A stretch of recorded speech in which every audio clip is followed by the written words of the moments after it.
At 9 o'clock in the evening, a man dressed in black walked into Walmart. He was wearing a baseball cap, his face was covered by a mask, and he was holding an AK-47 in his hand.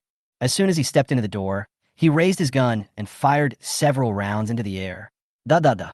The gunshots were deafening, and the ceiling was covered in dust. Customers screamed and scattered. Shopping carts were knocked over and rolled, and cashiers dropped their machines and fled for their lives. The whole supermarket was immediately in chaos. In less than a minute, the supermarket was empty. The man walked to the center of the store, took a deep breath, stretched out a hand, and a black vortex appeared in the air. His movements were quick and decisive, as if he was disposing of garbage, as he threw the items on the shelf into the vortex one by one. Whole boxes of drinks, piles of snacks, steaks, ice cream, laundry detergent, televisions, mobile phones, and even several pallets of goods that had not yet been opened, all of which were swept away. 10 minutes later, he had robbed the entire Walmart. He closed the storage space, glanced at the empty store to make sure nothing was missing, then left through the back door and disappeared quietly into the night. When the police car arrived, all that was left at the scene was a mess and a blurry black shadow in the surveillance video. The cause of all this is that on April 20th, 2030, the sun erupted in violent activity and a special energy storm swept across the Earth. The global temperature soared to over 50 degrees in a very short period of time. Countless animals and plants became extinct, and the death toll exceeded 90% in just 1 month. Meng has always had the habit of hoarding food, so when the extremely hot era came in his previous life, he had stored up sufficient supplies. He was too kind at the time, and seeing his neighbors suffering from the scorching heat and hunger, he took the initiative to share some of his food with them. As the number of attacks increased, those people, instead of being grateful, targeted him. One late night, they violently broke down his door, broke into the house, not only looted all his belongings, but also beat him to death. What made him even more heartbroken was that his once trusted girlfriend actually opened the door and led the way for the group of people. When he opened his eyes again, he found that he had been reborn back to a time before the extreme hot era came, and he had awakened his spatial ability and obtained a portable farm, which could not only store unlimited supplies, but also cultivate and raise crops. At this time, in a rented house, Meng sat up in the bed and took a big gulp of water. He tried to calm himself down, took out a piece of paper, wrote down the items he needed one by one, and then set them on fire. A rough estimate showed that it would cost at least 5 million yuan to prepare all the necessary supplies. There was only half a month left before the arrival of the extremely hot era. Where would he get this huge sum of money? After thinking for a moment, Meng suddenly remembered a person he had met in his previous life. That person bought a lottery ticket on the eve of the extremely hot era and actually won the jackpot, winning 1 million with one bet.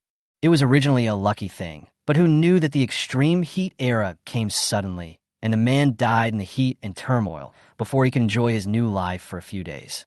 He complained to me about it at the time. I remember the lottery number was 03254-852. Meng smiled, feeling lucky that his memory was still clear. Now, the funding problem was solved. He immediately took action, changed his clothes, and walked out of the rental house. "Aaron, good morning." As soon as he opened the door, the neighbor opposite came out and greeted him with a smile. He was a middle-aged man in his 40s with a square face and looked very decent. "Wang Yun."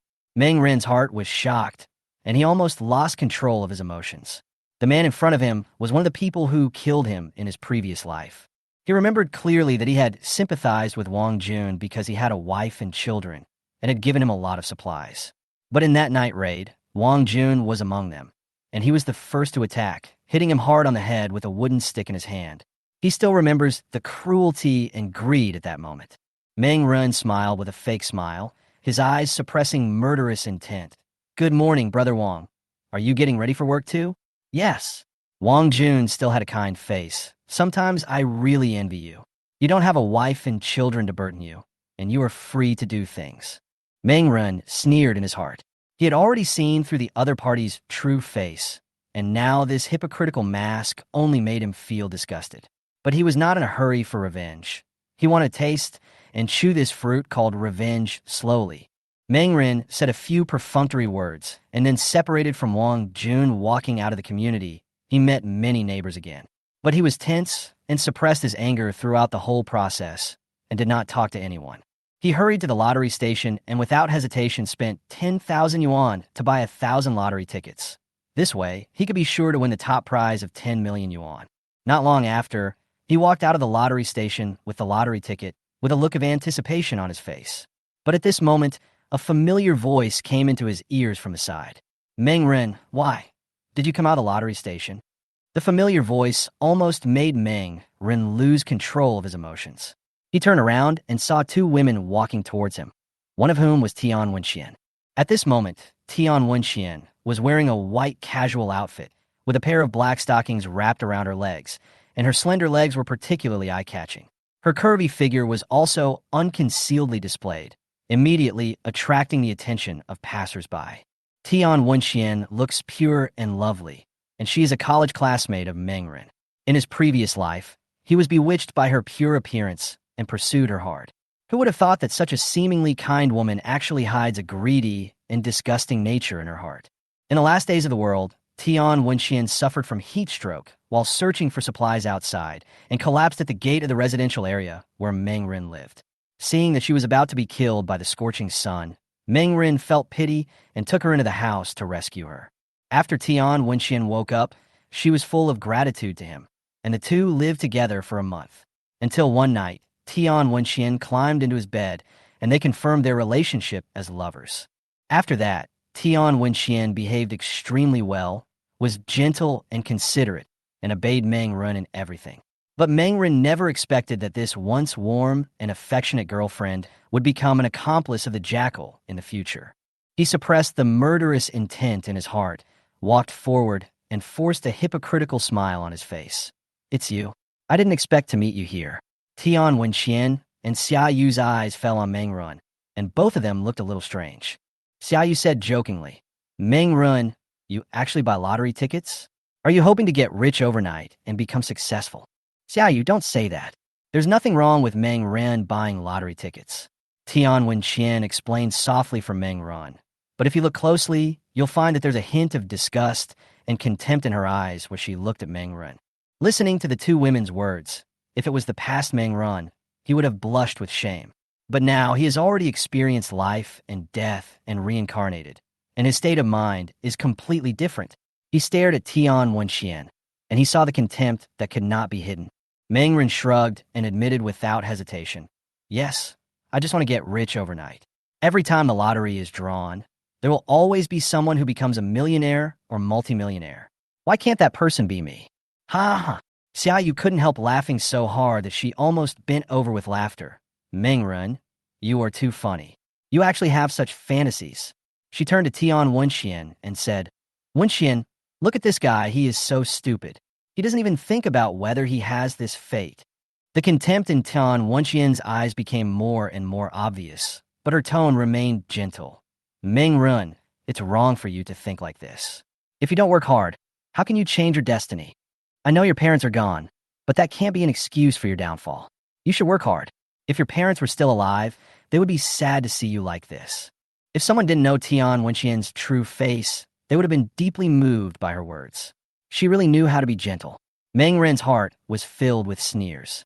Xia Yu and Tian Wenxian were simply birds of a feather. However, compared with Xia Yu's frivolity, Tian Wenxian was obviously more secretive.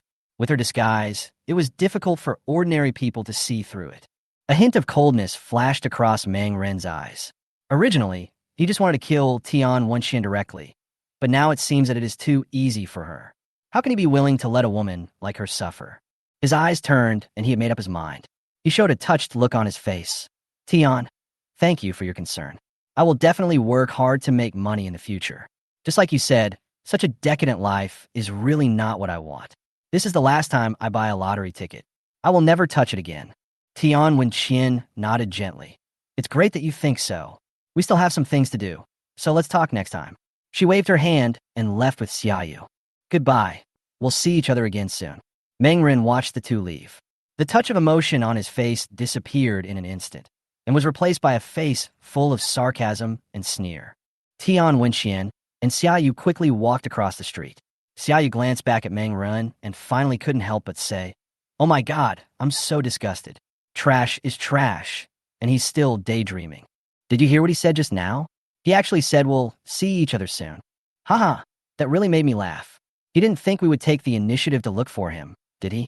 People like Meng Ren are totally worthless. It feels like a waste of time to say a word to him. After hearing this, Tian Wenqian's gentle look faded away quietly, and a sarcastic smile appeared on the corner of her mouth. No, Meng Ren is still a little useful. I heard that his family has a house left by his parents, just in the second ring road, worth several million. Xia Yu's eyes lit up. Millions? He actually has such a fortune? Wenqian, you are amazing. No wonder you have always been so gentle to him. It turns out that you have already made a plan. What else?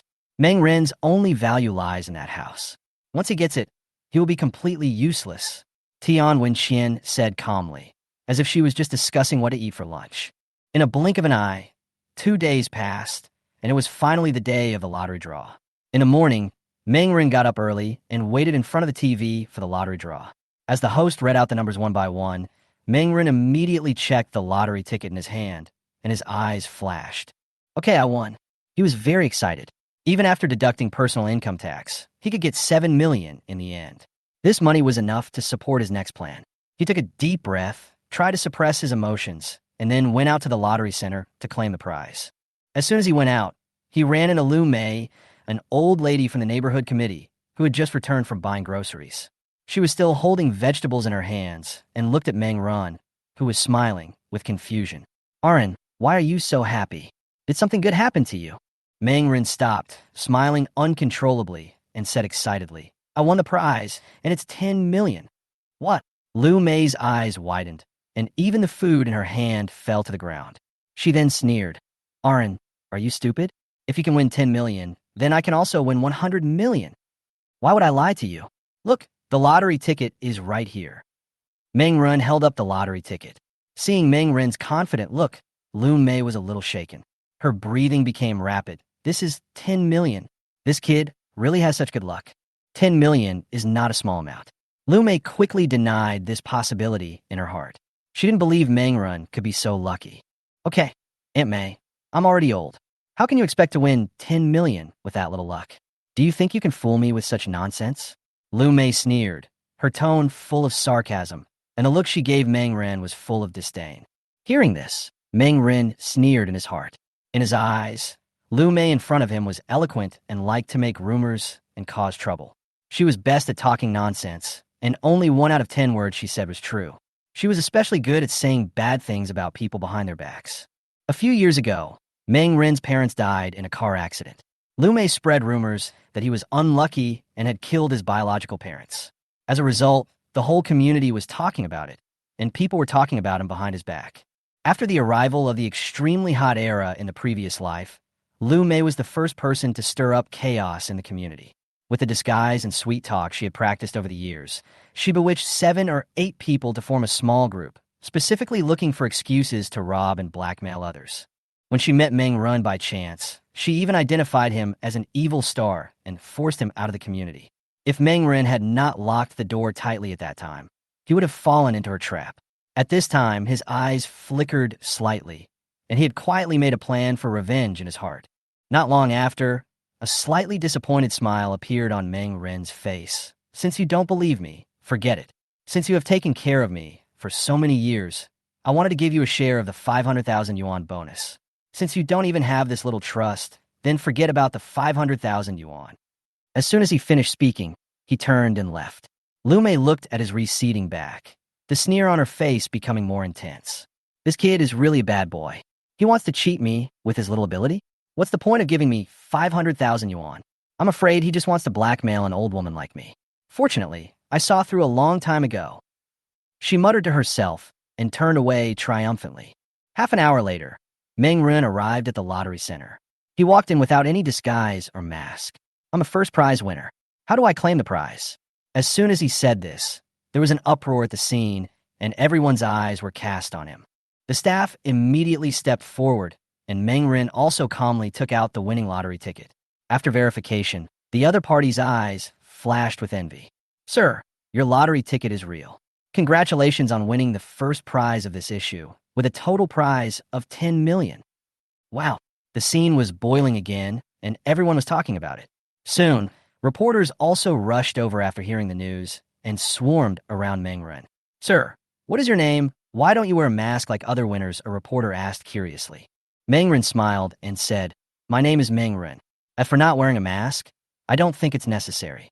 He waved his hand and said calmly, I don't like to be interviewed. Please make way. After that, he was taken to the VIP room by the lottery center staff.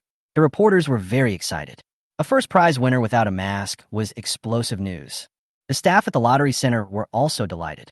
Mengren not only did not hide his identity, but took the initiative to show his face, which just happened to bring huge traffic to their lottery promotion. Everything went smoothly. After deducting relevant taxes and fees from the 10 million prize, Mengren finally received 7 million. The staff of the lottery center happily saw him out and watched him get in a taxi and leave. As soon as the car door closed, Mengren said to the driver, Master, let's go to Yunhai Restaurant. The driver looked back at him with a hint of surprise in his eyes.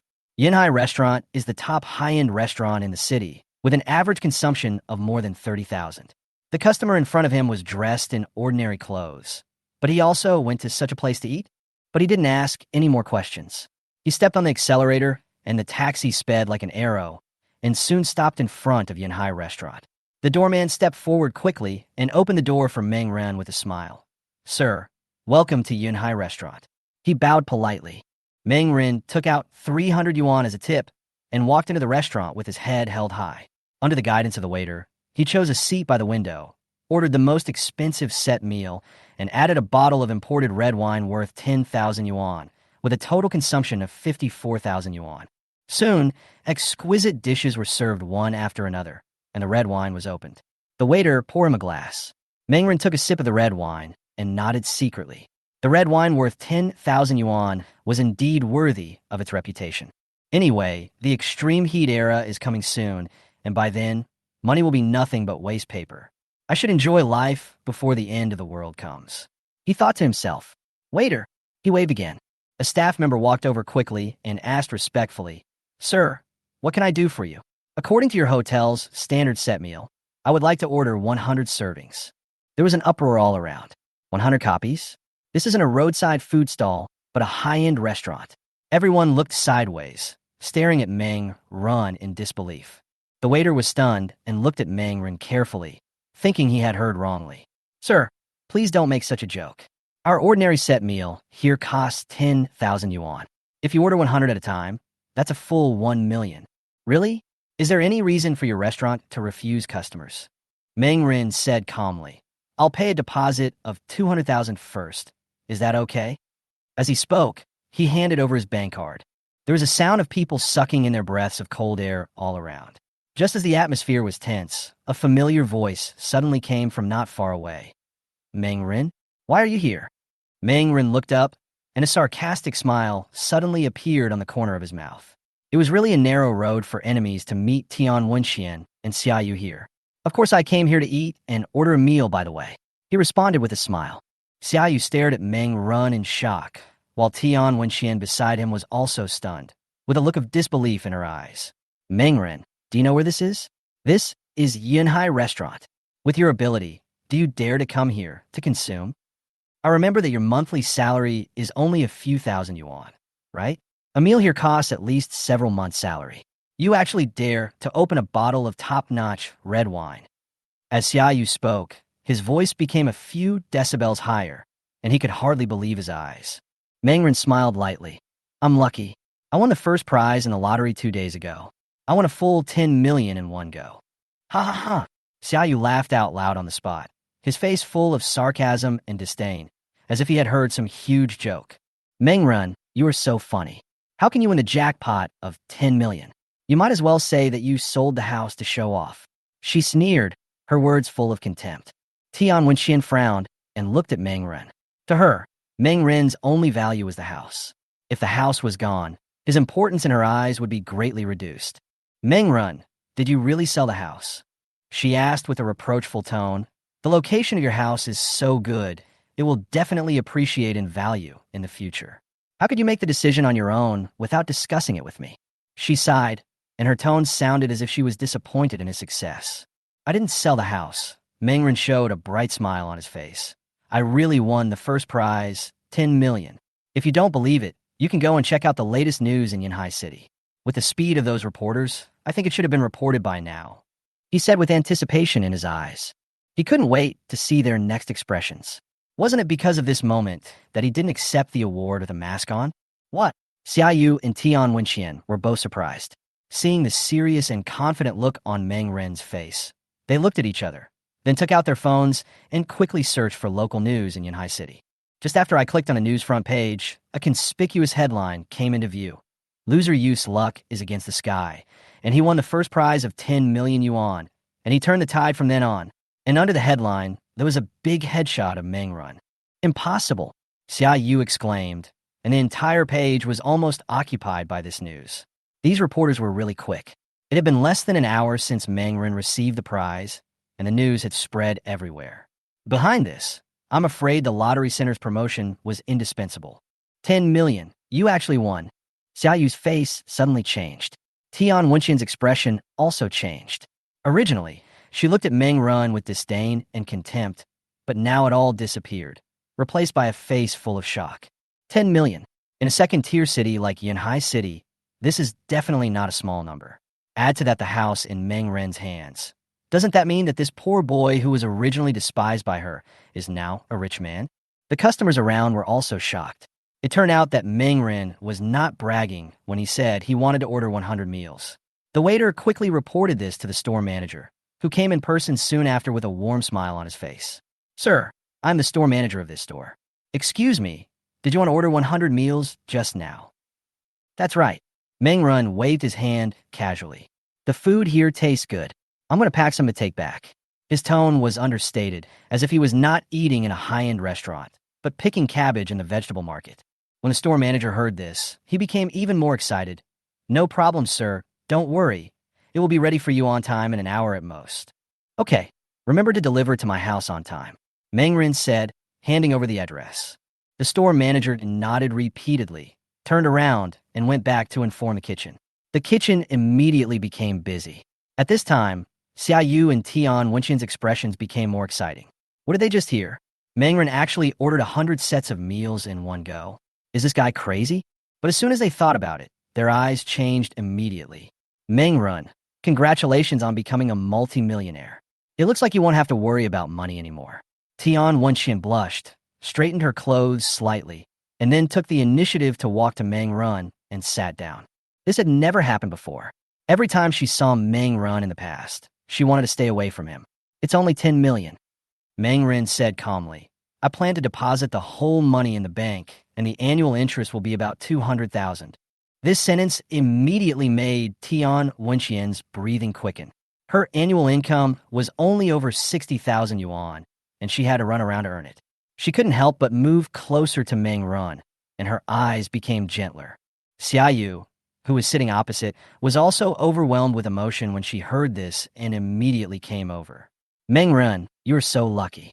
To celebrate your becoming a multi-millionaire, we will give you a chance today and ask you to treat us to a meal." She had a bright smile on her face, completely without any of the sarcasm she had earlier. "How about we go shopping after dinner? Having two beautiful ladies here to accompany you is not something that everyone can have," she said coquettishly.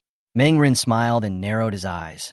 "Okay, I'm going to change some clothes and go to Tianlan's house. You can help me with some advice then." Tianlan house. Any piece of clothing in that place costs thousands or even tens of thousands. When Tian Wenqian heard this, she subconsciously squeezed her legs. She turned her head to look at Xia Yu. Her eyes flashed slightly, as if she had some idea in mind. Lunch was over soon, and the three of them went to Tianlan's house together. When getting off the car, Tian Wenqian and Xia Yu walked on Meng Ren's left and right. Accompanied by the two beauties, Meng Ren attracted a lot of attention when walking on the street, and the eyes of others were full of envy. He walked straight into the store, and the female shopping guide immediately came up to him with a smile on her face. "Sir, welcome to Tianlan's home. Please come in and take a seat." Meng Ren nodded calmly. Tian Wenqian and Xia Yu seemed a little nervous. This was their first time to step into such a high-consumption place, and they could not afford it with their income. "According to my figure, please help me choose 5 sets. Each set should be around 50,000 yuan. Don't make it too expensive," Meng Ren ordered in a relaxed tone. The female shopping guide's eyes lit up immediately. This order added up to a big order of 250,000 yuan. Meng Run, this is too expensive. Why would a set of clothes cost so much? Tian Wenxian advised softly. Even though you just got rich, you can't be so extravagant. Meng Ren glanced at her and sneered in his heart. This woman seemed to be thinking about him, but in fact she was afraid that he would spend all the money. She probably already regarded the money as her future property. The more she spent, the less she would get in the future. It's okay. Money spent is money. Why save it? Meng Ren smiled calmly and waved his hand. Soon, the waiter carefully selected 5 sets of high-end clothes. Meng Ren tried them on and found that clothes make the man, and the clothes he wore instantly improved his temperament by several levels. Meng Ren, this clothes suits you so well. Why didn't I realize you were so handsome before? Xiaoyu laughed sweetly, then threw herself on him, not caring about the difference between men and women, and pressed her body against him. Meng Ren had a smile on his face. I'm a little surprised that you're so good at talking. Since you're so good at praising me, why don't you pick something you like from this clothing store? Xiaoyu's eyes sparkled. Before Meng Ren finished speaking, she had already excitedly run to pick out clothes. In the end, she chose a dress worth 60,000 yuan without blinking an eye. After choosing, she ran back happily, tiptoed, and kissed Meng Ren lightly on the mouth. She was like a clingy kitten and jumped into his arms. This is a reward, Xiaoyu said with a shy smile like a girl, her cheeks flushed, pretending to be relaxed. Tian Wenxian, who was standing aside, watched this scene with a visibly stiff expression, her eyes as cold as ice, and an invisible jealousy quietly rising. That look was like a leopard in the hunt, suddenly seeing its prey being snatched away, with murderous intent hidden in it. Meng Ren saw all of this and raised the corner of his mouth slightly. Everything went smoothly as he planned. When they walked out of the mall carrying large and small bags, Xiaoyu naturally took his hand with a sweet smile on her face. The two of them looked so intimate that they looked like a couple in love. Leaving Tianlan's house, Meng Ren turned his head to look at Tian Wenxian, his tone gentle but unyielding. Classmate Tian, it's getting late now. Xiaoyu and I will go for a walk. You go back first. We'll get together again when we have a chance in the future. Xiaoyu also leaned into Meng Ren's arms, with a smug smile on her face. Arn is right. Let's call a car for you. See you tomorrow. A few minutes later, 2 taxis drove up. Meng Ren took Xiaoyu into one, and soon the car drove away, leaving Tian Wenxian alone on the street. She watched the two of them leave, her gentle face now dark as water, her fists unconsciously clenched tightly. She stared at the taxi going away, a hint of murderous intent in her eyes that made people feel frightened. The next morning, sunlight shone through the curtains into the room, and the hotel was quiet. Meng Ren slowly opened his eyes, and in his arms lay that fair and soft body. Xiaoyu was still sleeping soundly. Well, honey, why are you awake so early? Stay with me for a while. Xiaoyu turned over and coquettishly went to Meng Ren's arms. Meng Ren patted her back gently. Be good, I have something to do, and I have to go first. I will come to you when I am done. Xiaoyu's eyes widened immediately, and his tone was a little playful. Are you going to look for Tian Wenxian? In fact, I have never told you that woman is not the kind of person you think she is. As she spoke, a hint of contempt and complacency flashed in her eyes. Don't be fooled by her usual pretending to be gentle and innocent. In fact, she had slept with a man as early as junior high school. She was even kept by someone for 3 years in high school, and his children were even beaten. Meng Ren looked shocked, as if he couldn't believe it at all. When Xiaoyu saw his look, she burst into laughter in her heart. If you don't believe me, I have some photos of her with other people on my phone. Do you want to see them? As she spoke, she lifted the quilt, picked up her phone, found a photo, and handed it to Meng Ren. The photo was of Tian Wenxian, and the picture was unbearable to look at, completely subverting her usual pure appearance. See? This is the real her. Meng Ren clenched his fists angrily and gritted his teeth and said, It's so disgusting. I used to be so devoted to her. Xiaoyu laughed, even more happily in her heart. Wenxian, it's useless to pretend to be innocent. Men are for grabbing. Sisterhood and the like all stand aside. Then the two of them lingered for a while, and Xiaoyu almost used all her tricks to stabilize Meng Ren. More than an hour later, Meng Ren stood up to say goodbye, with a reluctant and gentle expression on his face. But as soon as he left the hotel, Meng Ren's affectionate look immediately disappeared, replaced by a sneer on his face. This photo was cropped so roughly, and the birthmark on the finger is too obvious. Do you think I can't tell that it's you? It turned out that there was actually a part of Xiaoyu in the photo, but she didn't crop it cleanly, and the birthmark on her hand exposed everything. Mengren put away his smile, and there was a hint of anticipation in his eyes. The two women were more vicious than each other. The next scene was going to be more and more exciting. Tian Wenxian, this is just the beginning. My revenge game has just begun. Let's play slowly. He walked down the hotel steps step by step, with a sarcastic arc at the corner of his mouth. The funds have been collected. It's time to start my plan. Mengren already has a clear goal in mind. He plans to build a farm and a warehouse in his portable space. Now that he has the money, it's time to purchase supplies and equipment. He remembered that there was a large supply supermarket in Yanhai City. It was said that they had a large reserve warehouse with enough supplies to support millions of people. So he immediately called and made an appointment to visit. After a while, Mengren got off the taxi and stood in front of the Yunmeng Mall. This supermarket was huge, almost like a commercial castle. Just as he was about to step in, a figure at the door caught his attention. On a hot summer day, the girl wore a well-tailored white business suit, and her curvy figure attracted countless eyes. She looked about 16 or 17 years old, with delicate and bright features. Compared with Tian Wenxian and Xiaoyu, they were simply a fairy and two passers-by. Mengren looked at her a few more times, but soon looked away. He had something important to do and no time to mess with women. But before he walked into the door, the professional girl took the initiative to come up to him. "Hello, are you Mr. Mengren?" Mengren was stunned for a moment, then tentatively asked, "Are you the receptionist here?" "Yes, my name is Lu Qianqian, and the manager asked me to pick you up. Please follow me." She smiled sweetly, revealing a cute little canine tooth. Mengren couldn't help but laugh and followed Lu Qianqian.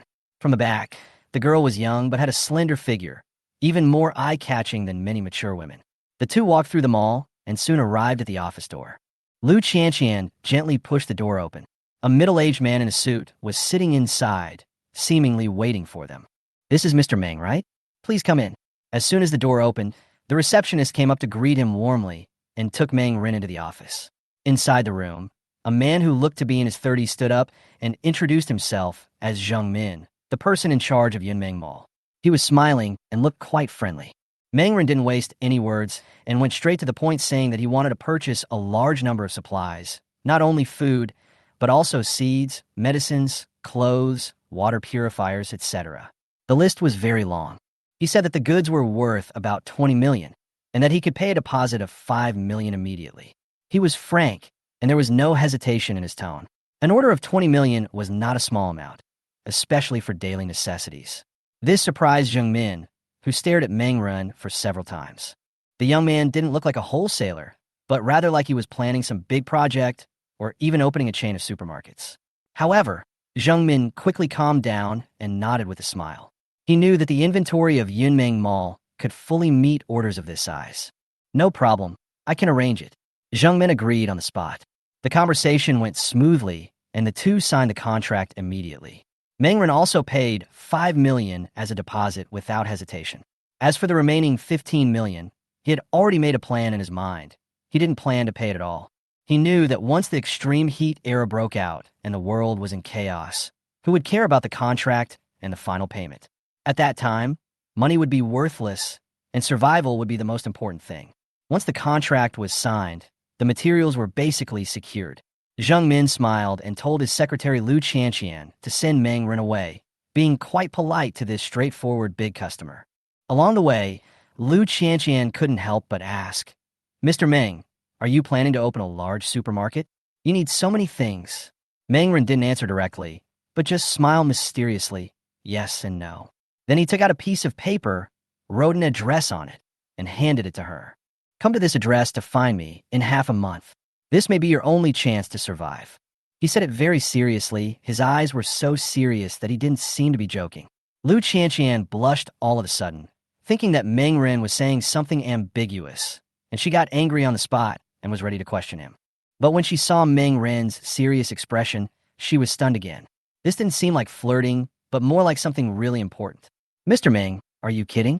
It's a peaceful time now. How can the world end?" She frowned, still not daring to believe it. Mengren didn't explain, but just smiled and said, "Who knows? Anyway, remember this address. Maybe it can really save your life. After that, he turned and left. Lu Qianqian stood there in a daze for a while and wanted to throw the note away, but in the end, she stuffed it into her pocket for some unknown reason. Am I crazy? I actually believe in the end of the world. She laughed at herself and shook her head. On the other side, Meng Ren had completed the first step of preparation. After the materials were solved, his next goal was weapons. The end of the world is coming, and without guns, he can't survive. He knew that once the extreme heat era broke out, social order would quickly collapse, and human nature would become extremely distorted, so that even family members might fight over a bottle of water. He had seen with his own eyes in his previous life a couple killing each other for survival. This scene was still vivid in his mind, and it chilled his heart. So he went to a chess and card room across the community without hesitation. This was a place opened by Chun Hu, who came from the local underworld. When he walked in the lobby, Meng Ren said to the front desk, "I want to see Brother Hu." After the other party made a phone call, he motioned him to go up to the third floor and said that Brother Hu was waiting for him in the office. Meng Ren pushed open the door and saw a muscular man sitting in the room. It was the legendary Chun Hu, also known as Brother Hu. He was once a gangster bully and now seems to have washed his name, but he is still doing some shady business in private. "Oh, it's our run. What a rare guest. You finally came to play with me." Chun Hu joked with a smile, with a hint of tentativeness in his tone. Meng Ren smiled on the surface, but remained highly alert in his heart. He knew that this kind of person was enthusiastic on the surface, but like a venomous snake in his heart, and he must not take it lightly. After a few pleasantries, Meng Ren proposed to mortgage the house under his name in exchange for some cash, and expressed his hope that Brother Hu would take over. "House mortgage? Are you short of money?" Chun Hu became interested, and a shrewd light flashed in his eyes. He knew that Meng Ren had been single and lived alone, and was a fat piece of meat with no background. 6 million. Meng Ren made a high offer, with a firm attitude and a tone that was neither humble nor arrogant. Chun Hu sneered, for a million at most.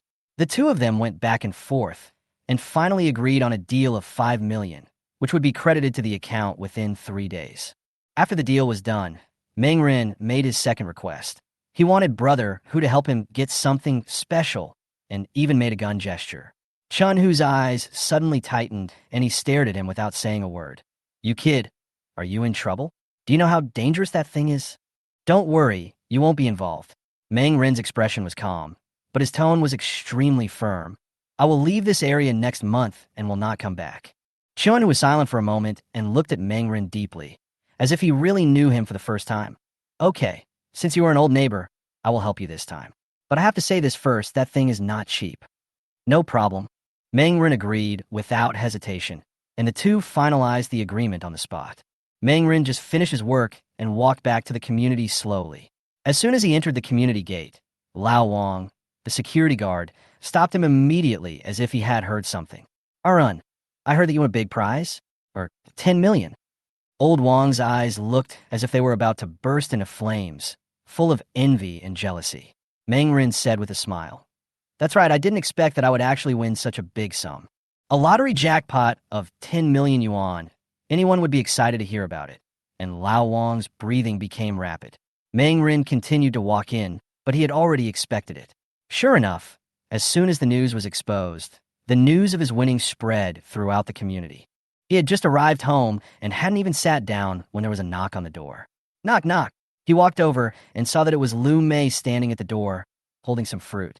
"Arun, I heard that you won the prize. I'm so happy for you. Congratulations." She smiled very kindly, like an old neighbor who had come to congratulate him. Meng Ren sneered in his heart.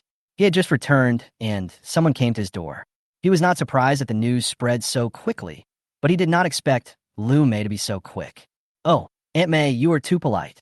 10 million is nothing. I was planning to use it to do some small business." The two entered the house.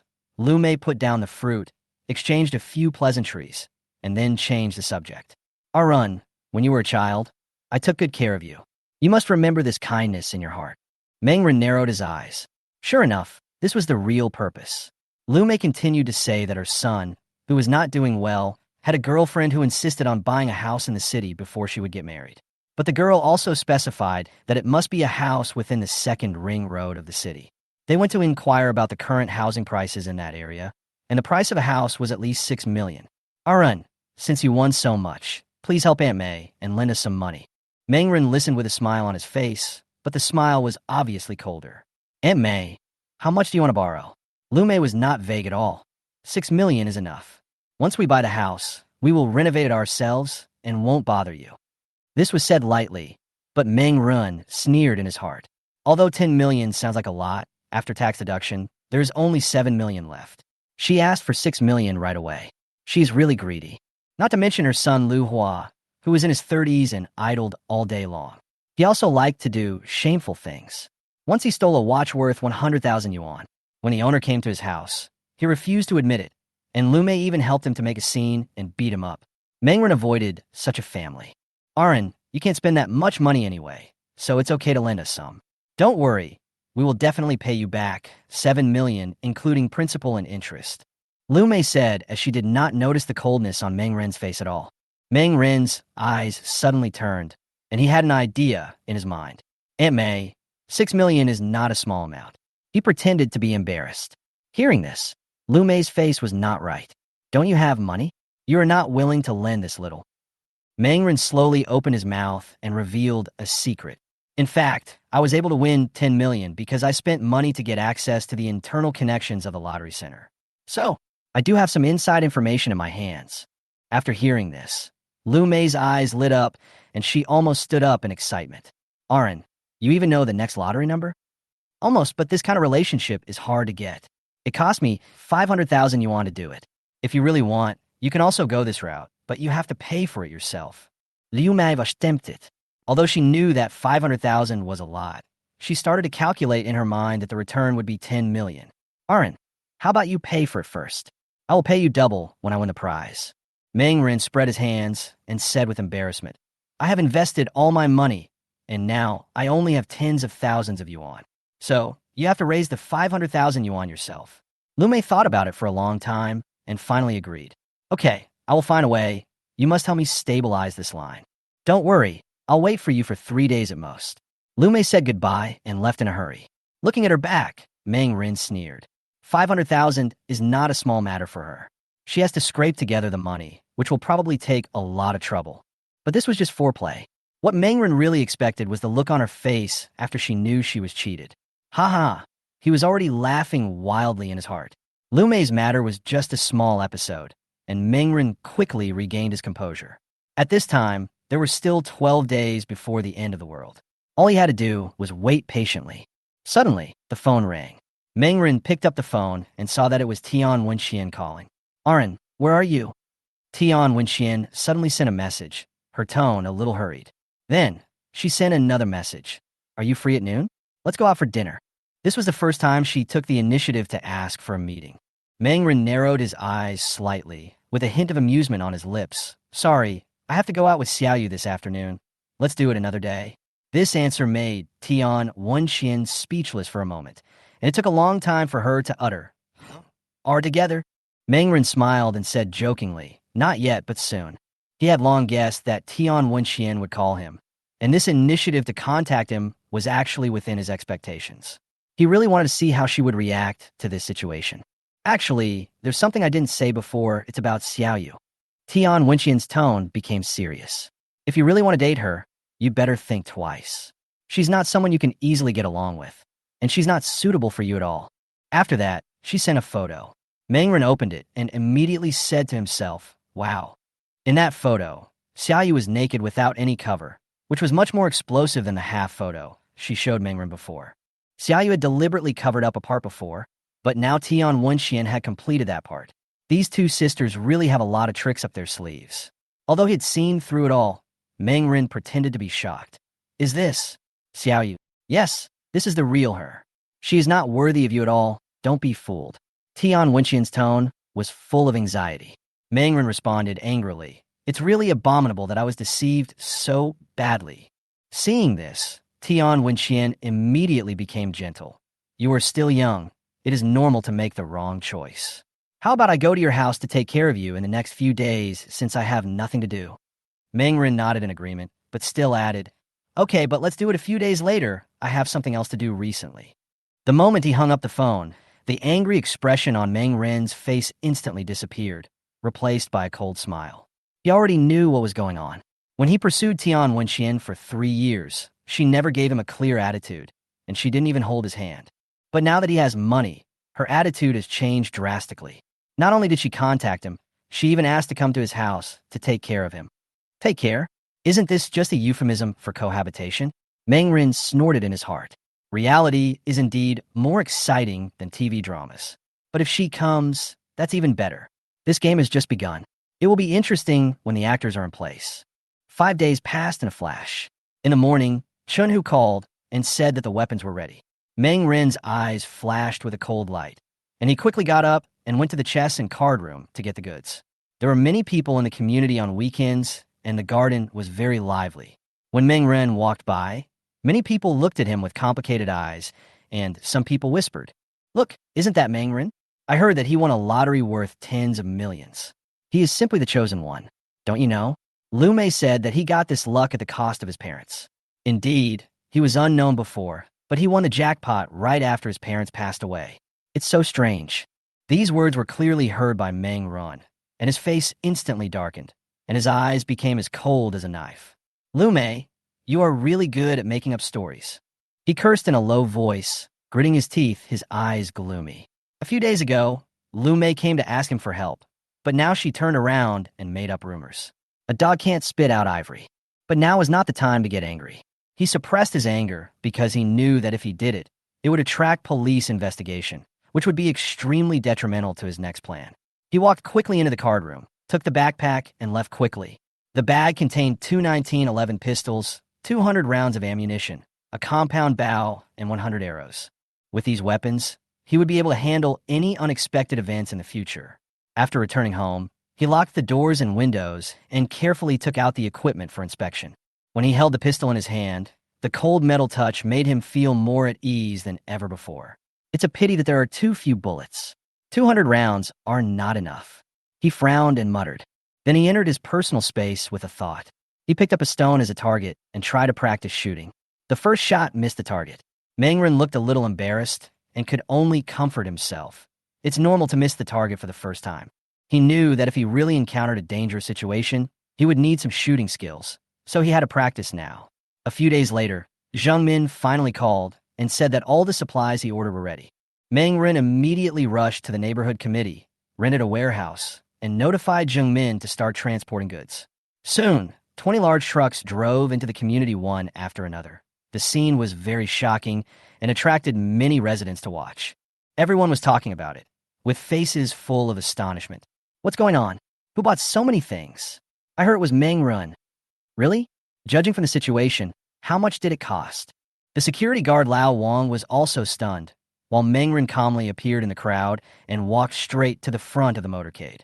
Lu Qianqian got out of the car, holding the contract documents in her hand and a professional smile on her face. Mr. Meng, all the materials you ordered have arrived. 100 barrels of purified water, 100 tons of canned food, 100 tons of meat, 100 tons of vegetables, as well as seeds and basic materials. The total is 20 million. Please confirm and sign. When she said this, the residents around her all gasped and looked at Meng Rin with eyes that asked, "Is this guy crazy?" Meng Rin, however, looked calm. After a brief inspection of the goods, he signed the contract. Lu Qianqian immediately directed the movers to transport the goods into the warehouse, moving quickly and in an orderly manner. Large trucks are parked at the entrance of the community. When the doors of the trucks are opened, what comes into view is all kinds of supplies neatly arranged, piled up like a small mountain, which is shocking just to look at. These things are not ordinary goods. Their total value was a full 20 million yuan, filling up 20 large trucks, almost filling up the entrance to the community and attracting many neighbors to watch. Meng Rin stood aside, watching all this silently. He knew that these supplies would help him survive the upcoming extremely hot era, an apocalyptic era where the temperature would exceed 50 degrees. In the future, the global temperature will continue to soar, and some areas will even approach 80 degrees, and even the air will be like hot steam. Ordinary people simply cannot survive such weather.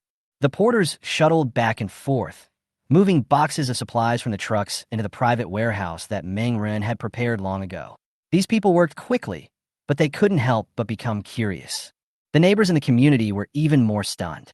Some stood by the window to take videos, some gathered at the door to whisper, and some even asked him directly, "Are you crazy? Why did you buy so many things?" Lao Wang is a security guard at the community. He has seen many people, but he has never seen someone as generous as Meng Ren. He muttered, "Even if you have money, you can't spend it like this." His tone was full of confusion. Meng Ren just smiled, said nothing more, and turned around and left. He knew that no one would believe him if he said anything, and it would only bring unnecessary trouble. It was better to keep silent. His departure only made the onlookers more curious, and there were many discussions. Some said he was a nouveau riche, some said he was planning to open a supermarket, and some laughed at him for spending so much money that he got sick. But Meng Ren didn't care about these rumors at all. He knew in his heart that when the disaster really came, those who laughed at him now would come to him for help. A few hours later, all the supplies from the 20 trucks were finally moved into the warehouse. Fortunately, the space was large enough, otherwise the goods would not fit in. Meng Ren had already prepared for this. He stood at the door of the warehouse, looking at the piles of supplies, and felt inexplicably relieved. Food, water, medicine, tools, everything was complete, enough to sustain him for a long time. But now is not the most critical moment. He looked up at the sky and said to himself, "There are too many people during the day, so I will do it at night and transfer these things into my personal space." Time passed by, and in the blink of an eye it was already midnight. The neighborhood fell into silence, with only the occasional chirping of insects, like the calm before a storm. Meng Ren got up, put on his clothes, and walked downstairs quietly. He moved swiftly, making almost no sound, and his goal was clear: to get to the warehouse. This batch of materials worth 20 million must not attract anyone's attention. Otherwise, it would be a big trouble. He didn't want to be remembered before the end of the world. After entering the warehouse, Meng Ren took out a flashlight and shone the beam on the box, revealing the words "canned beef." He pressed the box and silently recited in his mind, and the next second, the box disappeared out of thin air. This is his secret weapon, portable space. As long as he has a thought, things can be transferred into it instantly, and it does not occupy real space, which is extremely efficient. One box after another, Meng Ren's movements are skillful and his efficiency is amazing. He doesn't even feel tired. This is much easier than moving one by one manually, and the progress is very fast. The materials in the entire warehouse disappeared one by one, as if blown away by the wind. It was so quiet that it seemed as if nothing had happened. He knew that he had to finish it quickly. While he was still busy with the transfer, he suddenly heard a slight sound of footsteps coming from outside. He immediately became alert, and his hearing was more acute than that of ordinary people, so he immediately caught the abnormality. He stopped, turned off the flashlight, quickly left the warehouse, hid in the green belt nearby, and used the darkness to conceal his figure and observe the movements of the person coming. After a while, a sneaky figure slowly approached the warehouse. With the moonlight, he saw who that person was: Lu Hua, a well-known gangster in the community. Meng Ren sneered. This guy usually steals and steals. It seems that he has set his sights on the warehouse supplies. He is really bold. He even dares to think about him. He picked up a sturdy wooden stick from the grass, hid it behind him, held his breath, and waited quietly. Lu Hua had already walked to the door of the warehouse and was taking out the lock-picking tool to open the door. While Lu Hua was prying the door open, he muttered, "You have so much anyway, so taking a little is nothing. Just consider it as you treating me to a drink." His laughter was full of greed. Just when he thought he had succeeded, Meng Ren quietly appeared from the darkness, raised a stick, and hit Lu Hua on the back of his head with a bang, and the latter fell to the ground before he could react.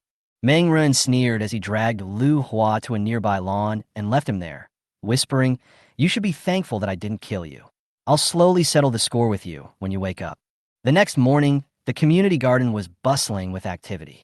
Someone found Lu Hua lying on the ground while jogging in the morning. After waking him up, Lu Hua flew into a rage. "Which bastard hit me? Get out!" He shouted in the garden, attracting many residents to watch, but most of them just watched coldly, and some even laughed. Lu Hua had a bad reputation. He stole things, played mahjong, and caused trouble everywhere. People in the community had long disliked him. Now that he was humiliated, they felt very happy. While they were arguing, Lu Hua saw Meng Ren coming over and immediately rushed over to question him. "Did you do it? Did you hit me last night?" Meng Ren was not panicked at all. He smiled coldly and said, "Are you crazy? Why should I hit you? If you have evidence, just show it to me, Don't accuse me for no reason. Lu Hua was furious, but he couldn't say a word of rebuttal. He knew that he had done something sneaky last night, and he would only be embarrassed if he really said it out loud. In the end, he could only grit his teeth and utter a harsh word. Don't be so arrogant. Don't let me catch you. After that, he covered his head and walked away in shame. Mangren didn't bother to pay attention to him and turned to leave the community. He took a taxi to a farm in the suburbs to purchase a batch of chicks. This was his next plan. The portable space cannot only contain dead objects, so he planned to build a small self-sufficient farm. Now, there were only 5 days left before the extreme heat era, and he had to prepare everything. Mangren walked to the door of the farm, and the people inside quickly noticed him and asked vigilantly, "What do you do?" Mangren smiled and replied, "I'm here to buy chickens and feed." Hearing that he was here to buy, the other party immediately changed his attitude, smiling and politely approaching him. "Come in, little brother." The man warmly invited him in and said, "How many do you want to buy? Our chickens are definitely the best around here." Mangren followed him into the breeding area and saw that the area was very large, with thousands of chickens raised in different areas, and the breeds were quite complete. After a while, the staff called the owner of the breeding farm. A middle-aged man came out and took the initiative to shake hands with Mangren. "Hello, I'm the boss. If you need anything, just let me know." The boss was very friendly. "I want 1,000 chicks and the feed they need for their growth." Mangren got straight to the point. Hearing this number, the boss's eyes lit up immediately. This order is not small, and with the addition of feed, the profit will be even more considerable. "No problem. We just bought a batch of chicks, just right." The boss agreed immediately, obviously overjoyed. The two then entered a factory building, where chickens were clucking nonstop, full of energy and looking in good condition. Mangren glanced at them and nodded with satisfaction. "I want all of these. Please arrange for someone to transport them to the warehouse I specify." As he spoke, he waved his hand with great momentum, looking like a boss who came to make a large purchase. "Okay, I'll arrange it right away." The boss was all smiles, already calculating the profits. 1,000 chicks plus a lot of feed. Mangren spent a total of 500,000 yuan, most of which was spent on feed, while the chicks were the least expensive. After finishing this big deal, Mangren went to the furniture factory and ordered a batch of fences and furniture. It was obvious that he had big plans. He was basically running around all day, and time was getting tighter and tighter. The day of the extreme heat era was not far away. It was not until the evening that Mangren finally returned home. Not long after he sat down, the phone rang. It was Xiaoyu calling. "Hello." Mangren answered the phone. On the other end of the phone, Xiaoyu's tone was obviously a bit blaming. "Arin, why didn't you contact me these 2 days?" Her voice was filled with grievance and confusion. After the two had sex that night, she thought Mangren would become dependent on her, which would allow her to control the rhythm. But what she didn't expect was that Mangren disappeared without a single message. Mangren could hear the temptation and unwillingness in her words, and said lightly, "Xiaoyu, let's break up." "What?" Xiaoyu's voice suddenly raised, and she was stunned. "Why do you want to break up suddenly? We just got together." She was completely panicked. She had originally wanted to whet Mangren's appetite, but ended up making things worse. He simply refused to play. "Run, I'm wrong. I should have taken the initiative to look for you these days." She hurriedly made amends. "I'll have dinner with you and keep you company tonight." "Okay?" Mangren sneered, but his voice pretended to be hurt. "Xiaoyu, Tian Wenxian called me and sent me a photo. I really didn't expect you to be such a person. You said bad things about her at the beginning, but now it seems that you're the one who is really scheming. From today on, don't contact me anymore. It's over between us." Mangren hung up the phone without hesitation. On the other end of the phone, Xiaoyu stood there. Her expression froze for a moment, and she didn't recover for a long time. She was in disbelief, and when she realized what was happening, she was furious. This must have been done by Tian Wenxian. How could she do this? Xiaoyu gritted her teeth fiercely, almost exploding with anger. She just stole Tian Wenxian's licking dog, and that woman actually revealed her dark history. The more she thought about it, the angrier she got. She immediately called Tian Wenxian, and the call was quickly connected. "Xiaoyu." Tian Wenxian's voice came from the other end of the phone, and her tone was quite calm. Xiaoyu cursed directly. "How dare you call me Xiaoyu? You are so insidious. We agreed to delete the photos, but you kept them." There was silence for a moment, and then the voice turned cold. "What right do you have to scold me? Didn't you keep the photo and show it to Mangren?" You even deliberately cut yourself out of the photo. What qualifications do you have to blame me? Tian Wenqian's words were like a slap in the face, hitting Xiaoyu hard, leaving her speechless. Don't forget, Meng Ren was originally pursuing me, and you got in the way. I'm just giving you the same trick he used. It's fair. Xiaoyu's pupils shrank, and her tone became panicked. How do you know this? Did Meng Ren tell you? Yes. I asked him, and he told me everything. Tian Wenqian sneered back. If you are unkind, I will naturally not show mercy. After saying this, Tian Wenqian hung up the phone neatly. Xiaoyu was so angry that she was shaking all over. She threw her phone against the wall, and it broke into pieces in an instant. Asshole, Tian Wenqian, just wait for me. We must die together. She stood in the room, gritting her teeth, furious, and her roar echoed throughout the room. In the past few days, Meng Ren has been busy preparing materials. Now that everything is basically ready, it's time to start building his own farm. He walked into the portable space. The land inside was still barren, but all kinds of materials and tools had already been neatly piled up on the ground. Standing in this vast, open space, Meng Ren's eyes sparkled. Let's start. The entire space is neither big nor small. It is about as spacious as 10 football fields, which can basically meet the needs of large-scale planning. However, it was not an easy job for him to manage such a large piece of land alone. So he simply enclosed a small piece of land, picked up a hoe and started working, dividing the land into neat areas and enclosing them with wooden fences. His plan was very clear. Different vegetables would be planted on each small plot of land. Cabbage, radish, corn, and potatoes were the main crops, and condiment crops, such as peppers and garlic sprouts, were also arranged. As the fences fell, he soon fenced off the first small field of 5 meters by 5 meters, a total of 25 square meters. He planned to build 10 plots like this, adding up to a total planting area of 250 square meters. But the more he worked, the more he felt something was wrong, and he scratched his head. Wait, isn't this a bit too big a project? These fields alone are not enough. He also has to take care of 1,000 chickens. If this scale were put in reality, it would be a medium-sized farm. He gave a bitter smile. His heart was a little hesitant. It's still too idealistic. It's simply unrealistic for one person to do this kind of work. After thinking it over, he came up with an idea. When the extreme hot era comes, I have to recruit people quickly. Then I will let others farm and raise chickens, and I will be the farmer. I will kick out anyone who doesn't work.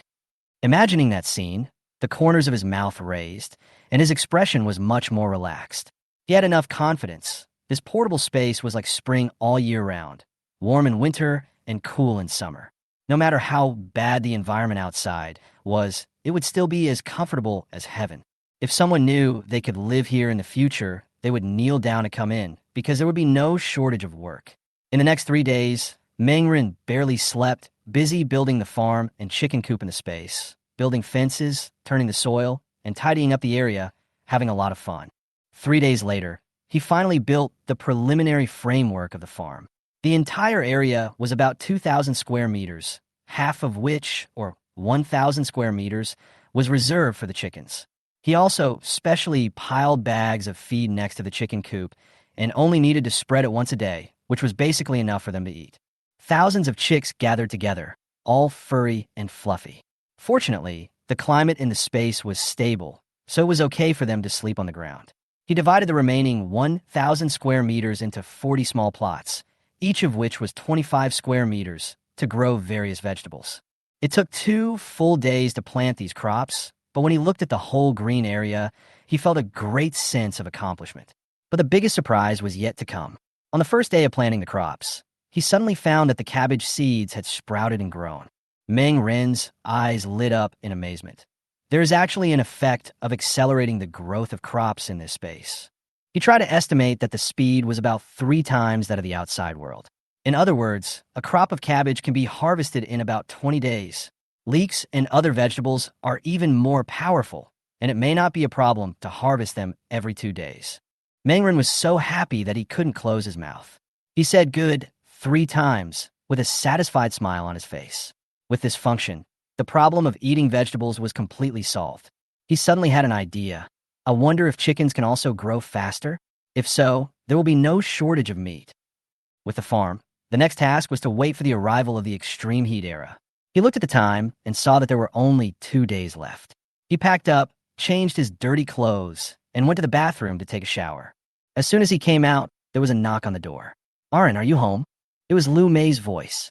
He immediately went to open the door, and sure enough, the money was delivered. As soon as the door opened, Lu Mei walked into the room stealthily with a black plastic bag in her hand and put the bag on the table. She opened the bag, and inside were neatly stacked stacks of banknotes, a full 500,000 yuan in cash. "Aaron, Aunt May has worked so hard to get this money together, and it all depends on you." Lu Mei held Meng Ren's hand, her tone a little nervous. Her hands were still shaking slightly, and she didn't know whether she was excited or worried. Meng Ren smiled slightly and said with certainty, "Don't worry, Aunt May. The lottery will be drawn tomorrow. Just wait for good news. I'll send the money right away to make sure there is no delay." Lu Mei nodded repeatedly. "Then hurry up, don't miss the lottery deadline." He collected the money and left the community, but did not go to any lottery station. After walking around for a few times, he took out a piece of white paper from his pocket. This paper was not ordinary paper, but a special material sprinkled with powder. Once the temperature rises, it will burn cleanly without leaving any ash. He raised the corner of his mouth. Perfect.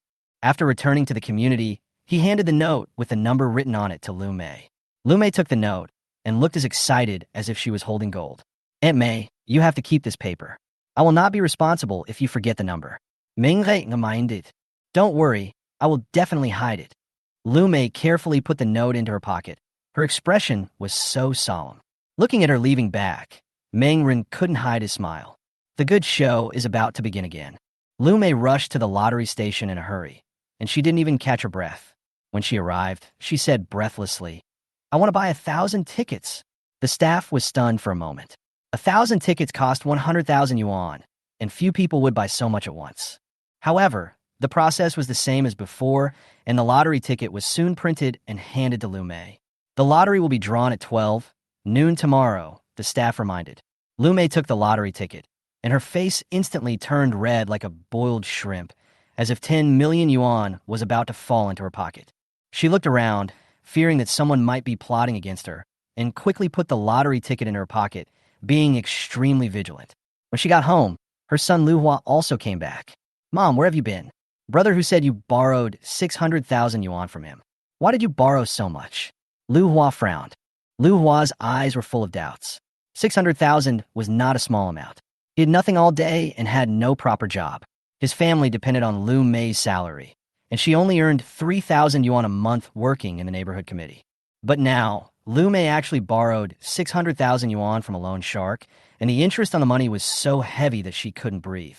But she was full of excitement, as if the money would soon become a windfall.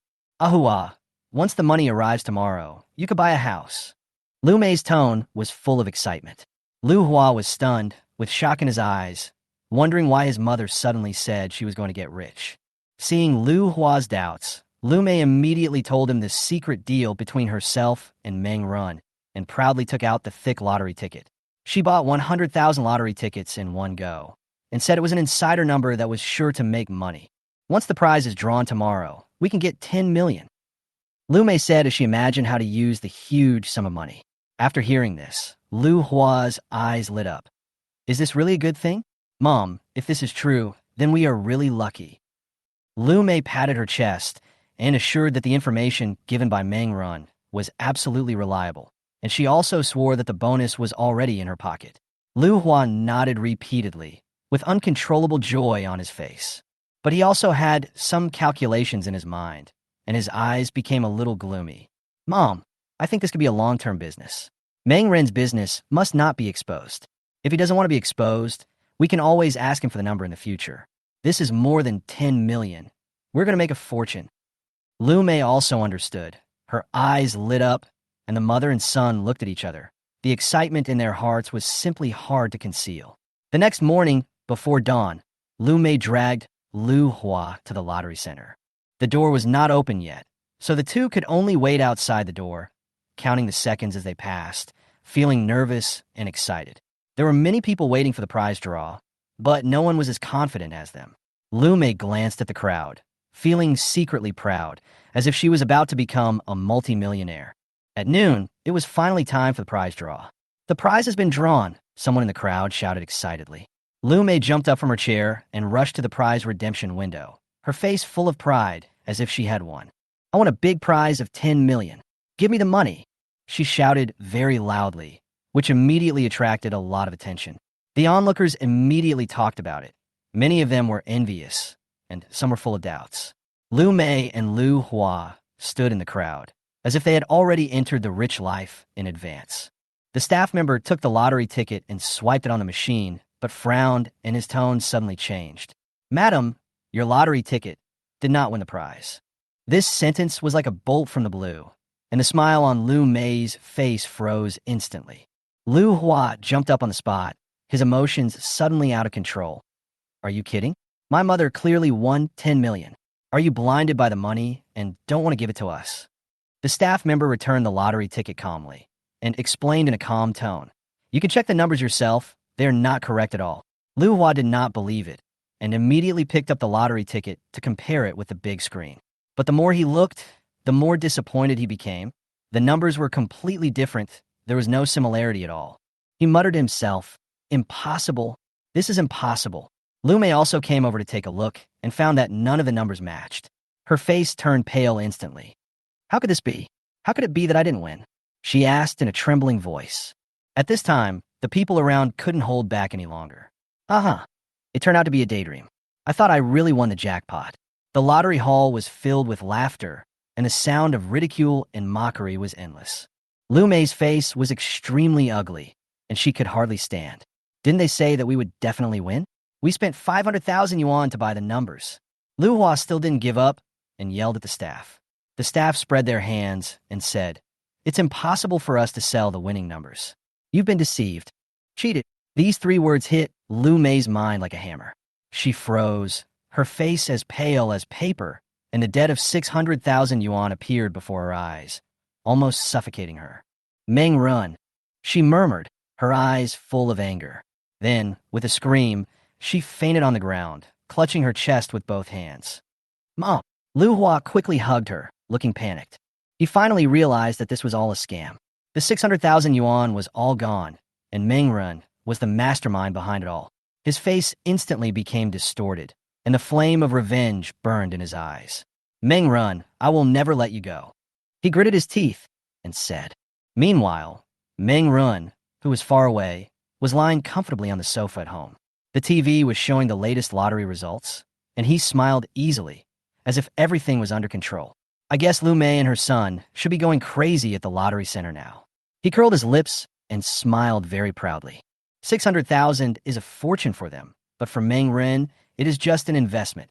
Lu Mei, don't be so angry. This has just begun. I will be very disappointed if the game ends so soon. He drank tea while watching TV, as if he was enjoying a farce that had been arranged long ago.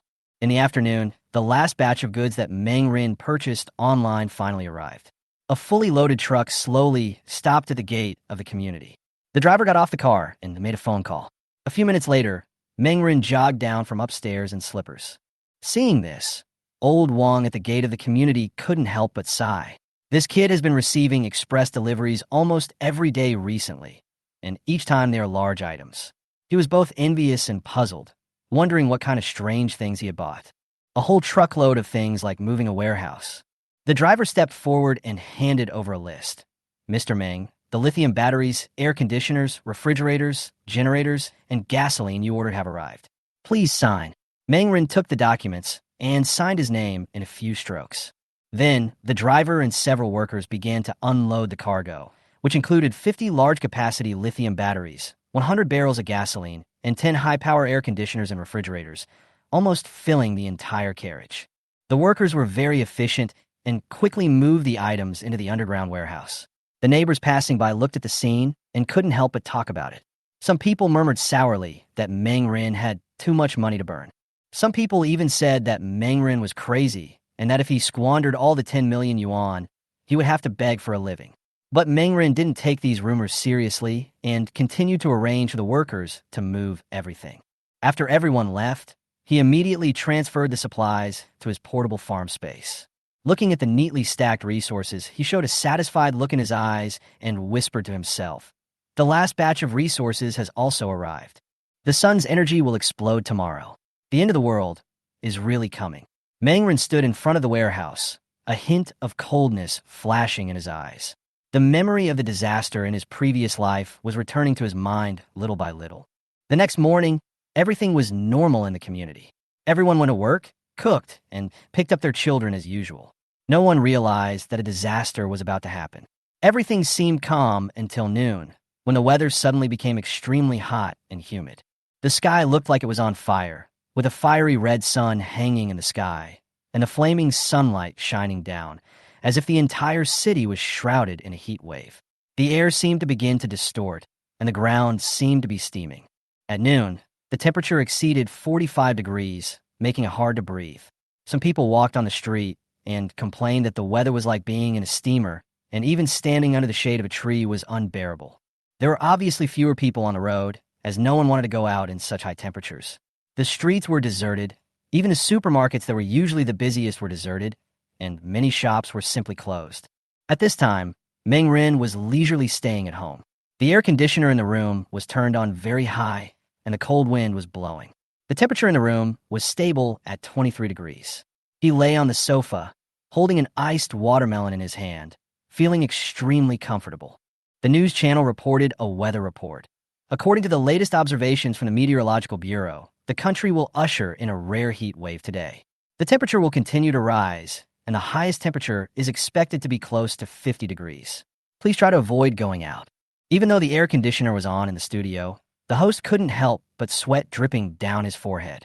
It seemed that ordinary air conditioners could hardly cope with such extreme high temperatures. Hearing the number 50 degrees, Mangren just sneered. In his memory, the extreme high temperature in Yanhai City in his previous life once reached 60 degrees, and some areas were even close to 100 degrees. That was real torture. He glanced at the thermometer outside the balcony, which had soared to 48 degrees. The sun in the sky seemed to have transformed into an angry giant, constantly releasing terrifying heat energy, and the whole city seemed to be roasted by fire. The internet has been abuzz with complaints on Weibo, Tieba, WeChat groups, and other social media platforms. People are complaining about the abnormal weather. It was cool as early autumn yesterday, but today it's like jumping into a furnace. Isn't this weather crazy? It's almost 50 degrees in late October. My air conditioner doesn't work. Damn, this isn't just hot, this is killing me. Everyone's comments came flooding in, but Mangren knew in his heart that this was just the beginning of the extremely hot era, and the real purgatory was still to come. The high temperature during the day would last for several months, and only at night could there be a slight respite. All this is due to a large-scale, abnormal explosion of solar energy. This is not a short-term climate problem, but a catastrophe spanning thousands of years. Humans are about to face a complete test of survival, and they are not prepared. The streets of the city are almost deserted at the moment, and even the shops are closed one after another. No one is willing to risk their lives to go out. Families like Mangren are the lucky ones who can enjoy air, conditioning, and ice drinks at home. He leaned back on the sofa, took a big sip of ice cola, and shouted happily, "It's so refreshing." The contrast brought by this extreme weather made him feel an unprecedented sense of satisfaction. Just then, my phone rang. It was a message from the community owner group. I clicked on it and saw that it was full of complaints about the weather. I don't have an air conditioner at home, and it's getting really hot. I've been turning on the air conditioner for the whole morning, but the room temperature hasn't dropped at all. This weather is too outrageous. It was still over 20 degrees yesterday. Mangren, didn't you buy a lot of big air conditioners yesterday? Can you lend us one? Chapter 14, White Lotus Seeking Help. The person mentioned the air conditioner, which immediately attracted the attention of everyone in the owner's group. When they heard that someone had extra air conditioners, many people came out and started tagging Mangren. Mangren looked at the messages with a sneer on his face. He then threw the phone aside and pretended not to see it. Do these people think I'm a fool? This wasn't the attitude you showed when you laughed at me yesterday. He sneered and ignored these guys. Let them quarrel. He had just finished lunch and could have a good sleep. Thinking of this, Mangren lay comfortably in the room and soon fell asleep. I don't know how much time had passed, but Mangren was awakened by the ringing of the alarm clock. When he got up, he saw that it was already the next morning. He opened the curtains and looked outside. Although it was only morning, it was already bright outside. The hot temperature did not seem to subside at all. It was even more severe than yesterday, so the temperature outside was still as high as 50 degrees. After 2 consecutive days of direct exposure to the horrible sunlight, the flowers and plants in the community's green belt began to wither. In one day at most, these flowers and plants will be completely dead. After yawning, Meng lazily got up from the bed. He had slept for a whole night without realizing it and felt a little hungry. He went to the kitchen and started cooking. Well, let's eat steak and stewed radish today. Meng took out a piece of top-quality tender steak and radish from his portable farm, then cut them into pieces and put them into the pot. I'm afraid Meng is the only one in the world who uses top-quality steak to make steak stewed with radish. After a while, the pot began to emit the tempting aroma of meat. The aroma of meat wafted out, attracting the attention of the other side. Meng kitchen is just opposite to the one opposite, and the two kitchens can see each other. Wang Jun happened to come into the kitchen to cook at this time. He was shirtless and sweating all over, as if he had just been pulled out of the water. He smelled the aroma of meat, then looked towards Meng, and then a look of surprise appeared on his face. Because Meng was wearing pajamas, there was not a bit of sweat on his body. Have you turned on the air conditioner? Wang Jun couldn't help but ask. Meng showed a bright smile on his face. Yes, I just bought a high-power air conditioner. It's so hot outside. Even with the air conditioner on, the temperature at home can still stay around 20 degrees. I'll even catch a cold if I don't wear any clothes. Invisible show-off is the most deadly. Listening to Meng words, Wang Jun had an unknown expression on his face, a mixture of envy and jealousy. Although the air conditioner here is running, it is unable to lower the temperature because of its low power. On the contrary, the temperature on Meng side can still be maintained at around 20 degrees. There is a huge difference between the two sides. After saying a few words, Meng ignored Wang Jun, but he saw Wang Jun's eyes clearly. He said this on purpose just to let Wang Jun know that he was living a good life. He knew that Wang Jun's family was poor. Their air conditioning was very poor, and there was no way to cool the family. So he had helped the other party many times in his previous life. Who knew that Wang Jun was so heartless that not only did he not thank him, he also followed others and rushed into his home. This ungrateful bastard. I just want to provoke him on purpose. The steak and radish stew were ready soon. Meng came to the living room and ate the food leisurely while watching TV. The TV is still reporting on the high temperatures. This horrific high temperature is global in nature, and no country can escape it. The female anchor faced the camera and tried to use a soothing tone. Just yesterday, the world ushered in a rare extreme weather situation, which caused the global temperature to rise. But residents don't need to worry. This extreme weather will only last for a few days, and it won't be long before things return to normal. Please stay calm in the coming days, don't be too irritable, and try not to go out to avoid heat stroke. The authorities will solve this problem as soon as possible, so please don't panic. Looking at the words of the female anchor on TV, Meng sneered. Countries around the world must have known about the solar anomaly, and such appeasement can only solve the problem temporarily. After the arrival of the extreme hot era, it won't be long before the order of all countries in the world will completely collapse. At that time, everyone can only rely on themselves to survive. The degree of warming now is almost the same as in the previous life, proving that there is nothing wrong with his memory. Ring, ring, ring. At this moment, the ringtone suddenly rang. I picked up the phone and saw that it was a voice message from Tian Wenxian. Aaron, where are you? It's so hot now. I can't stand it anymore. When a message was opened, Tian Wenxian's coquettish voice was heard. A smile appeared on Meng lips. Then he took a photo and sent it to Tian Wenxian. He took a photo of the thermometer on purpose. The meaning was self-evident. On the other end of the phone, Tian Wenxian was stunned when she saw the message sent by Meng. How was that possible? It's over 30 degrees here, even indoors. How come Meng temperature is only 20 degrees? In the photo, Meng is wearing warm pajamas and holding a glass of red wine in his hand. The thermometer next to him shows that the temperature is only 20 degrees. Tian Wenxian almost dropped her jaw in shock. A hint of jealousy and envy appeared in her eyes, and then she quickly dialed Meng's number. Hello, Aaron, you are home. Why is the temperature so low there? Aren't we in the same city? Tian Wenxian asked hurriedly. In the living room, Meng smiled slightly. Of course I am in Yanhai, but I spent 30,000 yuan to buy the latest high-power air conditioner. Even if the temperature outside is hot, it can ensure that I am cool and comfortable here. Hiss! Tian Wenxian took a breath and felt unbalanced immediately. We are all human beings. Why are there such big differences? She couldn't help but said softly, "It's so hot here. Even with the air conditioner on, I can't stand it. If you don't believe me, I'll video chat with you and you'll be able to see how hot I am now." As she spoke, Tian Wenxian started the video invitation. After Meng Ren on the other end answered the call, Tian Wenxian immediately appeared in his sight. In the video, Tian Wenxian was only wearing pajamas that were as thin as could be. Because of sweat, her pajamas were soaked and completely stuck to her body. Her beautiful and sexy figure is fully displayed. If you look closely, you can even see the beauty under her clothes clearly. Chapter 15 Bitch. I have to say, this scene is indeed very tempting. Tian Wenxian is good-looking and has a great figure. If it weren't for her vicious heart, Meng Ren felt that he would not be able to control himself in this scene. Unfortunately, no matter how good your appearance is, it will be useless if you have a vicious heart. Meng Ren just glanced at it and then looked away. His face was calm, and his expression did not show much emotion. "It's really hot. Why don't you turn on a fan? It should be cooler." Meng Ren's tone was very cold, without any sympathy for women. "What?" After these words were spoken, Tian Wenxian was stunned again. She never expected Meng Ren to say such a thing. Shouldn't his eyes light up, and he immediately agree to let him live there? Why can you still maintain such a cold expression?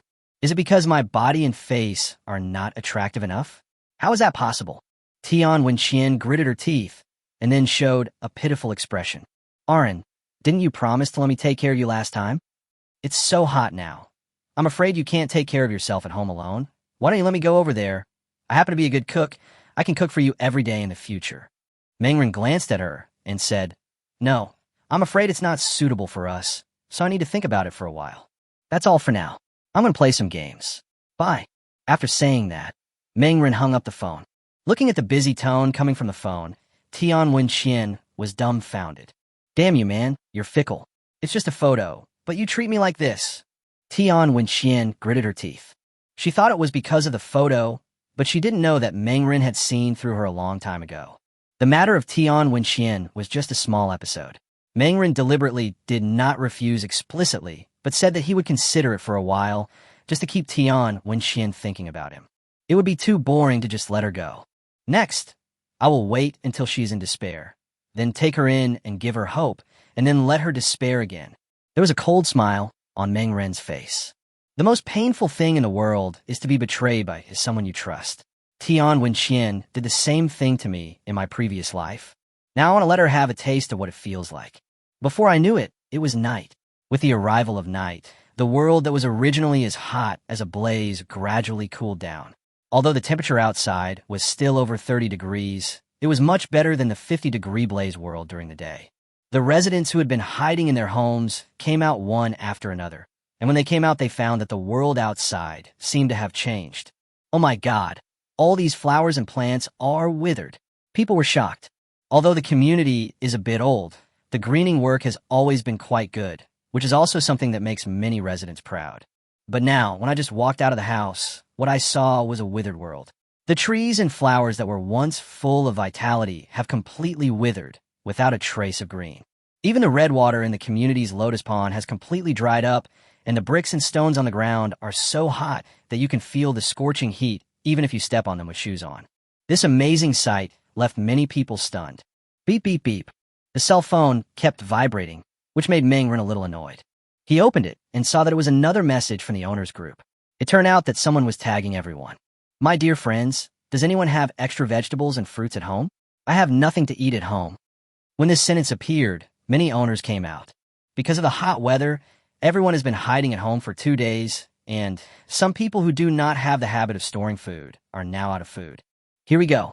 Meng Ren couldn't help but narrow his eyes when watching this scene. Due to the horrifically high temperatures during the extreme hot era, most plants have died and people can't buy fresh vegetables at all. Now that the extremely hot era has just begun, people have no sense of crisis yet, so there's only a shortage of vegetables. It won't be long before people realize that the heat is here to stay, and at that point, those without food will start taking food from others. Supermarkets and farmers markets are where these people run rampant. For a little bit of food, even brothers will turn their swords against each other. In the owner's group, many people came out to ask for help because of what that person just said. Yes, I don't have any supplies at home.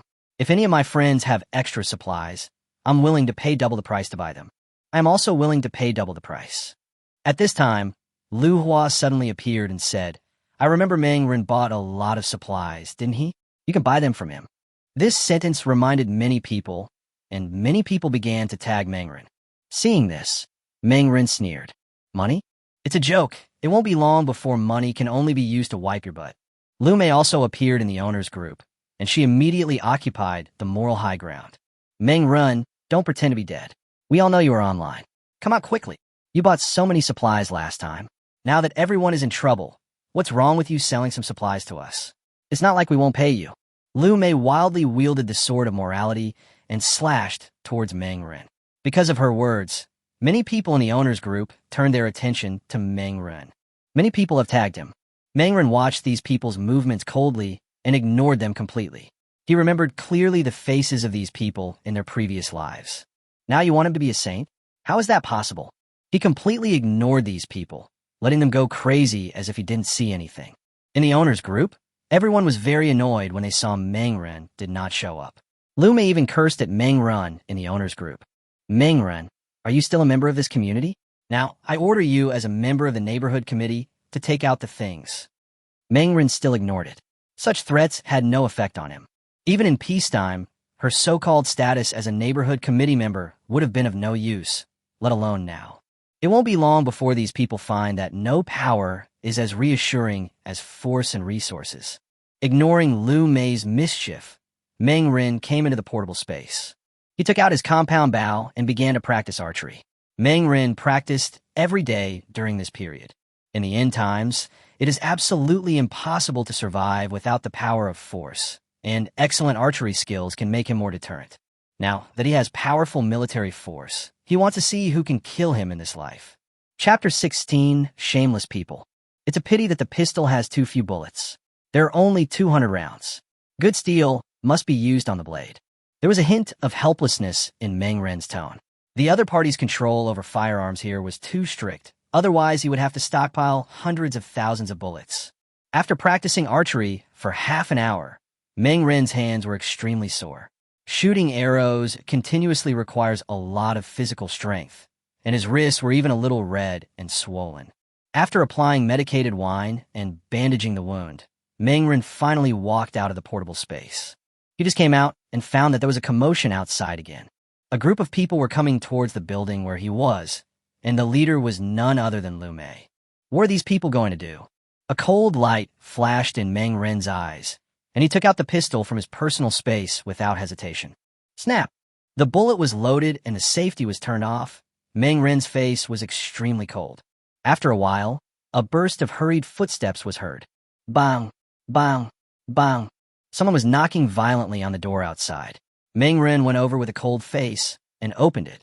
He saw about a dozen people standing outside, both men and women, most of whom were young men. What are you doing? Who told you to come to my house and knock on the door? Before the group of people could speak, Meng Ren took the initiative and started scolding them. The loud shouting stunned the group of people for a moment. It was obvious that they had not expected such a situation to happen. Meng Ren, why are you making so much noise? Lu Mei's face was dark. She stared at Meng Ren intently with a look of arrogance in her eyes. We just tagged you in the owner group. Why didn't you come out? Hee hee. Faced with Lu Mei's questioning, Meng Ren almost laughed. What do you mean by art? I didn't see it. I was sleeping at home just now. Meng Ren spread his hands, but someone immediately refuted him. Meng Ren, what nonsense are you talking about? It's so hot outside. How can you still sleep? Is it hot? I don't think so. Isn't this quite cool? A smile appeared on Meng Ren's lips. Huh? Everyone was stunned when they heard this. Only then did everyone realize that there was a cool breeze blowing out from Meng Ren's house. How can it be so cool? Meng Ren, how high is the air conditioner in your home? Lu Huan, the crowd, was shocked. He wanted to rush into Meng Ren's house, but was stopped before he even entered the door. Get out! Meng Ren's face was cold, with a chill flashing in his eyes. What happens in my family has nothing to do with you. It's not your turn to intervene, Meng Ren said in a cold tone. Lu Mei's face darkened. Meng Ren, it's wrong for you to say that. We are all from the same community, and we should help each other. I've said it before, my affairs have nothing to do with you, and I don't want to get involved in your affairs. Say it again, Get out of here right now, or don't blame me for being rude to you. Mengren was too lazy to waste time talking to this group of people. Lu Mei, in particular, relied on her so-called status as a neighborhood committee member to become so arrogant. Seeing Mengren's bad attitude, several people were very angry. Mengren, are you sure you want to do this? Don't think you can do whatever you want. The news said that this heat wave will soon pass. And I have just received a document from the city. The city calls on everyone to organize groups to resist this disaster. If you, Mengren, are unwilling to cooperate, wait until the disaster is over. Don't blame me for reporting your situation then. Lu Mei said proudly. Mengren looked at him coldly. Really? Then report it. I don't care. After saying this, Mengren slammed the door shut.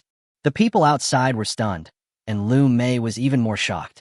She never thought that Mengren would be so ignorant of the current situation. She brought up everyone in the city, but Mengren didn't care at all. Fuck, Mengren is too cold-blooded. Everyone is suffering from the disaster, but he is hiding in the air-conditioned room and enjoying life. Lu Hua gritted his teeth. I think Mengren got some news in advance.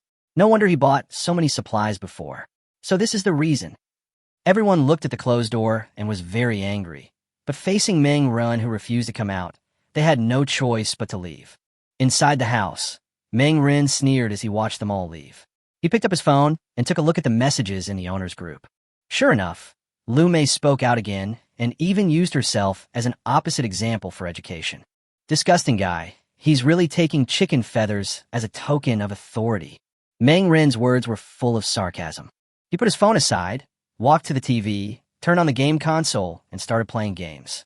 In order to avoid being bored in the room, he had already made full preparations. He bought a lot of games in the past few days and downloaded them all. There are hundreds of games, enough for him to play until the end of time, and many of them are classic games.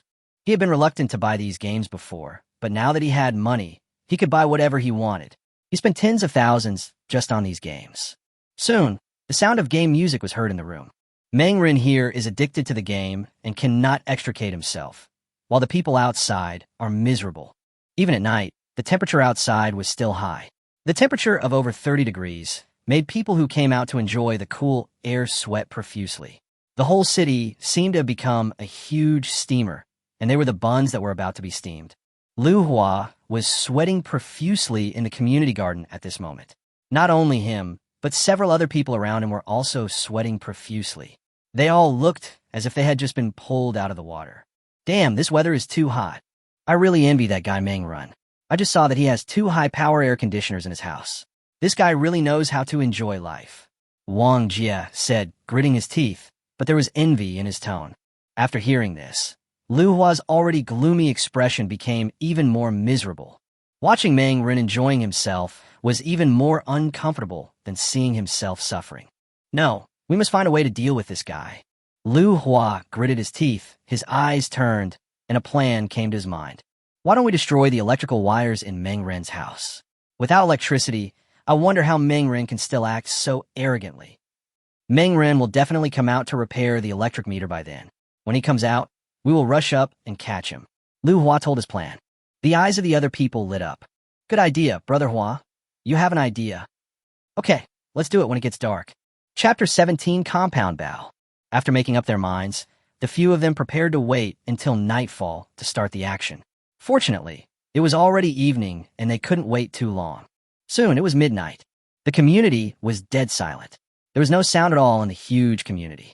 It was so quiet that even a pin drop could be heard clearly. Lu Hua and a few others met downstairs where Mengren was. They looked at each other and immediately started going upstairs. They soon arrived at the 8th floor where Mengren was. Brother Hua, we found the location of the electrical box, someone said excitedly. Several people immediately walked over and cut off the power in Mengren's room. In the room, Mengren was still playing the game console, but suddenly, the room, which was bright just now, became dark and the TV went silent. What's going on? Mengren stood up from his chair instantly. The power outage, how could it happen so soon? There was doubt in his eyes. He remembered clearly in his previous life that the water and power outages were on the 5th day. Now it's only the 2nd day. How could there be a power outage? Is it because of the butterfly effect? Or is there something wrong with the circuit breaker? Mengren was a little unsure. He picked up the flashlight on the sofa and prepared to go out and take a look. Maybe he'd been using the air conditioner all day, causing the circuit to be overloaded and tripped. Bang! The flashlight lit up brightly. Mangren used the light to see the location of the door clearly, then went out to check the electric meter. He walked through the corridor to where the electric meter was, but at this moment, 4 or 5 people rushed out from the corner and surrounded him. Ha ha ha! Mangren, you really came out. It's really not easy to catch a guy like you. Lu Hua had a sneer on his face. He looked at Mangren teasingly, his eyes full of sarcasm. The other 3 people also burst into laughter, as if Mangren had been trapped. Mangren's expression suddenly darkened. So if it's you bastards, who the hell told you to turn off my power? I haven't even saved the game yet. Mangren was furious. He had been playing games for an entire afternoon and had finally reached the boss, but now everything was ruined by these guys. Grass, you can't even protect yourself now, and you still care about the game? Lu Hua cursed. He rolled up his sleeves and looked at Mangren with a sneer. Mangren, how do you think we should deal with you today? Did you plan a lottery incident with my mom a few days ago? Mangren glanced at him coldly. I don't know what you were talking about. CNM, are you still pretending? Who else could it be except you? Today I'm going to teach you a lesson. Lu Hua cursed and swung his fist towards Mangren. Mangren was prepared. He turned around and ran without saying a word. Fuck! Mangren ran away. Catch him. Lu Hua was furious. Chase him quickly. Don't let him get back home. Several people immediately rushed forward and ran up quickly. Mangren was running wildly in front. Was he going home? No. These guys plotted against him like this. How could he swallow his anger if he just went back like this? He quickly ran around the corner of the corridor, and with a thought, a compound bow appeared in his hand. Knock the arrow, draw the bow, and aim. The whole action was done in one go. He had practiced it hundreds of times in his portable space. Although his bow and arrow skills were not as good as those of professional athletes, he was definitely at the level of an ordinary amateur. He had just drawn his arrow when the first man rushed out from around the corner. As the man rushed around the corner, he saw Mangren holding a compound bow and aiming at him. Ah! The man was shocked, and his expression changed drastically in an instant. Mangren aimed at his throat, but changed his position after thinking for a moment. He didn't want to kill people so quickly. The most important thing was that killing these people like this would be too easy for them. Whoosh! The arrow shot out instantly and pierced directly through the man's right leg. Ah! A shrill scream emanated from the man's mouth, and the intense pain made his facial features distorted. Gosh, gosh, gosh. Mangren has a bow, an arrow in his hand. Others also rushed out at this time and were immediately stunned by the scene in front of them. Lu Hua was even more shocked and could hardly believe his eyes. Mangren, where did you get the bow and arrow? Whoosh. Mangren did not answer, but shot an arrow directly. The arrow carried great power and pierced through Lu Hua's calf. Ah! Lu Hua was holding his legs and screaming on the ground. Seeing this, the other 2 were so scared that their faces turned pale. They left Lu Hua and the other person behind and fled in a panic. Don't go. Come back and take me with you. Lu Hua shouted in pain. Mangren walked over with a cold face and a cold light in his eyes. Stop shouting. Those 2 won't come back to save you. Lu Hua's face turned pale as paper, and he no longer had the arrogance he had just now. No. Mangren, don't kill me. Mr. Meng, Brother Meng, I know I was wrong. Please just treat me as a fart and let me go. Lu Hua begged bitterly. Hee hee. Mangren sneered. You can ask me to let you go. Just pull out my arrows and you can go. Pull it out yourself? Grass. Lu Hua just felt a chill down his spine. No, how can I pull it out? Please let me go to the hospital. Lu Hua was sweating profusely. Mangren sneered. The hospital had stopped operating a long time ago. Even a hospital couldn't withstand such hot weather. Even if the hospitals were open, they probably wouldn't be able to cope with the situation. In just 2 days, countless people suffered from heat stroke, and all the hospital beds were already occupied. Either I shoot you to death, or you pull out the arrow yourself. You choose one, Mangren said coldly. Lu Hua had no choice. He gritted his teeth, grabbed the arrow, and pulled it out. Ah! The intense pain made him wish he wanted to die, and the other person was so frightened when he saw this that he almost fainted on the spot. Go away. Mangren waved his hand. Thank you, Master Meng. Thank you, Master Meng. While expressing his gratitude, Lu Hua hurriedly limped away. Although he had a limp, he still ran very fast, fearing that Mangren would change his mind and keep him. Mangren glanced at the other person. He was too lazy to talk nonsense and simply pulled out the arrow with his backhand. Then he turned and left, leaving the man screaming in pain in the corridor. Before long, the owner's group was in an uproar. Lume tagged Meng-ren crazily, and she cursed like a madman in the owner's group. Meng-ren, get out of here. You hurt my son. I'm going to call the police to arrest you.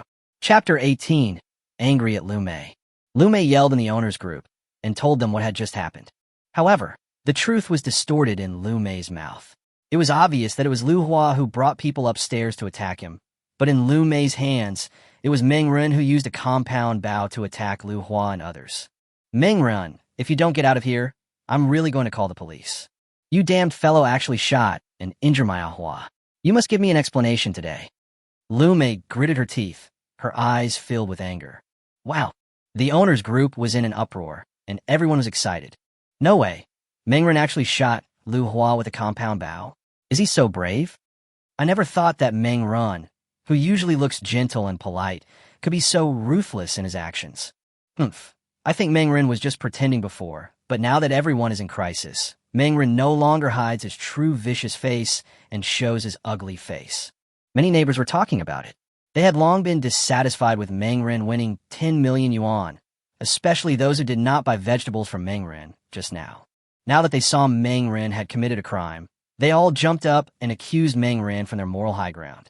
At home, Meng-ren almost laughed out of anger when he saw the news. His face was full of coldness. These guys, it turns out that they're just dogs that can't change their bad habits. Lume was still clamoring in the group, yelling at Meng-ren to come online. Her words were very unpleasant, and she insulted Meng-ren in various ways. Her voice seemed to be echoing throughout the group. Lume, what nonsense are you talking about, old man? Ask your son yourself and find out whose fault it is.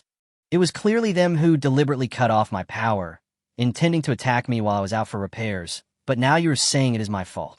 You old man, you lie with your eyes open. I think you are the truly shameless person. Meng-ren angrily criticized Lume, without showing any mercy in his words. Seeing this, Lume was immediately furious. Meng-ren, my Ahua was shot by you. Don't think you can do whatever you want just because it's a fire disaster. When the fire disaster is over, I will call the police to arrest you, and you can just wait to go to jail. Hee hee. Meng-ren sneered. These people actually believed what was said on TV. The solar energy explosion will last at least several thousand or even tens of thousands of years. The fire disaster is over. It's still a long way to go. Okay, then go call the police and arrest me. I warn you, if you dare to defame my reputation again, don't blame me for being rude to you. If you don't want to be shot to death by me, just shut your stinky mouth. Meng-ren noheten coldly. It has to be said that after experiencing death in his previous life, Meng-ren has now completely let go. In the end times, protecting yourself is the most important thing. Only by being vicious can people fear you.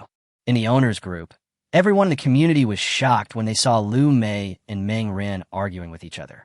They could hardly believe their eyes. Meng-ren has lived in the community for more than 10 years. He has always been regarded as a gentleman by everyone. Why has he ever said such threatening words? Lume was so angry that her lungs were about to explode. Okay, just wait for me. I will call the police now, and you can just wait to be arrested. After saying this, Lume immediately called the police. Meng-ren was not at all panicked at home. Not only that, he was lying leisurely on the sofa, holding a watermelon in one hand and taking a selfie of himself with the other. Bang! He casually sent the selfie to the group. I'm at home. You can call the police anytime. When everyone in the community clicked on it, they all had looks of shock on their faces, and then the owner's group became boiling with excitement. Although it is night now, the temperature is still over 30 degrees. They are already sweating profusely, so how come Meng-ren is still so comfortable? Not only was there not a speck of sweat on his body, but he also looked extremely relaxed. Meng-ren, how did you do it? Someone immediately asked.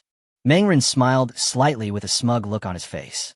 He had to admit, it felt so good to watch others suffer while he enjoyed himself. He ignored the questions from these people.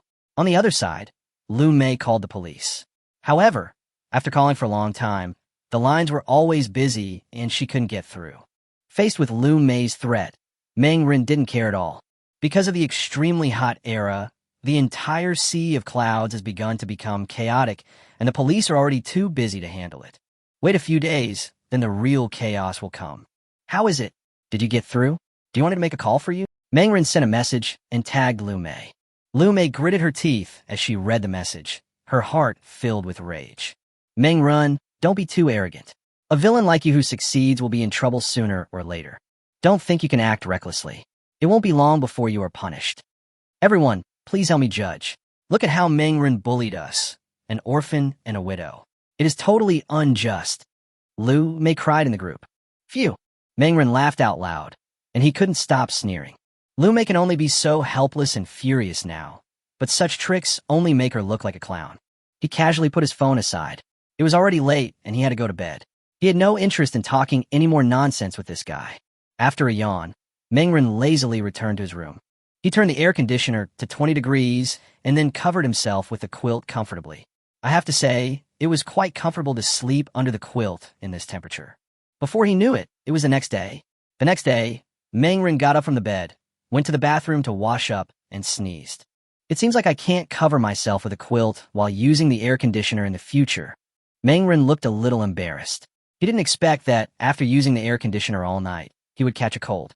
After washing up, he made himself breakfast and then went into his personal space. Mangren took out a capsule for treating colds from the medicine box, took one, and started working. The huge farm needs to be dealt with every day, and for the time being, he is the only one who can do these things. The vegetables in the fields are fine, they just need to be watered every day, but the chickens and ducklings need to be fed 3 times a day. Mangren entered the farm with feed, and immediately a large group of chickens and ducklings swarmed over and gathered around him. He grabbed a handful of feed from the bag and sprinkled it on the ground, and the group of cubs immediately began to enjoy it. Eat more and grow up well. Only when you grow up can I have meat to eat. Mangren licked his lips. Chapter 19, Farm Life. After feeding all the cubs, Mangren took the watering can and started watering the crops. It was not an easy task to water thousands of square meters of crops. Fortunately, watching these vegetables grow day by day is a very fulfilling thing, so the whole process does not seem boring. It took Mangren 2 hours to finish all the work on the farm. After 3 days of growth, tiny seedlings have sprouted in every piece of farmland, especially leeks and green onions. The fields are already green and lush. I believe it won't be long before the first harvest can be carried out. Great! Looking at the large piece of farmland in front of him, Mangren couldn't help but feel a sense of accomplishment. During the extremely hot era, the high temperature of over 50 degrees caused countless plants to die, and it became extremely difficult to farm outside. Not to mention vegetables, it won't be long before it's hard to even see a piece of fresh grass in the outside world. I'm probably the only one in the world who has fresh vegetables to eat. Mangren couldn't help but smile. He came to the shooting range, took out his compound bow, and started practicing archery. Knock the arrow, draw the bow, and shoot. The whole process was repeated dozens of times until his arms became sore and weak, and then Mangren ended his daily archery training. He rubbed his sore arm and returned to the real world with a thought. I looked at the time, and it was already noon. Today is the 4th day. The temperature outside is even hotter than yesterday, having reached over 60 degrees. The scorching sun shines down from the red sun, making the entire Yunhai city steaming. The hot temperature made the air distorted, and the bricks and roads on the ground were extremely hot. If you walked on such a hot ground with shoes on, the rubber on the soles would probably melt after just a few steps. Mangren opened the curtains and took a look at the outside world. He saw that the entire Yunhai city was silent, and the city outside was red as if it was hell on earth. The water in the lotus pond in the community has long dried up, and the green belts on the road have turned yellow and dry, without even a trace of green to be seen. 3 consecutive days of horrific high temperatures have killed all the plants exposed to the sun in the city. It's so scary. Although it was not the first time he had seen it, this hellish scene on Earth still frightened Mangren. He turned on the TV and saw the midday news reporting today's news. Dear viewers, today is the 4th day of abnormally high temperatures.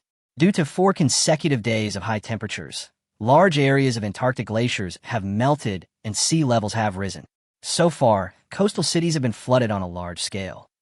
But please don't worry, the government has already started organizing disaster relief. Please don't rush to grab supplies and try to maintain order. The anchor tried to make his tone sound calmer. But the anchors on TV were all sweating profusely, and even the air conditioner in the studio couldn't lower the horrific temperature.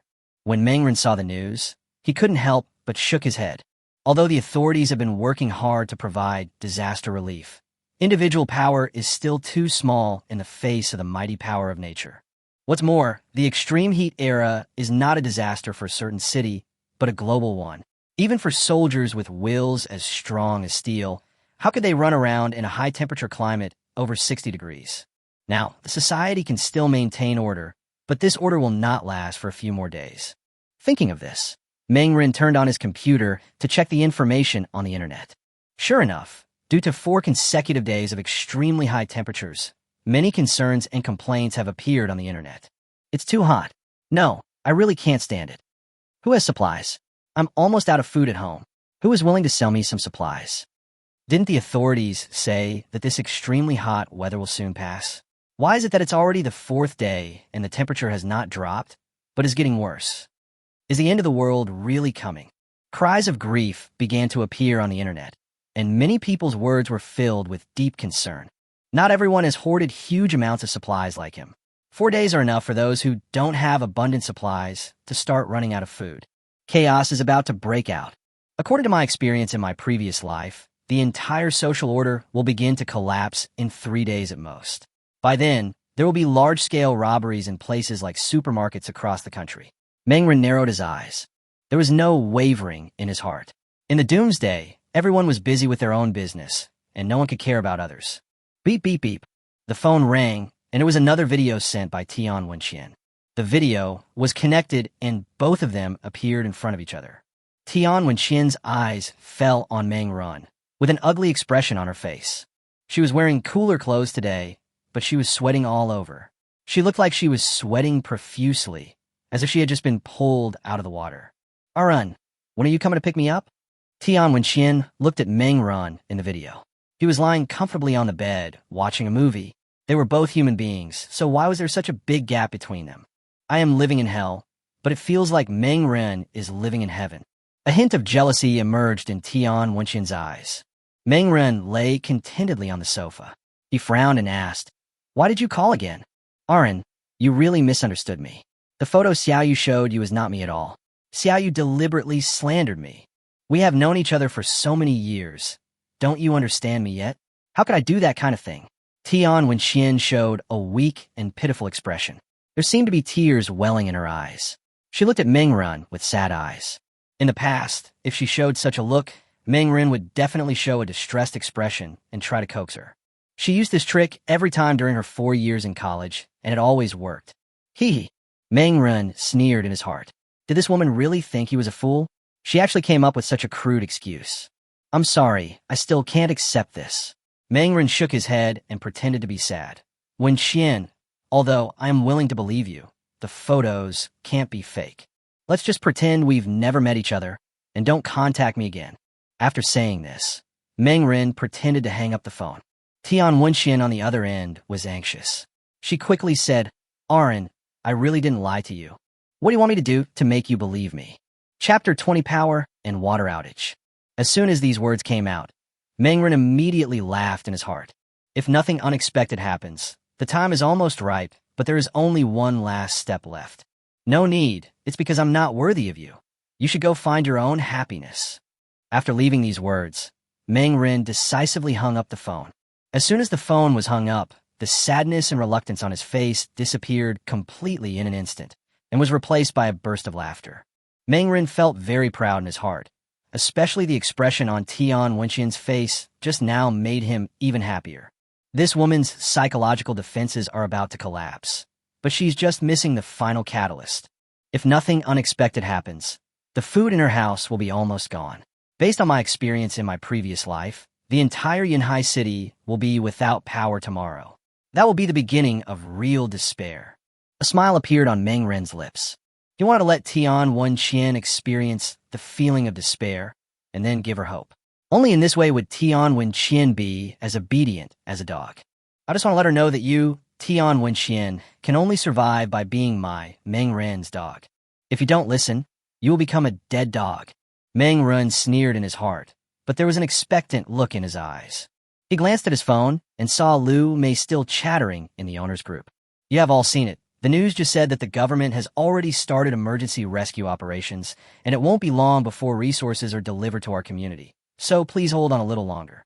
Although Lu Mei said this, not many people responded to her. Instead, everyone is complaining that supplies are not enough. It is already the 4th day, and food shortages have begun to appear in most homes in the entire community. But the extremely hot weather has not yet passed, which makes everyone start to worry. Mangren saw all these things, but he ignored them completely. Even if someone tagged him in the owner's group, he would still show up. The reason these people tagged him was simply because they wanted supplies. Mangren is not a fool. In his previous life, he was kind enough to donate supplies, but ended up being killed. You want him to make the same mistake a second time? How is that possible? There was no news from Lu Hua either. Apparently, the arrow he shot last night taught him a lesson. The weather is so hot now. I'm afraid Lu Hua has not been able to go to the hospital since last night. I guess Lu Hua is lying on the bed screaming right now. Mangren had a gloating look on his face. He can't go to the hospital now, and it's estimated that in a few days, Lu Hua's legs will be disabled for life. Moreover, these few days are probably like hell for Lu Hua. The wounds will rot and fester in the extremely hot weather. TSK, TSK, TSK, TSK. The pain is not easy to endure. Ignoring the message in the owner's group, Mangren turned on his computer and continued playing games. Because of the interruption by Lu Hua and others yesterday, his game crashed, and now he had to play it again. For the next day, Mangren Du played games at home and only got up lazily in the evening. He stretched lazily, his body a little stiff after sitting for the whole afternoon, and his body made a crackling sound like frying beans.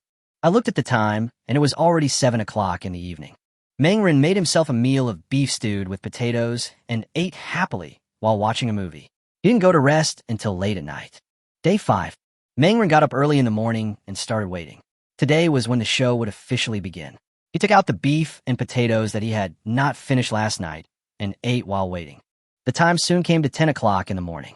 The show is about to begin. Mangren smiled, and a gleam of light flashed in his eyes. Bang! The moment he finished speaking, the entire Yinhai City suddenly lost power. The moment the power outage occurred, Yinhai City became abuzz, and so did the owners of the residential complex. It is the 5th day of the extremely hot era. Today is the day when power and water are officially cut off. Because of the horrific high temperature, the whole world has been greatly affected, and power plants are naturally no exception.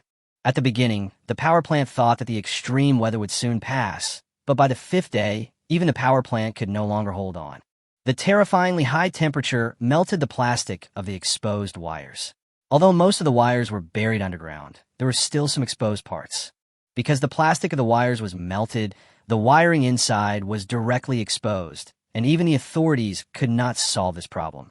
The huge Yinhai City suddenly lost power, and because of the power outage, water outage will soon follow. In just one day, the continuous water and power outages will have a serious impact on everyone. And this is also the beginning of the real chaos of the end times. In the residential area, every household was in an uproar because of the power outage, and exclamations rang out one after another. The owner's group was in an uproar. In less than a minute, 99 messages were received. What's going on? Why did the power suddenly go out? There is no electricity in our house. Not only is there no electricity, but there is also no water. Shit, how are we going to live without water and electricity? We could barely survive with the air conditioner before, but now there is no electricity and the air conditioner can't run. Already going to die of heat. What on earth are the authorities doing? The power went out in such hot weather. Are they trying to heat us to death? Everyone was talking about it, and I don't know how many people were complaining. Mangren looked at the information in the owner's group with a smile on his face. He then took out a large capacity battery from the body-shaping farm, and then moved a high-power air conditioner into his room. Because of the power outage, Mangren could no longer use electricity wantonly, but he had a generator and a large capacity battery, and the gasoline was enough for him to use for a long time. Connect the air conditioner to the battery, turn on the current, and the air conditioner starts running again, and a gust of cold air blows out from the air conditioner. Cool. An expression of enjoyment appeared on Mangren's face. Looking at the huge amount of supplies in the portable farm, he felt more at ease than ever before. Here, Mangren continued to play computer games comfortably in the room, while the quarrels and discussions in the group continued. The sudden power and water outage caught everyone off guard. In just a dozen minutes, the temperature in their house began to rise. At this time, the temperature outside was as high as 60 degrees. Although the temperature inside the house was lowered due to the shelter of the building, it still reached an astonishing 40 degrees. The sultry temperature made everyone sweat profusely, and everyone started complaining in the group. Chapter 21. Using chicken feathers as a command. Few people can withstand the high temperature of nearly 40 degrees at home. Even if they're not exposed to the sun, the stuffy house still makes people feel like they are living in a steamer. In less than half an hour, people could no longer hold on. Don't worry, the current water and power outages are only temporary. I have just received instructions from the authorities. Please believe that the authorities will conduct maintenance soon. Lu Mei's message appeared in the owner's group, and she calmed everyone's emotions. But this doesn't seem to have much effect. Under such hot conditions, even people with a gentle personality will become irritable. How long will it take to recover? Lu Mei, aren't you from the neighborhood committee? When did the higher-ups notify you? Someone in the group asked Lu Mei. Don't worry, it should be over soon. Please be patient. Now is a difficult time. No one should cause trouble. Otherwise, when the disaster is over, everyone who caused trouble will be held accountable. Looking at this message, Mengren couldn't help but laugh out loud. Lu Mei, this old thing, is still using chicken feathers as a token of authority even at this time. I want to see how far you can go. There was a sarcastic expression on Mengren's face. Lu Mei's lies will soon be exposed because the authorities have no ability to repair the electricity. It's not just Yanhai City. It's like this in all cities across the country. Except for a very few important areas that still have electricity supply, ordinary residential buildings can no longer expect to have electricity. Because of the terribly high temperature, living in a building is no different from living in a steamer. People will soon get heat stroke and then die. When people start dying, the emotion of fear will spread in everyone's heart. Meng Ren had experience from his previous life, so he naturally knew what would happen next. But he had no intention of reminding anyone. He would not suffer the same loss a second time.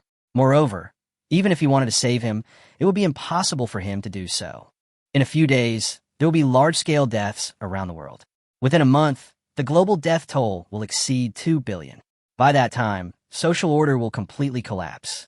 In the group, Lu Mei was still sending messages, while others in the group were constantly complaining. The temperature outside at noon was over 60 degrees, and it was like hell without air conditioning. Everyone was sweating profusely, and each of them looked as if they had just been pulled out of the water. In a room, Lu Mei's body was already wet with sweat. Why is it so hot? Lu Mei was extremely annoyed. Mom, where have you been? Come quickly and pour me a glass of water. I'm dying of thirst. Lu Hua's voice came from inside the room. There was annoyance in Lu Mei's eyes.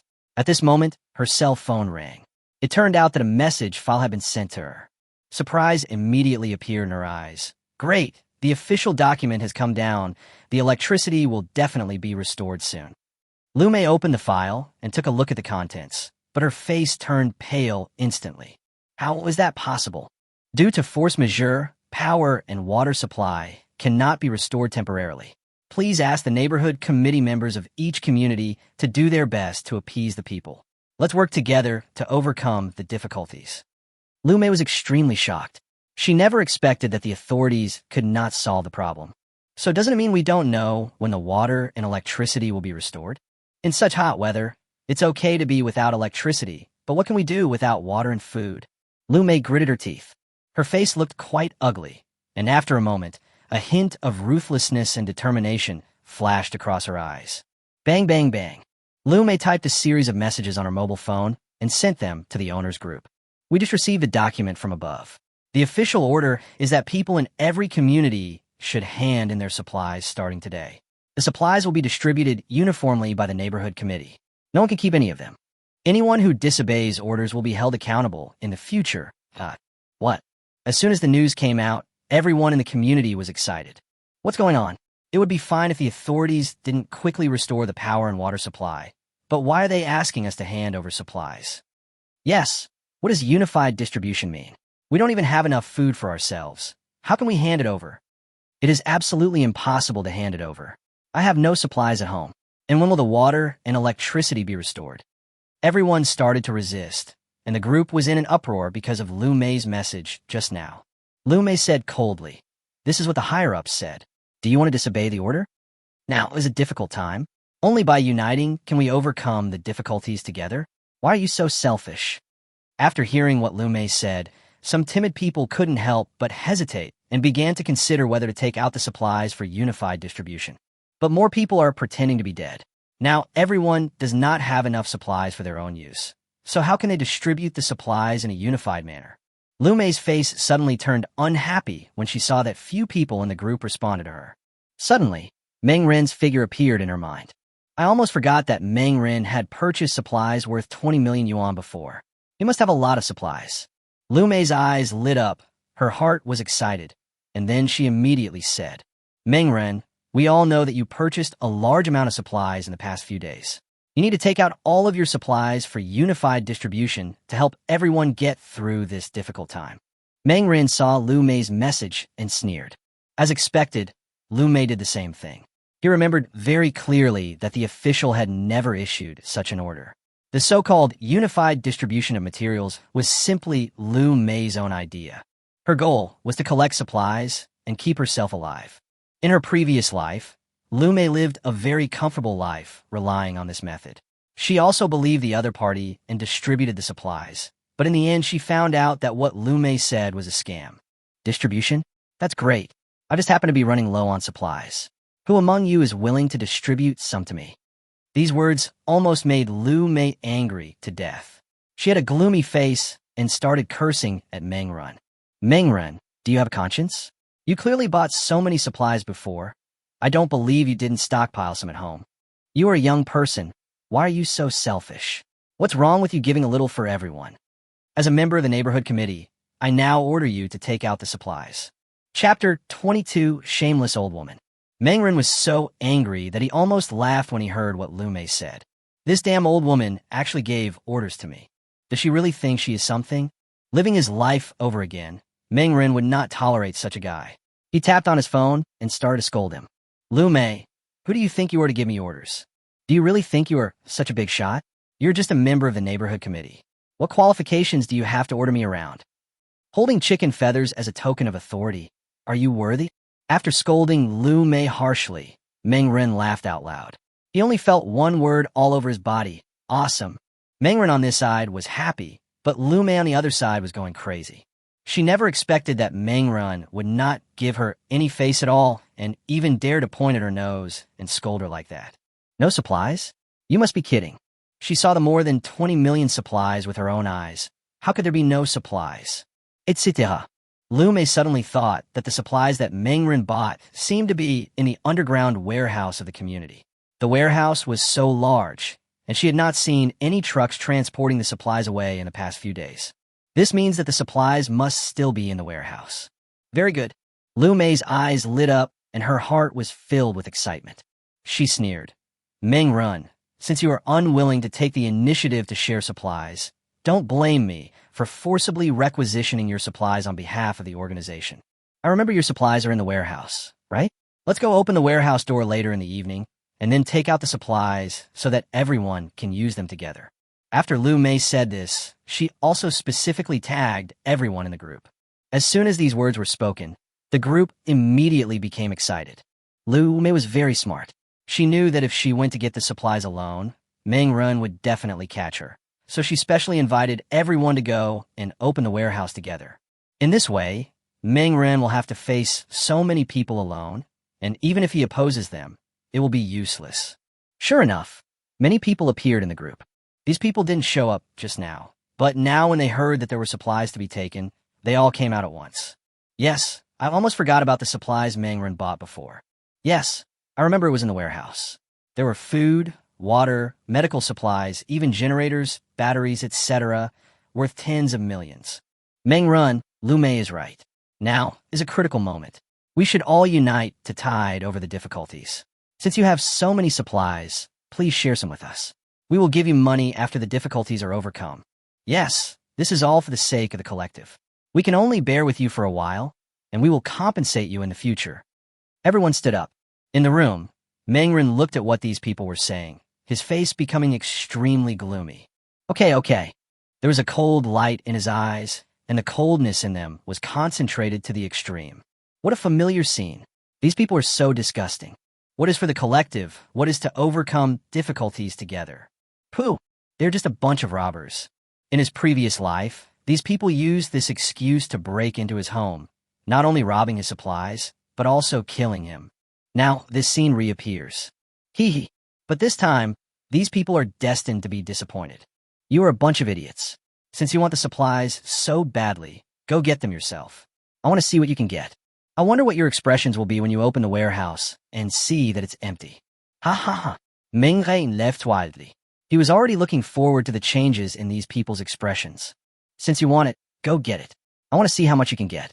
Meng Ren replied with a sarcastic look on his face. After receiving Meng Ren's reply, everyone became even more excited. Lu Mei was also ecstatic. Good luck. Meng Ren, it seems that I have wronged you. We will record your contribution. After the disaster is over, I will apply to the higher authorities and commend you. Phew. Meng Ren sneered, and the sarcasm on his face was extremely strong. Time passed slowly, and finally, after everyone had endured a whole day of high temperatures of nearly 40 degrees at home, it was finally night. The huge fireball in the sky went down the mountain, and the temperature outside finally dropped a little. Although it was still over 40 degrees, it was much better than during the day. Everyone gather at the warehouse entrance. We will open the warehouse together. Lu Mei sent a message. Crash.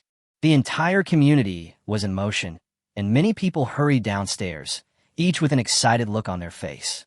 After a short while, hundreds of people arrived at the warehouse. Their eyes were shining like hungry wolves. Meng Ren in the room drew aside the curtains. With one hand, he took out a bottle of ice cola that he had just taken out of the refrigerator. He took a big gulp and then, with a playful look on his face, he looked forward to the next good show. Open it, open it. I hope you'll be satisfied with the surprise I prepared for you. Haha. Meng Ren laughed uncontrollably. At the warehouse entrance, most people in the community have already arrived. It's a huge crowd, and everyone has an excited expression on their face. Lu Mei looked at the situation in front of her and felt very satisfied. I am indeed smart. That kid Meng Ren still wants to fight with me, but he doesn't even realize how capable he is. Lu Mei looked very proud. She walked out of the crowd and waved. Everyone, we opened this warehouse today with the consent of everyone, and it is not my responsibility alone. At the same time, Meng Ren also promised that we could open the warehouse and take away the supplies. You all have to testify for me. Lu Mei shouted, obviously trying to shirk responsibility. She was very smart and worried that Meng Ren would sue her after the disaster, so she said this on purpose. Open the warehouse quickly. Some people were already getting impatient. A young man rushed out from the crowd. Upon closer inspection, he was one of the 4 people who followed Lu Hua to ambush Meng Ren the night before. He ran fast at that time, so he didn't get hurt. Now that good things happened, he immediately popped up again. He rushed to the warehouse with a sledgehammer in his hand and smashed the door lock with the sledgehammer. Bang! There was a loud noise, and not checking the door lock, he banged on it several times. With a crisp sound, the door lock opened as it could not withstand the huge force. Go ahead, the supplies are mine. I don't know who shouted, but the crowd rioted instantly. Everyone rushed into the warehouse as if they were risking their lives. From the looks of them, it seemed that they were afraid that they would be a little slow. Wait for me. Lu Mei also rushed in, but the next moment, everyone was dumbfounded. Chapter 23, The Clowns Are You? Hundreds of people rushed into the warehouse, with Lu Mei leading the way. However, after everyone had entered the warehouse, they discovered that the mountains of supplies that they had imagined did not appear. The huge warehouse was completely empty. Not to mention supplies, there was not even a mouse. Damn, where are the supplies? Where's the runway? Someone cursed on the spot. Wow. The crowd was in an uproar, and everyone was stunned and could hardly believe their eyes. This warehouse is actually empty. Where are the supplies? Why are there no supplies? This is impossible. Lu Mei was extremely shocked. She quickly searched around the warehouse, but still found nothing. Everyone was shocked, with confusion in their eyes. Inside the house, Meng Ren stood in front of the window and watched the scene. Meng Ren laughed so hard that he couldn't straighten his back, and his laughter echoed throughout the room. He was almost dying of laughter. The scene before him was simply the funniest thing ever. A group of idiots rushed into the warehouse, thinking it was full of gold and silver, but there was nothing inside. The confused and stunned expressions on their faces were funnier than the best clowns in the world. Mangren just lay on the bed and laughed so hard that tears came out. I'm dying of laughter. Ha! Mangren left wildly. Ring, ring, ring. The phone suddenly rang. He picked it up and saw that it was Lu Mei calling. Beep. As soon as the call was connected, Lu Mei's shocked and angry voice came from the phone. Mangren, what did you do? Where are the supplies in the warehouse? Liu Mei was furious. Mangren was possessed by a spirit of drama and instantly pretended to be angry. What supplies? You stole my supplies and you're asking me. I'm warning you. I've recorded the scene of you breaking into my warehouse just now. After the disaster, I will call the police to arrest you. You bandits broke into my warehouse and robbed my supplies, so you can go to jail. When Lu Mei heard this, she almost vomited blood on the spot. At the same time, other people in the warehouse also heard it clearly. Everyone was stunned. What's going on?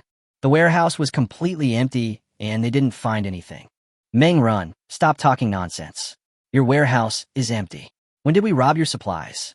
Lu Mei immediately cursed. Hee. Meng Run sneered. I think you were talking nonsense. My warehouse is full of supplies worth more than 20 million yuan. Everyone in the community knows it clearly. I haven't transported the supplies away in the past few days. Could it be that the supplies have disappeared out of thin air? It was you who robbed my supplies. You bandits, you robbed my supplies, and you don't even admit it. Faced with Meng Ren's cursing, Lu Mei and everyone else were dumbfounded. Bullshit. We didn't take your supplies at all. This warehouse is empty. Lu Mei was shocked and angry. Meng Ren's mouth curled up into a sneer. I don't care about this. You're the only ones who have entered my warehouse. Who else could it be besides you? Just wait for me to call the police to arrest you. Bang!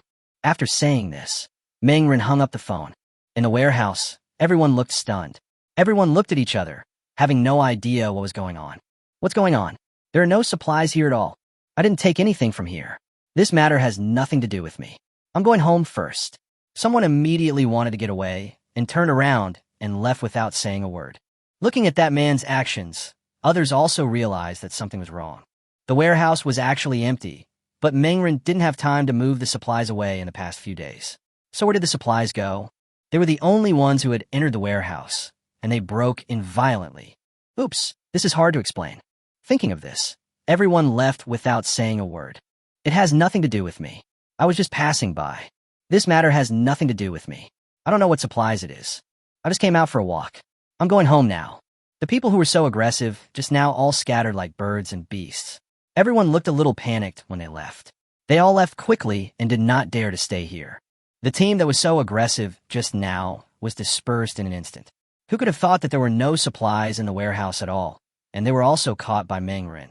Although the end of the world has begun, no one realizes that it will continue and the original order will be overturned. They still had the concept of law in their minds, and now that Mengren had put the blame on them, everyone's face turned pale. Before long, Lu Mei was the only one left in the warehouse, and her expression was extremely interesting. His face turned blue, then white, changing constantly like a revolving lantern. Mengren. You must have played some tricks, you damn boy. You actually used this trick to deceive an old woman like me. Lu Mei was extremely furious. Her eyes were full of anger. Dispersed. The team was originally brought together for the sake of profit, but now that the profit has disappeared, no one wants to stay here and get into trouble. Lu Mei gritted her teeth. She had wasted so much time and effort, but in the end, she didn't get any supplies. She gritted her teeth, feeling unwilling. Lu Mei was unwilling to give up just like that. She had no supplies left at home. If she didn't get some supplies from other people, she would probably run out of food tomorrow. She gritted her teeth and started going door to door to look for people. She did not choose Meng Run, but went to a young man's home. Young people are generally easier to fool, and the probability of getting supplies is higher. Everyone, I will go door to door to collect the supplies. Everyone must hand over the supplies to me, and I will distribute them uniformly. I hope everyone will cooperate with me. Lu Mei sent this message again, but this time no one in the group paid any attention to her. Meng Ren sneered when he saw this. This old woman is really unwilling to give up. I'm afraid she has no supplies, otherwise she wouldn't be so anxious. His guess was correct. Lu Mei just had no supplies. Next, Meng Ren threw his phone on the bed and entered his portable farm. His farm hasn't fed the animals yet today, so he's afraid those little darlings will starve. Meng Ren entered the portable farm, and in the next few hours, Lu Mei went door to door to ask for supplies. But most people wouldn't even open the door for Lu Mei when they saw her coming. So Lu Mei was turned away more than a dozen times in a row. Lu Mei gritted her teeth and refused to give up, constantly using her identity as a neighborhood committee member to pressure everyone. Open the door. I'm Lu Mei from the neighborhood committee. Don't hide at home and keep silent. I know you are at home. Lu Mei visited everyone one by one. Chapter 24, The Dying Man. Lu Mei used her status as a neighborhood committee member to requisition supplies, but everyone did not have enough supplies of their own. So how could they possibly give them to Lu Mei for distribution?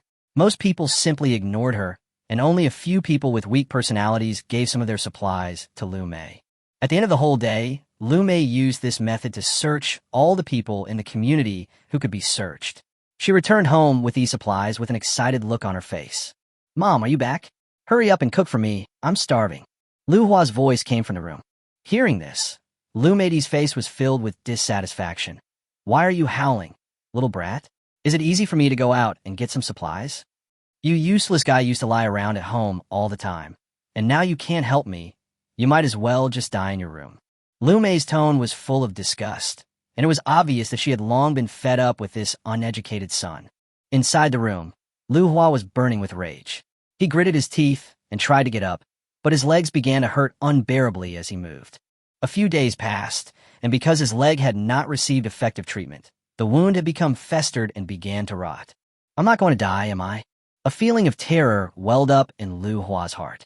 The pain in his legs made it difficult for him to move, let alone go to the hospital. He had already called the hospital's emergency number, but all the lines were busy and he couldn't get through. No, I don't want to die here. Lu Hua took out his mobile phone and asked for help from other people in the owner's group. Please, does anyone have medicine at home? I need treatment. Lu Hua spoke in a low voice and took a photo and posted it in the owner group. When others saw Lu Hua's rotten leg, they were shocked. Oh my God, Lu Hua, are you crazy? Why did you post such a scary picture in the group? It's really scary. Lu Hua was immediately furious. This is my leg. It was all because of that bastard Meng. He shot me with a bow and arrow. Who has medicine at home? Hee. Lu Hua's furious voice echoed in the group of owners, but no one stood up to pay attention to him. Lu Hua is uneducated and often steals things. People in the community have long been fed up with him. I don't know how many people secretly dislike Lu Hua. Now that Lu Hua is in trouble, most people are too happy to help him. What's more, things like medical supplies are extremely precious nowadays.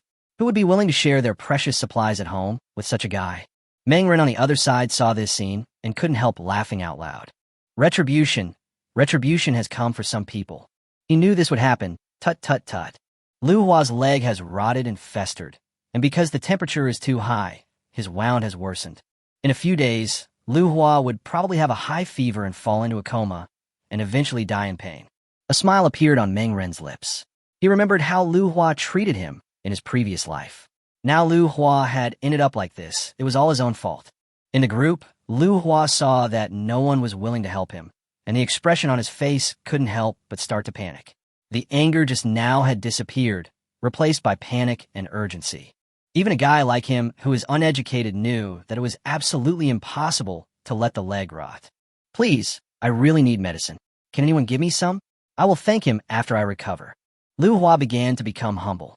The fear of death enveloped him and made it impossible for him to remain strong. But no one in the group paid any attention to him. No matter how he begged for mercy and acted pitifully in the group, no one stood up and sent a message. Grass. Seeing this situation, Lu Hua finally exposed his true nature. He clenched his teeth, and the anger in his eyes seemed to boil and burn like a river. Meng Run, get out of here. You're the one who caused my leg to break. I know you must have some supplies at home. If you don't save me now, I will never let you go in the future. You still dare to threaten me now? There was a sneer and sarcasm on Meng Ren's face, and he almost laughed out loud. If it were him in his previous life, he might have been scared by this guy, but now that he has experienced death, his mind has long since transformed. How could such a trick possibly scare him? Then go ahead and sue me, provided you can live to that time. I don't know how long the extreme heat era will last, but I know you won't be able to hold on that long. With your injuries, you will start to have a high fever tomorrow at the latest, and you will die in 3 days at the latest. After Meng Ren sent this message, he felt refreshed, just like taking a can of ice-cold Coke from the refrigerator on a hot day and drinking it down. What? 3 days? Lu Hua's face turned pale in an instant, and a hint of fear appeared in his eyes. No, you must be lying to me, Meng Ren, you bastard. You still want to scare me at this time? Lu Hua gritted his teeth. But at this time, another person couldn't stand it anymore and sent a message. Meng Ren did not lie to you. Your wound has become festered and rotten. You will die from the infection in a few days. Meng Ren was a little surprised. He glanced at the person who sent the message and suddenly realized what was going on. The person who said this is a single woman in the community named Mingxue. She is said to have graduated from a famous medical university. Although she's only in her 20s, she is already a doctor and is currently working as an associate chief physician in the hospital. She is one of the few good people in the community, and she has a good relationship with other people in the community on a daily basis. Once Meng Ren had a high fever, and it was Mingxue who helped him with it.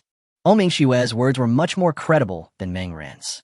Lu Hua believed it immediately, and his face turned even paler. Dr. O, save me. Please save me. I don't want to die. Lu Hua seemed to have grabbed a life-saving straw. A trace of pity flashed across Mingxue's eyes. As a doctor, she always kept in mind the concept of benevolence. But she had no other choice in the current situation. Without sufficient medical equipment and supplies, even if she was a doctor of medicine, she could not solve Lu Hua's problem. Sorry, your injury is too serious. There is nothing I can do. You can only go to the hospital. These words seemed to be a death sentence for Lu Hua, making him despair in an instant. It's over. Lu Hua's face was as pale as paper. Ha ha ha. Meng Ren at home laughed out loud. Lu Hua's death was a foregone conclusion, and his revenge was partially successful. At this moment, a message popped up in the group, causing a stir. Chapter 25, Fanning the Flames. Aunt Lu, didn't you say before that you would distribute the supplies? Now that you have unified the supplies, when will you distribute them to us? The person who sent this message was the young man whose supplies had been defrauded by Lu Mei before. He tagged Lu Mei crazily in the group. This piece of news instantly ignited the public opinion in the group, and many people began to tag Lu Mei, even those who did not hand in the supplies. Previously, Lu Mei coaxed and deceived these people into taking away their supplies, saying that they would distribute them uniformly. But now several hours have passed. Why is there no response from Lu Mei? Aunt Lu, what is going on? When will you come out to distribute the supplies? Yes, I gave all my supplies to you. Now I don't even have food to eat. When will you distribute the supplies to me? What's going on? It's been hours, and they haven't started distributing supplies yet? Everyone is waiting. People came out one after another, but no matter what they said, Lu Mei seemed to have disappeared and did not react at all. Of course, she knew what had happened, but at this moment, Lu Mei was counting the supplies in her home in the room and had no intention of distributing them. In the entire community, perhaps only Meng Ren knew what she was thinking. The outside world has fallen into chaos and crisis. At this time, only sufficient supplies can keep us alive. You idiots! These are the supplies I worked so hard to defraud. How can I possibly give them back to you? Lu Mei had a smug look on her face. She had swindled a lot of supplies, enough for her to eat for a while. She had decided that she would never go out until all the supplies were used up. By the time all the supplies are consumed, the crisis should be over. Lu Mei thought so. Even if other people sued her, she was too old, and the police couldn't do anything to her. But the other people in the owners' group were not happy, especially those who had handed in their supplies. They finally realized that they had been deceived by Lu Mei and became furious. Lu Mei, what on earth are you doing? Did you cheat us out of our supplies and don't want to return them? Fuck, Lu Mei, return my supplies quickly, or don't blame me for being rude to you. When everyone realized that they had been deceived, they were immediately furious, and everyone was holding a grudge in their hearts. Supplies were already insufficient, and now people have been deceived by Lu Mei. How could people tolerate this? Meng Ren in the room watched this scene and couldn't help but smile. What a familiar scene. In her previous life, Lu Mei relied on these means to cheat and obtain supplies, and lived until a month later. But those who were cheated of their supplies by her lived a miserable life because they had nothing to eat or drink, and several people who ventured out to look for things were killed. Looking at the furious crowd, Meng Ren had a smile on his face. There is enough firewood, so let me help you light it. He immediately sent a message in the group. Lu Mei deceived you. She had no intention of distributing the supplies. She just used an excuse to seize your supplies. Now Lu Mei has the supplies to survive, but you are in trouble. Unite, there are so many of you. Just take the supplies back from Lu Mei. As soon as these words were spoken, the flame instantly burned up. A group of people quickly gathered together. Everyone was very angry and left their homes one by one to rush to Lu Mei. It is now 2 o'clock in the middle of the night, and it is already pitch black outside. Many people are holding flashlights in one hand and wooden sticks or kitchen knives in the other. A group of people came to Lu Mei's house and started banging on the door frantically. "You old woman, open the door. Is it any use for you to hide in the house? Return our supplies to us as soon as possible." The man outside yelled angrily. Inside the house, Lu Mei was completely hiding in the room, with a panicked look on her face. She never expected that these people would actually rush into her house. "Damn you, Mingren. Why are you so talkative?" Lu Mei was anxious and angry.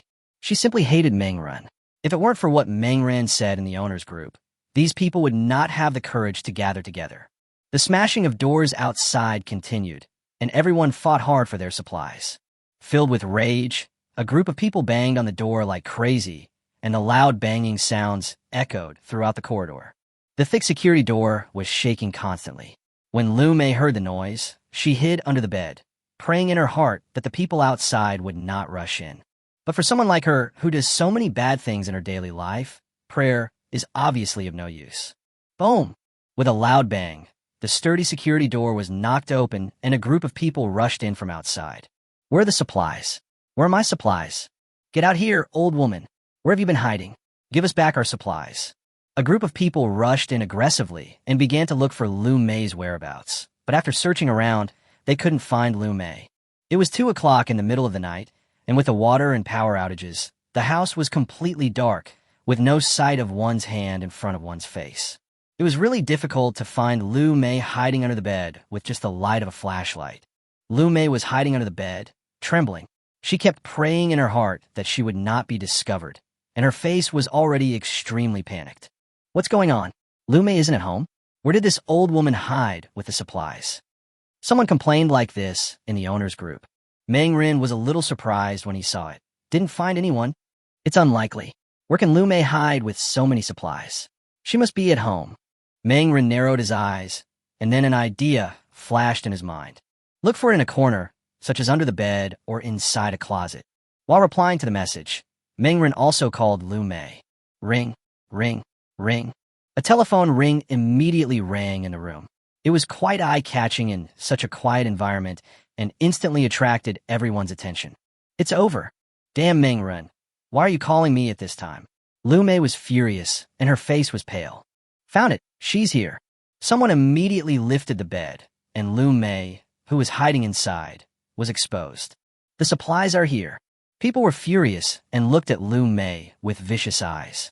"No, these supplies are mine. Get out of here right now." Lu Mei was shocked and angry. Chapter 26 Retribution is coming. Grass. Seeing that Lu Mei was still pretending at this time, someone suddenly became furious and slapped Lu Mei hard in the face. Bang! The slap was so loud that half of Lu Mei's face became red and swollen. The intense pain made Lu Mei scream. "Ouch!" Lu Mei cried bitterly. "You bastards, you robbed my supplies. You have no conscience. All these supplies belong to me. You are simply trying to kill me." Things have developed to this point, but Lu Mei is still throwing a tantrum. The group of people were so angry that they almost laughed. The man just now was even more furious. He walked up to her and slapped her in the face. "Don't act like a jerk in front of me, old man. These are our supplies. If it weren't for your age, we would have killed you right now. Brothers, take the supplies away and let this shameless old woman starve to death here." Everyone rushed forward and started to take their own supplies. A large amount of supplies were taken away. Lu Mei looked at the scene in front of her, her eyes full of despair. "No, please leave some for me. Have mercy on an old woman like me." Lu Mei burst into tears and sat on the ground crying. Hee hee. Everyone's faces were cold. They had been fooled by Lu Mei once, so how could they possibly trust her again? Even if Lu Mei cried to death here today, no one would probably pay attention to her. In just a few minutes, all the supplies were divided up by everyone, and even Lu Mei's own supplies were taken away by everyone. All the food and drinks in the house were taken away, leaving nothing useful for Lu Mei. "It's over, it's over." Lu Mei looked at the empty house, her eyes filled with despair. Lu Hua in another room came out despite the severe pain in his feet. Looking at the tragic scene in front of him, he couldn't help but curse on the spot. What on earth have you done, you useless old thing? This is all your fault. Why did you cheat others of their supplies for no reason? Now the few remaining supplies in the house have been taken away. What will I eat in the future? Lu Hua was furious. Lu Mei sat on the ground with a look of despair on her face. In another building at the original location, Meng Ren watched the whole show with a telescope. His face was full of smiles, and he could hardly stop smiling. Good. Every evildoer will be punished by his own evildoer. You, an old liar, were allowed to rob and cheat other people of their supplies. It's all your own fault that you've ended up like this. Meng Ren sneered, feeling very happy in his heart. He was naturally happy and did not feel any sympathy for Lu Mei at all. However, the appearance of this scene also completely represents the beginning of the collapse of order in this community. A 1,000-mile-long dike is destroyed by an ant-hole. Once something starts, it will become more and more terrifying until no one can control it. The social rules of civilization began to collapse. After these few days, I'm afraid that the supplies in everyone's homes have been almost consumed. Without supplies, people can only endure hunger and thirst. Driven by primitive desires, people will shed the cloak of civilization and become completely barbaric. It won't be long before similar situations of looting supplies gradually emerge until they are completely out of control. But these things have nothing to do with me. I am fully prepared, enough for me to live a comfortable and happy life. Meng Ren had a big smile on his face and was laughing loudly. In the owners group, those who were cheated are still cursing Lu Mei. There is no doubt that Lu Mei has become a rat crossing the street in the community, and everyone is calling for her to be beaten. I am afraid that no one will be willing to support her in the future. When Lu Mei was robbed, the other bystanders all acted gloatingly, not realizing that if Lu Mei was robbed today, anyone could be robbed tomorrow. After a yawn, Meng Ren lazily returned to his room. He lowered the temperature further, then covered himself with the quilt comfortably and soon fell asleep. The next day, the dazzling sunlight outside the window shone through the curtains and splashed onto Meng Ren's face. Perhaps because the sunlight was too dazzling, Meng Ren woke up slowly from his sleep. He yawned and then washed and brushed his teeth. I took a look at the thermometer outside and saw that the temperature today had reached 62 degrees. With such horrifically high temperatures, the outside has almost become a hell on earth. It is difficult for ordinary people to survive for more than an hour in such terrible temperatures. Meng Ren took a look at the messages in the owners group, and everyone was complaining that the temperature was too high. It's so hot, it's almost killing me. Yes, today's temperature has exceeded 60 degrees, and even at home the temperature has reached 40 degrees. I really can't stand it. How can we survive in such a severe heat wave? Has the official rescue team not arrived yet? How long will this weather last? There's a sense of despair in everyone's words. Today is already the 6th day, but the horrible hot weather does not seem to show any signs of abating. Instead, it is getting more and more severe. Looking at everyone's complaints, Meng Ren had a smile on his face. What are we going to eat today? Let's have fruit salad, bread, and milk. It's better to have a light breakfast. Meng Ren hummed a little tune as he took some fruits from his portable farm, cut them into pieces, sprinkled them with seasoning and cheese, and a fruit salad was ready. While eating breakfast happily, Meng Ren enjoyed the show in the owners group. Because her house was robbed last night, Lu Mei was apparently completely out of food. Not to mention food, she didn't even have much water. She was humbly hoping that others would rescue her in the group. Her attitude was completely different from her previous arrogant attitude. Please give me some food. I know I was wrong before, but I have changed. Lu Mei burst into tears in the group, her voice filled with despair and helplessness. But few people in the owners group sympathized with her. Instead, they ridiculed her. Now you know how to beg for mercy and play the victim? What would you have done if you had known earlier? Yeah, when you cheated us of the supplies yesterday, why didn't you think that this day would come? We won't be deceived by you again. Since there are no supplies, you can just wait to die. Everyone burst into laughter, and the sounds of sarcasm and ridicule filled the entire group of owners. Meng Ren looked at this scene and couldn't help but smile. It's so refreshing. Is there anything more satisfying than seeing your enemies suffer misfortune? After finishing his breakfast in no time, Meng Ren went to the portable farm and started working. After a few days, the farm has changed a lot. Chapter 27, A Loaf of Bread Worth 1,000. Most of the vegetables that were originally planted have already sprouted, and vegetables like leeks and green onions have even matured. The lush green appearance is so cute that Mangren can't help but smile. Okay. Saying the word good 3 times in a row was enough to show how happy Mangren was in his heart. The farm really has the function of accelerating the growth of crops. It has only been a few days, and these leeks and onions have already fully matured. It seems that it won't be long before I can eat fresh vegetables. Not only vegetables, Mangren came to the place where the fruit trees were. These fruit trees were also growing very healthily, and fresh tender buds had already grown on the branches. Although it would take a long time before they could bear fruit, having hope is the best result. It's perfect. Mangren hummed a little tune and began to harvest the ripe crops, and then replanted fresh seeds. After taking care of the farm, he came to the breeding area. The chirping chicks had grown a lot in the past few days. These furry little guys saw Mangren coming and immediately ran all the way around him. Mangren poured the feed on the ground, then went around the fish pond. After he had dealt with everything, he continued to practice archery. After practicing archery for a period of time, Mangren's archery skills cannot be said to be 100% accurate, but he can guarantee sufficient accuracy within a range of 20 meters. String the bow, draw the bow, shoot the arrow. The whole action was done in one go. The arrow shot out and instantly hit the target 20 meters away. The huge force made the arrowhead penetrate deeply into the target. Mangren nodded with satisfaction. After practicing for hundreds of times, Mangren finally put down the bow and arrow due to his sore arms. After simply moving his body, his figure disappeared instantly. After taking a shower, Mangren returned to his room and lay comfortably on the bed. The high-power air conditioner blew out cold air, keeping the temperature in the room at around 20 degrees. Living in such a temperature, one even needed to wear a layer of clothes to avoid catching a cold. I took out my cell phone and saw a lot of messages appearing in the owner's group. Another day has passed, and today is already the 7th day of the extreme hot era.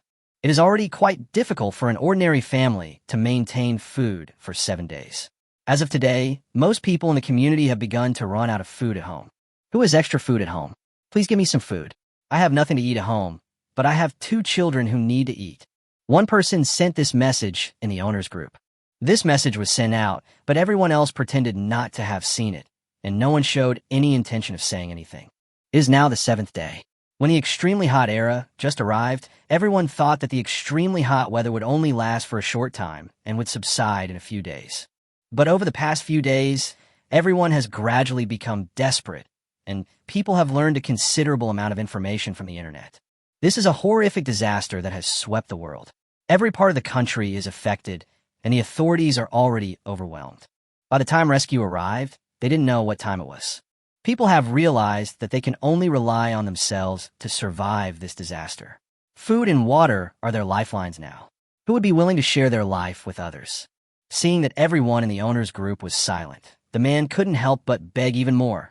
But at this time, someone suddenly sent a message. If anyone has food at home, I'm willing to spend money to buy it. The person who said this is Wang Yun, a well-known rich second generation in the community, who is said to have a fortune worth hundreds of millions. As soon as these words were spoken, the group immediately became agitated, and those who had been pretending to be dead started to come out one after another. I still have a few packets of instant noodles in my hand. How much do you want to buy them? Someone immediately asked. Wang Yun, instant noodles are 1,000 yuan a pack. I want them all no matter how much you offer. Mineral water is also 1,000 yuan per bottle. If you have other materials, please let me know. I will definitely give you a price that satisfies you. Hiss. The owner's group immediately became excited, and many people couldn't help but gasp. 1,000 yuan for a pack of instant noodles? This is something that is simply unimaginable in peacetime. However, the price of instant noodles that used to be 2.5 yuan has increased to 1,000 yuan. How many times has it increased? Someone couldn't help but say, "Stop joking. 1,000 yuan for a pack of instant noodles? Wang Yin, are you crazy? This disaster will be over soon. Although your family is rich, you can't do this." Wang Yin sneered. "Why do you care so much? I have money, and I am willing to do it. What I just said is valid. My home is in 301. I will give money to anyone who could deliver food to me." It has to be said that Wang Yun's words are attractive to many people. This is 1,000 yuan. How much does an ordinary person in Yanhai City earn in a month? I have 2 extra packs of instant noodles. I'll bring them to you right away. The man said immediately. The person who first asked for help couldn't help crying when he saw this scene. Why are you doing this? What should we do if we can't afford food? Are we going to starve to death? Please, some kind-hearted person, give me some food. My 2 children at home are starving. I can go without food, but the children can't go without food. These words are indeed heartbreaking. But in the current situation, everyone can barely protect themselves. So who would be willing to help others? Mangren watched all this coldly, his expression not changing at all. The woman who asked for help in the group was called Yongli. He remembered that he had helped her in his previous life, but he also remembered that among the people who rushed into his house in his previous life, Yongli was one of them. There was coldness in Mangren's eyes. Yongli was a woman with a bad reputation. In his previous life, he saw that she was taking care of 2 children alone and felt sorry for her, so he helped her. Not only did the other party not thank him, but he kept asking for food from him again and again. It was simply shameless. The transaction in the group was completed quickly, and Wang Yin successfully got 2 packs of instant noodles. Who else is willing to sell food? I will definitely give you a satisfactory price. Wang Yin tagged everyone in the group. Not long after, a few people who couldn't resist the temptation of money sold some food to Wang Yin. Mangren couldn't help but laugh. It is already the extremely hot era. If they now use food to exchange for money, they will soon find that the money they exchange is completely useless, and they would not even want to use it to wipe their butts. Ring, ring, ring. The phone rang. Mangren picked it up and saw that it was Tian Wenqian calling. Chapter 28, Playing with Tian Wenqian. Seeing the phone appear, Mangren couldn't help but smile. It seems this woman can't bear it anymore. He answered the video call, and Tian Wenqian's appearance appeared in the video. When the two met, Tian Wenqian's eyes suddenly widened. Because in the video, Mangren was actually lying on the bed covered with a quilt, and on the bedside table next to him were various fruits such as watermelons, apples, and even bananas. Looking at his leisurely and energetic appearance, he is completely different from himself. Mangren, why are you still lying in bed? Isn't it hot? It's over 60 degrees outside now. Tian Wenqian's face was full of astonishment, and she could not believe her eyes. She has been living a life like hell these past few days. It was okay at the beginning because of the air conditioning. It wasn't too uncomfortable. But with the water and power outages throughout Yunhai City in recent days, her life has completely fallen into hell. The unbearable heat almost melted her whole body. Staying at home was no different from living in a steamer. The temperature outside was even more horrible, forcing her to hide at home. In just 2 days, she lost a lot of weight. Mangren lay on the bed leisurely. He picked up an apple and put it into his mouth. Upon closer inspection, he found that it was a chilled apple. It's not hot. I have the air conditioner on at home, and the temperature is 21 degrees now. Mangren had a smile on his face. Then he shook his phone and took a picture of the thermometer on the other side of the wall. The thermometer clearly showed 21 degrees. How is this possible? The city has been without water and electricity for a long time. How can it be 21 degrees? Wait, you have a generator at home? Tian Wenqian became excited instantly, and the light in her eyes almost blinded Mangren's eyes. Mangren smiled and said, "Yes, I bought a lot of supplies because I wanted to open a supermarket, including generators and batteries. That's enough to last me a long time." Tian Wenqian's eyes turned green. She was enduring the high temperature of over 40 degrees at home and was almost suffering from heat stroke. On the other side, Mangren was actually enjoying the air conditioning, refrigerator, and fresh and juicy fruits. Are we really on the same planet? Tian Wenqian's heart was pounding. The conditions at Mangren's place were so good. Compared to her, it was like a life in heaven. Arin, I know I was wrong. I can actually explain to you about the photo incident last time. Tian Wenqian said quickly. Mangren sneered in his heart, but he did not stop it. He wanted to see what lies this shameless guy Tian Wenqian could tell. Tell me about it. Mangren narrowed his eyes. Tian Wenqian was delighted. What she feared most was that Mangren would not give her a chance to explain. Now that there was an opportunity, she could use her eloquence. As long as he could convince Mangren, he could also live a life enjoying air conditioning and fresh fruits. It's because of my family. My parents are terminally ill, and my family is in great need of money. The medical expenses are a full $1 million. But I'm an ordinary person who just graduated from college. How can I come up with so much money? I also know that what I did was wrong, but my parents forced me to make money as quickly as possible, and I really had no choice. Tian Wenqian cried as she spoke. Her whole face was filled with tears, and she looked extremely sad. Combined with her excellent looks, she was extremely lethal to men. I'm afraid most men can't stand such means. However, Mengren looked at Tian Wenqian coldly and just wanted to spit out on the spot. Did Tian Wenqian really think he was an idiot? Or a terminally ill person? Her parents died a few years ago. Did you really think he didn't know? He actually made up such a lame excuse. It was really an insult to his intelligence. Although he thought so in his heart, Mengren showed a sympathetic expression on his face. If we confront Tian Wenqian now, it would be too early to end this game. He still wanted to continue playing with this woman. Wenqian, I didn't expect that you were like this for a reason. I really wronged you before, Mengren said with sympathy. Tian Wenqian was so happy that she couldn't help feeling proud. Mengren, this idiot, is still as stupid as before. He used to think that he could win her heart by being nice to her. Haha, it's so funny. How can you not take a piss and look at yourself in the mirror? She, Tian Wenqian, is a woman who is going to marry into a wealthy family, while Mengren is just a poor loser. There are countless men like him in the world, and none of them are worthy of her. If Mengren hadn't been generous with his money to her, she wouldn't even say a word to this poor guy. However, I didn't expect that the situation would change. Because of this disaster, this poor guy's luck turned out to be so good that he now has such conditions at home. It seems that she can only put herself in a difficult position and reluctantly give the other party a bargain. Thinking of this, Tian Wenqian wiped the tears from her face and smiled at Mengren. Arin, I'm so glad you understand me.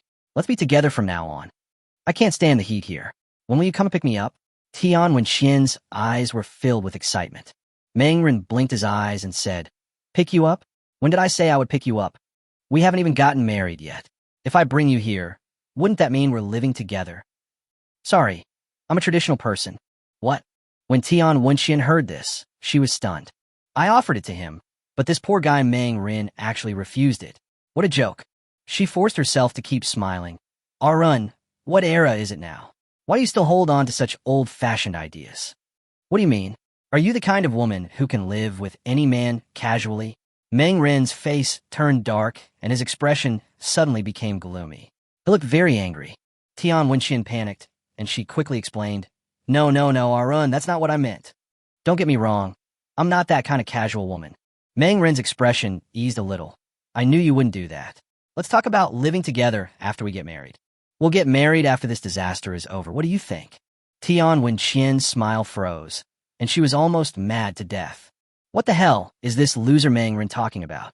When the disaster is over, will I still look up to him?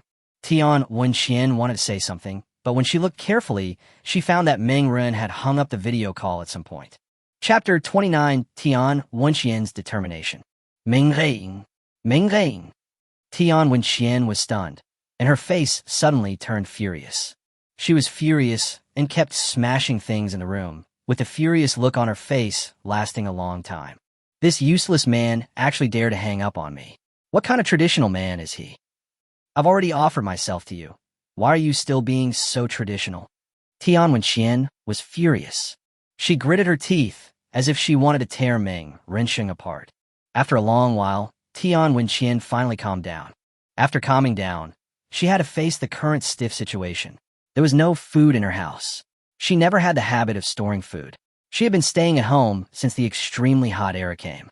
The food in her house had long been eaten up, and she had only survived these days with the help of her next-door neighbors. When Tian Wenqian thought of the greedy look in the old man next door's eyes when he looked at her, she felt nauseous. No, I can't stay here any longer. I want to use the air conditioner and eat some fruit. Tian Wenqian gritted her teeth and decided to take the initiative to go to Mengren's house. She didn't believe that Mengren could refuse her on the phone. She wondered if she would be able to refuse him when he came to her. Tian Wenqian decided to leave immediately. She couldn't survive even a minute in this shabby house. She packed up her things at home and took away her clothes, cosmetics, and other things. After a busy period, she was tired and hot, and almost fainted from heat stroke. It's too hot. No, I have to go to Mengren's house. Tian Wenqian gritted her teeth and persisted. She dragged her suitcase, opened the door, and prepared to leave. However, as soon as she walked downstairs, a horrible heat wave swept over her. The terrible heat wave seemed as terrible as a real fire, which made Tian Wenxian terrified. She hurried back home as if she had just escaped from the heat wave. She felt pain and heat all over her body. When she took off her clothes, she found that they had been burned.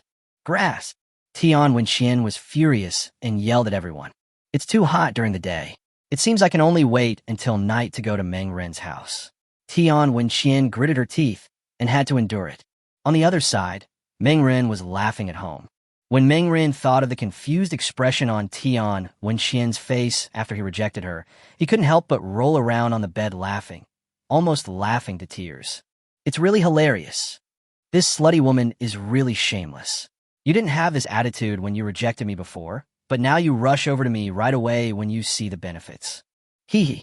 Meng Ren sneered sarcastically. He narrowed his eyes and said, with Tian Wenxian's spoiled personality, the torture she's been through these few days must have driven her crazy. If I'm not mistaken, she will definitely not be willing to accept my rejection this time. She might even come over to me in the evening. A smile appeared on Meng Ren's lips. Tian Wenxian's residential area was not far from here, but it was still a full kilometer away. It is an extremely hot area now. Even at night, the temperature can reach over 40 degrees. If the woman walks more than a kilometer in such hot weather, she will definitely suffer a lot. Huh, do you think I will open the door when you come? Then you underestimate me too much. Meng Ren narrowed his eyes. He had already started thinking about how he should play with Tian Wenxian after she came. Night. As night fell, the scorching heat during the day finally eased a little at night, but it only dropped from over 60 degrees to over 40 degrees. People in the owners group are still complaining that some people have run out of food at home and have been hungry for a day. No, I really can't stand it anymore. Is there anyone willing to go out with me to find something to eat? As soon as the man finished speaking, someone immediately replied to him. What do you want to eat? It's so horrible outside that even the grass is dying. Where can you get anything to eat? You can't even chew the grass. Yeah, those stores have been closed for a long time, and supermarkets and the like are probably emptied out. So where is the food? There seemed to be a hint of despair in everyone's tone. Obviously, with the current shortage of water and food, people were becoming more and more helpless. Meng Ren watched with a smile, then opened another bottle of ice cola and took a big gulp. Cool. Is there anything more satisfying than watching others suffer while you are comfortable? But at this moment, a piece of information suddenly appeared. Ding! Chunhu has joined the chat group. Chunhu! When they saw this news, many people's faces changed. Chunhu's name is well known in several nearby communities. Everyone knows that Chunhu had been involved in gang activities in his early years. Even though he's been cleaned up now, he still has some shady businesses under his control. In these streets, many young people follow Chunhu. It is said that someone was killed last year, but Chunhu used his influence to suppress the matter. But at this time, what is this guy Chunhu doing here? In the room, Meng Ren narrowed his eyes. In his previous life, after Chunhu joined the chat group, he immediately used his influence to gather a group of people, and then formed a force by sticking together. It seems that Chunhu is about to start again. As expected, Chunhu, who had just joined the owners group, immediately popped up. I am Chunhu. I believe you're all familiar with me. If you don't mind, you can call me Brother Hu. The current situation is difficult, and the official rescue force has not arrived yet, but we can't just sit there and wait for death. I suggest that we form a group to rescue ourselves.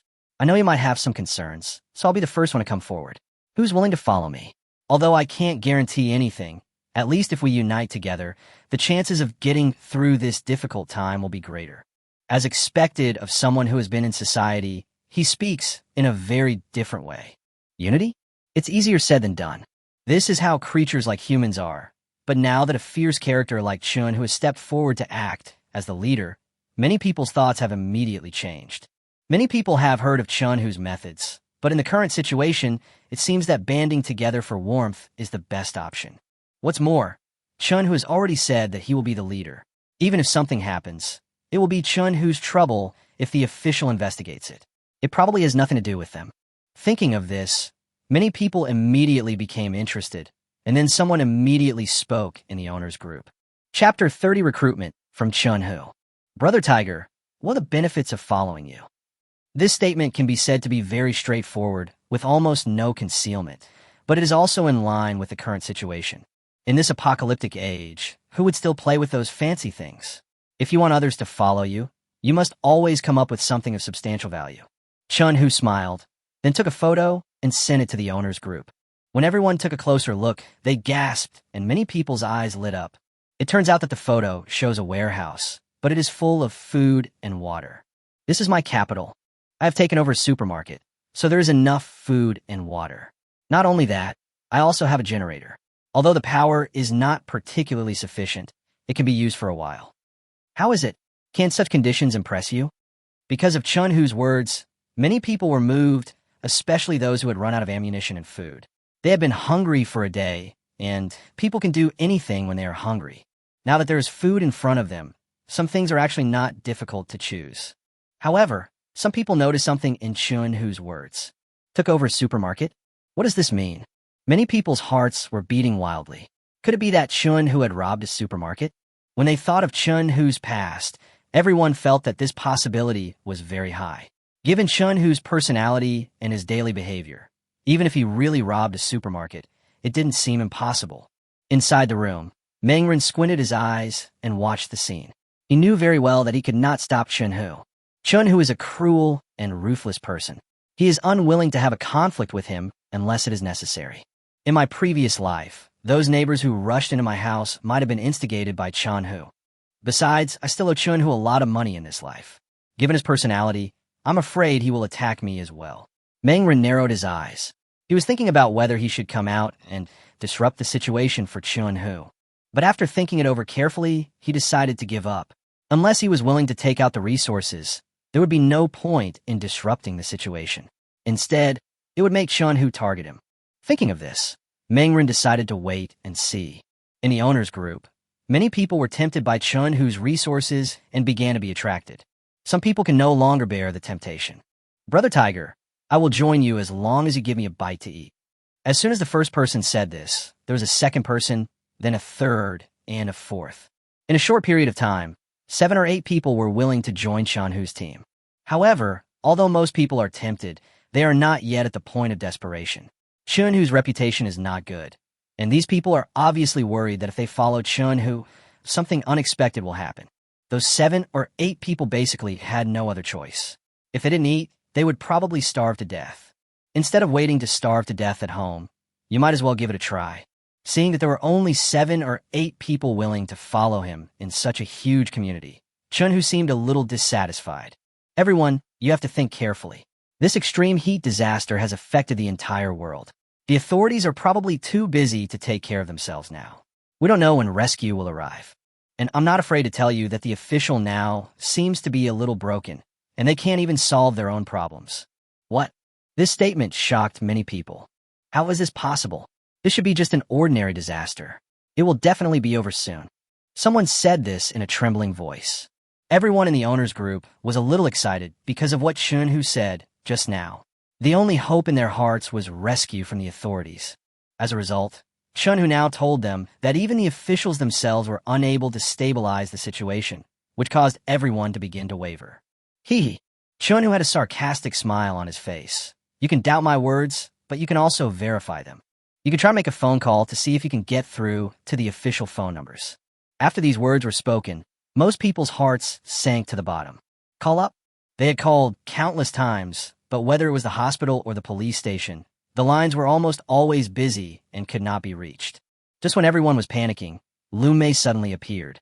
Chun-Hoo, what nonsense are you talking about? The government is finished. You are exaggerating. Do you know that? You're talking nonsense and misleading people. Aren't you afraid of being held accountable later? Lu Mei stood up and scolded. Here it comes. Mangren laughed as he watched this scene. After waiting for so long, he could finally see the good show. This is how Lu Mei got into a fight with Chun-Hoo in her previous life, and ended up being badly beaten by Chun-Hoo. Lu Mei is an idiot. She has no vision at all. She's an old woman, going against a ruthless man like Chun-Hoo is just courting death. However, he could imagine the reason why Lu Mei stood up. After all, Lu Mei was a member of the neighborhood committee, and she always regarded herself as an official. As a result, Chun-Hoo now appears and announces that the official support is no longer possible, which is equivalent to stripping Lu Mei of her tiger skin. However, Lu Mei still hopes to use this tiger skin to fool people and gain some benefits, so she will naturally resist Chun-Hoo's actions. Lu Mei's sudden appearance really stunned Chun-Hoo. Who are you? I am Lu Mei, a member of the neighborhood committee. I represent the government. I warn you not to spread rumors here anymore. You will get into trouble if you keep talking nonsense. Lu Mei is still pretending to be a big shot. Neighborhood committee member? Hearing these words, Chun-Hu was so angry that he almost laughed. TMD, a mere so-called neighborhood committee member dared to stand up and accuse him, which almost scared him. He thought Lu Mei was really an official, but it turned out to be just a neighborhood committee member. Neighborhood committee member? I'm afraid you can't represent the official. Besides, don't threaten me. Chun-Hu, was not brought up by fear. I just want to save myself. If you don't let us save ourselves, then you will be responsible for distributing supplies to keep us alive. Chun-Hu sneered disdainfully. Lu Mei was a little flustered. She didn't have any supplies. If she had any, she wouldn't have come out to take advantage of the situation. The few people who had just joined Chun-Hu's camp also stood up. Yes, Brother Hu is right. Since you, Lu Mei, represent the government, you should distribute the supplies. You keep talking so much nonsense. Why don't you just go eat shit, you idiot? Chapter 31, A Chaotic Situation.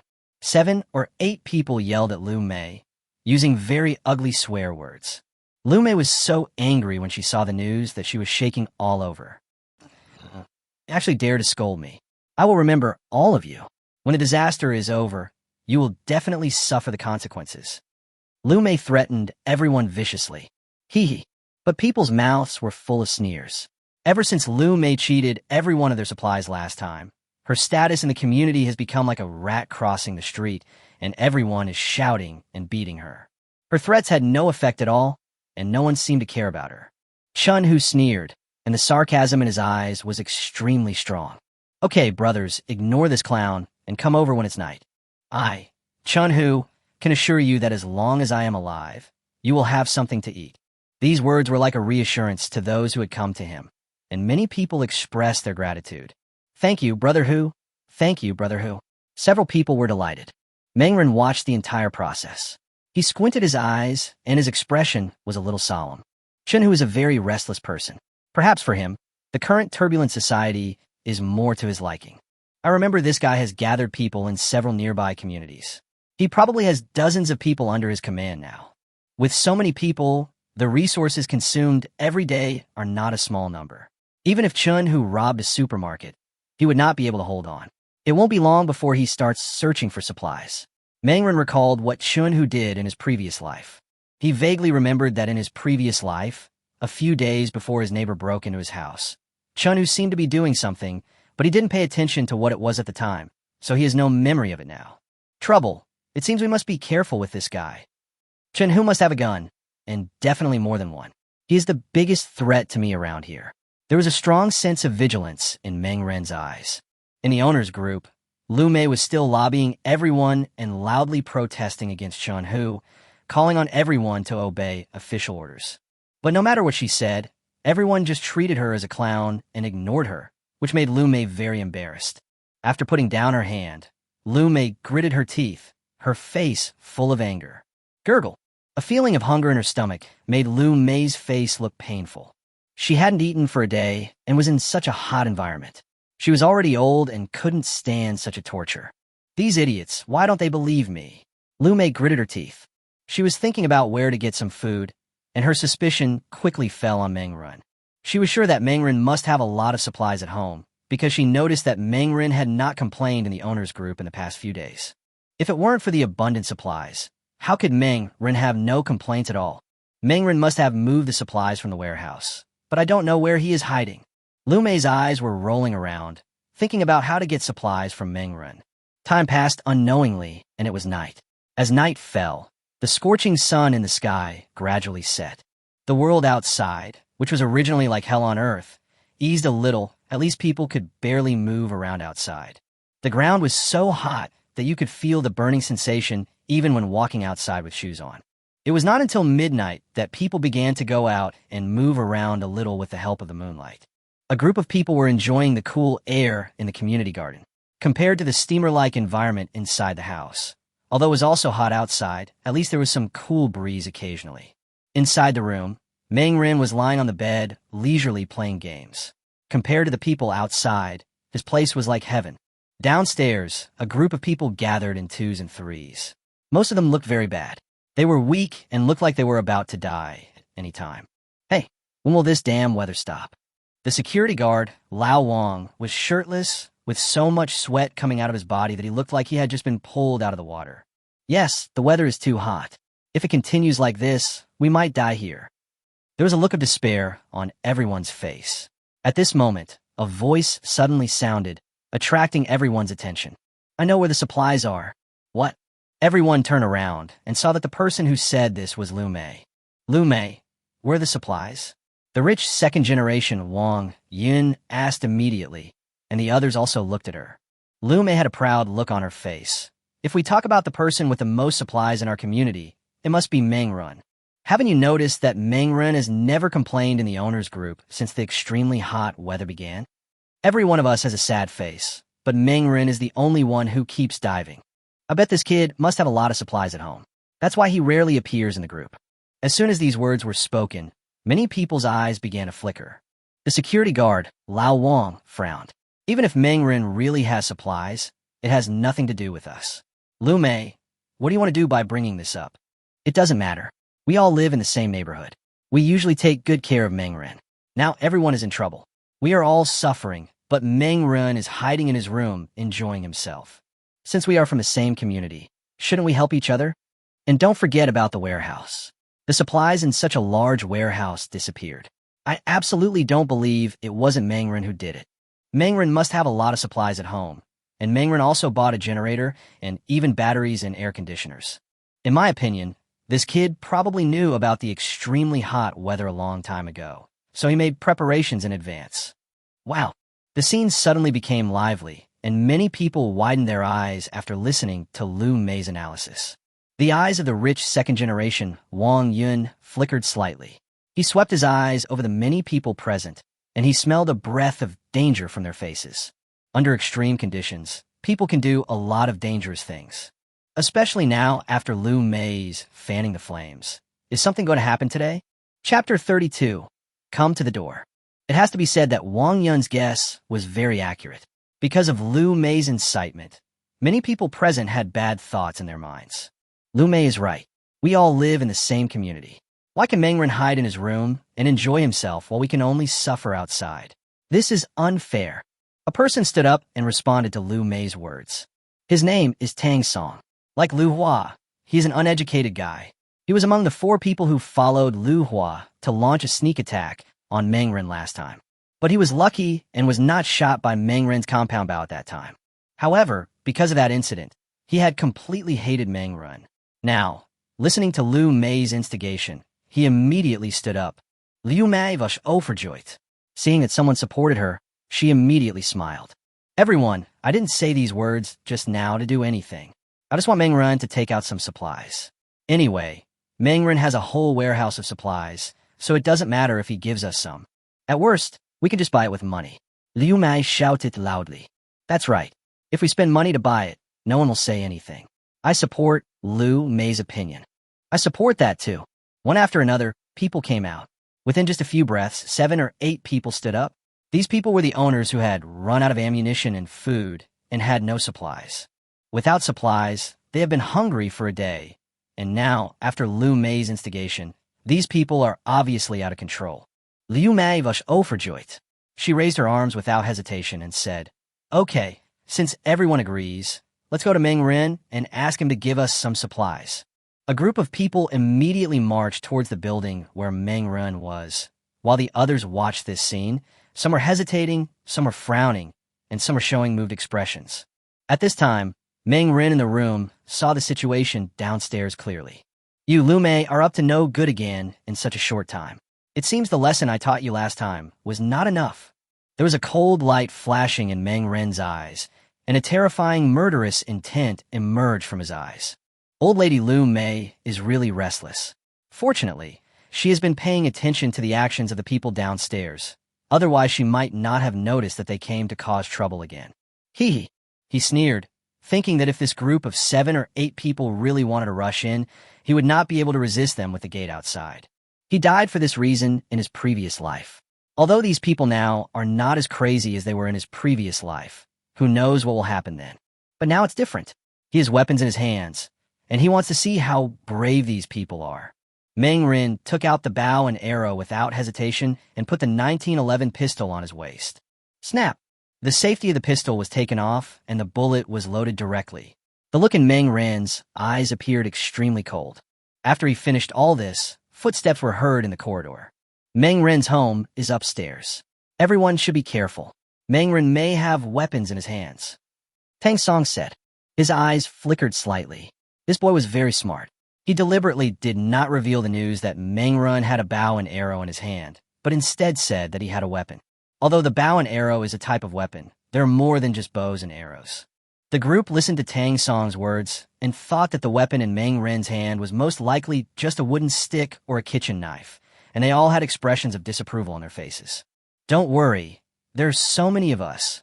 Why should we be afraid of just Meng Ren? Even if he has weapons, so what? Can he beat so many of us? One person had a smile on his face. A group of people rushed to the floor where Meng Ren's house was, and when they arrived at the door, they found that Meng Ren had already opened the door and was waiting there. What are you doing? Meng Ren was not polite and shouted angrily on the spot. He did not reveal the compound bow, but hid it behind him. It was already midnight, and the corridor was dark. These people only saw Meng Ren standing at the door, but they did not know that a murder weapon was also there. Meng Ren, why are you yelling? We are all neighbors in the same community. Your attitude is really too bad. Lu Mei did not show any weakness and also scolded Meng Ren. Hee hee. Meng Ren couldn't help but laugh. Lu Mei, this shameless old woman, had the nerve to talk to him about these things. So what if we're neighbors? I don't welcome uninvited guests. Just tell me what you want to do and get out of here. Meng Ren waved his hands impatiently. His attitude made everyone around him dissatisfied. One person said, Meng Ren, your attitude is too bad. We came here today to buy some supplies from you. We all know that you must have a lot of supplies here. The supplies in your warehouse have disappeared. You must have transported them away in advance. We are all neighbors, but you are enjoying the good life alone. This is a bit unpleasant. Don't worry, we will pay you. We will pay you double the market price. After that person finished speaking, the other people all nodded. I do have some supplies here. A smile appeared on Meng Ren's lips. Hearing this, the people present were overjoyed. Meng Ren just reached behind his back and a pack of instant noodles appeared in his hand. A pack of instant noodles costs 2,000. Bring the money and buy it. What? 2,000? Lu Mei was shocked and angry. Meng Ren, are you trying to rob me? It's just a pack of instant noodles. Why are you selling it for so much? Things are more valuable when they're scarce. Don't you understand this simple truth? My instant noodles can save lives now, so of course the price has to go up a bit. Didn't Wang Yun buy a lot of them at the price of 1,000 per bag? Why don't you scold them, but come and blame me? You think I'm easy to bully, right? Meng Ren sneered. 2,000 is too expensive. I can give you 50 yuan per pack at most. This is dozens of times the price of ordinary instant noodles, said the middle-aged man again. Phew. Meng Ren laughed out loud. If you can't afford it, just get lost. You poor bastards, you want to eat without money? Faced with such ridicule, the group of people were furious, and several people even had fierce looks on their faces. Meng Ren, you're going too far. You must take out the supplies today, otherwise. The man was interrupted by Meng Ren before he could finish his words. Otherwise what? Meng Ren's expression was cold. The middle-aged man had a gloomy expression, a cruel look in his eyes, and he was full of evil. Let's go straight ahead. Meng Ren is just one person. He can't stop so many of us. After saying that, the middle-aged man took the lead and rushed forward. Chapter 33. With a bow and arrow in hand, the world is mine.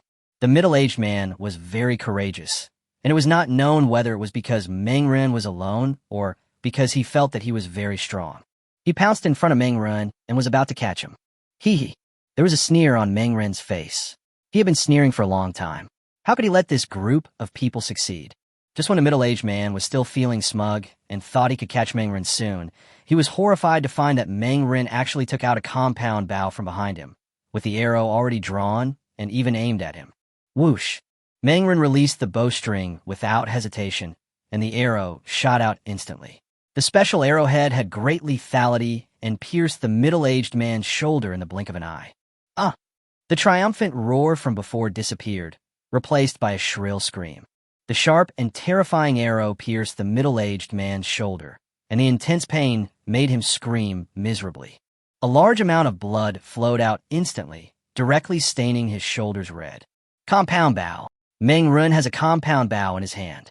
When the others saw this scene, expressions of shock appeared on their faces. The people who had been so ferocious just now were instantly terrified and retreated frantically. Lu Mei's face turned even paler, with a hint of fear in her eyes, and she also took steps back. "Ah! Save me! Save me!" The middle-aged man who was shot by the arrow just now screamed in agony, his face full of pain. The sound of his screams echoed throughout the corridor, making Lu Mei and others even more frightened. There was a cold expression on Meng Ren's face. The arrow was already on the string, and he looked at these people coldly.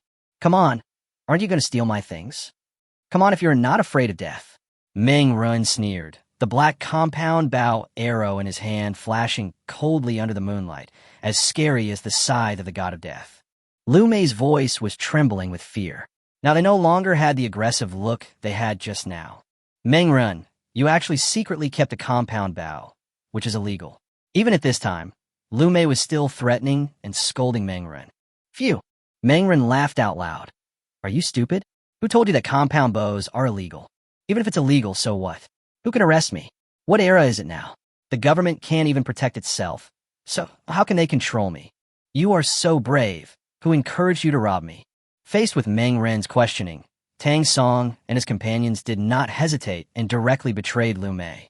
"Lu Mei, it was Lu Mei who asked us to come. She said you have supplies here and asked us to come together." Tang Song said hurriedly. Others also nodded. "Yes, it's Lu Mei." These people didn't hesitate at all. Liu Mei was dumbfounded. She never expected that things would turn out like this. She originally thought that even if Meng Ren wanted to resist, the wooden stick and kitchen knife in his hands would be enough to stop him. But who would have thought that Meng Ren had such a powerful weapon as a compound bow in his hand? This is a compound bow. They have just seen its terrible power. The middle-aged man's shoulder was shot through in an instant, and he is now lying on the ground screaming. Meng Ren listened to what they said without any surprise on his face. He knew that it must be that old woman Lu Mei who was playing tricks. "Lu Mei, I have tolerated you for a long time. You have targeted me again and again. Do you really think that I, Meng Ren, don't have temper?" There was a fierce light flashing in Meng Ren's eyes. Lu Mei was in a panic. Her face turned pale, and she kept backing away. "Wait, Meng Ren, calm down. If you dare to attack me, it's illegal. I'm a member of the neighborhood committee, and I'm an official," Lu Mei said quickly. "It's already this late, and this old woman is still trying to take advantage of the situation. Do you really think that the identity of the so-called neighborhood committee member is some kind of life-saving amulet?" Meng Ren was so angry that he almost laughed. "Idiot, are you stupid, or do you think I'm stupid? How can your crappy identity work in front of me? Don't worry, I won't kill you. If I kill you like this, it would be too easy for you." Meng Ren raised a slightly ferocious smile at the corner of his mouth, and then released the bowstring. Whoosh! With a sharp sound of breaking through the air, a black arrow shot out instantly and directly pierced Lu Mei's shoulder. "Ouch, my hand!" Lu Mei covered her shoulder and screamed. The intense pain made her body sweat, and she looked as if she had just been pulled out of the water. "This arrow is a lesson for you. You will taste the pain from now on. The weather is so hot now, and there is a lack of medicine. It won't be long before your arm rots and you die in pain." Meng Ren smiled coldly. He stepped forward and directly pulled out the arrows from Lu Mei and the middle-aged man's shoulders. Once again, the intense pain almost made the two of them faint on the spot. "Ah!" The two men screamed miserably. The other people in Tangdong were so frightened by this scene that their faces turned pale. They stood where they were, their calves trembling, fearing that Meng Ren would attack them. "Go away, you idiots. Be careful next time. When you get down there, tell me something. I, Meng Ren, am not someone you can easily mess with. If anyone dares to catch my eye again, Lu Mei will be your fate." After saying this, Meng Ren turned back to the room and slammed the door. "Save me. I'm dying. Please save me." Lu Mei cried in pain, hoping that others would save him. But at this time, Tang Song and the others were so scared that they would never save her. They hurried away one by one. Seeing their panic-stricken appearance, it seemed as if they wished they could grow 2 more legs. "Don't go. Save me. Don't leave me here." Lu Mei screamed in horror, her face full of despair. Before long, what happened in the corridor spread throughout the community, and the owners' group was immediately in an uproar. Meng actually has a compound bow in his hand. Oh my god, I didn't expect Meng, who looks so honest on weekdays, to have such a weapon in his hand. I heard that Lu Mei had been shot. It's what she deserves. This old woman should have died a long time ago. Now that she's injured, I wonder how she'll survive. Everyone in the community was discussing the matter in the owners group, and everyone was gloating over Lu Mei being shot. Obviously, because of Lu Mei's previous behavior, she had completely lost the support of the people in the community. Now even if Meng took action against her, no one would stand up to sympathize with her. Chapitre 34 ou Manga. Everyone in the owners group was talking about it, but it was beyond everyone's expectation that Meng actually had a compound bow in his hand. In peacetime, basically no one has any powerful weapons at home, but now some people have compound bows, which is completely different. This kind of powerful weapon is definitely a dimensionality reduction attack for ordinary people. Once hit by it, in the current lack of medicine, not only will they die, but they will also die in extreme pain. When they thought of that outcome, many people couldn't help but shudder. Some people who originally had bad thoughts about Meng extinguished those different thoughts in their hearts, especially those who were moved by Lu Mei's words downstairs just now. They were very grateful at this moment. Fortunately, they did not listen to Lu Mei's instigation and attack Meng. Otherwise, they might have been injured. Brother, I heard you still have food. I will buy you some instant noodles for 2,000 renminbi. What do you think? The rich second-generation Wang Yun came out to buy food again. It had only been one day since he last bought food from other people. Wang Yun, why are you buying supplies again? Do you want to eat and have fun? Someone couldn't help but ask, with a tone full of jealousy. Wang Yun, a rich second generation, usually has money to show off, but now he can get more materials with his money. How can people not be jealous? Wang Yun sneered. I have money in my hands. What do you care? I buy whatever I like. The man was very angry, but he couldn't find any way to refute Wang Yun's words. Not for sale. Meng replied with this message and then went into hiding. Inside the room, he was lying leisurely on the bed with a smile on his face. He just shot Lu Mei with an arrow and felt so relieved. He had wanted to take action against this shameless old woman, Lu Mei, for a long time. Now that Lu Mei has come to him, he naturally won't be polite. After what happened just now, I'm afraid that the bad thoughts of some people in the community towards me should have disappeared. Meng touched his chin. Unlike his previous life, in this life he displayed powerful martial arts as soon as he came. For ordinary people, I, who have a compound bow, am absolutely not to be offended, but I was too naive in my previous life. I had the supplies, but not the military power to match them. Thinking about it this way, he now wanted to laugh at his past self. But this matter has both advantages and disadvantages. The incident I caused this time was so big that it shocked other people, but it also attracted Chun-Hu's attention. I bought my weapons and ammunition from Chun-Hu. Others may not know this, but Chun-Hu definitely knows it. To him, I am definitely a huge threat. But at this time, Lu Mei appeared in the owners group. Who is medicine? Please help me. My hand hurts so much. I need medicine to treat it. Phew. Seeing this news, Meng couldn't help but laugh out loud. He couldn't stand the fact that old guy Lu Mei had come to this day. In the owners group, no one paid any attention to Lu Mei as she came out miserably to ask for medicine. Many people had a gloating look on their faces, and some even ridiculed her. Lu Mei, stop playing the victim. With your reputation, who would give you medicine now? Yes, we haven't forgotten how you cheated us of supplies before. Lu Mei was stunned when she saw all this. She said quickly, please, I know I was wrong. I will never do the same thing again. My arm is bleeding. Please help me. No matter how Lu Mei acted pitifully, no one paid any attention to her. Seeing this situation, Lu Mei couldn't help but reveal an angry expression on her face, but the pain in her arm made her unbearable, so she could only beg others humbly. She set her target on O Mingxue and immediately tagged her. O Mingxue, Dr. O, please save me. You're a doctor. It is said that doctors have a kind heart. If you don't save me, I will definitely die. You can't just watch me die here. This Lu Mei, even though things have come to this point, she is still using moral blackmail on others. O Mingxue was somewhat dissatisfied, but as a doctor, she really couldn't bear to see Lu Mei in such pain. Why? In the end, O Mingxue sighed and softened her heart. Come my house. I have some medicine that may be able to help you. Hearing this, Lu Mei was overjoyed and extremely excited. Thank you, Dr. O. Thank you, Dr. O. I'll be right there. After sending this message, Lu Mei immediately went to Mingxue's home. Mangren sneered, "This old guy is really lucky." He didn't mean to blame Mingxue. This woman did have a good personality, and it was not surprising that she would help Lu Mei. But this is probably not a good thing for Mingxue.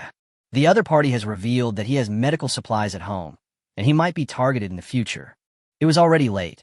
Mangren yawned and prepared to go to bed. He pulled the quilt over himself and fell asleep comfortably. He was comfortable, but others were not so happy. Even at night, the temperature was nearly 40 degrees Celsius. Without air conditioning and fans, this temperature was extremely unbearable. There is no difference between living in a house and living in a steamer. So many people in the owner's group are complaining. The night gradually deepened. Time quickly came to the next day. After a comfortable night's sleep, Mangren got up early the next morning. After a simple wash, he made himself a hearty breakfast and enjoyed it happily. At the same time, he took out his mobile phone to check the messages in the owner's group. Mingxue happened to be telling Lu Mei to take medicine. "Lu Mei, the arrow wound on your arm is basically fine, but be careful to avoid getting it wet." "Thank you, Dr. O. I will never forget your kindness." Lu Mei's words were full of gratitude, but how much of it was sincere was probably only known to her. "Dr. O, what should I do about changing the medicine? How often do you change the medicine for me?" Lu Mei asked. This made Mingxue frown. "I don't have much medicine here. You have to figure out how to change the medicine yourself. When it's nighttime, go out and look for medicine. If you go to the pharmacies, you should be able to buy some medicine." Chapter 35, Shameless Old Bitch. Upon hearing this, Lu Mei couldn't help but say, "How can this be possible? I'm a wounded soldier now, and it's too dangerous to go out. I heard that there's already chaos outside. Dr. O, why don't you be a good person and help me find some medicine? Since you are a doctor, it would be easier for you to find medicine, right?" Lu Mei's words were extremely shameless. It would have been fine if Mingxue had treated her for free, but now she was actually relying on him and even asked Mingxue to help her find medicine. Mangren almost got angry when he saw this scene, and he couldn't help but start a scold in the group. "Lu Mei, old man, do you dare to be more shameless? It's enough that Dr. O treats you for free. Do you still have any shame? Go out and find medicine, or you can stay at home and wait to die." Mangren scolded Lu Mei harshly. Lu Mei was startled and hesitated for a moment. "Mangren, how can you talk like that? What should I do if I, an elderly person, go out at night and encounter danger? You are the one who caused my injury. What qualifications do you have to blame me?" "Grass." Mangren was so angry that he almost laughed. Lu Mei's thickness of skin was beyond his expectation. "Get lost, you shameless old thing. If you dare to talk nonsense again, I will shoot you with another arrow." Mangren threatened directly. It turned out to be more useful this way. After hearing Mangren's words, Lu Mei suddenly didn't dare to speak, and even the owner's group suddenly became quiet. After scolding Lu Mei harshly, Mangren felt relieved. Ding dong. The cell phone suddenly rang. It turned out to be a message from Mingxue. "Thanks." Although there were only 2 words, it was obvious that Mingxue was also quite annoyed with Lu Mei. Don't pay attention to people like Lu Mei in the future. It will only be very troublesome if you get entangled with her. By the way, don't show off your wealth. Be careful and safe. Mangren reminded him that this was all he could do.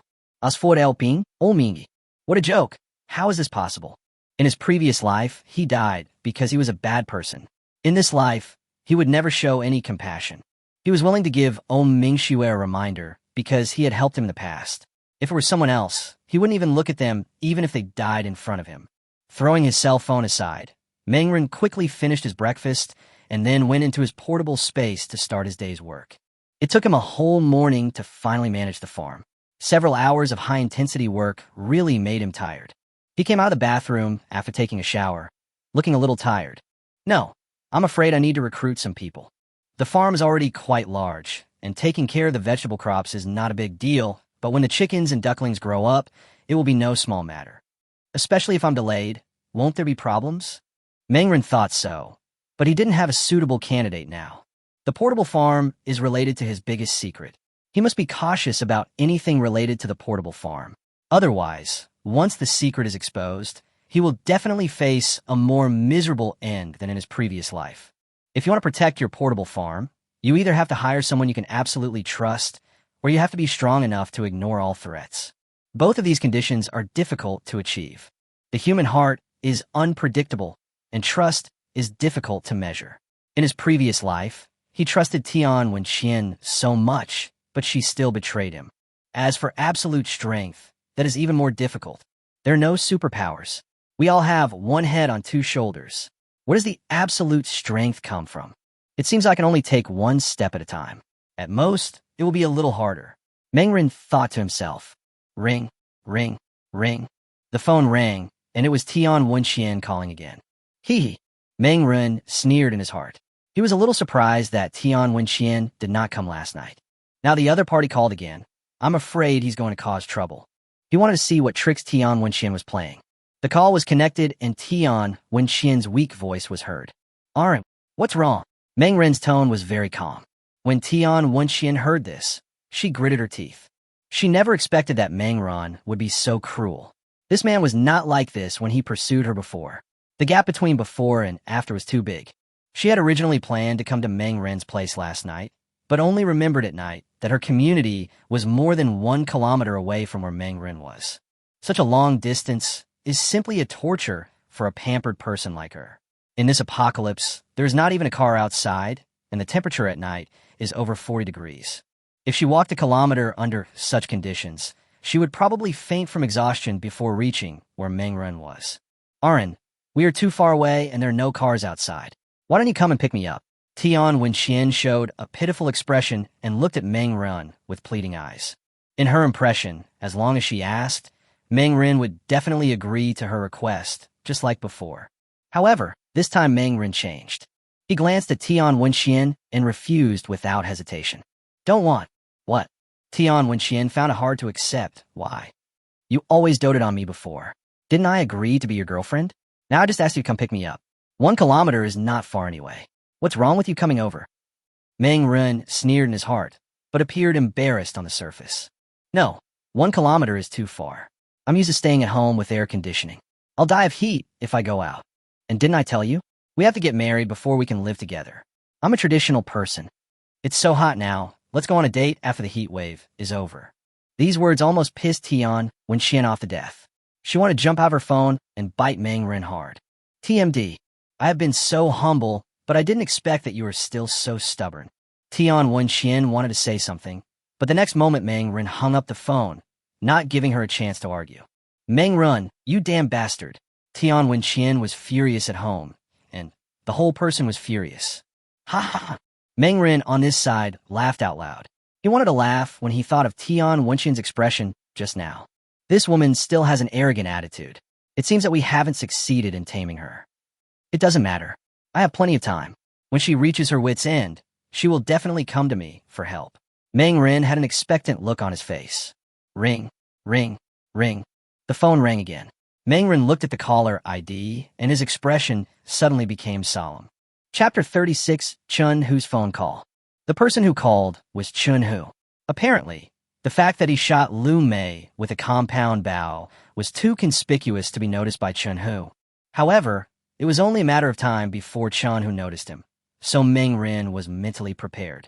Chun Hu must have guns in his hands, but I don't know how many guns he has and how many bullets he has. He gave me my 1911 pistol. He is the one who knows my true self best. But I also have a gun in my hand.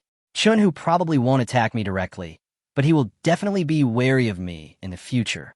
In a flash, many thoughts flashed through Meng Ren's mind. He immediately answered the phone, and, as expected, Chun Hu's voice was heard. A long time no see. Brother Hu, good afternoon. Meng Ren smiled and said nonchalantly. Chun Hu's tone was also smiling. Arin, I remember you still owe me a house. You used that house to borrow 5 million from me. You still remember this? Of course I remember. How could I, Meng Ren, not be the kind of person who keeps my word? If you want it, Brother Hu, you can come and take this house away at any time.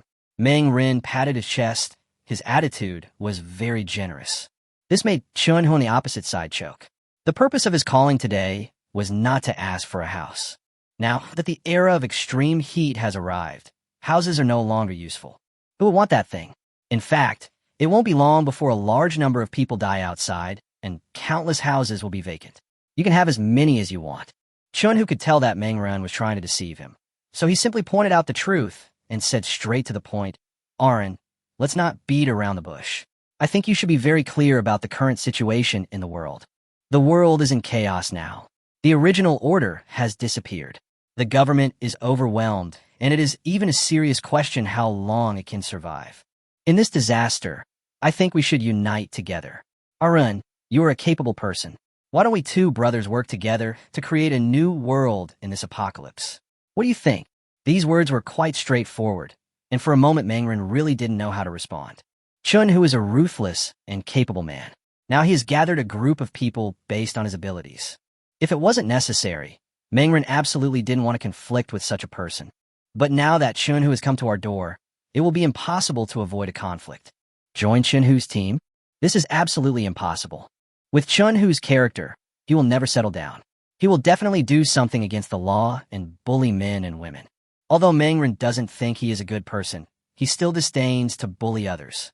Therefore, it is absolutely impossible for him to join Chun-Hu's team. Brother Hu, I appreciate your kindness, but I don't have any ideals. I just want to live a good life by myself, so I'm afraid I will have to let you down. Mangren said. On the other end of the phone, Chun-Hu narrowed his eyes slightly, and then his tone became much colder. It seems that you, Ren, look down on my small power. If that's the case, let's go our separate ways. I don't care what you do, Ren, but I hope you won't interfere with my business. How do you think we can keep to ourselves? Mangren certainly had no objection, no problem. After both parties hung up the phone, Mangren took a long breath to calm his pounding heart, and then he realized that his back had been wet with cold sweat without him knowing when. Looking at his own embarrassing performance, Mangren couldn't help but laugh at himself. I am indeed still a little weak. I can't compare with a ruthless person like Chun-Hu.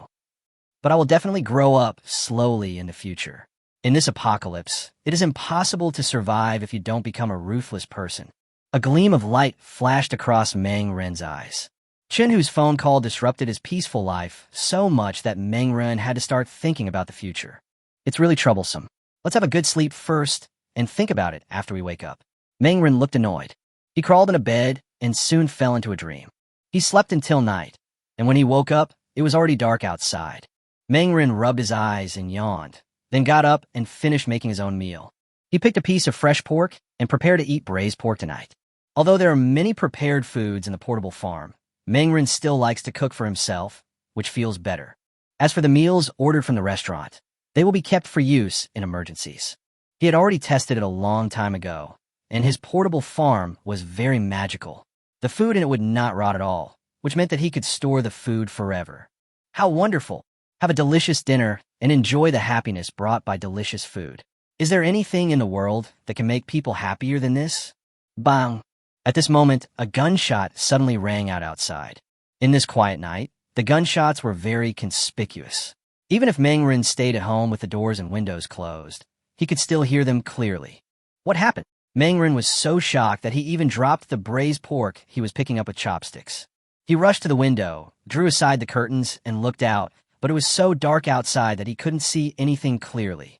The shooter who had just fired the gun hid somewhere under the cover of darkness and had long since disappeared. It must be Chun-Hu's man. He is the only one in the entire community who has a gun besides me. Mangren's face was extremely solemn. He didn't expect Chun-Hu to pull out his gun so quickly. He wondered what was happening outside.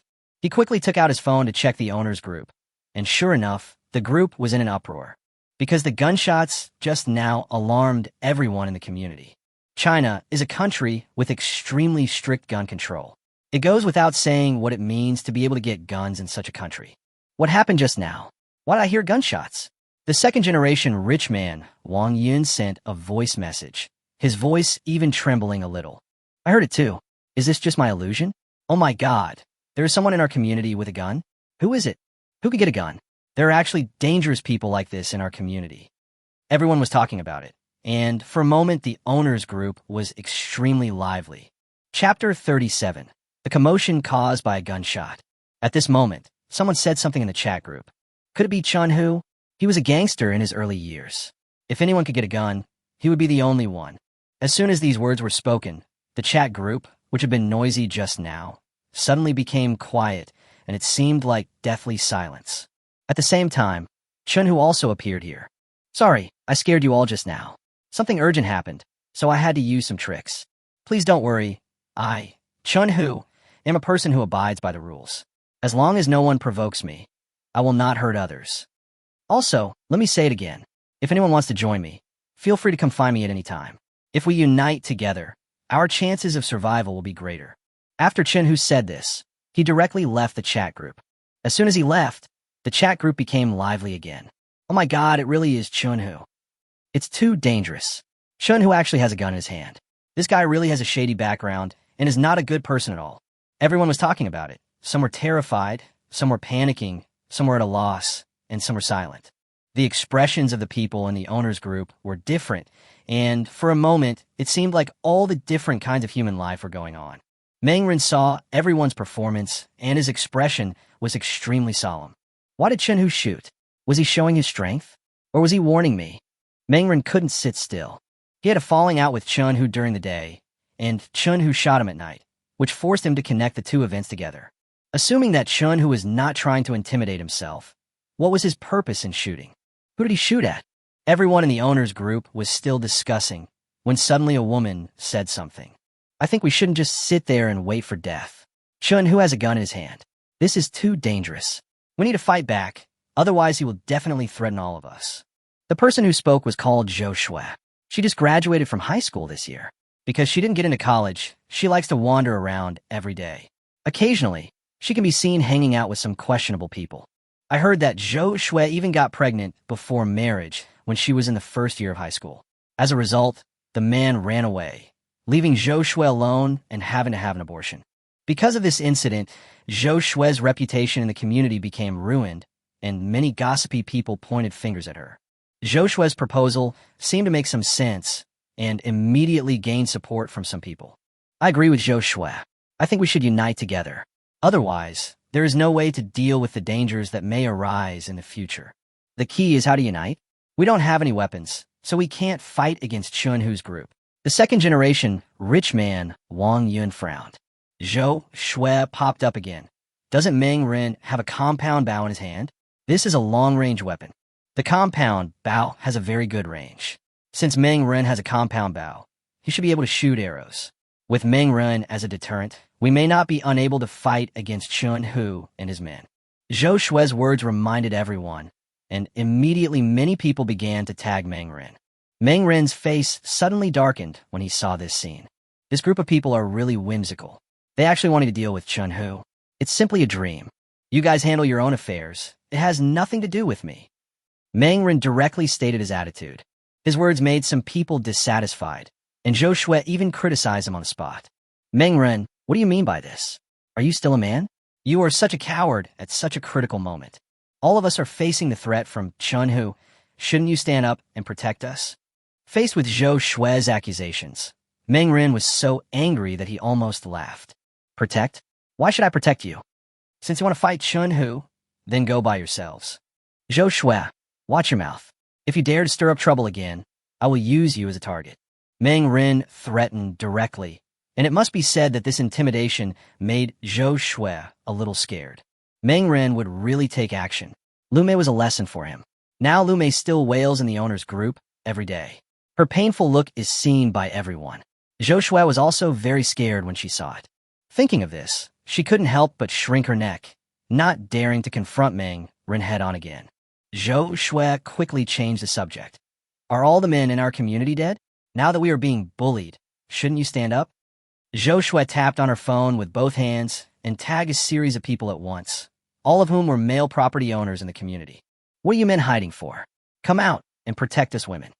When danger comes, that's when you should play your role. Otherwise, what are you men for? Grass. Her words immediately angered Wang Yun. Little fairy, get out of here. How could I not realize that you are such a cheap woman? You want us to fight Chun-Hu to the death. How dare you say that? Facing Wang Yun, Zhou Shui was not afraid and started to confront him on the spot. Wang Yun, are you still a man? Shouldn't you protect us women in such a dangerous time? It has been like this since ancient times. The community is now facing threats from Chun-Hu and his gang. It is time for you to stand up. What are you afraid of? Even if Chun-Hu has a gun, how many bullets does he have? All you have to do is rush over and beat him up. It's not something you can't do. Zhou Shui said sternly. As soon as these words were spoken, The owners group immediately became excited. Wang Yun and others were furious and started cursing at Zhou Shui in the owners group. Zhou Shui was not willing to be outdone. She used her usual online skills to fight against the crowd on her own. All kinds of unpleasant words kept coming out of her mouth, and she was fighting against Wang Yun and everyone else alone. Meng Ren was watching the fierce battle in the owners group at home and couldn't help but laugh out loud. I'm dying of laughter. He laughed so hard that tears came out. He never expected that this group of people would put on such a show for him. However, he had no intention of intervening. What did this infighting among the people have to do with him, Meng Ren? Even if they fought to the point of their dog brains bursting, he would just watch the show from the sidelines. The men were furious and scolded Zhou Shui, who fought back. Although the other women in the owners group did not speak, these people's actions were silently supporting Zhou Shui. Chapter 38: Someone's Dead. Another day has passed. The scorching heat during the day made everyone complain. The horrible temperature turned the outside into a living hell. Although the house is not exposed to direct sunlight, the temperature inside is still over 40 degrees. In this situation, even hiding in the house can be described as purgatory-like torture. Only Meng Ren was in heaven. He dealt with the affairs on the farm and then returned to the real world. Meng Ren took out a piece of ice cream from the refrigerator and enjoyed it with a smile on his face. At this moment, someone in the owner's group suddenly started shouting, "Dead! All the family members of 506 died. A single stone can cause 1,000 ripples." This news was like a depth bomb dropped into a calm lake, immediately causing huge waves. Is someone dead? Even Meng Ren showed a serious expression. He calculated the time. Today was the 9th day of the extremely hot era. It seemed that people had already started dying in the community by this time in his previous life. The owners group was immediately in an uproar, with many people coming forward. The family of 506 died? I remember it was a family of 4. They couldn't all be dead, right? The rich second-generation Wang Yun said with fear in his tone. The person who just sent the message said again, "That's right, they're all dead. I was preparing to cook in the kitchen just now, and I saw the body of a man in the kitchen opposite. I broke open the door opposite and found that all 5 members of the family were dead." Hiss! Countless people in the owner group gasped. Although the temperature was over 40 degrees Celsius, everyone felt a chill in their hearts. Could it be that he died of heat stroke? Someone said. His words caused panic among many people. No way. Can heat stroke kill people? I feel dizzy and my head is swollen now. I'm not going to get heat stroke too. I also feel unwell. This damn hot weather is unbearable. Many people appeared, and their tone was full of fear. Mingxue stood up and said, "The weather is too hot. It's best for everyone to drink more water or even soak in water during the day. Otherwise, you will definitely get heat stroke. It is a scientific fact that severe heat stroke can lead to death." As Mingxue is a doctor of medicine, her words are naturally more authoritative. When they heard that heat stroke can kill people, many people became even more panicked. Everyone knows that heat stroke can cause coma, but we don't often hear about people dying from heat stroke, so few people care. Now, someone suddenly died next door to them, and many people began to panic. What should we do? You men, please come up with a solution. We are dying of heat. Why don't you go out and find some water at night? I don't have any water at home. Who can give me some water? Zhou Shui popped up again and started with the classic fairy talk. Without even thinking, Wang Yun yelled at her, "Get lost, go find some water yourself, or you'll die at home." The two started arguing again, and Mingxue interrupted them. "Everyone, please check next door to see if your neighbors are okay." It was only then that I suddenly realized that someone in our homeowner group seemed to have disappeared in the past 2 days. After listening to Mingxue's words, many people felt a chill. After a careful look, they found that many people in the owner's group had indeed disappeared. There are 8 buildings in the entire Sunshine community, with hundreds of people in each building. Although not all of them have joined the owner group, there are at least more than 500 people in this group. But now there are less than 300 people whose avatars are still lit in the group, and the remaining 200 people are nowhere to be found. Are they all dead? When such a thought popped into their minds, everyone couldn't help but shudder, with deep fear appearing in their eyes. It's too hot outside. I'll die if I go out. I don't want to go see what's going on next door. Let them die if they want to. It has nothing to do with me anyway. Zhou Shui said without hesitation, her tone full of indifference. Mingxue frowned. She sighed in her heart and said, "If the person is dead, then they need to be buried as soon as possible. Otherwise, they will rot quickly in such hot weather, and then the whole community will be filled with a terrible stench. The smell of a corpse is terrible, and this is something that concerns each of us. Hearing this, many people began to hesitate. They had just turned a blind eye to the matter as it had nothing to do with them, but now that it was related to them, it would be difficult for them to sit back and watch. The weather is too hot. Let's wait until night.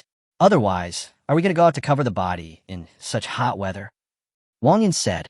Wang Yun's words made sense, and Mingxue nodded in agreement. She went next door to check on her neighbor and found that the person inside was indeed dead. Looking at the corpse on the ground, Mingxue couldn't help but sigh. In the room on the other side, Mengren narrowed his eyes and decided to go out later in the evening. Mingxue was right. The smell of corpses was extremely horrible. If the bodies of the dead residents in the community were allowed to rot, the stench would spread throughout the entire community. Then, the community will probably become a living hell. Boom, boom, boom. At this moment, someone suddenly knocked on the door. Aaron, are you there? This was Wang Jun's voice. Mengren walked to the door, but he chose not to open it, otherwise the air conditioning would escape. Brother Wang, I'm still alive. Mengren said.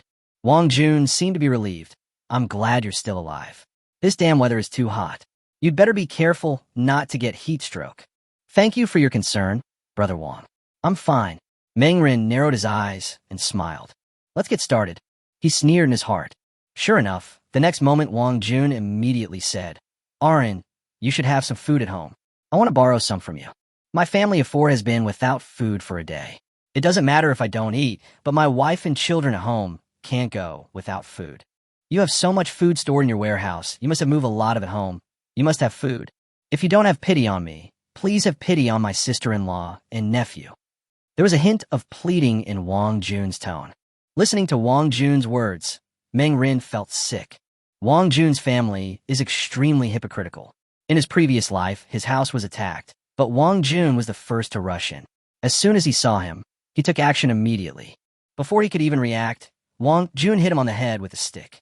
Wang Jun looks amiable on weekdays, but who would have thought that he is so disgusting? His wife and son are not good people either, especially his son, who is a complete, uneducated brat, and he has been fed up with him for a long time. Chapter 39, A Shameless Family. He remembered very clearly that there were several times when he came back from shopping with large and small bags of snacks in his hands. As a result, he met the little bastard from Wang Jun's family outside the door. This kid was extremely uneducated and started to rummage through Meng Rin's bag without his consent. He questioned the other party angrily, but Wang Jun's wife still protected the little bastard. My son just took a few packets of snacks. Why are you, Meng Rin, arguing with a child? He heard these words clearly at that time, and he almost exploded with anger. When Wang Jun came to ask for food, Meng Rin refused without a second thought. I'm sorry, Brother Wang. I don't have much food at home, so I can't make you one. Isn't there a supermarket outside our community? There should be some food there. Why don't you go to the supermarket and take a look in the evening? Meng Rin said. When Wang Jun heard this, his expression turned unhappy. Arun, we have been neighbors for so many years. You don't have to be so cold-blooded. Brother Wang, I always take care of you on weekdays. Now I ask you for some food, but you don't even give it to me. We can't be so heartless. Wang Jun blamed him with a cold face. Meng Rin was so angry that he almost laughed. Wang Jun is indeed shameless. This guy tears off his hypocritical face and becomes a shameless villain. You want food, huh? No. Meng Rin was too lazy to talk nonsense with Wang Jun. He rejected Wang Jun directly, but this sentence directly angered Wang Jun's wife. Zhongli walked out of the house and pointed at Meng Rin and blamed him. Meng Rin, you are too heartless to say that. We are neighbors. Do you have to be so heartless? Can't we all help each other? How are you going to survive in society if you're so cold and indifferent? Hee. Meng Rin sneered. His expression turned cold. I don't need you to teach me how to do things. I told you I have no food. If you want supplies, go out and find them yourself. This made Wang Jun and his wife very dissatisfied, but at this moment, the little bastard seemed to have seized the opportunity. He suddenly rushed out from the other side and was about to break into Meng Rin's house. Meng Rin's face turned dark, and without hesitation, he slapped the little bastard in the face. Get out of here! Who allowed you to break into my house without my permission? Meng Rin shouted angrily. Even though he didn't use all his strength in this slap, it was still too much for the little bastard to bear. The little bastard sat down on the ground and burst into tears on the spot. Wow, Mom, he hit me. The little bastard burst into tears. Wang Jun and Zhang Li became anxious, and Zhang Li was even more aggressive, glaring at Meng Ren viciously. Meng Ren, what's wrong with you? A Fei is just a child. How can you, an adult, argue with a child? Zhang Li pointed at Meng Ren's nose and cursed. Wang Jun's face darkened as well. Run, what you did is really too much. A Fei is just a child. As an adult, can't you be more lenient with him? Meng Ren sneered. Let him go? Don't care. Is he my son? Why should I give in to him? I have been tolerating this little thing for a long time. Since you don't educate him, then I will help you educate him. Get lost now. I'm not interested in talking to you. Zhang Li was so angry that her lungs were about to explode. It was the first time she suffered such a big loss. Wang Jun, are you still a man? Are you just going to watch your wife and children being bullied? Zhang Li was furious. Wang Jun's expression was gloomy, and there was gradually something wrong in his eyes as he looked at Meng Ren. But before he could make a move, Meng Ren had already sneered in his heart, and then a compound bow appeared directly in his hand. String the bow, draw the string, and aim. The series of actions were completed in one go.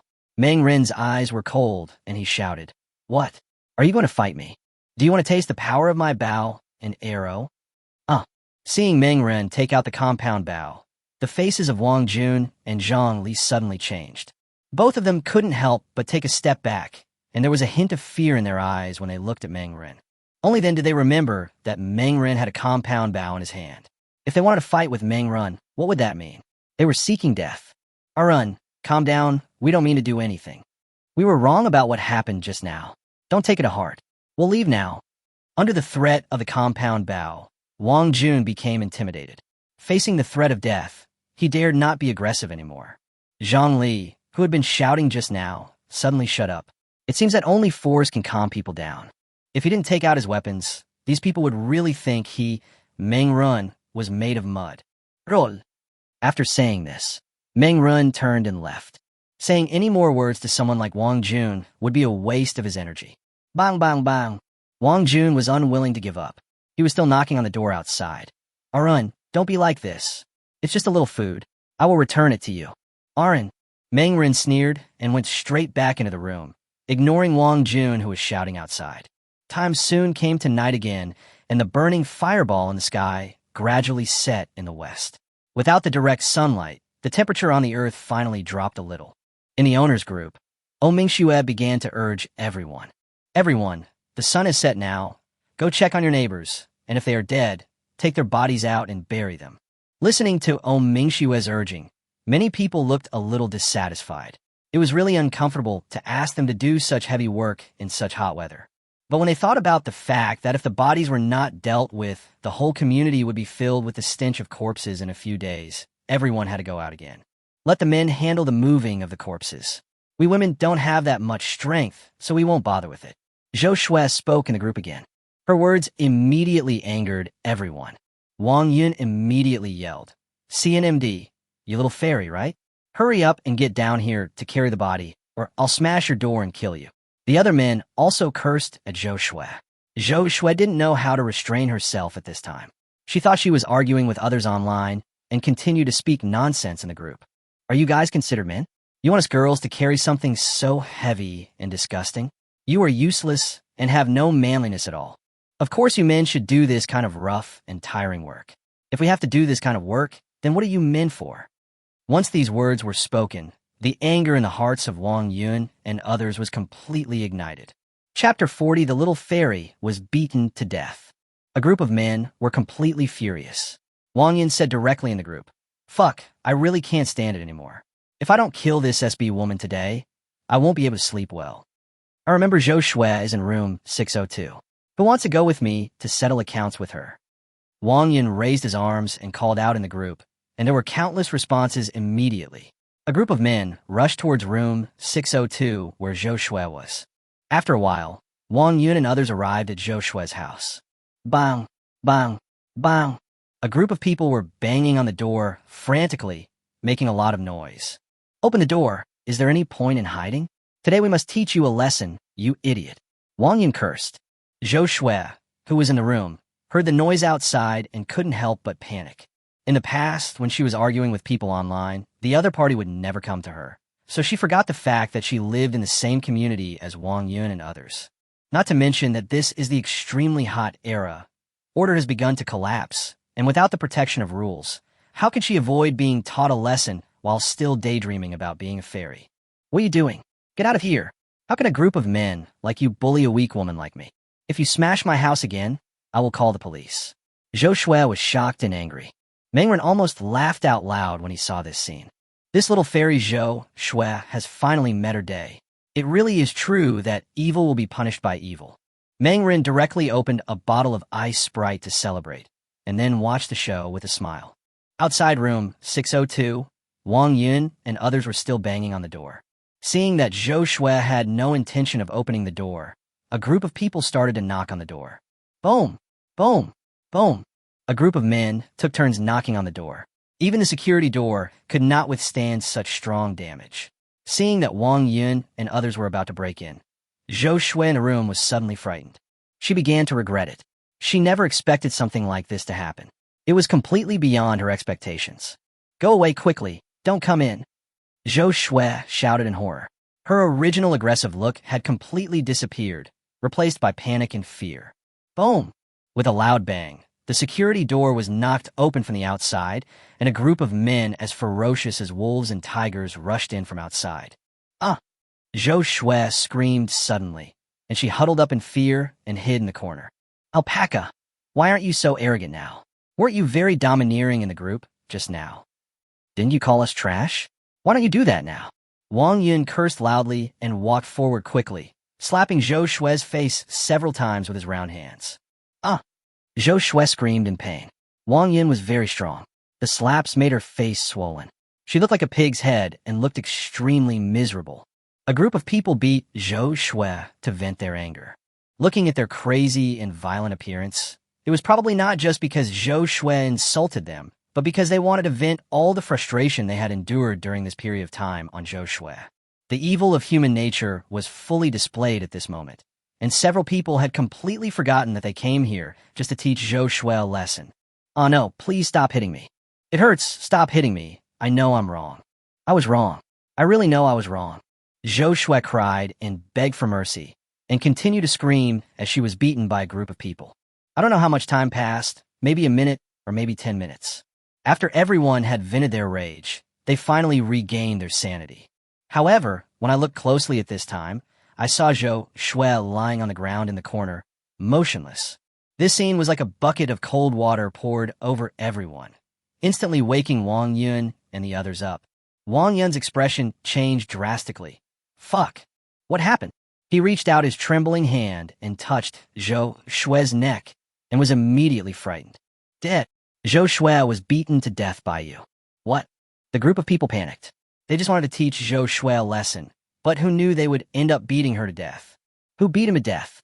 It wasn't me. Don't look at me. It wasn't me either. I just hit Zhou Shui. I only hit her once, and I didn't use much strength. You must have beaten Zhou Shui to death. A group of people looked at each other, with panic-stricken expressions on their faces.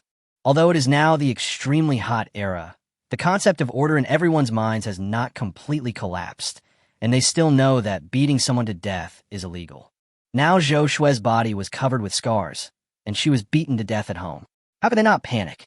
Wang Yun swallowed his saliva and looked at Zhou Shui's body in the corner. He said quickly, "Be quiet. This incident is not our fault. Zhou Shui was beaten to death because she was too mean, and we didn't do it on purpose. As long as we don't tell anyone, no one will know that we killed Zhou Shui. We'll bury Zhou Shui's body later, and no one will care then." Wang Yun's words were quickly agreed upon by everyone. The group of people looked at each other and decided to keep the matter to themselves, and no more people would know about it. However, little did people know that in a building opposite, Meng Rinzheng was witnessing the entire scene with a telescope. TSK, TSK, TSK. Anger really can make people crazy. They actually beat Zhou Shui to death. If I hadn't seen it with my own eyes, I wouldn't have believed it. Mengren was amazed. Such a thing had never happened in his previous life. It seemed that the butterfly effect had begun because of his arrival. Zhou Shui was actually beaten to death, which was something he had not expected. It's because people in the community have been living too miserably during this period. After being tortured by the extremely hot weather day after day, violent emotions began to accumulate in people's hearts. Now, ignited by Zhou Shui, they were completely released. The crazy look of that group of people just now was no different from brutal beasts. Should we expose this matter? Mangren narrowed his eyes and thought about it, but finally gave up. This game of human nature has already begun, so just let it develop naturally, and you can just sit back and watch the show. The game of human nature has just begun. It would be too boring if we were to expose it ourselves. After Wang Yun and the others killed someone, there must have been a change in their hearts. Things are becoming more and more interesting. Ha ha ha. But this has nothing to do with me. I'll just sit back and watch the show. Mangren took a big sip of ice cola with an expression of enjoyment on his face. Chapter 41, Burning the Corpse. Mangren felt that he was becoming more and more like a villain. In his previous life, he was very kind, but now, after being reborn, even when he saw a living person being beaten to death, he did not feel the slightest sympathy in his heart. Instead, he felt comfortable. Very good, I like myself this way. In my previous life, I died because of my virginity. If this world is so cruel, then let me become a cruel villain. A slightly hideous smile appeared at the corner of Mangren's mouth. At this time, other people in the community did not know that Zhou Shui had been beaten to death. They all walked out of their homes and knocked on their neighbors' doors. You don't know until you check, and you'll be shocked when you do. Dead bodies were found one after another throughout the community, and most of these people died of heat stroke. The temperature during the extremely hot era was so high that even inside the house, it was over 40 degrees Celsius. Because of the water and power outages, it was impossible to turn on the air conditioner inside the house. Under such scorching heat, people with weak constitutions simply cannot withstand it. These people died silently. If Mingxue hadn't brought it up, people probably wouldn't have known that so many people had died in the community. Just a casual count revealed that hundreds of people had died, most of whom had died in the past 2 days.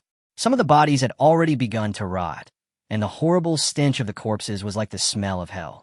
In the community garden, many corpses were piled here. Looking at the corpses that were like a mountain, everyone's face turned pale. Oh my God, this is so horrible. I didn't expect so many people had died in our community without us noticing, and we didn't even notice it before. Yes, these people died quietly, and no one even noticed their death. This is really terrible. We won't die in such an unclear way in the future, right?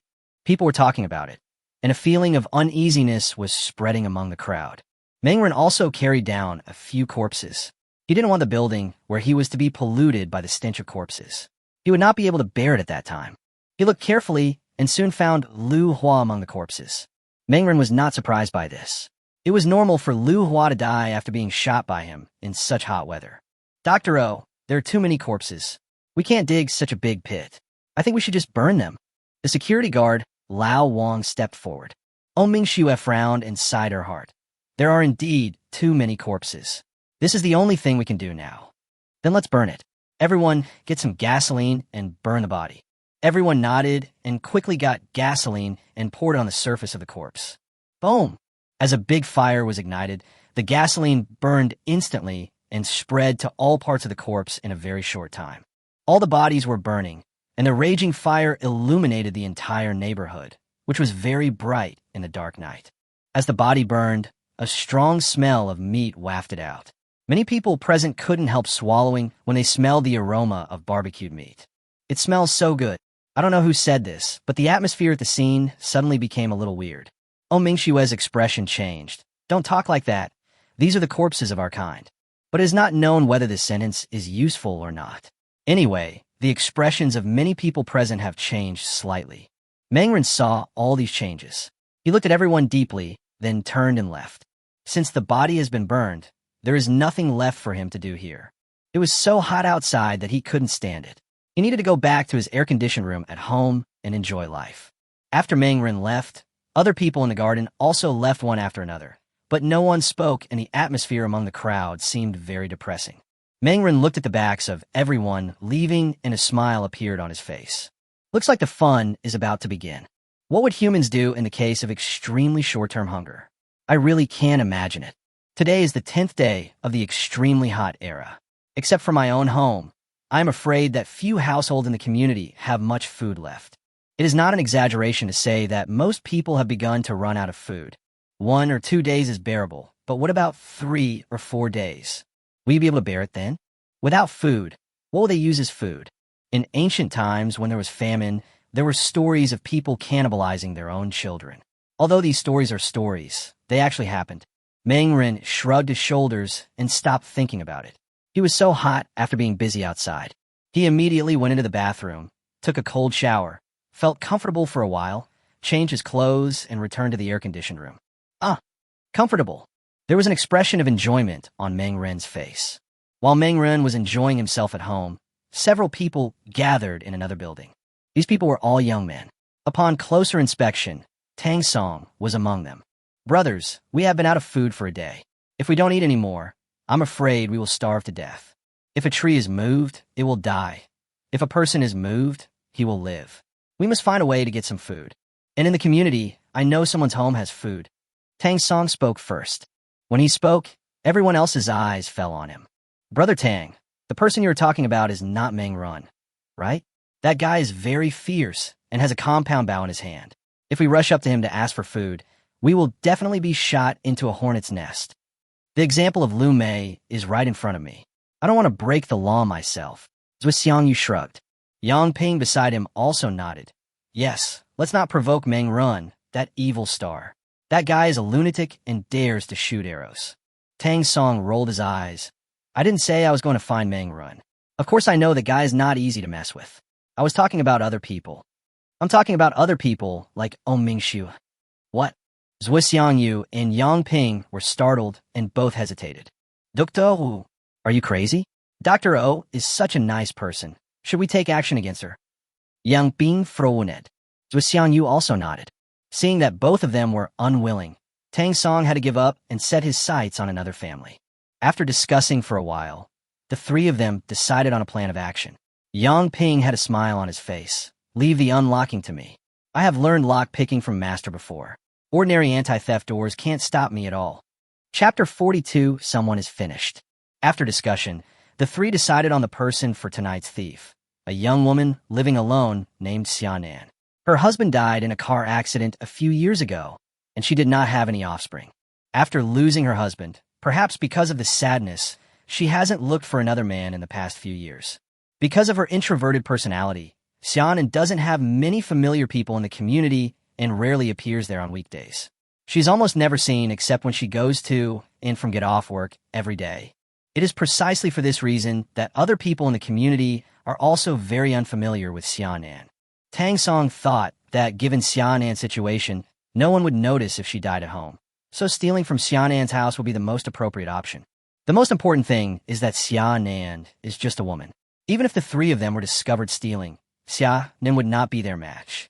After discussing it, the few of them immediately prepared to take action. The three of them sneaked all the way and soon arrived at Xianan's door. "Yang Ping, it's up to you," Tang Song said. Yang Ping had a smug look on his face, and then he took out some tools from his body. "Awesome, Lao Yang. I didn't expect your tools to be so professional." Tang Song and Zui Xiangyu were both surprised by Yang Ping's professionalism. Listening to what the two said, the smug look on Yang Ping's face became even more intense. He didn't say it, but he was actually a thief in his early years.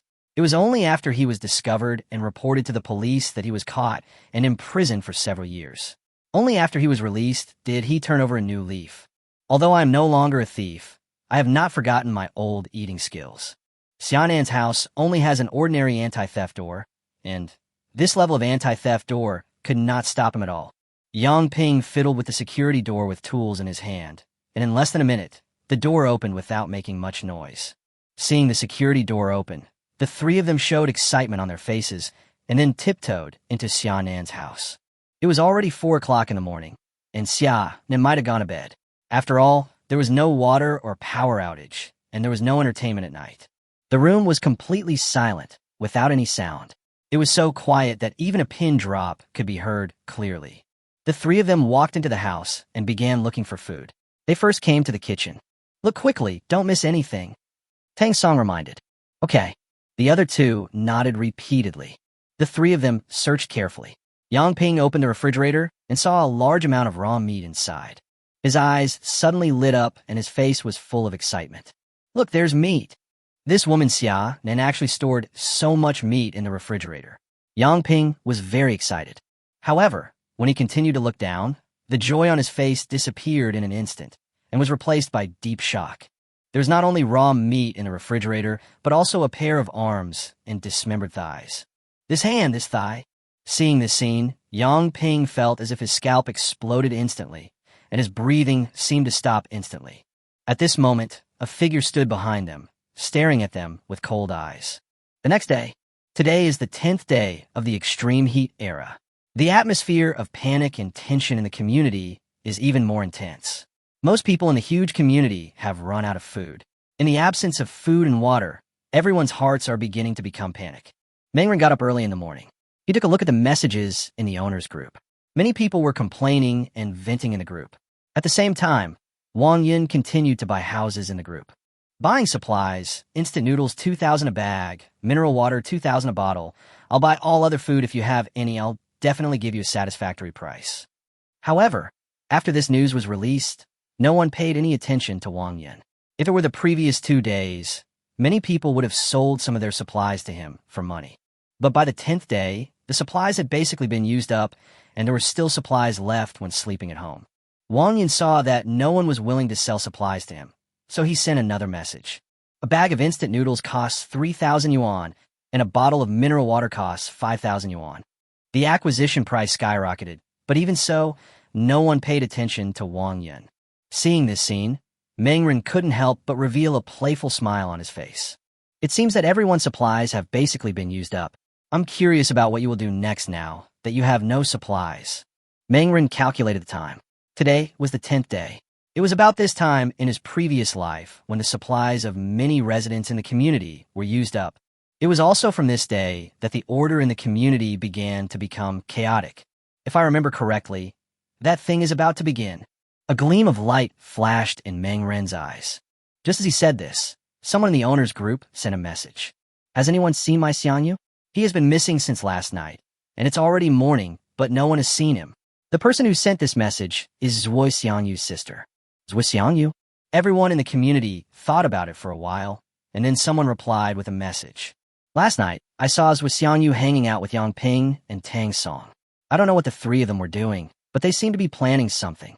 This news immediately caused heated discussions among many people in the owners group. Yang Ping and Tang Song are considered celebrities in the community, but they have negative reputations.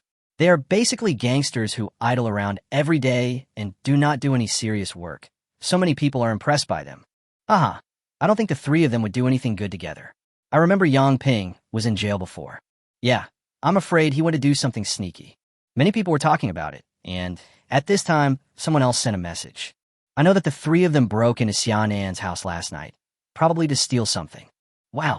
As soon as the news came out, many people began to laugh at it, but at the same time they were alert in their hearts and did not hide their ridicule towards the three people. When Zhuyu saw this sentence, he immediately tagged Xianan. Xianan, my brother ran to your house? Where is he now? However, when faced with Zhuyu's message, Xianan seemed to have heard nothing at all, and even the profile picture that had been lit up dimmed. When the others saw this, they were all a little stunned. They had clearly seen Xianan online just now. So how come he suddenly went offline? No, I want to go to Xianan's house. Zhuyu couldn't sit still any longer. Chapter 43, Cannibalism. Mengren saw all of this, and a smile appeared on the corner of his mouth. It really happened. I was worried that it might not happen because of my butterfly effect. Now I feel relieved. Mengren smiled lightly. When Zhuyu arrives at Xianan's house, she will see a scene that shocks her. At the same time, when the matter is exposed, it will also shock everyone in the community. Mengren immediately opened a bottle of ice cola, then lay leisurely on the bed and waited patiently. How could I miss such a big show?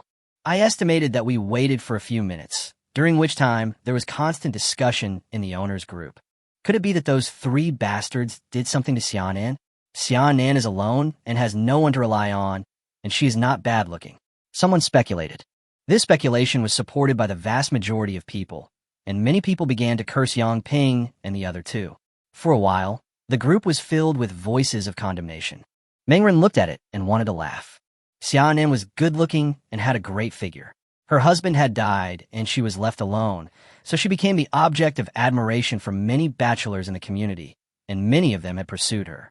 Mangren himself knows at least 10 people, and there are probably more that he doesn't know, but Xianen has never promised anyone. Now that they see that such a thing may happen, among those who denounce Yang Ping and others, I am afraid that some people may also feel envy and jealousy in their hearts.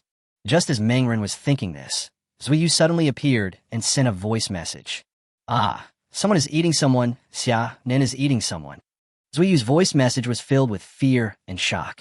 Xianen, don't kill me. Please don't. Another voice message appeared and finally ended with Zuiyu's last shrill scream. Then everyone was horrified to find that Zuiyu's profile picture dimmed, and it was obvious that he had gone offline. Boom! The owner's group was in an uproar. Oming Shiwe was the first to appear. Her voice was filled with shock. What happened? Xianen ate people? She kills Zuiyu? Impossible. Xianen is usually so quiet. How could she do such a thing as cannibalism and murder? Oh my god, Zuiyu's screams really scared me to death. Is something really wrong? Let's go and take a look. The owner's group has exploded. Cannibalism? This incident was so shocking that no one could believe it.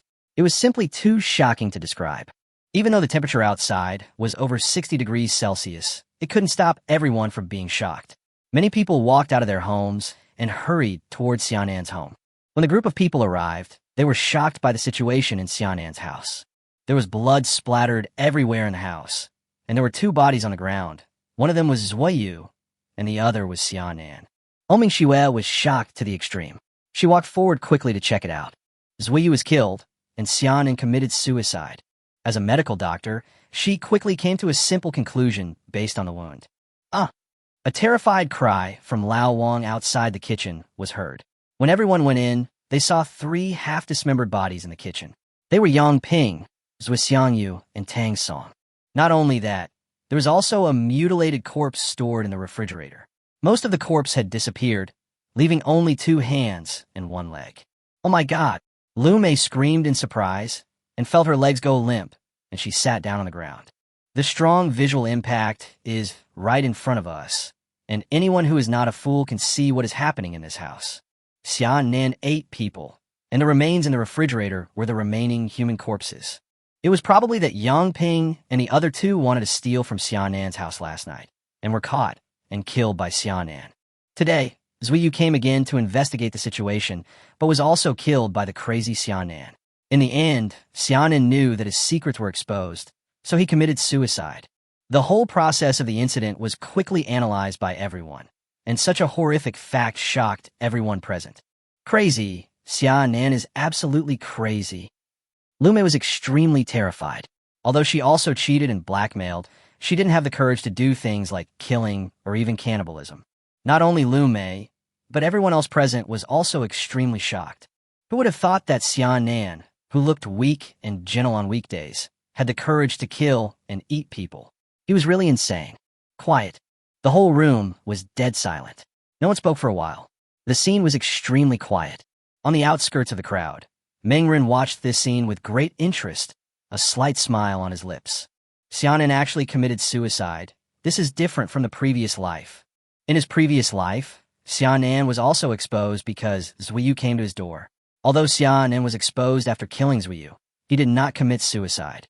Instead, he argued with everyone and was eventually isolated by everyone. Unexpectedly, Xianan in this life committed suicide directly, which surprised Mengren. It seems that the flapping of this butterfly's wings has indeed changed. The atmosphere in the room was tense at this moment, and everyone's expressions kept changing. Some had terrified eyes, some had fearful looks, some were panicked, and some had cold sweat on their foreheads. Everyone had different expressions, and for a moment it seemed like all the different aspects of human life. Mengren saw the expressions of everyone, and he understood that from now on, Pandora's box had been opened. Because of Xianan's cannibalism incident, the last bondage and shackles in people's hearts were completely broken. When faced with hunger in the future, people may no longer be able to follow the bottom line as before. Mengren turned and left. He had already seen the most exciting scene of this show, so there was no need to stay here any longer.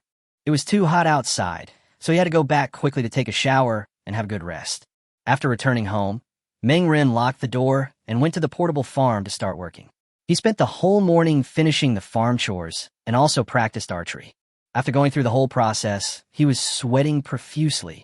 After returning to his real home, Mangren couldn't wait to take a shower and then lay comfortably on the soft big bed. Cool. There was an expression of enjoyment on Mangren's face. He took out his phone and opened the owners group. Although a morning had passed since the cannibalism incident, people's enthusiasm for discussion had not diminished at all, and everyone seemed to still be in the aftermath of the shock. Xianan's cannibalism is absolutely wrong. I would like to remind everyone in the community that no one should ever commit such a serious crime again. Chapter 44, Self-Rescue Team. The person who sent this message was Mingxue. If it were in the past, with Mingxue's reputation in the community, everyone would definitely respond to her call. However, this time, when Mingxue sent out this message, very few people responded to him. Only a few scattered people. Phew. Mangren couldn't help laughing. He shook his head. Although Mingxue is a doctor of medicine, she still doesn't understand human nature very well. He didn't mean to mock. He was just stating a fact. Ever since the cannibalism incident, there's been a strange atmosphere among the owners group. It seems that everyone has become nervous and more wary of others. This is how human nature is. Cannibalism is a taboo for any normal person, but once the taboo is broken, it is no longer a taboo. Especially now that they were hungry, Xianan had undoubtedly set a bad example for everyone. Next, someone will definitely follow Xianan's example and do what he did. Since people won't attack their own family members, they will only attack outsiders. This means that anyone in the community may be in danger next, and no one knows when they will be used as food by others. Everyone couldn't help but shudder at the thought of such a situation. Did you hear what Dr. O said? No matter how hungry we are, we must not resort to cannibalism. Although our situation is critical now, it is not yet desperate. I suggest that everyone unite together, form a self-rescue team, and then go out to find supplies so that we can survive together. The person who sent out this news was actually Lu Mei. Her reputation had long been ruined.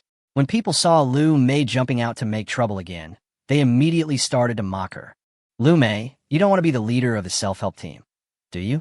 You old man, you still haven't given up? Perhaps because her thoughts were exposed, Lu Mei seemed a little angry and embarrassed. What nonsense are you talking about? When did I ever say that I wanted to be the captain? I won't be the captain. Dr. O will be the captain. What do you think? Oh. As soon as these words were spoken, the person who had just criticized Lu Mei stopped immediately. Seeing that the self-help team seemed to have a chance, Lu Mei quickly struck while the iron was hot. Let Dr. O be the team leader. Now you guys have nothing to complain about, right? The situation is so critical now, and Shun Hu and his gang have united together. If we don't unite, it will be difficult for us to survive. Dr. O, what do you think? Mingxue frowned slightly, but had to admit that Lu Mei's words did make some sense. Okay, I also think that what Lu Mei said is correct. We should really unite together. At least we can stop fighting among ourselves. Otherwise, the community will definitely be in chaos. Ha ha ha.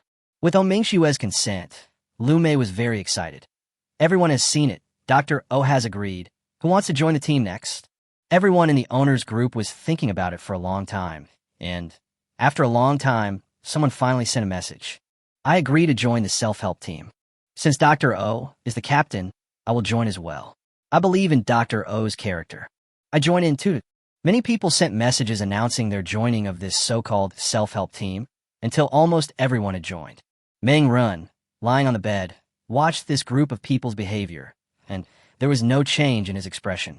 In his previous life, he also joined this self-rescue team, but the so-called self-rescue was just empty talk. Mingxue's prestige was not enough to make everyone obey. Although the self-rescue team was established, there was still intrigue within the team, and even when supplies were found, they were still fighting over them. Mengrun, do you want to join? Mingxu saw a message. Lu Mei immediately jumped up and down excitedly. Don't let Mengrun, this selfish guy, join us. He definitely has a lot of supplies at home, but this guy is not willing to share them with us. He is an extremely selfish person, da. Hee. Mengren sneered and hit back on the spot. You, Lu Mei, are also qualified to say that I am selfish? Who cheated other people of their supplies in the name of the neighborhood committee? You should look in a mirror and see what you look like. Lu Mei's sore spot was touched, and she couldn't help but get furious. Mengren, those are things of the past. Why do you keep bringing them up? Mengren sneered. I am not interested in joining your team. Just have fun by yourselves and don't bother me. You don't have to join, but you can take out your compound bow. The world outside is so dangerous now, and Chun-Hu and his group have guns. If we have compound bows, we could be safer. Lume said. Her words received support from many people. Yes, since you, Mengren, don't want to join, then give us the compound bow. Anyway, it's useless for you to hold the compound bow at home. That's right, give us the compound bow. At worst, we can share some of the supplies with you, and that will be considered as the cost of renting the compound bow. Mengren saw all these words, and he almost exploded. Are you guys okay? The compound bow is my lifesaver. Do you think I would give it to you? Dream on it. After saying this, Mengren stopped replying. No matter how Lu Mei and the others yelled in the owner's group, it was useless. He was not optimistic about this so-called self-rescue team. Without a strong leader to lead it, the self-rescue team was basically a mess. The reason why Chun-Hu outside can form a team is because Chun-Hu is ruthless and has enough prestige, and Chun-Hu has guns and bullets in his hands, which is the biggest fist. Prestige plus force, that's the guarantee. But what about Oming-Shue? Whether in terms of prestige or martial power, Oming-Shue is far inferior to Chun-Hu. In addition, there is a mixed crowd in the community, and those who join the team even have all kinds of thoughts. Anyone who is not a fool can see that this self-rescue team has no future at all. Meng Ren threw his phone aside and started playing games. During this time, Tian Wenqian called him again.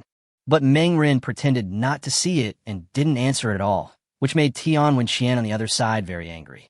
Time soon came to the evening, and as night fell, the temperature outside, which had been hot all day, finally gradually dropped. People who were originally trapped at home due to the high temperature could barely go out and move around. Everyone, the weather is getting milder now. I'm going to take people out to look for supplies. Is anyone willing to follow me?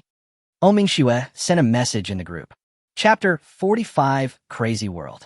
As soon as Oming-Shue sent out this message, many people responded in the homeowners group. This was because the resources at home had been used up, and some people have been hungry for a day or even 2 days. If I don't find supplies now, I'm afraid I'll starve to death at home. Soon, Oming-Shue formed a team to go out and search for supplies. The team was small, but there were about 20 people. They were holding weapons that they had made at home. It was obvious that these people were not stupid and understood that the world today was different from the past. With weapons in hand, they would feel more at ease when going out. It's just that their weapons are all varied. Some hold kitchen knives, some hold wooden sticks, and some even hold wooden sticks removed from brooms. It can be said that they're like the 8 immortals crossing the sea, each showing their magical powers. Looking at this scene, Mengren almost laughed out loud. He had a playful smile on his face. Have fun. Don't let me down with such a wonderful show. Mengren basically already knew the consequences of these people going out tonight, because Oming-Shue did the same thing in his previous life. But now it is the 10th day of the extremely hot era, and it is not easy to find supplies. They were a step too slow. The nearby supermarkets and shops had already been ransacked by Chun-Hu's men, so Oming-Shue and the others gained nothing from their trip this time. Mengren watched these people walk out of the community gate in groups, and then lay on the bed and played games leisurely. The time is already 12 o'clock in the evening. The moonlight tonight is not very bright. A thick layer of dark clouds covers the night sky, completely blocking the moon. Nowadays, the city nights are already pitch black. Due to the power outage, there is no light in the entire city. In addition, the moon is also blocked. A group of people walked out of the community only to find that it was almost pitch black outside.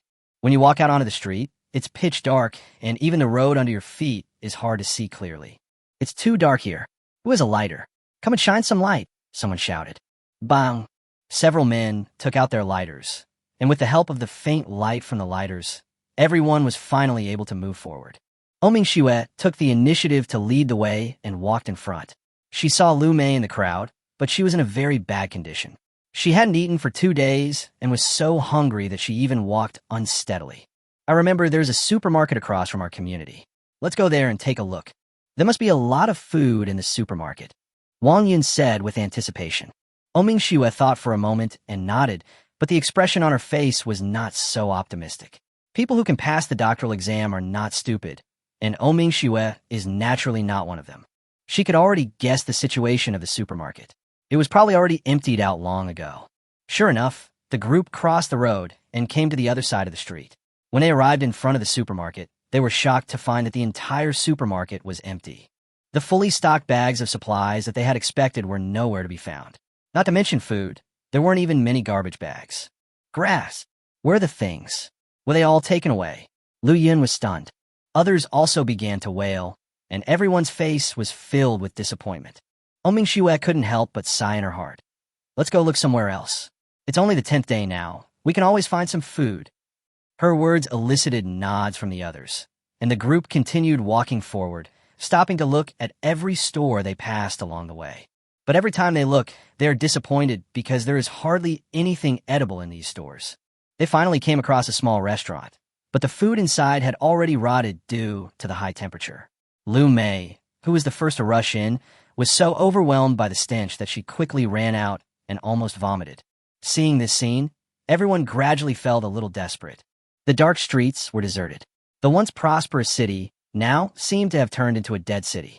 There was silence everywhere. The wide streets were completely silent, so quiet that you could hear a pin drop clearly. There were also cars scattered all over the streets. These cars seemed to have been abandoned. After being baked in the scorching heat for 10 consecutive days, the paint on the surface of many cars had completely melted, as had the seats inside, so that the entire car was almost completely scrapped. This chaotic situation was very much like the end of the world in a movie. A feeling of desolation and fear rose unconsciously in everyone's hearts, making everyone shiver. At this time, Mengren was happily playing games in the room. I have to say it feels really comfortable to lie on a soft bed, turn on the air conditioner, cover yourself with a quilt, and play games. It was clearly the end of the world, but Mengren managed to live it like a paradise. After playing a few games, Mengren picked up his phone and checked the time.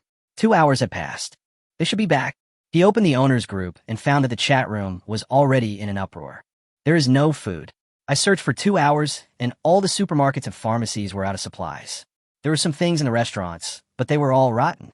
Yes, we walked a kilometer away, and there was no one on the street, and we didn't hear any sound. Instead, we could smell the stench of corpses everywhere. It was so scary. Has our Yunhai become a dead city? We have been out for 2 hours, and we didn't even see a single living person. Yeah, we are not the only living people in Yunhai City, are we? Everyone was sending messages in the group. Those who had just gone out were all frightened by the scene outside, so much so that they were all trembling at home. Living in a peaceful era, who can imagine what the Doomsday scene will look like? And now, the end has come. Who has food? Please give me some food. My family has been out of food for 2 days. If I don't eat, I'm afraid I'll starve to death. The person who sent this message was Lu Mei. Her tone was full of pleading, but no one paid any attention to her. Nowadays, everyone in the community can barely take care of themselves and don't have enough food to eat. So how can they share some with Lu Mei? Who has any supplies at home? I'm willing to spend money to buy them. 5,000? No, 10,000 for a pack of instant noodles. Who's willing to sell them to me? This time, it was Wang Yun again. He raised the price again, from 1,000 at the beginning to 2,000, then 5,000, and now it has soared to 10,000 per pack of instant noodles. Chapter 46. Lu Mei stirs up trouble again. 10,000 yuan for a pack of instant noodles. This is simply unimaginable in peacetime. But now, even if Wang Yun offered such a sky-high price, no one responded to his message. Just now, a group of people walked out of the community and saw the outside world, and the last bit of hope in everyone's hearts was completely shattered. I'm afraid this world is really going to end. What's the use of money nowadays? Even money is despised for wiping ones, but not to mention 10,000 yuan for a pack of instant noodles. Even 100,000 or even 1 million yuan would be of no use.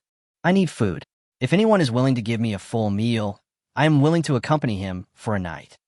Suddenly a piece of news appeared, instantly shocking everyone in the owners group. The person who sent this message was a young woman in the community named Li Fong. She was only 23 years old and had just graduated from college. It was said that she had never had a boyfriend. On weekdays, Li Fong has always been self-righteous in the community. Because of her good looks and figure, many people pursue her. Some men even came to the community to express their love to Li Fong, but Li Fong never agreed. It is really shocking that Li Fong, who used to be self-righteous, now says such words. Meng Rin took Li Fong's words into consideration and couldn't help but exclaim in amazement. The fun begins again. He couldn't help laughing out loud. Li Fang's words clearly indicated that the people in the community had faced up to the reality. Order, dignity, and face are all worthless in the face of hunger. Even Li Fang openly expressed her willingness to sell her body in the group. If this had happened in the past, it would have been unimaginable, but now it is happening in front of everyone. I have a bag of extra bread in my hand. If you stay with me for one night, I will give you this piece of bread. Soon someone replied to Li Fang. This person was Yin Dong, a well-known sloppy man in the community. He was over 45 years old this year. He was idle on weekdays, so he was pointed at by many people in the community. When Li Fang saw that it was a severe winter, a look of disgust appeared in her eyes.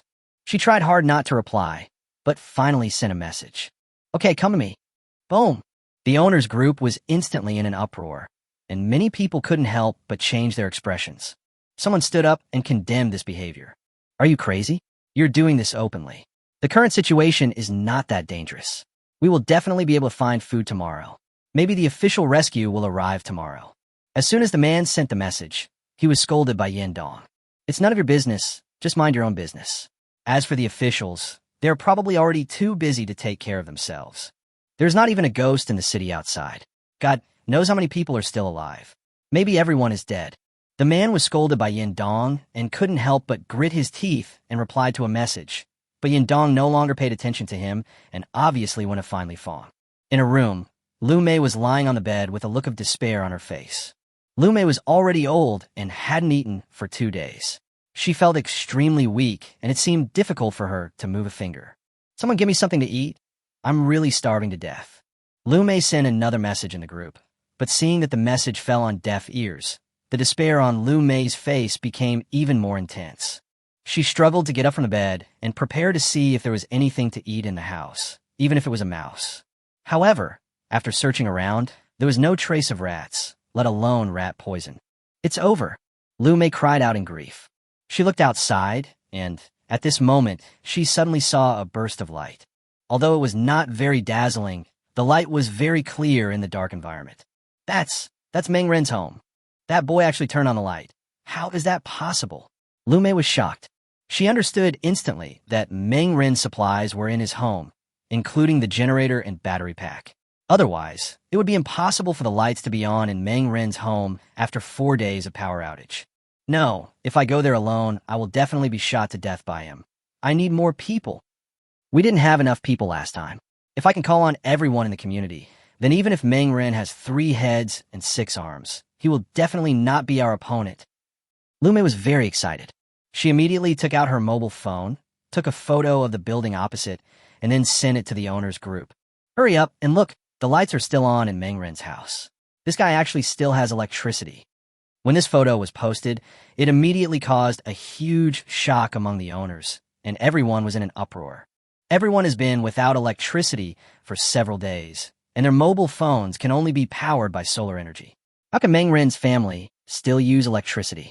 Meng Ren's home must have a generator. Have you forgotten? This kid bought a lot of things during the days before the apocalypse. He can't deny it. I think the air conditioner is still on in his house, and there must be a lot of food. Lu Mei was very excited. Meng Ren, come out quickly and explain to everyone what is going on in your family. We are all from the same community, and everyone is suffering. Why should you enjoy the good life? Is this fair? Lu Mei tagged Meng Ren crazily in the owner's group. Not only him, but other people in the group were jealous as well. If we say that not many people responded to Lu Mei's disturbance last time, it was because everyone had not yet truly realized the existence of the crisis. But this time, everyone saw with their own eyes what the outside world is like, and the little bit of luck in their hearts was completely shattered. A strong sense of crisis and fear arose in everyone's hearts. But at this moment, Lu Mei revealed such news. They were all silently enduring the torture brought by the high temperature in houses with temperatures of dozens of degrees. But Meng Ren could enjoy the air conditioning, turn on the lights, and even eat delicious food at home. How can people accept such a huge gap? Especially those who had been hungry for 2 days. At this moment, they were frantically tagging Meng Ren in the group. On the other side, Meng Ren had no idea what was going on. He just went to the bathroom with a flashlight. When he came back, he found that his phone was almost bombarded with messages. He opened the owner's group and was immediately delighted. It's finally exposed. It doesn't matter. Just let me be exposed. I want to see what you can do to me. A smile appeared on Meng Ren's lips. Chapter 47 Moral Kidnapping. Looking at the crazy messages in the owner's group, Meng Ren's face was full of ease. He has powerful enough force in his hands. In the surrounding area, no one except Chun who can pose a threat to him. Just relying on this mob? If they dare to come to my house, don't blame me for taking action. Come out quickly, stop pretending to be dead. We have all seen it. Meng Ren, do you still want to hide it now? Lume is still tagging Meng Ren crazily. With a sneer in his mouth, Meng Ren finally replied with a message. Yes, I do have electricity at home, but what does this have to do with you? I won't pretend anymore. I'm going to be honest. I have a generator and a battery pack at home, so I can not only turn on lights, I can even turn on the air conditioner.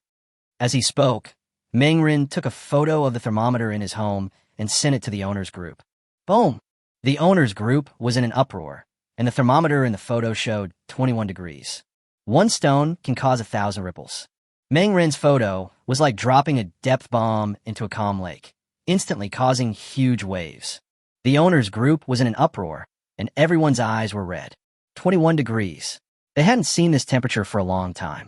They were suffering in a high-temperature steamer of over 40 degrees, while Meng Ren was actually sleeping in a bed at 21 degrees.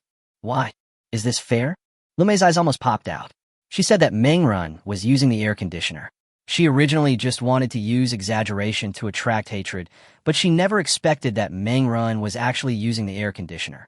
Meng Ren, why do you have such a good life? Why do we have to suffer? Lume was almost going crazy with jealousy. Ha ha ha. Meng Ren laughed out loud. I bought the power generation facilities myself. Of course I can use them. Why should I rely on them? Who told you that you don't have any at home? Isn't this your own fault? There is absolutely nothing wrong with this answer. Under normal circumstances, no one would even care, but the current situation is completely different. Beep beep beep.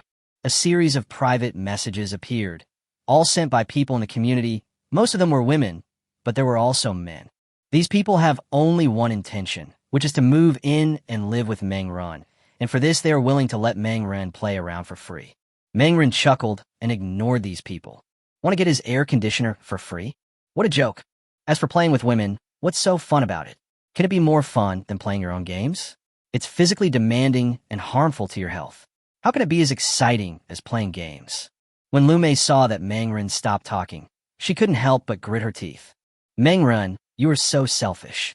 You have a lot of things in your home, but you watch us neighbors starve. Are you still a human being? We are all from the same community. It is wrong for you to do this. Now I am requisitioning your supplies as the director of the neighborhood committee. Don't worry, after the disaster is over, we will definitely return it to you 100-fold. Lume said. Her words rarely gained the approval of others, and many people agreed with Lume's approach. Yes, I think what Lume said is right. We are all from the same community, so we should help each other. Meng Ren, quickly take out the supplies from your home and share them with us. That's right. Meng Ren, don't be selfish. How can a man be so stingy? Meng Ren, don't hide your supplies. Do you have a heart to watch us starve to death? If you don't give us supplies, we will go to your house to get them. Everyone spoke up one after another. Meng Ren looked at the person who sent the last message, and it was Wang Jun. This bastard. He sneered in his heart, and his eyes were cold. I bought all my supplies with my own money. Why should I give them to you?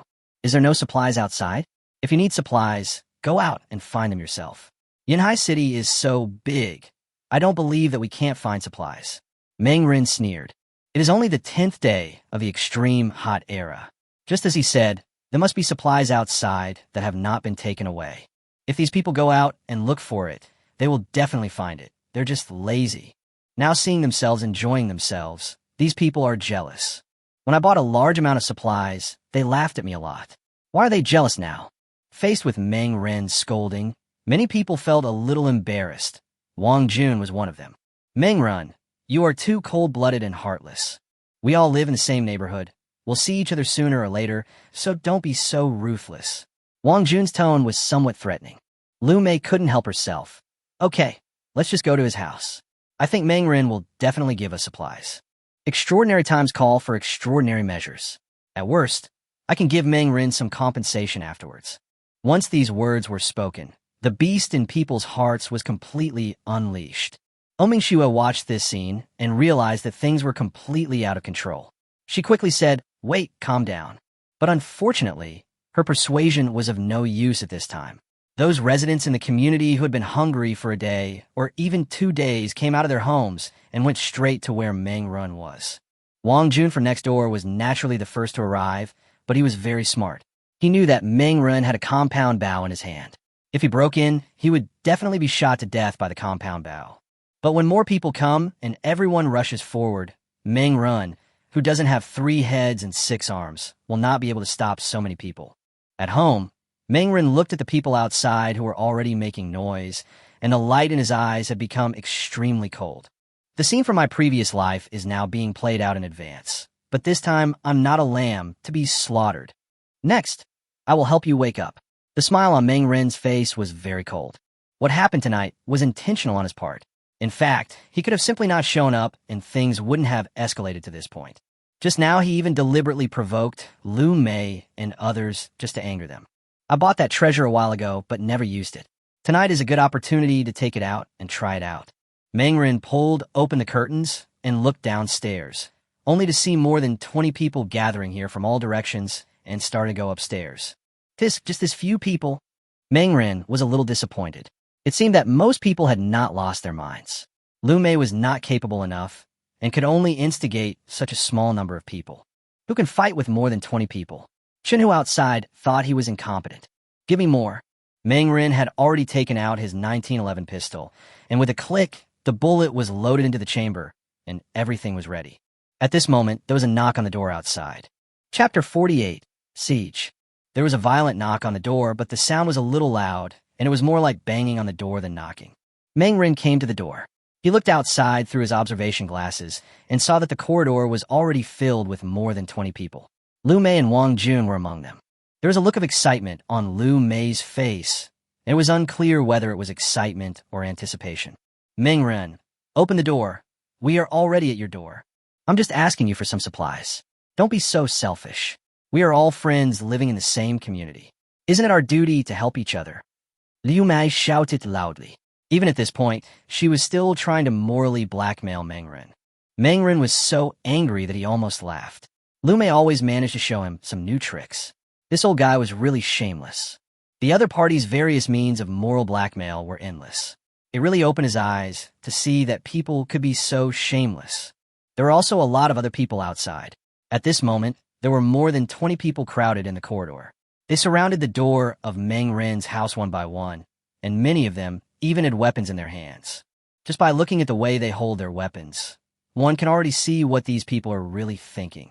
Meng Ren saw everything, and his eyes gradually turned cold. Wang Jun also walked up and began to knock on the door. Arin, open the door. We don't have any bad intentions. We just hope to buy some supplies from you. You have so many supplies at home anyway. It's not too much for us to just buy a portion of them. We are all neighbors, and you are enjoying yourself while watching us suffer. This behavior is not good. His words were agreed by everyone in the corridor. A group of people nodded reluctantly and morally blackmailed Meng Ren. Yeah, we're just buying some supplies. Meng Ren, don't be so stingy. It's not like we won't give you money. We are all from the same community. Now that a disaster like this has happened, we should unite together to overcome the difficulties. That's right. If you help us now, we will also help you if you get into trouble later. A group of people kept persuading him, but seeing that Meng Ren seemed to have no intention of opening the door, the expressions on their faces gradually became impatient. Even though so many of them came over, Meng Ren simply ignored them. Why does Meng Ren's family have so many supplies? They were all starving while Meng Ren was enjoying himself at home. It was totally unfair. Everyone had this thought in their mind, and no one considered that those things were originally bought by Meng Ren himself, so of course he could use them however he wanted. They don't go outside to find supplies themselves, but try to get things from Meng Ren by using moral blackmail. This is truly shameless behavior. A hint of anger also appeared on Wang Jun's expression. He gritted his teeth, and the look in his eyes gradually became fierce. Arin, it's useless for you to hide. So many of us have come here today. If you don't give us some supplies, we won't leave at all. Why don't we discuss it carefully? If something unexpected happens later, I don't think you would want to see it. Threaten. This is a blatant threat. Inside the room, Meng Ren almost laughed out loud. Wang Jun, this hypocritical guy, is no longer acting? Reveal your true colors. Hee hee. Meng Ren sneered. His tone was full of sarcasm. Go away. These supplies in my house are all my things. Why should I give them to you? If you want supplies, go find them yourself. If any of you dare to break into my house, don't blame me for being rude to you." Facing Meng Ren's words, Wang Jun and others who were already angry seemed to have red eyes. Lume was completely crazy. She said directly, "We shouldn't listen to Meng Ren. He is just one person. With so many of us, I still don't believe he can do anything. He obviously has so many supplies at home, but he is unwilling to share even a little bit with us. Since Meng Renxian refuses to do so, don't blame us for being unfair." Lume loudly encouraged everyone. "Let's rush in together and take away the supplies that belong to us." This sentence is extremely shameless. When did the things in Meng Ren's house become their property? However, Lume's words made this group of hungry people completely lose the last bit of rationality in their hearts. "Go!" someone shouted, and a group of people immediately started banging on Meng Ren's door. Wang Jun was the first to rush forward. This scene was truly terrifying. At the end of the world, these usually righteous people had taken off their disguise as human beings and completely revealed their bestial side. Now all they have in their minds is tyranny and hunger, and they don't care whether what they do is reasonable or not. Lume looked at the chaotic scene with an excited expression on her face. She was old, so of course she couldn't bang on the door. She just waited for the chaos to happen, snatched the supplies from Meng Ren's house, and ran away. This kid Meng Ren bought so many supplies before, so his house must be filled with all kinds of food and water now. Lume was already extremely excited, and even began to imagine the scene of looting a large amount of supplies from Meng Ren's house later. As for Meng Ren's life or death, who cares? Who made this guy hold on to the supplies and refuse to share them with everyone? He is so selfish and does not understand the spirit of dedication and collectivism at all. Bang, bang, bang. A group of people banged on the door like mad beasts. Even the solid security door seemed to be in danger in front of this group of crazy people. Just then, the door was kicked open. No, it wasn't like the door was knocked open, but more like Meng Ren inside opened it. "The door is open, rush!" Wang Yun shouted excitedly. Holding a wooden stick, he rushed directly into Meng Ren's house. The people behind him listened to Wang Jun's words and squeezed in frantically, as if they were risking their lives. "Quick, make room for me, don't squeeze me, and don't take away all my supplies. The supplies are mine. No one is allowed to snatch them from me. Go away, don't steal my supplies." The crowd was in chaos. Everyone was trying hard to squeeze in, and everyone's face had a crazy or even insane expression. Wang Jun rushed into Meng Ren's house first, and the first thing he saw was Meng Ren standing in front of him. "Stop! Get out of here right now." Meng Ren Youth. Chapter 49. Within 3 steps, the gun is fast. Meng Ren roared this sentence angrily, with a gleam of light in his eyes. He put his right hand behind his back, and where Wang Jun and others could not see, he was holding a 1911 pistol in his hand. As soon as they rushed into Meng Ren's house, everyone felt a refreshing cool breeze blowing on their faces. Fuck, this guy Meng Ren is actually using the air conditioner. Everyone's eyes were red, and they even saw the fruit plate that Meng Ren placed on the table, which actually had some uneaten fresh fruits on it. This is indeed a paradise. There is food, water, and air conditioning. Compared to here, the outside world is like hell on earth. I want to occupy this place. At this moment, this thought emerged in everyone's mind. Wang Jun's eyes turned red, and a strong greed emerged from his eyes. Looking at Meng Ren standing in front of him, Wang Jun felt a strong desire to kill. Meng Ren. As long as I kill him, everything in this house will belong to me. This idea emerged in Wang Jun's mind. Without any hesitation, he immediately raised the wooden stick in his hand and smashed it hard on Meng Ren's head. This blow used up all of Wang Jun's strength. If it had really hit a person's head, the force would have been enough to kill the person on the spot. Not far away, Meng Ren watched all this with cold eyes. He took in everyone's crazy expressions, and the murderous intent in his eyes surged to the extreme. You are looking for death. Bang! The next moment, a loud gunshot suddenly exploded in the living room, and a bright yellow bullet shot out and instantly hit the nearest Wang Jun. Ah! Wang Jun only felt a sharp pain in his chest, which made him scream out on the spot.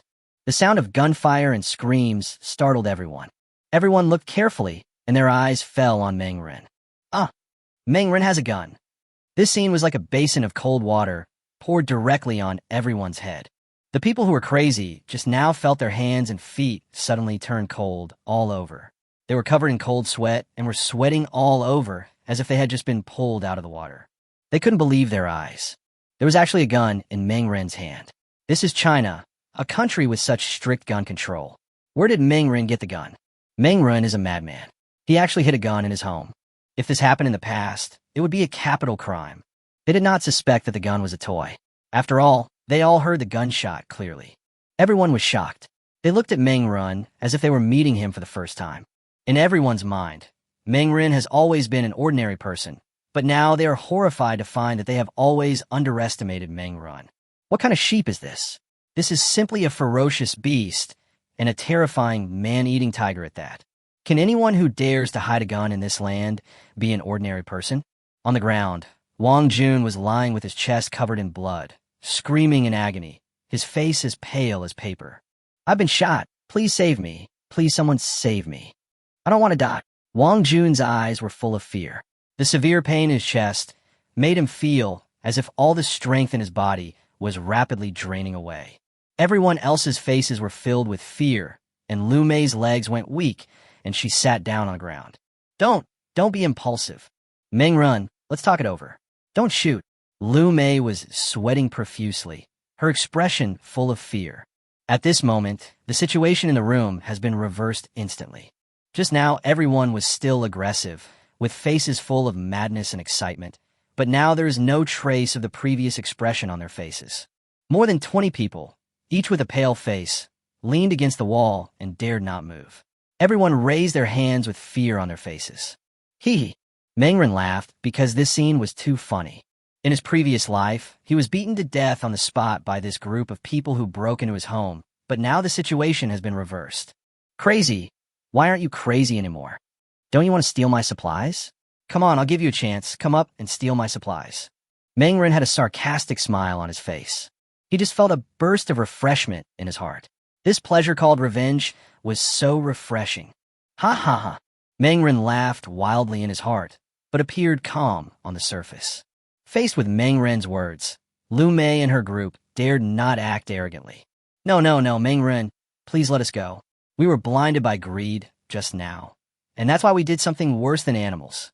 Yeah, we didn't do it on purpose. It was Lu Mei who instigated us. One person pointed his target at Lu Mei, and instantly everyone's eyes fell on Lu Mei. Lu Mei was dumbfounded. Her whole body was like a wooden chicken. Wait, what nonsense are you talking about? How can you say that I was the one who instigated it? I did nothing wrong. I just wanted to get some supplies. Lu Mei explained quickly. Someone was furious. Fuck, it was you who instigated us. If you hadn't suggested that we come here to rob Meng Ren, how could we have come here? That's right, it was Lu Mei who instigated us. Meng Ren, if you want to take action, just do it to Lu Mei. Punish Lu Mei, just shoot her, we are innocent. Everyone was talking at once, and Lu Mei seemed to have suddenly become the target of everyone's fire. Looking at the dog-eat-dog scene in front of him, Meng Ren almost laughed out loud. It's really wonderful. Ha ha ha ha, this is so exciting. Meng Ren laughed in his heart. This was much more exciting than watching a movie. You couldn't see such a drama at any time. Enough! Meng Ren shouted loudly, and the people who were arguing just now stopped instantly. The living room was suddenly quiet, so quiet that you could hear a pin drop. Meng Ren looked at Lu Mei, who immediately burst into tears. Ren, I was wrong. Please forgive me. I was blinded by greed, so I did such a heartless thing. I was really hungry, and I did it because I was so hungry that I lost my mind. I'm over 60 years old. Please have pity on my age and forgive me this time. Lu Mei knelt on the ground and cried and begged for mercy. Meng Ren looked at Lu Mei kneeling on the ground with a sneer in his heart. Killed Lu Mei with one shot? No, that's too cheap for this old thing. What's more, if Lu Mei was killed directly, how could the game continue? He hadn't played enough. If the villain just left like that, wouldn't it be very boring? Chapter 5100 Slaps. Thinking of this, a smile appeared on Meng Ren's lips. Get up. Meng Ren, am not a cruel person. If you want me to forgive you, you can. Meng Ren said with a smile. Lu Mei was overjoyed when she heard this. She quickly got up from the ground and asked, really? Of course it's true. But you brought so many people to rob my house. If I let you go like this, wouldn't I be very embarrassed? So the death penalty can be spared. but the living punishment cannot be escaped. Mangren revealed his purpose. The smile on Lu Mei's face froze instantly. You, what do you want to do? If you slap yourself 100 times, I will let you go. Otherwise, I will shoot you to death. Mangren said with a joking expression. What? Lu Mei was shocked and angry. She had lived for more than 60 years and had even been a powerful figure in her early years. But now she was slapping herself in front of a young man? How is this possible? If she did that, wouldn't Lu Mei become the laughingstock of everyone in the community? Arun, please, can we change the terms? I'm already old. How could I do such a thing? Lu Mei suppressed her anger and looked at Meng Run in a pleading manner. Hee. Meng Run didn't say anything. He just raised his gun and aimed at Lu Mei. Okay, then I'll shoot you to death. After saying this, Meng Run pretended to shoot. As soon as Meng Run put his finger on the trigger, Lu Mei was so frightened that she collapsed to the ground. Don't shoot. I still want to live. I'll hit you. Please don't kill me. Lu Mei was terrified, and the anger she had just felt disappeared completely in front of the gun. Bang! She raised her hand and slapped herself. But Meng Run sneered. You are too weak. Are you trying to hit a mosquito? Use more force. He took out his cell phone and started filming, yelling at the same time. Lu Mei's face turned extremely pale, and she slapped herself hard in the face. Bang! This time the sound was finally very loud, leaving a bright red slap mark on her face in an instant. Ha ha! Okay, this is the strength. Meng Run laughed a lot. Snap! Snap! Snap! No one spoke in the living room. Only the sound of Lu Mei slapping herself could be heard. 1, 5, 10, 20. Both sides of Lu Mei's face had begun to become red and swollen, and she looked like a pig's head. The intense crying made Lu Mei burst into tears, and she felt extremely regretful. If she had known that Meng Run had a gun in his hand, she would never have gone against Lu Mei in the first place. This guy Meng Run hid his secrets too well. He actually secretly hid a gun in his home without making any noise. Who could have thought of this? Lu Mei continued to slap herself. It took several minutes before she finished slapping herself 100 times. After being slapped 100 times, Lu Mei's face was so swollen that it was almost unrecognizable. She cried bitterly, while Meng Run opposite her was laughing happily. Okay, I am satisfied. Let's forget what happened today. I forgive you. Just go away. Meng Run kept his promise. Hearing this, Lu Mei felt relieved and was extremely excited. Thank you. Liu Mei was ecstatic. She didn't dare to stay any longer and turned around and ran away immediately. Looking at how fast she was running, it seemed as if there was a ferocious beast chasing her. After dealing with Lu Mei, Meng Run turned his attention to other people. Everyone's faces turned pale instantly, and they all looked at Meng Run with horror. You will be given the same treatment as Lu Mei, 100 slaps. Whoever gets less will be killed by me. Meng Run sneered. But I want you to slap each other, and each of you find a target. A half-smile appeared on his face. Hearing this, everyone looked at the people around them. There were 22 people in total, just enough to pair up in pairs. Without any hesitation, they swung their arms left and right and started slapping the people opposite them. Snap! Snap! Snap! Suddenly, the sound of slapping continued in the living room, and it even became one. Fuck! Why are you using so much force? One person was hurt and immediately stared at the person opposite him in anger. Meng Run stared at the group of people with fierce eyes and shouted, Everyone, use your strength. Whoever uses less strength will get more slaps. He was watching like a supervisor to see who dared to slack off in front of him, and at the same time recording the entire process. These videos will be his source of happiness in the future. The group of people soon became as swollen as pigs' heads, and being slapped 100 times on the face was not a pleasant feeling at all. It's okay to slap yourself, as you can control the strength, but slapping someone else is not so easy to control. In particular, Meng Run said that whoever uses less force will receive more slaps. After hearing this, some people immediately used all their strength and almost slapped the person opposite them to the ground. The person who was slapped became angry because of the pain and glared at the person opposite him viciously. Then when it was his turn, he also used a lot of force out of revenge. Then the cycle begins. He got hit, then hit back even harder, thus forming a perpetual motion machine. After just a dozen slaps, everyone looked ferocious and looked at the people opposite them as if they were the murderers of their fathers. Snap! Snap! Snap! Everyone whipped hard and vigorously, and soon everyone was covered in blood. Ha ha ha! Mengren couldn't help but laugh. His plan was successful. What a good show! What a good show! The resounding slapping sounds lasted for nearly 10 minutes before it finally came to an end. Each of the 22 people had blood on their faces, and it was almost impossible to recognize their original appearance. Go away and don't show up in front of me again, otherwise don't blame me for being rude to you. Manga and Coast. A group of people ran away in a hurry, each one running away in a panic. The scene was spectacular. Everyone in the living room had left, leaving only Wang Jun lying on the ground. Mengren lowered his head and found that Wang Jun had fainted due to excessive blood loss. Grass! It's so unlucky. Don't die in my house. Mengren grabbed Wang Jun and threw him directly at the door of his house, then turned around and closed the door. After he cleaned up the bloodstains on the floor and opened the chat group, he saw that the owner's group was in an uproar. Mengren has a gun? All those who went to ask for supplies were defeated? Each person received 100 slaps? These news were shocking, just like dropping a depth charge into a calm lake, instantly causing huge waves. The owner's group was in an uproar, with everyone talking about it. Mengren, you actually have a gun. Where did your gun come from? Wang Yun's tone was extremely shocked. The others were also horrified and could hardly believe their eyes. Chapter 51, I won't offend anyone unless they offend me. Gun. This is China. Where did Mengren get the gun? Could be Chunhu? People couldn't help but speculate in their minds that there might be some relationship between Mengren and Chunhu. Everyone was shocked. They originally thought that Mengren would definitely be in trouble tonight. After all, there were so many people coming to his house, and Mengren was alone. Even if he had a compound bow, 2 fists could not beat 4 hands. But who could have imagined that the result would be like this? Mengren actually had a pistol in his hand. He was fine, but those who rushed to the door to ask for supplies were all in a miserable state. The unlucky Wang Jun was shot directly in the chest, and he was probably in great danger. Woo woo woo. Mengren, you are simply not a human being. My husband occasionally takes care of you, but I didn't expect you to shoot him. Zhongli emerged from the owner's group and started to accuse Mengren. If it were any other day, someone would definitely jump out to speak for Zhongli, but today was different.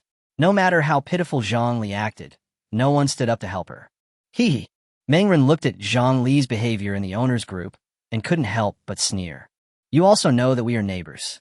When Wang Jun rushed into my house and hit me on the head with a baseball bat without hesitation, I didn't see him consider the friendship between neighbors at all. If that stick really hits me, it will kill me on the spot. If I beat him to death now, it's all his own fault. Mengren did not hesitate to refute and criticize. Now that the matter of the pistol has been exposed, there is no need for him to hide anything now. Zhongli was still crying in the group, but no one spoke for her. Everyone watched this scene quietly. For a moment, the huge group of owners was silent, so quiet that even a needle dropping on the ground could be heard clearly. Mengren glanced at the quiet group of owners and sent a message. I, Mengren, have always been a person who will not offend others unless they offend me. This gun of mine is only for self-protection. I won't take the initiative to attack others, but if anyone dares to attack me, I will definitely not show mercy. Wang Jun will be his fate. After sending this message, Mengren threw his phone aside and went into the bathroom to take a shower. He was busy wiping the blood off the floor just now and was sweating all over. It's getting late now, so he might as well take a shower and go to bed. In the owner's group, everyone was silent for a long time. Ding dong, ding dong, ding dong. But at this time, someone was constantly sending private messages to Mengren. A few minutes later, Mengren came out of the bathroom, refreshed, with a smile on his face again. He was about to go to bed, and when he picked up his phone, he found that Wang Yun had sent him a lot of private messages. This guy. Mengren narrowed his eyes. He didn't have much impression of Wang Yun. After all, in the past, the two of them were not on the same level. Although they all live in the same community, Wang Yun is much richer than him. It is said that many properties in this community belong to Wang Yun. This guy can easily earn more than 30,000 yuan a month just by collecting rent. This rich second generation can't get along with the oldem at all. They're simply not from the same world. But now Wang Yun took the initiative to come to him, and, judging from his message, his tone was very humble. Brother Meng, are you asleep? Sorry to bother you at this time. I'm Wang Yun. Looking at the message, Mengren smiled. He ignored it, put the phone aside, and went to sleep. It doesn't seem like a big deal that Wang Yin is looking for him, so let's wait and see tomorrow. Many people are destined to have a sleepless night tonight, but Meng Ren at home slept very comfortably. Turning on the air conditioner to 20 degrees, lying comfortably on the soft bed, wrapping the whole body with a quilt, I feel so safe and secure. It feels so good. No words that night. The next day, the alarm rang at noon. Meng Ren yawned and got up from the bed. He rubbed his sleepy eyes, then opened the curtains and looked outside. The extremely hot era is still continuing. The scorching sun in the sky is scorching the earth, making the whole world seem red. This scene is a bit shocking. People who don't know would think they are living in hell. I looked at the temperature, and it was another extremely high temperature of 62 degrees today. After stretching, Meng Ren walked into the bathroom and took a shower. When he came out, he felt refreshed. What should I eat this morning? Meng Ren was in a state of happy distress. If other people knew about this trouble, I'm afraid the neighbors would get jealous again. Even the food they wanted was a luxury for them, but Meng Ren was worried that there were too many kinds of food and he didn't know what to choose. After thinking for a moment, Meng Ren decided to eat something light, so he made himself a bowl of spaghetti with milk and eggs, and also fried himself a steak as a staple food. Just as Meng Ren was enjoying the food happily, the phone rang. He picked it up and saw that it was a video call from Xiaoyu. This surprised Meng Ren a little. Xiaoyu hadn't contacted him since the last showdown. Why is this woman calling at this time? A smile appeared on the corner of his mouth, and then he answered the video call, and Xiaoyu's voice was immediately heard from the phone. Arin, what are you doing? Xiaoyu appeared in front of Meng Ren. After just half a month of not seeing her, Xiaoyu had changed drastically. She had lost a lot of weight, and the skin on her face was dull, as if she had been hungry for several days. Hey! However, what surprised Meng Ren was that not only Xiaoyu was in the video, but Tian Wenxian was also there. Have you two reconciled? Meng Ren asked in surprise. After what happened last time, he thought the two women would have a complete breakup. It must be because of the Doomsday. In the face of life and death, that little contradiction doesn't seem to be important. It seems that two people can survive together more easily than alone. On the other end of the phone, Tian Wenxian and Xiaoyu were both there. The two women were in very bad condition. Anyone with a discerning eye could see that they had lost a lot of weight and looked listless. Both women were wearing clothes that couldn't be any thinner. They were dressed, but it seemed that they were not completely dressed. The translucent black pajamas can't hide the spring light underneath the clothes at all. If you look carefully, you can see it clearly. I have to say that the two women have very nice figures. Their towering breasts push their pajamas up high, and because they're not wearing any underwear, both points are clearly visible. Meng Ren, what is this thing you are eating? Chapter 52, Xiaoyu collapsed. Xiaoyu exclaimed. Her eyes fell on the table in front of Meng Ren, and her eyes suddenly widened. Oh my God, what did she see? Pasta, milk, eggs, even steak. She could tell at a glance that the steak on Meng Ren's plate was definitely a high-end steak, and a piece of this steak would cost at least 1,000 yuan. It's the end of the world. Where did Meng Ren get so many supplies? Xiaoyu's eyes almost popped out of his head. Tian Wenxian, who was standing by, heard Xiaoyu's exclamation and then noticed the luxurious breakfast on Meng Ren's table. Meng Ren, where did you get these foods? Tian Wenxian's face was full of surprise. The two of them had been out of food for 2 days and could only fill their stomachs with things that couldn't even be called food. In order to have a full meal, the two of them traded their bodies yesterday. Two people working together to serve one man could barely get a full meal. This is because they're beautiful and have good figures, so they could be treated like this. The community where they live has long been without water, electricity, and food, and ordinary women have no chance of exchanging their bodies for food. Looking at the luxurious food on Meng Ren's table, Tian Wenxian and Xiaoyu stared at it with their eyes wide open. A slight smile appeared on Meng Ren's face, especially the dumbfounded expressions of the two girls, which made him laugh in his heart. These are the supplies I stockpiled. I received news that there might be extreme weather, so I stored a lot of supplies at home. Those supplies are enough for me to eat for half a year, so I don't need to worry about food. Meng Ren smiled. What? Eat for half a year? Tian Wenxian and Xiaoyu were dumbfounded. The two women now had only one thought in their minds. They looked at each other and saw greed and excitement in each other's eyes. It was beyond their expectations that there was so much food in Meng Ren's house. Arin, I haven't eaten for 2 days. How come you eat so well? I'm your girlfriend. Don't you cherish me enough? Tian Wenxian complained gently with a pitiful look on her face. She blamed the responsibility on Meng Ren. and he turned out to be a high-level green tea.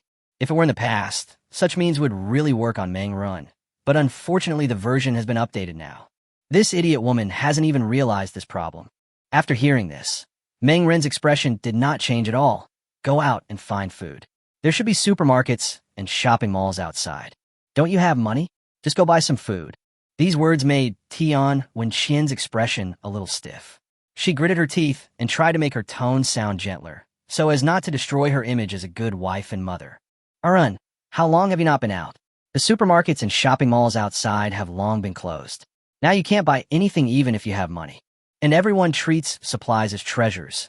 No one will sell them to you. Tian Wenqian said. Xiaoyu joined in. She stared at the food on Mang Ren's table, her mouth almost dripping with tears. She was so hungry that she wished she could get into her phone and travel through time to eat everything on Mang Ren's table. There's nothing I can do about it. We're so far apart.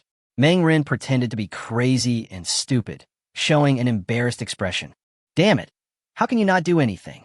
Tian Wenqian felt a little annoyed, and she began to suspect that Mang Ren was deliberately teasing her. Taking a deep breath to suppress the anger in her heart, Tian Wenqian forced a smile. Arun, I'll move into your house. The situation is so dangerous right now. Someone was even killed in my neighborhood last night. I'm so scared to be home alone. As my boyfriend, shouldn't you protect me? Can you come pick me up later in the evening? Tian Wenqian showed a weak expression. While speaking, she moved closer to the phone, completely revealing her upper body. The translucent pajamas can't hide her spring light at all. This woman is very scheming, and she really knows what men want. She even deliberately left the top few buttons unbuttoned, so that most of her breasts were half covered and half exposed by the black pajamas. But it was this posture that made her look even more seductive. No, I'm a traditional person. Before we get married, I can't accept you living in my house. I told you last time. I don't want to talk about the same topic many times. Mang Ren refused without hesitation. This reason almost drove Tian Wenqian crazy. She was stunned and couldn't understand it. Mang Ren used to be so obsessed with me that he would call me every day. As long as I opened my mouth, he would immediately rush to me. But why has such a huge change happened in such a short period of time? Now that I've shown him such a benefit, he can actually refuse? Is he really a traditional person? Xiaoyu, who was standing by, looked very anxious. Okay, Wenqian, stop talking nonsense. I can't stand the days here any longer. If I continue living here, I will definitely die.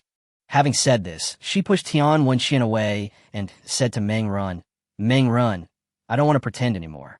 Let's put our cards on the table. As long as you let me live in your house, I'll let you play with me as you please from now on. I've learned dancing. I could do any pose you want, as long as you provide me with 3 meals a day. Xiaoyu's words were so shocking that Tian Wenqian's expression instantly turned ugly, and she almost wanted to beat Xiaoyu to death on the spot. She actually said such a thing. Didn't she degrade herself? Then how could she improve her status in Mang Ren's heart in the future? Xiaoyu, what nonsense are you talking about? Tian Wenqian was a little annoyed. More importantly, if Mang Ren agrees to Xiaoyu's doing this, then what will she have to do? Xiaoyu is an idiot. This is simply malicious competition. Thinking of this, Tian Wenqian gritted her teeth in anger. However, Xiaoyu didn't care about all this. She no longer hid her true identity and directly stated the price to Mang Ren. Mang Ren pretended to be shocked. Xiaoyu, what are you talking about? Just like what I said just now, as long as you agree to let me live in your house, I will let you play as you please in the future. Xiaoyu said in an urgent tone. This, Mang Ren hesitated. Tian Wenqian saw his action and became extremely anxious. Arun, you're my boyfriend. You can't agree to Xiaoyu's request. Tian Wenqian couldn't help but say. Chapter 53, Begging to Come to my house. Listening to Tian Wenqian's words, Xiaoyu laughed directly. They're just boyfriend and girlfriend, not husband and wife. Isn't it okay to break up? Mang Ren, have you thought it over? Do you want me or Wenqian? Xiaoyu said proudly. She is very confident about her appearance and figure, and Mang Ren will definitely not refuse. Tian Wenqian's expression was already quite ugly. Xiaoyu's actions were simply digging at her foundation. She let Xiaoyu stay with her for the past 2 days because of their previous relationship, but she never expected that Xiaoyu would stab her in the back again. Does this stupid woman know how to win a man's heart? Tian Wenqian gritted her teeth and cursed Xiaoyu's stupidity in her heart. The 2 women here were stabbing each other in the back, While over there, Meng Ren was almost laughing out loud. If he hadn't been on a video call, he would have burst out laughing. Wonderful, it's really wonderful. It is said that it takes 3 women to make a play, but now it seems that this is completely unnecessary. The play created by 2 women is already exciting enough, which is simply amazing. He couldn't help but draw a smile at the corner of his mouth, and the corner of his eye fell on Tian Wenxian. It seems that Tian Wenxian's psychological defenses have not been completely broken. In a flash, Meng Ren had analyzed the current situation. Obviously, the reason why Xiaoyu said such words directly was because the hard life these days had broken down her psychological defenses. Now, in order to live a comfortable and enjoyable life, Xiaoyu has completely revealed his true colors. However, Tian Wenxian was still concerned about her own face. How could this be possible? He just wanted to see Tian Wenxian kneeling in front of him like a dog. That would be true revenge. Thinking of this, Meng Ren already had a plan in mind. Wenxian, Xiaoyu is right. Let's break up. Xiaoyu, come to my place tonight and live in my house from now on. Meng Ren said directly. What? Tian Wenxian's expression froze instantly, and she quickly asked, Arun, how could you be like this? You abandoned me just for Xiaoyu's body? Is this the only love you have for me? Didn't you say you were a traditional man? Meng Ren nodded. Yes, but Xiaoyu and I are not boyfriend and girlfriend. We are just sex partners in transactions. This does not violate my principles. What a bullshit principle. Tian Wenxian was so furious that her lungs were about to explode. The reason given by Meng Ren was simply nonsense, and anyone with a bit of common sense would not believe it. Xiaoyu was extremely excited. She agreed without hesitation. No problem. I'll come over tonight. You can do whatever you want with me then. A smile appeared on Meng Ren's lips, and then he hung up the phone. Ha ha ha. After hanging up the phone, Meng Ren could no longer hold back his smile. The expressions between the 2 women, just now, were simply the drama of the year. What could be more exciting than this? Although letting Xiaoyu live in my house is a bit of a bargain for her, but for the sake of future plans, let Xiaoyu take advantage of this. But Xiaoyu, it's not that easy to take advantage of me. The expression on Meng Ren's face was meaningful. He was already thinking about how to play with Xiaoyu after he came over. Want to take advantage of yourself? It's not an easy thing to do. How can it be possible without paying enough price? This room has air conditioning 24 hours a day. If the price is clearly marked, it can be sold at a sky-high price. Xiaoyu wanted to move in just by selling her body. How could such a cheap thing be possible in this world? Meng Ren put Xiaoyu and Tian Wenxian's matter aside for the time being. After enjoying his breakfast, he came to the portable farm and prepared to start his day's work.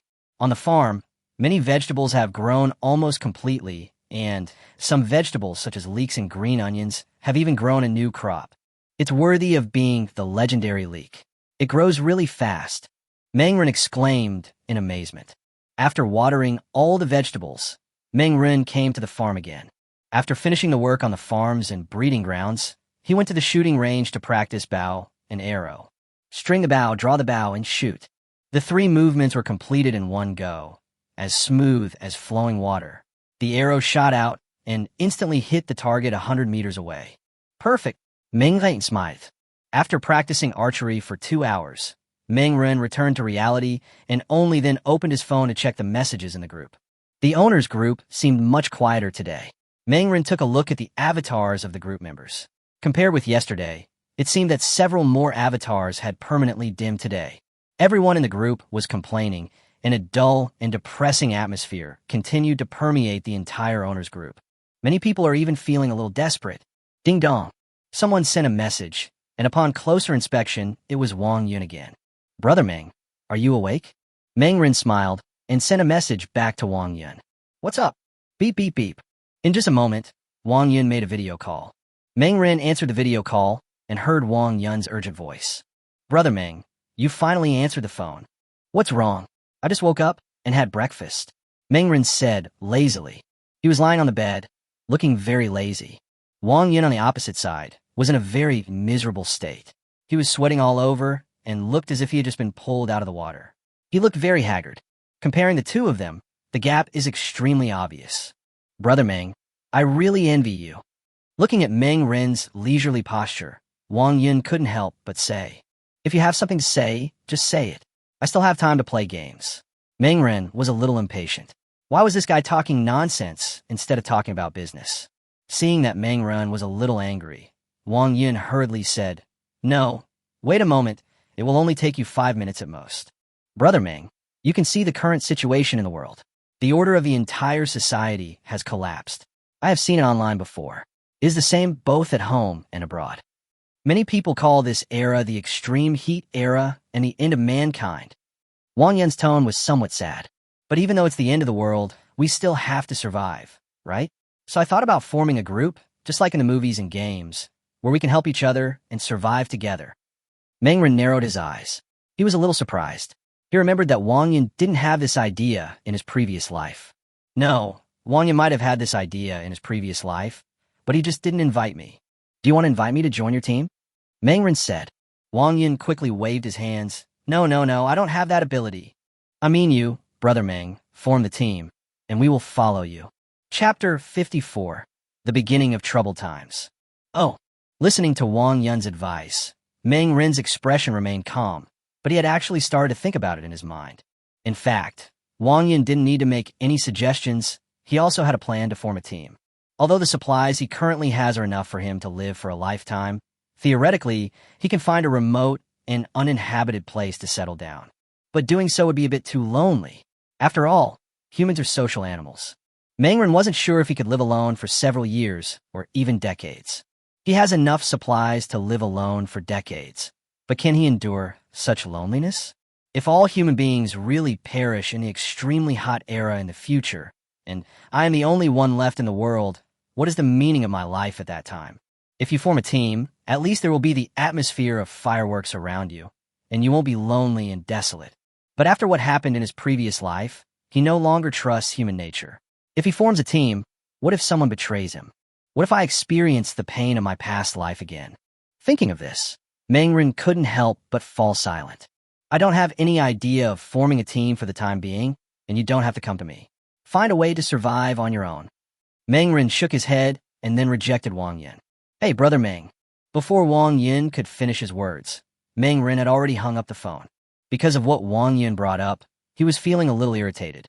Meng Ren scratched his head, then turned on his computer and played a few games, finally calming down. But at this moment, the owner's group suddenly became lively again. Brother Tiger's survivor gathering place has been established. There are plenty of food and water sources in the gathering place, as well as power sources. Anyone who wants to join can join. If you don't want to join, you can also go and trade with Brother Tiger, and you can even buy guns. Boom! As soon as the news came out, the entire owner group exploded instantly.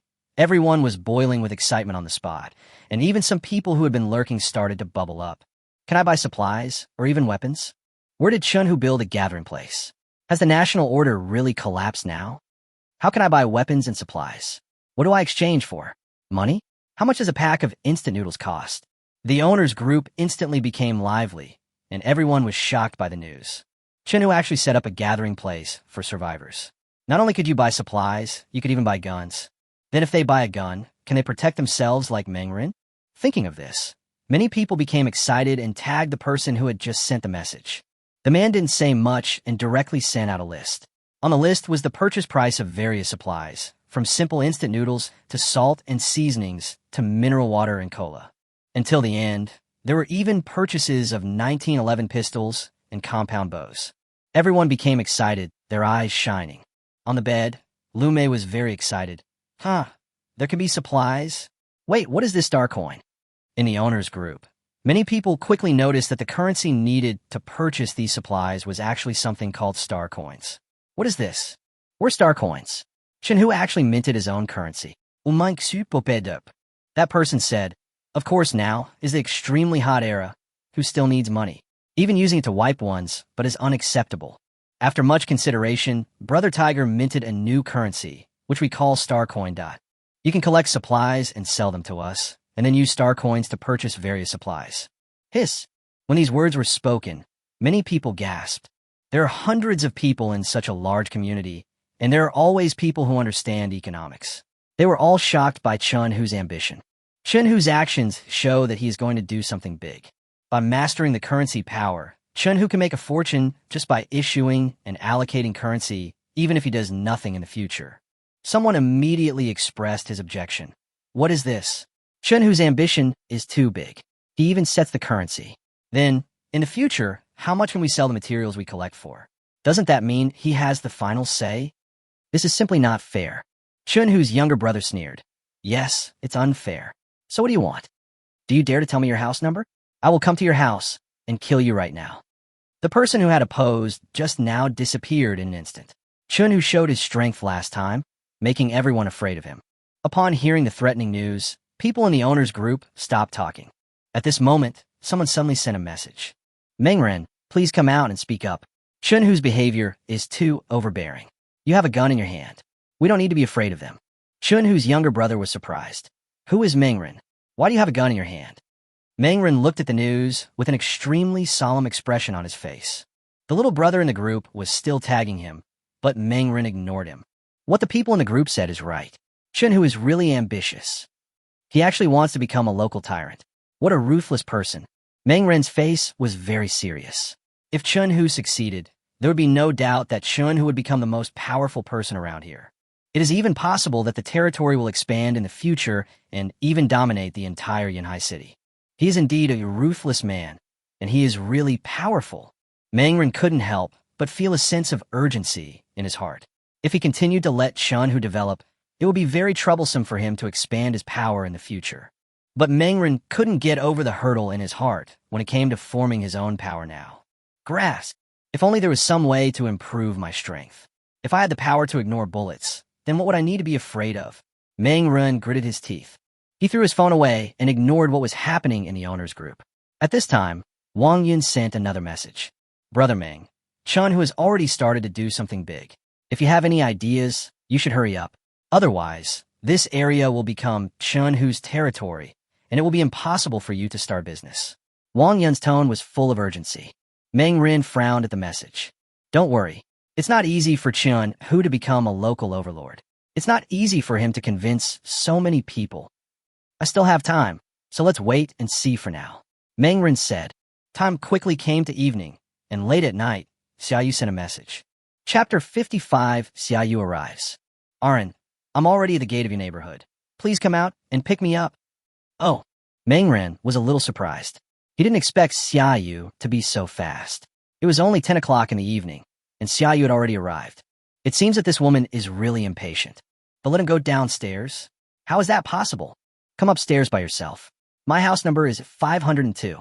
After sending this message, Mengren lay back down on the bed with a smile on his face. The toys are delivered to my door on their own initiative. It seems that I won't be bored for some time to come. A smile appeared on Mengren's lips. Outside the community, a woman is standing here alone. Upon closer inspection, who else could she be but Xiaoyu? At this moment, Xiaoyu was so tired that she was sweating all over. She walked a kilometer in the dark to get here. She was almost scared to death along the way. The whole city was extremely silent, and the streets were littered with cluttered vehicles and garbage. Coupled with the pitch-black environment, her journey was extremely difficult. There were several times when she wanted to give up and go back, but she really couldn't stand the days of hunger. She hadn't eaten for a day now, and relying on the desire to have a full meal in her mind, she walked more than a kilometer alone to the community where Mengren lived. Ding dong. The message alert sounded. It was Mengren's reply. Xiaoyu hurriedly took out her cell phone to look at it, but when she saw the content, her expression froze. This guy is simply, I've already arrived at the gate of his community, but he's not willing to come down to pick me up. Xiaoyu gritted his teeth, feeling a little annoyed. However, when he thought that he had arrived at the entrance of Mengren community and could immediately enjoy the air conditioning and eat fresh meals, Xiaoyu couldn't help but feel excited. She dragged the suitcase beside her and walked towards 502 in the dark. With the help of the faint light from his cell phone, Xiaoyu dragged the heavy box up to the 5th floor and finally arrived at Mengren's door. However, as soon as she reached the corridor, she saw a black figure lying on the ground. Ah! Xiaoyu was startled and couldn't help but scream, and her face turned pale in an instant. She was so frightened that she took a closer look and saw that it was a corpse. It was the body of a middle-aged man, now lying on the ground, with a painful expression on his face before death. It's so scary. Xiaoyu was trembling with fear. He quickly walked around the corpse and knocked on Mengren's door to wake him up. Boom! Boom! Boom! Soon, a slow sound of footsteps was heard from inside, and then the door was opened, and a cool breeze blew out from the room. Aren't, how many days? Ever since the water and power outage, Xiaoyu had never felt the cool breeze again. When she felt the cool breeze from the air conditioner, she almost cried and couldn't help but want to rush in. Etc. Did I allow you to come in? Mangren crossed his arms and stopped Xiaoyu directly. Huh? Xiaoyu was a little stunned, looking at Mangren with a blank expression. She was a little anxious and said quickly, Arin, didn't we agree on this? I'll let you play as you please, and then you'll let me live in your house. Yes, I did agree, but I want to tell you some details. Mangren had a playful smile on his face. Xiaoyu now just wanted to hurry in. She was fed up with this miserable life. Isn't it just letting Mangren play with her as he pleases? She's been played with by men countless times. At least Mangren is quite handsome. It's better than being played with by those old men. Thinking of this, Xiaoyu nodded without hesitation. No problem. Whatever you say is what it is. You can ask me to do anything. Very good. I'll remember what you said. Mangren smiled meaningfully. He took Xiaoyu into the house and then closed the door. It's so comfortable. Ugh, I finally have air conditioning to use. Xiaoyu cried with joy and was extremely excited. Arin, I've been hungry for a day and I want to eat. Xiaoyu said immediately. Mangren smiled and said, Why are you in such a hurry? You haven't done any work and you want to eat? That's too much of a fantasy. If you want to live here, you have to work. I don't need a useless person who can't do anything. What? Xiaoyu was shocked. Still need to work? We didn't say that. That's what you said just now. You said you would do anything as long as you could live here. If you don't want to, then just leave. Mangren spread his hands and was about to pull Xiaoyu out. No. I won't go out. I'd rather die here. Xiaoyu sat down on the ground, completely panicked. We finally have a comfortable environment. Letting her leave now would be no different from killing her. I'll work. As long as you don't kick me out, I'll do anything. Xiaoyu said quickly. But can you let me eat first? I haven't eaten anything for a whole day. No. What can you eat if you don't work? Do you have the right to eat? Mop the floor for me first. Then I'll give you a pack of instant noodles. Not only now, but in the future, if you want to eat anything, you'll need to work. Mangren bared his fangs. Xiaoyu's expression was extremely ugly. Didn't I promise to let you play as you please? Why do I have to work to eat now? You let me play around, but this amount of money is only enough for you to live here and enjoy the comfortable temperature. But if you want to eat, you have to work. Mangren's words sounded like those of a cold-blooded capitalist. Xiaoyu was dumbfounded. She gritted her teeth and agreed without hesitation. She had gone through so much hardship to get to Mangren's home, and now she was asked to leave? This was absolutely impossible. Mangren quickly handed the tools to Xiaoyu and asked him to start working. Hurry up. Mop the floor. Why are you so clumsy? Don't dirty my chair. What's going on? How can you be so clumsy that you can't even do something so simple? Drag it again. At this moment, Mangren turned into a supervisor holding a whip and started ordering Xiaoyu around. His scoldings echoed throughout the whole room.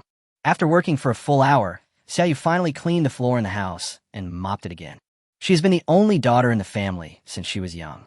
When she grew up, because of her beauty, there was never a shortage of men who fawned over her. Whatever she wanted, there would be someone to do it for her. She had never done such rough and tiring work. This short hour was like hellish torture for her. Bang! Mangren walked over and placed a bowl of instant noodles in front of her. This is your dinner tonight. You can eat now. Chapter 56, Training Xiaoyu. A simple bowl of instant noodles. If it were in the past, Xiaoyu would have simply disdained it, thinking it was just pig food, right? But now in front of Xiaoyu, it is simply the most delicious thing in the world. Smelling the aroma of instant noodles, the dirty Xiaoyu almost cried. She took the instant noodles without hesitation and started to eat it up. She ate the whole bowl of noodles by herself, not even leaving out the soup. Only after licking the bowl clean did Xiaoyu put it down reluctantly, with a satisfied expression on his face. Finally, I'm full. If you have never experienced the feeling of being extremely hungry, you'll never know how happy it is to be full. Xiaoyu sat on the ground with a satisfied look on his face. The dissatisfaction he had just felt about being ordered by Mangren to work had completely disappeared. Did you finish eating? Hurry up and take a shower. Then come and stay with me. Mangren's voice came over. Xiaoyu licked her lips and got up on the ground. Perhaps because he was full, Xiaoyu felt a sense of rebellion in his heart. She showed a dissatisfied expression on her face. Mangren, you are too bad to me. After all, I am a girl. How can you, as a man, abuse me like this? If I don't work, you won't give me food. Do you know how many men want to hold me in their hands every day? And you just gave me instant noodles for dinner, but you had spaghetti and steak. I hope my meals in the future will be the same as yours, and you can't treat me differently. As if to vent his dissatisfaction, Xiaoyu said a lot of words in one breath. Meng stood not far away and let Xiaoyu speak. Are you finished? Meng had a sarcastic smile on his face. Looking at the expression on Meng face, Xiaoyu suddenly realized that something was wrong, but she gritted her teeth and continued. Not yet. I need my own room, and you can't play with me if you want. I have my own dignity. We have to make a deal. Hee hee. Meng laughed, and he laughed very happily.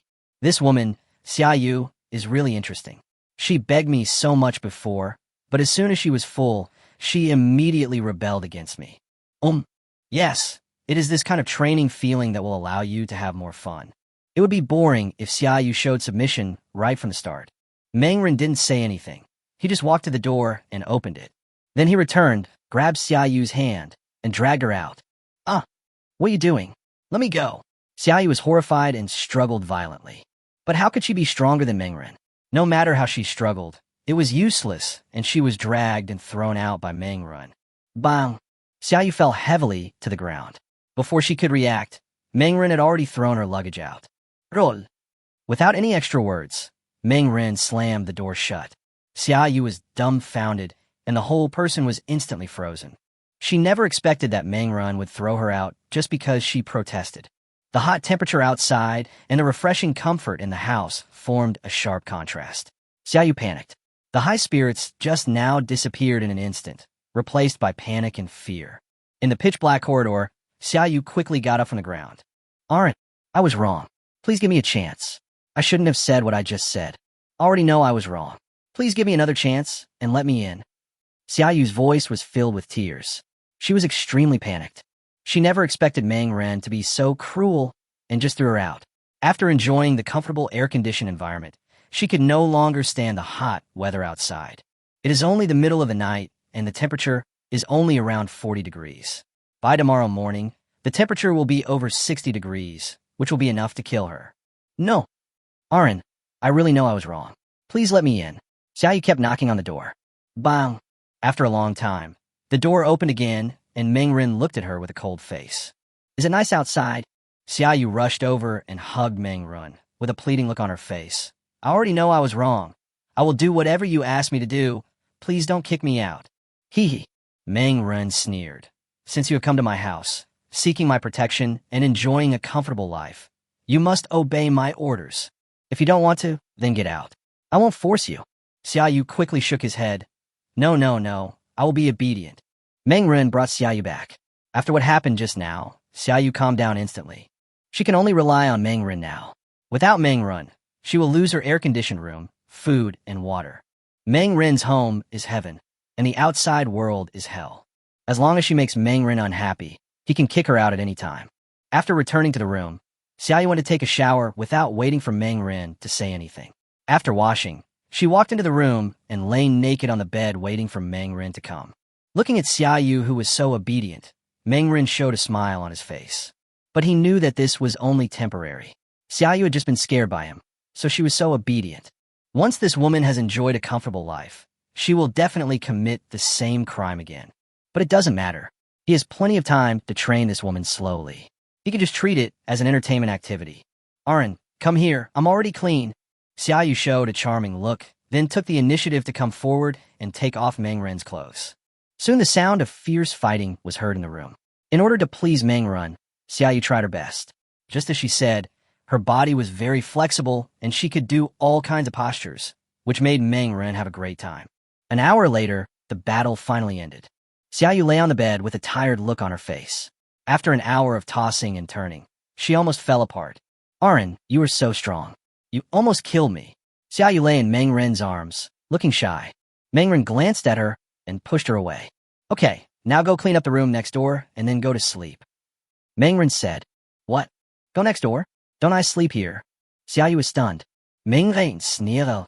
How could he let Xiaoyu sleep next to him? What if the other party wanted to kill him while he was asleep? Go next door. I don't want to repeat the same thing a second time. Meng said coldly. Xiaoyu shuddered and quickly got up from the bed, not daring to disobey Meng Ren's order. Chapter 57 Zhang Li's Visit. She quickly walked into the next room. Although it was not as cool as Meng Ren's room, it was much better than her own home. Xiaoyu tidied up the messy room.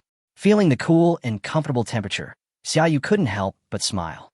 She took out her cell phone and called Tian Wenxian, and the call was connected after a moment.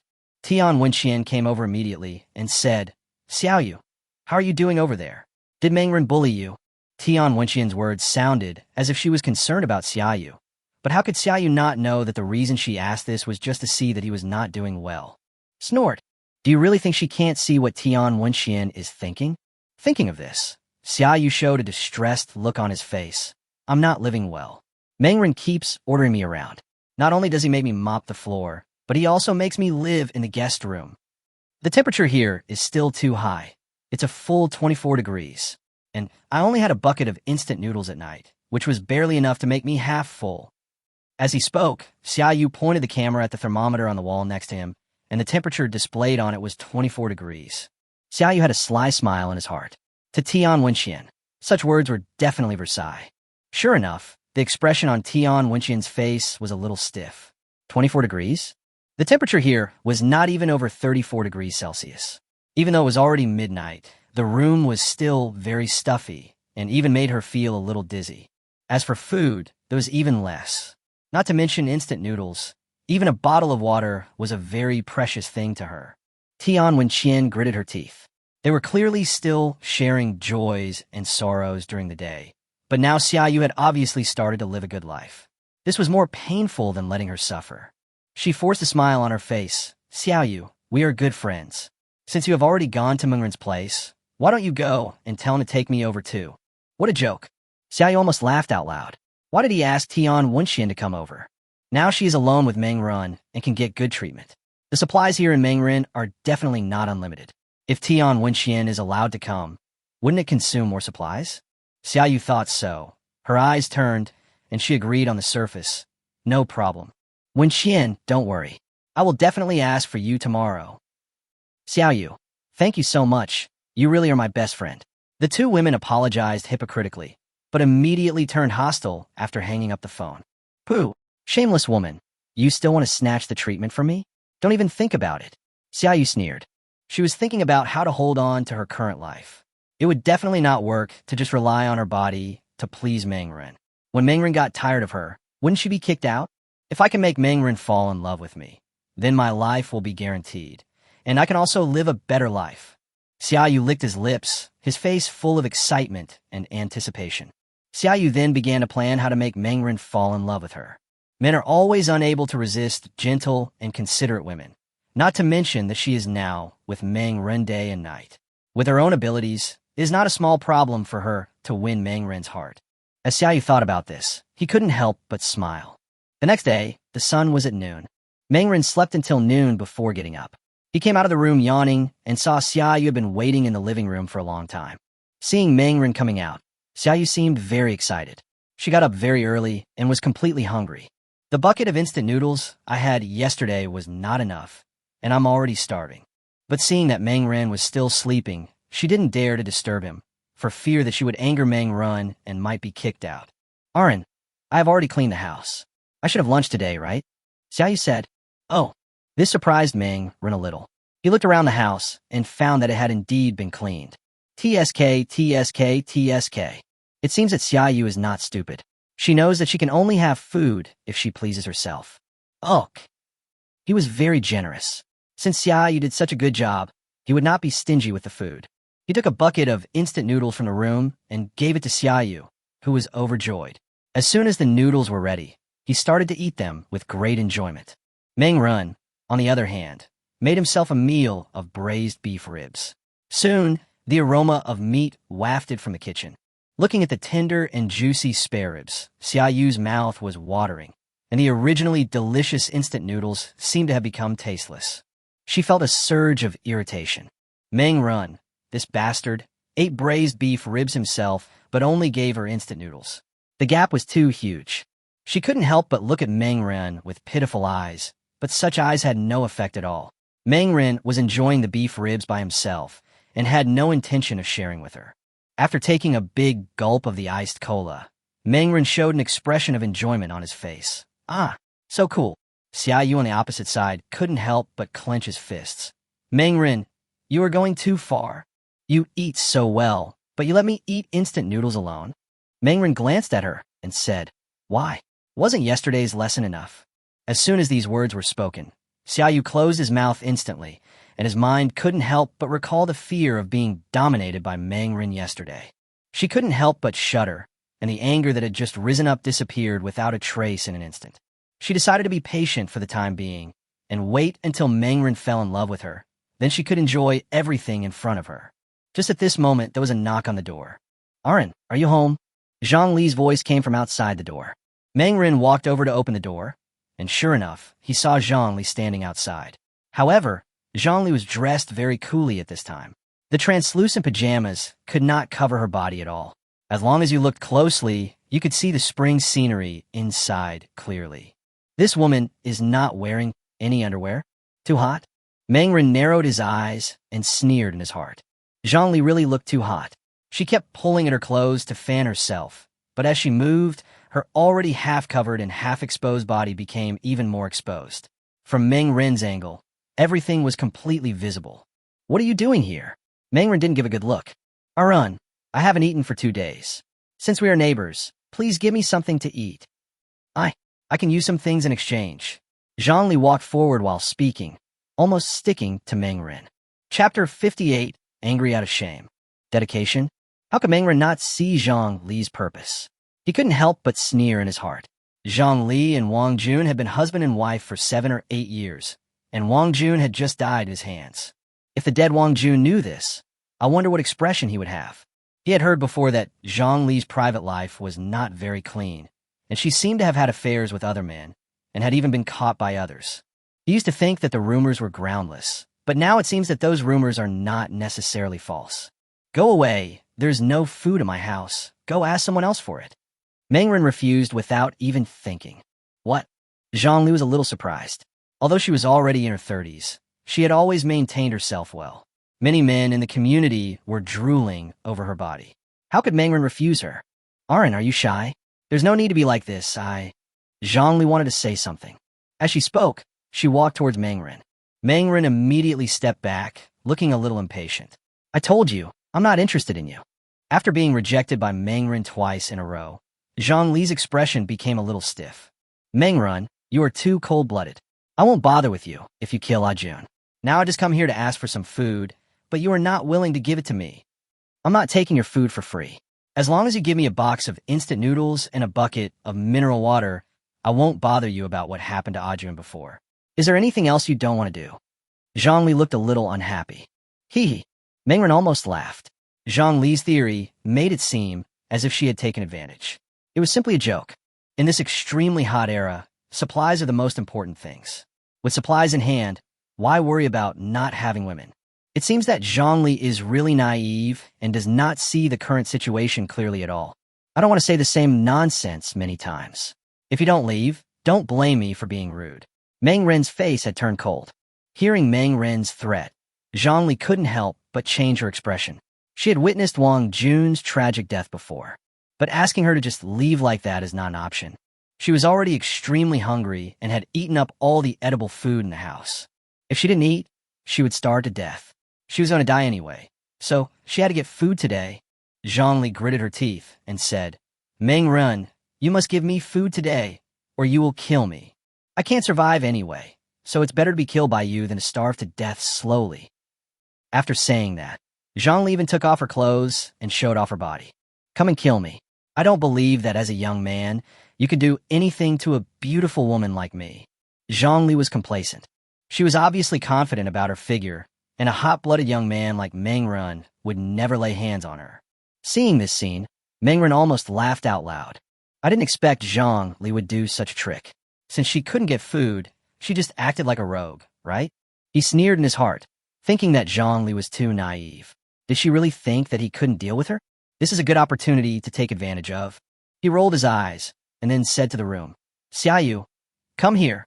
Xiaoyu was a little confused and walked quickly to the door. When he saw the scene at the door, He was immediately shocked, and then his face turned dark. Who are you? What are you doing here? Xiaoyu immediately scolded. As a woman, Xiaoyu could see Zhongli's plan. But Meng Ren had long been her favorite, as were the supplies. Now a woman suddenly showed up to ask for the supplies. Wasn't this equivalent to stealing Xiaoyu's supplies? Zhongli was also stunned. She didn't expect a beautiful woman to walk out of Meng Ren's house. No wonder Meng Ren could reject her. The woman in front of her is more outstanding than her in both appearance and age, so it is no wonder that he looks down on her. Arin, I didn't expect there was such a woman in your family. Zhongli said sarcastically. Meng Ren sneered. It's not your turn to teach me how to do things. After he finished speaking, he looked at Xiaoyu.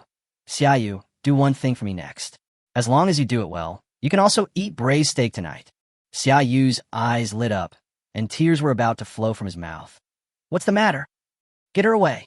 Meng Ren pointed his finger at Zhongli. Zhongli's face froze instantly, but Xiaoyu agreed without hesitation. Meng Ren, how dare you do this to me? You are a grown man. How dare you lay hands on a weak woman like me? Do you have any shame? Zhongli was furious and yelled at Meng Ren. Meng Ren stood in front of the door with his arms folded across his chest. When did I attack you? The one who wanted to attack you was Xiaoyu. What does it have to do with me, Meng Ren? Zhongli was extremely angry. She gritted her teeth as she looked at Meng Ren's indifferent expression. She wanted to say something else, but Xiaoyu had already started taking action. In order to have braised steak in the evening, Xiaoyu tried her best. She rushed into the house and took out a kitchen knife. Looking at the shiny kitchen knife in Xiaoyu's hand, Zhongli couldn't help but get shocked. Are you crazy? What do you want to do? Of course I told you to get out. Don't come to our house and act wild. If you don't get out of here, I'll hit you. Xiaoyu scolded. Zhongli gritted her teeth, but the kitchen knife in Xiaoyu's hand was really threatening. Okay. Meng Ren, I didn't expect you to be so cruel. I will remember this matter. If you want me to die, I won't let you off easily. Zhongli gritted her teeth. She left with these words. Even though she was unwilling, she could only turn around and leave. Hee. Looking at Zhongli's departing back, Meng Ren didn't take it to heart. He didn't even take Zhongli seriously. He had heard about this kind of danger so many times during this period of time. If he wanted to do it to himself, Zhongli would probably have to wait in line. Bang! After closing the door again, Meng Ren turned around and saw Xiaoyu looking at him eagerly. Don't worry, I will keep my promise. Meng Ren smiled slightly. He was very satisfied with Xiaoyu's performance just now. If Xiaoyu had hesitated at all, he would have kicked him out directly. Since you live with him, you must obey his orders unconditionally. He doesn't need a disobedient pet. Yes, Xiaoyu is just a pet to him. When you get tired of playing, Xiaoyu will naturally be of no value. After saying a few words to Xiaoyu, Meng Ren returned to his room and then entered the farm. It's time to get busy. We should be able to harvest another wave of vegetables today. Chapter 59, Jealousy. The scenery on the farm was beautiful. Meng Ren worked for several hours and finally took care of all the things on the farm. After that, he went to the shooting range to practice archery for a while before returning to reality. After taking a good shower, Meng Ren went back to his room and lay down comfortably. As soon as he lay down, his cell phone began to vibrate violently. It turned out that Zhongli in the owner's group was madly slandering him, exposing the fact that he was living with Xiaoyu and was crying in the owner's group. Who can help me? An orphan and a widow? Meng Ren is a scoundrel. My husband was killed by her. I wanted to seek justice today, but Meng Ren didn't apologize and beat me out. I also saw him living with another woman. That woman is definitely not from our neighborhood. This guy is simply crazy. Zhongli kept crying and sending messages frantically in the owner's group. Seeing this scene, Meng Ren almost laughed out loud. Zhongli, who had just escaped in disgrace, suddenly became arrogant. However, this guy could only talk nonsense in the owner's group, as such words had no effect on him at all. As Meng Ren expected, there were no fools in the group, or in other words, those who were still alive today were not fools. Although Zhongli cried bitterly in the owner's group, no one stood up to speak for her. What a joke! Meng Ren has a gun in his hand. Faced with the threat of guns, who will be the first to step forward and help Zhongli? Xiaoli, I support you. My son also died at the hands of Meng Ren. He is the cancer in our community. Everyone, Meng Ren is relying on the gun in his hand to act recklessly in the community. I think we should unite. We must not allow Meng Ren to continue to do whatever he wants, otherwise, Meng Ren will have the final say in the future.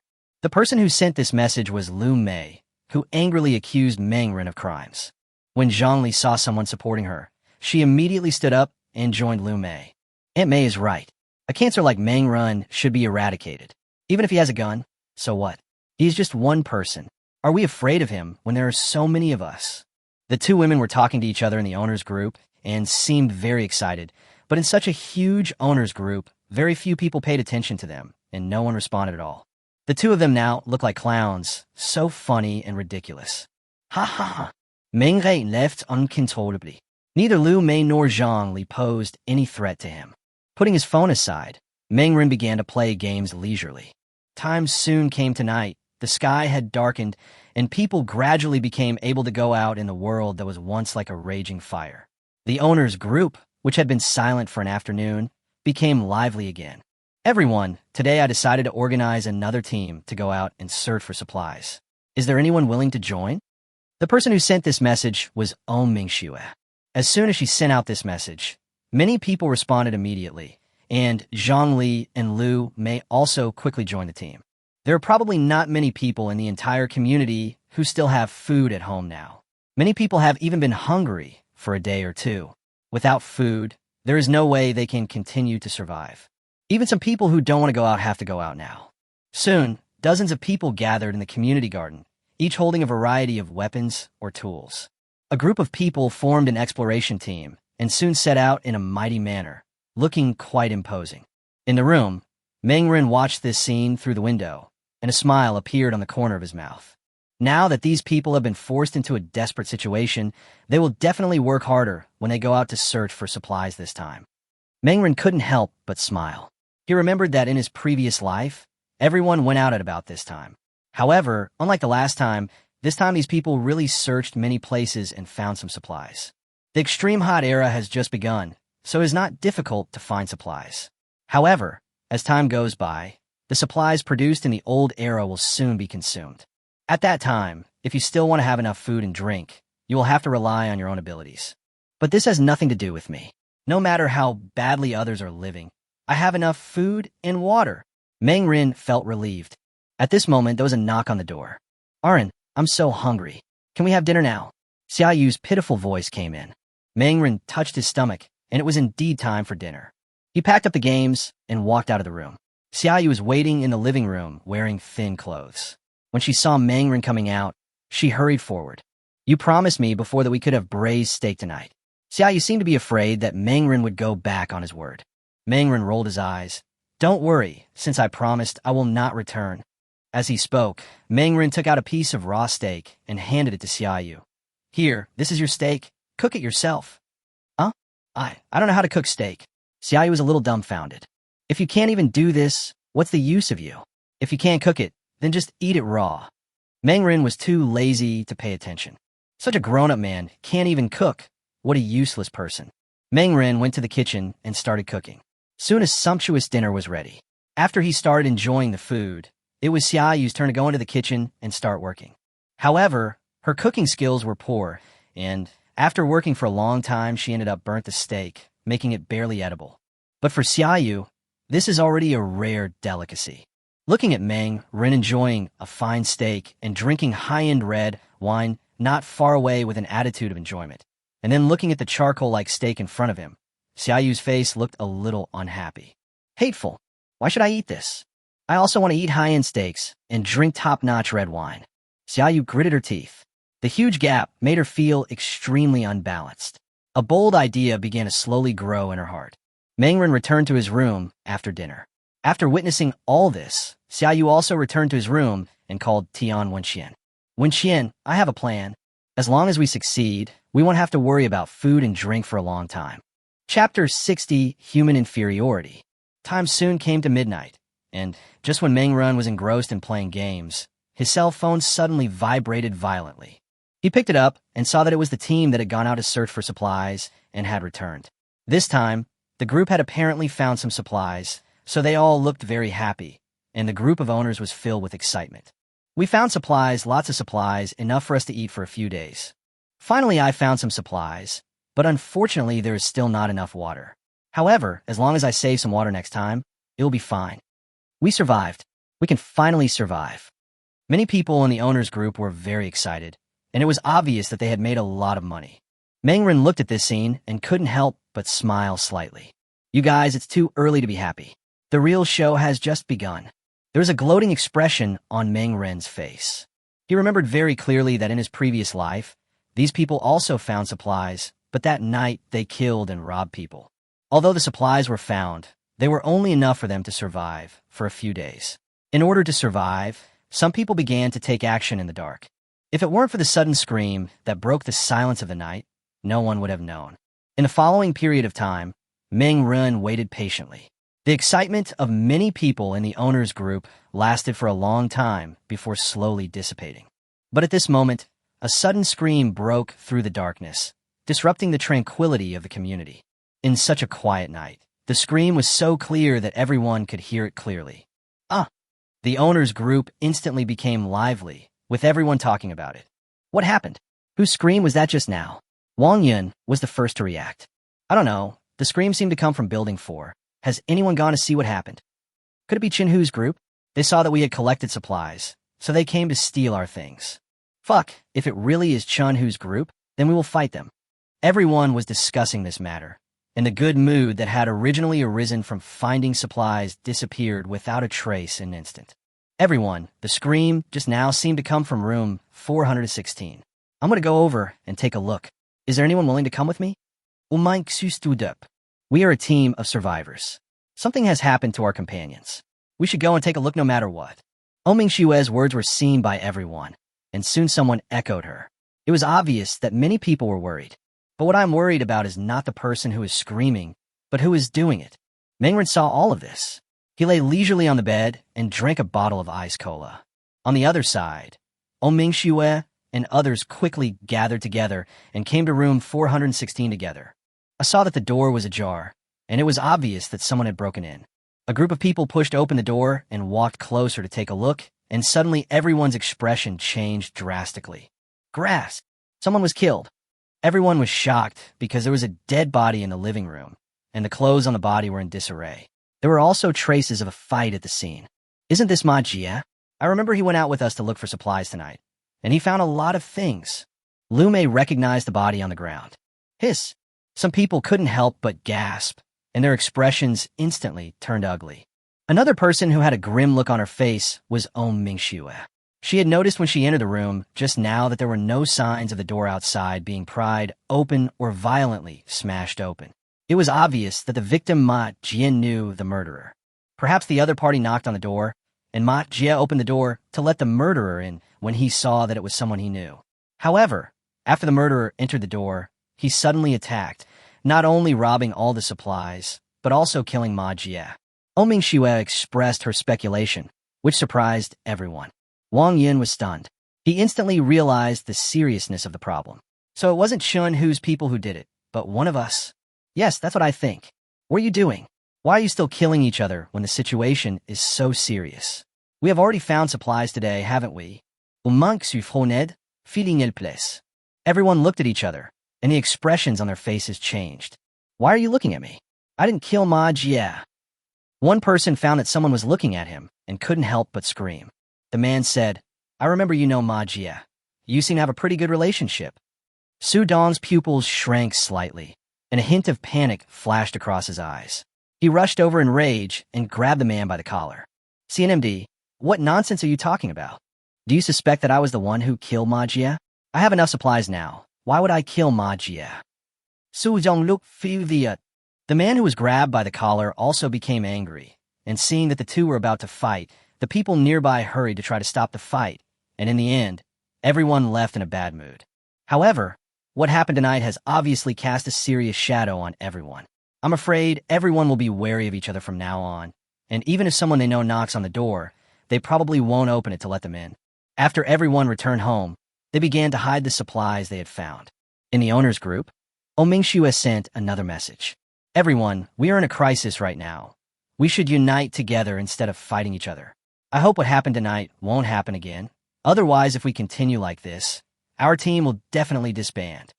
Ming-Shue tried to persuade her earnestly. Dr. O is right. We should unite together. I suggest that we integrate all the supplies and distribute them uniformly. The person who said this was Lu Mei. Obviously, she was becoming restless again. When people who had been cheated by Lu Mei before heard her say this, they instantly became furious. Lu Mei, you old men are talking nonsense again. Wasn't the lesson I taught you last time enough? I think you were itching for trouble. Several people started to curse at Lu Mei. Lu Mei, who had just eaten and drunk enough, was full of energy and righteously scolded these people. Her words were full of energy, and she didn't look weak at all. Because of the noise made by several people, the owner's group became chaotic again. Mangren saw all these things and couldn't help laughing. Chapter 61, Awakening of Superpowers. Do Baisto. What a wonderful scene. Mangren was lying on the bed with his legs crossed. The drama in the owner's group was much more exciting than the game. The next morning, Mangren got up early. After breakfast, he came to the portable farm and started his daily routine of watering and feeding the chickens and ducks. After more than 10 days of growth, both the chickens and ducks in the farm have undoubtedly grown a lot. Mangren compared the images and found that in just over 10 days, the growth of these chickens and ducklings had obviously surpassed that of the outside world and had basically reached the size of 1 month. Good. I didn't expect that this portable space of mine can not only accelerate the growth of crops, but also the growth of animals. It's really amazing. There was an excitement on Mangren's face. Faster growth rates mean that feed costs can be saved while also allowing for faster breeding and cultivation, thereby expanding scale and bringing greater output. However, he is the only one in the portable farm at present, so it is definitely impossible to expand the output in the future. The work in the farm and breeding ground alone is enough to keep him busy for several hours. If the scale is expanded further, he will probably have to stay in the portable farm 24 hours a day. It seems that we need to recruit suitable farm personnel. Mangren narrowed his eyes. Summer rain? No. Mangren excluded her without a second thought. Although he allowed Xiaoyu to live here for the time being, it didn't mean that Mangren trusted her. To Mangren, Xiaoyu was just a toy used to vent his desires, and he had no trust in Xiaoyu at all. Maybe after she's been trained well, I can let her in, but it's definitely not possible now. Strength. If I had enough strength, I wouldn't have to worry about these problems. Mangren was a little helpless. The portable space has no attack or defense capabilities. With his current strength, his combat effectiveness is very ordinary if he does not hold any weapons. Putting these things aside for the time being, Mangren went to the shooting range and started practicing archery. String the bow, draw the bow, and shoot. The 3 actions were completed in one go, and an arrow shot out instantly and hit the target 30 meters away. Practicing archery every day has become his compulsory course. With the practice over this period of time, Mangren feels that his archery skills have already improved to a certain level. Being able to hit the target every time within a range of 30 meters is considered a pretty good archery skill. He pulled the bow again and aimed at a target 50 meters away. His eyes were fixed on the target. He was completely focused and concentrated all his energy on the action of archery. Whoosh! As the arrow was shot out, a sharp sound of breaking through the air was heard instantly, and it hit the bull's eye of the target 50 meters away. Good. Mangren laughed loudly with a big smile on his face. It seemed that his archery skills had improved again. Not everyone can hit the bull's eye of the target 50 meters away.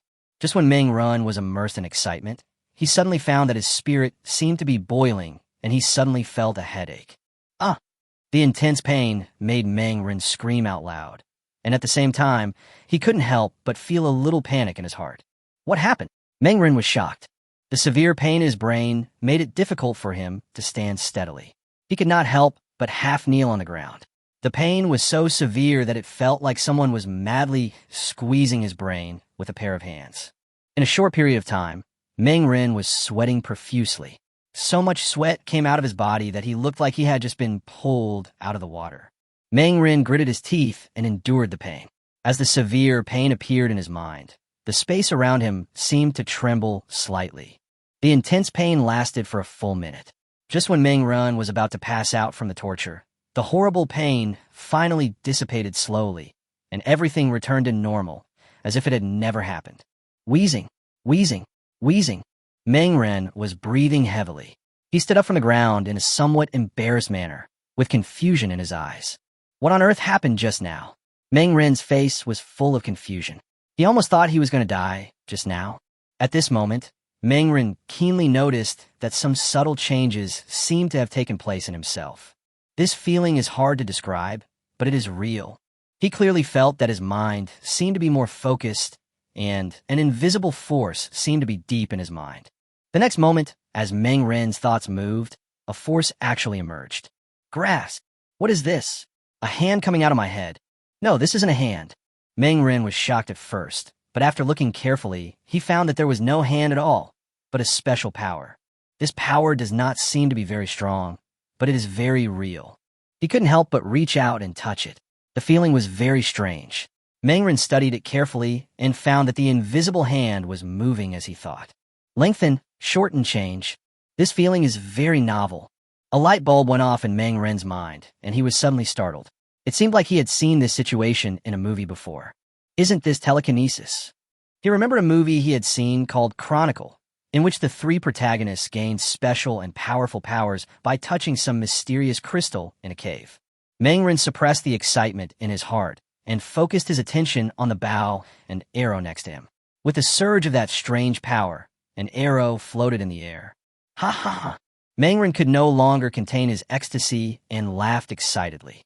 Under his control, the arrow floated in the air, rising, falling, and spinning. The control of telekinesis is very flexible, and he can play with the arrow almost at will. Mengren then tried to control more arrows, 2, 3, 4, 5. When a number of arrows reached 30, Mengren began to feel the strain. But when a number reached 50, Mengren suddenly felt a sharp pain in his brain, and he was so scared that he quickly released the telekinesis control. 50 arrows. It seems this is my limit. One of my arrows weighs about 40 grams, and 50 arrows weigh 2 kilograms, which is exactly 4 pounds. Mengren had a big smile on his face. Although 4 pounds was not heavy, it was a good start. I finally have the extraordinary strength that I can use to fight, which means I finally have the power to protect myself. Chapter 62, Powerful Telekinesis. Mengren felt much better. After resting for a while, he began to study his telekinesis. There is no doubt that telekinesis is extremely powerful, even more powerful than controlling fire or lightning, because telekinesis can control everything silently. This alone is enough to reveal a lot of abilities.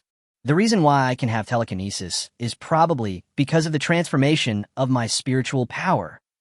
I was reborn for unknown reasons and gained this strange portable space. My soul must have changed when I was reborn. And the reason why I gained telekinesis is probably related to my continuous practice of archery. Mengren pondered for a moment. Practicing archery requires a high degree of mental concentration. During this process, his spirit was constantly tempered.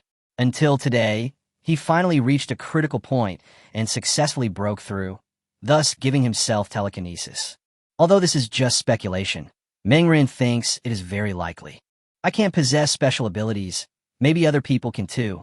I died too early in my previous life, and I don't know what happened afterwards. The world is so big.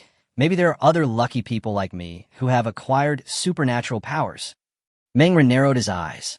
He began testing his abilities to test his limits. After some trials, Mengren was roughly certain that he could now use telekinesis to lift objects weighing about 4 kilograms, and the maximum distance that the telekinesis could extend was 10 meters. However, the most amazing thing is the speed at which telekinesis spreads out, which can almost reach 50 meters per second, which is faster than an ordinary arrow. After figuring out these abilities, Mengren began to choose a suitable weapon. After some selection, he finally chose a blade as his weapon for the next period of time. The blade of a utility knife is thin and light, weighing only a few dozen grams, and the blade is very sharp. Under one's control, the sharp blade is enough to easily cut a person's throat. In the portable space, Mengren stood in the shooting range and saw 2 utility knife blades flying up and down in front of him. The sharp blades flew up and down at a speed of 40 meters per second, almost forming a series of afterimages. Whoosh, whoosh.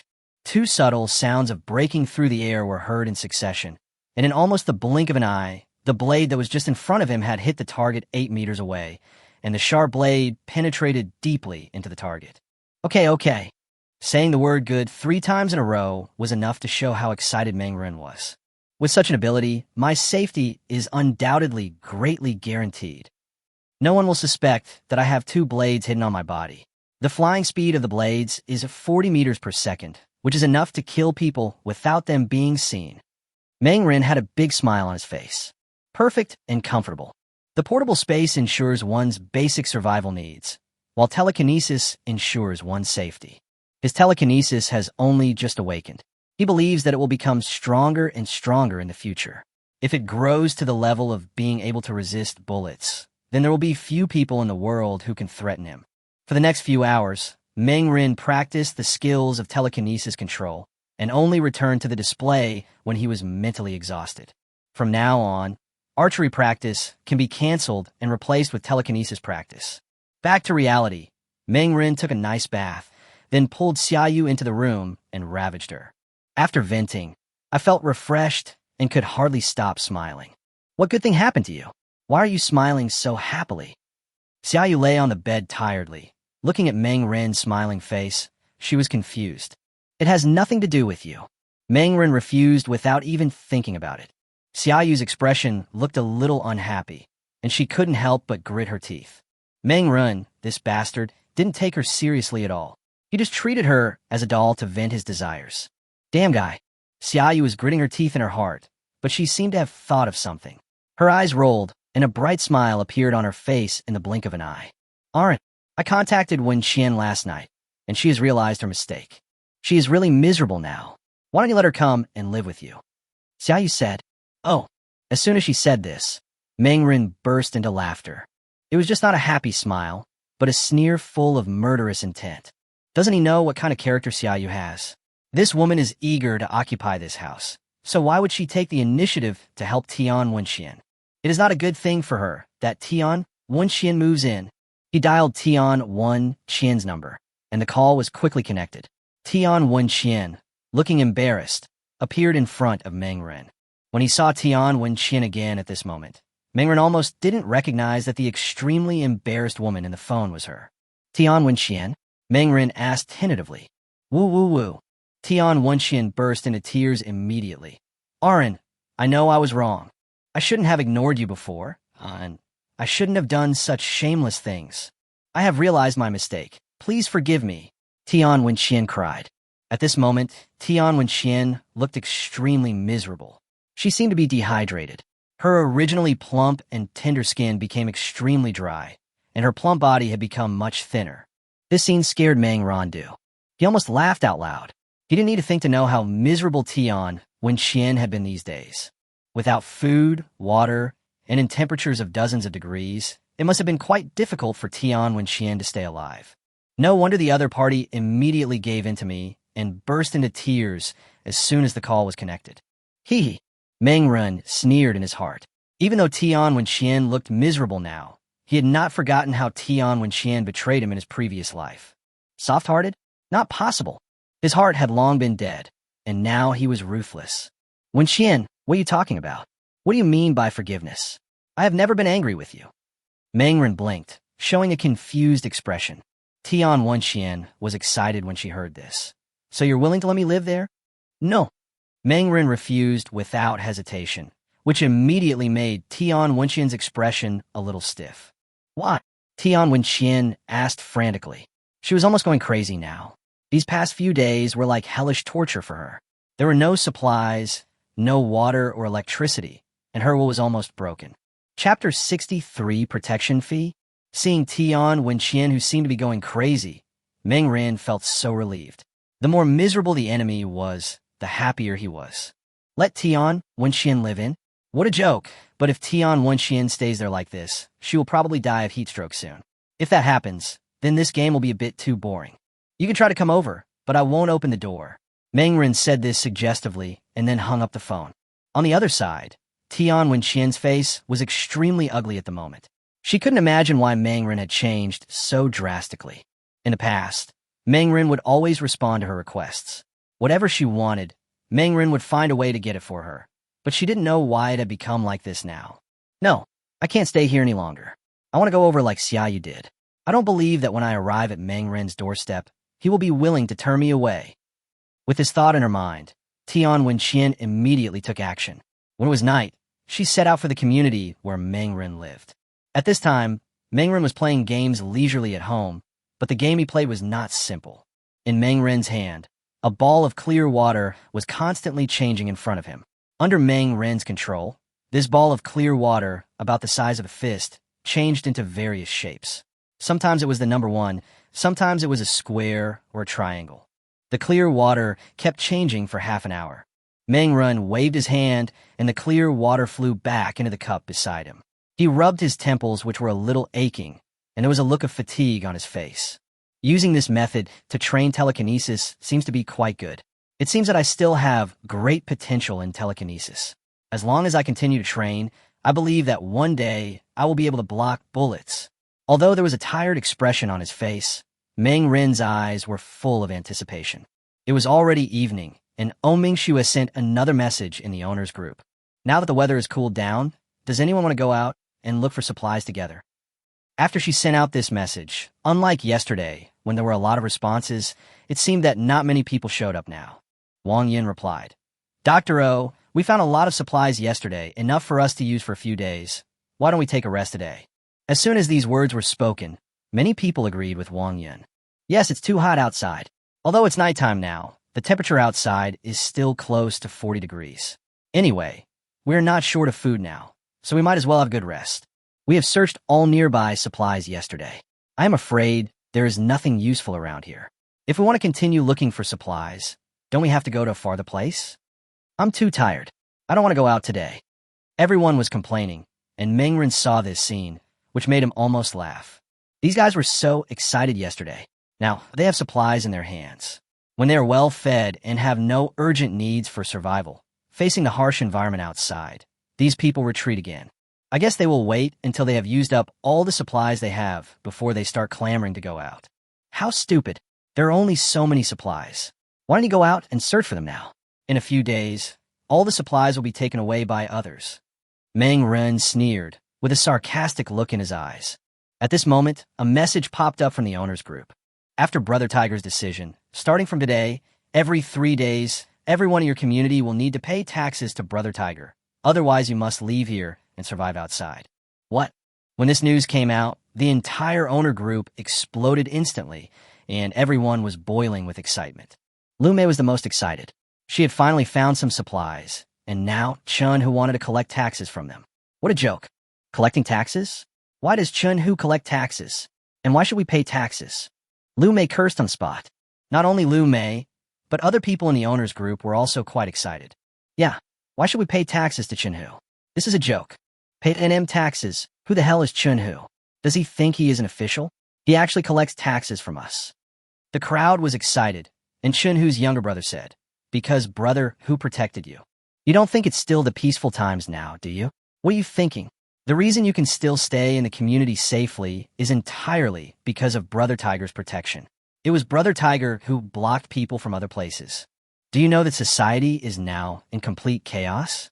Robbery, murder, and rape are numerous. If it weren't for Brother Tiger's protection, would you be able to live a peaceful life? Lu Mei seemed very excited. We can protect ourselves. We don't need Chun Hu to protect us. Chun Hu's younger brother sneered. Okay, in that case, I will report this matter to Brother Hu. You guys just protect yourself from now on. After saying this, there was no news of that person anymore. The owner's group was in an uproar, and everyone was talking about this matter. Chun Hu's going too far. He relies on his own strength to do whatever he wants. Now he wants to collect taxes from us. Yes, we can protect ourselves. We don't need Chun Hu to provide any protection. I want to see who dares to come here to rob and kill people. That's right. We can't let Chun Hu lead us by the nose. Everyone was filled with righteous indignation, and at the same time, they were also very angry. Meng Ren in the room watched this scene and couldn't help but narrow his eyes. He didn't join in and say anything. His face was full of gloating. These people are in trouble. Meng Ren couldn't help but laugh.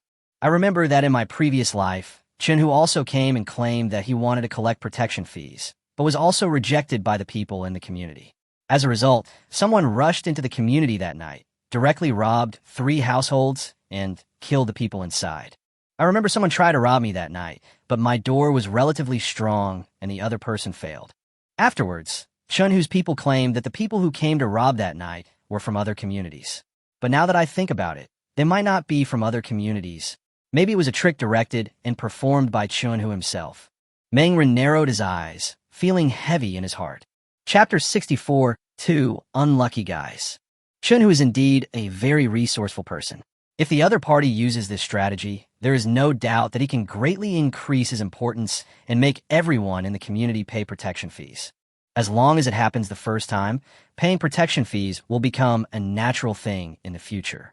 Relying on such means, Chunhu undoubtedly has considerable control over the community. In the last life, that group of people tried to rob my house. I wonder if they will do the same in this life. There was an expectant look on Mangren's face. He had just awakened his telekinesis, and he was itching to test out the power of telekinesis. With this thought in mind, Mangren waited quietly at home, and time soon came to late at night.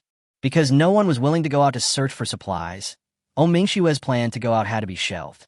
Mingxue didn't have the courage to go out alone at this time. Otherwise, if a woman like her fell into the hands of other people, her fate would be very tragic. The night gradually deepened. The community was silent, extremely quiet, so quiet that one could hear a pin drop clearly. In this quiet environment, a group of people sneaked into the community quietly. There was an expression of excitement and anticipation on Yin Dong's face. There were 8 people in their group, all of them young and strong.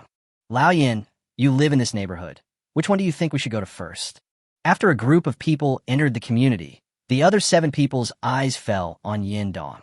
Yin Dong showed excitement on his face. Of course we're going to Mingxue's house. I've been drooling over that woman for a long time. After we rob Mingxue, we can have some fun with her. Didn't brother who asked us to come here and pretend to be people from other communities? If we don't make some noise, how can we intimidate these people? Hearing Yin Dong's words, the other's eyes occasionally lit up. Is this woman beautiful? She's more than just beautiful. She's simply stunning. With that figure and that face, I guarantee you'll never forget it once you play with her. Yin Dong licked his lips, and everyone could see his excitement clearly. After hearing this, several people began to become interested. They have played with a lot of women in the past few days. Now in the extremely hot era, order has collapsed and force is king. Those women who used to look down on them are now climbing into their beds for material things. However, women of top quality are always very rare. You will get tired of eating too much home-cooked dishes. Those delicacies from land and sea are the real delicacies. Wait, it's impossible for all of us to go to Mingxue's place, right? Don't let your lust get the best of you. Completing brother whose mission is the most important thing, one person said. The few of them looked at each other and finally decided to split into 3 groups and attack the 3 families respectively. They robbed 3 households of their supplies and killed them, which should be enough of a deterrent. After the decision was made, the group immediately took action. Yin Dong, with an excited look on his face, took 2 people directly to where Mingxue was, while the other 5 people went to the other 2 households respectively. Song Yuan and Ma Feng found their way all the way to Building 5. They first observed downstairs and soon found traces of light in a window. That family, for example, there's still light on in the middle of the night. There must be abundant resources at home, said Ma Feng. Okay, Song Yuan thought it made sense, so he nodded and agreed. The 2 of them quickly walked to the 5th floor and then went all the way to room 502. Ma Feng smiled and took out a sledgehammer. The 2 men were obviously well prepared and planned to use a sledgehammer to break open the door lock and then force their way in. They had weapons in their hands, and even if there were several people in the house, the power of the sledgehammers in their hands was enough to kill everyone inside. Get started, Song Yuan urged. Just watch me. Ma Feng rubbed his hands excitedly, picked up the sledgehammer, and was about to start. However, at this moment, the door suddenly opened. The sudden movement startled the 2 men, and they hurriedly stepped back to keep some distance. Fuck, what's going on? The door opened, and the person who walked out was Mangren. You 2 are Chinhu's men, right? Mangren asked coldly. He narrowed his eyes, and there seemed to be a cold light flashing in his eyes. What? Ma Feng and Song Yuan were both surprised when Mangren revealed their identities. What nonsense are you talking about, kid? How can we be brother who's men? Ma Feng said instinctively, but he directly called Chunhu brother who. This detail undoubtedly betrayed him. Song Yuan, who was standing by, had a dark face and slapped Ma Feng on the shoulder. Fuck, you leaked the information. Ma Feng was stunned when he heard this, then waved his hand nonchalantly. What's there to be afraid of? As long as we kill this guy, who will know our identities. As he spoke, he looked at Mengren for a few times and sneered, Boy, you are really brave. You can be so calm in front of the two of us. Mengren looked at the two people in front of him as if they were idiots. Don't you know me? Damn, are you famous? Why should we know you? Song Yuan laughed out loud. Mengren also laughed. He finally realized that these two idiots had no idea that they had come to his house by accident. Otherwise, anyone who knows him a little bit would know that he has a compound bow and a pistol. People, you can be bad, but not stupid. Thinking of this, Mengren lost interest in continuing to talk nonsense with them. If you are too stupid, you will die. Remember to be a smart person in your next life. Mengren sneered, and as soon as he finished speaking, a blade floated out from his clothes. Because the blade was very thin and visibility was poor at night, Ma Feng and Song Yuan did not notice the blade floating in front of Mengren at all. Whoosh! A slight sound of breaking through the air was heard, and the sharp blade of the utility knife shot out instantly. Quick! The speed of the blade was so fast that ordinary people couldn't even see its flight trajectory, and the blade had already arrived in front of the two people. Puff! Puff! The sharp blade of the utility knife directly cut their throats and tracheas, and a large amount of blood gushed out instantly. Woo! The intense pain made the two men's eyes widen instantly. They opened their mouths to speak, but because their trachea were cut, they could not say anything. They could only open their eyes wide, full of fear. The two men had no idea what was happening. They just felt a pain in their throats and realized that their throats had been cut. Plop! Plop! With two dull sounds, the two idiots died completely. Chapitre 65 ou Manque in danger. Mengren glanced at the bodies on the ground, then threw them directly down the corridor. Bang! Bang! The two bodies fell heavily to the ground, making a dull sound. After doing all this, Mengren returned home humming a little tune in a good mood. After actual combat testing, it was found that telekinesis combined with the blade of a utility knife is indeed powerful, enough to kill ordinary people in seconds when caught off guard. Unless it is a can that is fully armed and wearing armor, there is no way it can block my flying knife. Perfect! Mengren was in a very good mood and couldn't stop smiling.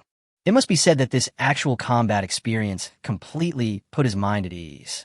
With a portable space as logistics and telekinesis as military force, I must be the person living the most comfortable life in this extremely hot era. Ring, ring, ring. At this moment, the phone suddenly rang.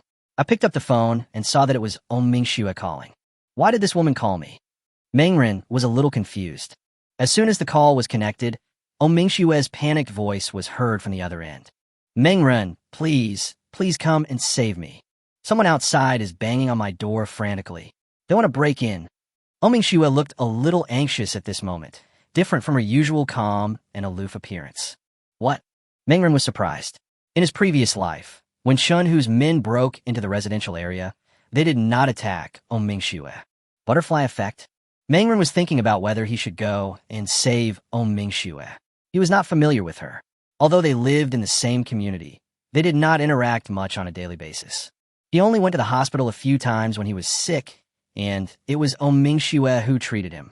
But such a thing obviously does not count as friendship. The only impression I have of Mingxue is probably her mature and sexy body and beautiful and delicate face. Among all the women he had ever seen, Mingxue was definitely the most beautiful. Compared with Mingxue, Tian Wenxian was like the difference between a white swan and an ugly duckling.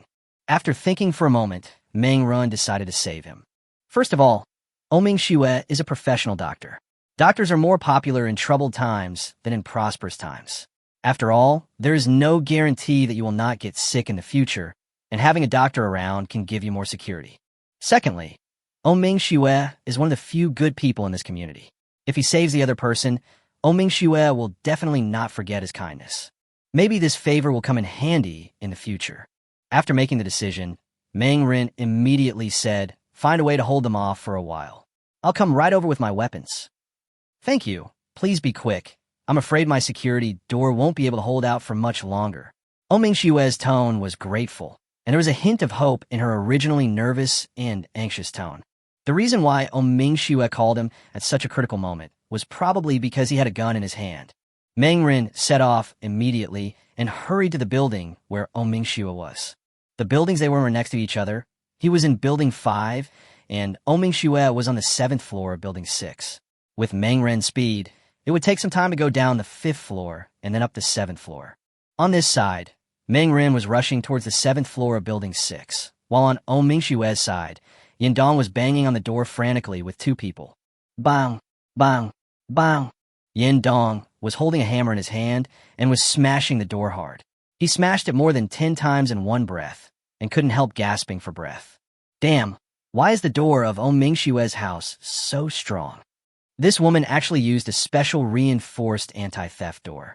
Yindong couldn't help but curse. Ha ha, Lao Yin, your body is not in good condition. Have you been spending too much time on women's bellies these days? The other two burst into laughter, making Yindong's face even darker. Yindong rolled his eyes in annoyance and continued to smash with a sledgehammer. The door of Mingxue's house was very strong and had obviously been specially reinforced. Even under the crazy attack of Yindong, it couldn't be broken open for a while. Inside the house, Mingxue's face turned pale at the moment. She was wearing a thin set of pajamas, which showed off her figure, which was much sexier and more popular than Tian Wenxian's. There was a hint of nervousness on her beautiful and delicate face. Mingxue clenched the kitchen knife in her hand and took deep breaths to adjust her state. She had been beautiful since she was young. After she grew into a beautiful young lady in her teens, she was occasionally harassed by some men, but she had never encountered such a critical situation as the one she was facing now. She was the only one in the huge living room, and only the kitchen knife in her hand could give her a sense of security. Mingxue bit her teeth lightly, her eyes determined.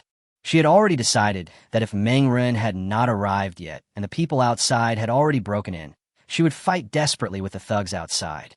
She had learned close combat techniques, and if there were only one or two enemies, she was confident that she could deal with them. Rugi was eventually defeated and committed suicide with the kitchen knife in her hand. She would never allow herself to fall into the hands of the enemy. Bang, bang, bang. Outside, the three men were still banging on the door. With the continuous destruction of the sledgehammer, even the specially reinforced sturdy anti-theft door could no longer withstand it. The sturdy door began to twist and deform. It looked like it was about to be smashed open.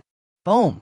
Finally, accompanied by a dull sound, the security door was smashed open, and Yindong and two others rushed in directly from outside. Yindong. Mingxue recognized one of the three at a glance. After Yindong and the other two broke in, their eyes fell on Mingxue, but when they saw Mingxue wearing thin pajamas, excitement instantly appeared on their faces. Oh my god, this woman is so gorgeous. Damn, I have never seen such a beautiful woman. One person was extremely excited. Yindong's face also flushed. The light in the room was dim, with only a little moonlight shining in from the balcony. The three people in the living room immediately came up and surrounded Mingxue. Stop! Don't come over here. I will kill anyone who comes here. Mingxue bit her teeth lightly, her tone cold. But her scolding not only did not scare Yindong and the other two, but instead made them burst into laughter. Ha ha ha! She's a heroic woman. I like women like this. One person laughed. After he finished speaking, he made a move to pounce on her. Mingxue immediately pointed the blade at him. But at this time, another person next to him took action. He pulled out his belt and swung hard. Bang! The belt hit Mingxue's hand directly, and the severe pain made her unable to help but let go of the kitchen knife in her hand. It's over. Mingxue's fasteln bad. She had forgotten one thing, even though she had systematically studied professional fighting techniques. But he had never actually fought with anyone, let alone been surrounded by three people. At this moment, Mingxue was instantly in despair. Chapter 66. A Hero Saves a Beauty. Ha ha ha! This woman has no weapons. Yindong laughed excitedly. He stared at Mingxue with a pair of hungry eyes, wandering up and down her body. The excitement and expectation on his face could be seen clearly by everyone. Although he has played with many women these days, they were just ordinary stuff. A top-notch woman like Mingxue, if it were peacetime, they would be people from two completely different worlds. The other two had excited expressions on their faces. The three of them got closer and closer, and were about to pounce on Mingxue and assault her. At this critical moment, a sharp sound of breaking through the air suddenly rang out. Yin Dong, who was about to pounce, suddenly felt a pain in his chest. The heart-wrenching pain made him scream. Ah! A shrill scream pierced the night sky. It was quite loud in such a quiet night. Yin Dong looked down and found that his chest had been pierced by an arrow at some point. A large amount of blood was flowing out of the wound. Bow, an arrow? Could it be? Yin Dong was shocked and terrified. He turned around and saw Mengren standing at the gate. Another arrow was already on the string and aimed directly at the other two people. Mengren, why are you here? Yin Dong was extremely shocked. He never expected that Mengren would appear at such a critical moment. There's only one truth, that is, when they were breaking down the door just now, Mingxue used her cell phone to notify Mengren to come and help. At the gate, Mengren's eyes were cold. The whole action of stringing the bow, drawing the bow, and shooting the arrow was done in one go. The arrow shot out like a meteor and directly pierced through the bodies of the two men. Now it was complete. All three of them lay on the ground screaming. It was not a pleasant feeling to be pierced through the body by an arrow. Mengren specifically aimed at their chests, not only because their large size made it easier to aim, but also because he had the intention to kill. In such hot weather today, without sufficient medical supplies, it is basically impossible to survive with a piercing wound in the chest. The three men who were so arrogant just now were now lying on the ground, each of them looking pale and holding their chest. Mengren walked forward with a cold expression, and the light from the flashlight illuminated the situation inside the house. Mingxue immediately walked over quickly and only breathed a sigh of relief when she was out of the encirclement of Yin Dong and the other two. Mengren, thank you. I owe you a favor, and I will definitely repay you in the future. Mingxue's tone was filled with deep gratitude. Mengren nodded. He didn't want to say anything more. He walked straight to Yin Dong and the other two and looked at them with cold eyes. Brother, don't kill us. We're Brother Tiger's men. If you kill us, Brother Tiger will not let you go. One of them looked at Mengren, who was so close to him, and sweat couldn't help but flowed down his forehead. He looked as if he had just been pulled out of the water. Don't worry, I won't kill you. Mengren showed a meaningful smile on his face. Then he reached out and pulled the arrows out of the three people's bodies. The arrows that pierced their bodies were forcibly pulled out. The intense pain almost made the three of them faint. At the same time, a large amount of blood gushed out, directly dyeing their bodies red. I leave this to you. Mengren left these words and left decisively. He didn't have any thoughts about Mingxue. Although this woman was indeed very mature and beautiful, he was not an idiot with his brain full of lust, so he naturally wouldn't just go up and lick a woman. Especially after experiencing betrayal in his previous life, he became extremely cautious towards women. As for Yin Dong and the other two, just leave them to Mingxue. I believe Mingxue will let them experience the last wonderful moments of their lives. Thanks. Mingxue thanked him again and then escorted Mengren out of the room. Mingxue was relieved by Mengren's cold attitude. Mengren saved her life. If he made some requests, Mingxue didn't know how to refuse. On the contrary, Mengren's calm reaction made her look at him differently. It was not until Mengren left that she turned around and her eyes fell on Yin Dong and the other two. Mingxue said nothing and just picked up the kitchen knife on the ground not far away. No. Dr. O, please don't kill. 3 consecutive shrill screams cut through the night sky. Mengren returned home quickly and found Xiaoyu shivering on the sofa. When she saw Mengren coming back, she hurried forward. Mengren, did you hear the screams just now?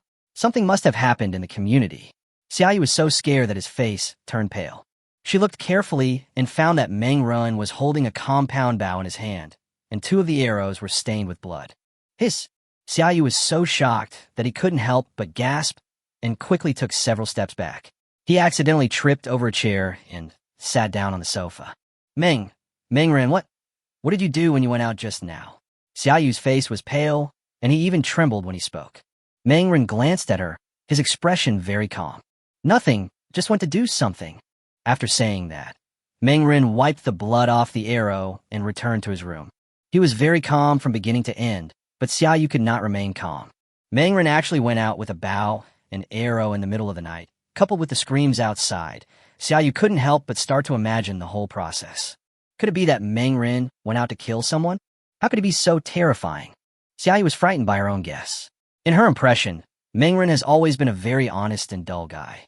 He can't do anything with 3 sticks, and his methods of pursuing women are also very old-fashioned. Average looks, average abilities, average wallet. But I never expected to see such a scene today. In her eyes, Meng Run, who was ordinary, actually went out to kill people in the middle of the night. Is this really Meng Ren? Could he be a monster in Meng Ren's skin? Xiaoyu hugged her shoulders and huddled on the sofa. She suddenly felt that living in Meng Ren's house seemed to be a wrong choice. But now that she's here, there's no chance to regret. Moreover, she has lived very comfortably here for the past 2 days. She doesn't have to go hungry or face the scorching heat outside. Let her leave? Definitely not possible. In the room, Meng Ren could clearly see the changes in Xiaoyu's expression in the living room through the camera, and he couldn't help but smile. Chapter 67. Everyone was frightened. Xiaoyu's behavior was completely within his expectations. The reason why he did not put the compound bow back into his personal space when he came back just now was naturally to scare this woman, Xiaoyu. When people's living conditions are met, they're always prone to wild thoughts, so they need to be discouraged from time to time.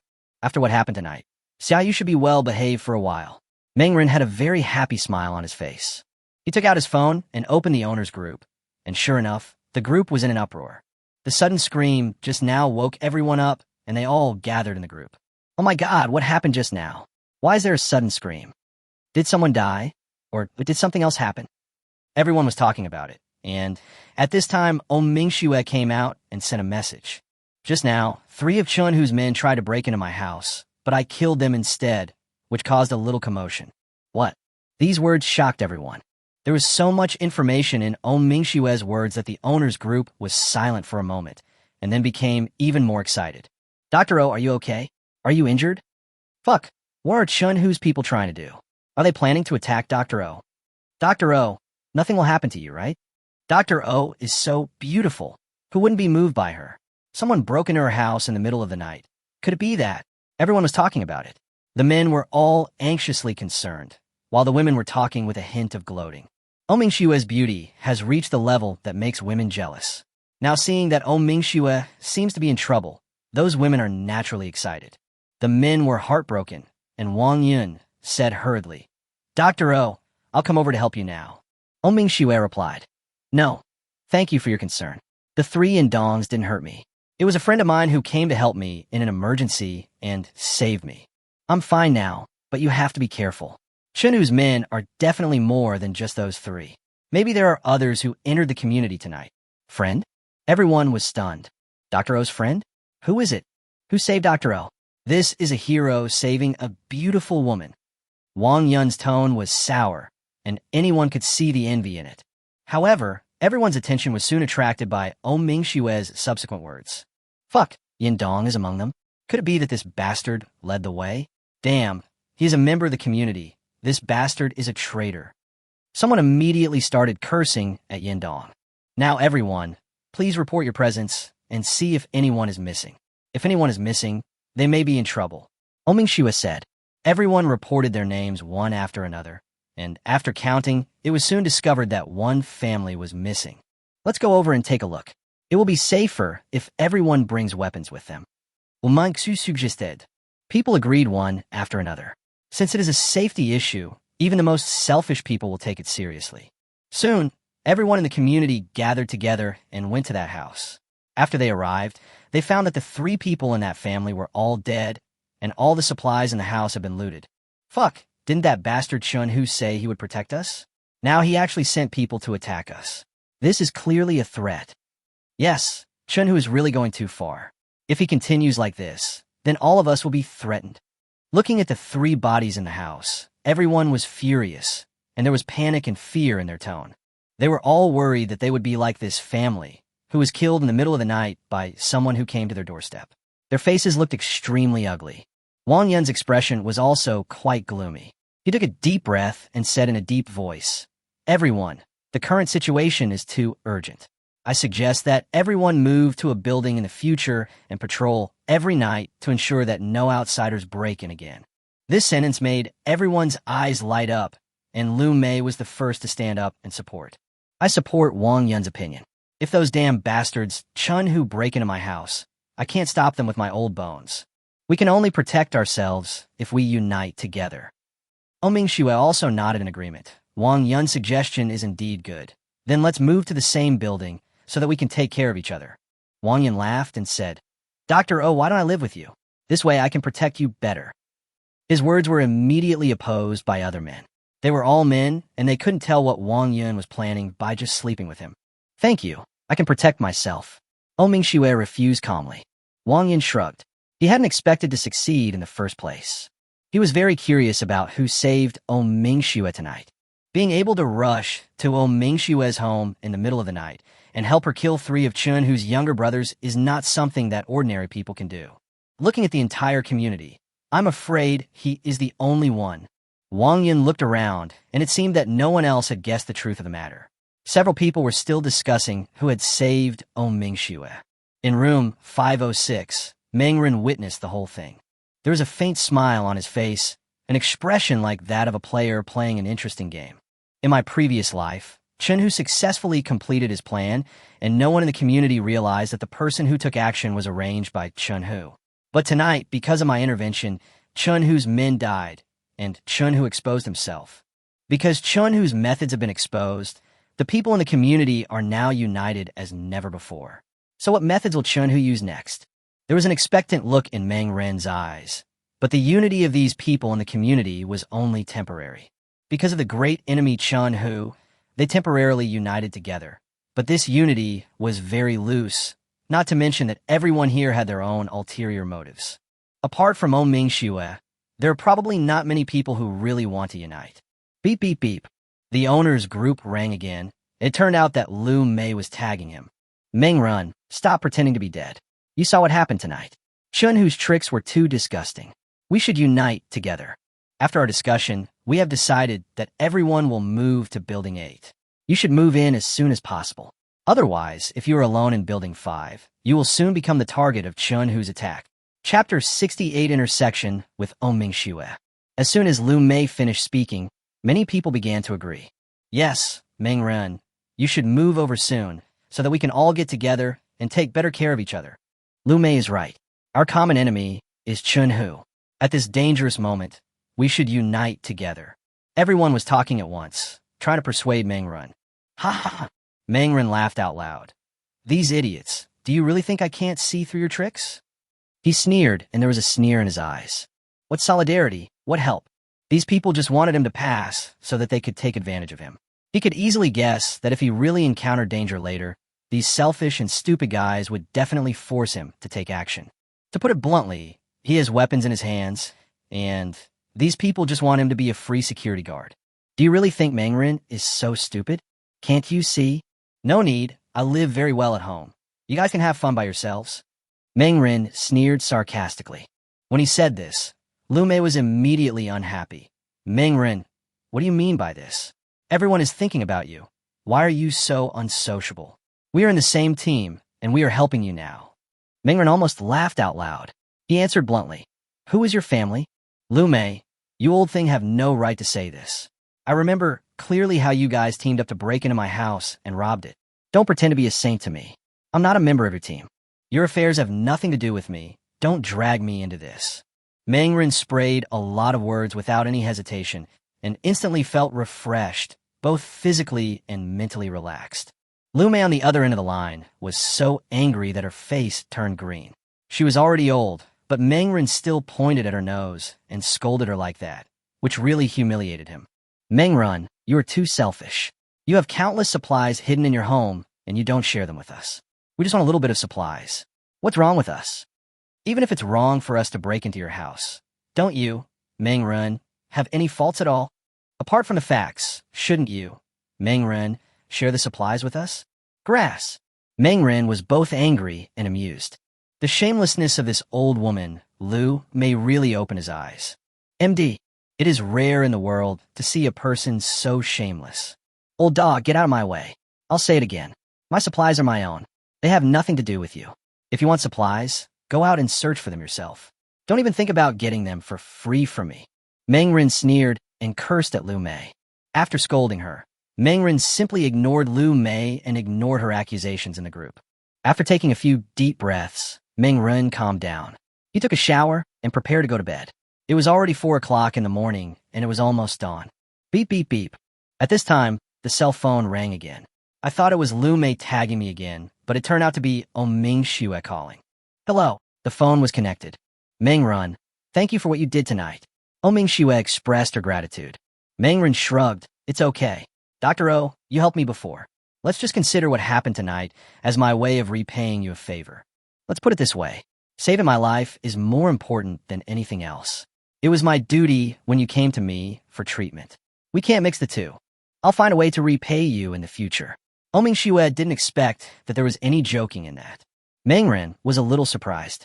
He didn't expect Ming Xue to be so serious. Okay. Ming Xue continued. Don't be too angry about what happened in the group. Lu Mei and the others are really too scared, so they want to drag you in. Hee hee. Meng Ren sneered. Ming Xue was a kind-hearted doctor and would be considerate of these guys, but he would not. Dr. O came to me. Could it be that he wanted to persuade me to join? Meng Ren narrowed his eyes. As long as Ming Xue opened her mouth, he would never have any contact with Ming Xue again.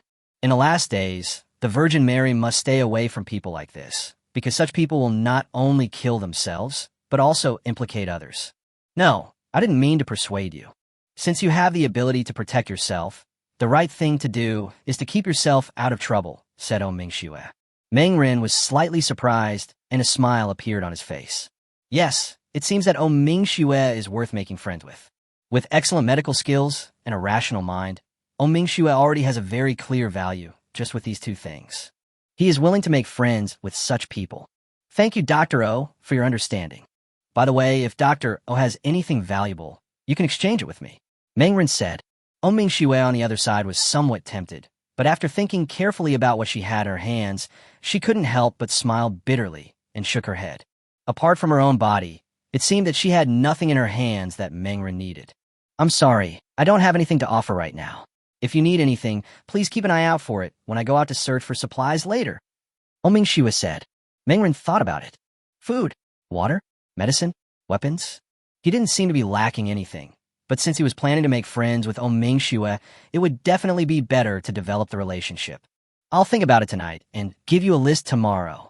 Meng Ren said. Good. Ming Xue on the other end nodded and then hung up the phone. Meng Ren yawned and stretched lazily. Ming Xue is still very valuable. I can establish a certain relationship with her. I have a lot of food in my hands. Maybe I can use this method to ask Ming Xue to help me find what I need in the future. Meng Ren narrowed his eyes. Construction could still continue on the farm. There were also weapons and so on. There was a smile on his face. He owned an entire farm and could be a leisurely supplies merchant in the apocalypse. He could let survivors like Ming Xue go out to help him collect supplies, and then he could exchange them with the food produced on the farm. In this way, you can feel relaxed and comfortable without leaving your home. It's so perfect, I'm such a genius. Ha ha ha. Meng Ren couldn't help laughing. It was getting late, and Meng Ren began to prepare for bed, but at this moment, the phone rang again. This time, the call came from Tian Wenxian. Hello, Arin. I'm already at the gate of your neighborhood. Come pick me up. Chapter 69. Rejected. Meng Ren was still a little surprised by Tian Wenxian's sudden arrival, but it was just surprise. He had no interest in opening the door for this woman. Or maybe Tian Wenxian came to find him, thinking that she could live a good life, but she didn't know that this was just the beginning of real hell. Meng Ren just glanced at the message and ignored it, going back to bed and going to sleep. Tian Wenxian waited at the gate of the community for half an hour. During this time, no matter how many messages she sent to Meng Ren, there was no reply, which made Tian Wenxian a little anxious. What is Meng Ren doing? Why didn't he answer my call? Tian Wenxian gritted her teeth, feeling a little resentful and angry in her heart. She chose to call Xiaoyu, and the call was quickly connected. Xiaoyu, come out and pick me up. I'm already at the entrance of the community. Tian Wenxian said. But she didn't expect that after she finished saying this, Xiaoyu on the other end actually said, Wenxian, you should go back first. Our previous plan has been canceled. What? Tian Wenxian was stunned when she heard this. She was shocked and asked immediately, what nonsense are you talking about? Didn't we discuss this? After I come over, we will unite and find a chance to attack Meng Ren. When the time comes, we'll kick Meng Ren out of the house and seize his supplies. Why are you regretting it now? Xiaoyu on the other end was a little hesitant. Could it be that she was scared by seeing Meng Ren going out to kill people just now? Wouldn't Tian Wenxian laugh at her if she said that? Of course I have my reasons. Anyway, you go back first, and we will discuss the matter slowly later. After saying that, Xiaoyu hung up the phone. Seeing this scene, Tian Wenqian couldn't help but feel a surge of anger in her heart. She was so angry that her lungs were about to explode. It was Xiaoyu who discussed this matter with her, so she came here from afar. But now Xiaoyu has returned. Besides, the food in her house had been eaten up long ago. She had dragged her luggage over 2 kilometers with great difficulty to get here. Was she going back now? What a joke. What on earth is Xiaoyu doing? Tian Wenqian was a little angry. She felt that Xiaoyu was just playing a trick on her. What should I do now? Should I go back? As soon as this idea came to her mind, it was immediately rejected by Tian Wenqian. It was already past 5 o'clock and the sun would rise soon. If she still had to travel in such high temperatures, she would probably die on the way. Besides, there was no point in going back. There was no food or water at home. If I continued to stay there, I would starve to death sooner or later. She was not willing to give up and called Xiaoyu several more times, but Xiaoyu still ignored her. Tian Wenqian was almost going crazy. It would be fine if Mengren ignored her. She and Xiaoyu were in the same camp. Now she didn't expect Xiaoyu to ignore her either. It was simply outrageous. What should I do now? Tian Wenqian was a little confused. It was impossible for her to go back, but she didn't know where Mengren lived. In such a big community, was she going to knock on every door to look for him? Tian Wenqian paced around the entrance of the community for half an hour. It was almost 6 o'clock and the sky outside was turning pale. If she couldn't find a place to stay, the temperature would exceed 60 degrees during the day, which would be enough to burn her to death. Not to mention that she had been hungry for a day and a night, and her stomach was already rumbling with hunger. Tian Wenqian gritted her teeth, and at this moment, a voice suddenly sounded behind her. Who are you? What are you doing here? The sudden voice startled Tian Wenqian. She turned around and saw that it was a middle-aged man in his 50s. Tian Wenqian was overjoyed. Sorry, I'm here to look for a man named Mengren in your community. I'm his girlfriend. Girlfriend? The security guard, Lao Wang, looked suspicious. How come he didn't know that Mengren actually had a girlfriend? Mengren is in 502. Go find him yourself. The security guard, Lao Wang, waved his hand. Thanks. Tian Wenqian showed a look of joy. She didn't expect that there's always a way out, and she actually met a kind-hearted person. Under the guidance of the security guard Lao Wang, Tian Wenqian hurried towards Building 5, then dragged her suitcase to the 5th floor and knocked on the door of room 502. Arin, it's me. Please open the door quickly. Tian Wenqian knocked on the door. Inside the house, Mengren heard someone calling him outside in a daze. He woke up and listened carefully, and it turned out to be Tian Wenqian. How did this woman know about my house? Could it be Xiaoyu? Mengren sneered. He simply ignored her and let Tian Wenqian knock on the door outside. It's asleep time now. How could he get up and argue with Tian Wenqian? Since Tian Wenqian likes knocking on the door so much, let her knock slowly. Mengren continued to sleep, while Tian Wenqian outside was dumbfounded. She knocked on the door for more than 10 minutes, but Mengren inside still did not respond, so that Tian Wenqian thought that she was tricked by the security guard Lao Wang and told her a fake house number. Seeing this, the security guard Lao Wang looked at Tian Wenqian with suspicion. It seems like you don't know Mengren at all. He doesn't even pay attention to you. Tian Wenqian quickly explained. No, I am really Mengren's girlfriend. Come on, little girl. I know that there's a beautiful woman in Mengren's family. She is his girlfriend. The security guard, Lao Wang, smiled jokingly. Tian Wenqian gritted her teeth. She understood that the beautiful woman the security guard Lao Wang was talking about was Xiaoyu. She now understood that Xiaoyu was just playing a joke on her, and she had no intention of letting her live in Mengren's house. She's probably worried that she and I will snatch Mengren's resources. This damn bitch, I trusted her so much. Tian Wenqian was filled with rage, and as time passed, the sky outside gradually began to brighten. As the temperature began to rise, Tian Wenqian became a little panicked. The doorman, Lao Wang, became a little impatient. He waved his hand and said, Okay, just knock slowly. I'm going to go back now. Seeing that the security guard Lao Wang was about to leave, Tian Wenqian hurriedly stopped him. She was unfamiliar with the place and didn't even have a place to stay. If Mengren didn't let her in, where could she live? Wait a minute, Tian Wenqian said hurriedly. What's wrong again? The security guard, Lao Wang, was a little impatient. Uncle, I have no place to live. Can I stay in your house temporarily? Tian Wenqian showed a pitiful expression. This was her best trick. In the past, she relied on this gentle and pitiful acting skill to trick Meng Run into turning around. Chapter 70 Tian Wenqian, the poor girl. When a security guard Lao Wang heard these words, he couldn't help swallowing. A beautiful woman said she wanted to live in his house. How could such a good thing happen in the world? He couldn't help but take a closer look at Tian Wenqian in front of him, and his eyes lit up. He hadn't looked carefully just now, and it turned out that the woman in front of him was really beautiful. Although she was not as beautiful as Ming Xue, she was also about 75 points. How could a security guard like him, who was just a community gatekeeper, be worthy of such a woman? Do you really want to live in my house? Let me make it clear first, there's nothing good in my house. And if you want to live in my house, you can't eat and live in it for free. The security guard Lao Wang couldn't help but say. Looking at the look on the security guard Lao Wang's face, Tian Wenqian had no idea what he was thinking. But the situation is critical now, and Tian Wenqian can no longer care about so much.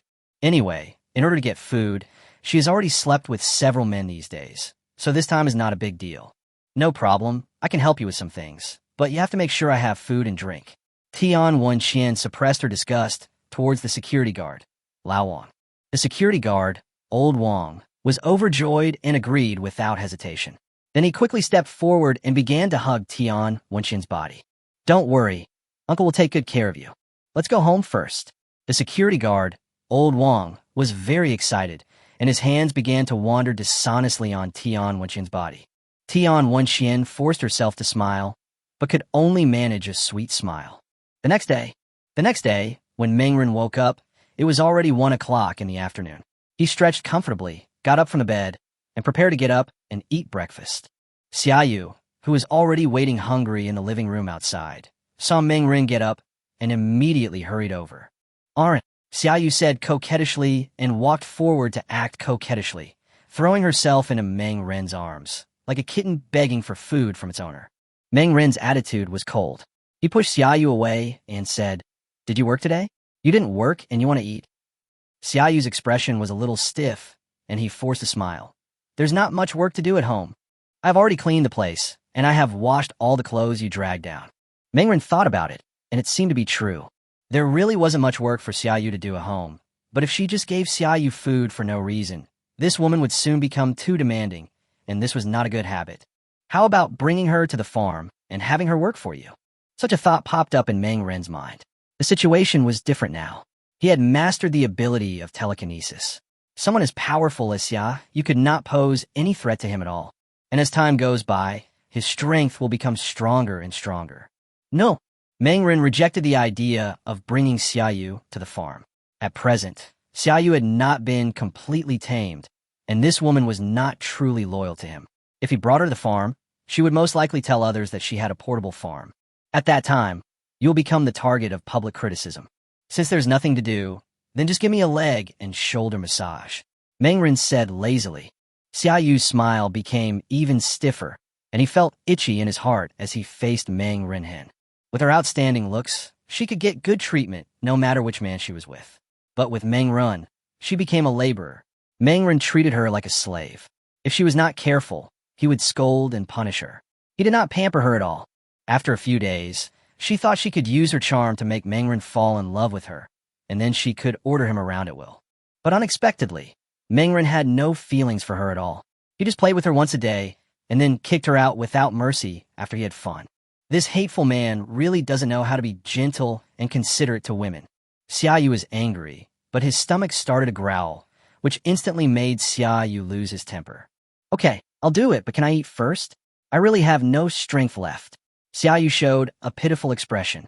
Mengren did not make things difficult this time, because he was also hungry. It'd be better to eat and drink enough first, and then let Xiaoyu serve him.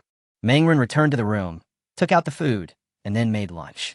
He ate milk and steak, while Xiaoyu had a few buns and a bowl of soy milk. The gap between the two was huge. After enjoying breakfast happily, Mengren called the reluctant Xiaoyu into the room and let her enjoy her massage. "Push harder. You haven't eaten yet." "Yes, massage your legs like this. You can't stop until I tell you to," Mengren ordered Xiaoyu. Xiaoyu forced a smile, which was uglier than crying. Ring, ring, ring. Mengren's phone rang. It was Tian Wenxian calling. A smile appeared on Meng Ren's lips. He did not open the door for Tian Wenxian this morning. So the question was, where was Tian Wenxian now? The video call was connected, revealing Tian Wenxian's slightly tired face. She seemed to have just been tossed around, with an indelible fatigue on her face. Aaron, why didn't you open the door for me this morning? Tian Wenxian came up and accused him, with a pitiful look on her face. If you look closely, you can see a hint of resentment in Tian Wenxian's eyes. God knows how she got through those hours. Facing a man in his 50s who had been horny for more than 20 years, the security guard, Old Wong, tormented her for 2 hours. It is said that there are only tired cows but no damaged fields. However, if it is a strong cow that has been hungry and thirsty for decades, it is a different story. Faced with a hungry and thirsty security guard Lao Wong, he almost ruined Tian Wenxian's field, so that she is now somewhat exhausted. She took advantage of the fact that the security guard Lao Wong was tired and went to sleep, so she had time to call Meng Ren. Meng Ren, lying on the bed, sneered in his heart. He carefully observed the background of the room where Tian Wenxian was. Judging from the structure of the other party's room, it was obviously the community where he lived. Tian Wenxian found a house to live in? Wrong. Meng Ren looked carefully and soon discovered a pair of men's shoes in the background. I have seen that pair of shoes. Aren't they the shoes of the security guard Lao Wong? The security guard, Lao Wong, was nostalgic and always wore a pair of old worn-out shoes, so he had a deep impression of it. This woman, Tian Wenxian, actually came to the home of security guard Lao Wong? Ha ha ha. After seeing this, Meng Ren almost laughed out loud. When he thought about Tian Wenxian's tired look, it was probably not difficult to imagine what had happened in the previous few hours. Tian Wenxian, you are at Lao Wong's house now, right? Meng Ren revealed it directly. Chapter 71, Big Breasts and No Brains. Tian Wenxian has already come to my community, so there is nothing left for me to hide.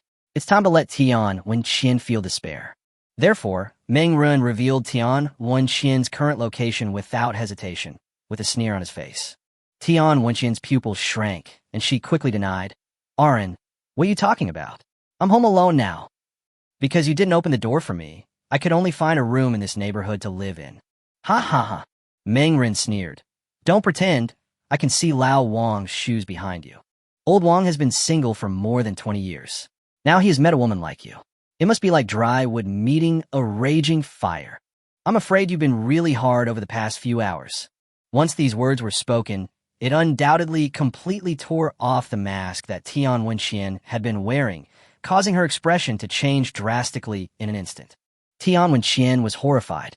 She never expected that she had chosen the living room specifically to call Meng Ren, but was still seen through. Arun, please listen to my explanation. I really have no other choice. That's enough. Meng Ren interrupted Tian Wenxian with a direct scolding. Stop acting in front of me, Tian Wenxian. Do you really think I don't know your true face? Are you still treating me like an idiot? Tian Wenxian's face turned pale, and she showed a pitiful expression. Aaron, please listen to my explanation. Things are not what you think. I have changed a long time ago. I was captured by Lao Wong. It was Lao Wong who forced me to accompany him. I'm just a girl, and I couldn't resist him, so I had no choice but to obey him. Believe me, I'm definitely not that kind of fickle woman. Hee hee. Meng Ren was so angry that he almost laughed. Even at this point, this woman Tian Wenxian is still telling lies. What is forced? What is impossible to resist? Do you really think you are a fool? The security guard, Lao Wong, is a cripple. How could a cripple force an adult woman like Tian Wenxian who had all her limbs intact and a healthy body? Do you want to knock him out with a stick? If this was really the case, then Tian Wenxian should have burst into tears when she answered the phone, instead of saying such things after being found out by me. What a lie. I've seen through you. You don't need to contact me anymore. Meng Ren sneered and hung up the phone. Tian Wenxian, on the other end, was completely dumbfounded. She originally wanted to contact Meng Ren, implicitly revealing that she had been having a bad time, to arouse Meng Ren's sympathy and desire to protect her, so that she could move over. But she didn't expect that she would be seen through by Meng Ren. Wouldn't that mean her plan would be completely ruined? Is she going to stay at Lao Wong's place forever, accompanying a lame old man who is nearly 50 years old? What a joke. When Tian Wenxian thought of such a future, she felt a darkness before her eyes. She absolutely doesn't want to live like this. She must turn her life around. She wanted to call Mangren again, but no matter how hard she tried, it was no use. Mangren simply ignored her. Just as she was about to continue dialing until the call was connected, she saw a picture posted by Mangren on his moments. In the picture, Mangren is lying on the bed comfortably with iced watermelon and cola beside him and an air conditioner blowing cool air next to him. His face is full of satisfaction. Seeing this scene, Tian Wenxian felt a strong desire and jealousy in her heart. The gap is too big. No, I have to find a way to live in Mangren's house. I have to think of a way. Tian Wenxian here was racking her brains to find a solution, while on the other side, Mangren in the room continued to enjoy Xiaoyu's massage. Xiaoyu on the bed had a complicated look on her face. She suddenly seemed to have figured something out and couldn't help asking, "Arun, have you known Wenxian's true identity for a long time?" Hearing this, Mangren narrowed his eyes slightly, turned over, and looked at Xiaoyu with his arms folded across his chest. "Why do you say that?" Gulp. The room suddenly became quiet, and the atmosphere in the air began to feel strange. Looking at this situation, Xiaoyu suddenly felt that Mangren in front of him was very scary, as if he had turned into a terrifying beast. Because you have changed so much. She tried hard to suppress the panic in her heart and regretted what she had just said, but now she was in a dilemma and had no choice but to go ahead. You used to be obsessed with Wenxian. You always obeyed her every request. Whatever Wenxian wanted, you would do whatever you could to get it for her. But now you have completely changed. You no longer care about Wenxian. I even feel. You seem to be playing tricks on her all the time. Ha ha ha. Hearing these words, Mangren couldn't help but laugh. TSK, TSK, TSK. Mangren was amazed. In his impression, Xiaoyu had always been a girl with big breasts and no brains. Unexpectedly, she was the first to see through her disguise before Tian Wenxian. Is this what it means when a bystander sees more clearly? Yes, I have indeed seen through Tian Wenxian's disguise a long time ago, and I have been playing tricks on her all this time. Whether it was a deliberate photo shoot just now or I lured her here, it was a trap I set. Mangren smiled. Hiss. Xiaoyu couldn't help but take a breath. In her eyes, Mangren's smile was like a devil smile. Are you taking revenge on her? Xiaoyu couldn't help but ask. What else? Should I let her go? As Tian Wenxian's best friend, you should know how I treated her over the years, right? And how did she treat me? Mangren sneered. Xiaoyu thought back to what Tian Wenxian had done over the years, and she couldn't help but shudder. If Mangren were to take revenge for all the grievances he had suffered, Tian Wenxian would probably be living a life worse than death. Thinking of this, Xiaoyu's face even turned a little pale. Wait, I have never done anything bad to you. I am innocent. Don't take revenge on me. Xiaoyu waved her hands quickly and couldn't help wanting to stay away from Mangren. Mangren looked at her as if she were an idiot.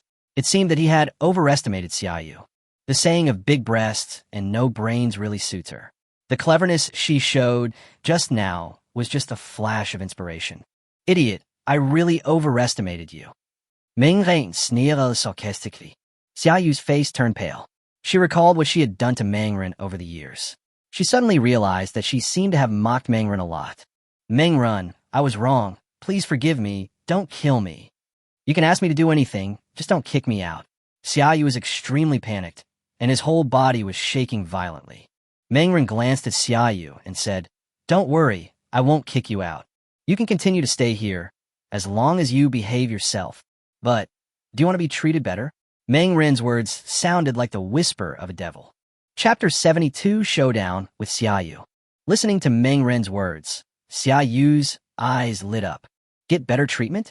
What kind of treatment? From now on, there will be meat for every meal and milk for breakfast. How about that? Mangren put forward his own conditions. Hiss. Xiaoyu took a breath, and an expression of excitement instantly appeared on his face. Now her daily breakfast is just soy milk and steamed buns, and at night, she only has a bucket of instant noodles. Eat meat? She had fantasized about this kind of thing many times in her dreams, but in reality, she hadn't eaten meat for more than half a month. No problem. I can do whatever you want me to do. Xiaoyu was very excited, and then immediately threw herself into Mangren's arms, taking off her clothes and showing an expression that was ready to be picked. Are you dreaming? You want to eat meat after paying so much? What I meant is that you set a trap for me so that I can have fun with Tian Wenxian. Mangren pushed Xiaoyu away angrily. He had played with Xiaoyu all over these days, and there was almost no part of Xiaoyu's body that he had not played with. To be honest, he was starting to get a little fed up with it. But this stupid woman did not realize her dangerous situation at all. She believed that relying on her body to exchange for a peaceful and comfortable environment was a life that could not last long. No matter how beautiful a woman is, she cannot rely on her beauty to make a man obsessed with her forever. Even Mingxue couldn't do this, let alone Xiaoyu. If Xiaoyu does not demonstrate her value, then the day when Meng Ren gets tired of her, Xiaoyu will be kicked out. If you really want to be mine, you must prove your worth to me and hand in a letter of allegiance. Otherwise, you will be kicked out sooner or later. Meng Ren revealed this fact coldly and ruthlessly. Xiaoyu was just a little bit stupid, but not really that dumb. After she listened carefully, she understood what Meng Ren meant. Her face turned pale, unable to imagine what she would face after being kicked out of the house. She has been living here for the past few days and has gotten completely used to it. With a comfortable temperature, enough food and drink, today we have to work every day. But compared to the high temperature of over 60 degrees outside, the days without food and water are much better.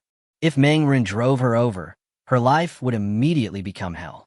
No, don't kick me out. Just tell me what you want me to do, and I will cooperate. Xiaoyu held Meng Ren's hand tightly. Seeing Xiaoyu's appearance, Meng Ren couldn't help but smile. The plan to tame Xiaoyu can enter the second stage, and the plan to tame Tian Wenxian will soon enter the first stage. He then explained his plan to Xiaoyu. After listening to Meng Ren's plan, Xiaoyu looked shocked and horrified. She simply couldn't imagine that Meng Ren's methods were so vicious. If it really succeeds, Tian Wenxian will be living a life worse than death. You are so scary. Xiaoyu trembled. Hee. Meng Ren sneered. If you don't want to, you can leave at any time. I will never force you. Xiaoyu shuddered. No, I will definitely cooperate with you. She agreed without hesitation. She would rather die than let her friend die. Although she and Tian Wenxian had known each other for more than 10 years, it was obvious that they were just superficial best friends. She often envied and hated Tian Wenxian's gentle and innocent appearance. They were all bad women. So how could Tian Wenxian gain the favor of so many men by just disguising herself? This is a good opportunity to appreciate Tian Wenxian's ugliness. As Xiaoyu thought about this, a hint of anticipation emerged in his heart. Time quickly came to night, and the scorching heat of the day finally passed. The temperature outside gradually dropped to over 40 degrees. Although it was still hot, it was quite mild compared to the terrifying 60-plus degrees during the day. All the people in the community have now moved to Building 6, and the stairs in the corridor have been completely closed off, making it very difficult for outsiders to enter because this is the only access route. Inside the garden, everyone came out to enjoy the cool air. Everyone was sweating profusely. In less than a month from the beginning of the extremely hot era to now, everyone had no idea how haggard they had become. Anyone could see that they were suffering. It's too hot, even at night. When will this hot day end? Lu Mei couldn't help complaining. She was only wearing a pair of underwear at the moment, with her upper body completely naked, revealing her old and decayed body, which looked a bit eye-catching. The men next to them were also wearing big shorts, while the women were wearing slightly thin clothes and did not follow Lu Mei's example. Wang Yun glanced at Lu Mei. He looked at her with some disdain. Lu Mei, why are you a woman dressed like this? Wang Yun scolded. Facing Wang Yun's words, Lu Mei was not intimidated and fought back on the spot. What? Only you men are allowed to wear cool clothes. Can't I be cooler? I'm an old man anyway. Why should I care about face? Grass. Everyone was speechless, but seeing Lu Mei's shameless look, they felt helpless. Some young men were looking for Mingxue. They had been looking forward to her hot, mature, and beautiful body for a long time. However, Mingxue did not appear here at all, so Wang Yun and others couldn't help but feel disappointed. But at this moment, 4 or 5 young men with weapons suddenly came out. Each of these young men held an iron rod and a machete in their hands, and they swaggered into the community garden. What are you doing? Who allowed you to come in? Get out! Everyone shouted at them upon seeing this. The leading young man walked up with a sneer and said, Several of our brothers disappeared here yesterday. I came here to look for them today. Tell me, who the hell killed my brother? You are so brave that you even dare to kill my brothers. After hearing what this scoundrel young man said, everyone in the community couldn't help but get angry. Wang Yun yelled at the scene. CNMD, It turns out that you were the ones who sneaked into our community yesterday. How dare you bastards, come here. You killed people in our community, and you still have the nerve to come here. Others also echoed. Yeah, do you really think that the people in our community are easy to bully? Get out now. You are not welcome here. Get out, you stray dog. Where the hell did you come from to bully us in our neighborhood? Get out of here now, or we'll start taking action. Everyone in the community was furious and took out their weapons. Chapter 73, Wild Wolf Gang. The situation in the garden suddenly became tense. Seeing this, the young man and others couldn't help but laugh. Then one of them stepped forward, took out a crossbow, and aimed it at one of them. Whoosh! The man pulled the trigger without saying a word, and the crossbow arrow shot out, piercing the abdomen of a resident in the community. The injured person screamed on the spot, and a large amount of blood flowed out. Murder! Lu Mei screamed, stood up, and started running without saying a word. Her running instantly destroyed the morale of her team. Seeing this, the others also started to run away, especially when they saw that the gang of hooligans had crossbows in their hands. If one side has long-range weapons and the other side does not, the situation will be a crushing one, unless the difference in the number of opponents on both sides is too great. However, everyone in the community lives in peacetime. Even though it is the end of the world now, they cannot be as ruthless as these young hooligans who hang out in society every day. Who could have thought that the other party would attack without saying a word, causing Wang Yun and others to lose their momentum on the spot? Run! A group of people fled in a panic. Looking at their panicked and disoriented appearance, it seemed as if they wished they had two more legs. Ha ha ha! The young gangsters and others laughed loudly when watching this scene, all of them with joking expressions. However, they did not choose to chase after him, but walked directly to the injured man. No, don't kill me. Please don't kill me. The injured man was so terrified that his whole body was shaking. Ma Fei looked at him with a sneer on his face, then swung the iron rod in his hand, aimed it at the injured man's head, and hit him hard. Bang! The iron rod collided with the head, and a dull sound was heard instantly. The injured man only had time to let out a scream before he died on the spot. His head split open and blood mixed with brain matter flowed out. The scene looked very horrific. In the corridor of Building 6, Wang Yun and others watched this scene, their faces turning pale with fright.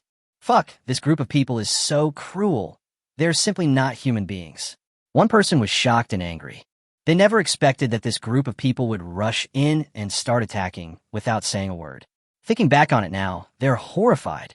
Fortunately, I ran fast, otherwise I would have been the one killed. This is what people think, but who cares about the unlucky injured man?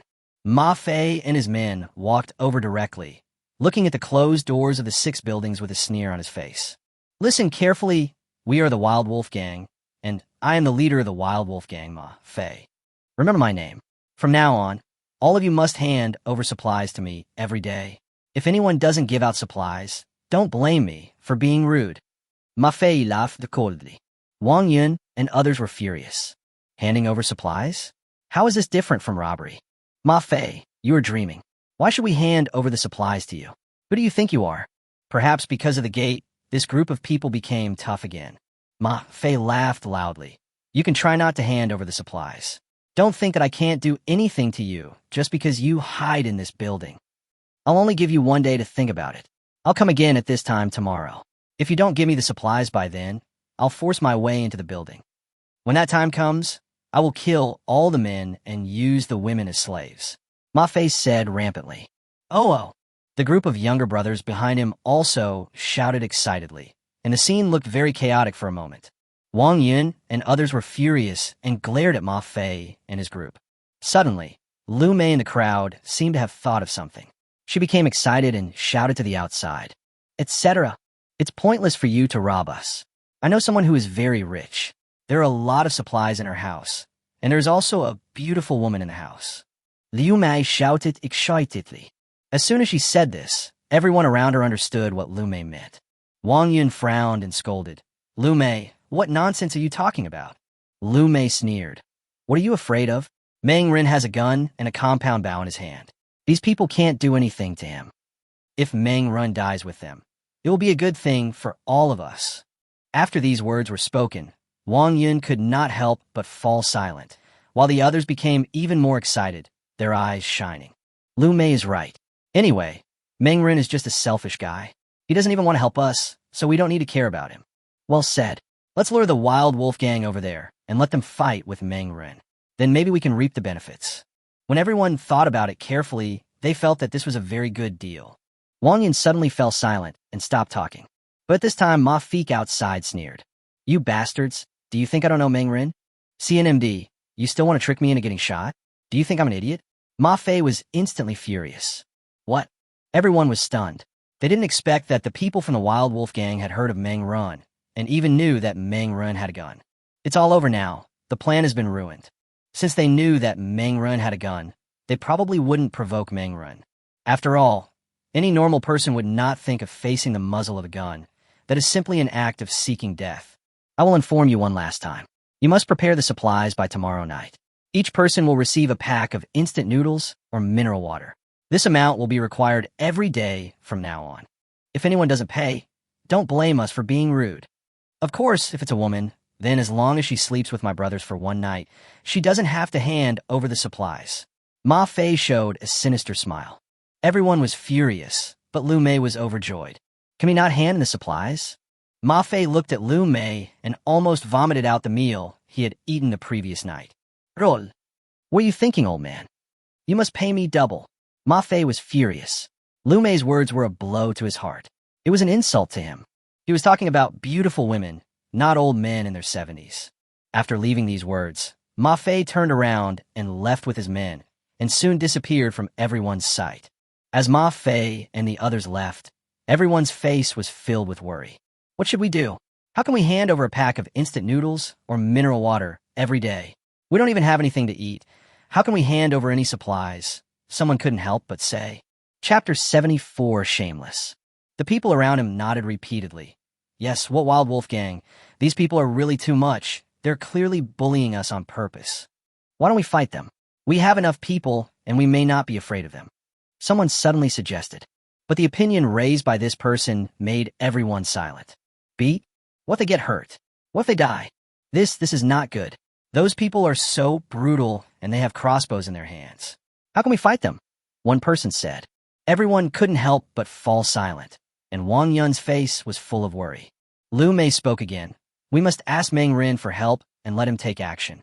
Meng Ren is the only one who has the weapons to fight against the Wild Wolf Gang. We are all from the same neighborhood. We are in trouble now. Why should Meng Ren just stand by and watch? Wang Yun looked at Lu Mei with some disdain. Do you think Meng Ren is that stupid? Meng Ren is not an idiot. We are not related to each other. Why would he risk his life against the Wild Wolf Gang for us? Lu Mei said sternly, because we live in the same neighborhood. Shouldn't Meng Ren take action? Wang Yun rolled his eyes. Lu Mei had been scolded by Meng Ren so many times, but she was still so stupid. She was simply hopeless. But others didn't think so. It seemed that what Lu Mei said made some sense. And now only Meng Ren could solve the problem. The group thought about it and quickly sent a message to the owner's group. Let them go directly to Meng Ren? How is this possible?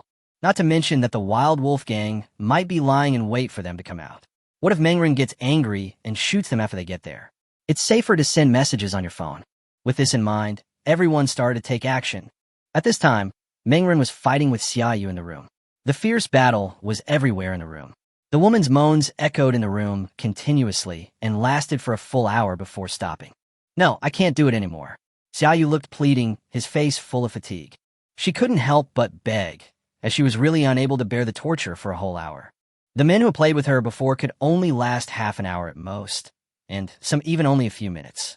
Nothing like Meng Ren, who went for an hour without any rest, and his movements were big and fierce, just like an animal. Meng Ren climbed up from Xiaoyu with a relieved look on his face, with an expression of enjoyment on his face.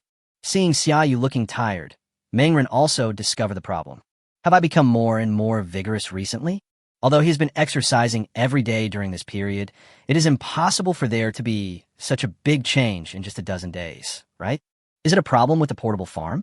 Or is it because I awakened my telekinesis and strengthened my body? Meng Ren couldn't help but ponder. After careful consideration, he realized that his body had indeed become stronger and stronger since he got the portable farm. Although the change was not significant, it did exist. Cool. There was a smile on Meng Ren's face. As a man, Who can resist the joy of being unparalleled in bed?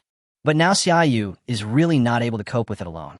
When Tian Wenxian comes, two women will come together, which will definitely make him enjoy it more. After sending Xiaoyu out, Meng Ren went to the bathroom to take a comfortable bath, and then returned to the room. As for the soiled quilt, he just threw it to Xiaoyu and asked her to wash it. Washing the bed sheets every day has become one of Xiaoyu's daily tasks. Sometimes she even has to wash them several times, which makes her very tired. Ding, ding, ding. A series of voices rang out, and Mengren picked up his phone to see that the owner's group suddenly became lively, as if everyone was tagging him. Mengren, come out quickly, we are in trouble. A group of people who call themselves the Wild Wolf Gang came to the community.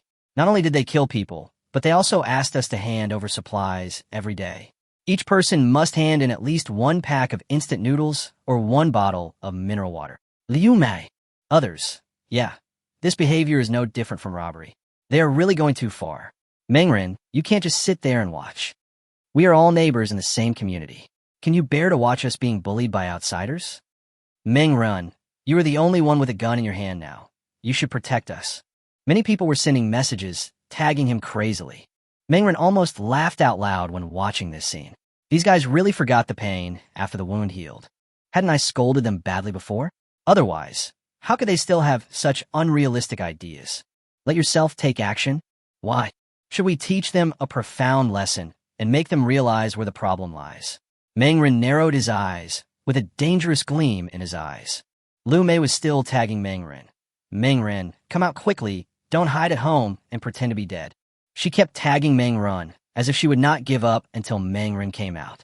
Mingxue couldn't bear to watch it any longer. Everyone, Mengren has no obligation to help us. Please don't force us like this. If you really want Mengren to help, then take out the supplies as a reward. This is the attitude of truly asking for help. Mingxue said. Liu Mei was unhappy. We are all neighbors in the same community. I just want Mengren to do me a small favor. What's the big deal? Yeah, is Mengren so stingy? What good would it do him if we were bullied by the Wild Wolf Gang? Everyone was talking at once, and each of their ugly faces was clearly displayed in front of Mengren.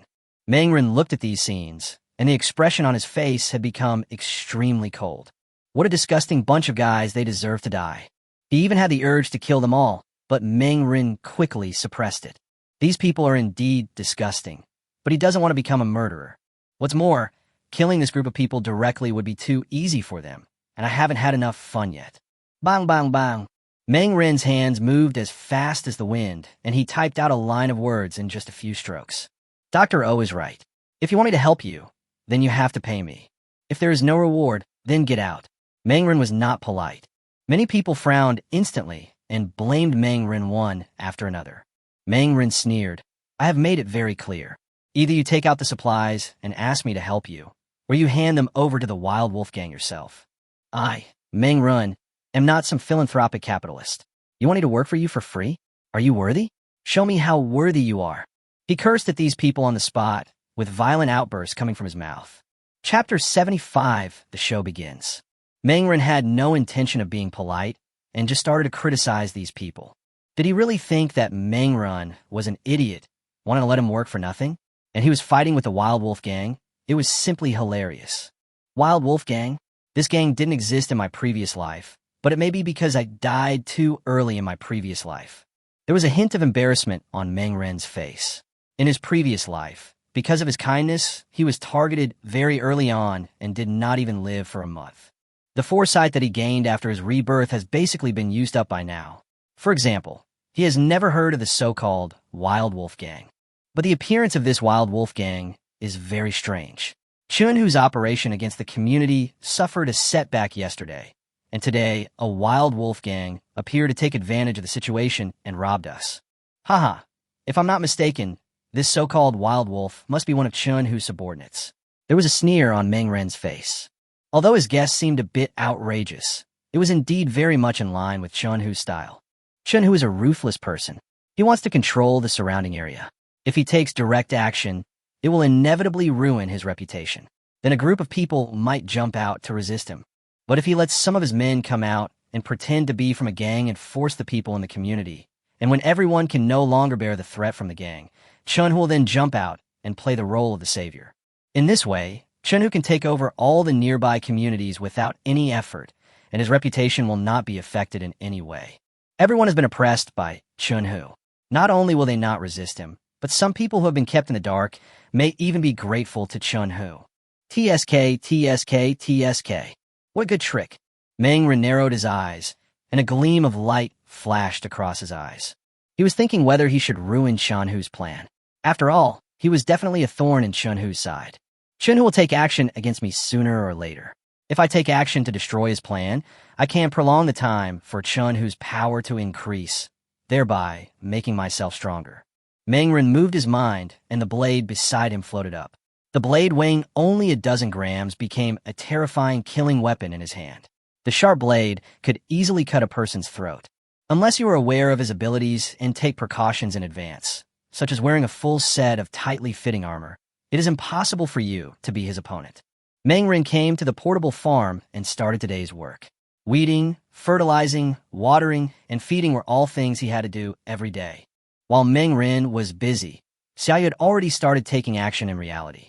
Mangren had already confronted her last night. She was obviously faced with a choice. Either become Mangren's servant completely and live a good life in the future, or be kicked out of the room and live in danger for the rest of her life. If she chooses the former, she must hand in a token of allegiance, and Tian Wenqian is the token of allegiance that Mangren requires. I can't be driven out. The world outside is simply hell. If you let me go back to such a world, just kill me. Xiaoyu gritted his teeth. She has been living in Mangren's room these days. After enjoying the cool and comfortable life, she can no longer bear the life in the outside world. There is no air conditioning outside, no stable environment, and even food and drink cannot be guaranteed. Today, I have to do a lot of work every day here in Mangren, but at least it is safe and comfortable, which is much better than struggling in hell. Thinking of this, she dialed Tian Wenqian's number without hesitation. A moment later, the call was connected and Tian Wenqian appeared in front of her. In the video, Tian Wenqian had her hair disheveled and looked extremely disheveled. In just one day, she seemed to have lost several pounds, and her face looked much more haggard. Xiaoyu, please, save me. Seeing Xiaoyu, Tian Wenqian couldn't help but burst into tears. She was so miserable. She originally thought that she could live a good life after coming to Mangren's place. But Mangren simply did not open the door for her, so she had to temporarily live in the home of the security guard Lao Wang. But the security guard, Lao Wang, was a lame old man in his 50s. Not only did he not pay attention to personal hygiene, his home was also extremely hot and stuffy. He was smelly, and yet he kept touching her. In just one day, he tortured her 7 or 8 times, as if he wanted to vent all the anger he had been holding back for more than 20 years on her. After just one day, she was already fed up with this kind of life. When the two of them were connected via video, her eyes couldn't help but fall on Xiaoyu. Xiaoyu on the other end of the video was dressed neatly with a rosy face. He looked much better than when the two were together before, and it was obvious that he was living a comfortable life. Originally, the two were fellow prisoners, but now she is still suffering, while Xiaoyu is living a good life. Watching Xiaoyu enjoy herself was even more painful than suffering herself. Xiaoyu was also frightened by Tian Wenqian's appearance at the moment, and became even more determined not to be driven out by Mangren. Now it's her time to show off her acting skills. Wenqian, it's not that I don't want to help you. I just have no other choice. Mangren has changed. He is no longer the same Mangren as before. Even though I seem to be living comfortably in his home now, I still have to work every day. I can only live in a room with a temperature of 24 degrees. The only breakfasts are steamed buns and soy milk. The only dinners are ordinary stir-fried dishes and white rice, or even instant noodles. Xiaoyu looked embarrassed. But after listening to Xiaoyu's description, Tian Wenqian was almost going crazy with jealousy. All the conditions Xiaoyu put forward were what she desired now. No, Xiaoyu, we have been good friends for more than 10 years. Have you forgotten the relationship between us? Please ask Mangren for help, if he can let me move in. Tian Wenqian gritted her teeth and said, I'll do whatever Mangren asks me to do. In order to live in comfortable conditions, Tian Wenqian has obviously tried her best. She wished she could get rid of this hellish life here right now and move to Mangren's home immediately. When Xiaoyu heard this, he felt happy in his heart, but his face showed difficulty. I'm afraid your conditions won't work. I'm in the same situation as you now. I listen to Mangren in everything, let him play with me every day, and wash his clothes and cook for him every day. Only then can I have my current status. The conditions you offer are not attractive enough. Chapter 76, Desperate Life. What? Tian Wenxian was surprised. She had already offered such conditions, but it was still not enough? Meng Ren's requirements are so high. A beautiful woman like me is willing to live in his home. Shouldn't he be happy and grateful? Tian Wenxian couldn't help but say. Hee. Xiao Yu sneered in his heart. What era is this? Tian Wenxian still has such thoughts. Her appearance and figure are no worse than Tian Wenxian's. Yet she works for Meng Ren every day, just like a servant. If Tian Wenxian still holds on to the idea of being a rich lady, then she can only stay in hell. Xiao Yu directly expressed his thoughts, causing Tian Wenxian to change her expression. Wenxian, the world has changed now. Don't you realize it yet? Nowadays, having food, water, and air conditioning is king. What's the use of beauty? Can it be eaten? Those men have long since learned to be smart. Materials are everything now. If you have materials, why would you worry about not having women? No matter how beautiful a woman is, her value for one night is just a piece of bread. Xiao Yu sneered. Tian Wenxian's face turned pale, but she still refused to lower her head. It was obvious that she still had pride in her heart and refused to surrender. Xiao Yu saw all her expressions and sneered in his heart. Self-esteem? She had already abandoned it when she begged Meng Ren before, and now, after a few days, she has completely given up on the so-called self-esteem. Having food, drinks, and air conditioning to enjoy are the most important things now. Wenxian, I've already advised you. If you still insist, then you can stay in hell. I advise you to reconsider as soon as possible. Given your current condition, if you continue like this, your beauty will depreciate. How long has it been since you looked in a mirror? In a few days, even if you take off all your clothes and stand in front of Meng Ren, he won't have any interest in you. Xiao Yu said this and hung up the phone directly. Tian Wenxian's face turned pale, and she hurriedly tried to find a mirror, but after searching the entire room, she only found a palm-sized piece of mirror fragment. Upon seeing this, Tian Wenxian was horrified and could not believe that the person in the mirror was herself. Dark circles under his eyes, yellow and loose skin, lifeless eyes, and messy hair. If he were dressed in rags, he would probably be no different from the beggars on the street. No, this is not me. Tian Wenxian was extremely horrified. Only then did she realize the crisis. Xiao Yu was right. Her condition had begun to deteriorate seriously. The scorching heat, coupled with the fact that she hadn't slept or eaten well for more than half a month, had made her almost go crazy. After a while, I'm afraid Meng Ren will lose all interest in her. She bit her lip with a look of reluctance on her face. At this moment, footsteps were heard again in the next room. Baby, where are you? Come quickly and accompany me. Let's do it again. The voice of the security guard Lao Wang came over. Hearing this sound, Tian Wenxian almost wanted to vomit. She rushed out of the room without hesitation, then ran straight out of Building 6 and headed towards Building 5 while dialing Xiao Yu's number. Xiao Yu, I've made up my mind. No matter what it takes, I will definitely move into Meng Ren's house. Please help me to plead for him. Meng Ren refuses to answer my calls.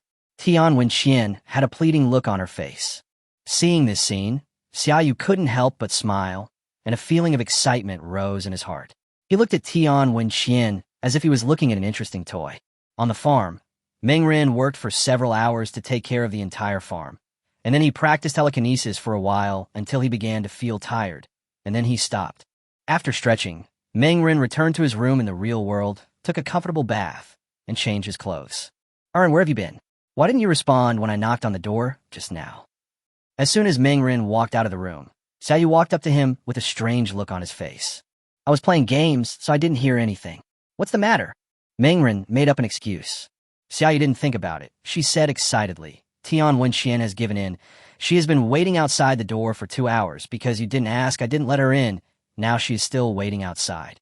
Oh, a smile appeared on Meng Ren's lips, and his spirit, which was originally a little tired from practicing telekinesis, was instantly lifted. The fun toys are finally here. At the same time, he was very satisfied with Xiao Yu's performance. This was what a qualified maid should be like. Without the consent of her master, Xiao Yu could not let anyone in. Well done. I'll reward you nicely later in the evening. Meng Ren smiled with satisfaction and walked towards the door. Snap! The door opened and Tian Wenxian appeared in front of him. Aren't. Woo woo woo. You finally agreed to see me. Tian Wenqian had been waiting at the door for 2 hours. When she finally saw Meng run, she couldn't help but burst into tears and wanted to rush over to him. Oh shit. Meng Ren was shocked and couldn't believe that the woman in front of him was Tian Wenqian. Because they were video chatting all the time, Tian Wenqian's phone had a beauty function, so he didn't notice it. Now that they were face-to-face in person, he was shocked at how much Tian Wenqian had changed. Tian Wenqian was in an extremely miserable state at the moment. She must have run away from the security guard Lao Wang in a panic, so that her clothes were in disarray and her hair was disheveled, and she looked extremely miserable. Even when he got closer, he could smell a strange stench from Tian Wenqian's body. All kinds of smells emanated from Tian Wenqian's body, almost making Meng Ren vomit.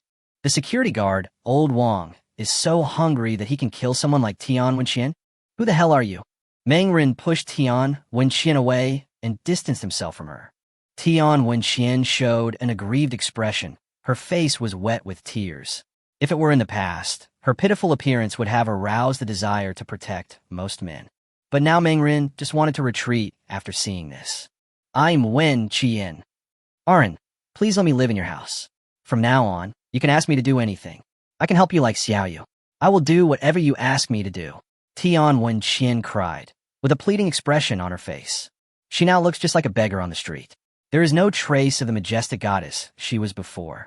If you compare her appearance before and after, no one would believe that they are the same person. Hee hee. Meng Ren smiled in his heart. This was what he wanted.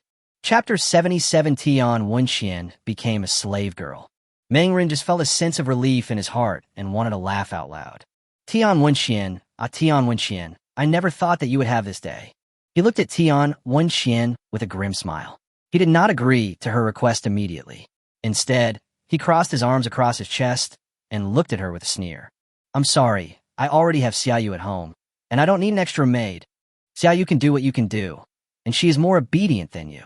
If I tell her to go east, she will definitely not go west. What advantage do you have? And the way you are now, TSK, I really don't have any appetite. Tian Wenqian was a little dumbfounded. Meng Ren's words made her feel cold in her heart. If Meng Ren didn't accept her today, then she really would have nowhere to go.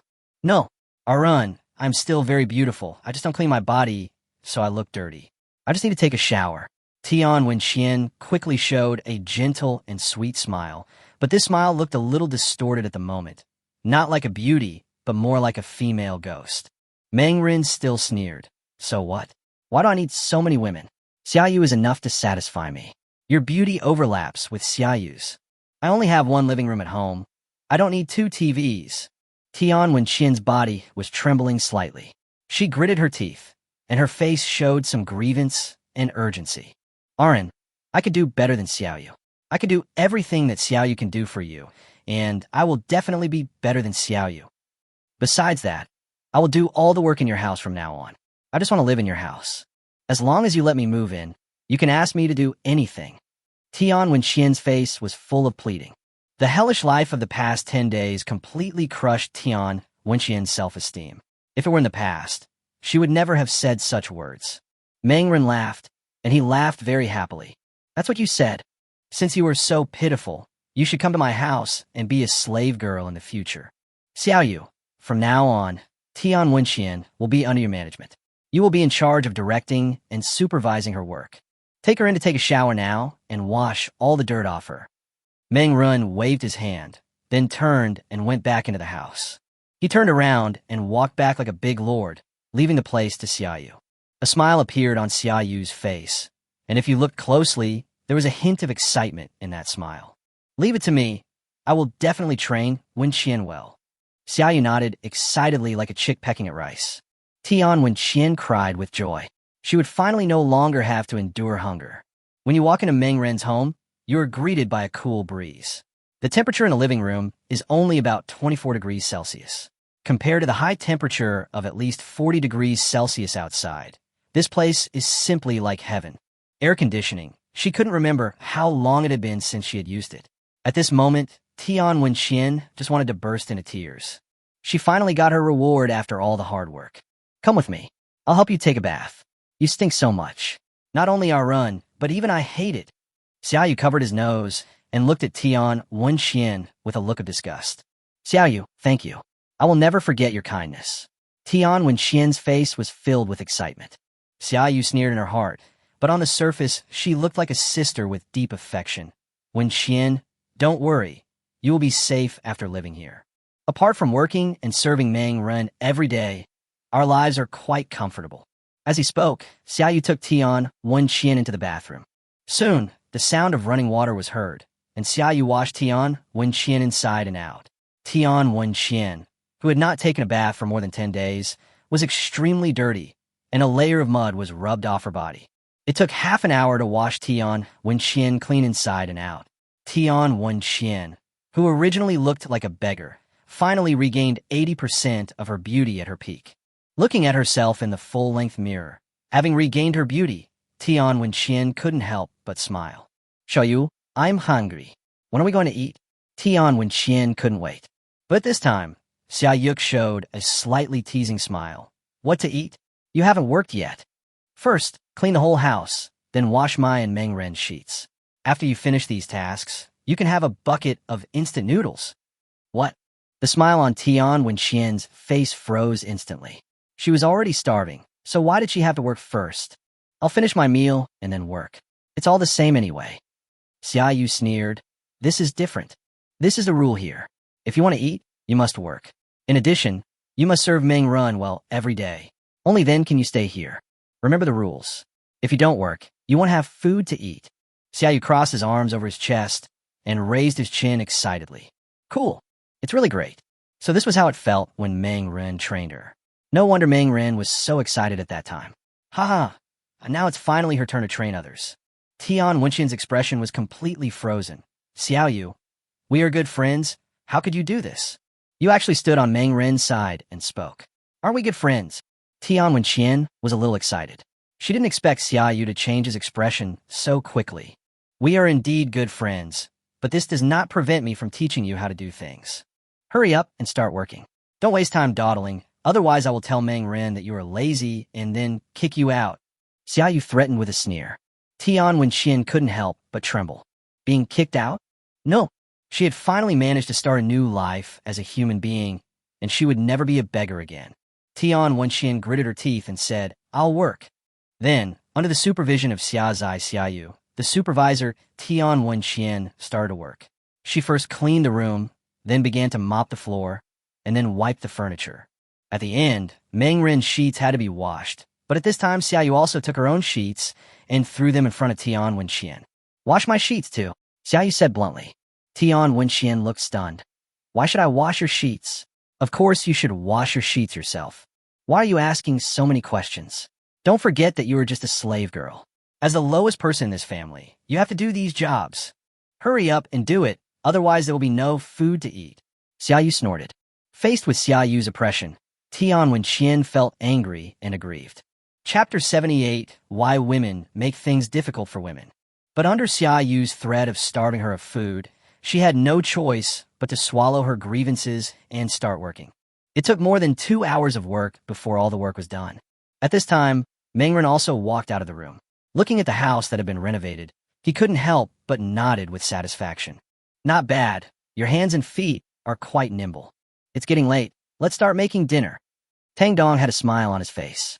Out of the corner of his eye, he saw Tian Wenxian working hard in the bathroom, and the smile on his face became even more intense.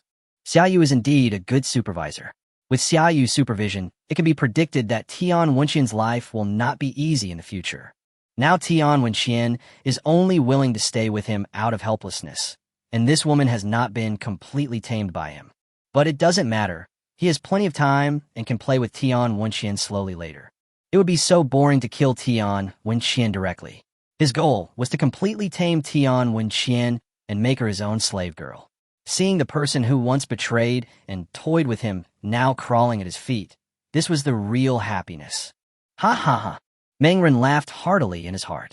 This feeling was even more refreshing than drinking a bottle of ice cola on a hot day. In order to celebrate this wonderful day, Meng Ren specially prepared a sumptuous dinner. He directly took out one of the 100 dishes he had customized at a high-end restaurant. Although these dishes have been in the portable farm for more than half a month, They still seem as if they were freshly baked, with a rich aroma wafting out, making people unable to stop. It smells so good. Xiaoyu twitched her nose and hurried out of the bathroom. When she saw the table full of high-end food, Xiaoyu couldn't help but be shocked. Arin, where did you get all this delicious food? Is the restaurant still open now? Xiaoyu could tell at a glance that these dishes were very expensive, costing at least tens of thousands of yuan. How could Mangren prepare such a sumptuous meal by himself? Of course I have my own way. You performed well today, so I allow you to have a meal at the table as a reward for you. Mangren smiled. If you want the horse to run, you have to feed it grass. Rewarding Xiaoyu occasionally can make Xiaoyu more loyal to you. Xiaoyu was extremely excited.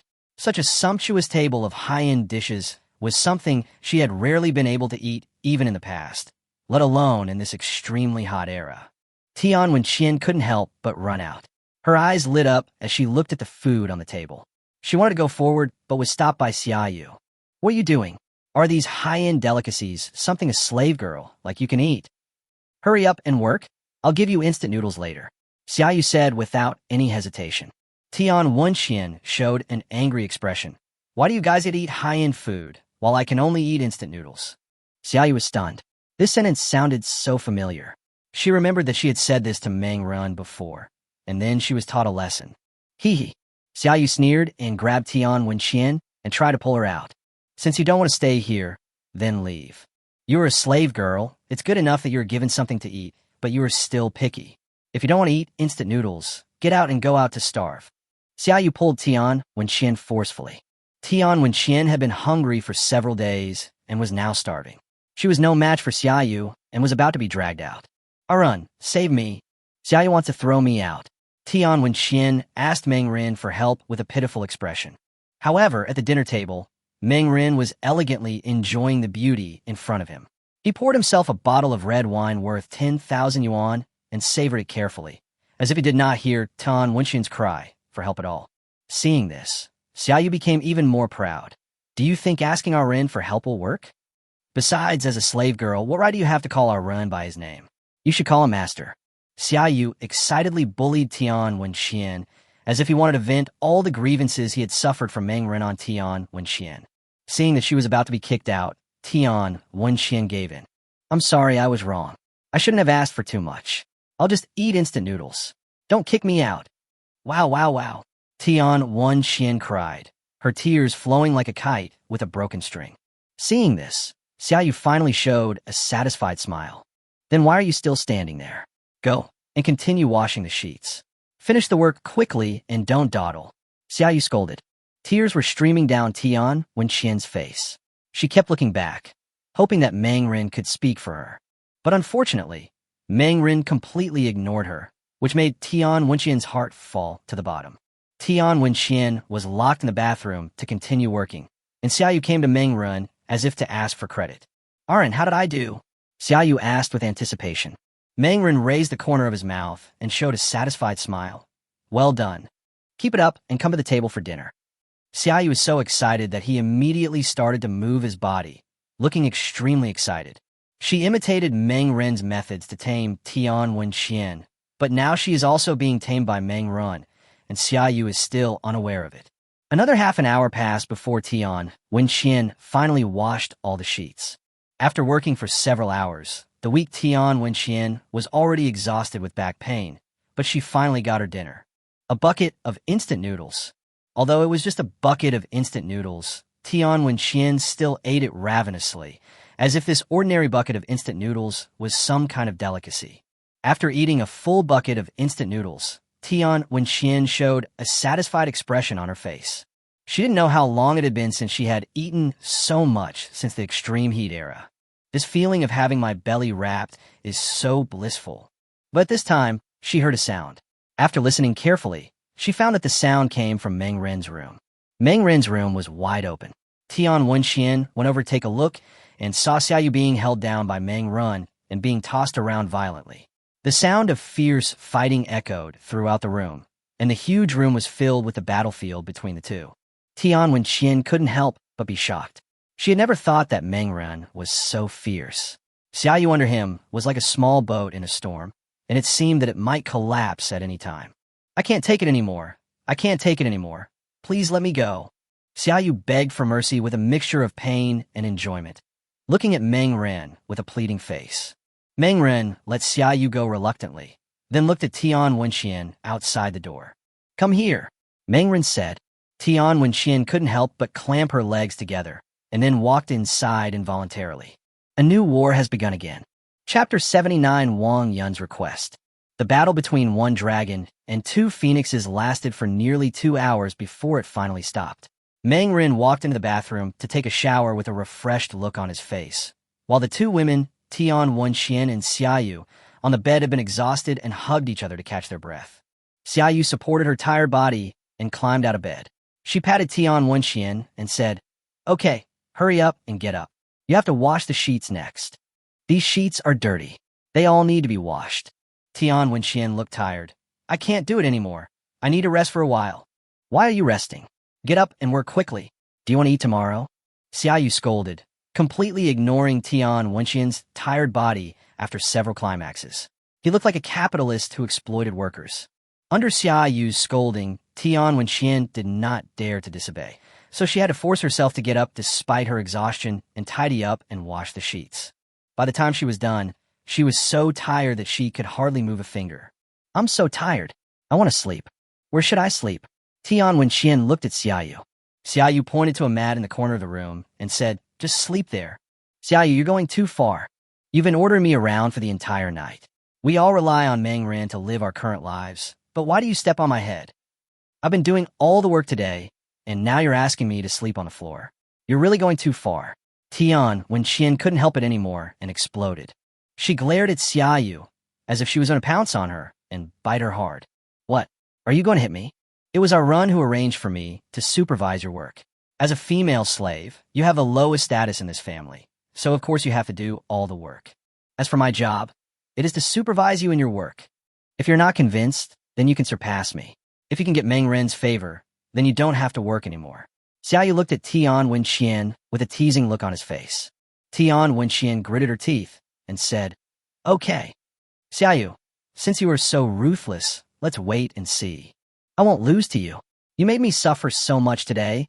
I will definitely pay you back in the future. Tian Wenxian was furious, and she secretly made up her mind to reverse her position in the family. She believed that Meng Ren still had some feelings for her.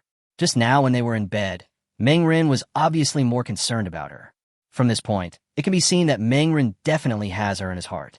Thinking of this, Tian Wenxian felt extremely confident. She believed that it would not be long before she could step on Xiaoyu's head. At that time, she would let Xiaoyu do all the work and torture her severely. Xiaoyu saw all of Tian Wenxian's expressions and laughed in his heart. Tian Wenxian, this idiot woman, has no idea of the truth and thinks Meng Ren is the same person he used to be. Xiaoyu was feeling very proud. She lay back comfortably on her soft bed. Although this bed was not as comfortable and spacious as Meng Ren's big bed next door, it was much better than Tian Wenxian's bed on the floor. Originally, she was a little dissatisfied with living in a small room, but now, comparing it with Tian Wenxian's life, she instantly felt much more comfortable. It turns out that only when there is comparison can one feel superior. In the next room, Meng Ren had finished a shower and lay back comfortably on the bed. With Tian Wenxian and Xiaoyu working around the house, he no longer had to do any chores at home and was living the life of a grandfather. Cool. Meng Ren could hardly stop smiling. Ring, ring, ring. I looked at the time, and it was already 4 o'clock in the morning. At this moment, the phone suddenly rang. It was Wang Yun calling. Meng Ren squinted his eyes and answered the phone. What's the matter? Brother Meng, I'm Wang Yun. Do you still remember me? Wang Yun's voice on the other end was very humble, even a little respectful. Meng Ren's expression remained unchanged. What's the matter with you? Brother Meng, you must have heard about the Wild Wolf Gang. These bastards are really too much. They actually came here to extort money from us. Their behavior is no different from robbery. Wang Yun couldn't help but curse. Meng Ren sneered in his heart. You don't want me to take action, do you? No. How is that possible? I know your style, Brother Meng, so I'm not here to do such a stupid thing. I just want to ask for your blessing, Brother Meng. I know that you'll be a big shot in the future. I hope to move to Building 5 where you are. I don't need you to protect me or anything like that, Brother Meng. Just allow me to live in Building 5. For this, I can hand over a bottle of mineral water or instant noodles to you every week, Brother Meng. Besides that, if you need any errands, you can let me do it. I am very skillful. I promise to do everything for you properly. Wang Yun put himself in an extremely low position, almost kneeling in front of Meng Ren, and even said the honorific you. Meng Ren was a little surprised. He never expected that Wang Yun would come up with such a brilliant idea. Hide under his intimidation to protect yourself? Smart man. In a flash, Meng Ren understood what Wang Yun meant. He had a gun in his hand, and even the Wild Wolf Gang knew it. From their performance yesterday, it was clear that the Wild Wolf Gang was not willing to provoke him. Wang Yun valued this point, which is why he wanted to move to Building 5, where Meng Ren was, so that he could avoid the extortion of the Wild Wolf Gang. This kind of behavior is basically just claiming to be a tiger. Meng Ren narrowed his eyes, wondering whether to agree to Wang Yun's request. Wang Yun is indeed a smart man, and perhaps he will be of use in the future. Besides, he can also quietly move to Building 5 without anyone knowing. Wang Yun did not do so, but came to seek his consent. Obviously, he had already tacitly acknowledged that Building 5 was his sphere of influence, and he was also very clear that if he moved in secretly and was discovered by him, he would definitely be in trouble. Thinking of this, Meng Ren said, "Okay, I agree to your request to move here. But you're not allowed to cause trouble in this building, and you can only bring one person to live here. Also remember, don't cause me trouble, otherwise don't blame me for throwing you out." Meng Ren said in a cold tone. Wang Yun on the other end was overjoyed. "No problem, Brother Meng. Don't worry. I'm a very honest person. I just want to live a simple life. I will never cause you any trouble. I'll bring my girlfriend over right away." Chapter dachte Wang Yun blushed Liu Mei. Wang Yun over there was extremely excited, and he immediately called his girlfriend. "Jiayu, pack up quickly. We are moving to Building 5. Wang Yun said hurriedly.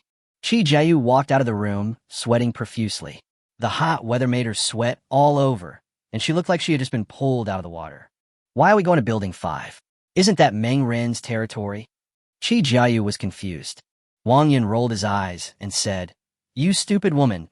Of course we want to seek Brother Meng's protection.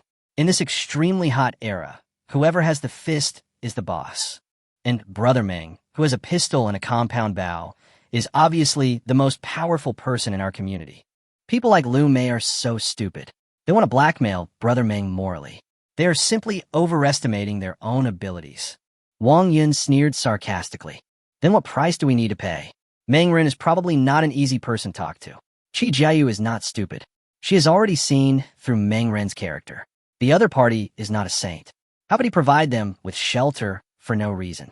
1 pack of instant noodles or mineral water a week. This price is already very fair. It's much better than the Wild Wolf Gang. Those dogs are simply wolves that eat people without leaving any bones. They are so evil." Wang Yun couldn't help but curse when he said this. Chi Jiayu breathed a sigh of relief. This price was acceptable, but it still made her feel a little painful. It's not easy to find food nowadays. A pack of instant noodles is enough for her to eat for a day. The two packed up their things and moved out of Building 6 under the cover of night. But just as they were leaving, they were caught by Liu Mei. It was too hot in the room, so Liu Mei originally came out to enjoy the cool air, but unexpectedly, she found Wang Yun and Chi Jiayu, who were preparing to leave with large and small bags. "What are you two doing? Why are you carrying so many bags?" Liu Mei stopped the two men with a frown. Wang Yun's face looked a little unhappy. He had originally planned to leave quietly, but he didn't expect to be so unlucky and run into Liu Mei, the annoying old thing. "We are going to move to another floor to find a better location." Wang Yun made up an excuse. Liu Mei's face was dark. "This is the first floor. Shouldn't you move upstairs when you change seats? Are you planning to live in the corridor? Wait, you guys are not going to other buildings? Are you crazy? It's so chaotic outside right now, with Chun Hu and the Wild Wolf Gang. If you two run out, I guarantee you'll be eaten to pieces." Wang Yun was a little impatient. "Where we go is none of your business. You are really meddling in other people's business." Chi Jiayu on the side also scolded. "Get lost. What happens between Ayun and I is none of your business." As they said that, the two of them pushed Liu Mei away and left Building 5. Liu Mei got up from the ground angrily, and then saw Wang Yun and Chi Jiayu walk into Building 6 together in the dark. Building 6? Isn't that the building where Meng Ren is? Well, you two traitors actually defected to Meng Ren and became the running dogs of that selfish boy. Lu Mei was furious and immediately took out her mobile phone to announce the matter in the owner's group. Come out quickly. There's a traitor among us. Wang Yun and Qi Jieyu ran to Building 6 where Meng Ren is and became Meng Ren's lackeys. Wow. When this news was released, the owner's group instantly became excited, and many people popped up one after another, tagging Wang Yun and Qi Jieyu. Wang Yun, what are you doing? Why are you going to Meng Ren? What's so good about that selfish guy? He won't protect you at all. Ignore Meng Ren. How could there be such a selfish guy in our community? He just asked him to do nothing for the community. Such a person is not worthy of staying in our community. That's right. I suggest that Meng Ren be kicked out directly. He doesn't deserve to be here. Everyone started talking at once and criticizing Wang Yun. Seeing this, Mingxiu has stepped forward to stop them. Everyone stop it. Whatever Wang Yun chooses is his own business.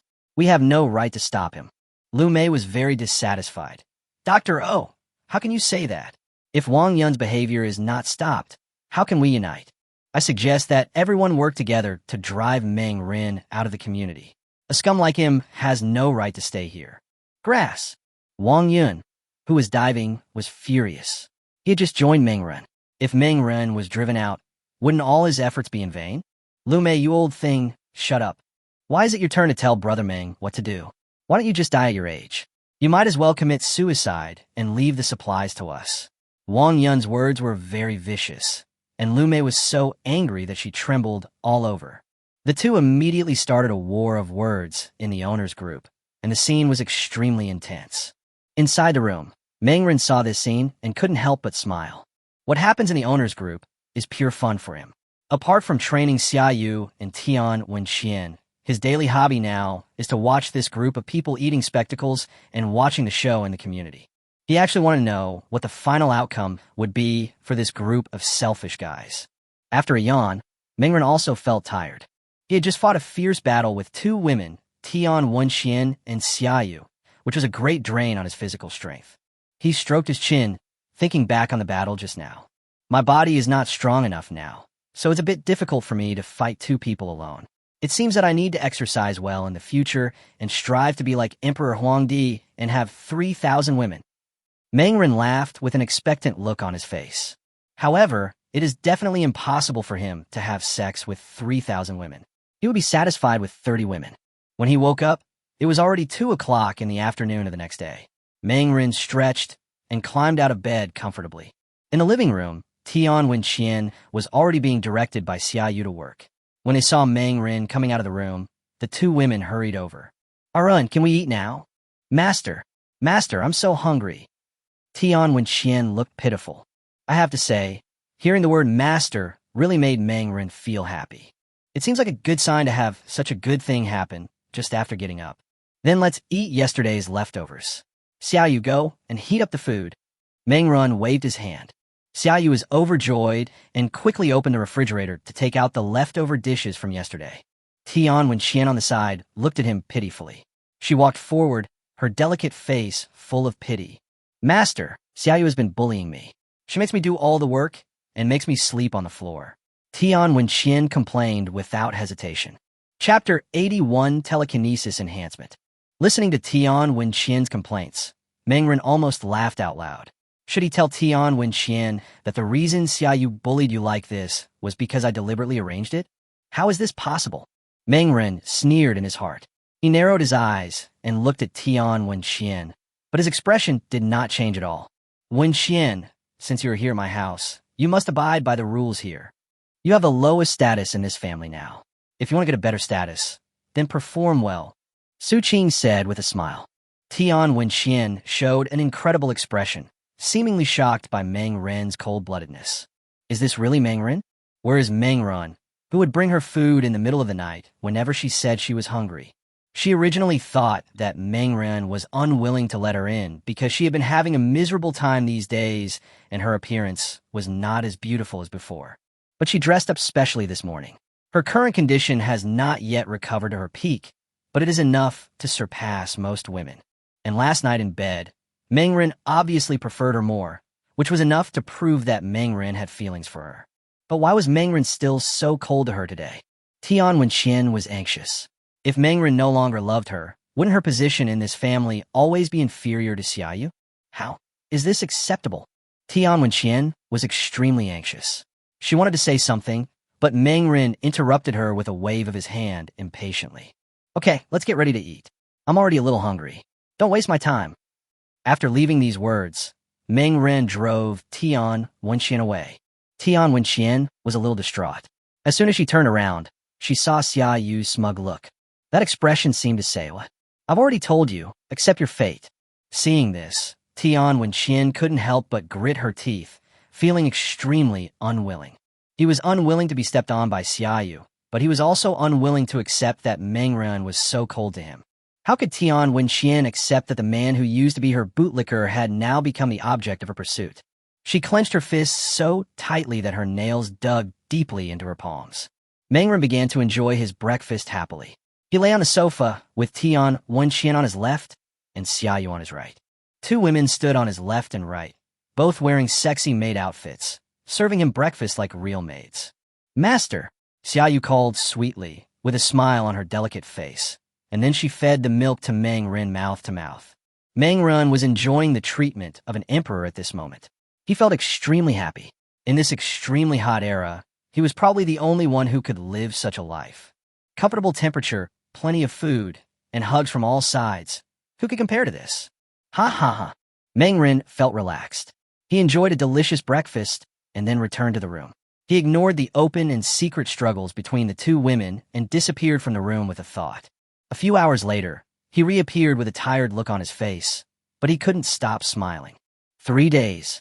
In just 3 days, the weight of the objects I can control with my telekinesis has increased by a full kilogram. Meng Ren was extremely excited. He had just finished practicing telekinesis and then tested its current strength. The test results made him ecstatic, as the original maximum weight of 4 kilograms was increased to 5 kilograms. It was only 3 days, and the telekinesis increased by 25%. Although the rapid improvement was certainly due to the low strength of telekinesis, it also indirectly proved his talent. If we continue like this, will it be far away before we can block bullets with telekinesis? By that time, how many people in the entire apocalypse could threaten him? Ha ha ha. Meng Ren couldn't help but burst out laughing. The hot day passed slowly.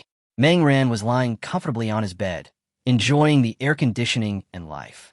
On the other side, Lu Mei and others in Building 5 were having a hard time in a hot room with a temperature of over 40 degrees. The scorching heat made everyone sweat profusely, and they looked as if they had just been pulled out of the water. This kind of life is simply like a year. The high temperature during the day finally passed, and the sky outside gradually darkened. The world that was once as hot as hell was finally able to be opened for activities. In the owner's group, Mingxue's information appeared again. "Everyone, now that the weather has finally cooled down, I am organizing some people to go out and look for food today. Anyone want to join the search team?" Mingxue's call appeared, but not many people responded in the group. Only a few people who didn't gain much last time replied to Mingxue's message. But there were only 4 of them. For people? How can that be enough? Mingxue frowned. She felt helpless. These people really had no sense of crisis. Did they think the supplies would remain there forever? If they don't go out to collect supplies now, the supplies will be taken away by others. Then the area they have to explore will become larger and larger until they search the entire city without finding a packet of instant noodles. Thinking of this, Mingxue couldn't help but speak out her thoughts just now. "Dr. O, you're too worried. Who would go out to search for supplies in such hot weather? Besides, the supplies we collected last time can last for 2 days, right?" "Yes, the weather's really too hot. Now that it has finally cooled down a bit, we still have to go out to collect supplies. This is simply not a life for human beings." "That's right. Let's talk about collecting supplies later. I just want to have a good rest now." Everyone was talking at once, and Lu Mei also joined in the complaints. Seeing this scene, the helplessness on Mingxue's face became even more intense. There are only a few people willing to go out with her. It would be too dangerous if the number of people was too small. If they met other teams outside, conflicts might break out. Not to mention that there are people from the Wild Wolf gang outside who are eyeing us covetously. Speak of Chow Chow, and he will appear. The Tiger and Wolf gang, led by Ma Fei, re-entered the community and soon arrived at the downstairs of Building 5. As soon as they appeared, they were quickly discovered by people who were enjoying the cool in the corridor. Everyone's expression changed instantly, and anger and fear appeared on everyone's face. Ma Fei swaggered forward and said, "Hey, have you thought about it? I gave you a chance yesterday. Now the time has come. You should tell me your answer." Chapter 82. The Wolf Gang smashed the door. Ma Fei came up and urged them, and his words made everyone angry. One person couldn't help but say, "Ma Fei, you guys are going too far. We're all facing such a crisis now. It's okay for you to be disunited, but now you want to blackmail us. Do you have any conscience?" The man's scolding caused the others to nod their heads, and Lu Mei couldn't help but say, "That's right. We should unite together to overcome the difficulties instead of robbing and killing each other. Ma Fei, what you're doing is wrong." Ha ha ha. As soon as they said this, Ma Fei and his gang burst into laughter. Looking at their expressions, it was as if they had heard the funniest joke in the world. Unity? Helping each other? You guys are kidding me. What era is this? You are still shouting such empty slogans. I don't know what unity is. I only know that people need to eat to survive. Ma Fei spat fiercely on the ground. He looked at everyone with a sneer on his face, his eyes full of threats and coldness. My patience has its limits. I'll ask you one last time. Are you going to hand over the supplies or not? Faced with Ma Fei's scolding, everyone dared not say a word. They looked at Ma Fei angrily, as if they wanted to eat him. Seeing that Lu Mei and others had no reaction at all, Ma Fei sneered and no longer hesitated. "Brothers, smash the door of this building open for me. I want to let these guys know that hiding in this building won't protect them. After we rush in, you can play with all the women inside as you like, and whoever grabs the food first gets it." Ma Fei waved his hand. As for the men, haha, kill them all. Wow. When these words were spoken, it was as if they had seen through the sky. Lu Mei and others were horrified and could not believe their ears. Ha ha ha, brothers, the boss has spoken. Let's charge together. Charge, go straight in. Ma Fei's younger brothers were extremely excited. They were lawless people, and Ma Fei's words were exactly what they wanted. 7 or 8 men rushed forward with weapons in hand, each one like a hungry wolf's. Lu Mei and others were so scared that they retreated one after another, with cold sweat on everyone's forehead. Don't be afraid. These people can't break in. The door of this building is very strong. Unless they use a car to ram it, it's impossible for them to get in. The security guard Lao Wang said loudly, comforting everyone.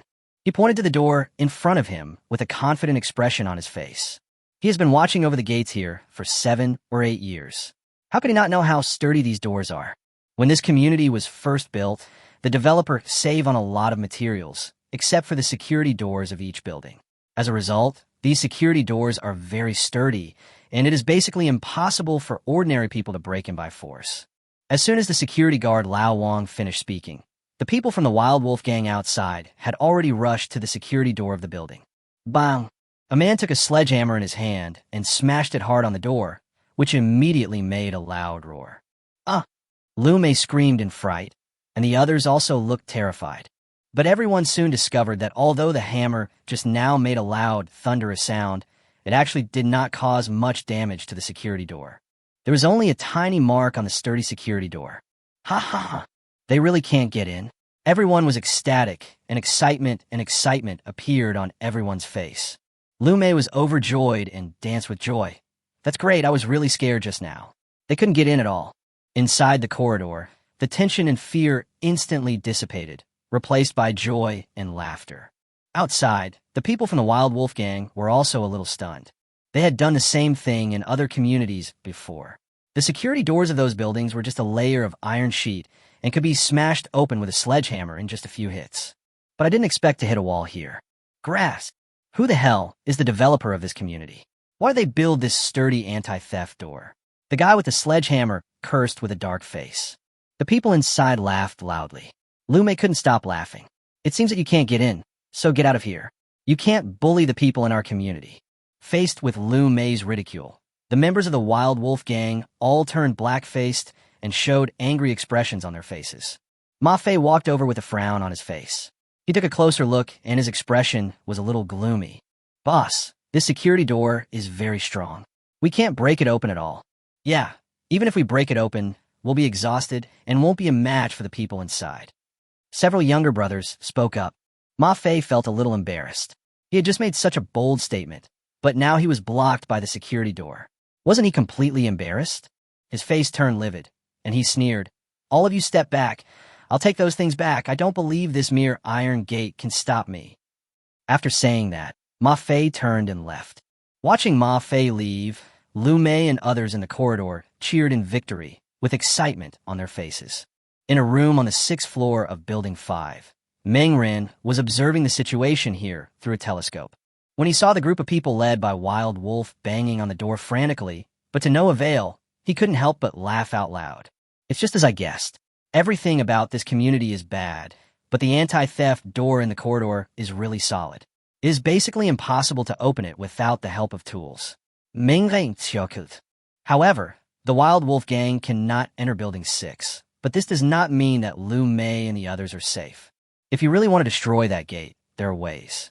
If the Wild Wolf gang is really Chun Hu's black glove, then this security door will definitely not be able to stop them. Sure enough, in just 3 minutes, Ma Fei came back again, and this time he was carrying a single-shoulder backpack on his back and had a confident sneer on his face. "What is that?" Meng Ren's expression suddenly became solemn, his pupil shrank, and some guesses emerged in his mind.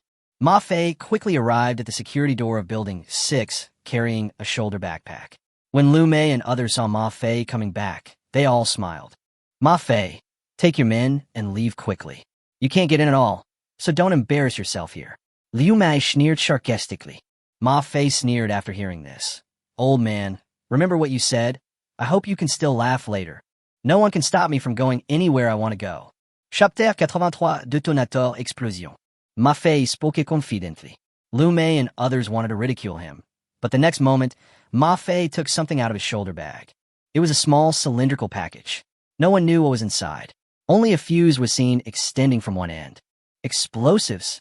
These are detonators. The security guard, Old Wong, was horrified. His body went limp, and he sat down directly on the building. What? The corridor suddenly exploded, and Lu Mei and others were in an uproar. Detonator explosives? How could Ma Fei have such a thing? Fuck, the boss actually has this kind of treasure. The younger brothers of the Wild Wolf gang were also surprised. Ha ha ha. Ma Fei laughed loudly, and a slightly ferocious smile appeared on his face. You didn't expect that. I was prepared. I want to see if your security door can withstand my detonator and explosives. Ma Fei laughed wildly with a ferocious expression. Lu Mei and others were completely panicked. Although I have never used explosives myself, as a modern person who doesn't know the power of explosives, there's no problem even splitting rocks and opening mountains, let alone a mere anti-theft door. Everyone was panicking. Ma Fei, stop it. The security guard, Lao Wang, was panicked with sweat on his forehead. Lu Mei and the others also looked pale. The smug look on their faces was gone. They were sweating profusely. It was a hot day, but their hands and feet felt cold.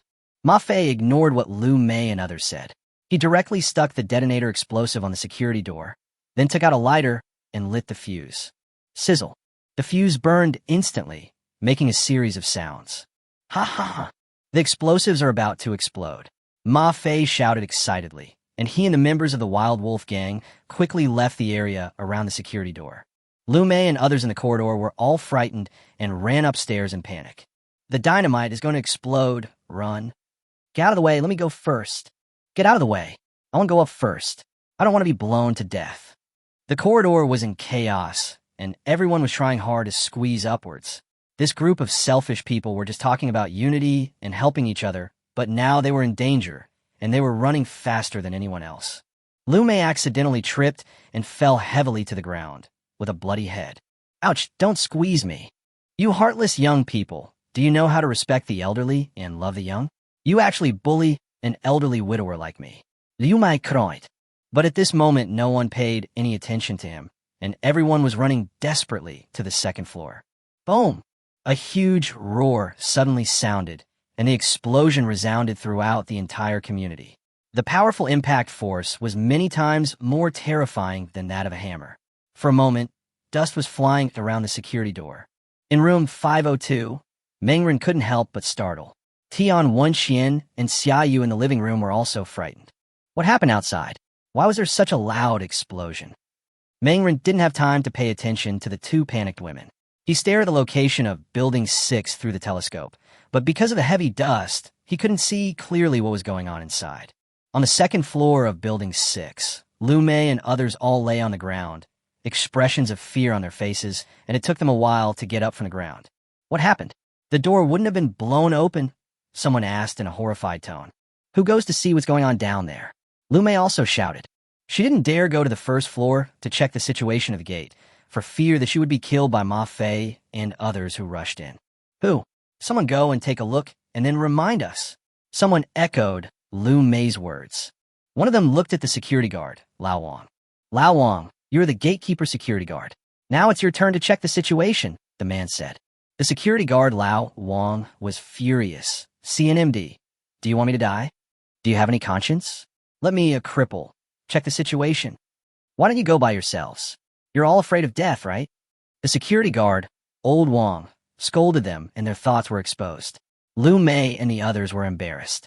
Lu Mei's face didn't look good. She gritted her teeth and said, Old Wang, how can you talk like that? Since you're a security guard, of course you should go and check the situation. Don't forget that we went out to collect supplies before, but we also helped you get something. If you don't fulfill your duties now, don't blame us for not taking you with us next time. Lao Wang was furious. He didn't expect Lu Mei to use this to threaten him. But he has no food at home now. As a cripple, it would be extremely difficult for him to get supplies if no one helps him. Everyone else's eyes lit up and they nodded in agreement with Lu Mei. Seeing this, Lao Wang had to grit his teeth and get up from the ground. Okay, I'll go check out the situation, but you have to give me more supplies next time. Lao Wang had already cursed in his heart and limped down the stairs to the first floor. He looked carefully and saw that the smoke and dust had slowly dissipated, but the security door was still standing there. The door didn't fall down and they didn't blow up. Lao Wang was very excited. When the others heard this, they showed excitement on their faces.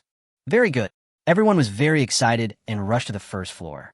When they saw that the security door was truly intact, everyone burst into laughter. The joy on their faces was clearly visible to everyone. The wolf-like group of people outside had unhappy expressions. Ma Fei was even more stunned. He cursed Chun-Hu in his heart for giving him a broken detonator that couldn't even blow open a door. Boss, what should we do now? The door didn't blow open. Let's just give up. A younger brother couldn't help but say. Bang! Ma Fei swung his hand and slapped him in the face. Fuck you. If we leave today, how will we survive in the world in the future? Ma Fei's face was gloomy and his eyes were flashing with murderous light. Break the door for me. I don't believe that the explosion just now had no destructive power at all. This door will definitely not last long. Break it down for me. Ma Fei shouted loudly. Several younger brothers did not dare to disobey Ma Fei's opinion and walked forward with sledgehammers in their hands. It's useless. Even the detonator can't blow open our gate. What's the point of hitting it with a hammer? The people inside laughed. Bang! A big hammer hit the security door hard, but this time it was completely different. The originally indestructible security door trembled violently, as if it would collapse at any time. Seeing this scene, the people of the Wild Wolf gang were overjoyed, while Lu Mei and others were horrified. Chapter 84, Shameless People Are Invincible. The security door let out a shrill scream and looked as if it was about to collapse, while several members of the Wild Wolf gang outside were still pounding on the door frantically. If we continue like this, it's only a matter of time before we're broken into. Ha! Hit it hard. Ma Fei laughed excitedly. His laughter reached the ears of Lu Mei and others, making them even more terrified. It's over. This door can't be blocked. Lu Mei's face was pale and her body was shaking slightly. The situation of the others was not much better. When they thought about being killed after Ma Fei and others rushed in, a chill rose in everyone's heart. The guard, Lao Wang, was shaking with both hands. Now, what should we do now? Think of a solution quickly. They're about to rush in. There's no other way. Why don't we hide? They will leave as long as they can't find us. Someone suggested. The man's words were immediately refuted by someone else. What's the point of hiding? These people will definitely search every household, and sooner or later they will report to us and find us out. They're too fierce. We are definitely no match for them. What else can we do now? Is there any other way to escape? A group of people were in a panic, and everyone's face was full of confusion. Bang! Bang! Bang! The wolf gang outside was banging on the door frantically. Judging from the appearance of this security door, it could only hold out for another minute at most. The atmosphere in the corridor was extremely tense. The dull and depressing feeling was almost driving people crazy. Lu Mei's lips were trembling in panic, and at this time, Mingxue, who had been at home, came down from upstairs. What happened? Mingxue had a look of astonishment on her face. She had just heard a huge explosion below and immediately came down to check the situation. Dr. O, we are doomed. The people from the Wild Wolf gang are about to break in. Dr. O, you should run quickly, said the security guard Lao Wang hurriedly. Everyone looked at Mingxue and suddenly remembered what Ma Fei had said just now. With Mingxue's appearance, if the people from the Wild Wolf gang were allowed to break in, she would probably be the most miserable one among them. After Mingxue finished listening to everyone's stories, her pupils shrank slightly and her face instantly became extremely serious. All of us should go back to our rooms, take out our weapons, and then retreat to a certain room. They don't have as many people as us. As long as we work together, there will be no problem in repelling them. Mingxue quickly calmed down. She did not lose her mind because of the threat from the Wild Wolf gang. This alone made her much better than Lu Mei and others. When everyone listened to Mingxue's words, a look of fear appeared on their faces. Should we fight? They are holding bows, crossbows, and sledgehammers. I'm afraid we are no match for them at all. Liu Mei was terrified. The others also nodded. They saw someone being shot to death yesterday and still felt a strong sense of fear in their hearts. Mingxue couldn't help but feel anxious when she saw this. If she didn't unite everyone, she would have no way to resist the people outside by herself. Seeing that the Wild Wolf gang was about to break through the gate, Mingxue gritted her teeth, took out her cell phone, and made a call. Dr. O, who are you calling? Lu Mei couldn't help but ask when she saw him holding her. Meng Run. The only person who can save us now is Meng Run. Mingxue said. As soon as these words were spoken, everyone's eyes lit up. Yeah, I almost forgot that Meng Run has a gun in his hand. As long as Meng Run is willing to take action, there will be no problem in forcing the Wild Wolf gang outside to retreat. Haha, we have hope of survival. Dr. O, please call Meng Run quickly and ask him to come and save us. The group of people were all very excited, but when Mingxue looked at them like this, her heart sank. She could understand why Meng Run lived alone. If he joined this team, she was afraid that this group of people would try every means to kidnap him. At this moment, Mingxue even had the urge to hang up the phone. Beep, beep, beep. But at this time, the call had been connected and Meng Ren's voice came from the phone. Dr. O, what's the matter? On the other end of the phone, Meng Ren asked knowingly. He was not a fool, so how could he not guess the reason why Mingxue called him at this time? He just didn't want to point it out. Hearing Meng Ren's voice, Lu Mei suddenly shouted loudly. Meng Ren, come and save us quickly. The people from the Wild Wolf gang outside are about to rush in. Liu Mei shouted loudly. Her tone suddenly became arrogant and carried a hint of command. Meng Ren almost laughed out loud when he heard what Lu Mei said. Save you? Why? I have no relationship with you. Why should I save you? Meng Ren sneered. What? Everyone was shocked when they heard this. Zhang was furious. Meng Ren, what are you talking about? We are all from the same community. It's fine if you don't want to share supplies with us, but are you going to sit back and watch us get killed now? As soon as he finished speaking, others echoed him. Yes, Meng Ren, you can't do such a thing. It's fine if you didn't help us before. We forgive you, but now you have to come and save us. Anyway, you have a gun in your hand. You can use the gun to scare the people from the Wild Wolf gang outside, and you can definitely drive them away. Meng Ren, this is just a piece of cake for you. Why don't you do it?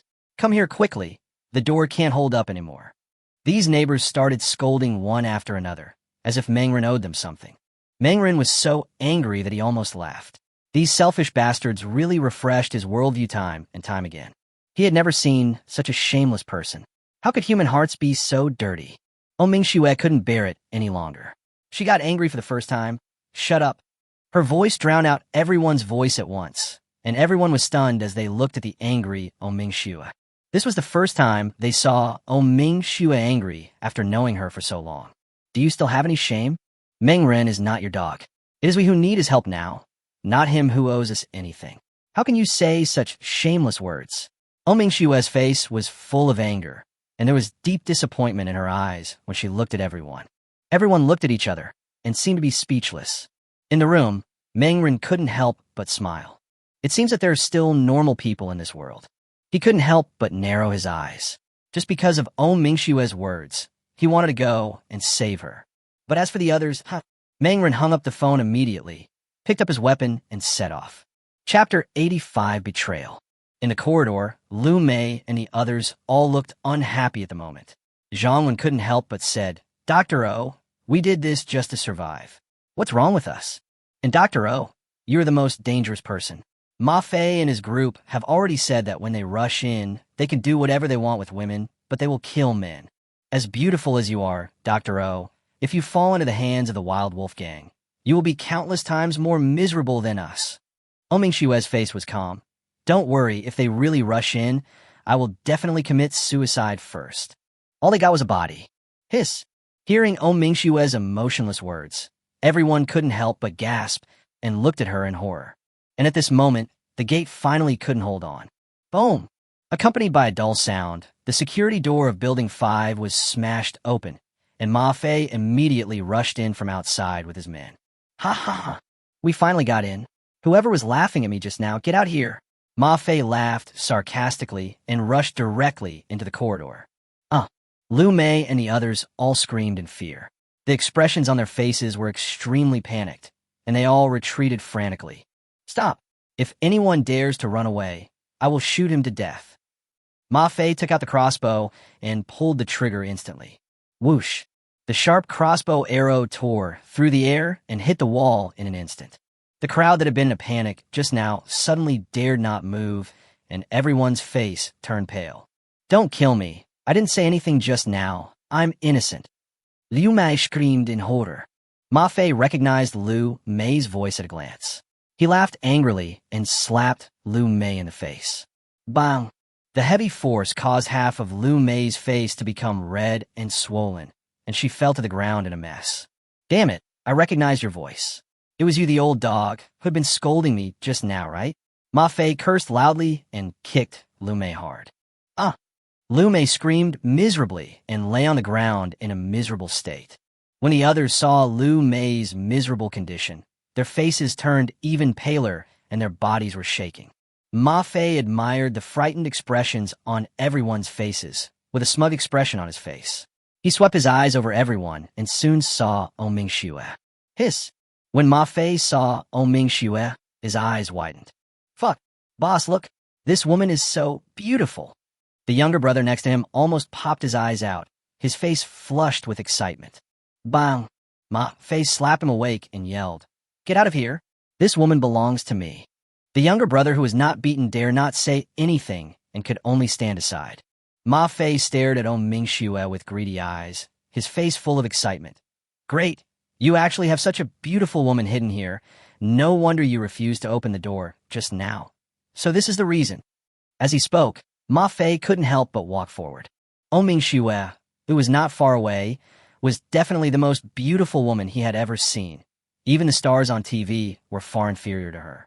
When he thought about the fact that he would be able to enjoy such a top-notch woman right away, Ma Fei felt that today was his lucky day. Omingshuo's face was cold.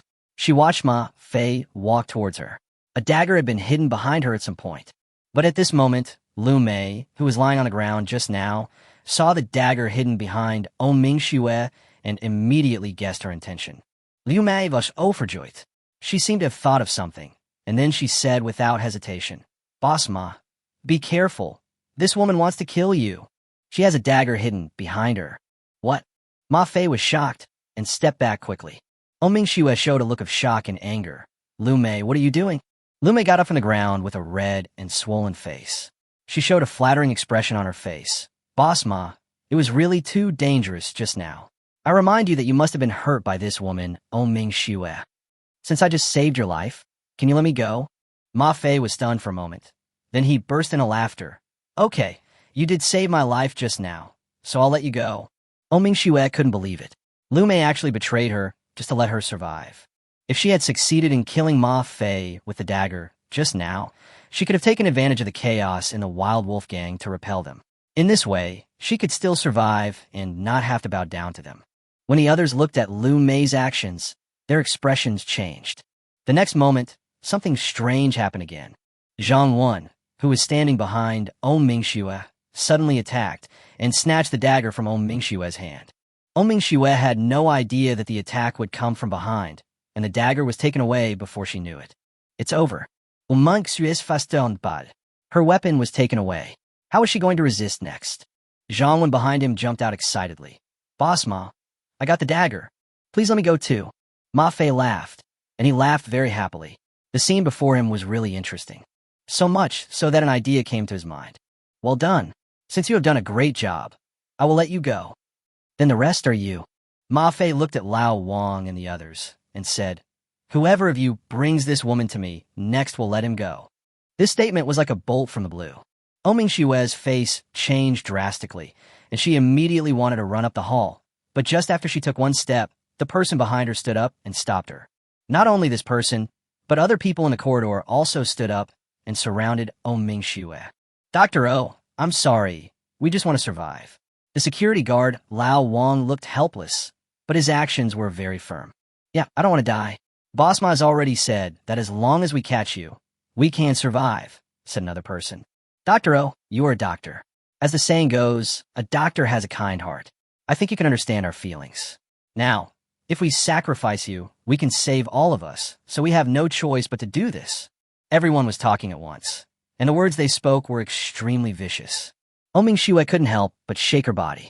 She had always wanted to help these people, but she never expected that these people's true faces would be like this. She is so blind. Chapter 86, Despair and Hope. At this moment, Mingxue felt sad. As the saying goes, there is no greater sorrow than a dead heart, and this is the most appropriate way to describe Mingxue's feelings. Ha ha ha!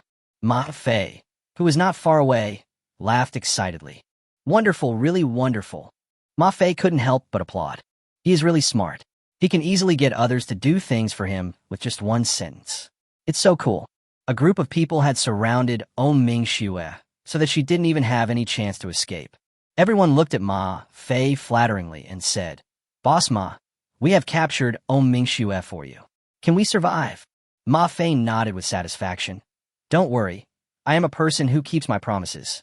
Since you helped me catch the prey, I will naturally let you go. As he spoke, he walked towards Mingxue, while Lao Wang and others made way for him. Seeing Mingxue getting closer and closer, Ma Fei became extremely excited, so much so that his face flushed. If he had such a stunningly beautiful woman in the old times, he wouldn't even have the right to look at her, let alone own her. But now, he could quickly press her under him and enjoy her to his heart's content. How could Ma Fei not be excited? Ma Fei rubbed his hands excitedly and walked in front of Mingxue.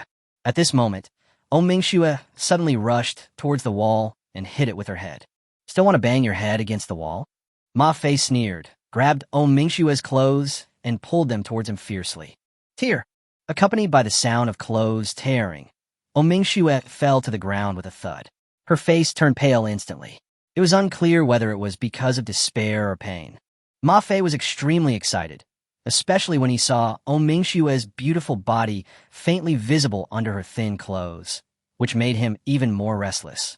Dr. O, just follow me. Ma Fei, am a big shot after all. You will never suffer any loss if you follow me. Don't worry, I will love you well in the future. If anyone bullies me, I will help you kill him. Ma Fei said excitedly, trying to calm Mingxue. As he spoke, he suddenly pounced on Mingxue, who was lying on the ground. But the next moment, he didn't expect that Mingxue, who had been obedient just now, would suddenly take action and kick Ma Fei hard in the crotch. Ah! A shrill scream suddenly rang out, and Ma Fei fell to his knees on the ground, covering his crotch. Boss! Boss Ma! The people around were shocked. Ma Fei's face was twisted in pain. He endured the severe pain and crawled up from the ground, followed by anger. Almost there, just almost there. If he hadn't dodged Mingxue's kick at the critical moment, he would probably have lost his happiness for the rest of his life. But even so, Mingxue's feet still brushed past his treasure, and just a brush made him turn pale with pain. After the severe pain, anger follows. CNMD, if you don't accept my toast, you will be punished. If you don't listen when I speak to you in a gentle voice, don't blame me for being ruthless. Ma Fei was furious. Two people grab her hand. Zhang went on the side, quickly stepped forward. I'll do it. He grabbed Mingxue's hand and pressed it to the ground. Let me go. Mingxue gritted her teeth and struggled. But how could she resist the suppression of two people? Her struggle not only did not scare people, but made Ma Fei even more excited. Ma Fei sneered, "Struggle. I'll see how you struggle this time. Be my woman, and I will give you to someone else when I have enjoyed you enough. Don't worry, I will lock you up from now on. You won't even have a chance to die." Ma Fei's words were so ferocious that Mingxue was shocked, while Zhang Wan and others were very excited. Doesn't this mean that they will have the opportunity to taste Mingxue's flavor in the future? Ma Fei sneered, stepped forward and grabbed Mingxue's legs and forcefully spread them apart. It's over. Mingxue felt desperate, as if she had already seen the miserable life that would follow. Ha ha! The surroundings were filled with the excited voices of Ma Fei and others. At this critical moment, a gunshot suddenly occurred, scaring everyone. Along with the sound of a gunshot, a bullet flew over and went straight through Ma Fei's palm. Ah! Ma Fei screamed in pain, and a large amount of blood gushed out from the wound in his palm, as if it was free. Gunshot! Someone fired a gun.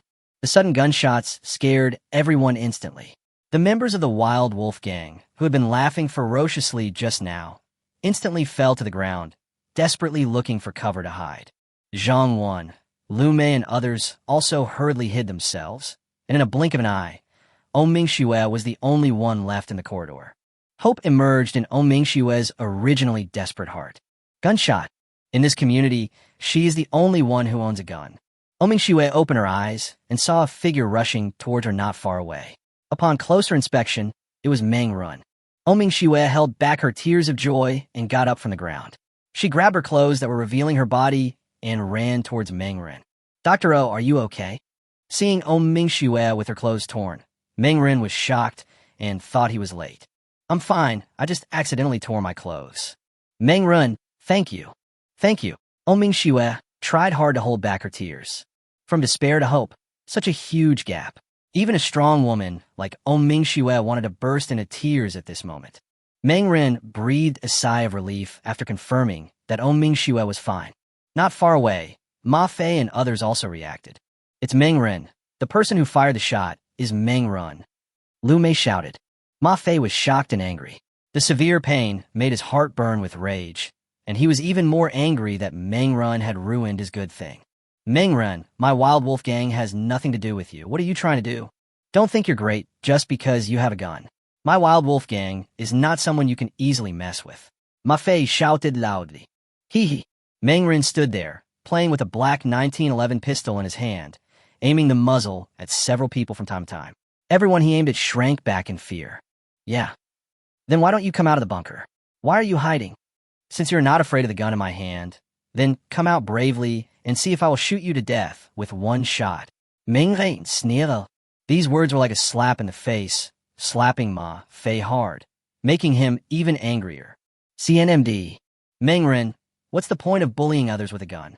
If you have the guts, let's fight one-on-one." Ma Fei scolded angrily. Su Qing almost laughed out loud. "Is your brain okay? If you're stupid, don't drag me into this. I have a gun. Why don't I use it?" Chapter 87 Face Changing Contest.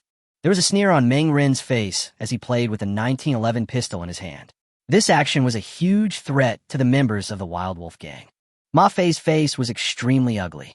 Although he had a crossbow in his hand, he would never do such a stupid thing as using the crossbow to fight Meng Ren's pistol, unless there was something wrong with his brain.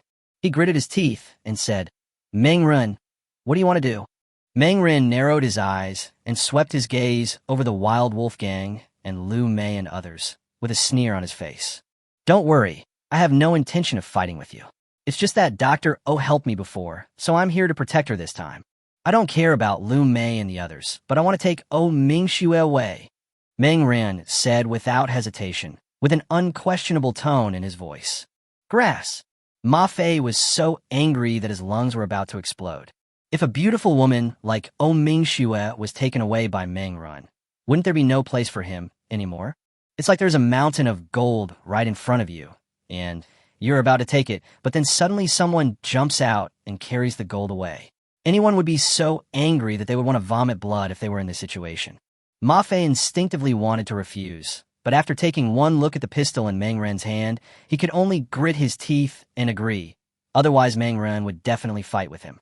There's no need.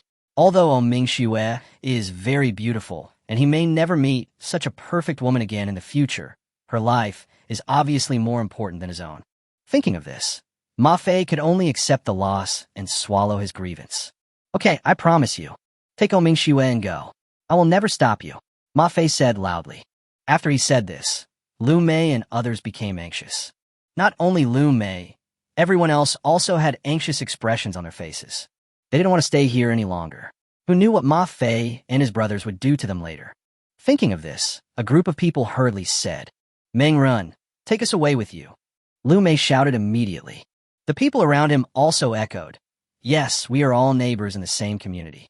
You can't just focus on Mingxue and forget about us. Meng Run, please take us with you. You can't just stand by and watch us die.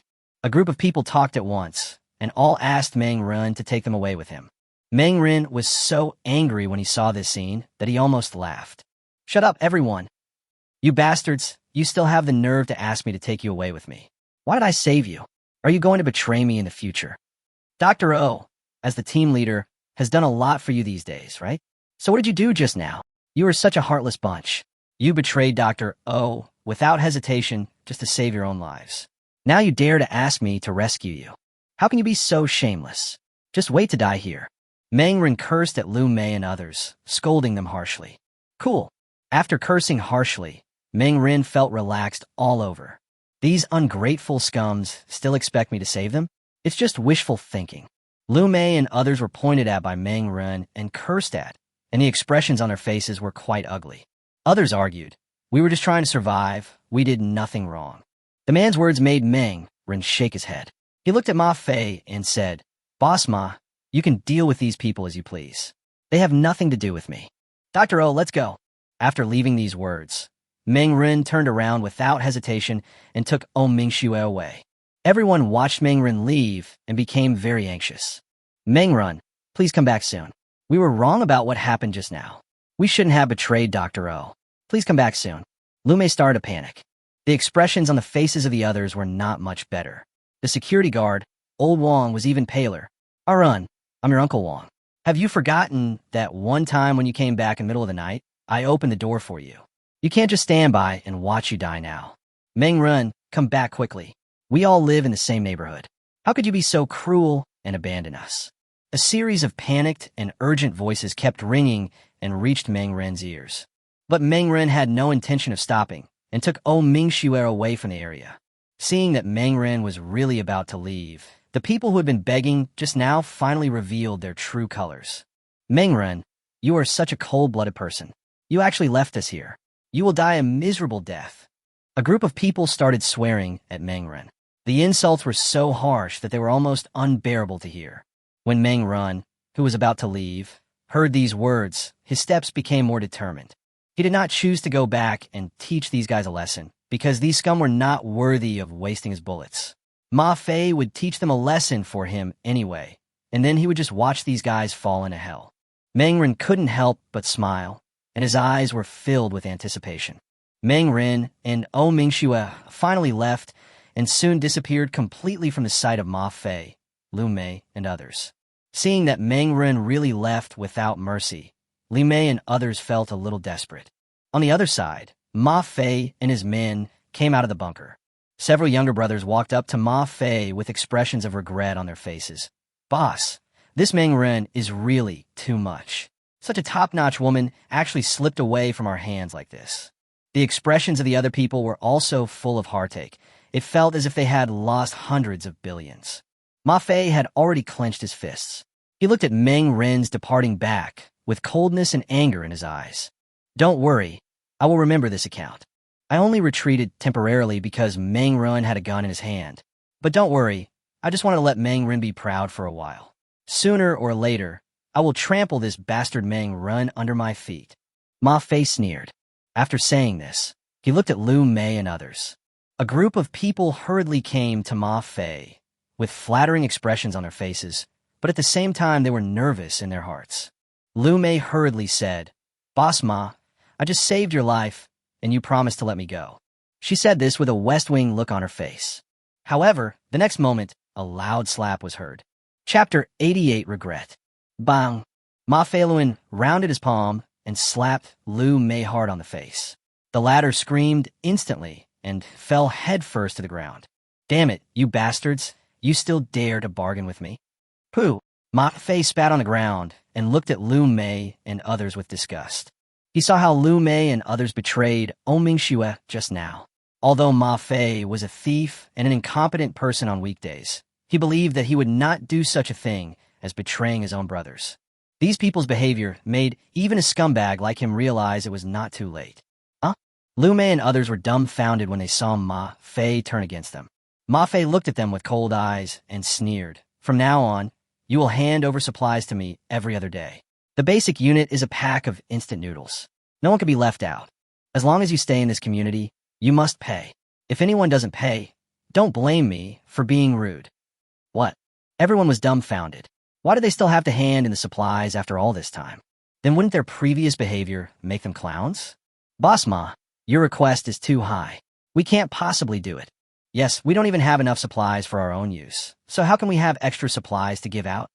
A group of people started to complain one after another. Zhang Wen looked angry and said, "Boss Ma, your request is too much. We can't do it." Hee hee. Ma Fei laughed, and he laughed very happily.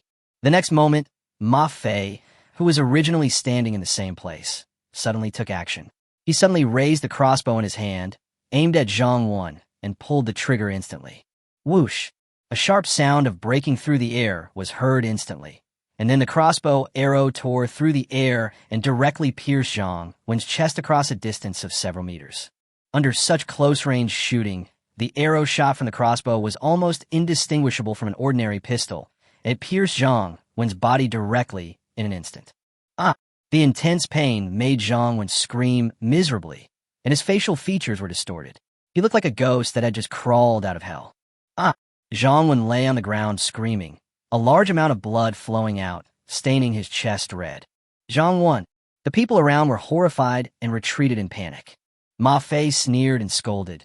"You are not qualified to negotiate with me. Either hand over the supplies every other day, or I will shoot you to death now. Make your choice."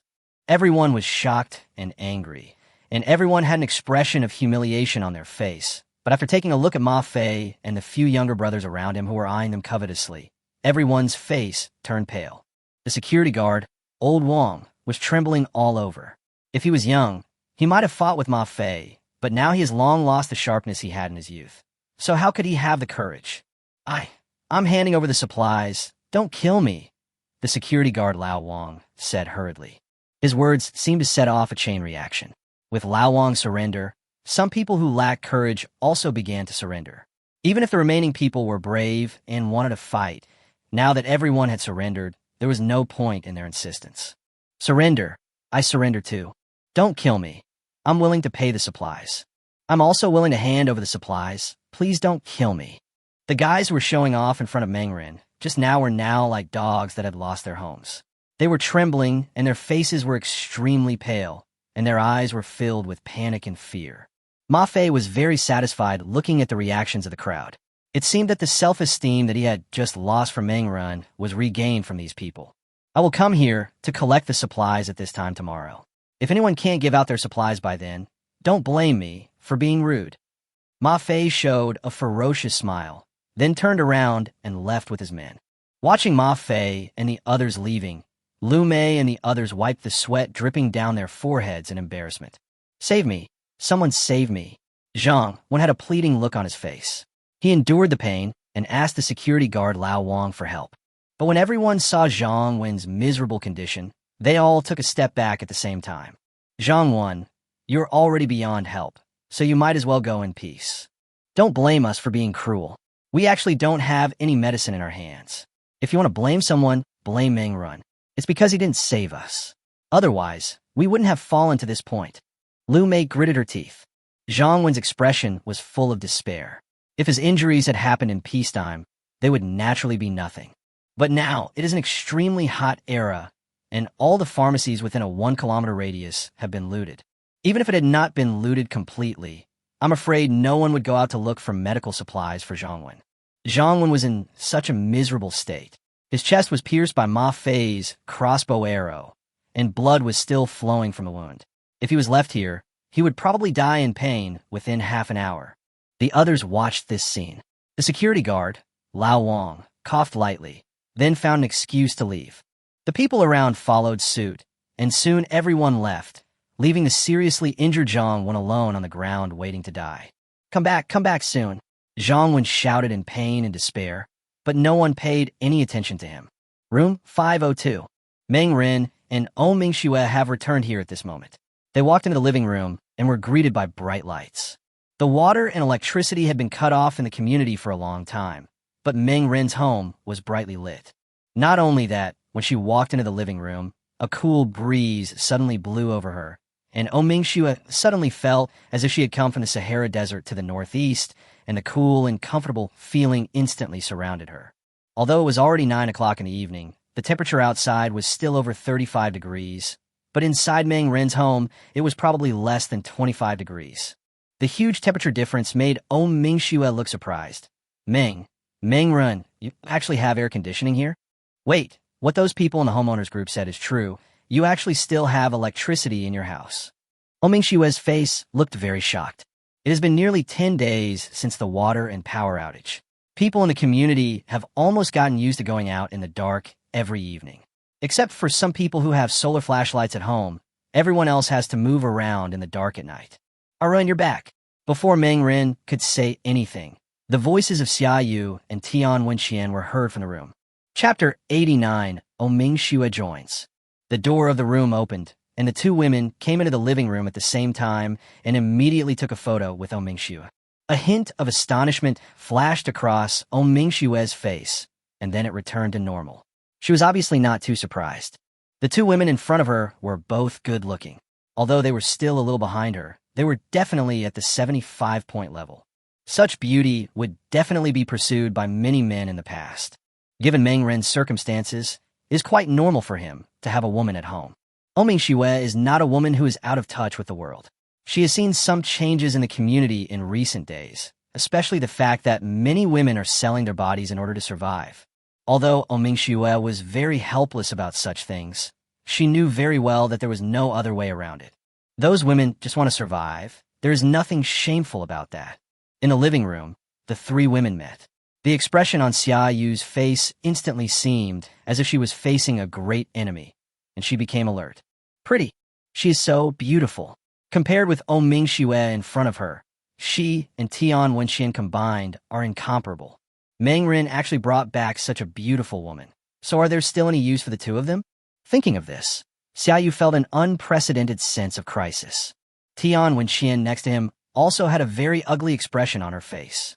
She finally understood. No wonder Meng Ren had changed so much. It turned out that a more outstanding woman appeared by his side. The moment the three women met, they each had their own thoughts in their minds, and the expressions on their faces were constantly changing. Meng Ren saw all of this, and he coughed lightly to break the deadlock in the living room. "Dr. O, you don't have to pay attention to these two people," Meng Ren said. His face turned serious. "Dr. O, you can't go back to Building 6 now. Have you considered coming to my place?" Oh Mingxue narrowed her eyes slightly. "Living with you?" Her words have a double meaning, and anyone who is not an idiot can basically hear it.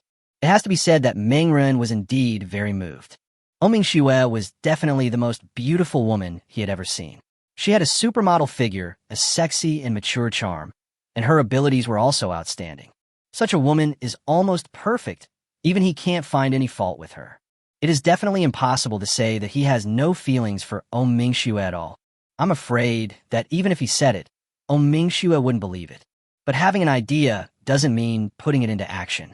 Unless Oh Mingxue is willing to put aside her pride and be as maid like Xia Yu and Tian Wenxian, he will always be wary of Oh Mingxue. But this is obviously impossible, and Meng Ren would not do such a thing. No, I mean move to Building 5.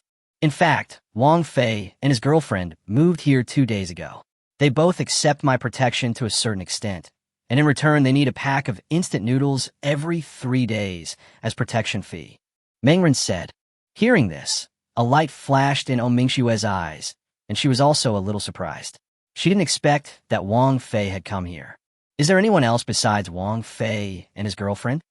Oh Mingxue couldn't help but ask. No, and I won't let them come. Meng Ren said, without hesitation. Ming Shua nodded secretly, and then said, I am willing to move here. Please take care of me in the future, Boss Meng. Cough cough. Boss Meng? Ming Shua felt a little embarrassed when she heard this name. No need to be polite. I'm just doing the job for money. Meng Ren tried his best to control his emotions and calm himself down. He turned his head and looked at Xia Yu and the others. Go to Building 5 and help Dr. O move the things over. Huh? Xia Yu showed a resistance. No, it's too hot outside. I don't want to go. Go! Meng Ren's face turned cold and his tone became commanding. It seems that Xia Yu needs to give the other party a lesson. The other party actually dared to refuse his order. Xia Yu shuddered suddenly, remembering Meng Ren's horrific methods, and nodded quickly like a chick pecking at rice. Ming Shua saw this scene and had a new understanding of Meng Ren's character. This man has a gentle side, but also a cold side. He is a principled man, otherwise he could have used this opportunity to blackmail me. But the other party did not do so, which is enough to show that Meng Ren has a bottom line in his heart. But at the same time, Meng Ren is cold-blooded and ruthless. He can kill without hesitation, and he can also watch Lu Mei and others die without helping. Ming Shua kept these thoughts in her heart, and then the three women set out to go to Building 5 to move the things over. The three of them quickly arrived at Building 5, and as soon as they arrived at the door, they saw Zhang Wan, who was already dead. Another person died. Xia Yu's face turned pale, and Tian Wenxian's face didn't look good either. Ming Shua's face was cold. If it were in the past, she would definitely not have the heart to do that. But the performance of Lu Mei and others tonight has completely disappointed her. If Meng Ren hadn't saved her, she would be in hell now. As for those who harmed her, Ming Shua did not hate them, which was the most she could do. The three of them entered the corridor and happened to meet the security guard Lao Wang, who came out to enjoy the cool air. Dr. O, the security guard Lao Wang said hurriedly. Yeah, Ming Shua's face was cold, and she had no intention of paying any attention to him. Seeing this, the security guard Lao Wang couldn't help but look a little embarrassed. Ming Shua brought the two women home and walked past Lao Wang, and the three of them started moving. The whole process lasted for an hour. Ming Shua had a lot of things. Even though they only took a part of them, the three women were still exhausted. As soon as Tian Wenxian and Xia Yu returned to Meng Ren's home, the two girls couldn't wait to take off their clothes. Oh my god, it's so hot. It's hell outside. Xia Yu and Tian Wenxian were soaked from head to toe, and they looked as if they had just been pulled out of the water. Xia Yu was very glad that he made the right decision at the beginning, otherwise he would not be able to live such a comfortable life.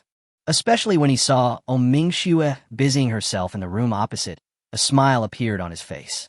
So what if you were beautiful? You still have to live a hard life. Thinking of this, Xia Yu's face was filled with smiles. In the room, Meng Ren had already taken a shower and was lying on the bed, enjoying life peacefully. Ma Fei and his gang from the Wild Wolf Gang have completely made enemies with me today. With the vengeful nature of those hooligans, they will definitely find ways to cause trouble for me in the future. But Ma Fei and the others are just minions. The real troublemaker is Chun Hu, who stands behind them. Chapter 90 Dark Thoughts. If we were to say who Meng Ren fears the most among the people around here, it would of course be Chun Hu. This man is cruel and ruthless, and no one knows how many weapons he has in his hands. Now he has a large group of people following him. Meng Ren now had to avoid the attack. He narrowed his eyes, with a gleam in his eyes. My telekinesis is still growing continuously. This is my biggest trump card, and it is also an ability that Chun Hu does not understand. Given Chun Hu's personality, he won't conflict with me because of Ma Fei and the others, so for the time being, I am still very safe. By the time Chun Hu can no longer bear it and is ready to attack me, I guess my telekinesis will have developed to a very amazing level. By then, it's not certain who will kill whom. The corners of Meng Ren's mouth slightly raised. Because of the emergence of telekinesis, he has enough confidence in his future, and he believes that telekinesis will never let him down. He lay in bed and practiced telekinesis for a while until he was mentally exhausted. Then he closed his eyes and fell into a deep sleep. He slept comfortably, but some people on the other side couldn't sleep. 6 buildings. Lu Mei and others took advantage of the coolness in the middle of the night to gather together. Dozens of people crowded into the living room. There was only a single candle in the huge room, bringing sporadic light to the house. Everyone had a sad face, with expressions of despair and helplessness on their faces. None of the dozens of people spoke, but anyone could see the pain on their faces. What should we do now? Stop keeping silent. Our lives are already very difficult, and now we have to pay protection money to the Wild Wolf Gang every other day. We won't be able to survive like this. Lume spoke first, breaking the silence in the room. After she said this, no one said anything. There was despair on everyone's face, and a dull and depressing atmosphere filled the crowd. Looking at the current situation, some people feel helpless. Now they are undoubtedly in a desperate situation, with internal instability and the Wild Wolf Gang eyeing them covetously from outside. The supplies that they had collected with great difficulty last time were now almost gone, which meant that they needed to find new supplies as soon as possible. Otherwise, not to mention the Wild Wolf Gang paying protection fees, they themselves would have nothing to eat. Everyone in the room looked at the people around them, obviously wanting to see if anyone else had any solutions. But at this time, someone said something boldly. Why don't we go find Mangren again to get supplies? From then on, everyone's eyes turned to him. The security guard, Lao Wang, frowned and said, "Are you crazy? Mangren has a gun in his hand. How can we get it?" "So what if he has a gun?" "I don't believe that Mangren never goes out.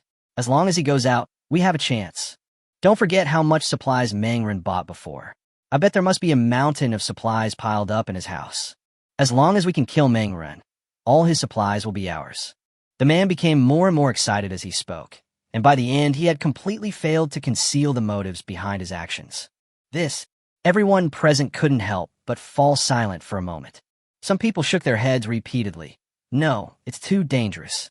If Mangren finds out, we'll probably be in a complete fallout." The person who spoke earlier couldn't help but sneer. "Do you think we haven't torn our faces apart now? Mangren is so cold-blooded and heartless.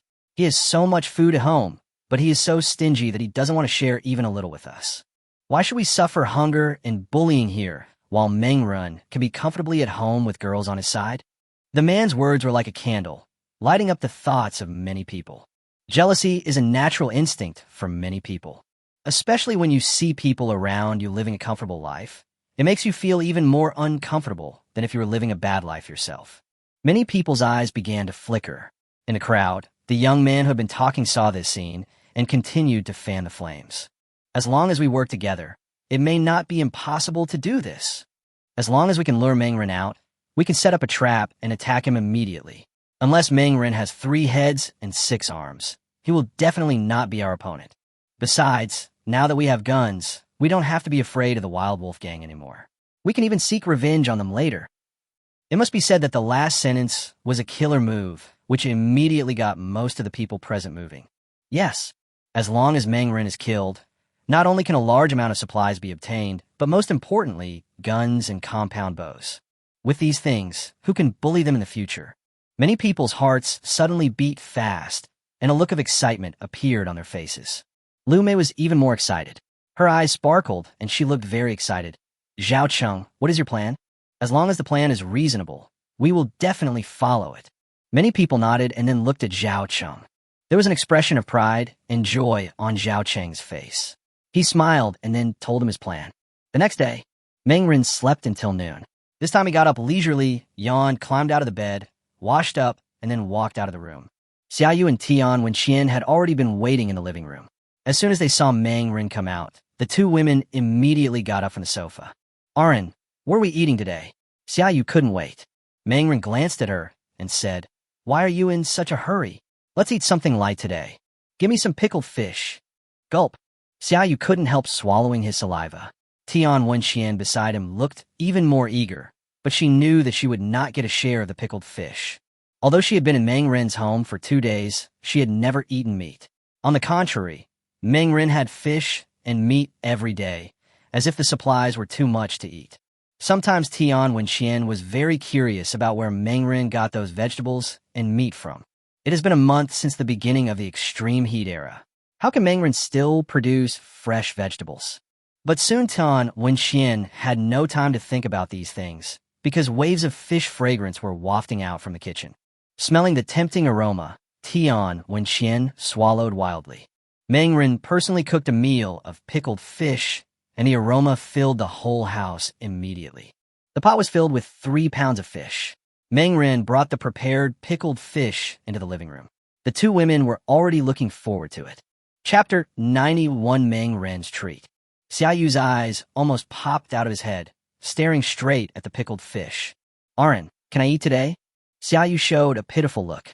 The two women only have the simplest meals to eat at Meng Ren's place on weekdays. If they want to eat meat, it depends on Meng Ren's mood. Facing Xiaoyu's question, Meng Ren glanced at her and said, "You have been quite obedient these past 2 days, so you can have a little fish meat today." "That's great." Xiaoyu was very excited. Meng Ren then took out a small bowl that was only the size of an adult's fist and poured a portion of fish into it. The fish soup took up most of the small bowl, and the sauerkraut took up another part. There were only 4 pieces of real fish. But Tian Wenqian still ate voraciously, her mouth full of oil. "Master, I want to eat too." Tian Wenqian couldn't help but say. Meng Ren turned his head with a smile on his face. Thinking about Tian Wenqian's performance over the past 2 days, how should I put it? He was quite satisfied. However, he could see that this woman had not yet been completely tamed and often showed expressions of dissatisfaction and anger. However, when it comes to training people, blindly applying high pressure is not the right approach. Thinking of this, Meng Ren said, "You have performed very well these past 2 days, and you have been very diligent in your housework. Then I'll reward you with a bowl of fish soup." Meng Ren said this, and soon a bowl of fish soup was placed in front of Tian Wenqian. Looking at the small bowl of fish soup in front of her, and then at the pot in front of Meng Ren, Tian Wenqian gritted her teeth. "We are all human beings. Why can Meng Ren enjoy such a refined life? Not only does she have to do a lot of work every day, but now she only gets the smallest portion of delicious food."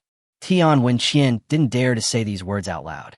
She had suffered losses before, so she could only be angry in her heart. Although Tian Wenqian was disguising herself on the surface, Meng Ren could still see through her inner thoughts at a glance. Meng Ren sneered in his heart and said to himself, "As expected, it doesn't matter. There will be plenty of time to train Tian Wenqian slowly in the future." Putting Tian Wenqian's affairs aside, Meng Ren began to enjoy the delicious food in front of him. Nowadays, being able to taste a plate of pickled fish is the ultimate enjoyment. Bang! After opening the bottle cap, Meng Ren took a big gulp of the ice cola. The feeling of being cooled and refreshed was so refreshing. The fish meat was tender and delicious, leaving Meng Ren with a lingering taste. But at this moment, his phone suddenly rang. It was Wang Yun calling. "Boss Meng, are you cooking? Why do I smell pickled fish?" There was shock in Wang Yun's tone, and he couldn't help swallowing when he said this. A slight smile appeared on Meng Ren's lips. He said nonchalantly, "It is indeed pickled fish. Life has been so hard these past few days, so I made a sauerkraut fish for lunch today to treat myself." Oh shit. These words almost made Wang Yun's eyes pop out. It turned out to be pickled fish. What a joke. Not to mention fish, even a piece of jerky is hard to come by now. In such hot weather, all kinds of meat would have rotted long ago. Where did Meng Ren get the fish? Meng Ren smiled and said, "You have been here for a few days. I am in a good mood today, so I will treat you to a meal and bring your girlfriend along." "No problem. I'll be there right away." Wang Yun was extremely excited. He never expected such a good thing to happen. He hung up the phone, looking very excited. On this side, Meng Ren was smiling in his heart. Of course, the reason why he invited Wang Yun and Chi Jiu to dinner was not just out of kindness. Now, besides him, there are 2 more people who are under his protection in this building, namely Wang Yun and his girlfriend Chi Jiu and Oming Xue. As his strength increases, ordinary dangers can no longer pose any threat to him. Then he can start to show some strength. In the apocalypse like today, if you want people to follow you, you need more than just force, you also need resources. The reason why he invited Wang Yun to dinner was to show his strength and make the other party more in awe of him. "Wenqian, go invite Dr. O over and tell her that I'm treating her to dinner," Meng Ren said. Tian Wenqian nodded and then walked out of the room. After a while, Wang Yun came with Chi Jiu. After knocking on the door, they were brought into the house by Tian Wenqian. As soon as they entered the room, they felt the presence of air conditioning, and Meng Ren was sitting at the dining table. In front of them was a pot of fresh sauerkraut fish soup and white rice. If such food had been offered in the old times, Wang Yun would have simply disdained it. But in today's era, Wang Yun was so shocked that his eyeballs almost fell out. "Is it really pickled fish?" Wang Yun swallowed hard, and Chi Jiu beside him was even more out of control, his mouth almost drooling. The two men didn't know how many days they hadn't eaten meat, and even if there was meat, it was jerky and difficult to swallow. As for white rice, there was none at all. Only instant noodles and bread could barely fill my stomach. And what they saw now was that Meng Ren's life was so good. Grass, air conditioning, fish, rice. Damn, we're all human beings. Why is there such a big gap? Don't just stand there, sit down, and eat together. Meng Ren saw the reactions of both of them. He was very satisfied in his heart. This was the effect he wanted. Chi Jiayu had an excited look on his face. Thank you, Boss Meng. Thank you, Boss Meng. Wang Yin finally reacted. At this time, Ming Xue from next door also came over. When she saw the sauerkraut fish soup, she couldn't help but be stunned. Boss Meng, where did you get the fresh fish? As a doctor of medicine, Ming Xue obviously understands how incredible it is to have fresh fish to make a sauerkraut fish soup in such high temperatures today. Of course, I have my own way. Let's sit down and eat first. We can talk about anything after we finish eating. Meng Ren smiled slightly. Gurgle. Mein stomach gold. It turned out that she hadn't eaten for a day. She had already eaten all the supplies she had looted earlier, but she didn't have the ability to go out and look for supplies by herself, so she had to starve. Now smelling the fragrance in front of me, I really can't help it. Thank you, Boss Meng. Ming Xue looked at Meng Ren deeply. Her intuition told her that with Meng Ren's personality, it should not be an easy thing for him to be so kind as to invite her to dinner. But now the delicious food is right in front of us. Even if it is a trap, we have to wait until we finish eating it. The three of them sat down at the table, and each had a bowl of rice. Chapter 92: Rejection and New Speculations in Space. You two stop watching and come over to eat. Meng Ren looked at Tian, Wenxian, and Xiaoyu. The two women were overjoyed and came forward without hesitation. Everyone immediately started to eat with relish. They hadn't eaten such delicious food for a long time, and they almost swallowed their tongues. A whole pot of pickled fish was eaten up by several people, and in the end Wang Yun even licked the pot. Belch. Wang Yun burped, and an expression of enjoyment appeared on his face. I'm finally full. This is definitely the most comfortable meal I've had since the end of the world. This is how people should live. Wang Yun sighed, tears welling up in his eyes. Chi Jiayu nodded repeatedly in agreement. She looked at the surrounding environment and then looked at Meng Ren. The gap between the two sides was really too big. Due to lack of water, they hadn't taken a shower for several days, and their entire bodies reeked of sweat. On the other hand, on Meng Ren's side, even Tian Wenxian and Xiaoyu, who seemed to be of low status, had fair skin. The gap was really too huge. Ming Xue wiped her mouth. She could still barely maintain her dignity, but most of it was consumed in the process of wolfing down the food just now. Boss Meng, it's time to get down to business. I think this meal is not that simple. I can't think of a reason why you, Boss Tang, would invite us to dinner. Ming Xue went straight to the point. As soon as these words were spoken, the atmosphere in the room suddenly became tense. Wang Yun immediately sat up straight, with an excited expression on his face, and then expressed his opinion. Boss Meng, if you want to form a team of survivors, I, Wang Yun, will definitely be the first to join. My requirements are not high, as long as I can have enough food every day. As long as you, Boss Meng, say the word, there will be no problem even if you ask me to kill someone. Wang Yun patted his chest. Chi Jiayu also quickly said, I am willing to. Listening to what the two said, Meng Ren couldn't help but smile in his heart. Things did not go as he expected. With just one meal, he made several people feel what a heavenly day was like. People always yearn for a better life. Who would want to stay in hell? However, he did not admit anything. He was not interested in forming a team of survivors now, because it would not benefit him in any way. What benefits can he gain from forming a team of survivors? Supplies? There were mountains of supplies in his personal space. Arms, a compound bow, a pistol, and his own telekinesis are enough to keep him safe for a while. Women? Rights? These things are not important. This is why Meng Ren did not form a team of survivors. After living a new life, Meng Ren has seen it clearly. People should live for themselves, and a Virgin Mary will not have a good ending. He needed prestige and fame to prepare for the future, but that was all he needed for the future. Sorry, I don't have the idea of forming a team of survivors. I asked you to come over for dinner today, just to take care of me. Meng Ren refused directly. Upon hearing this, Wang Yun and Chi Jiayu's faces were clearly filled with disappointment. Wang Yun was a little unwilling. Boss Meng, why is this? With your conditions, as long as you raise your arms and call for action, many people will definitely join. And then? What's the point? I'm not trying to seize any territory. Besides, in today's era, what rights and status are important? Surviving is the most important thing, and I have no shortage of supplies, so there is no need for me to fight for life and death. Mengren spread his hands. Wang Yun.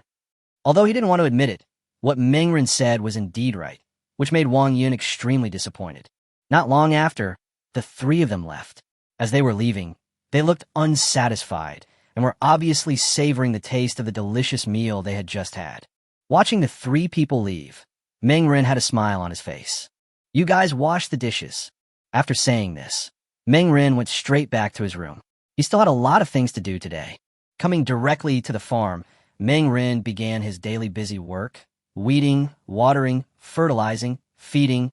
After completing a series of processes, 2 hours had passed. Mengren then began to practice telekinesis to continue to increase his strength. A ball of water floated in front of Mengren and then kept changing according to his thoughts. This kind of exercise has been verified by him over this period of time and can be said to be very effective. He was able to increase his weight by 1 kilogram in just a few days, thanks to this training method.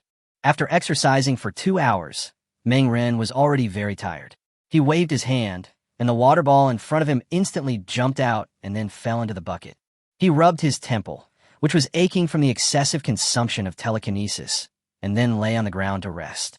Mengren got up only after the pain in his brain subsided a little.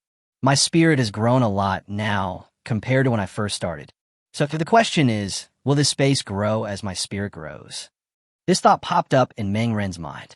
He decided to measure it again. He remembered the result of the initial measurement. The size of this portable space was 8 million square meters, which was close to the size of 3 standard stadiums. But now my spiritual power has increased by about twice. So how much has the area of this space increased? Mengren immediately walked in one direction, 10 meters, 20 meters, 50 meters, 100 meters. Soon they reached a distance of 150 meters, but there was still space in front. It really has grown. Mengren was overjoyed. At this moment, he suddenly saw something shimmering in front of him. That is, it's water. There is water in this space. Mengren was shocked and could not believe his eyes. He ran forward and soon arrived in front of the pool. No, it shouldn't be called a pool. It's more like a corner of a lake. It's just that most of the lake is outside of my space, so I can't get there. It turns out I was wrong. This space of mine was not created by me, but connected to by my spirit. This space already existed. So the question is, why can't I go further? The space itself should exist rather than being created by itself. Otherwise, the water in front of us does not make sense. But this gave rise to another question. Since the space was complete, why could he only stay in this area? And was he blocked by some force and unable to go to other places in the space? Mengren took off his clothes and jumped directly into the water. It is indeed a corner of the lake.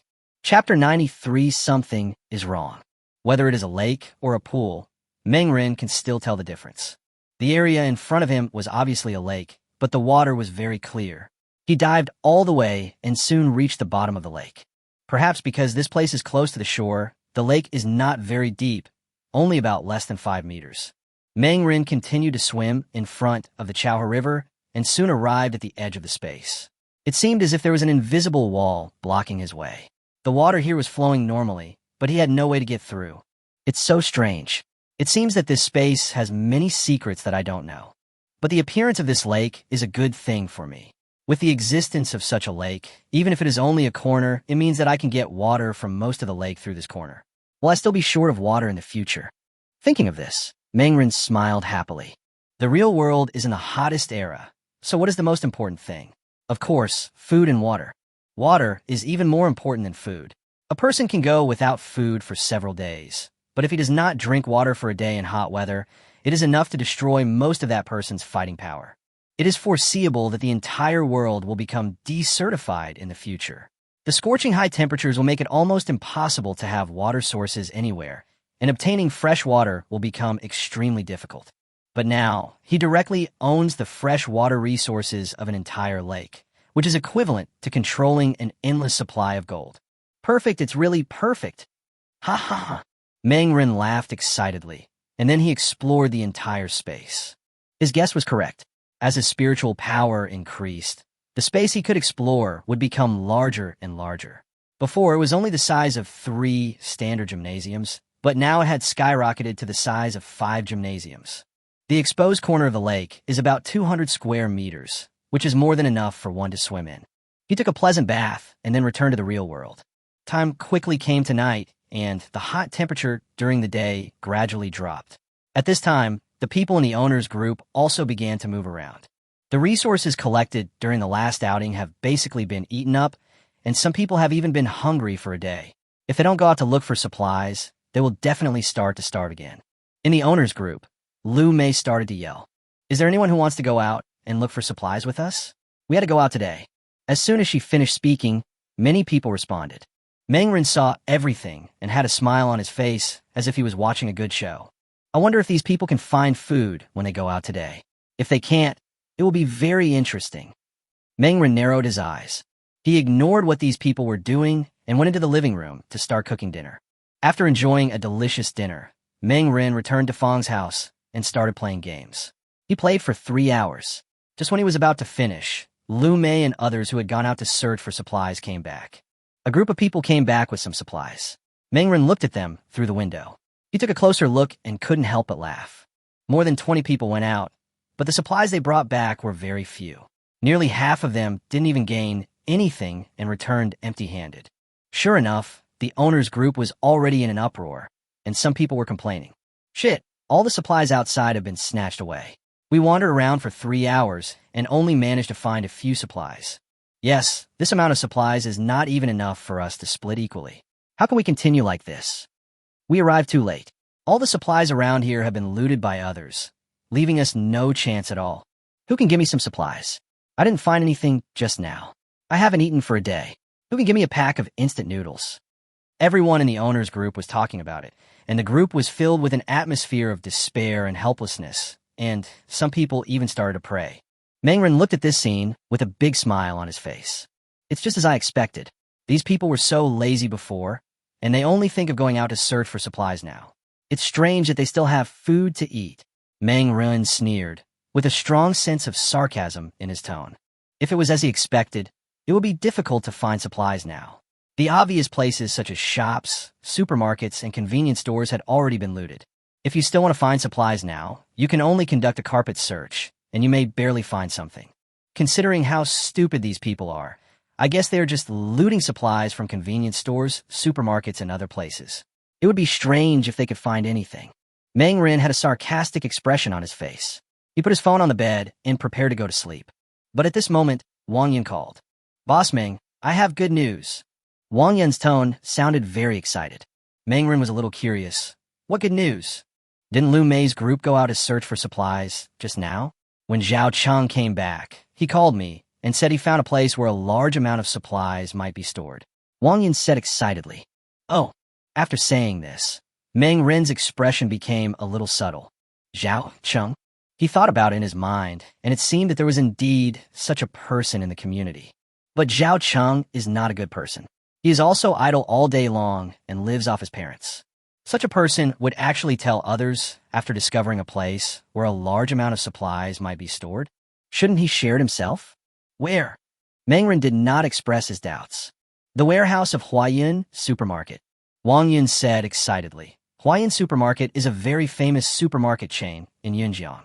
It seems that their warehouse is indeed nearby, but the warehouse is not only locked, but also has high walls. With Zhao Cheng's ability, he can't go in alone. It is precisely because of this reason that Zhao Cheng contacted me and asked me to tell you, Boss Meng, that if you're interested, we can team up and go to that warehouse to search for supplies. Wang Yin was obviously very excited. Boss Meng, I thought about it, and it is very likely that Huayan warehouse has supplies. I want to give it a try. I wonder what you think, Boss Meng. After hearing this, Meng Ren did not reply to Wang Yin immediately. Something is wrong. Meng Ren showed a vigilant expression. His intuition told him that there might be something fishy going on. Chapter 94, Who is the Prey? Meng Ren was full of vigilance. Although he had never heard of Huayan Supermarket, he understood human nature very well. In this day and age, everyone is selfish. If he found a warehouse like this, he would definitely find a way to eat up the supplies inside instead of sharing them with others. There's no such thing as too much supplies. Why did Zhao Cheng invite me and Wang Yun? Because of the weapon in his hand? Could it be that someone has already occupied the place where the warehouse is located? Meng Ren asked his doubts. Wang Yun was stunned for a moment, then said, Zhao Cheng did not mention whether the warehouse was occupied by someone. He said that you, Boss Meng, have weapons in your hands. If you join us, we can better protect the supplies and not let them be robbed. Hee. Meng Ren sneered in his heart. It would be really dangerous if the warehouse matters were leaked to me. Did Zhao Cheng trust him so much? Wasn't he afraid that he would shoot him dead after entering the warehouse and then take all the supplies in the warehouse for himself? There is definitely something wrong with Zhao Cheng. The so-called warehouse supplies might be a trap to lure me out. Meng Ren squinted his eyes and thought. Although he had no evidence for this speculation, he felt it was very likely. A person who is not related to you suddenly says that there is something good going on and invites you to do it together. Unless you are an idiot, you must never agree to it. Generally speaking, such good things are definitely scams. If it is really a good thing, why don't others keep it for themselves? Could it be that I can't eat because of poor digestion? Meng Ren sneered in his heart, but he did not refuse. With his current strength, 3 or 5 ordinary people, even if they were armed, would not be his match. He wanted to see what kind of tricks Zhao Cheng was playing. It is highly unlikely that Zhao Cheng alone would be able to implement any plan, so he must have other accomplices. Let Zhao Cheng contact me, and I will talk to him in person. Meng Ren said. Wang Yun agreed without hesitation. No problem. Looking at Wang Yun's excitement, he obviously did not think of the possibility of a trap. However, it is not Wang Yun's fault. When people are in crisis, they always want to seize every possibility to survive. This is what is called a life-saving straw. On the other side, in a room in Building 5, a group of people are gathered here at this moment. Everyone is waiting quietly, and many of them have nervous expressions on their faces. Do you think Meng Ren will really fall for it? What if he refuses? The security guard Lao Wang couldn't help but ask. Zhao Cheng had a confident smile on his face. Don't worry. Facing a warehouse full of supplies, no one can resist such a temptation. Not even Meng Ren. Who would complain about having too many supplies stored? As long as we can lure Meng Ren out, he will surely die in the ambush. Lu Mei at the side could not help but get excited. That's right. Meng Ren is just one person. He can't beat 4 people with 2 fists. Are we still afraid of him? As long as we kill Meng Ren, all the supplies in his house will belong to us. The expressions on both of their faces looked very excited, but some people in the crowd still expressed concerns about the plan. Facing that person's words, Lu Mei snorted coldly. So what if there is danger? We are already in such a miserable state now. What danger are you afraid of? We have been out for 3 hours today, but we have only found a few supplies. If we don't take action against Meng Ren, we will be the ones who starve to death. It's because Meng Ren is so cold-blooded and ruthless. If he is willing to share the supplies with us, how could we harm him? Lu Mei's words were extremely shameless. It was obvious that they were selfish, but they put all the blame on Meng Ren. Ring, ring, ring. At this moment, the phone rang, and Zhao Cheng was overjoyed. Meng Ren called. The others quickly shut their mouths and listened with wide eyes. Hello, Boss Meng, I'm Zhao Cheng. Meng Ren's voice came from the phone. I heard you found a warehouse. Zhao Cheng nodded without hesitation. Yes, but the warehouse is in the basement, and it is fully enclosed on all sides. I even suspect that someone has occupied the warehouse. So, I want to cooperate with you, Boss Meng, and then we can go together. With you here, we will definitely return with a full load. Zhao Cheng tried his best to make his tone sound more seductive. His heart was full of anticipation. As long as Meng Ren agreed, his plan would be successful. However, the next moment, Meng Ren said directly, I refuse. What? When these words were spoken, Lu Mei and others in the room almost cried out in surprise, and Zhao Cheng was also stunned. Boss Meng, why are you refusing? This is a whole warehouse of supplies. Aren't you tempted? Zhao Cheng never expected that Meng Ren would actually refuse. This was completely beyond his expectations. Meng Ren sneered. What do you mean by a warehouse full of supplies? You're just guessing. Have you seen any supplies in the warehouse with your own eyes? It's so hot outside now. Why should I go out for your baseless guess? This left Zhao Cheng speechless, and he couldn't find any reason to refute. He couldn't help but feel a little anxious. If he didn't lure Meng Ren out, then his subsequent plans would have no way of being carried out. Thinking of this, Zhao Cheng was so anxious that he was sweating profusely. Lu Mei and others beside him were also extremely anxious, like ants on a hot pan. But at this time, Meng Ren changed the subject. I can't run away just because of your guess, but if you are willing to use supplies as a guarantee, then I am willing to go out with you. Boss Meng, what do you mean? Zhao Cheng was a little confused. Meng Ren smiled and said, I went out for supplies, but I'm not sure if I can really get anything. As long as you can give me some supplies in advance. If there is nothing in the warehouse, at least I won't get nothing. If the warehouse has it, then everyone will be happy. What do you think? Grass. Zhao Cheng cursed in his heart on the spot, completely shocked by Meng Ren's words. Meng Ren won't lose anything by doing this. Regardless of whether there are supplies in the warehouse, he will gain something. This guy is too cunning. You can take your time to think about it. I have plenty of time, so I'm not in a hurry. Meng Ren said leisurely. He was not in a hurry, but Zhao Cheng and others were very anxious. Chapter 95 in action. They didn't find any supplies when they went out today. If they can't get supplies from Meng Ren next time, they will probably starve to death one by one in the future. Thinking of this, Lu Mei kept signaling with her eyes to let Zhao Cheng agree, and others also did the same. It's just using supplies as collateral. What's the big deal about giving them to Meng Ren? After killing Meng Ren, these supplies can be earned back at double the amount anyway. Thinking of this, Zhao Cheng agreed without hesitation. No problem. I will bring the supplies to you later, and then we will set off tonight. Okay, you can put the supplies downstairs at my house first, and I will send someone to pick them up. After saying this, Meng Ren immediately hung up the phone. Ha ha ha! Finally succeeded. In the room, Lu Mei shouted excitedly, her old face full of excitement. The others were also ecstatic and laughed heartily. Great, the plan finally succeeded. As long as Meng Ren leaves the community, we can take action directly. Ha ha! Meng Ren is still too stupid. He didn't even realize that this was our plan. Yeah, if there really is such a warehouse full of supplies, how could we possibly share it with him? Young people are really too immature. Everyone laughed out loud, with smug and playful expressions on their faces, as if a hunter had already seen his prey.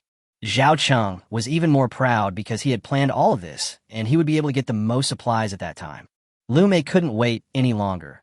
Everyone, let's gather the supplies together and send them to Meng Ren together. Don't worry, everyone. We are only temporarily placing these supplies with Meng Ren. After we kill Meng Ren, we can take them back and make more money. Those who had supplies nodded one after another, and then a group of people began to collect supplies. Soon they collected a lot of things and transported them to the downstairs of Meng Ren's house. Meng Ren saw these actions, and there was a big smile and a hint of teasing on his face. They really delivered the supplies. They are really willing to spend the money. Meng Ren sneered, his eyes a little cold. Were these supplies? Is it the bait that the fisherman puts in order to catch the fish? Or is it the food that the hunter throws into the trap? But these people may be happy too early. It is still uncertain who is the hunter and who is the prey. Meng Ren called Tian Wenxian and Xia Yu, and the two women quickly came into his room.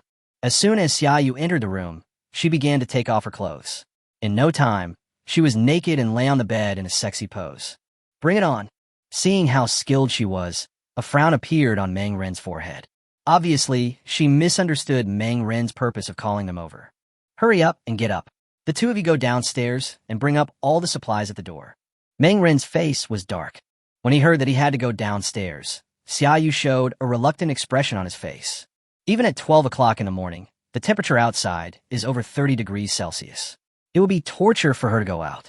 Xia Yu's eyes turned, and his gaze fell on Tian Wenxian. Wenxian, go downstairs and bring the supplies up. Tian Wenxian's face darkened. Meng Ren asked us to go down together. What do you mean by go together? Don't forget your own status and position. If I assign you a task, you must complete it. Hurry up and move the supplies. Don't dawdle. Xia Yu was arrogant. She had now completely put herself into the role of supervisor. Faced with Xia Yu's oppression, Tian Wenxian gritted her teeth, but she had no choice but to endure the high temperature outside to move the supplies. Seeing Tian Wenxian act obediently, Xia Yu showed a smug expression. After Tian Wenxian came downstairs, she quickly found the box at the entrance of the corridor. She carried the box to the 5th floor with great effort, running back and forth 3 times.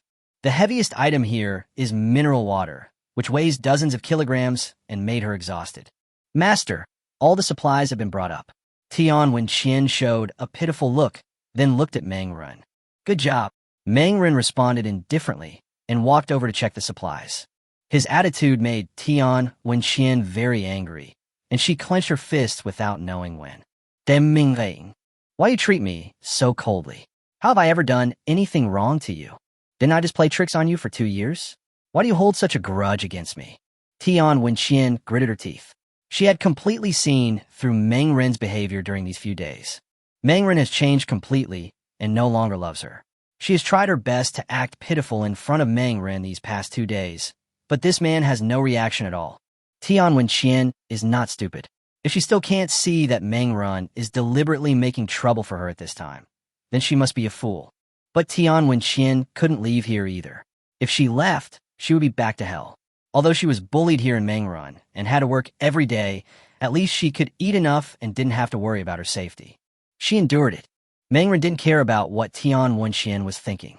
He opened the box and saw what was inside and couldn't help but sneer. Are these the supplies that Zhao Cheng and his team gathered together? It's too shabby.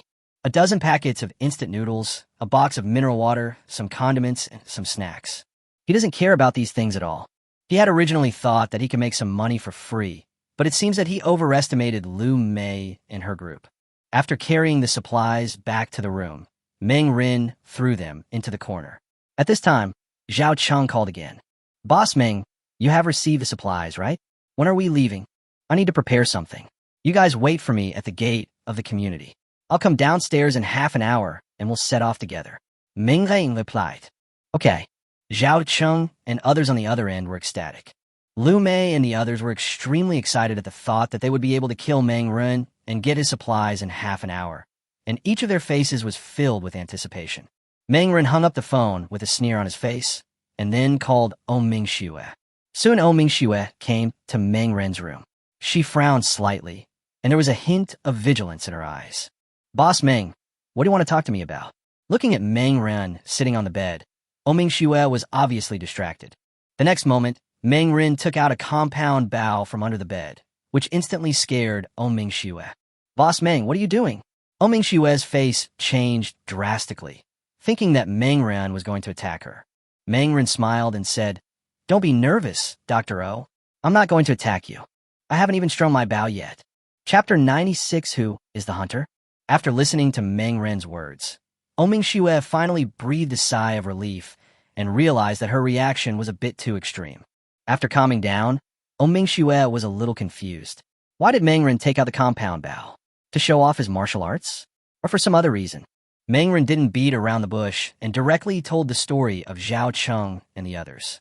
After Ming Xue heard this, it took only a moment for her to realize that something was wrong.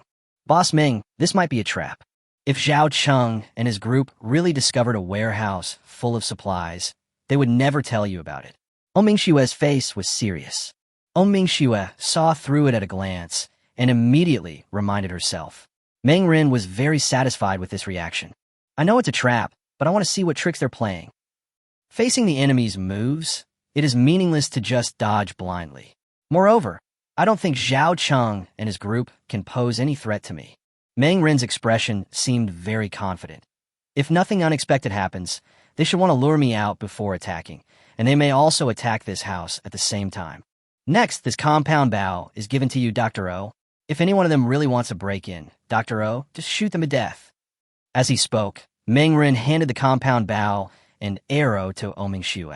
Ming Xue's pupil shrank slightly. She was a doctor who cured illnesses and saved lives, but now Meng Ren wanted her to kill people. This was really... But when she thought about how the group of people in front treated her, the hesitation in Ming Xue's eyes disappeared instantly. Since you, Boss Meng, trust me so much, I will definitely not let you down, Ming Xue said with a serious expression. She took the bow in her hand, but soon her expression became awkward. Ahem, how do I use this compound bow? Ming Xue was a little helpless. Meng Ren was also a little amused, but he didn't make any sarcastic remarks. It was not strange that modern people didn't know how to use bows and arrows. Unless they had a hobby in archery, most people had never touched a bow and arrow. Let me teach you, Meng Ren said. and then walked towards Mingxue. He planned to teach Mingxue some simple archery skills and postures. Mingxue didn't need to master any archery skills in such a short time. As long as she could draw the bow and shoot arrows, it would be fine. As for the accuracy, at close range, the bow and arrow did not need much accuracy. Come on, raise the bow and arrow horizontally, and then straighten your arms. Meng Rin taught Mingxue in detail, and the distance between them was less than 1 meter. A single man and a single woman are in the same room, and in such an intimate posture. But now Meng Rin had no idea at all, because Mingxue smelled so bad. Even for a stunning beauty like Mingxue, if she doesn't take a bath for more than 10 days and sweats profusely every day, there will be no fragrant sweat, only smelly sweat. In this situation, close contact is truly torture. Meng Rinxiang endured the sweat smell on Mingxue's body and spent a few minutes teaching her simple introductory techniques. Okay, let's stop here. Dr. O, you don't have to leave. Just wait here for me to come back. Meng Rin said. Meng Rin's subtle movements just now did not escape her eyes. Although Meng Rin did not say anything, how could she not be embarrassed? She fled from the living room, while Meng Rin changed his clothes, took his pistol, and headed for the gate of the community. As I opened the door and went out, a wave of heat suddenly hit me in the face. It's really hot. Meng Rin had been staying in the air-conditioned room all this time, and he almost forgot that it was extremely hot outside. Now that I go out, I realize that it is indeed very hot outside. Even when the temperature drops at night, it is definitely not a comfortable place. Let's deal with Zhao Cheng's group as soon as possible and then go back. I can't stand the heat anymore. Meng Rin rolled his eyes in his heart and had the urge to turn around and go back. He went downstairs with a flashlight and soon arrived at the entrance of the community. Just as he was going downstairs, Lu Mei and others were also watching him in the distance. Great, Meng Rin is out. The group of people were extremely excited, and their faces were flushed due to being too excited. The doorman, Lao Wang, couldn't wait any longer. Shall we go over now? No, wait a minute. After Meng Rin completely leaves the community, don't forget that there is a woman in Meng Rin's home. If that woman starts yelling and scares Meng Rin back, our action will be a complete failure. Lu Mei is rarely so smart and rational. The others thought what he said made sense, and then they waited patiently in the corner. Meng Rin walked all the way to the gate of the community and soon saw Wang Yun, Zhao Cheng, and others. Boss Meng, you finally show up. We have been waiting for you for a long time. Zhao Cheng couldn't help but complain when he saw Meng Rin appear. Meng Rin shrugged. It's so hot outside, of course I have to make some preparations. Let's go quickly. Bring the supplies back so I can go home. This damn weather is too hot. It's over 30 degrees. After listening to Meng Rin's words, Zhao Cheng and others wanted to turn around and slap him in the face. 30 degrees is still hot. Do you know how high the temperature is during the day? Grass. I forgot this kid has air conditioning at home. Zhao Cheng and his companions had envy and jealousy on their faces, but when they thought that such a comfortable environment would soon belong to them, they became excited again. A group of people then started to set off and headed towards the so-called supermarket warehouse mentioned by Zhao Cheng. It was already 1 o'clock in the morning, and the city was pitch black, so dark that you could hardly see your hand in front of you. Relying on the light from the flashlight, the few people could barely see the roads around them. The once bustling streets are now deserted and extremely quiet, so quiet that you can hear a pin drop clearly. Zhao Cheng was on the road ahead. After they walked for more than 100 meters, Meng Rin soon discovered that Zhao Cheng and his companions were gradually approaching him. 2 of them had even come behind him. Hee. Meng Rin immediately understood what they were thinking. These people were concerned about the pistol in his hand, but if his hands and feet were tied up in an instant, the gun would be of no use. It was for this reason that 2 people came behind him, ready to capture Meng Rin, and the pistol would naturally be useless at that time. However, how could Meng Rin give them such an opportunity? These people stinked and hadn't taken a shower for more than 10 days. If he let them tie up their bodies, wouldn't he be disgusted to death? Okay, I think this is enough. Meng Rin suddenly spoke. Chapter 97, Prove yourself. What? Meng Rin's sudden words stunned Zhao Cheng and others, and they felt a sharp shock in their hearts. Zhao Cheng turned around and saw Meng Rin's playful expression. Boom!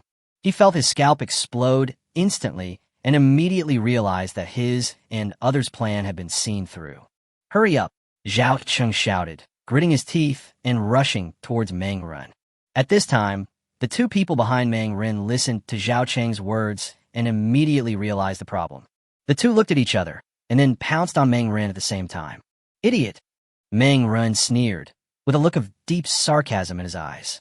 He stepped back violently, escaping from the encirclement of several people in an instant. At the same time, he pulled out the pistol from his waist and aimed directly at the three people. Bang! Bang! Bang! Without any hesitation, Meng Ren immediately fired 3 shots. As flames appeared, bullets shot out from the muzzle and directly penetrated the bodies of the 3 people. Ah! 3 shrill screams were heard, and the 3 people who were so powerful just now turned into weaklings and lay on the ground in pain one by one. The sound of gunfire echoed through the night sky, standing out in the quiet darkness. Wang Yin was stunned and had no idea what was going on. Why did Zhao Cheng and the other 3 suddenly start fighting? What was going on? My foot! Zhao Cheng knelt on the ground, holding his leg and screaming in pain. A large amount of blood flowed out of his wound, staining the ground red. However, the physical scars were far less than the shock he felt in his heart. He looked at Meng Run with genuine shock. Meng Run, how did you know we were going to attack you? Zhao Cheng was shocked. Hee hee. Meng Run couldn't help but laugh. You idiots, do you really think I, Meng Run, am a fool? What supermarket warehouse? Are you trying to deceive me with such a lie? If there really is a warehouse full of supplies, you would never leak any information, let alone cooperate with me. This is your biggest problem, Meng Run said sarcastically. It's over. Zhao Cheng and the other 2 turned pale instantly, realizing that they had underestimated Meng Run. Wang Yun, who was standing by, finally realized what was going on. He quickly said, Boss Meng, believe me, I have absolutely nothing to do with them. Wang Yun was sweating profusely, fearing that Meng Run would also shoot at him. After all, he was the one passing the microphone. Meng Run rolled his eyes at Wang Yun. This idiot rich second generation couldn't even see through such a simple scheme. Compared to Ming Xue, who could see the problem in just 1 or 2 seconds after learning the content, the gap was too big. How can I trust you? How can I be sure that you're not in the same group? Meng Run said coldly. Wang Yun was sweating profusely at this moment, with so much sweat coming out of his body that he looked like he had just been pulled out of the water. Boss Meng, you really have to believe me. If I knew these idiots were plotting against you, how could I have joined them? I have always admired and been loyal to you, Boss Meng. Wang Yun explained hurriedly. Meng Run looked at Wang Yun deeply. He believed that Wang Yun had not deceived him. However, believing was one thing, but expressing one's attitude was another. Prove it to me, Meng Run said. Wang Yun was sweating profusely and anxiously asked, How do you prove it? It's very simple. Pick up the stick on the ground over there and kill the 3 of them. Meng Run said calmly. His tone was nonchalant, as if he was not talking about killing people, but what to eat in the evening. What? Wang Yun was shocked, and Zhao Cheng and the other 2 were even more panicked. Boss Meng, we were wrong. Please be magnanimous and let us go. Yes, all of this was designed by Zhao Cheng. We were just threatened by Zhao Cheng. We didn't want to take any action against you, Boss Meng. The 2 men begged for mercy and put all the blame on Zhao Cheng. Zhao Cheng's face was pale at this time. His face was almost bloodless, and his whole body was even shaking. Wang Yun made a decision quickly. He knew very well that he had fallen into Zhao Cheng's trap because of his carelessness, which led to his current embarrassing situation. There is no problem for Meng Run to ask him to prove his innocence. If he were Meng Run, he would definitely doubt him. He walked to the side of the road without hesitation and picked up the wooden stick on the ground. The stick was as thick as a baby's arm and was obviously made of solid wood. If it hit a person's head, it would be enough to kill the person on the spot. CNMD, Zhao Cheng, you bastard, if you want to die, just find a building and jump off. You even dared to attack Boss Meng and drag me into this. Wang Yun's face was full of anger. It's over. Zhao Cheng was filled with despair. He quickly said, Boss Meng, spare my life. Please give me a chance. I am willing to be your running dog. From today on, I will do whatever you ask me to do. Zhao Cheng quickly begged for mercy, still holding on to a glimmer of hope in his heart. However, Meng Ren crossed his arms and looked at the 3 of them, with no change in his expression. Wang Yunmingren jumped up, then raised the wooden stick in his hand high and smashed it down hard. Bang! The stick landed directly on Zhao Cheng's head. Zhao Cheng, who was still speaking just now, trembled all over and fell directly to the ground. It would be impossible to survive such a heavy blow to the head unless you have a body of steel. After killing Zhao Chang directly, Wang Yun felt as if some chains had been untied in his heart, and then he turned his gaze to the other two people. No. This time he didn't hesitate at all. As soon as the two men finished speaking, the stick in Wang Yun's hand had already fallen on their heads. Bang! Bang! The two men fell to the ground dead, bleeding from all their orifices. Call. After doing all this, Wang Yun breathed a sigh of relief. Boss Meng, you should believe me now. I had absolutely no involvement in their plan. I was deceived by them. Wang Yun explained hurriedly. Meng Ren took back the gun and put it back on his waist. Okay, I'll trust you this time, but only once. If there is a next time, no matter whether you are innocent or not, I will not give you another chance. Wang Yun was very excited. Thank you, Boss Meng. Oh no, since these people are here to attack you, Boss Meng, they will definitely attack your house as well. What if that group of people broke into your house and stole the supplies? Wang Yun finally reacted at this time. Meng Ren had a smile on his face and looked very calm. Don't worry, I've been prepared. Not to mention that he had already handed over the supplies to Mingxue. With Mingxue's protection, it would not be easy for Lu Mei and her group to break into his home. Chapter 98, Reversal. He had arranged everything long ago. Even if Lu Mei broke in, he would not suffer any loss because his supplies were not a home at all. Let's go back, Meng Ren said leisurely, and then took Wang Yun back. As for the bodies of Zhao Cheng and the other two on the ground, they were left here. In such hot weather, it won't take long before the bodies of the three of them will turn into piles of bones. Just when Meng Ren and the other person were returning, in the other side of the community, Lu Mei had already rushed into Building 5 with her men. They couldn't wait any longer and rushed towards the 5th floor where Meng Ren was, yelling. Inside the house, 3 women were currently in the living room. Mingxue was holding a compound bow in her hand, sitting on a stool with an expressionless face. Opposite her, Tian Wenqian and Xia Yu were staring at her. Although Mingxue looked a little disheveled because she hadn't washed for more than 10 days, she still showed her amazing beauty sitting on the chair. So much so that the 2 women couldn't help showing jealousy after seeing her. This is what it means to be blessed by God. Even if Mingxue was in a miserable state, she was still more beautiful than the other 2, especially her capable and shrewd temperament, like a strong woman in the workplace, which was far inferior to Xia Yu and Tian Wenqian. At this moment, hurried footsteps were heard outside, approaching at an alarming speed. It must be Meng Ren who is back. Xia Yu was overjoyed and hurried over to open the door. But as soon as she stood up, Mingxue stopped her. Wait, the person outside is not Meng Ren. The footsteps are wrong. They are not the voices of 1 or 2 people, but a group of people. Mingxue's face was serious. Huh? Xia Yu's face was full of confusion. She had no idea what was going on. Then she heard footsteps outside getting closer and closer, followed by the sound of banging on the door. Open the door. I know someone is inside. Open the door quickly. Meng Ren is dead. Now everything in this room belongs to us. Open the door immediately. Lu Mei's scolding voice came from outside. What? These words shocked Xia Yu and Tian Wenqian, especially Xia Yu, who couldn't believe his eyes. Meng Ren is dead? How is this possible? Xia Yu was shocked and started to panic. She has been relying on Meng Ren these days. After several days, she has become completely accustomed to it. If possible, she even wants to continue like this. Now, when she suddenly heard the news that Meng Ren had died, she was a little overwhelmed. Mingxue stood up and said, Don't listen to the nonsense of those outside. They can't kill Meng Ren with their own strength.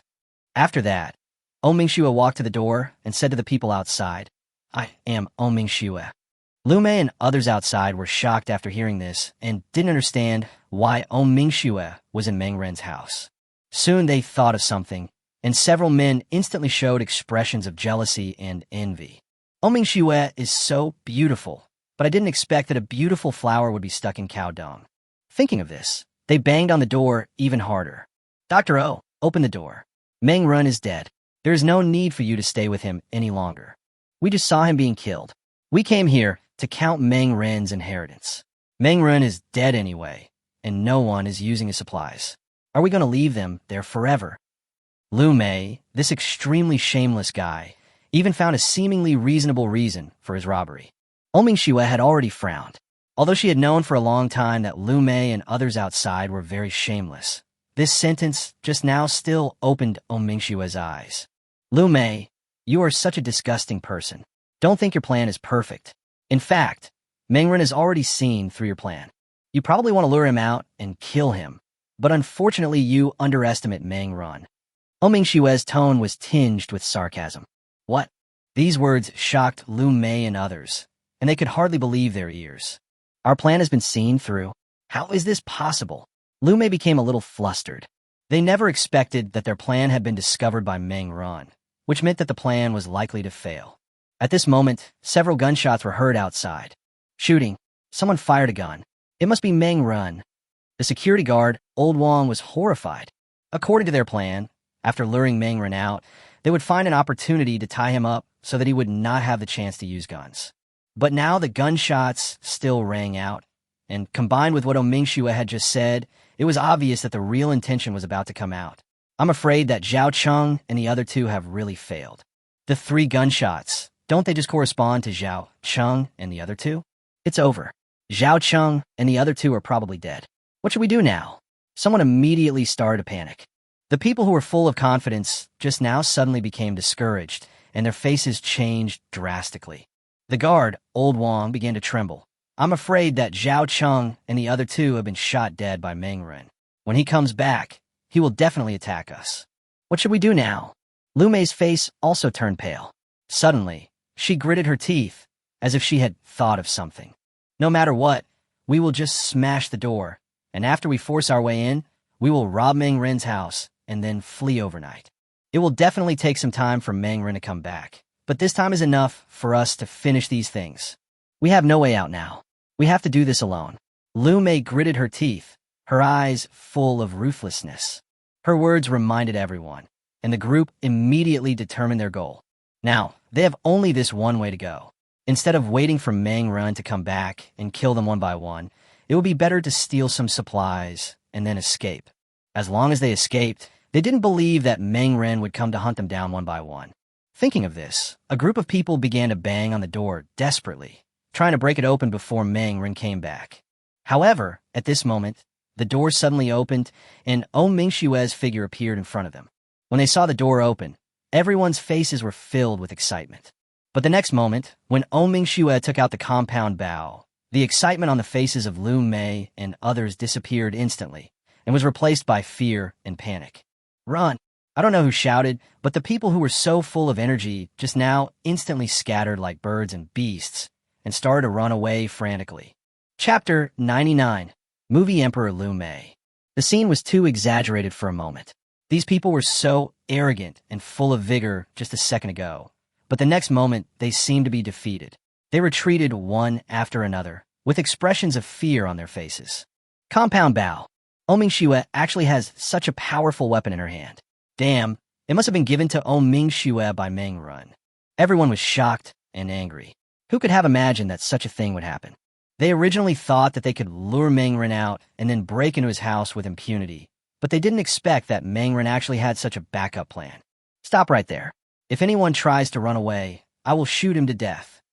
Mingxue's cold voice rang out.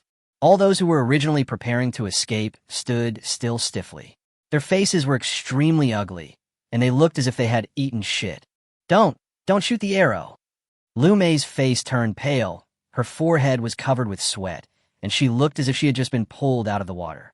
The condition of the others was not much better, and everyone's face was filled with fear. Mingxue looked at the people in front of her, her face full of disappointment. These people are simply crazy. Instead of going out to look for food themselves, they attacked Mengren, who was also a human being. Not only did they want to kill Mengren, but they also wanted to rob him of his supplies. The ugliness of human nature is fully displayed at this time, making people feel sick. The guard, Lao Wang, was trembling slightly. He forced a smile and said, "Dr. O, please let us go. After all, we were once part of the same team." His words made others nod repeatedly. Yes, we were just confused for a moment, and this matter is not our fault. It was because of Zhao Cheng's instigation that we did this. A woman cried, "We have no other choice. We went out today, but didn't find much supplies. I've been hungry for a day. If we don't eat, will probably starve to death." The woman burst into tears, and her words were heartbreaking. But when Mingxue looked at them, she didn't feel much sympathy in her heart, especially for the woman who had just been cut. She remembered it clearly. This woman was among the people who betrayed her in front of Ma Fei before. She saw that she was alone, so she gave her some food, which was considered a favor to her, but she didn't expect that this woman would betray her directly. "That's enough. Don't pretend. If you don't have supplies, why don't you go out and look for them? Mengren has nothing to do with you. Why should I give you the supplies? Just because you are poor, you can blackmail Mengren unscrupulously?" Mingxue scolded angrily. Lu Mei and the others had ugly expressions on their faces when they heard Mingxue's scolding, but when they looked at the compound bow in her hand and the arrow emitting a cold light, no matter how dissatisfied they were, they had to keep their words to themselves. Mingxue's expression was extremely cold, and he began to think about how to deal with the group of people in front of him. Kill directly? It's definitely impossible. Even though Mingxue hates them very much, her personality won't allow her to do such a thing. What's more, even if she had the idea, she didn't have the ability to do so. Lu Mei's group consisted of dozens of people. Although she had a compound bow in her hand, she could only shoot one arrow at a time. In the process of rewinding, she would be defeated by this group of people who suddenly rushed up to her. Thinking of this, Mingxue's expression was gloomy. She said in a deep voice, "You guys go. Since we are all members of the same community, I will let you go this time, but you can't attack Mengren again." Hearing this, everyone was overjoyed. But at this time, Lu Mei seemed to have thought of something. She rolled her eyes, and an idea came to her mind. Ouch! Lu Mei's face suddenly showed pain. She screamed miserably and instantly leaned against the wall of the corridor. "It hurts so much. I can't take it anymore. My stomach hurts so much. Dr. O, come and help me quickly." Lu Mei screamed in pain. Her sudden illness scared everyone around her. The people nearby thought something had happened to Lu Mei and hurried away from her. Mingxue was surprised, but her instinct as a doctor made her walk towards Lu Mei. But just when he took 2 steps closer to Lu Mei, who was in great pain just now, suddenly raised her head, then rushed to Mingxue and grabbed the compound bow in her hands tightly with both hands. "I have caught her bow and arrow. She can no longer shoot. Come up quickly." Liu Mei was ecstatic. Mingxue was shocked. She never expected that Lu Mei would use her kindness to harm her. Not good. Mingxue's face changed drastically, because when the other people in the corridor heard Lu Mei's words, they were overjoyed and were about to rush up. Mingxue tried hard to snatch the compound bow back from Lu Mei's hands, but Lu Mei held it tightly, and Mingxue was unable to snatch it away for a while. At this time, the security guard Lao Wang and others were approaching. At the critical moment, Mingxue had to give up the compound bow in her hand and return home. Bang! Mingxue quickly closed the door, her face full of regret. Outside the door, Lu Mei was laughing. "We won. I got the compound bow." The others were extremely excited and looked at Lu Mei with surprise, each with an expression of ecstasy. The doorman, Lao Wang, was also very excited. "Quick, let's continue to smash the door now. Mingxue inside has no weapons left. She can no longer be our opponent." Lao Wang's words inspired everyone. Several people stepped forward quickly and started banging on the door. The huge force made the security door tremble. Oh no! Mingxue's face was a little annoyed and angry, but she couldn't care less about that now. She rushed to the kitchen without hesitation and took out the kitchen knife. "Dr. O, what happened?" Xiaoyu in a room was still confused, not understanding why Mingxue had the upper hand just now, and now she was running back in such a mess. Bang! Bang! Bang! The crowd outside banged on the door. "Dr. O, open the door. We won't hurt you. We just want supplies." "Yes, you have no weapon now, and you can't be our opponent at all. If you open the door now, we can still guarantee your safety later, but if you continue to resist, I'm afraid you will be in danger. Dr. O, open the door. The supplies inside belong to Mengren. They have nothing to do with you. Why don't you open the door, and then we could divide Mengren's supplies together, and then we can leave together." Chapter 100. The compound bow was stolen. The people outside kept trying to persuade Mingxue to surrender, while their hands were not slowing down at all. Lu Mei was playing with the compound bow in her hand, and the expression on her old face was extremely excited. Under the current circumstances, a compound bow is obviously a powerful weapon. If he can also hold a pistol, he can dominate a building like Mengren, making others dare not confront him head-on. It is a symbol of absolute power. Hurry up and break down the door. If you don't hurry up, Mengren will be back soon. The security guard, Old Wong, couldn't help but get anxious when he saw that no one was able to open the door for a long time. Grass. It's easy for you to say that, old man. The anti-theft door of Mengren's house is also reinforced. It's not so easy to break it open. A man couldn't help but curse when faced with the urging of the security guard Lao Wan. Xiaoyu in the house had already started to panic, and he looked totally at a loss in an instant. What should I do? I hope those guys outside won't rush in later. Oming Shue was able to remain calm. Don't worry, this door is very strong. It will take a while for them to break it open by force. Mengren must be heading back now. He will be back soon. They are definitely no match for Mengren. Unfortunately, the compound Bao has been taken away by them now. Oming Shue was extremely annoyed, and Xiaoyu was shocked and started scolding her. Dr. O, you are so useless. Ren gave you the compound Bao to protect us, but I didn't expect you to lose it. Now it has fallen into the hands of the enemy. What if the group of people outside hurt Mengren with the compound Bao? Xiaoyu scolded angrily.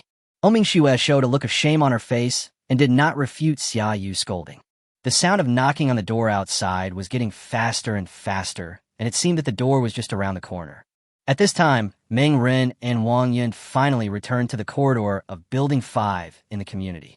As soon as the two walked into the corridor, they heard the sound of banging on the door from above. Boss Meng, your guess is correct.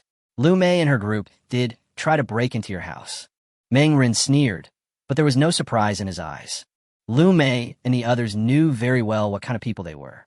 As the saying goes, a dog will always eat shit, so it is not difficult to predict their actions. The two quickly reached the 5th floor and immediately saw a group of people standing in front of their house. Stop! Meng Ren was so angry that he pulled out his pistol. His sudden scolding startled the group of people. They turned around and were shocked when they saw Meng Ren aiming his gun at them. Meng Ren, why did you come back so soon? The security guard, Old Wong, was shocked. Meng Ren sneered. Shouldn't you be surprised why I can come back? You are really brave. You used the so-called supermarket warehouse to lure me out and then attacked me. You took this opportunity to break into my house. It was really a plan that linked one thing to another. Meng Ren's tone was extremely cold. The plan was directly exposed by Meng Ren, and the group of people couldn't help but panic. But at this time, Lu Mei suddenly stood up and pulled the compound Bao in her hand. She pulled the compound Bao with some difficulty and aimed at Meng Ren. Meng Ren, put down your gun, or I will shoot you with an arrow. Lu Mei shouted. Meng Ren's face changed slightly, and his expression instantly became gloomy. How did his compound Bao end up in Lu Mei's hands? What on earth was Oming Shue doing? The situation in the corridor changed. When a group of people saw that their side also had weapons, they suddenly seemed to gain confidence. Ha ha ha! Meng Ren, you didn't expect that the compound Bao is now in our hands. One person laughed wildly. The people around him also showed smug smiles, completely ignoring Meng Ren's increasingly cold expression. Yeah. Are you guys stupid? I have a pistol in my hand, and you are threatening me with a compound Bao. Do you think a compound Bao is more lethal than a pistol? I have a 1911 pistol in my hand, and it has a capacity of 7 rounds, which means I can kill 7 of you. Do you want to give it a try? There was a strong sense of sarcasm in Meng Ren's tone. The expressions of the security guard Lao Wang and others couldn't help but change. Lu Mei said with all her might, Meng Ren, don't try to scare us. We all have weapons in our hands. If you don't want to get hurt, just let us go. At such a close distance, I don't believe you can block the arrow in my hand. Hee hee. Meng Ren smiled, but his smile was very cold. Wang Yun on the side was a little frightened. Judging from the current situation, even if Meng Ren killed Lu Mei with one shot, the arrow in Lu Mei's hand might shoot out and hurt Meng Ren. There's a lack of medicine now, and if we get seriously wounded by an arrow, no one knows what will happen. Okay, I'll let you go. I can pretend that what happened tonight never happened, but you did piss me off. From now on, I will make you live in fear. You should keep your eyes open even when you sleep. Otherwise, I will appear at any time and blow your heads off with a gun. Meng Ren's tone was as cold as a knife. Gulp. Faced with Meng Ren's threat, this group of people couldn't help but swallow their saliva. Lu Mei suppressed her fear and tried to stay calm. Meng Ren, don't be too confident. We all have weapons in our hands now, and we don't know who is afraid of whom. Let's go, Lu Mei said, and then began to retreat.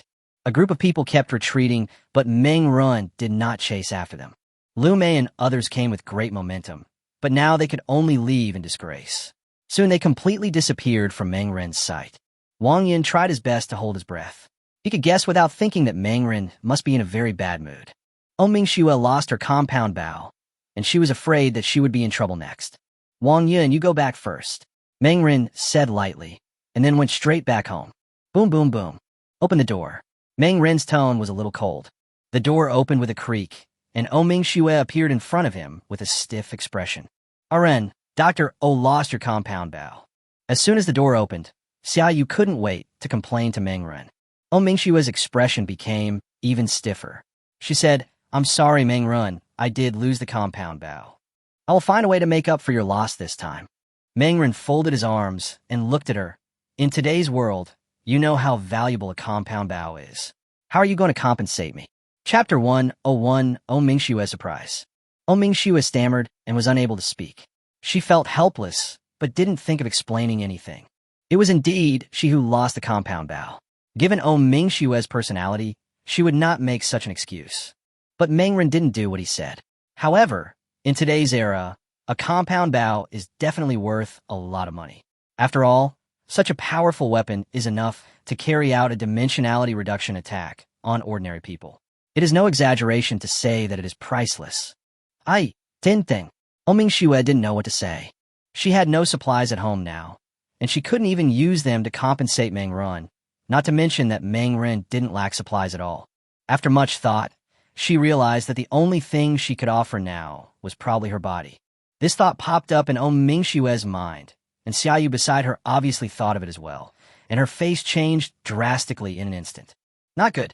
With Mingxue's stunning beauty, if she were to have a relationship with Meng Ren, he would probably be completely bewitched by her. Would she still have a place at that time? She had finally settled down, and if she let Mingxue snatch her position away, wouldn't she be kicked out? Thinking of this, Xiaoyu hurriedly said, Run, I don't think Dr. O did it on purpose.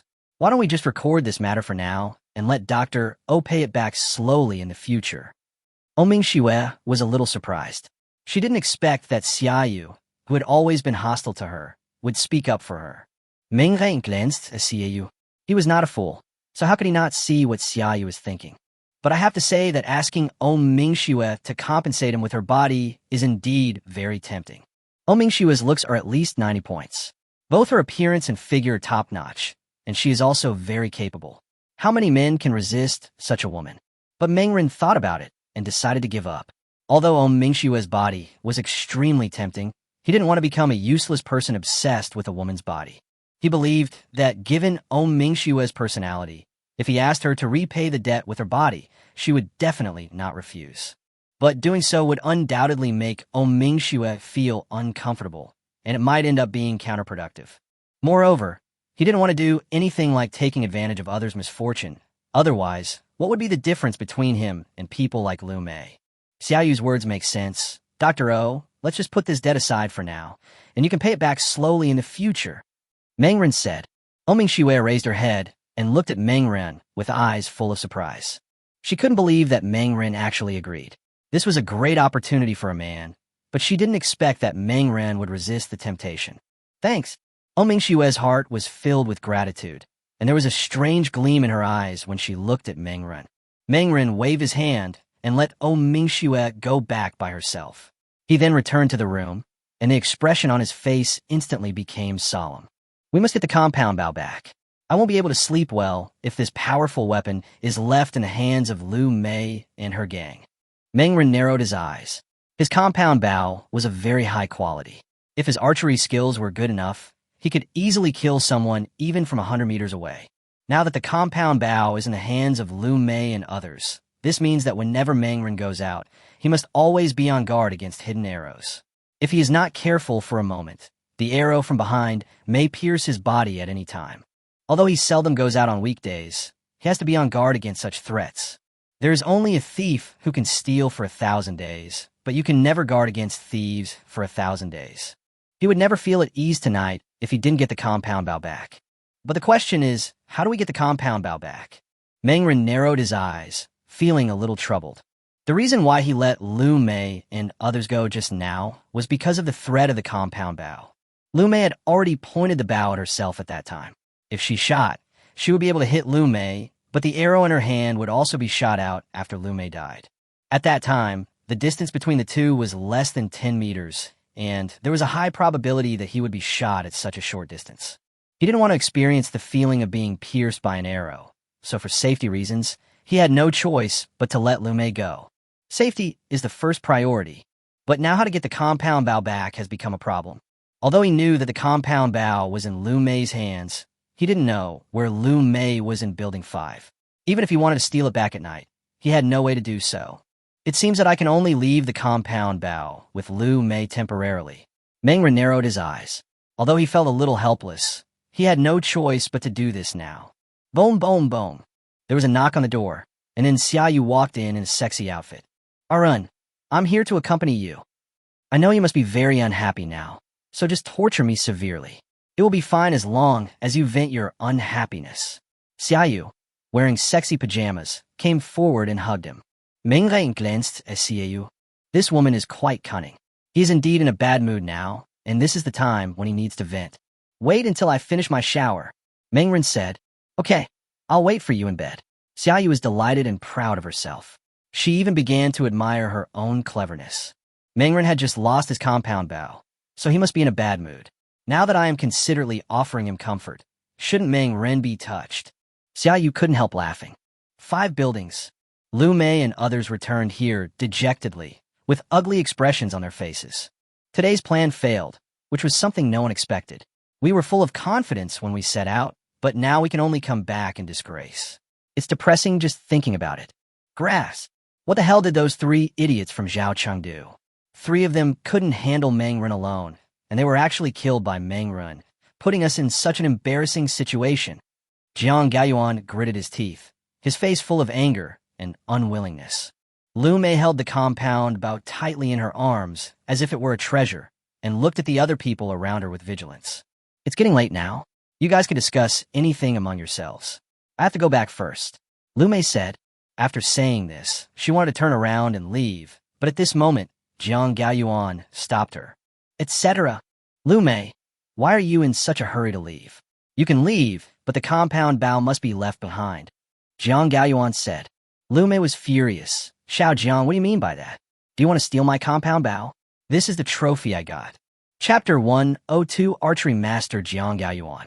Lu Mei looked at Jiang Gaoyuan with an angry expression, and she looked like an angry lioness. Jiang Gaoyuan smiled and said, Lu Mei, I don't want to take your compound bow away from you. I just hope that this weapon will be in the hands of someone more suitable. How old are you? I'm afraid that drawing a bow is already very difficult for you, let alone aiming and shooting. This bow is completely useless in your hands. I was a member of the archery club when I was in college. I have been practicing archery for 5 years. I can't say that I can always hit the target, but my accuracy is definitely many times better than that of an amateur like you. I'm the one who truly deserves this compound bow. Jiang Gaoyuan felt somewhat smug when he said these words. Wow. Everyone else looked at Jiang Gaoyuan in surprise. The gatekeeper, Old Wang, recalled carefully. Xiao Jiang didn't seem to be lying. When I was guarding the gate, I could see him going out every weekend with a long bag on his back. It seemed like it contained a bow and arrow.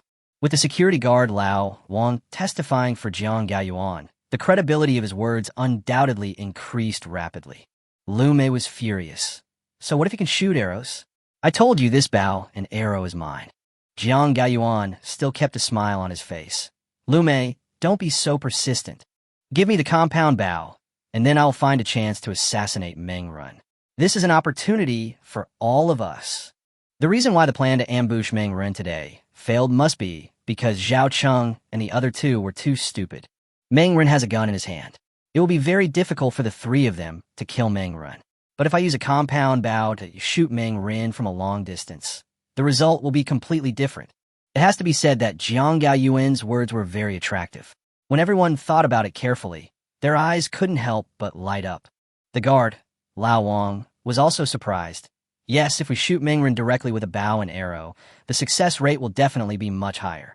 As long as we can lure Meng Ren out one more time, we will definitely succeed. The others also looked happy, except Lu Mei, who was reluctant. Lu Mei, just give a compound bow to Xiao Jiang. As long as he succeeds, all of us can benefit greatly. Someone has begun to persuade. The people around him nodded. Yes, you can't shoot arrows, so this compound bow can't play any role in your hands. It's just like a precious orb covered in dust. Listening to what everyone said, Lu Mei felt unwilling, but finally handed over the compound bow. I can give you the compound bow, but after the success, I want more supplies because I am the hero. Lu Mei said.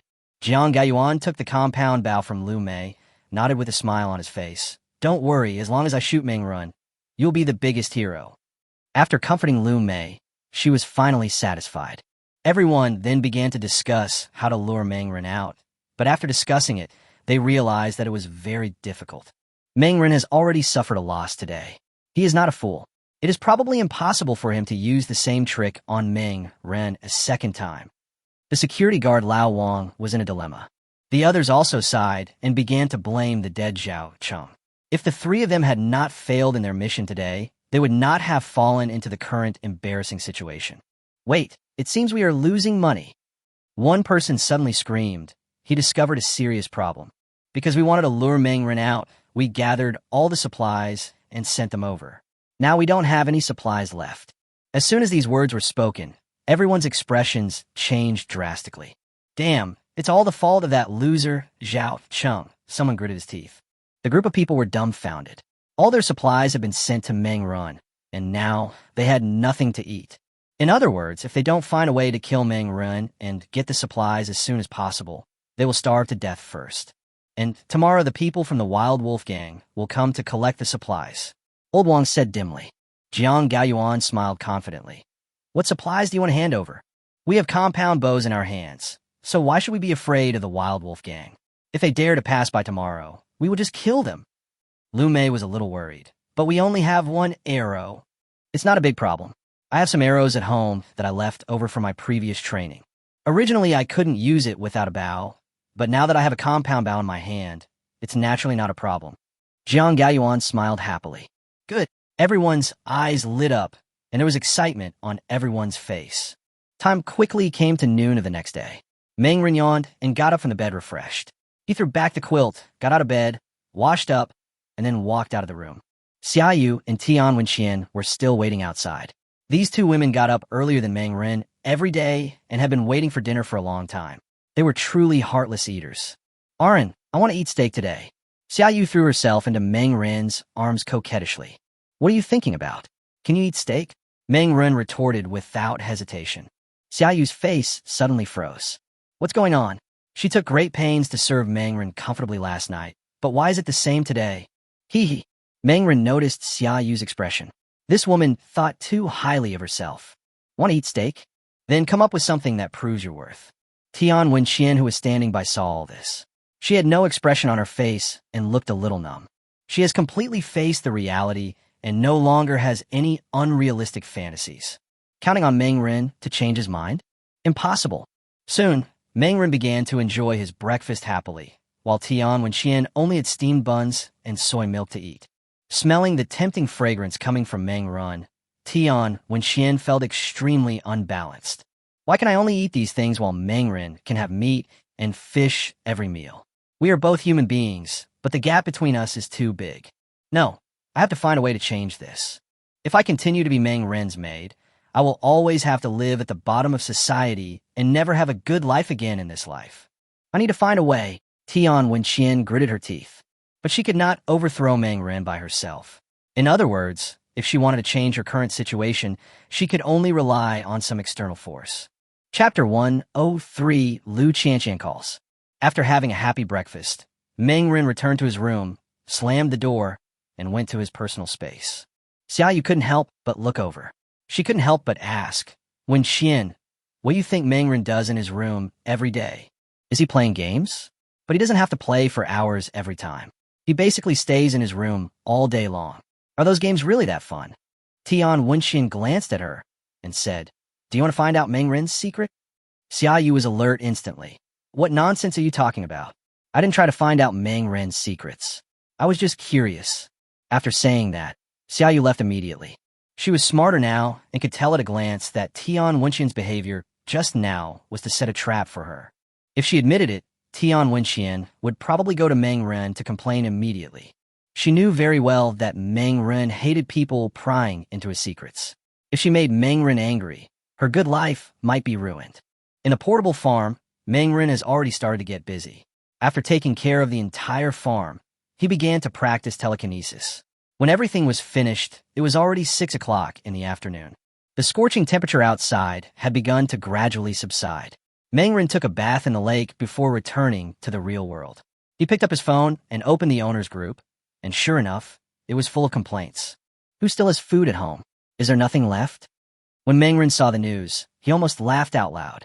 Only then did he remember that he had asked for a large amount of supplies yesterday. It seemed that those supplies should be the only ones left in the hands of Lu Mei and others. In other words, this group of people now have nothing to eat or drink. It seems like they will definitely go out to look for supplies tonight. This is indeed an opportunity for me. Meng Ren narrowed his eyes and immediately came up with a plan in his mind. This group of people will definitely bring the compound bow with them. If I follow them quietly, I will have a chance to get the compound bow back. Very good, that's settled. A smile appeared on Meng Ren's lips. He would feel at ease only if he got the compound bow back as soon as possible. Otherwise, he would not be able to sleep well if it was in the hands of this group of people. Ding dong. Suddenly, a prompt sound appeared, and it turned out that someone added me as a friend. He looked carefully and found that it was a completely unfamiliar number. Who? Meng Ren frowned slightly. Could it be someone in Building 5? He clicked to agree and added the other party as a friend, and immediately the person on the other end sent a message. Excuse me, are you Mr. Meng? I am Lu Qianqian. It's her. Meng Ren suddenly realized and immediately remembered Lu Qianqian's figure. A beautiful girl with a baby face and a big body. Under that childish face, she had a body that surpassed most women. She left a deep impression on me at that time. He remembered that he had given his phone number to Lu Qianqian at that time, but he was surprised that the other party contacted him at this time. If she hadn't contacted me first, I would have probably forgotten about it.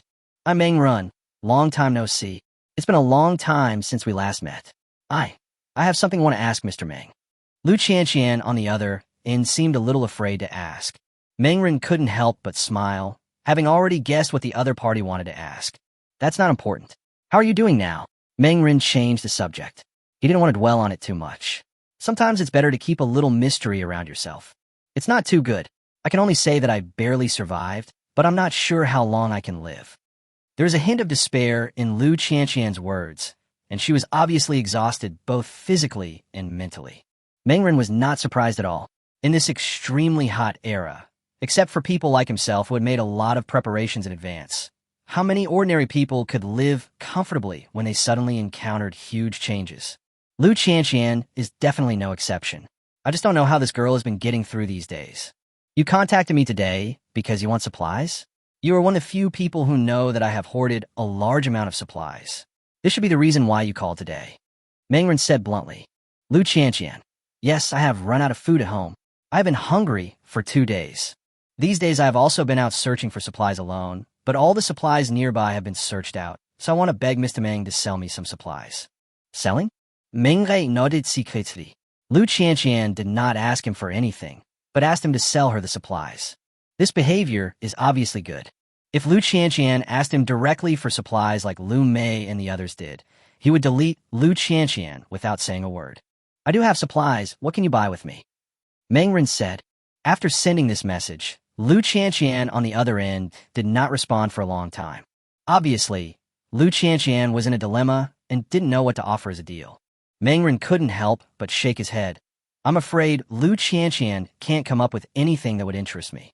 If Lu Qianqian can't come up with anything valuable, he won't be kind just because she is a cute girl. He had been a bootlicker for 3 years and had had enough of it.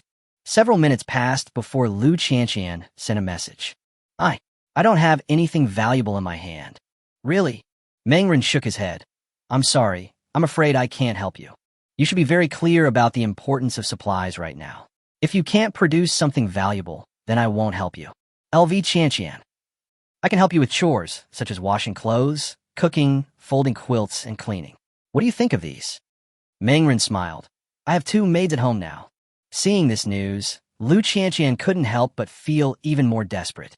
She should have known long ago that a man like Meng Run, who had a large amount of supplies in his hands, would never lack women in this extremely hot era. It's over. Lu Qianqian couldn't help but feel a little desperate. Mr. Meng, is there anything you need me to do? I will exchange my labor for food. As long as it is something I can do, I will never refuse. Lu Qianqian pleaded in her tone. Meng Ren couldn't help but shake his head. It seems that Lu Qianqian has reached the end of her rope. But this is not surprising. As a girl, Lu Qianqian is not physically strong. In such an extremely hot era, it is very difficult for a girl to survive. Without a strong body, you won't be able to get through the high temperature. Chapter 104 Transaction. But just when Meng Ren thought that Lu Qianqian was no longer of any value, the other party suddenly sent him a message. Wait, Mr. Meng, I have some valuable information that you will definitely be interested in. Lu Qianqian. Oh. Meng Ren narrowed his eyes. What information? Yinmeng Mall has many warehouses in Yinhai City, some of which are located in very hidden places. As a shopping guide, I happen to know a little about them. It's just that those warehouses are very far away, and I have no way to get there alone. If Mr. Meng is willing, I can sell this information to you. When Lu Qianqian said this, Meng Ren couldn't help but show a strange expression on his face. Supermarket warehouse? This sounds familiar. Lu Mei and her group used this trick yesterday, and now Lu Qianqian said the same thing. So the question is Lu Qianqian also going to lure me out and then ambush me and kill me? No, it's unlikely that Lu Qianqian would ambush and kill me. After all, I don't have any grudges against her. Wait, it's not like there's no grudge. Meng Ren narrowed his eyes. Lu Qianqian had nothing to do with him. The two of them had only met once, and they had even spoken no more than 20 sentences to each other. Now Lu Qianqian is in desperate situation again. Who knows what the other party is thinking at this moment? It is not impossible that Lu Qianqian used this news as bait to lure me over, and then cooperated with others to catch me. When people are in desperate situations, they can do anything. Although Lu Qianqian is not very old, it does not mean that she is really kind-hearted. Tian Wenxian always appears gentle and considerate, but who can know that she is vicious in her heart? You can know a person's face, but not his heart. I have suffered such a loss once, and I will never be fooled a second time. All I can say is that what Lu Qianqian said is much more credible than what Lu Mei and her group said. After all, Lu Qianqian is indeed a shopping guide at Yunmeng Supermarket, so it is not surprising that she knows the locations of several warehouses. So the question is, should I go there? Although I already have a lot of supplies in my personal space, who would complain about having too much supplies? Meng Ren couldn't help but say so. After a moment's silence, he decided to go over and take a look. I can give you a little trust, but I want you to come to me and lead the way. If we really find the supplies, I want all of them. Meng Ren said without any emotion. Lu Qianqian was very anxious. The first condition is fine, but the latter condition is a bit too much. I was the one who gave you the location of the warehouse. Meng Ren smiled. No, I want to correct you. It was you who sold the location of the warehouse to me, not us who discovered the warehouse together. Since we didn't discover the warehouse together, the supplies inside are of course all mine. Otherwise, you could go there by yourself. Why did you sell the information to me? Lu Qianqian was a little dumbfounded, but she had to admit that Meng Ren's words made sense. She felt helpless, and she couldn't find any way to refute Meng Ren's words. She didn't know the location of the warehouse, but it was too far away, more than 10 kilometers away. It was impossible for a girl like her to walk such a long distance in the middle of the night. It was impossible to go out during the day due to the hot weather, but going out at night did not mean safety. She went out alone, and if she encountered other teams searching for supplies, she would be in danger. During this period of time, she witnessed more than once the ugliness of human nature under the collapse of order. If she hadn't run out of supplies, she would never have risked contacting Meng Run, a stranger. Thinking of this, Lu Qianqian could only grit her teeth and agree. Okay, I agree to your request, Mr. Meng. Then how much supplies will you pay me as a reward? Meng Ren smiled slightly. It depends on how much supplies there are in the warehouse. If there is nothing, then I will not pay you anything. If there is, then I will pay you 3 boxes of instant noodles and 3 barrels of mineral water. LV Qianqian. Dark, too dark. Meng Ren was simply possessed by a capitalist at this moment. His boss had a warehouse full of supplies, but he only gave himself a small amount as a reward. Lu Chantian gritted her teeth. Okay, I agree. I will come to see you tonight, Mr. Ming, and we will set off on our bicycles. Good luck. After hanging up the phone, a smile appeared on Meng Ren's lips. More supplies are ready to arrive, but I don't know if this trip was in vain. I hope the supplies in the warehouse haven't been looted. Meng Ren stretched lazily with a lazy expression on his face. He was in a good mood and then walked out of the room. Xiao Yu, Wen Xian, come here. Meng Ren waved his hands. The two women immediately stood up and walked into Meng Ren's room. Soon a fierce battle broke out in the room. Meng Ren was fighting 1 against 2, but he was extremely brave. He killed the two women, Tian Wenxian and Xiao Yu, by himself. The battle lasted for 2 hours, and time unknowingly came to 8 o'clock in the evening. After the comfort, Meng Ren lay on the bed with a look of enjoyment on his face. At this time, the people from the Wild Wolf gang entered the community. Ma Fei led the way with his 3 younger brothers. The 4 of them came all the way to the downstairs of Building 6. After Ma Fei waved his hand, a younger brother immediately came forward and started banging on the door with a stick. Come out quickly, it's time to hand in the supplies. The younger brother shouted loudly with a very arrogant attitude. Lu Mei and others came downstairs quickly. Facing Ma Fei and others, their faces looked quite ugly. Where are the supplies? Each of you must hand over a pack of instant noodles today, otherwise don't blame me for being rude. Ma Fei sneered and looked at Lu Mei and others. On the 5th floor of Building 5, Meng Ren stood in front of the window and admired the show. He was very curious about how Lu Mei and the others would get past Ma Fei when they had run out of ammunition and food. The next moment, a scene that surprised Meng Ren appeared. Jiang Gaoyuan was hiding in a corner, holding Meng Ren's compound bow in his hand. Knock the arrow, string the bow, draw the bow, aim. With a few smooth movements, the arrow was aimed at Ma Fei, who was more than 10 meters away. At this moment, Ma Fei had no idea that the god of death's eye was already on his neck. The next moment, accompanied by a sharp sound, an arrow shot out and arrived in front of Ma Fei in the blink of an eye. Ah! A shrill scream was heard, and Ma Fei only felt a sharp pain in his shoulder and screamed instinctively. He looked down and found that an arrow had appeared on his shoulder without him noticing, and the tail feathers of the arrow were even trembling slightly. Meng Ren, what are you doing? Ma Fei was shocked and angry. His face changed drastically. Chapter 105 Counterattack. Seeing himself suddenly being attacked by bows and arrows, Ma Fei thought of Meng Ren first.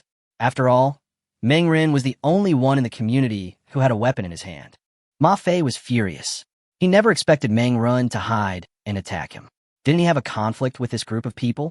Why was he helping them to attack him now? But Ma Fei soon discovered something was wrong. He looked in the direction where the arrow came from, and then saw Jiang Gaoyuan, who had not had time to hide. CNMD, how dare you shoot me with a bow and arrow? Ma Fei was furious, and his eyes seemed to be spewing flames. He had been hunting geese all day, but he never expected that today his eyes would be caught by a goose. This was a great humiliation for Ma Fei. In the corner not far away, Jiang Gaoyuan shot the second arrow without any hesitation. His archery skills were pretty good. He had shot Ma Fei directly with his first arrow, but it might not be so easy to hit him with the second arrow. Seeing that Jiang Gaoyuan had already drawn the bow and arrow, Ma Fei hid without hesitation. He endured the pain and gritted his teeth, not knowing whether it was because of anger or the pain in the wound. Ha, it worked! In the corridor, Lu Mei and others watched Ma Fei being shot by Jiang Gaoyuan, and everyone's face showed excitement and joy. Grass! In contrast, Ma Fei was in a bad mood and was so angry that he was about to explode. Who could have thought that something like this would happen? We are in real trouble today. At this time, Jiang Gaoyuan slightly put down the bow and arrow in his hand. Because Ma Fei and his men had already hidden themselves, it was impossible for him to shoot Ma Fei. Ma Fei, let's talk. There is no need for us to continue fighting. It will not benefit either of us. Jiang Gaoyuan said loudly. Hearing Jiang Gaoyuan's voice, Ma Fei opened his mouth and cursed. Get lost, you insidious guys. You actually hid and attacked me. I'm not going to play with you. Ma Fei was extremely furious. He had suffered at the hands of Meng Ren before, and he didn't expect to suffer at the hands of Jiang Gaoyuan again. Is Ma Fei some small-time character? How can anyone step on him? Meng Ren had a gun in his hand. He was no match for the opponent, so he endured it. But who do you think you are, Jiang Gaoyuan? Do you really think you're invincible with a compound bow? Thinking of this, Ma Fei gritted his teeth and said to his younger brother, "Let's go."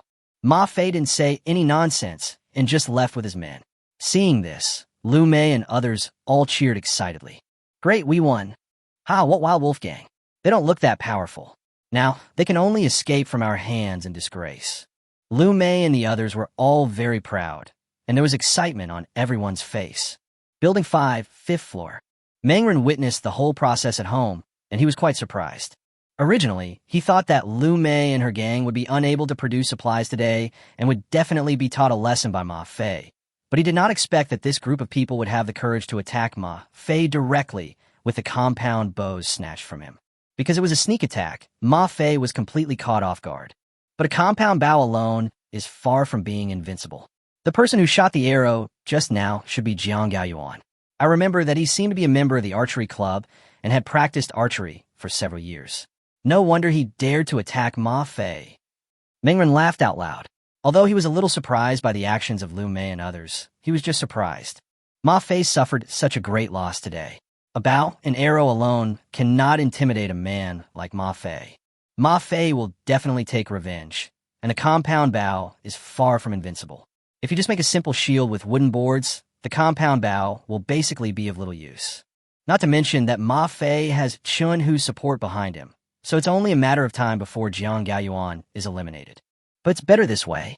If this group of people were defeated so easily by the Wild Wolf Gang, it would be too boring. I want to see how far these people can go. There was a playful expression on Meng Ren's face. An hour later, Lu Qianqian called again and told Meng Ren that she had arrived at the gate of the community. Meng Ren did not rush downstairs, but first used a telescope to observe the situation at the entrance of the community. Fortunately, the moonlight tonight was quite good. With the help of the moonlight, he could barely see clearly. At the entrance of the community, I saw Lu Qianqian riding a bicycle. Her appearance had changed a lot compared to before, and it was obvious that she had suffered a lot in the past few days. Meng Ren observed carefully and made sure that Lu Qianqian did not bring any outsiders here. Only then did he show a look of satisfaction.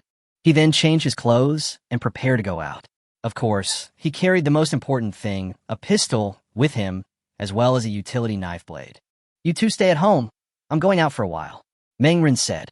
Xiaoyu was a little surprised that Meng Ren, a nerd who stayed in his room all day, actually went out. Could it be that he went out to kill someone? She couldn't help but recall the scene when she last saw Meng Ren going out. The scene at that time shocked her greatly. After giving instructions, Meng Ren left. He was dressed in a tight suit and carried a black backpack on his back, which contained food, water, and medical supplies. In case of unexpected situations, these supplies can meet his needs. After all, he can't take things out of his personal space in front of Lu Qianqian. But with this backpack as a cover, you can be a little bolder. He quickly arrived at the gate of the community. The two of them met once a month as seniors, and Lu Qianqian's eyes couldn't help but fall on Meng Ren. Seeing Meng Ren, whose skin was rosy and full of energy, Lu Qianqian couldn't help but be surprised. She has been suffering a lot these days. The extremely hot weather and lack of food and water have made her extremely uncomfortable, and she has become much more haggard. But Meng Ren's condition was no different from the last time I saw him. He was white and plump, and there was no sign of having suffered at all. "Mr. Meng, you are so radiant." Lu Qianqian didn't know what to say and could only give a stiff compliment. Meng Ren also looked Lu Qianqian up and down. Well, just as he expected, Lu Qianqian looked like a refugee at this moment. Chapter 106 Goodbye, Lu Qianqian. Because there was no water and I couldn't take a shower, I was covered in dirt. Coupled with the dehydration caused by the hot weather, Lu Qianqian now looks noticeably thinner. "Let's go." Meng Ren pushed his bicycle, then got on it and started off. Lu Qianqian nodded and then began to lead the way. The two rode on the quiet and deserted streets. The city around them was dead silent, with no sound at all, which made people feel a little creepy. "How far is the warehouse you mentioned from here?" Meng Ren asked. Lu Qianqian tilted her head and thought for a moment. "About 20 kilometers." Meng Ren tapped his chin lightly. This distance was within his reach. At the speed of a bicycle, it would only take less than an hour to reach the destination. Of course, the premise is that there are no unexpected events during the journey. Otherwise, the time will naturally be extended. The two rode in silence. No one spoke. The atmosphere was extremely quiet, so quiet that even a pin drop could be heard clearly. 20 kilometers is not a far distance. After a short while, the two had ridden several kilometers. But at this moment, a burst of discussion and talking in front reached their ears. "There is someone in front of us. Let's hide there for a while." Meng Ren's face immediately showed a solemn look. Lu Qianqian nodded without hesitation, and the two of them immediately hid in the alley next to them, and then looked in the direction not far away. Just a few dozen meters away, a group of more than 10 people were looting supplies from shops along the street. They used iron bars to break open the doors of each shop, and then went in to loot supplies. Unfortunately, there were very few things inside, and the group of people spent a lot of effort but didn't find anything useful. MD, the supplies in these stores are so scarce. They're either broken or looted. One person couldn't help but complain. The faces of the others all showed helplessness. Stop complaining. It's good enough to have these things. It's hard to survive in this world nowadays. Yes, a group of people were talking like this, and the atmosphere became depressing. In the alley not far away, Meng Ren and Lu Qianqian watched their actions. They didn't continue moving forward until the group of people left. If nothing unexpected happened, that group of people should be survivors nearby, but Meng Renki had no intention of going up to say hello. In the end times, the most dangerous people are other survivors. You can never guess what another person is thinking. The two continued to move forward and encountered several groups of people. Meng Ren and Lu Qianqian avoided them in advance, so they did not attract anyone's attention along the way. The huge city was completely silent. The once prosperous city now seemed to have become dead silent. It is now 1 month after the beginning of the extreme hot era, and no one knows how many people are left on the entire Earth. Under the extremely high temperature, the first to die are the weak, elderly, and children. Most of these people died of heat stroke. People like Lu Mei, who is over 60 years old and still alive and well, are a minority. The scorching temperature of over 60 degrees during the day has already killed all the plants and animals in the city, and even the river has completely dried up. Without food and water, those who did not have supplies at home began to die from heat stroke. It is no exaggeration to say that during this month, 95% of the people died from heat stroke, and the remaining 5% died from robbery, murder, and other infighting. Half an hour later, under the leadership of Lu Qianqian, a large factory building appeared in front of the two. "Mr. Meng, the warehouse is located inside here. If nothing unexpected happens, there should be a large amount of supplies stored inside." Lu Qianqian pointed to the factory building in front of her. Her voice was a little hoarse as she spoke. Half an hour of riding had made her mouth dry, and her lips were now cracked. She was sweating profusely, and her clothes were completely wet. Meng Ren glanced at her and took out a bottle of water from his backpack. "Drink some water, otherwise you might die here at any time," Meng Ren said. Lu Qianqian's eyes lit up, and she quickly turned on the water. She took a big gulp without even saying thank you. She drank more than half of the bottle of mineral water in one breath, and still felt a little unsatisfied. "Thank you, Mr. Meng." Lu Qianqian seemed to be resurrected, and the smile on her face looked much sweeter. "You're welcome. This bottle of water will be included in the compensation I give you. It's just like an advance payment to you now," Meng Ren said. Lu Qianqian. She couldn't help but roll her eyes, and her original gratitude disappeared. What a stingy man. Lu Qianqian thought so in her heart, but she didn't say it out loud. She understood how important clean water was in today's extremely hot era. She and Meng Ren were just casual acquaintances, so she had no right to ask for anything. "Let's go." Meng Ren parked his bicycle on the side of the road, and then took the initiative to enter the factory area. This is already the suburbs of Yanhai City. There are no residential buildings nearby, and it is an industrial area. From this point of view, the probability that the supplies in the warehouse have not been looted is quite high. Lu Qianqian followed Meng Ren, and the two soon arrived at the door of the warehouse factory. However, Meng Ren did not rush in. Instead, he took out a telescope to observe the environment first. He wanted to know if there were any other survivors inside. It would be interesting if he rushed in without gathering any intelligence and then fell into a trap. Meng Ren observed carefully and quickly looked around the factory, a smile appearing on his face. "Good." From the surface, there are no signs that this place has been ransacked. "It seems that our luck is quite good." Meng Ren had an excited expression on his face. It has not been looted, which means that the supplies in the warehouse are likely still here. He immediately walked into the factory and then began to enter the warehouse. The factory is huge, and it is not easy to find the warehouse. Lu Qianqian only knew that there was a warehouse here, but she didn't know where the warehouse was. The two entered the first factory building. Meng Ren had already taken out a flashlight. After opening the door, the flashlight light immediately shone inside. It looks like a sorting line, Lu Qianqian said. Chapter 107, A Great Harvest. This factory is full of various machines, and it is obviously a sorting assembly line. Lu Qianqian couldn't help but walk forward, but before she got close, Meng Ren coughed lightly. Don't forget the agreement between us. All the supplies here belong to me, Meng Ren said in a domineering tone.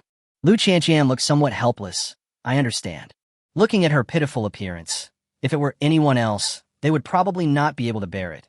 But unfortunately, the person she met was Meng Ren. Xia Yu and Tian Wenxian had pretended to be pitiful in front of him so many times during this period that he had become completely immune to such expressions. With the help of a flashlight, Meng Ren explored the factory. The entire factory was clean, and there was no supplies anywhere. Meng Ren was not surprised by this. After the extreme hot era appeared, the workers in the factory must have been disbanded, and the supplies must have been stored in the warehouse. But this is a factory, so it is normal that the supplies are not here. But since the sorting line is already here, how far can the warehouse be? Meng Ren followed the signs on the wall and quickly found the location of the warehouse. Soon, a thick door appeared in front of him. The door was obviously locked and was made entirely of steel, looking very sturdy. This should be a cold storage. We don't need to look here. Meng Ren shook his head. Yinhai City has been without electricity for 10 days. The cold storage has lost its low temperature. The fresh meat stored in it must have rotted. Lu Qianqian showed a distressed expression. These are all meat. What a pity. There's nothing to regret. These were my goals in the first place. Videos of canned food, instant noodles, and other packaging are my purpose for coming here this time, Meng Ren said. He continued looking for other warehouses and finally found the second one at the end of the road. Boom! He pushed open the door and walked in. Finally, a large number of neatly arranged boxes appeared in front of him. The huge number of boxes filled the entire warehouse. There were as many as thousands of them. Looking closely, these were all instant noodles, almost filling up the entire warehouse. So many instant noodles. Lu Qianqian's eyes lit up, and her saliva was almost flowing. She hadn't eaten anything for 2 days. If it weren't for Meng Ren's words just now, she would probably have pounced on it and started to eat. Although they are just instant noodles. In today's extremely hot era, these instant noodles that are usually called junk food are actually good things. It is high in calories, easy to store, and convenient to carry. It is a very good choice whether you eat it directly or cook it. Good. Finally, the trip was not in vain. Looking at the thousands of boxes of instant noodles in front of him, Meng Ren showed a satisfied expression on his face. Lu Qianqian couldn't help herself. She walked forward and said, Mr. Meng, can I take a box? There are so many instant noodles here that you can't take them all by yourself. Instead of leaving them here to go bad, why can't I take a box? Lu Qianqian's words made Meng Ren laugh. Who says you can't take it away? Meng Ren did not say this. The matter of the portable farm was currently an absolute secret, and no one else knew about it, except Meng Ren himself. However, Lu Qianqian's words reminded him that there were indeed a lot of instant noodles here, and it was impossible for him to put all the instant noodles into his personal space in front of her. This means that he can only take a part of it, and for Lu Qianqian, the rest will be kept by herself. Lu Qianqian will definitely come back. When she sees thousands of boxes of instant noodles missing, she will definitely doubt herself. Instead of doing this, it would be better to satisfy her idea and wait until Lu Qianqian finishes eating before returning, which will definitely take some time. At that time, I could also explain that I had moved the things away so that it would not arouse any suspicion from Lu Qianqian. Thinking of this, Meng Ren said, Okay, I'm not that kind of unkind person. I allow you to take the supplies you can carry and leave. I will notify someone to come and move the supplies away, so you only have one chance. Lu Qianqian was overjoyed and cheered excitedly. She was originally a little listless, but now she was jumping up and down. Thank you, Mr. Meng. Lu Qianqian was very excited, and her delicate and lovely face was filled with a happy smile. She picked up the 3 boxes without hesitation. One box contained 24 bags of instant noodles, so the 3 boxes had a total of 72 bags, which was enough for her to eat for a while. Lu Qianqian suddenly felt a little regretful while holding the instant noodles. If she had known earlier, she should have ridden a tricycle here so that she could take more supplies. Hey. With excitement on her face, Lu Qianqian placed the instant noodles at the door of the factory, ready to take them away later. Even though there were a lot of things, she didn't have the slightest intention of complaining. The two of them then toured the entire warehouse. The supplies here did not disappoint Mengren. In addition to the cold storage and instant noodle warehouse, there were also various other supplies. Various snacks, mineral water drinks, etc. filled 8 warehouses. I'm rich. Mengren also showed a happy expression. With these supplies, his pockets would be doubled in thickness. For others, it is very difficult to move and store these supplies, but for Mengren, these are not a problem at all. In a good mood, Mengren waved his hand and allowed Lu Qianqian to take away more things. Lu Qianqian was overjoyed. Without saying a word, she got a tricycle from the factory and put all the materials she liked into the tricycle. Ha, I'm rich. Lu Qianqian's face turned red with excitement, and her eyes were full of greed. Looking at the supplies in front of her, her expression was full of satisfaction. With so many supplies, it was enough for her to eat for several months. Mr. Meng, you're such a good person. Delighted, Lu Qianqian directly gave Mengren a good guy card. Mengren rolled his eyes when he received the good guy card. He was kind enough to let the girl get benefits, so why was she scolding him? Never mind. Lord Mengren is a magnanimous man and has no interest in arguing with a lowly. Both of them got what they wanted and then rode away on their bikes. LV Qianqian, go wait for me outside for a while. I'm going to the bathroom. Mengren sent LV Qianqian away because he had to move all the supplies into his personal space. No problem. Lu Qianqian nodded like a chick pecking at rice. She pushed the tricycle and prepared to wait outside the factory. However, when she pushed it, she found that she was carrying too many things so that the tricycle was very heavy, and she couldn't push it at all with her thin strength. Damn it, I must take you away. Lu Qianqian waved her fist to cheer herself up. Chapter 108, Encountering Survivors. After a lot of effort, Lu Qianqian finally pushed the tricycle to the factory gate, while Mengren returned to the warehouse and began to put the supplies into his personal space. A large amount of supplies were collected one after another, and Mengren couldn't help but smile. Even though he already had a lot of supplies in his personal space, who could afford more supplies? Just like those wealthy people who already have billions of dollars in assets, they still won't spend too much money in their pockets. It took Mengren a full 10 minutes to finally load all the supplies into the warehouse, and then went to the factory gate to meet Lu Qianqian. Why do you take so long in the bathroom? Lu Qianqian was obviously getting a little impatient with waiting. Mengren shrugged without explaining anything, and the two left the factory together. Mengren here was relaxed. He simply carried a backpack to hide his identity.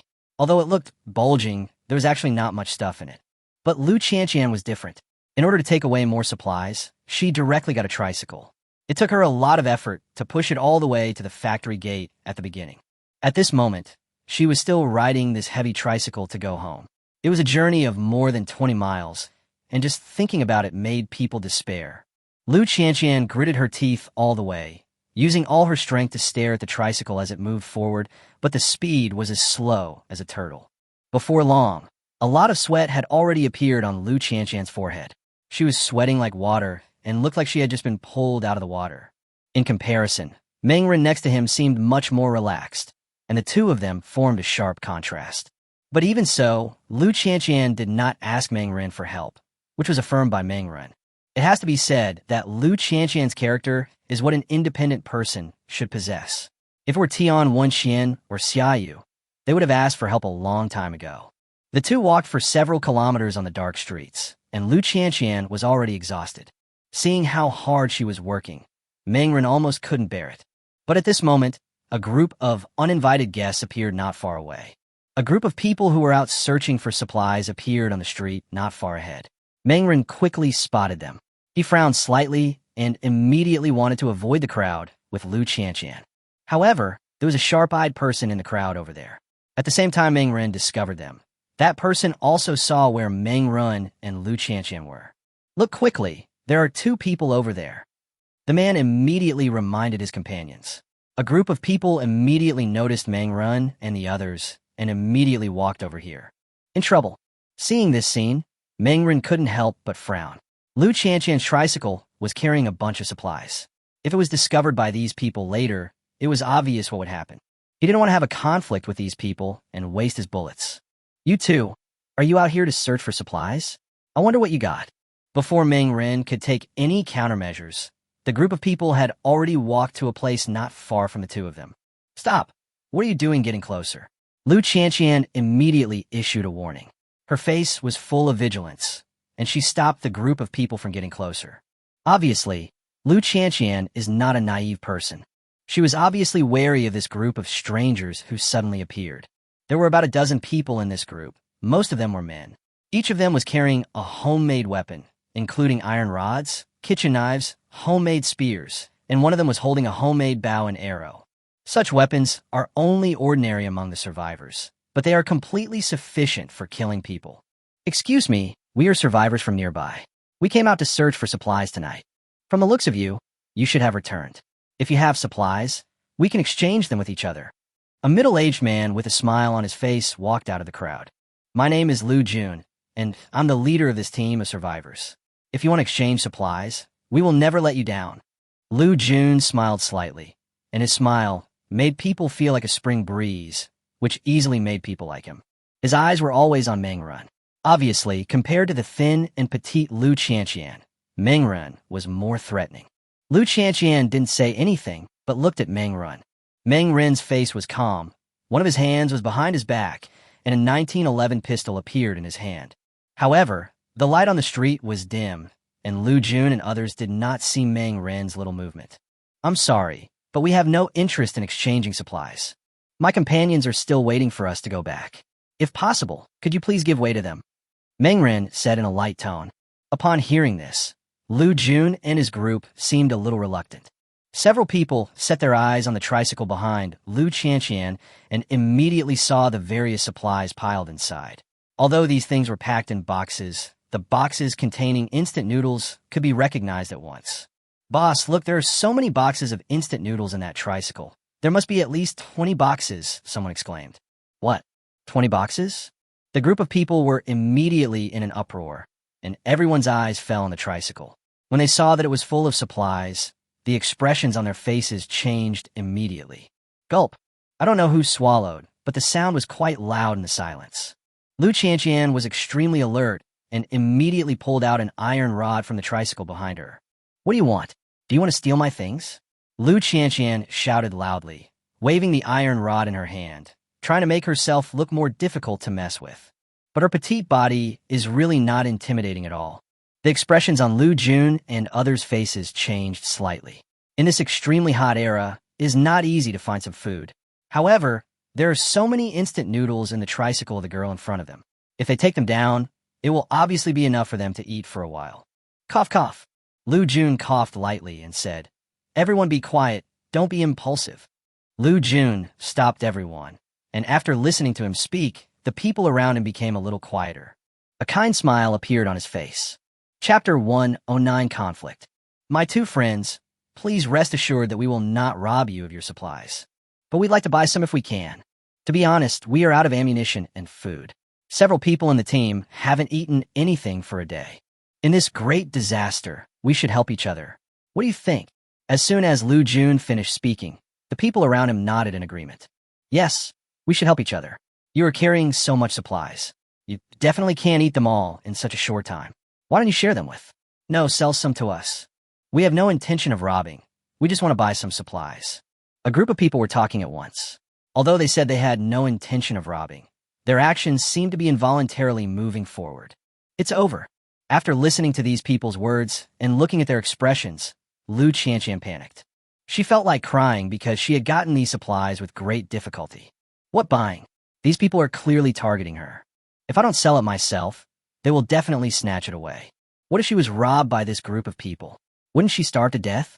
Lu Qianqian was so angry that she gritted her teeth and refused immediately. No, these are the supplies I found with great difficulty. I will not share them with you. Lu Jun smiled and said, It's not about dividing, it's about selling. We can use the money to buy the supplies you have. Is 100 yuan for a pack of instant noodles enough? Lu Qianqian was so angry that she almost exploded. Money is useless. It's too hard to use to wipe your butt. Lu Jun looked unhappy after hearing what Lu Qianqian said directly. Someone beside him said, "Why are you like this, little girl? You obviously have so many supplies. What's wrong with giving some to us?" "Yeah, anyway, you can't finish all the supplies by yourself. We are all human beings. Shouldn't we help each other?" Several people were talking at the same time, one after another, and the words they spoke gradually began to change in tone. The atmosphere at the scene began to become a little agitated. Obviously, for Lu Jun and his group, they had finally seen the supplies, and they were definitely unwilling to give them up. If a man does not work for himself, he will be punished by heaven and earth. Now that the supplies are right in front of us, of course we have to get them. As for Lu Qianqian, she had gotten the supplies with great difficulty, and of course she couldn't give them to others. In the current disaster, it is difficult for us to survive, so how can we care about the life and death of others? But seeing that there were more than a dozen people in this group, Lu Qianqian felt a little helpless.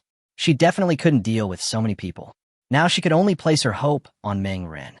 Thinking of this, Lu Qianqian turned her head to look at Meng Ren, only to find that he was watching the show with his arms folded across his chest. "Mr. Meng, what are you doing?" Lu Qianqian was a little angry. Meng Ren's expression was calm. This situation was completely within his expectations. When people are hungry, they could do anything. All the previous ethics and morals are completely useless in the face of survival. Lu Jun looked over with a smile on his face. "My two friends, please think carefully about our proposal."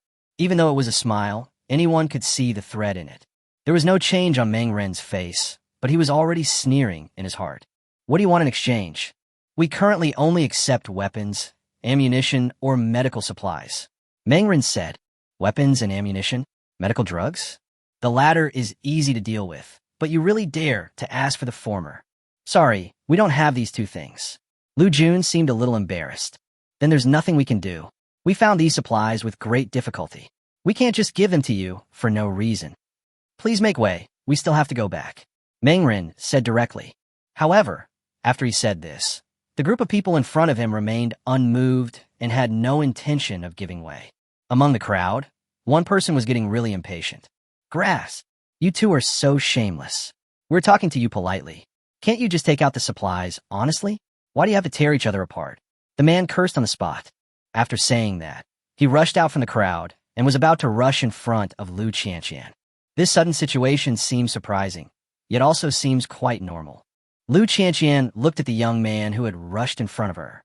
She couldn't help but get furious and swung the iron rod in her hand and smashed him down hard. "Grass!" The young man was shocked. He didn't expect that Lu Qianqian would actually dare to attack him. He quickly stepped back, narrowly avoiding Lu Qianqian's iron rod, and became very annoyed. "CNMD, you dare to fight back? Brothers, come together, let's take the supplies and run. The two of them will definitely not be able to catch up with us," the young man yelled, preparing to bypass Lu Qianqian from the side and then take action on the supplies and the tricycle. Seeing that the young man had already started to take action, the others began to get restless. "The supplies are right in front of you. You just need to take action to get them. Get started." I don't know who shouted, but a group of people rushed forward in an instant, aiming directly at the tricycle behind Lu Qianqian. "Don't come over here. These are all my things." Lu Qianqian was so anxious that tears were about to fall. But at this time, no one paid any attention to Lu Qianqian's crying. All they had eyes for were the supplies and the tricycle. They didn't care about anything else. However, at this moment, a gunshot suddenly occurred and exploded in the dark street in an instant. Bang! Sparks flew, and a bullet instantly shot out from the muzzle, piercing directly through the head of the young man at the beginning, and blood splattered on the spot. The young man didn't even have time to scream. He died in an instant, his body falling to the ground with a loud bang. What? The sudden gunshot shocked Lu Jun and others. The group of people who were about to grab supplies were instantly frightened. When they turned around, they found that Meng Ren had a pistol in his hand. The gun was aimed at them, ready to shoot at any moment.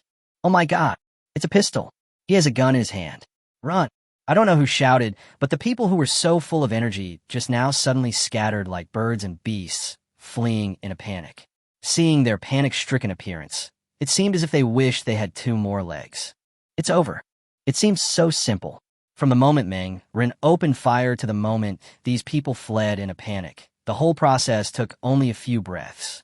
Chapter 110:8 Critical Moment. Lu Jun and the others all fled. Their backs looked extremely miserable, and they soon disappeared into the darkness. After doing all this, Mengren put away the pistol calmly, as if it was as simple as drinking a sip of water. Lu Qianqian on the side was looking at Mengren with a look of surprise. She simply couldn't believe that Mengren actually had a gun in his hand. This is a country with extremely strict gun control. Where did this man get the pistol? Just when Lu Qianqian was stunned, Mengren's voice came. Okay, stop standing there, let's go back. Mengren said. Lu Qianqian nodded like a chick pecking at rice. She finally came to her senses at this time. Thinking back to the dangerous situation just now, she still felt a little scared in her heart. Mr. Meng, thank you. Lu Qianqian's tone was full of gratitude. If you really want to thank me, why not give me some supplies? Mengren said. Lu Qianqian's expression changed instantly, and she looked at Mengren in astonishment. Don't you already have so many supplies? Why do you need so little from me? She gritted her teeth, then took out a box of instant noodles from a tricycle and handed it to Mengren. Here, this instant noodles is my reward. This time it was Mengren's turn to be surprised. He didn't expect that Lu Qianqian would actually reward him. Although it is just a box of instant noodles, it is enough to make many people fight for it, as can be seen from the situation just now. No need. I have plenty of supplies, and I'm too lazy to take them. Mengren refused directly. He had no idea how many supplies he had in his personal space, and he really didn't even think much of a box of instant noodles. The two continued to move forward. There was no one on the dark street, and the city was silent at night. It was so quiet that even a pin drop could be heard clearly. On the street, Mengren and Lu Qianqian were riding their bikes slowly forward. Neither of them spoke. Mengren didn't know what to say, while Lu Qianqian was too tired to speak.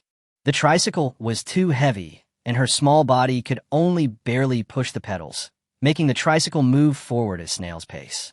She didn't even have the energy to say anything. Mengren couldn't bear to watch it anymore, so he walked over to help Lu Qianqian push the cart.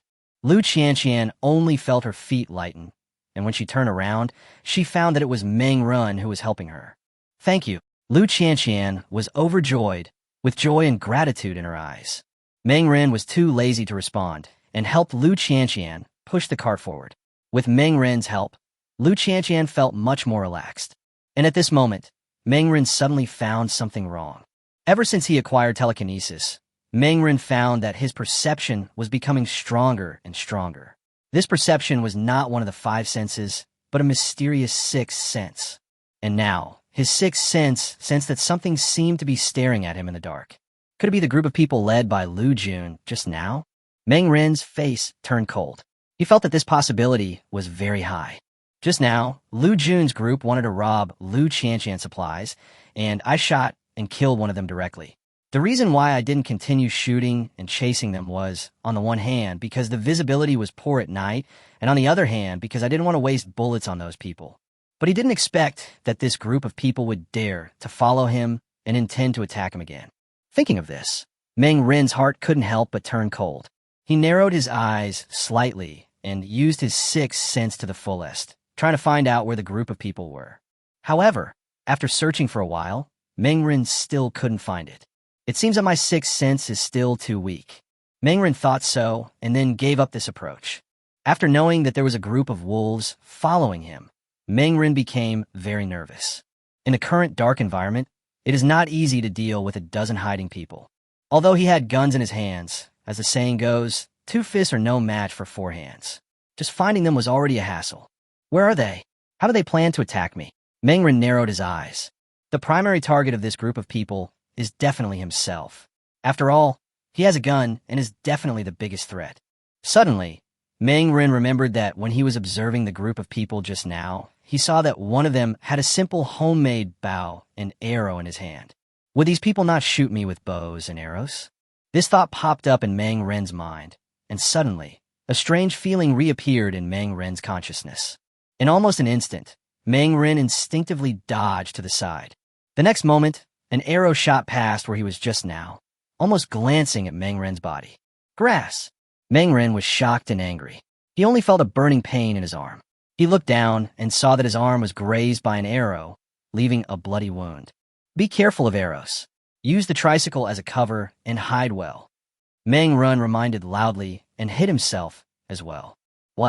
Lu Qianqian was horrified. She quickly got off the tricycle and hid beside Meng Ren.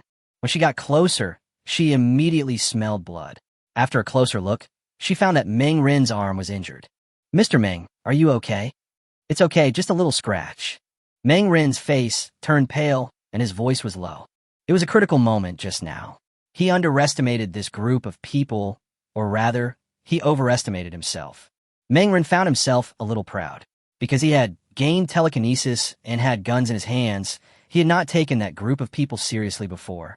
But the arrow just now completely woke Meng Ren up.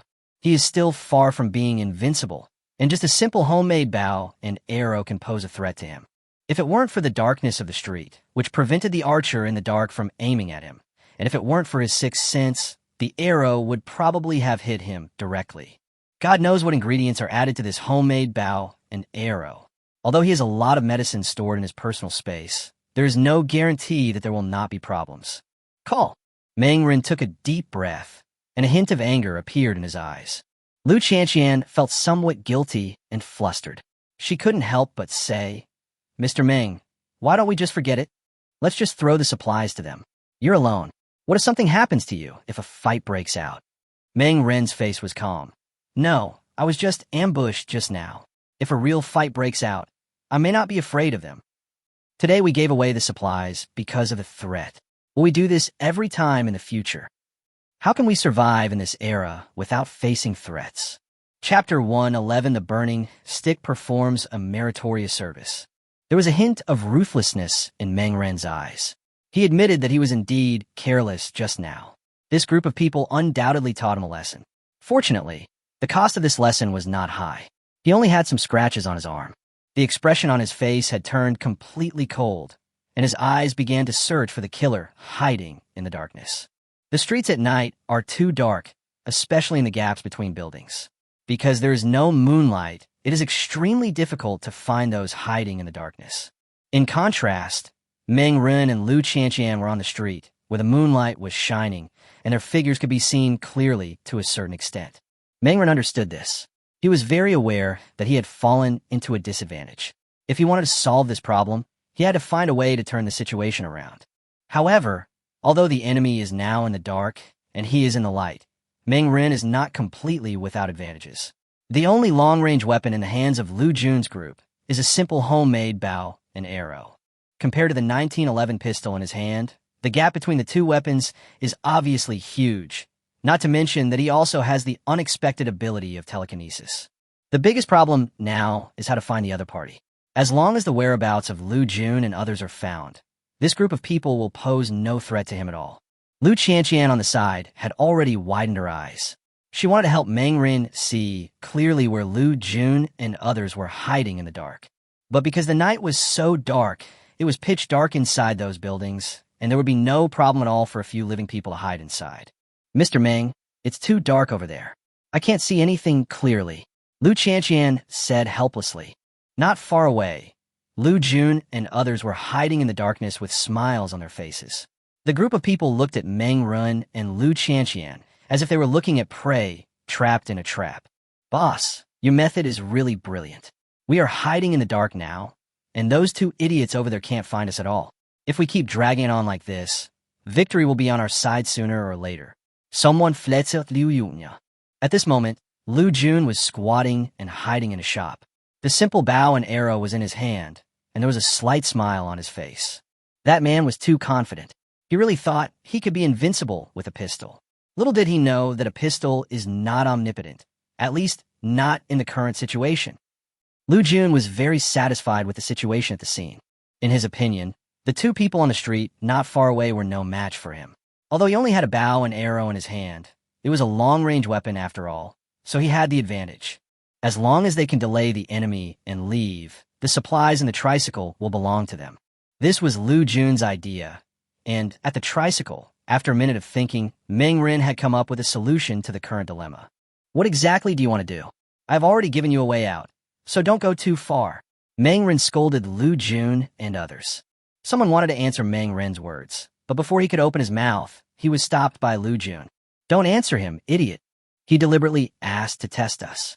If we respond, it would be equivalent to exposing our position. Lu Jun scolded in a low voice. I see. The people around him suddenly realized what was going on and looked at Lu Jun with admiration. As expected of the boss, you consider things very comprehensively, one person praised. At the tricycle, Mengren stopped talking after he finished shouting. He waited patiently, but unfortunately no one responded to him in the darkness. It seemed that this group of people were not idiots, and it was unlikely that they would expose their position by such a simple method. Hee hee, Mengren sneered in his heart. Do these people think that I can't find them if they don't speak? How naive. A gleam of light flashed across Mengren's eyes, and the next moment, he reached into his backpack and took out a strange stick. What is this? Lu Qianqian was a little confused. Mengren did not answer her. He directly unscrewed the lid of the stick. The stick instantly caught fire and emitted a bright light. Whoosh!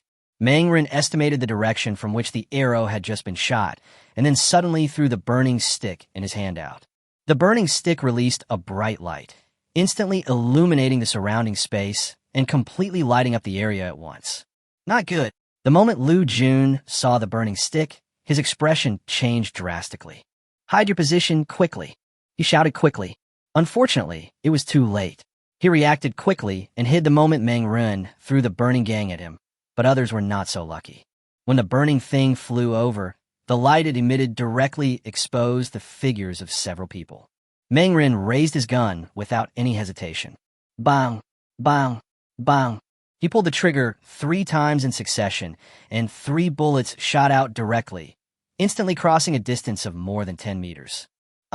2 screams were heard, resounding through the dark night sky. Inside the store, 2 people were lying on the ground, covering the parts of their bodies that were pierced by bullets and screaming. A large amount of blood flowed from their bodies, instantly dyeing the store floor red. I was shot, please save me. The injured person screamed in fear and asked others for help. But the people around hid themselves one after another and did not dare to come forward. The sudden situation shocked everyone. The group of survivors who had been complacent just now suddenly panicked. They never thought that Mengren had a burning stick in his hand. They were discovered immediately by the light released by the burning stick. Lu Jun's expression also changed drastically. He couldn't help but curse in his heart, but at the same time he felt relieved, because he found that a bullet was coming towards him. If he hadn't reacted quickly and hit immediately, he would probably be the one lying on the ground screaming. Mengren, who was behind the tricycle, put down the pistol in his hand, feeling secretly regretful. The 3 bullets just now only hit 2 people, and none of them were fatal. It seems that my ideas are too ordinary. I can't hit the target even at a distance of 10 meters. Lu Qianqian next to her was already stunned. Mengren's thundering attack really shocked her. At this time, Mengren shouted, "Do you really want to fight me? You should think carefully." Chapter 112, Killing and Heartbreaking. Look at your companions. If you insist on continuing to follow me, Du Kong, then the 2 companions lying on the ground will be your fate. Mengren killed people and destroyed their hearts, starting a psychological warfare. There was mockery and sneer in his tone. I'm afraid you don't know how to treat gunshot wounds. Do you have enough medicine? Being shot in such hot weather is no joke. Without full medical treatment, even a simple gunshot wound is enough to kill you. I'm not afraid to tell you that I shot someone with a gun before. Guess what happened to him? Because there were not enough medical supplies, his wounds completely deteriorated and rotted, and he eventually died after lying in bed for 3 full days. I can still clearly remember his shrill screams. Listening to Mengren's description, Lu Jun and others felt a chill in their hearts, and everyone felt a shudder. The 2 people who were hit by bullets regretted their actions to the core. The physical pain completely awakened them from their greedy state. Only then did they realize how stupid a thing they had done was. Save me, I don't want to die. I'm only 24 years old. I'm still young. I don't want to die. One of the young men burst into tears while trying to hold back the pain. His cries and pleas for mercy were no less than an invisible torture to the others. There was no doubt that such a tragic scene completely devastated these people. Lu Jun's face was extremely ugly at this moment. He tried his best to hide his figure so that Mengren would not notice him. At the same time, he said to the people around him, "Don't listen to his nonsense. As long as we capture these 2, we can get a full truck of supplies." Mengren over there was still talking, his eyes constantly searching inside the store, but unfortunately this time this group of people had learned their lesson. They all hid behind various shelters so that Meng Run could not aim at them. In this situation, even Meng Run had no choice. Unfortunately, the controlled distance of his telekinesis is still not enough. Otherwise, he could extend the telekinesis over there, and then a small utility knife could easily kill these people. I'll give you one chance to mend your ways. As long as you catch the man who shot me with a bow and arrow just now and hand him over to me, I'll let you go. Wow. Meng Ren's words were so heartbreaking that Lu Jun and the others' faces changed instantly. Lu Jun's pupils suddenly shrank, and he said quickly, "Don't listen to his nonsense. Since he has fired the gun, he will not let us go." Lu Jun gritted his teeth and couldn't help but feel a surge of anger in his heart. The method used by Meng Ren was really too despicable. Since he couldn't defeat me head-on, he used this psychological warfare method to cause internal strife in the team of survivors under his command. He knew his men too well. Even though he was the captain, this team of survivors had only come together temporarily out of the need for survival, and there was no trust between them at all. When greater interests emerge, betrayal becomes a matter of course. In the store, the atmosphere changed subtly. Because of Meng Ren's words, the remaining people all turned their eyes to Lu Jun, and their looks towards him gradually changed. Grass!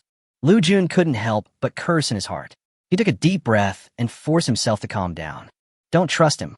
He will never let you go. As soon as Lu Jun finished speaking, Meng Ren spoke again. You don't have to worry about anything. Since I said I would let you go, I will definitely keep my promise. After all, you didn't do anything to me, so there is no grudge between us. But the person who shot me with a bow and arrow just now is absolutely not allowed. Everyone else can leave except him. Meng Ren said coldly. He spoke continuously, and his words were like a heavy hammer, falling directly into everyone's heart. A young man couldn't help but ask, I didn't attack you just now. Will you really let me go? As soon as the man finished speaking, Lu Jun shouted angrily, He-Fei, what are you doing? He-Fei gritted his teeth and said, Of course I want to survive. Although supplies are important, you have to be alive to get them. That man has a pistol in his hand. We are no match for him. Grass. Lu Jun was so furious. Even though he knew that this group of people would definitely betray him, he didn't expect it to happen so soon. Meng Ren on the opposite side was about to laugh out loud. A smile appeared on the corner of his mouth. Things were just as he expected. This group of people were willing to do anything for the sake of profit. Lu Jun, you're the one who attacked me just now, right? You subdue Lu Jun and hand him over, and I promise to let you go. Meng Ren said loudly. Lu Jun's expression was extremely ugly at this moment. He immediately picked up the bow and arrow, ready to aim at the other people around him. But at this moment, someone next to him suddenly took action. The man grabbed the bow and arrow in Lu Jun's hand and pressed forward. Hurry, I caught Lu Jun. Come and help, the man shouted. Lu Jun was shocked and angry and struggled hard. Let me go. It's a mess. The store was suddenly in chaos. Meng Ren's murderous words worked, causing this group of profit-driven people to turn against Lu Jun. Before Lu Jun could break free from a man's restraints, the people around him rushed forward, and He-Fei was the first to rush forward. Faced with the suppression of several people, even though Lu Jun was strong, it was of no use, and he was soon tied up. He-Fei was overjoyed. We caught Lu Jun. According to the agreement, you have to let us go. On the tricycle side, Lu Qianqian was stunned at the moment. She could not believe her eyes.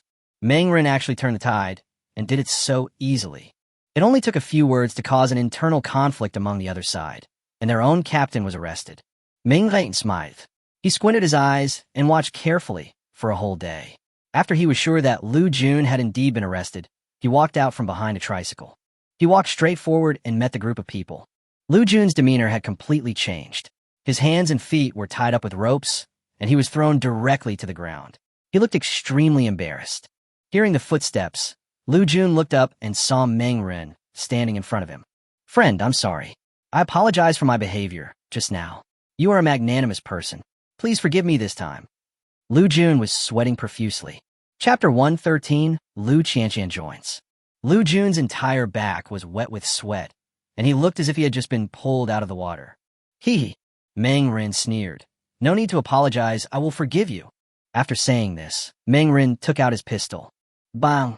A gunshot rang out, and the bullet instantly pierced through Lu Jun's brain, killing him directly. Lu Jun's body trembled slightly, and his eyes were wide open when he died, as if he was dying with his eyes open. Hiss! Seeing Lu Jun being killed, He-Fei and others couldn't help but gasp, and their eyes were filled with deep fear when they looked at Meng Ren. You guys can go now. I'm a man of my words. Since I promised to let you leave, I will not regret it. Meng Ren waved his hand. He-Fei and others were overjoyed when they heard this. Thank you, brother. Thank you, brother. The group of people did not stop at all. They supported the two people who were wounded by bullets on the ground, and then hurried away. Soon their figures completely disappeared in front of Meng Ren. The battle ended with such a dramatic scene. Lu Qianqian, who was hiding behind a tricycle not far away, also stood up with relief. Meng Ren took back the pistol and glanced at the backs of He-Fei and the others as they left. He didn't feel relieved until he was sure that they had really left. Is it finally over? Lu Qianqian poked her head over cautiously. Meng Ren rolled his eyes. It's over. This fight was entirely caused by Lu Qianqian, but he couldn't blame her for anything. After all, it was not Lu Qianqian who caused the trouble. Mr. Meng, I'm sorry. I didn't expect to cause so much trouble because of me. There was a strong sense of self-blame on Lu Qianqian's face. Meng Ren waved his hand. Forget it. This matter has nothing to do with you. Those people are too greedy. Let's move on. Thank you. Lu Qianqian's tone was full of gratitude. Meng Ren didn't ask for anything. Although he was indifferent, he was not unreasonable. As for Lu Jun's group just now, the reason why he let them go was not because he was kind-hearted and couldn't bear to do it. It was because that group of people was not worth his wasting bullets. He had only bought 100 bullets from Chunhu before, and every time he used one, it was one less bullet. As for telekinesis, I can't use it, otherwise I won't be able to explain it to Lu Qianqian. Telekinesis is his second biggest secret at the moment, and he cannot reveal it in front of an outsider like Lu Qianqian. The two continued to move forward, and this time they finally did not encounter any trouble. Perhaps because of self-blame, Lu Qianqian didn't say anything along the way. The two walked for half an hour and finally returned to the entrance of the community. Okay, I'm home now. You can go back by yourself from now on. Meng Ren waved his hand and prepared to turn around and leave. But at this time, Lu Qianqian, who had been silent all the time, suddenly spoke. Wait a moment. Mr. Meng, I want to move to your community. Is that okay? Lu Qianqian suddenly said. Oh. Meng Ren immediately understood what Lu Qianqian meant. He turned around and crossed his arms, with a sneer on his face. Are you relying on me? Why should I protect you? Lu Qianqian quickly waved her hands. No, I don't mean to ask you to protect me. I just think it's safer this way. The situation that Lu Jun and his group just encountered was caused by me. If I take these supplies back now, I will definitely not survive. So, I want to live next door to you, but I won't live there for free. I will pay you supplies regularly as payment. Meng Ren looked at Lu Qianqian with interest. This girl is quite good and very understanding. Just because Lu Qianqian is so self-aware, he is willing to agree to her request. Anyway, there are already Wang Yun, Qi Jiayu, and Ming Xue in Building 5, so he doesn't care about having another Lu Qianqian. Lu Qianqian's personality is very much to his liking, and he doesn't mind helping her as long as it does not violate his own interests. My rules here are very simple. Don't cause trouble for me. Pay a pack of instant noodles every 3 days as protection fee. There is nothing else. If you can accept it, then move to my place. Meng Ren said. Hearing this, Lu Qianqian was overjoyed and nodded in agreement without hesitation. A pack of instant noodles every 3 days was a condition she could totally accept. After all, she now had more than a dozen boxes of instant noodles, which was enough for her to live on for a long time. No problem. I agree to this condition. Lu Qianqian nodded repeatedly like a chick pecking at rice. Meng Ren was very satisfied, and then took Lu Qianqian to the downstairs of his house. This building is my sphere of influence. You can choose any house in this building to live in. In addition to you, there are 2 other families in this building. They are under my protection, just like you. You can say hello to them later. Meng Ren gave a brief introduction. Lu Qianqian nodded repeatedly, memorizing all this information in her mind. She walked upstairs and took a look around, then chose 5602 as her place to stay, which happened to be the floor above where Meng Ren was. After selecting a house, Lu Qianqian immediately began to move the supplies. Perhaps it was because of the noise made by Lu Qianqian that attracted Mingxue's attention. She heard the footsteps coming from the corridor and couldn't help but open the door to take a look. Who are you? Mingxue had a vigilant look on her face, and her eyes fell on Lu Qianqian.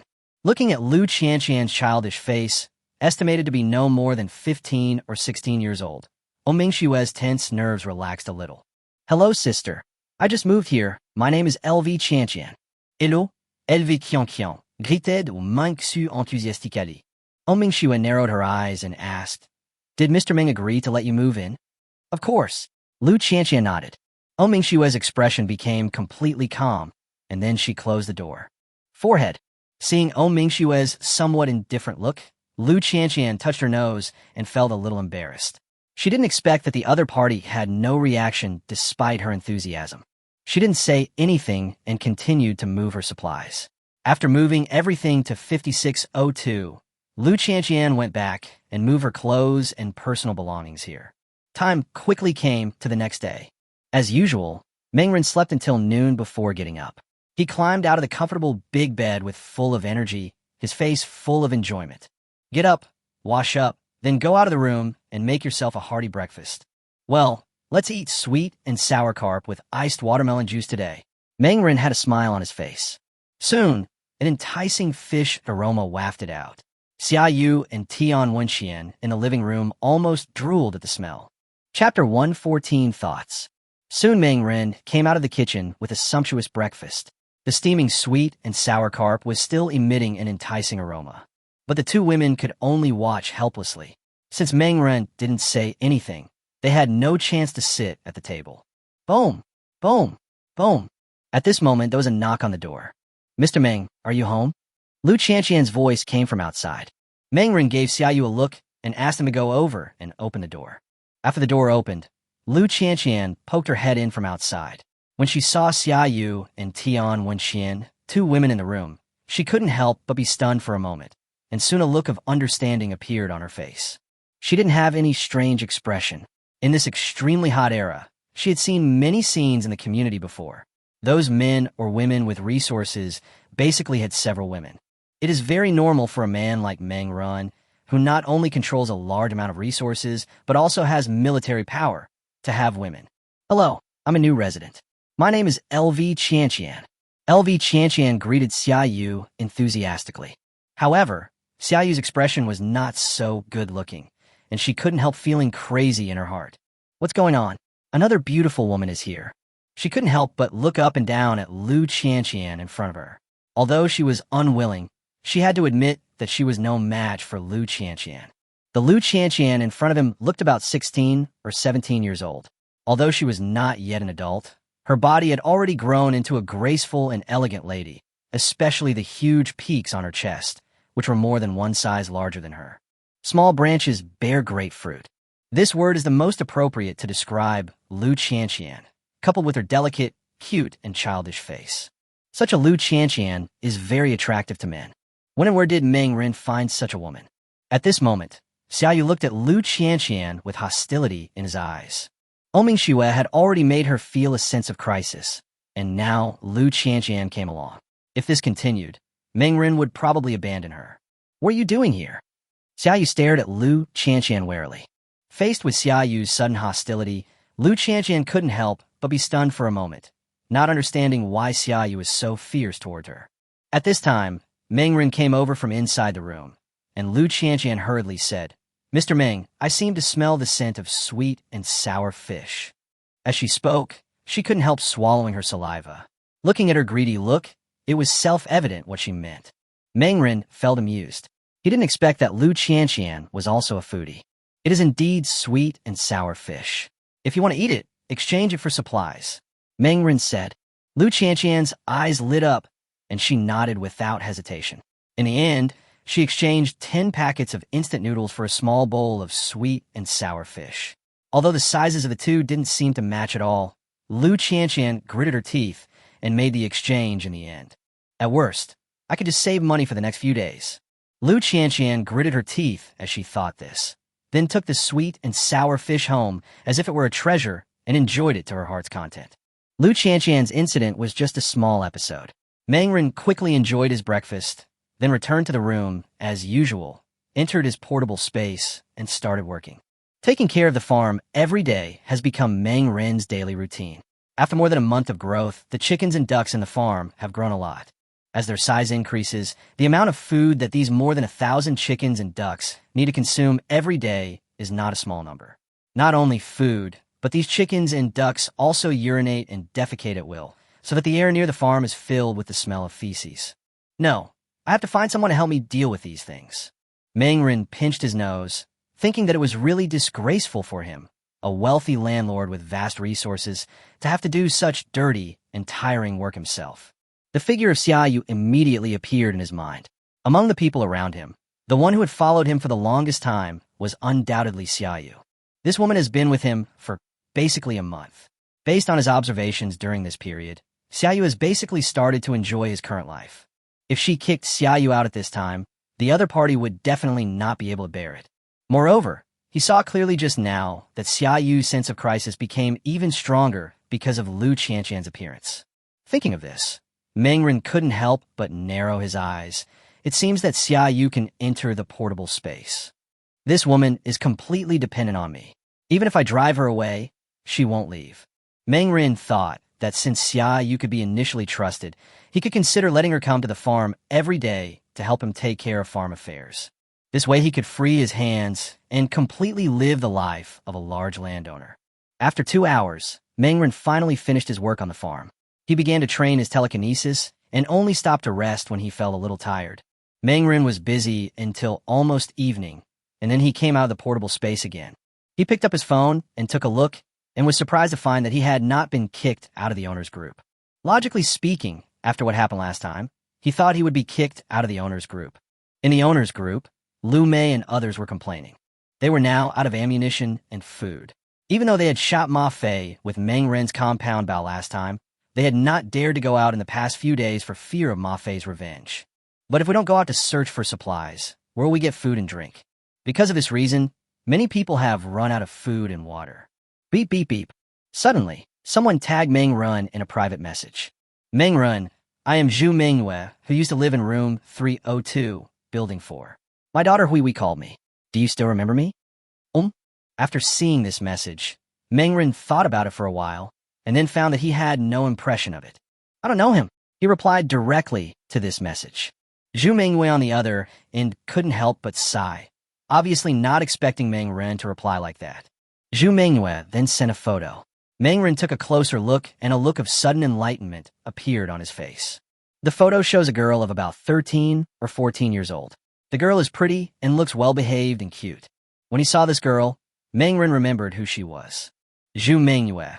This woman is one of the single mothers in the community. Her husband is missing and no one has ever seen him. I first moved here 10 years ago. I raised my daughter, Zhu Hui, by myself, which was quite hard. Therefore, I have a good reputation in the community. Chapter 1, 15 Mother and Daughter. It would be impossible for a woman to raise a daughter alone without making any effort. But later someone discovered that Zhu Mingyue basically did not go out to work and stayed at home every day, but she often brought different men home at night.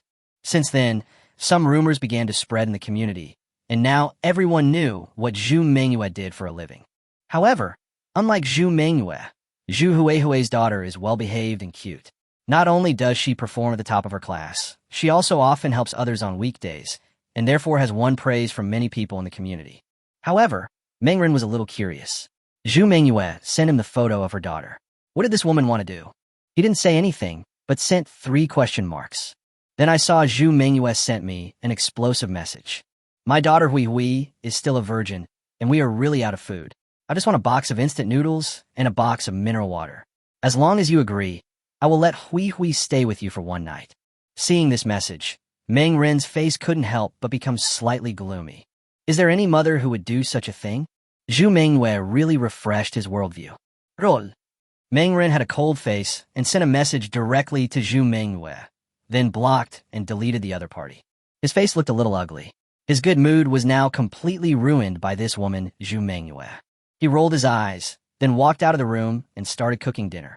He had been busy in his portable space for an entire afternoon and was now quite hungry. In the evening, Meng Ren prepared another sumptuous dinner, this time stewed beef with potatoes and carrot soup. After the meal was ready, a smile appeared on Meng Ren's face. He took a photo and sent it to his circle of friends. In just a few breaths, the owner's group suddenly exploded. Beef stew with potatoes? Meng Ren, how come you still have such abundant supplies to eat? Yeah, I can understand potatoes, but what about beef? In such hot weather, Meng Ren, how did you preserve the beef? Meng Ren, you are really going too far. We are all from the same community, and now we can't even afford to eat, but you can still eat beef stew with potatoes. The owner's group immediately became boiling with excitement, and everyone was in an uproar. From their conversations, anyone could see the shock and deep jealousy in them. The gap between people is too big. People like me can't even eat instant noodles. How could one not be envious that Meng Ren could actually eat such fresh meals? Meng Ren, please come out and explain to everyone as soon as possible. We are all from the same community. How can you live such a good life? I said that you hid the supplies in the warehouse. Now you're exposed. How many supplies do you still have? Lu Mei was very excited. She hadn't eaten anything for a whole day. When she looked at the picture sent by Meng Ren, she seemed to be able to smell the fragrance of food. Gurgle. Her stomach couldn't help but growl, and her eyes were filled with jealousy. Many people came to tag Meng Ren, and they were all very excited. In a room in Building 5, Zhu Mengyue was also looking at the photos in Meng Ren's circle of friends, and her saliva was almost flowing. Beef stew with potatoes. If it were in the past, she would naturally not take such a dish seriously, but now it is the extremely hot era, and under the horrifyingly high temperature, let alone beef, I'm afraid all the cattle in the world have died. The raw food in the supermarket has long since rotted due to the high temperature. The only things that can be eaten outside now are various canned foods and processed packaged foods such as instant noodles. And even these packaged foods are not easy to find if you want to. Zhu Mengyue gritted her teeth, her eyes filled with jealousy. Why can Meng Ren eat so well? This is not fair. Zhu Mengyue gritted her teeth, and her expression looked like she was gritting her teeth. There was a sound of footsteps, and Zhu Huihui walked in from outside. Mom, is there anything to eat at home? I'm so hungry. Zhu Huihui asked cautiously. She looked very thin and didn't even have the strength to walk. Hearing Zhu Huihui's question, Zhu Mengyue's face darkened instantly, and she started to scold him. Eat. All you know is eating. I don't have anything to eat, so how can there be any for you? You are a useless money loser. You can't even sell a box of instant noodles and 10 bottles of mineral water. Why are you so useless? Zhu Mengyue's face was full of disgust and irritation. What? Zhu Huihui listened to her and quickly guessed what Zhu Mengyue had done. Mom, I'm your daughter. How can you sell me out just for food? Zhu Huihui's eyes showed sadness. She has been taking care of household affairs since she was in her teens. In the past few years, she has been responsible for most of the housework. As a mother, Zhu Mengyue basically does nothing except hanging out with men every day. It got even worse after the extremely hot era. All the food they had eaten before was found by her. But even so, Zhu Mengyue would still snatch away most of the food and only leave a few leftovers for her to eat. In just 1 month, she has lost 20 kilograms. She didn't expect Zhu Mengyue to do such a thing now. When Zhu Mengyue looked at Zhu Huihui's eyes, she did not feel any regret or self-blame at all. Instead, she felt a surge of anger. She suddenly stood up from the bed and slapped Zhu Huihui in the face. Bang! A loud slapping sound was heard in the room. Zhu Huihui's frail body could not bear it, and she fell to the ground head first, with half of her cheeks swollen and red. I said a few words to you, and you dare to talk back? You are really rebellious. I raise you with great difficulty. What's wrong with you taking care of me these days? If I hadn't spent money to raise you, you would have starved to death long ago. Zhu Mengyue pointed at Zhu Huihui's nose and cursed. Zhu Huihui couldn't help but feel her eyes turn red, and she looked totally at a loss. Zhu Mengyue had a gloomy expression, and she seemed to be about to say something. At this moment, someone sent her a message. When she picked up the phone, she saw it was Lu Mei. Xiao Zhu, what are you doing? Is there any food at home? It turned out that Lu Mei came to ask for food. Zhu Mengyue said with a dark face, Old man, if you want food, just get out of here. I don't have any food for you. Chapter 116, Plans for Meng Ren. Lu Mei on the other end was scolded and felt a little embarrassed. However, she suppressed her anger and endured it. Xiao Zhu, don't be angry. I have a way to get food. As long as it succeeds, we won't have to worry about supplies for a while. Lu Mei said. Oh, hearing this, Zhu Mingyue was very surprised. Have you found any place where we can get food?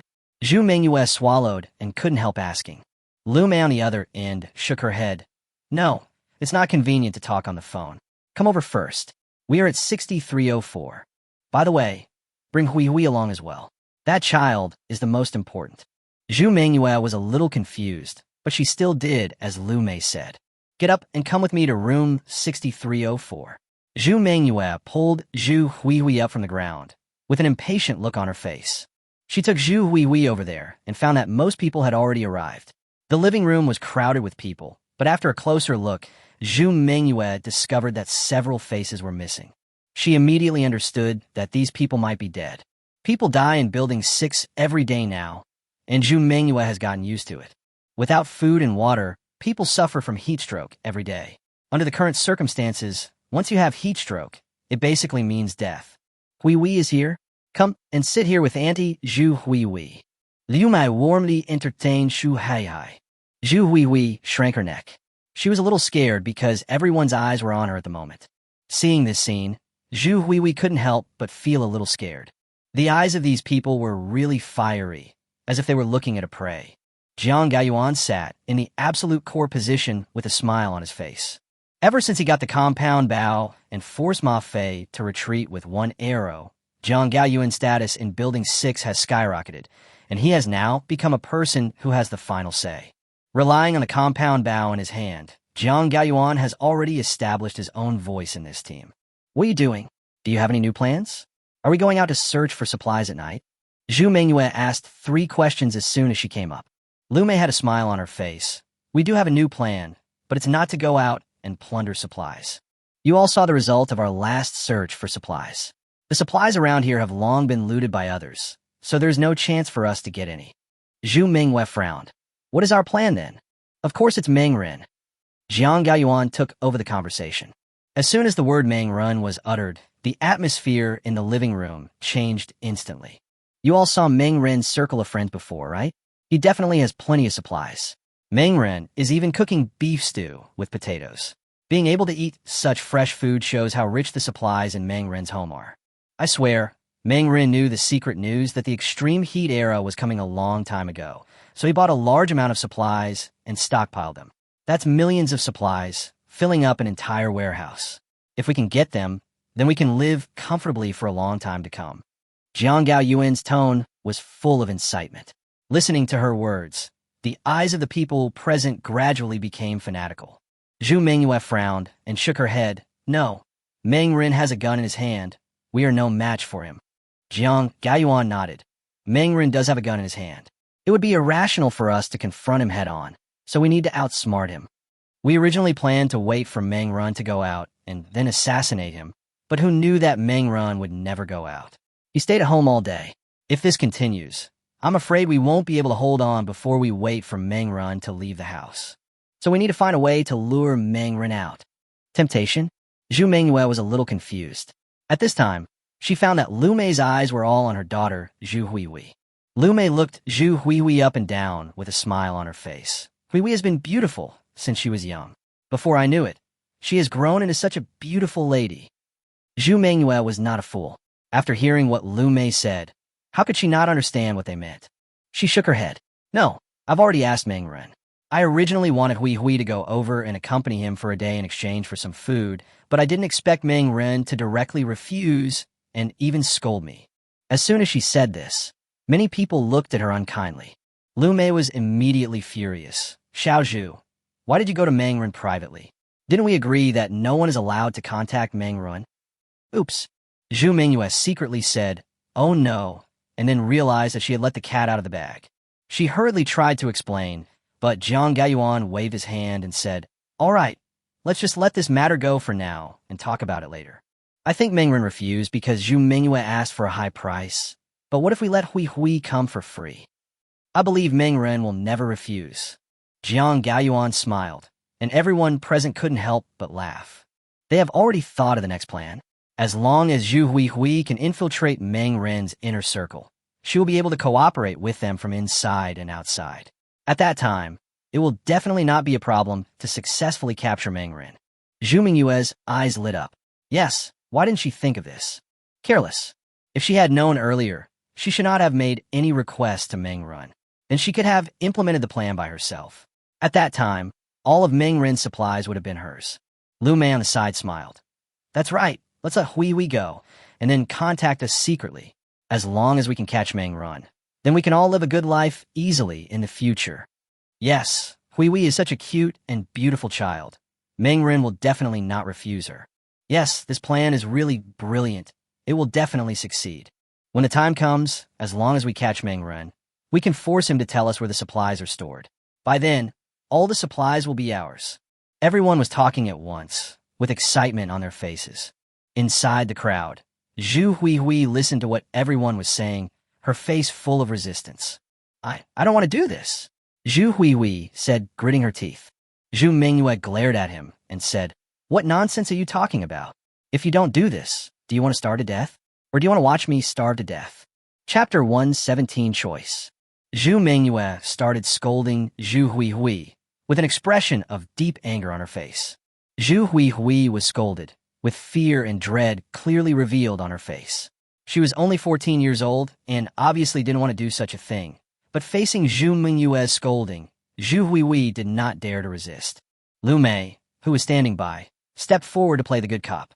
She pulled Zhu Huihui over and held her in her arms to comfort her. Huihui, don't worry. We don't want to do anything to Meng Ren. We just want some supplies. Meng Ren has so many supplies anyway. It's not a big deal to give us some. Zhu Mingyue and Lu Mei played the villain and the good guy respectively, with others constantly chiming in. How could Zhu Huihui withstand this level of brainwashing? After a while, her brain became a mess, and she finally agreed in a daze. Meng Ren on the other side had no idea what was going on. Ha ha ha. Meng Ren read all the information in the owner's group, and the smile on his face became even brighter. His mood, which had been depressed because of Zhu Mingyue, now instantly became cheerful.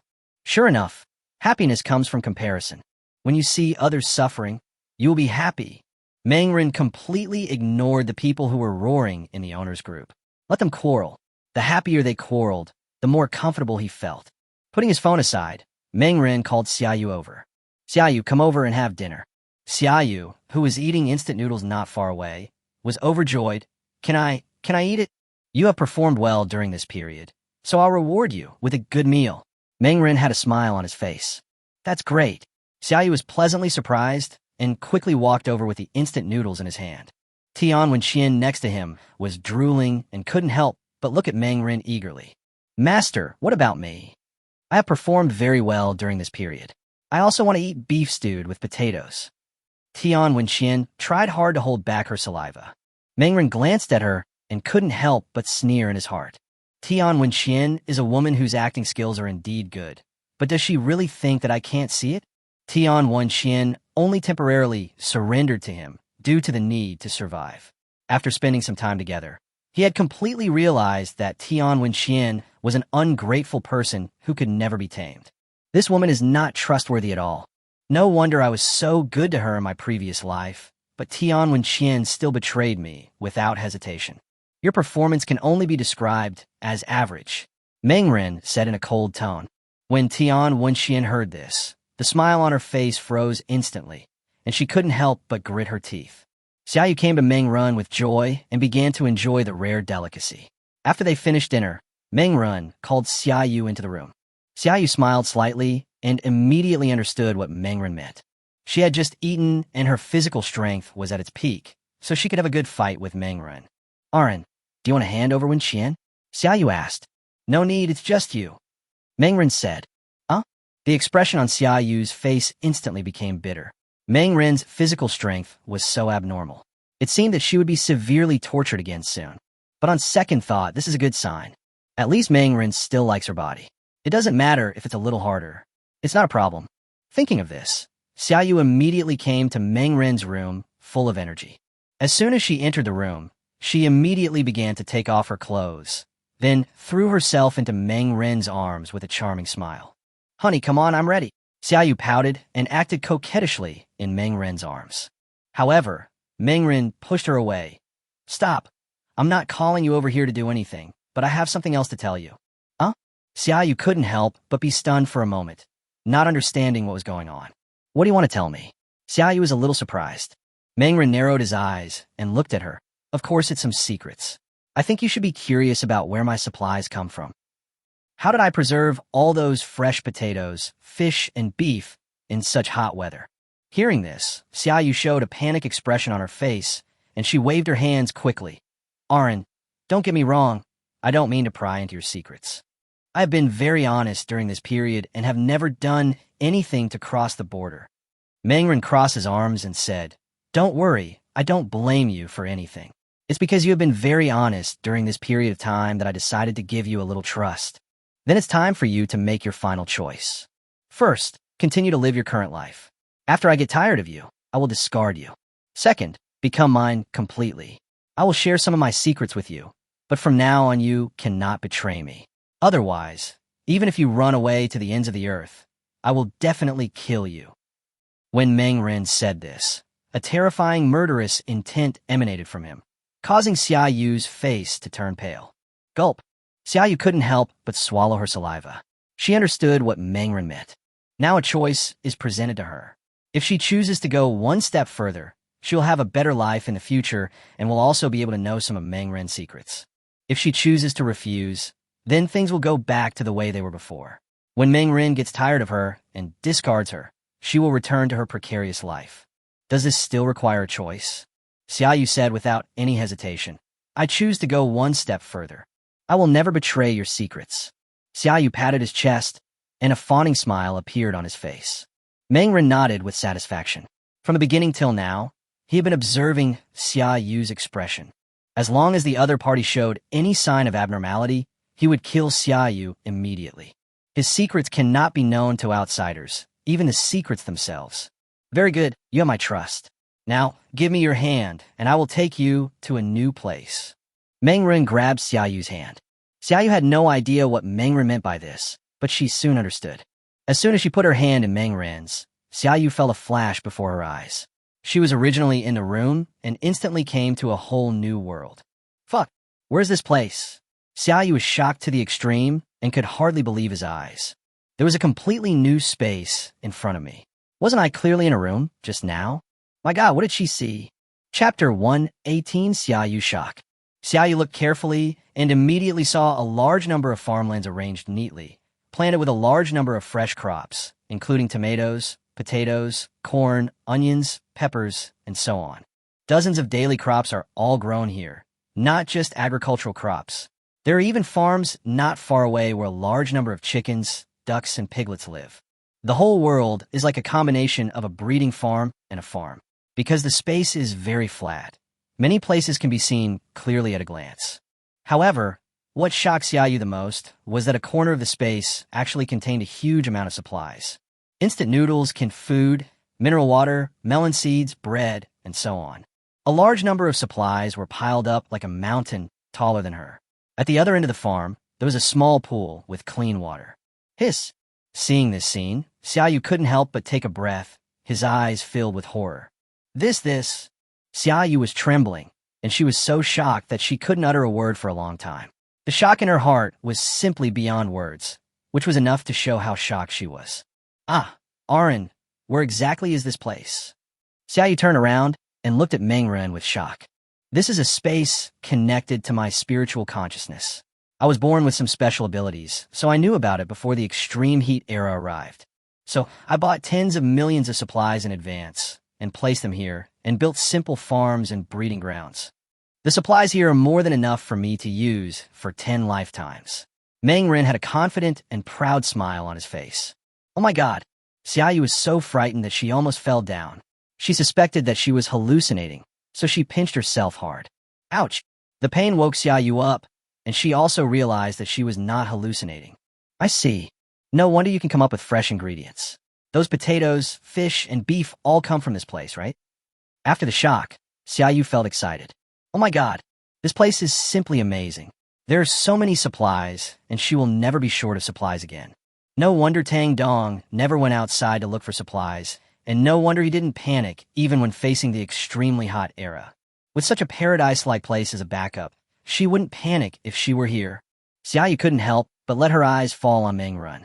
She felt that Meng Ren in front of her was so radiant that she couldn't help but feel wet. Arin, if you tell me these secrets, does that make me the hostess here? Xiaoyu couldn't help but pounce on him and snuggled up in Meng Ren's arms. Hearing this, Meng Ren couldn't help but sneer. Do you think it's possible? Forehead. Xiaoyu's expression froze instantly. Madam, don't think about it. The reason I tell you this is because there is too much work on the farm. I don't want to do these basic jobs, so you will do it in the future. Meng Ren ruthlessly broke Xiaoyu's beautiful fantasy. Xiaoyu's expression became even more stiff. It felt like Meng Ren told her these secrets just to assign her work tasks. Seeing Xiaoyu's constipated expression, Meng Ren touched her head and said, Don't worry, you didn't do these things in vain. From now on, your food will be comprehensively improved. Not only can you eat meat every day, but there will be enough food. Meng Ren smiled slightly. After hearing this, Xiaoyu was overjoyed and instantly excited. Is it really possible to eat meat? That's right. Meng Ren nodded with a smile. All the work on the farm is physical labor, and not giving them meat is indeed a bit too much. Meng Ren thought that he was not a cold-blooded capitalist, so he would still provide Xiaoyu with enough food. He then brought Xiaoyu to the farm and breeding ground, began to introduce her to the job, and told her what she would do every day. After it was over, the two returned to the real world. There was still an excitement on Xiaoyu's face. From Meng Ren's personal space, she saw the future, a beautiful future. From now on, as long as she holds on to Meng Ren, she will never have to worry about survival again. Perform well. Now you're the only person I trust, so you need to work harder. When there are other people in the future, you will be the supervisor. You don't need to work anymore, you just need to supervise them. Meng Ren painted a pie in the sky for Xiaoyu. Really? Xiaoyu became even more excited after hearing this. She rushed up without hesitation and took off her clothes. Arin, I can't help it. Come and love me. Xiaoyu was excited and thrilled. Meng Ren didn't bother to be polite and pushed Xiaoyu onto the bed. A fierce fight was about to break out. Outside the door, Tian Wenxian was lying on the bed alone. She listened to the noise coming from next door with a gnashing expression on her face. No, I can't continue living like this. I came to Meng Ren because I wanted to live a better life, but this guy doesn't know how to pity me at all. Not only does he make me do a lot of work every day, but he also lets Xiaoyu, that bitch, bully me. Tian Wenxian's face was full of anger, and her heart was filled with strong resentment. Why should Meng Ren, a former bootlicker, treat her like this? This made her feel extremely unbalanced. How good Meng Ren was to her before, how indifferent he was to her now. Tian Wenxian felt that she couldn't go on like this. She had to find a way. Meng Ren's supplies must be in his room, but I didn't find any supplies when I went in before. So where did he hide them? If possible, I will take the supplies and escape. As long as I have the supplies, I can survive anywhere. And I want to get Meng Ren's gun too. Tian Wenxian clenched her fists. With guns and supplies, she could also live a life like Meng Ren, and then she would make Meng Ren pay the price. Thinking of this, Tian Wenxian began to plan the corresponding plan in her mind. Boom! Boom! Boom! There was a sudden knock on the door. Tian Wenxian went to open the door and saw Lu Qianqian standing outside. At this moment, Lu Qianqian was fully armed, not only holding a weapon, but also carrying a backpack. Not only her, but also Mingxue, Wang Yun, and Qi Jieyu were here. Is Mr. Meng at home? I would like to ask if Mr. Meng wants to go out with us to look for supplies. Lu Qianqian said. Chapter 119, Zhu Huihui's Visit. Searching for supplies? Tian Wenxian was stunned for a moment. She turned around and glanced at Meng Ren's room. Wait, I'll go ask. Tian Wenxian didn't dare to make a decision on her own, so she went over and knocked on the door. What's up? The noise inside soon stopped, and then Meng Ren came out with a somewhat dissatisfied attitude. He had instructed that no one should come and disturb him when he was happy. Master, the girl came to you during the day and asked you if you wanted to go out to find supplies. Not only her, but also Wang Yun and Dr. O were going with you. Tian Wenxian said. Oh, Meng Ren was a little surprised. Lu Qianqian's social skills were so strong. She had only moved in for one day, but she had already formed a team with Mingxue, Wang Yun, and Qi Jieyu. This was really beyond his expectations. But when I thought about the fact that Lu Qianqian's previous job was a shopping guide, it seemed natural. If you don't have strong social skills, you won't be able to do the job of shopping guide.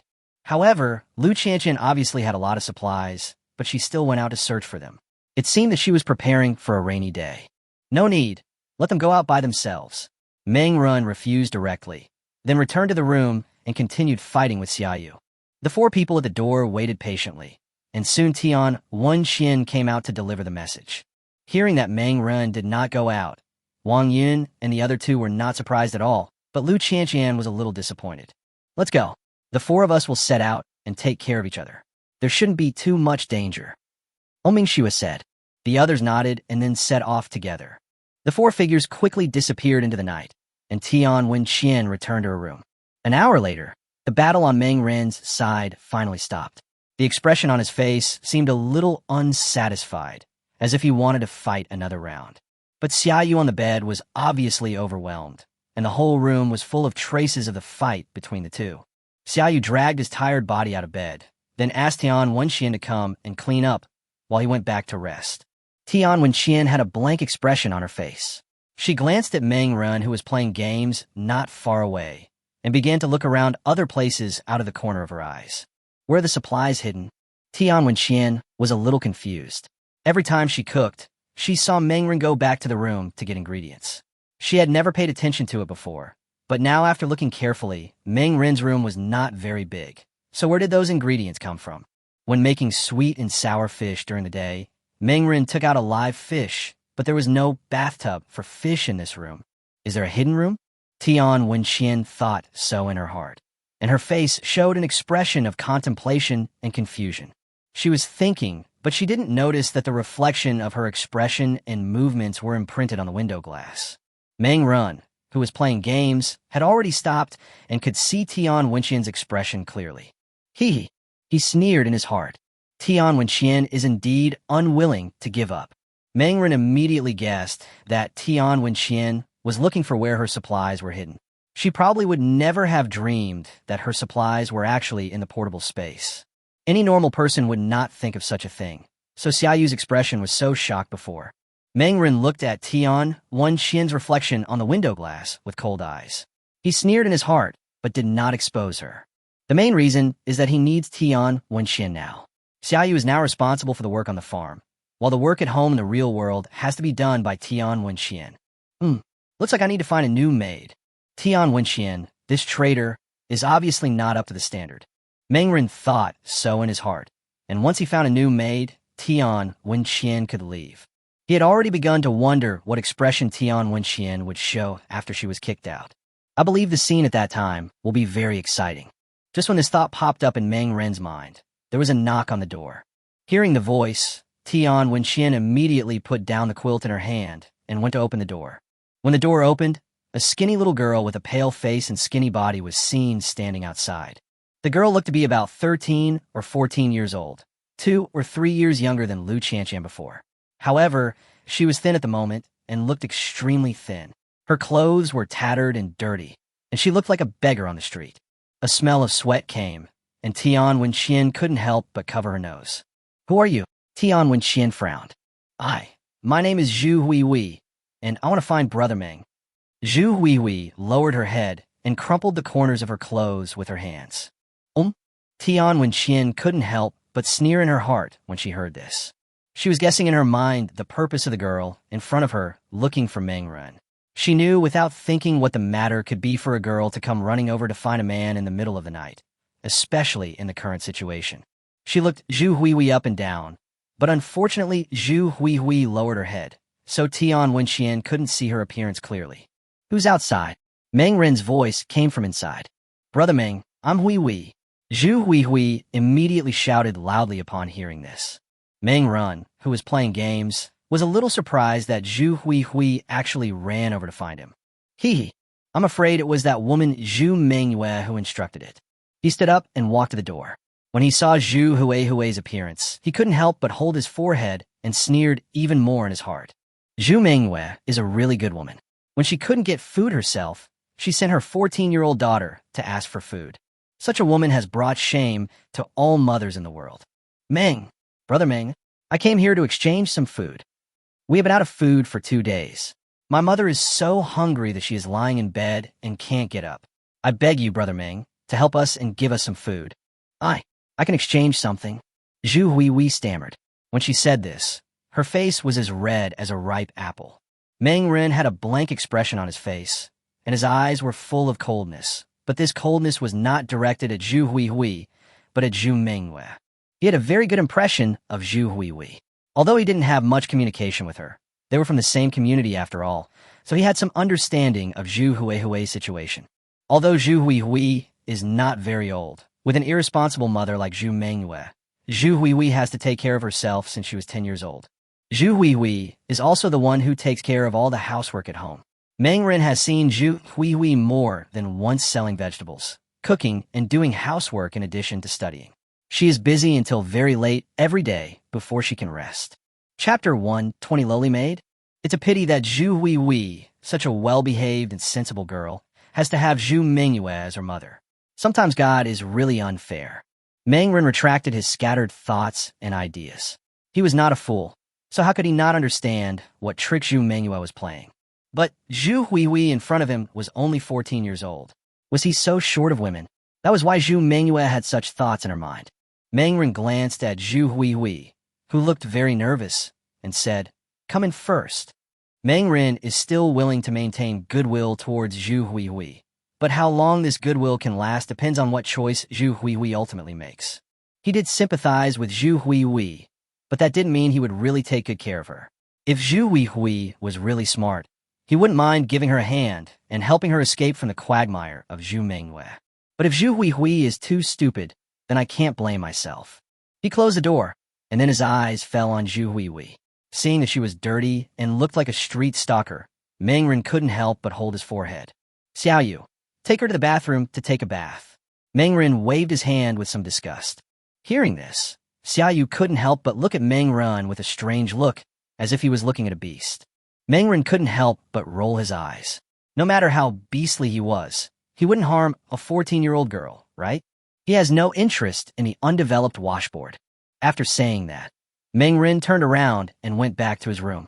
Seeing this, Xiaoyu then took Zhu Huihui into the bathroom. When the water flowed down, Zhu Huihui was almost stunned. Water? Is Meng Ren's family so luxurious? Zhu Huihui knew very well how precious water resources are nowadays. The reason why she was so dirty was not because she didn't want to take a bath, but because there was no water to take a bath. Under the scorching heat outside, it is extremely difficult to find some water. Even if you find some water, you would not want to use it for such a luxurious act as taking a bath. Looking at Zhu Huihui's shocked expression, Xiaoyu couldn't help but smile, looking very proud. Take a shower without worry. There is not much shortage of water resources here in Meng Ren. You look so ugly when you're dirty like this. It won't do when you go to bed later. Meng Ren will definitely dislike you. Xiaoyu said so, and then quickly stripped Zhu Huihui naked. Zhu Huihui stood there stiffly. It was the first time for her to be so intimate with a strange woman. She seemed a little helpless and could only let Xiaoyu manipulate her. It took a full 10 minutes to wash off the sweat and mud on Zhu Huihui's body. Xiaoyu changed her clothes into his own, and Zhu Huihui suddenly looked refreshed. If the person I just talked about was a dirty beggar, now she is a pitiful girl. Her hair is still a little wet as she just took a shower. She looks as scared as a frightened bird, and her overall temperament makes me feel even more pitiful. Zhu Huihui seemed at a loss, so Xiaoyu went to the kitchen to cook her a meal, as there happened to be leftovers from dinner. Looking at the steaming food in front of her, Zhu Huihui's face was full of shock. The situation here at Meng Ren completely shocked her. If she hadn't seen it with her own eyes, she would not have believed it. In today's extremely hot era, there are still people who have water, electricity, food, and even air conditioning in their homes. This place was like heaven, a stark contrast to her previous situation. Eat quickly. Only when you are full will you have the strength to do the work later. Meng Ren's physical strength is very strong. If you're not full, you can't withstand his torture. Xiaoyu said. Zhu Huihui's face turned red instantly, and she stammered and couldn't utter a word. Xiaoyu obviously misunderstood Meng Ren's meaning. She thought Meng Ren was going to take action against Zhu Huihui, but she didn't know that Meng Ren had never had this idea from the beginning to the end. Zhu Huihui quickly wolfed down the rare dinner in front of her. She had already forgotten how long it had been since she had a full meal. This meal was the most comfortable dinner she had had in the past month. The taste of beef made her linger, and she almost swallowed her tongue. Inside the room, Mengren was sitting in front of the computer playing games. The sound of game music came from the computer case. He was concentrating with most of his attention on the computer screen. Just at this moment, footsteps were heard outside, followed by a knock on the door. Mengren put down the handle reluctantly and said, "Come in." As soon as he finished speaking, there was a creaking sound of a door opening, and the first person to come in was Xiaoyu. There was a smile on her face, and she poked her head in from the living room and came to Mengren as if offering a treasure. "Arin, I have done what you asked me to do," Xiaoyu said proudly. Mengren was a little confused. He just asked Xiaoyu to give Zhu Huihui a bath. What good does Xiaoyu have to offer for such a small matter? However, the next moment, when Xiaoyu pulled a young girl out from behind him, Mengren was stunned. The person Xiaoyu pulled out was Zhu Huihui, but at this moment Zhu Huihui was wearing a thin, translucent maid outfit. The sexy maid outfit only covered the key parts of Zhu Huihui's body, leaving the rest of her body almost completely exposed. Although she's not very old, Zhu Huihui has obviously grown into a graceful young lady. Her only shortcoming is that she is too thin, which is obviously due to hunger and lack of food during this period. Zhu Huihui's cheeks were already red at this time. Her face was like a ripe apple, and even her ears were stained with a layer of red. The maid outfit was very short, and even when worn on Zhu Huihui, it could only barely cover the key parts of her lower body. It was obviously the first time for Zhu Huihui to wear such sexy clothes, so she kept pulling her skirt to cover up her exposed spring light. Feeling Meng Ren's gaze on her, Zhu Huihui's pretty face became even redder. Hiss! Meng Ren looked at the scene in front of him and couldn't help but take a breath. Especially when he saw Xiaoyu's expression as if he was seeking credit, he almost wanted to slap him. TMD, when did you reveal such thoughts? How did this woman, Xiaoyu, understand the meaning of his words? Chapter 121, Convincing Zhu Huihui. Meng Ren's face turned a little dark, and he looked at Xiaoyu with a slightly oppressive look. When Xiaoyu saw this, his heart skipped a beat, and he realized that he seemed to have misunderstood Meng Ren's meaning. The expression on her face couldn't help but become awkward. She never expected that she originally wanted to please Meng Ren, but she ended up making things worse. Doesn't Meng Ren want to eat this girl? It's over. He seems angry. Will I get beaten? Xiaoyu felt a little flustered. She knew how terrible it was when Meng Ren was angry. What if Meng Ren thought she was a fool and kicked her out? Thinking of this, Xiaoyu couldn't help but panic. Meng Ren took a deep breath, resisting the urge to slap Xiaoyu. He waved his hand and said, "Go out first. I want to talk to her alone." Upon hearing this, Xiaoyu ran away without saying a word, leaving Zhu Huihui, who was wearing a sexy maid outfit, behind. She left the room in a flash, as if she was afraid that she would be caught by Meng Ren if she was a step slower. Without Xiaoyu's presence, Zhu Huihui was obviously more embarrassed. She stood there looking restless, rubbing the corners of her clothes with her hands. Meng Ren's face had calmed down. He looked at Zhu Huihui and said calmly, "Tell me, what is your purpose in coming to see me?" In response to Meng Ren's questioning, Zhu Huihui hesitated, as if she didn't know what to say. Brother Meng." Zhu Huihui wanted to say something, but stopped, as if the words were on the tip of her tongue, but she couldn't say them. Meng Ren looked at her deeply and said, "Think carefully about what you are going to say. Everything you say next will affect my attitude towards you." "Zhu Huihui, don't let me down." His words were obviously meaningful, and there was a hint of sneer in them. Upon hearing this, Zhu Huihui was stunned. She is not a fool.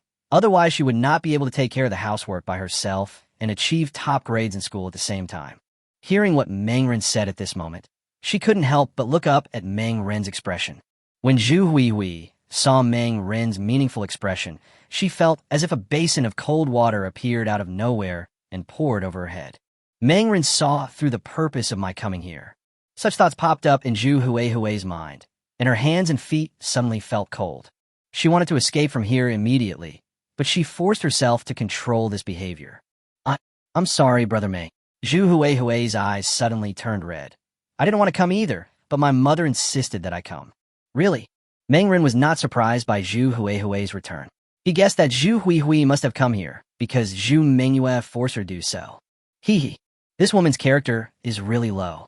As a mother, how could she force her daughter to make such a deal? Zhu Huihui couldn't help sobbing quietly, as if she wanted to vent all the grievances she had suffered during this period. "Okay, stop crying. I'm not interested in listening to you complaining here." Meng Ren interrupted Zhu Huihui with a cold expression. Zhu Huihui quickly stopped crying and looked at Meng Ren with fear in her eyes. Her expression made it seem as if Meng Ren was some kind of terrifying demon, which made Meng Ren feel a little guilty. Tell me all your mother's plans, Meng Ren said directly. Zhu Huihui hesitated for a moment before finally telling the story. My mother found me today, and she wanted me to do something. She told him the whole story, and the more she spoke, the sadder her face became. After spending several minutes, Zhu Huihui finally recounted the entire story. After saying this, Zhu Huihui stood there with her head down, as if waiting for Meng Ren's judgment. Sitting on the chair, Meng Ren's expression had become extremely cold. Zhu Mengyu, Liu Mei, Jiang Haoyan. Good. It's really great.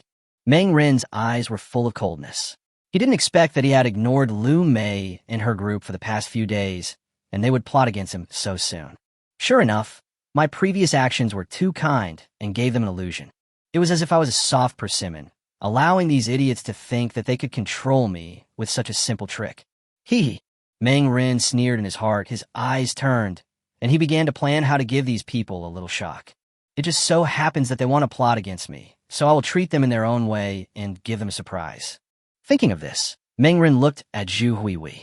Look up, I won't blame you for this, but I need you to cooperate with me to do something. Meng Ren said bluntly. Zhu Huihui was very smart.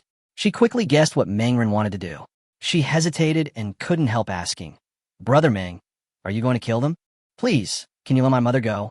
Although she has some bad ideas, she is not a vicious woman. Meng Ren rolled his eyes. Zhu Mengyue was plotting against him like this. Wasn't she a vicious woman? If this behavior is not vicious, then what kind of behavior is? Don't worry, I won't kill them, but they will definitely learn a profound lesson. Besides that, I need to get my compound bow back. I need you to cooperate with me to lure them out. I will forgive your mistake today after this is done. How about that? Meng Ren looked at Zhu Huihui. Upon hearing this, Zhu Huihui seemed hesitant. She bit her lip lightly and wanted to ask Meng Ren to let her mother go, but she couldn't say the words no matter what. Zhu Huihui knew that her mother's plot against Meng Ren was wrong, and it was normal for Meng Ren to want to fight back now. I can cooperate, but I still hope that Brother Meng can let my mother go. Zhu Huihui had a pleading look on her face. Meng Ren crossed his arms across his chest, his face cold. Do you think you have the right to ask me to let Zhu Mengyue go? Don't forget that you are a criminal now. If I hadn't seen through your plan, would you have followed their plan? Zhu Huihui quickly waved her hands. No, I won't hurt anyone. Then why are you here? Meng Ren asked back. This sentence left Zhu Huihui speechless.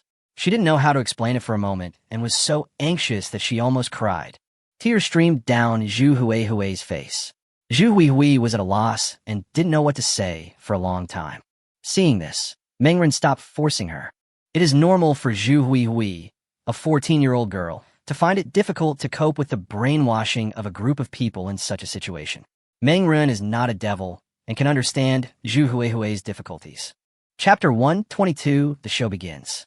However, just because of the difficulties, it does not mean that Meng Ren can forgive. Anyone who wants to hurt him must pay the price. I don't want to say the same thing too many times. I need you to cooperate with me in fighting back. After the matter is done, I will pretend that your attempt to murder me today never happened. However, considering your filial piety, I can give your mother a lighter sentence. Although the death penalty can be avoided, she cannot escape the punishment of living crime, and the punishment will definitely not be light. Meng Ren said coldly. Zhu Huihui sighed in her heart, with an expression of helplessness and sadness on her face. Understand. Thank you, Brother Meng, for your understanding. Don't worry, I will never let Mom do this again. I'm willing to cooperate with your plan. Zhu Huihui nodded in agreement. Very good. A smile appeared on Meng Ren's face. Now that Zhu Huihui has agreed, the fun can begin. An hour later, Zhu Huihui, after changing into new clothes, walked out of Meng Ren's house. Zhu Huihui walked out of Building 5 and began to move with a limp. Not long after she walked out of Building 5, Zhu Mengyue, who had been waiting downstairs, walked up to her quickly. Seeing Zhu Huihui limping, Zhu Mengyue seemed very excited. How is it? Was it successful? Seeing that Zhu Mengyue didn't care about her own health at all and instead asked whether the plan was successful first, Zhu Huihui couldn't help but feel a chill in her heart. It has been successful. Meng Ren likes me very much. I told him I would be out for a while and would be back soon. Zhu Huihui said with a somewhat sad tone. Good. Zhu Mengyue was extremely excited, as if she had already seen countless supplies waving towards her. My dear daughter, you did a great job. Mom knows you must have worked hard, but don't worry. When I get supplies from Meng Ren this time, I will definitely let you have a good meal. Zhu Mengyue smiled, and she walked forward to comfort Zhu Huihui affectionately. When I got closer, I was surprised to find that Zhu Huihui was clean and had changed her clothes. Zhu Mengyue's eyes turned red. Meng Ren actually asked you to take a shower? Yeah, otherwise why would he be interested in touching me when I look so dirty? Zhu Huihui had a blank expression. This made Zhu Mengyue grit her teeth. This is simply a waste of natural resources. There's so much water, why don't you use it for drinking instead of taking a bath? What a waste. Zhu Mengyue's tone was full of jealousy. She then took out her cell phone and made a call. A moment later the call was connected and Jiang Gaoyuan's voice came from the other end. Hello, come quickly. The plan has been successful. Zhu Mengyue said excitedly. When Jiang Gaoyuan and the others heard this, they immediately showed excitement on their faces. Lu Mei was overjoyed and couldn't help but wave her fist vigorously. Great, the plan finally succeeded. Lu Mei was ecstatic. Now the plan is halfway successful. Next we just need to get Huihui to come back, and then ask her to open the door for us. Then we can rush in directly. The other people nearby all had smiles on their faces. The reason why the previous plan failed was because Meng Ren had been hiding at home and did not go out, and Meng Ren had a pistol. As long as Meng Ren stayed at home, they really had no way to do anything to him. But now it was different. As long as they rushed into Meng Ren's house, what could Meng Ren do in such a small space? With so many of them rushing forward, how could they not be able to take down a mere Meng Ren? When everyone thought about taking down Meng Ren and getting the huge amount of supplies in his house, their faces showed strong anticipation and excitement. Okay, let's set off quickly. Meng Ren just played with Zhu Huihui, and his strength must not have recovered yet. It is definitely the best choice for us to charge in now. Jiang Gaoyuan licked his lips, his eyes full of excitement. Good. A group of people nodded immediately. Jiang Gaoyuan glanced at everyone, then selected 5 people from the crowd to follow him. 5 people plus him, that's 6 people, all of them are big and strong men. Although they seem weak because of eating and skipping a lot during this period. But if 6 people work together, they will be able to defeat Meng Ren. However, for safety reasons, Jiang Gaoyuan still brought a compound bow with him. If any accident occurred, he could use the compound bow to shoot Meng Ren directly. After making all preparations, the group set off. 5 buildings downstairs, Zhu Mengyue hung up the phone with a bright smile on her face. My dear daughter, you can go back now. Remember not to close the door later, so that it will be easier for us to sneak in. By the way, when you go back, pester Meng Ren to do it again to distract his attention. This way, when we rush in, we can subdue him in the shortest time possible to avoid any accidents. Zhu Mengyue said. Zhu Huihui looked somewhat expressionless. Was the person in front of her really her mother? There is no mother who doesn't love her daughter at all. She was now pretending to be injured as she had just lost her virginity, but Zhu Mengyue had no hesitation in letting her go with Meng Ren again. Doesn't she know that doing this will be very painful? Zhu Huihui felt sad. She gritted her teeth, and her eyes couldn't help but turn red. I will go. After saying this, Zhu Huihui walked away without looking back.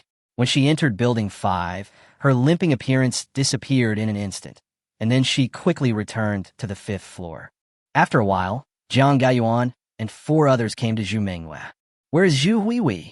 Jiang Gaoyuan asked. Zhu Mengyue smiled and said, Don't worry, I have asked Huihui to go back and accompany Meng Ren again to distract him. When you rush in later, you must move quickly and don't give Meng Ren any chance to resist. Jiang Gaoyuan's smile grew even brighter when he heard this. Good. Well done. Several people were excited when they heard this, and then they entered Building 5 without hesitation, carefully, and tiptoeing all the way to the 5th floor. In order to avoid being discovered by Meng Ren, they deliberately lowered their voices along the way and soon arrived at Meng Ren's location on the 5th floor. Upon closer inspection, I saw that the door was indeed ajar and there was no light coming from inside. Very good. Jiang Gaoyuan's eyes sparkled with excitement, and the 4 people who followed him were also extremely excited. Let's go, you walk in front. I will cover you with a compound bow. Jiang Gaoyuan said. Chapter 123. Horrible Darkness. Hearing Jiang Gaoyuan's words, the four people behind him walked forward without any hesitation. Seeing their impatient looks, it was obvious that they could not wait any longer. The four of them carefully pushed open the door of Meng Ren's house and found it was pitch black inside without any light. But this is normal. After all, the power has been out for a long time, and it would be really strange if there were lights on. They tiptoed into Meng Ren's home and looked for the room where Meng Ren was. At this moment, a young girl's tender moan came from a room and fell into their ears.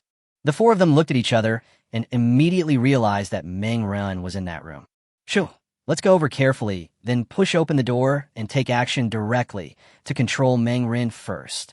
One person deliberately lowered his voice. The other three nodded and began to move towards the direction where the sound came from.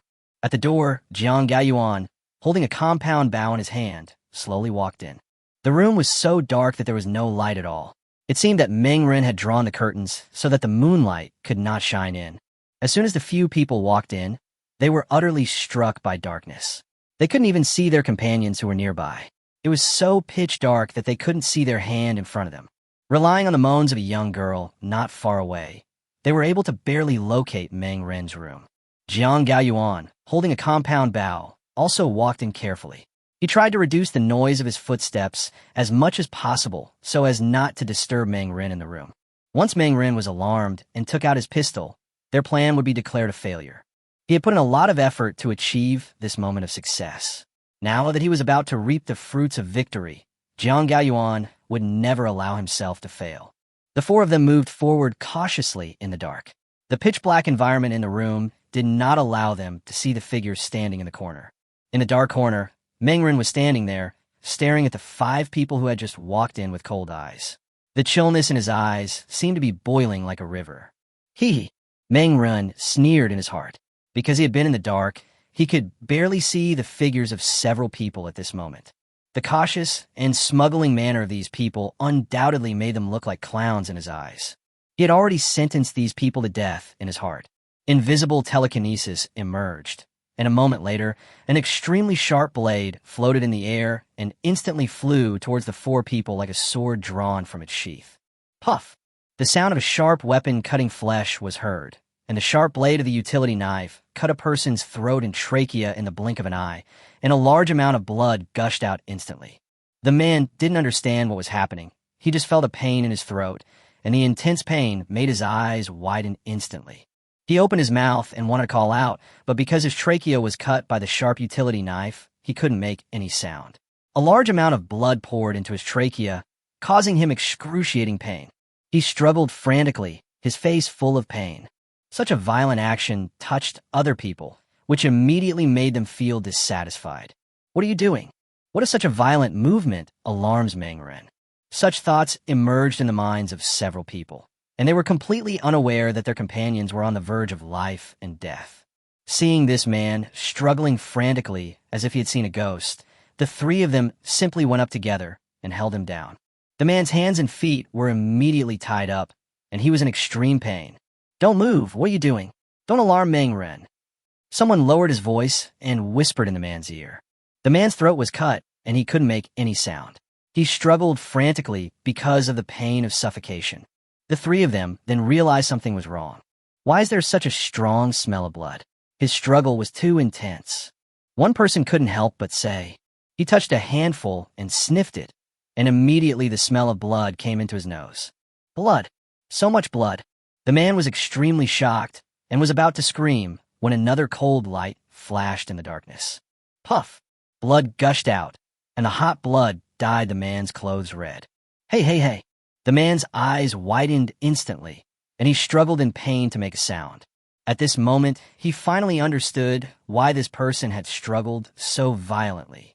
Meng Ren. It was Meng Ren who did it. How'd he do it? We fell into a trap. He struggled to get up from the ground, but the pain of suffocation made his whole body unable to move. At this time, Jiang Gaoyuan also found something wrong. Two people gushed out a large amount of blood. The pungent smell of blood was so strong that anyone who did not suffer from rhinitis could hear it clearly. After a period of adaptation, he could barely see some of the outlines of the room. he saw that 2 of the 4 people in front were lying on the ground, struggling in pain. The next moment, one of the remaining 2 people saw his throat cut by a sharp blade in front of him, and he instantly lay on the ground, struggling in pain. Boom! When seeing this scene, Jiang Gaiyuan felt as if his mind exploded. His original excitement disappeared in an instant and was replaced by deep fear and shock. Meng Ren, it's you who made the move. Jiang Gaiyuan was shocked and angry. He cried out in surprise. His roar exploded in the living room. Things had developed to this point. If Jiang Gaiyuan still couldn't see that they had fallen into a trap, he would be really stupid. Jiang Gaiyuan never expected that after spending so much time and effort to plot against Meng Ren, he would end up falling into the trap set by Meng Ren. Escape. I have to escape. Jiang Gaiyuan was terrified to the extreme. He had no intention of saving the 3 people in front of him. He was only thinking about how to escape. However, because he had already gone deep into the living room, he could not see where the door was in the pitch-black environment and could only retreat frantically based on his sense. Crash! In the darkness, Jiang Gaiyuan kicked the chair beside the table and fell to the ground in an instant. He was holding a compound bow in his hand, and the bow fell out of his hand when he fell. But now Jiang Gaiyuan no longer cares about it. He no longer cares about the compound bow. He just wanted to escape from this dark hell. Puff! Another sound of blood gushing out was heard and reached Jiang Gaiyuan's ears, scaring him so much that he almost wet his pants. Chapter 124. Frightened Zhu Menghua. At this moment, Jiang Gaiyuan's expression had completely changed. His entire face was filled with fear, without any trace of his previous confidence and composure. No, Meng Ren, please don't kill me. In the darkness, Jiang Gaiyuan begged for mercy and fear. He looked around, trying to find Meng Ren, but after looking around, he couldn't find where Meng Ren was. At this moment, he felt as if Meng Ren was the god of death, hiding in the darkness, who could take his life at any time with a scythe in his hand. Ah! Jiang Gaiyuan screamed in horror. An expression of fear filled his face, his whole body was shaking violently, and anyone could see the fear in his eyes clearly. In the corner, Meng Ren admired Jiang Gaiyuan's ugly appearance with a sneer on his face. As soon as he thought about it, the sharp utility knife shot out instantly. Puff! Blood gushed out, and Jiang Gaiyuan only felt a pain in his neck. He could no longer speak, and his life officially entered the countdown. No! Jiang Gaiyuan was terrified to the extreme. The severe pain of suffocation made him struggle frantically. He tried desperately to breathe, but he only breathed blood. The blood entered his trachea, making it even more painful. Plop! Jiang Gaiyuan fell directly to the ground, his eyes wide open, his face full of pain and unwillingness, and finally his heart stopped beating completely. Quiet. At this moment, the entire living room was dead silent. It was extremely quiet, so quiet that even a needle falling to the ground could be heard clearly. Bang! Accompanied by a slight sound, the lights in the living room turned on. The sudden light allowed Meng Ren to see the scene inside the living room clearly, and he couldn't help but smile. There were 5 bodies lying on the ground. They were Jiang Gaiyuan and his 4 companions. They were already dead, with blood all over the ground. Meng Ren walked forward and picked up the compound bow on the ground not far away, his smile becoming even brighter.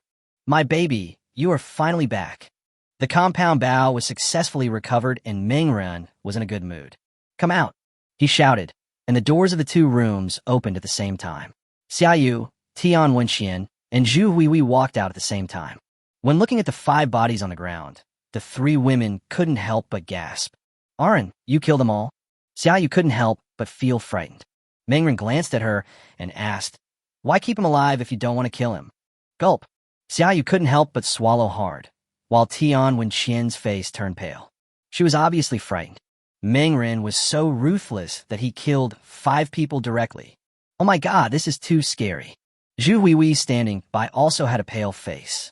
Although she had seen dead bodies during this period of time, this was the first time she saw someone who had just been killed. There was a deep fear in her eyes when she looked at Meng Ren. Zhu Huihui, take me to find your mother next. She should be waiting downstairs, right? Meng Ren said. Zhu Huihui's expression changed involuntarily, but she still showed a pleading look.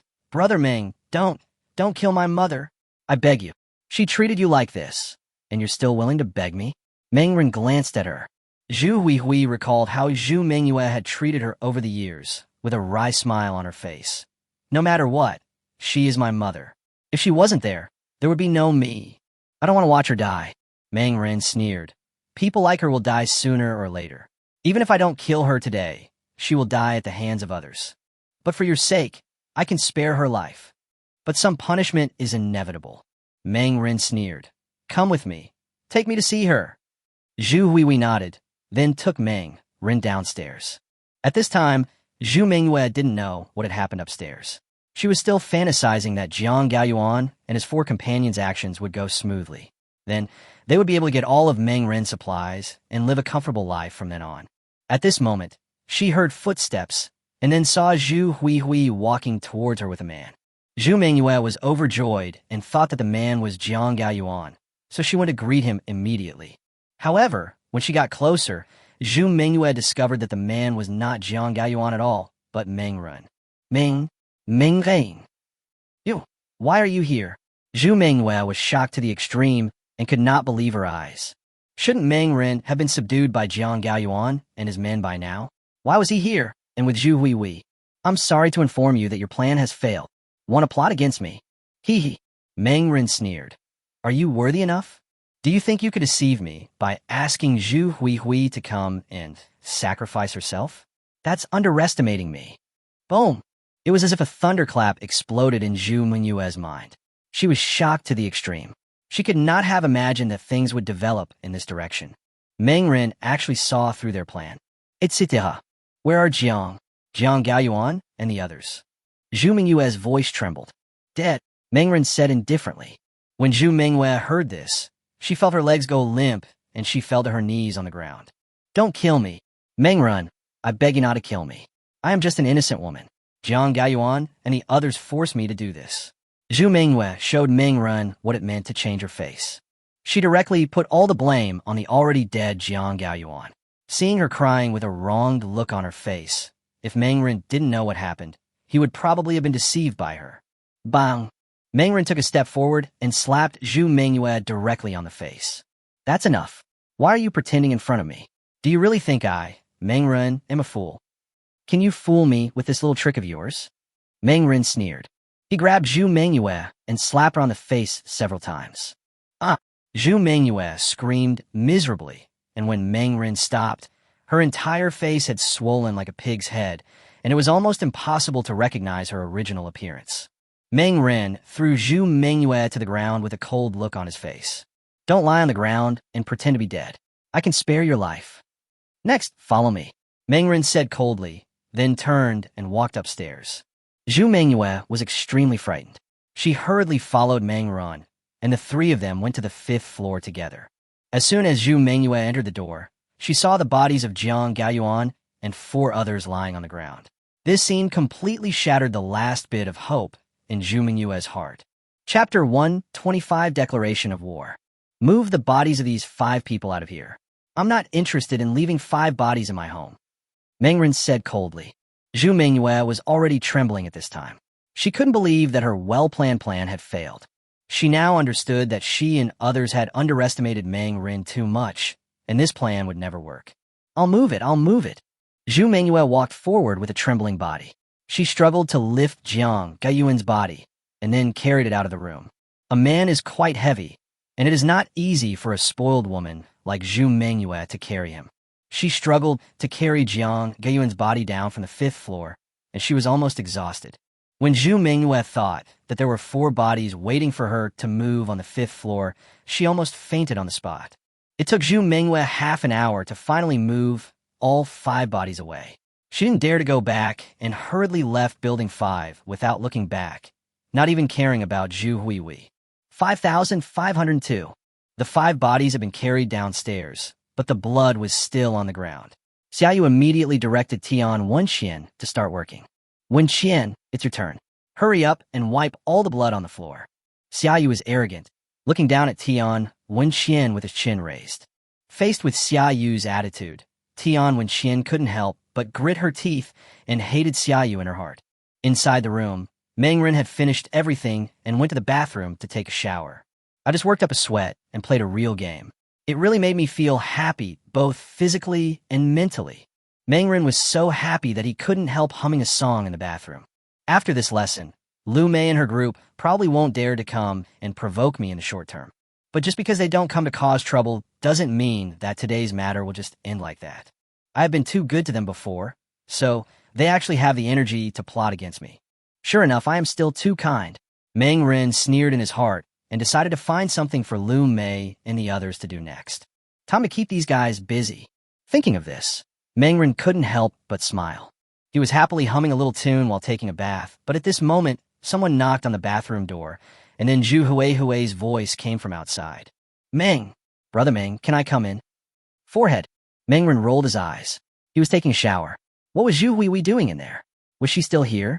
No, you wait outside, Meng Ren said casually. What he meant was to ask Zhu Hui to wait, as he had something to tell her later. However, when he went out, he found that Zhu Hui had been lying on the bed without him knowing when, and the maid outfit she was wearing was neatly folded at the head of the bed. In other words, Zhu Hui must be naked under the quilt now. What are you doing? Do you want to devote yourself to me so much? Meng Ren said unhappily. Brush. Zhu Hui's face turned red instantly, and she stammered and was unable to speak.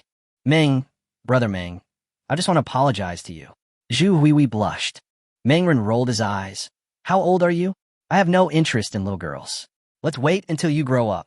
Okay, get out of my bed and go home by yourself. Zhu Hui's face turned red, and she tiptoed out of the bed. Meng Ren took a quick glance out of the corner of his eye and saw that the girl was indeed naked. But what surprised him was that he didn't expect that Zhu Hui, although she looked thin and small, actually had such a good figure. Zhu Hui put on her clothes with a red face, then quickly left Meng Ren's room. Her affairs were just minor episodes, and Meng Ren quickly put them behind him. He took out his mobile phone, opened the owner's group, and directly uploaded a few photos. These photos were obviously the photos of the death of Jiang Gaoyuan and others. Boom! The owner's group immediately exploded with excitement, and the entire group was seething. Jiang Gaoyuan? Oh my god, Meng Ren, what on earth did you do? Dead. Everyone is dead. Jiang Gaoyuan and the others are dead. This is impossible. It was like dropping a depth bomb into a calm lake, and the owner's group was now in an uproar. Everyone was shocked and could hardly believe their eyes. They were still waiting for good news in their respective homes, but who would have thought that they did not receive good news, but instead received bad news? How could they not be shocked when Meng Ren posted so many photos? Lu Mei was extremely shocked. These photos are definitely fake. Don't believe Meng Ren's news. Why do you make these fake news with Photoshop pictures? Photoshopping picture? Hee hee. Meng Ren couldn't help but sneer. If this is really photoshopped, just ask Zhu Mengyue and you will know. I will tag her for you. After Meng Ren's tag, Zhu Mengyue quickly popped up. Jiang Gaoyuan and the others are already dead. Just with this one sentence, there was a dead silence in the owner's group. Everyone was stunned and couldn't accept this extremely shocking news for a long time. Dead? There were 5 of them. How did Meng Ren manage to kill them? This is impossible. Lu Mei screamed in shock. She seemed to have gone crazy, unable to accept such a cruel fact. Zhu Mengyue, what nonsense are you talking about? How could Jiang Gaoyuan be dead? Lu Mei yelled at Zhu Mengyue. At this time, Meng Ren also started to curse. It is true that he is dead. There is nothing unacceptable. You guys are really ambitious. I didn't give you supplies, so you used such despicable means to plot against me. You even let Zhu Hui seduce me in an attempt to collude with me from the inside. Are you looking down on me, or are you overestimating yourselves? You dare to embarrass yourself in front of me by performing such a shabby trick. When Zhu Hui came, I saw through your tricks. I deliberately cooperated with her and used the same trick against her. Jiang Gaoyuan and the other 5 people have been killed by me. This incident is a warning to you. Aren't you trying to plot against me? Very good. Congratulations on successfully angering me. It's my turn to take revenge on you now, so just enjoy the rest of your time. Snap, snap. After sending out these messages in one breath, Meng Renzigeju felt refreshed. Ha ha ha. Cool. These bastards dare to go even further, even though I ignored them. Well, you want war, don't you? Then I will give you war. Chapter 126 Shock. When everyone in the owner's group saw Meng Ren's declaration of war, they panicked, especially Lu Mei and others, who had expressions of fear on their faces. Meng Ren, what do you mean by that? We are all from the same neighborhood, and you're so mean to us. Lu Mei was still pretending at this time. But at this time, Meng Ren had already thrown his phone aside, and no matter how she tagged Meng Ren in the group, there was no response. Seeing that Meng Ren had not recovered at all, everyone couldn't help but panic. Soon, a group of people gathered at someone's house, and Lu Mei also rushed here. As soon as she walked in, everyone's eyes fell on her. Lu Mei found a seat and sat down. She looked around, but did not see Zhu Mengyue. Just when she was about to ask, Zhu Mengyue arrived. Mengyue, you are finally here. Come here quickly. Lu Mei hurriedly stepped forward and pulled Zhu Mengyue over. When everyone looked closely, they found that Zhu Mengyue looked a little dazed, obviously surprised. Mengyue, what happened to Jiang Gaoyuan and the others? Are they really dead? Or were those pictures Meng Ren just sent out photoshopped? The security guard Lao Wang asked hurriedly. Hearing the word Meng Ren, Zhu Mengyue's body couldn't help but tremble slightly. Dead, all dead. What? This news was like a thunderclap, exploding in the minds of all of them. If they didn't dare to believe it in the owners' group just now that Zhu Mengyue had confirmed it, everyone had to believe it. How is this possible? Our plan is so perfect. How could Meng Ren see through it? Someone couldn't help but say. Lu Mei also nodded. Yes, I know that Meng Ren has 2 beautiful women in his family, so he should be a very lustful man. Although Hui Hui is a little younger, she has a very good appearance and figure. How could Meng Ren not be attracted to her? Someone among us must have leaked the news. Lu Mei gritted her teeth, an angry look on her face. Everyone looked at each other, and some people quickly agreed with this statement. Obviously, they were unwilling to admit their own stupidity and instead blamed the failure on an internal traitor. But they looked at each other, and no one could figure out who the traitor was. The expressions on their faces suddenly became quite ugly. But at this moment, someone said quietly, could it be that Hui Hui is the traitor? When these words were spoken, everyone was stunned. It seems to make sense. Where is Hui Hui? Liu Mei was furious. I'm afraid he's at home at this time, said Zhu Mengyue. Lu Mei showed an angry expression on her face. Let's go find Hui Hui together. I want to see if Hui Hui betrayed us. After she spoke, she went to find Zhu Hui Hui, walking with big strides, and a group of people followed closely behind her. A group of people came to the home of Zhu Mengyue and her daughter. As a mother, Zhu Mengyue not only did not help Zhu Hui Hui explain anything at this time, but she took the initiative to walk in front of the road and open the door. A group of people rushed directly into Zhu Hui's house and scared her. Zhu Hui was shocked when she saw Lu Mei rushing in angrily with her men. What are you going to do? Lu Mei stepped forward angrily. Hui, how could our operation fail tonight? Tell Aunt Mei. Have you betrayed us? What? Zhu Hui couldn't help but look flustered. She didn't expect Lu Mei and others to suspect her so quickly. I didn't. Brother Meng saw it himself. I don't know why. Zhu Hui said. A group of people were staring at her. If the lighting was bright, Zhu Hui would definitely be exposed given her current appearance. But at this moment, there was only sporadic moonlight in Zhu Hui's room, so that everyone could not clearly see the panic expression on Zhu Hui's face. Lu Mei gritted her teeth and said, if you hadn't betrayed us, how could Meng Ren have seen through our plan? How should I know that? Zhu Hui asked back. She had already adapted to the situation, and her tone immediately stabilized. Everyone looked at each other, and there was a strong sense of unwillingness on everyone's face. The guard, Lao Wang, had a panicked look on his face. You all heard what Meng Ren said just now, right? She said she wanted to retaliate against us. What should we do? Is Meng Ren going to come to our house with a gun and shoot us? No way. Everyone was shocked, and their faces began to panic because they knew that Meng Ren had a gun in his hand. If Meng Ren really came to take revenge on them, they would never be able to be his opponent.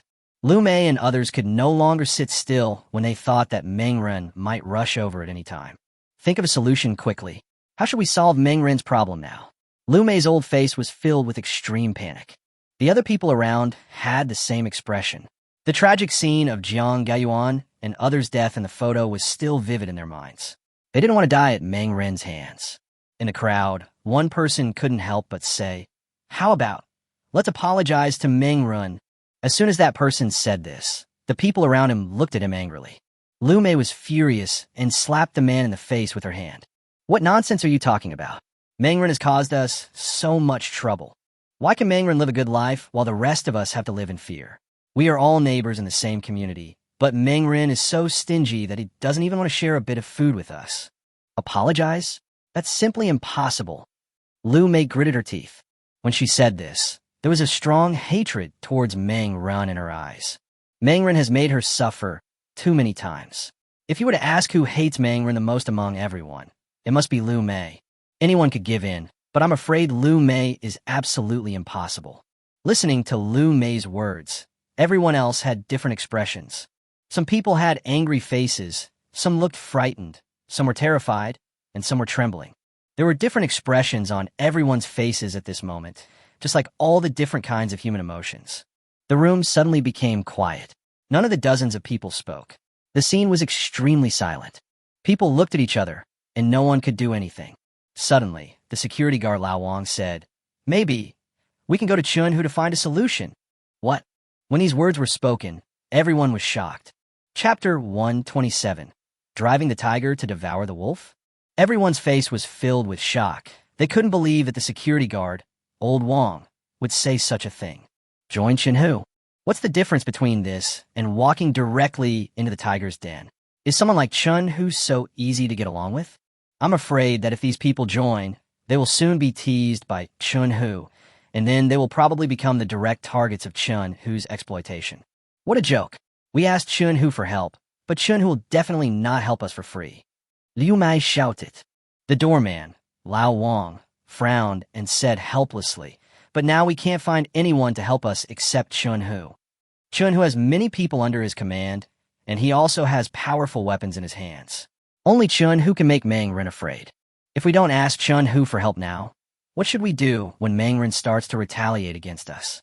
Should we wait until Mangren comes to kill us?" Faced with the words of the security guard Lao Wang, Lu Mei and others found that they could not find any rebuttal.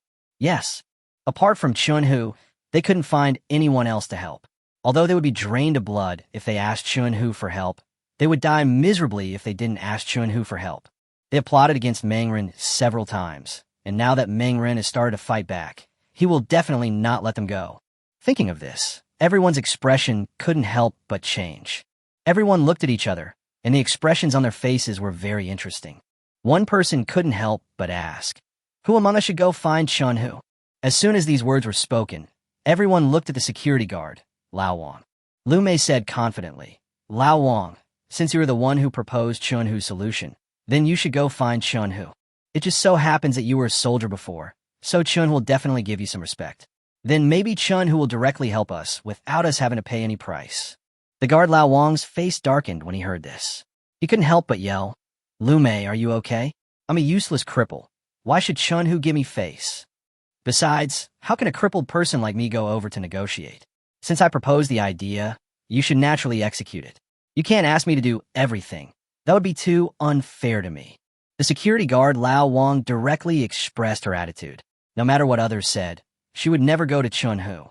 Seeing this, everyone had no choice but to give up and stop forcing the security guard Lao Wang. But at this time, Zhu Mingyue set his sights on Lu Mei. "Lu Mei, I remember you are a member of the neighborhood committee. Why don't you represent us?" Zhu Mingyue said. When the others heard this, their eyes suddenly lit up. "Yes, I almost forgot. Lu Mei, you are a member of the community committee. Now it's your turn to represent us in the negotiation with Chunhu." Yeah, isn't that what the community committee does? Everyone agreed with this opinion. Liu Mei was shocked. She didn't expect that everyone would let him pass. Let her face a guy as brutal as Chunhu. What if something happens? "Lu Mei, you are a member of the neighborhood committee. You must do this thing. Don't forget that you used this identity to defraud supplies from us before. If you don't admit this identity, then return the supplies to us," said one person. Lu Mei turned around and saw that the young man was the one she had cheated of supplies from before. Good and evil will eventually be punished. It's not that there is no retribution. It's just that the time has not come yet. Lu Mei never thought that she would have to pay for the evil things she had done before so soon. Looking at the expressions on everyone's faces, Lu Mei finally had no choice but to agree. If they didn't agree, she would have to take out the supplies. But she didn't have anything to eat herself now. So how could she have any extra supplies to give away? "Okay, I'll go. But it's too late today. I'll go there tomorrow night." Lu Mei gritted her teeth. Seeing Lu Mei agreed, Everyone nodded in satisfaction. The matter was finally decided, and people left one by one. Soon, Zhu Huihui was the only one left in the room. Zhu Huihui had just listened to everyone's discussion. She knew Chunhu, of course. At this moment, she couldn't help but show a worried look on her face. She hesitated for a moment, then got up from the bed, put on her shoes, and trotted out. After making sure that no one was paying attention, Zhu Huihui quickly came to the door of Meng Renjia's house and knocked on it. "Who is it?" Xiaoyu's dissatisfied voice came from inside. "Sister Xiaoyu, it's me," Zhu Huihui said. Xiaoyu opened the door with a creak, and when she saw Zhu Huihui, she was a little confused. "What are you doing here?" "I have something important to tell Brother Meng," Zhu Huihui said urgently. "Wait, I need to ask Rin now." Xiaoyu didn't dare to let Zhu Huihui in directly.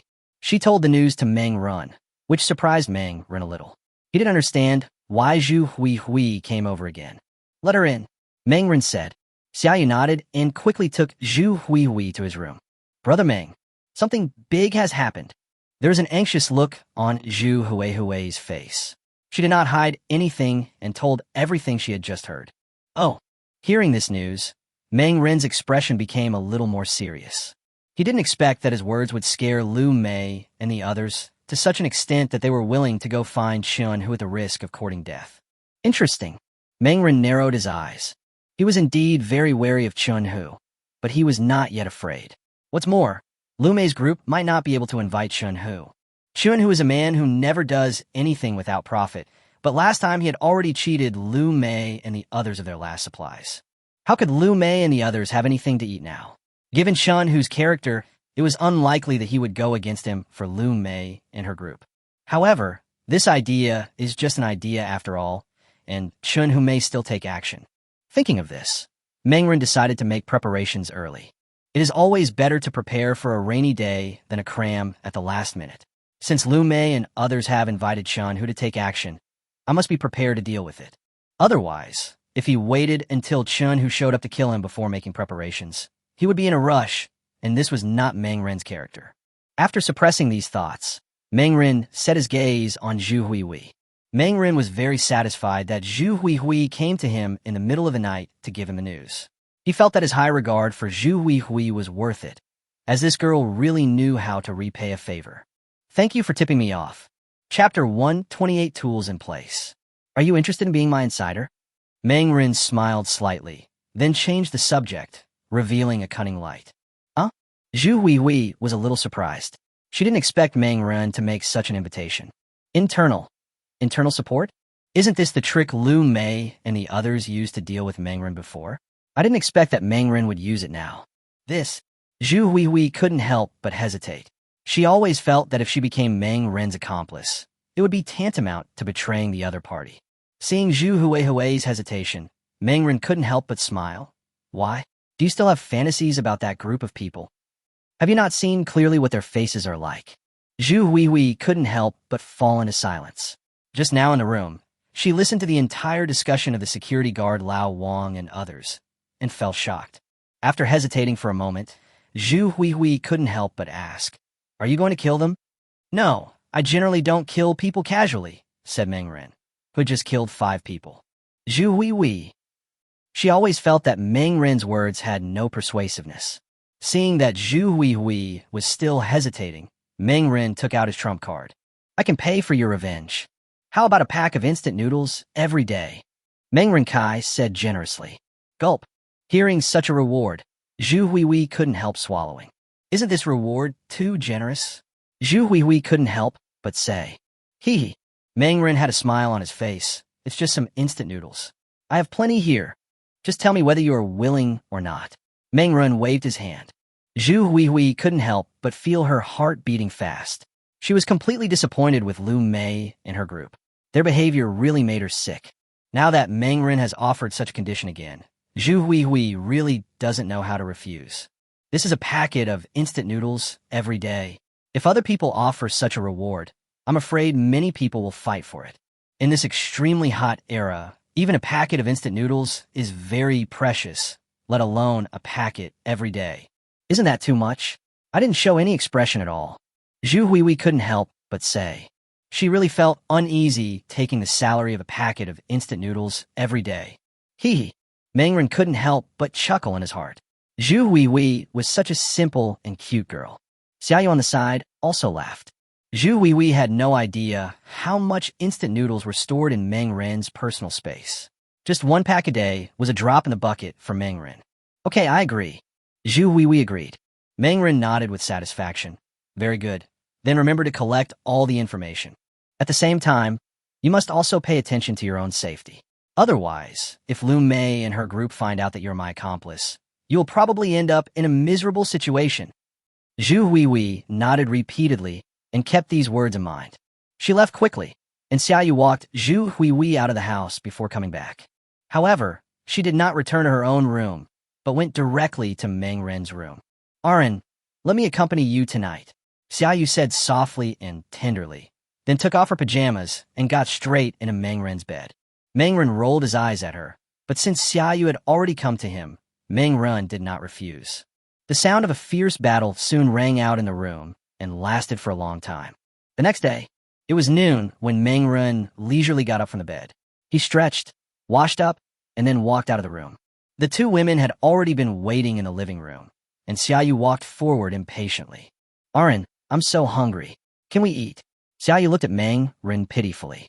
Meng Ren nodded, which immediately made Xiaoyu very happy. She remembered very clearly that Meng Ren had promised her that she could eat meat in the future and would no longer have to watch Meng Ren eat delicious food every day. Meng Ren quickly took out the ingredients from his personal space and made a hearty breakfast. After Xiaoyu put the food on the table, she started to enjoy it. After tasting the deliciousness of the meat, she couldn't help but burst into tears. She could eat meat every day from now on. Days like this are so beautiful. Not far away, Tian Wenxian widened her eyes, unable to believe what she saw. When did Xiaoyu become so bold that she actually went to the table to eat without Meng Ren's consent? Etc. Why did Meng Ren stop it? Tian Wenxian's face changed involuntarily. She recalled what Meng Ren and Xiaoyu had done in the room yesterday afternoon. It was probably at that time that Xiaoyu's status had been raised. Hateful. Tian Wenxian couldn't help but clench her fists. It was obvious that Meng Ren was her bootlicker at the beginning. So why was Xiaoyu, this silly girl, living a better life than her now? She felt so resentful that the instant noodles in front of her no longer tasted good. She has been eating instant noodles every day for some time and is getting a little tired of it. When there is no food, having instant noodles to eat is a rare delicacy. But with better food right in front of her, she could only watch. How could Tian Wenxian be willing to accept this? Meng Ren quickly finished his breakfast and then went straight back to his room. Xiaoyu hurriedly followed and glanced at Tian Wenxian. Wenxian, I have something else to do today, so I won't supervise you to work. You should consciously do all the housework well. After saying that, he followed him to Meng Ren's room. Tian Wenxian couldn't help but curse them in her heart. They were busy doing that kind of thing just after getting up. However, Tian Wenxian soon discovered that there was no familiar voice coming from Meng Ren's room, but instead there was no movement at all. What are they doing in there? Tian Wenxian was filled with curiosity and wanted to push the door open to take a look. However, she suppressed this idea as soon as it came to her mind. Given Meng Ren's character, if he found out that she was eavesdropping, she would probably end up in a miserable state. Meng Ren did not have the usual thoughts about Tian Wenxian. He had already brought Xiaoyu into his personal space. Start working. Today I will teach you how to do these tasks, but you'll have to do them by yourself in the future. Meng Ren had a smile on his face. Now that the tools are in place, I can relax and enjoy myself from now on. Xiaoyu nodded without hesitation. In order to have better treatment every day, she tried her best. Meng Ren then began to teach Xiaoyu how to do work on the farm and in the breeding yard.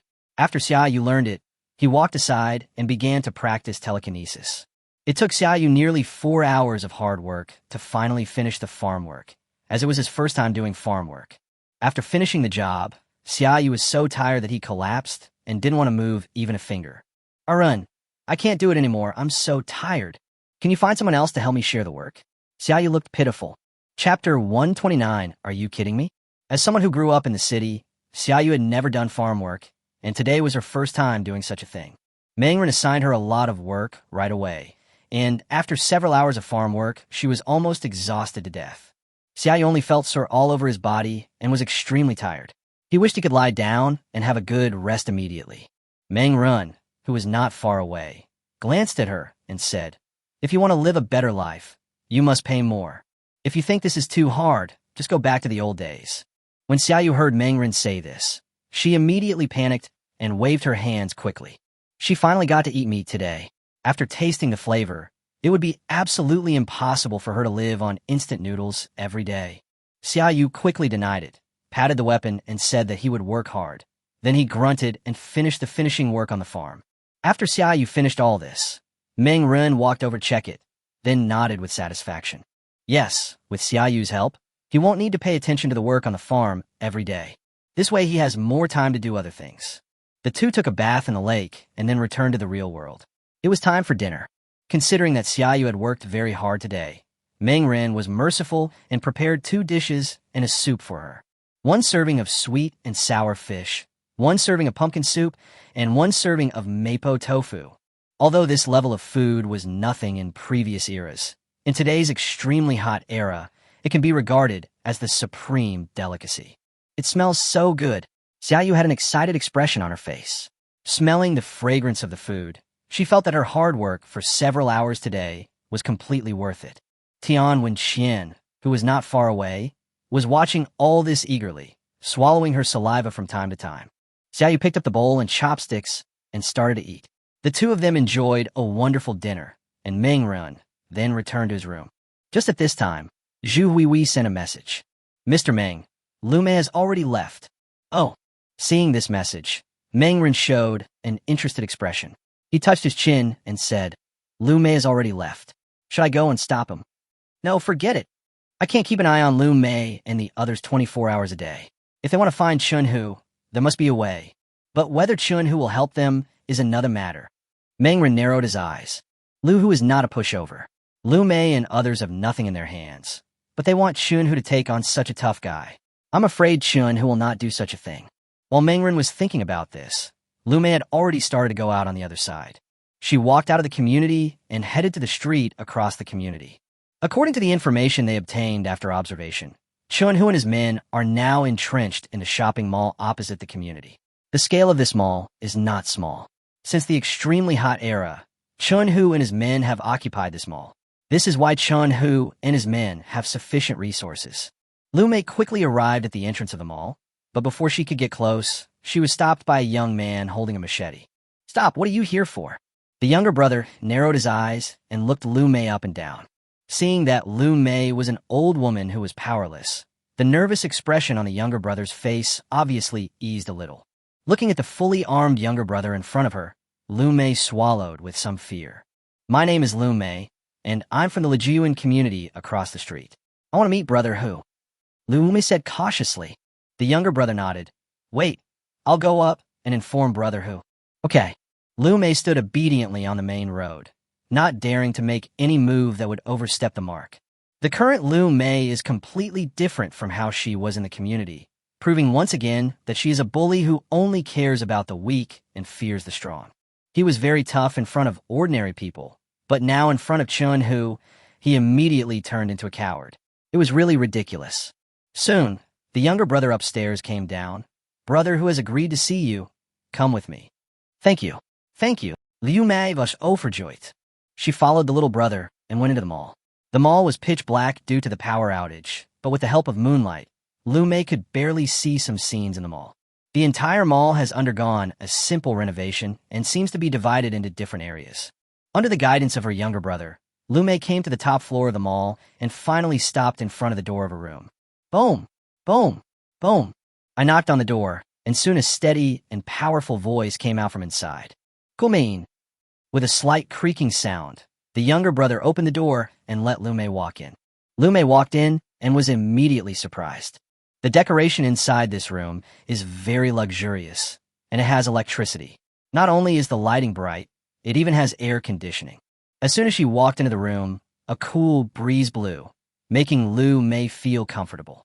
"Oh my God, there's actually electricity here." Lu Mei's eyes revealed envy. In the room, a burly man was sitting on the sofa. Around him, a pair of delicate-looking twin girls were serving him on his left and right. The scene looked very exciting. "Are you from Lijiuan community? What do you want to talk to me about?" Chunhu asked lightly. His eyes fell on Lu Mei, and he just glanced at her briefly. Lu Mei stated the purpose of her visit. I am here to represent all the residents of our entire Lijiuan community. Brother Hu, please help us get rid of Meng Ren. Meng Ren. Hearing these two words, a figure immediately emerged in Chun Hu's mind. He still remembered Meng Ren. After all, the other party bought a 1911 pistol and 100 rounds of bullets from him. He naturally remembered such things clearly. Get rid of Meng Ren? Hee. Chun Hu couldn't help but narrow his eyes. He looked at Lu Mei deeply and said, Do you know what you're talking about? Meng Ren has a gun in his hand. It's not easy to get rid of him. Lu Mei quickly said, I know, but Meng Ren also has a lot of supplies. As long as we can get rid of Meng Ren, we are willing to share those supplies with Brother Hu. Ha ha ha. As soon as these words were spoken, Chun Hu burst into laughter as if he had heard the funniest joke in the world. Chapter 130, Despair and Cruelty. Is there something wrong with you, old man? If I kill Meng Ren, then all the supplies he has will be mine. Why should I share them with you? Are you worthy enough? Chun Hu sneered sarcastically. He just felt that the old man in front of him might have something wrong with him. Meng Ren has a large amount of supplies in his hands. How could he not know this news? The reason why he didn't attack Meng Ren was because he had a gun in his hand. The most fucked up thing is that he sold the gun himself. If he really got rid of Meng Ren, then all the supplies the other party had should be his.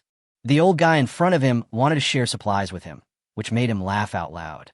After listening to Chun Hu's words, Lu Mei was stunned. Wait, this was not what she had imagined. Etc. Brother Hu, you got one thing wrong. We are not inviting you to deal with Meng Ren, but we are asking you to help us in exchange for supplies. So of course the supplies we captured are ours. Lu Mei explained quickly. Hee. Chun Hu sneered and looked at Lu Mei with a sarcastic look. Supplies? How much supplies are you offering to invite me over? Lu Mei said, half of the supplies in Meng Ren's hands. Chun Hu felt something was wrong. What did he mean by half of the supplies in Meng Ren's hands? Etc. He understood instantly that Lu Mei had no supplies at all, and even the supplies for paying her wages could only be obtained after he dealt with Meng Ren. After realizing this, Chun Hu couldn't help but laugh. Did I hear you wrong? You don't even have any supplies, and you want me to kill Meng Ren. This is the first time I've seen such a deal. You guys are quite good at making something for nothing. Chun Hu's tone turned cold. Feeling that Chun Hu was beginning to get impatient, Lu Mei panicked. She quickly explained, Brother Hu, although we don't have any supplies right now, Meng Ren must have some. Not only that, but there are a lot of them. As long as Meng Ren is dealt with, the supplies he has will definitely satisfy you. Chun Hu shook his head. You're just trying to get something for nothing. I won't do anything for something that is uncertain. What's more, Meng Ren has a gun in his hand. It's not easy to get rid of him. If you want to take action, I want you to pay me enough at once. Lu Mei's face looked a little ugly. She asked tentatively, How much supplies do you need? 200 boxes of instant noodles, or 100 boxes of mineral water, or other supplies of the same level? Chun Hu said lazily. What? Hearing this number, Lu Mei almost jumped up from the ground. Chun Hu was simply asking for too much.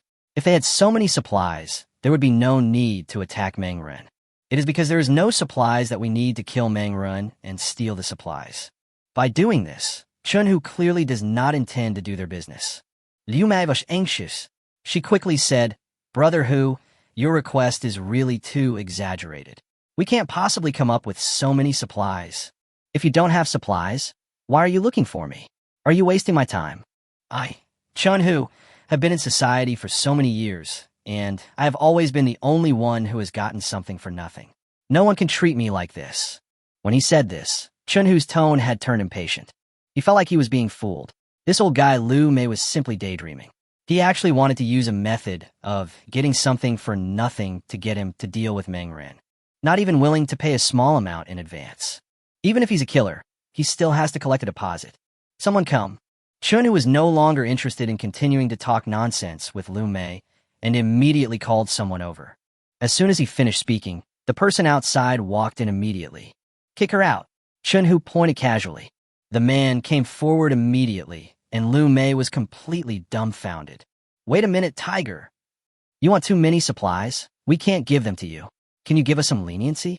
Lu Mei was still struggling to argue. Then she was caught by Chun Hu's men and thrown out of the mall. Ouch! Lu Mei fell heavily to the ground. The hard ground rubbed her skin and blood oozes out. Get lost. You old thing, you actually deceived our brother Tiger. I think you are courting death. Get out of here now, or I will be rude to you. The younger brother yelled at Lu Mei and drove her away. Lu Mei was completely dumbfounded. She didn't dare to stay here any longer. She got up in a miserable state and limped away. She returned to Lijiuan community, and this scene was seen clearly by Meng Ren. Inside the room, Meng Ren was holding a telescope and saw Lu Mei returning in a mess. It's just as I expected. There was a smile on Meng Ren's face. The development of the situation did not surprise him. Chunhu did reject Lu Mei. Lu Mei and her group are simply dreaming. They don't have any supplies, but they actually want Chunhu to take action against them. What's the difference between this empty-handed trick and a free-for-all? Unless Chunhu is crazy, he would never do such a thing. What a bunch of idiots. Meng Ren sneerade sarcastically. Lu Mei and her group were no longer dangerous to him. Now they had no food or water. If they continued like this, it would be a serious question whether they could survive for 2 days. Lu Mei here quickly returned to Building 6. As soon as she came back, the security guard Lao Wang and others surrounded her. Lu Mei, what's the situation? Has Chunhu agreed? A group of people immediately started asking questions. Lu Mei's face was extremely ugly, and then she told others what had just happened. When they heard that the plan had failed and they were kicked out, the security guard Lao Wang and others couldn't help but show deep disappointment on their faces. It's over. Now Chunhu won't help us either. What should we do? Yeah, I haven't eaten for 2 days. I'm really starving. Does anyone have any food at home? There are fewer and fewer supplies outside now, and we have already run out of food. If we can't find food, we will probably starve to death. The scene was in an uproar, with everyone talking about it. Their original plan was to persuade Chunhu to deal with Meng Ren. In this way, as long as Meng Ren was dealt with, they would have enough supplies to support them for a period of time, and then they could go out to look for supplies easily and leisurely. But who could have thought that this plan failed before it even started? Chunhu directly rejected them, so they could only find a solution on their own. Chapter 131, completely crazy. But now all the supplies nearby have been searched out, and it is not an easy task to find them. Without sufficient supplies, it would be a serious question whether these 100 or so people could survive tomorrow. A look of despair emerged on the face of the security guard Lao Wan. The atmosphere at the scene was extremely depressing. No one said a word, and the whole scene fell silent. Everyone, we have to find a way now. Either we go out to look for supplies, or we must find a way to get Meng Ren to get the supplies. Otherwise, we'll definitely die. Lu Mei said, gritting her teeth. The others looked at each other, with a helpless look on their faces. It's not that easy to get supplies, someone sighed. The people around nodded. Yeah, why don't we go out tonight and try our luck? Let's search more carefully. Maybe we can find something to eat. A group of people were discussing it, but no one could come up with a feasible solution. It is now 1 month into the extremely hot era, and most of the usable supplies outside have been plundered by people. Finding supplies is not an easy thing, and nowadays, people who can possess supplies are basically not simple characters. For example, it is not easy to get supplies from a ruthless character like Meng Ren. Why? A group of people were sighing in the living room. Each of their faces seemed to be covered with a layer of despair, and no one knew what they could do. Lu Mei looked at everyone's distraught expressions, with a look of deep reluctance in her eyes. Especially after taking a look at where Meng Ren was, she discovered that the light in Meng Ren's room was still on. It was obvious that it was because Meng Ren had a generator at home. She remembered clearly that Meng Ren had not only bought a lot of supplies, but also a large number of battery packs and generators, which should be enough for him to use for a long time. Damn it! Lu Mei clenched her fists. Why was it that everyone was suffering, but Meng Ren was able to live such a good life? This was totally unfair. Suddenly, a bold idea emerged in Lu Mei's mind. Everyone, why don't we take action against Meng Ren? We must not be soft-hearted this time. Now all the supplies outside have been looted by others. If we don't take action against Meng Ren, we won't be able to survive. Lu Mei said while gritting her teeth. Her words immediately attracted the attention of several people, and they all turned their heads to look at her. The guard, Lao Wang, couldn't help but hesitate. Lu Mei, what nonsense are you talking about? We are no match for Meng Ren at all. He has a gun in his hand. How can we fight Meng Ren? This caused everyone else to nod. A ruthless look immediately emerged in Lu Mei's eyes. What are you afraid of? Even if Meng Ren has a gun, so what? We might as well just set fire. If Meng Ren doesn't give us some of the supplies, then we will burn him to death in there. What? This plan was so shocking that it shocked everyone. Everyone looked at each other, and the expressions on their faces changed involuntarily. Setting fire like this is not a good idea, someone couldn't help but say. However, as soon as the man finished speaking, he was directly refuted by Lu Mei. What's wrong with that? It was Meng Rin who wronged us first. We were neighbors in the same community, but Meng Rin just watched us die without helping us. He obviously has a lot of supplies at home, but he is unwilling to share any of them with us. We just want to survive.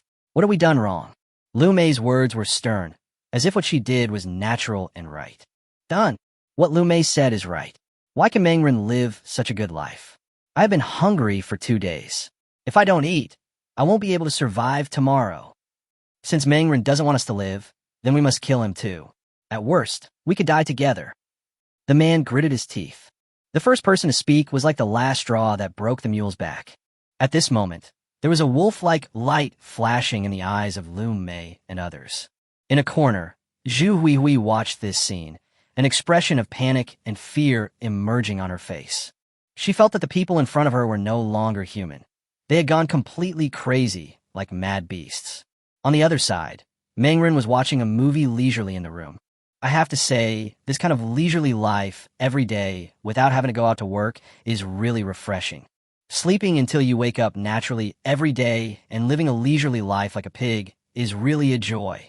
After watching a movie, Meng Rin yawned and prepared to go to bed. But at this moment, his cell phone suddenly rang. It turned out that a group of people in the owner's group were tagging him. Are these people crazy? Why are they tagging me like that? Meng Rin sneer.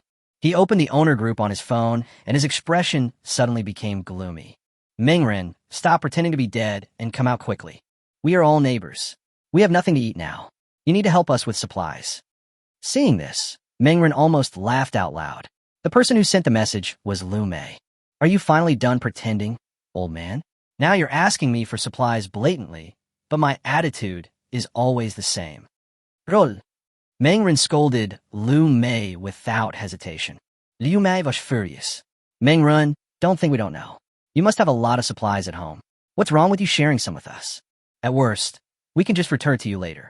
As soon as Lu Mei finished speaking, others began to join in. Yes, it's just some supplies, Meng Rin. Don't be so stingy. It's just some supplies. Meng Rin, you have so many supplies at home. Why are you not willing to give us some? Meng Rin, you are too selfish. Now is a disaster. Shouldn't we help each other? Everyone was talking at once, denouncing Meng Rin. Meng Rin was so angry that he almost laughed. It seems that this group of people were turned down by Chun Hu, so they came to me again. Do they think they're vulnerable? Get lost. If there are no supplies, then you can die. What does it have to do with me if you don't have food? Am I your parents? Why should I give you the supplies? Chapter 132 Response. Meng Rin mercilessly criticized these people. He scolded Lu Mei and others severely, and only then did he feel relieved. The person on the other side was furious. Lu Mei gritted her teeth and said, Okay. Saying the word good 3 times in a row was enough to show how angry Lu Mei was. Meng Rin, you don't want to give us supplies, right? Since you are unkind, don't blame us for being unjust. We're going to rob you by force. If we accidentally kill you, don't blame us for being ruthless, Lu Mei said angrily. Immediately afterwards, Meng Rin was kicked out of the owner's group. When Meng Rin saw the last message sent by Lu Mei, he couldn't help but sneer on his face. It seems that this group of people have finally revealed their true colors. Meng Rin's face was full of sarcasm, but he was still a little more serious. Although he had enough weapons in his hands, he did not think he was invincible. If these people were really determined to deal with him, even if they couldn't kill him, they would definitely make him sick to death. It seems that we must scare them all this time. The previous small-scale attacks are no longer effective. It's just right, we should get to know each other better about the accounts in our previous lives. When he said this, there was a cold light flashing in Meng Rin's eyes. Ring, ring, ring. The phone rang. It was Ming Xue calling. Mr. Meng, something bad has happened. Just now, Lu Mei and the others kicked all of us out of the owner's group. I'm afraid they're really going to do something big this time. Ming Xue's tone was very serious. Meng Rin did not look surprised, as Lu Mei's group had already run out of ammunition and food. There are only 2 options available to them. Either go out and search for supplies, or take action on themselves. Obviously, judging by the current situation, they have chosen to do it to themselves. It turns out that the deterrent power that I showed before was not enough, which gave these people some illusions. I already know about it. I will handle this matter. They can't cause any trouble. Meng Ren's tone sounded very confident. Mingxue took a deep breath and said, "If you need any help, please speak up as soon as possible, Mr. Meng. You saved me last time, and now is the time for me to repay you." Meng Ren had a smile on his face. "If you really need help, I will definitely not be polite." After saying that, Meng Ren hung up the phone. Then Wang Yin also called and expressed his willingness to help. Meng Ren still refused. If he couldn't even deal with Lu Ming's mob, then he would be too useless. After opening the curtains, Meng Ren looked downstairs, and sure enough, he saw Lu Mei and a group of people walking towards him. However, what surprised Meng Ren was that Lu Mei and the others did not rush directly into Building 5, but were looking for something in the community. What are they doing? Meng Ren narrowed his eyes, thinking about the actions and motives of Lu Mei and others. Unfortunately, it was already night and the sky was dark, with only a little moonlight shining through. Meng Ren could not see clearly the movements of Lu Mei and the others. He could only vaguely see the figures swaying below. As for what exactly was being done, Meng Ren had no idea. Should I ask Zhu Huihui? Meng Ren narrowed his eyes. As soon as this thought came to his mind, he received a message from Zhu Huihui. What a coincidence. Brother Meng, something terrible has happened. Lu Mei and her friends have decided to set fire to the entire 5th building. You must find a way to stop them, otherwise you're doomed. What? Meng Ren was severely shocked, and the expression on his face instantly became extremely solemn. Set fire? You are so good, Lu Mei. I really underestimated you. There was a cold light flashing in Meng Ren's eyes. He never expected that Lu Mei and others would come up with such a vicious plan. Arson was indeed a huge deterrent to him. As the saying goes, fire and water show no mercy. Once the flames spread throughout the 5 buildings, even if he wanted to stop it, he would basically be powerless to do anything. Moreover, arson was not difficult for Lu Mei and others. They only needed to pile some flammable materials downstairs of Building 5 and then ignite them. Once the fire spreads, everyone living in the 5 buildings will become dead souls under the flames. Although he had telekinesis, it was still far from enough to extinguish the raging flames. It seems that I must take the initiative this time. There was a cold light flashing in Meng Ren's eyes. He had been on the passive defense before because Lu Mei and others did not pose much of a threat to him. But it's no longer possible now. If he continues to passively defend, serious problems will probably arise. He began to think about how to solve this problem. According to his estimation, there should be more than 50 people in Lu Mei's group. If all these people united together, it would not be an easy task to deal with them, even if he had a gun in his hand.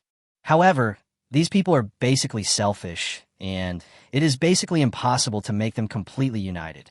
The simplest and most direct way is to rush out and kill a few of them with guns.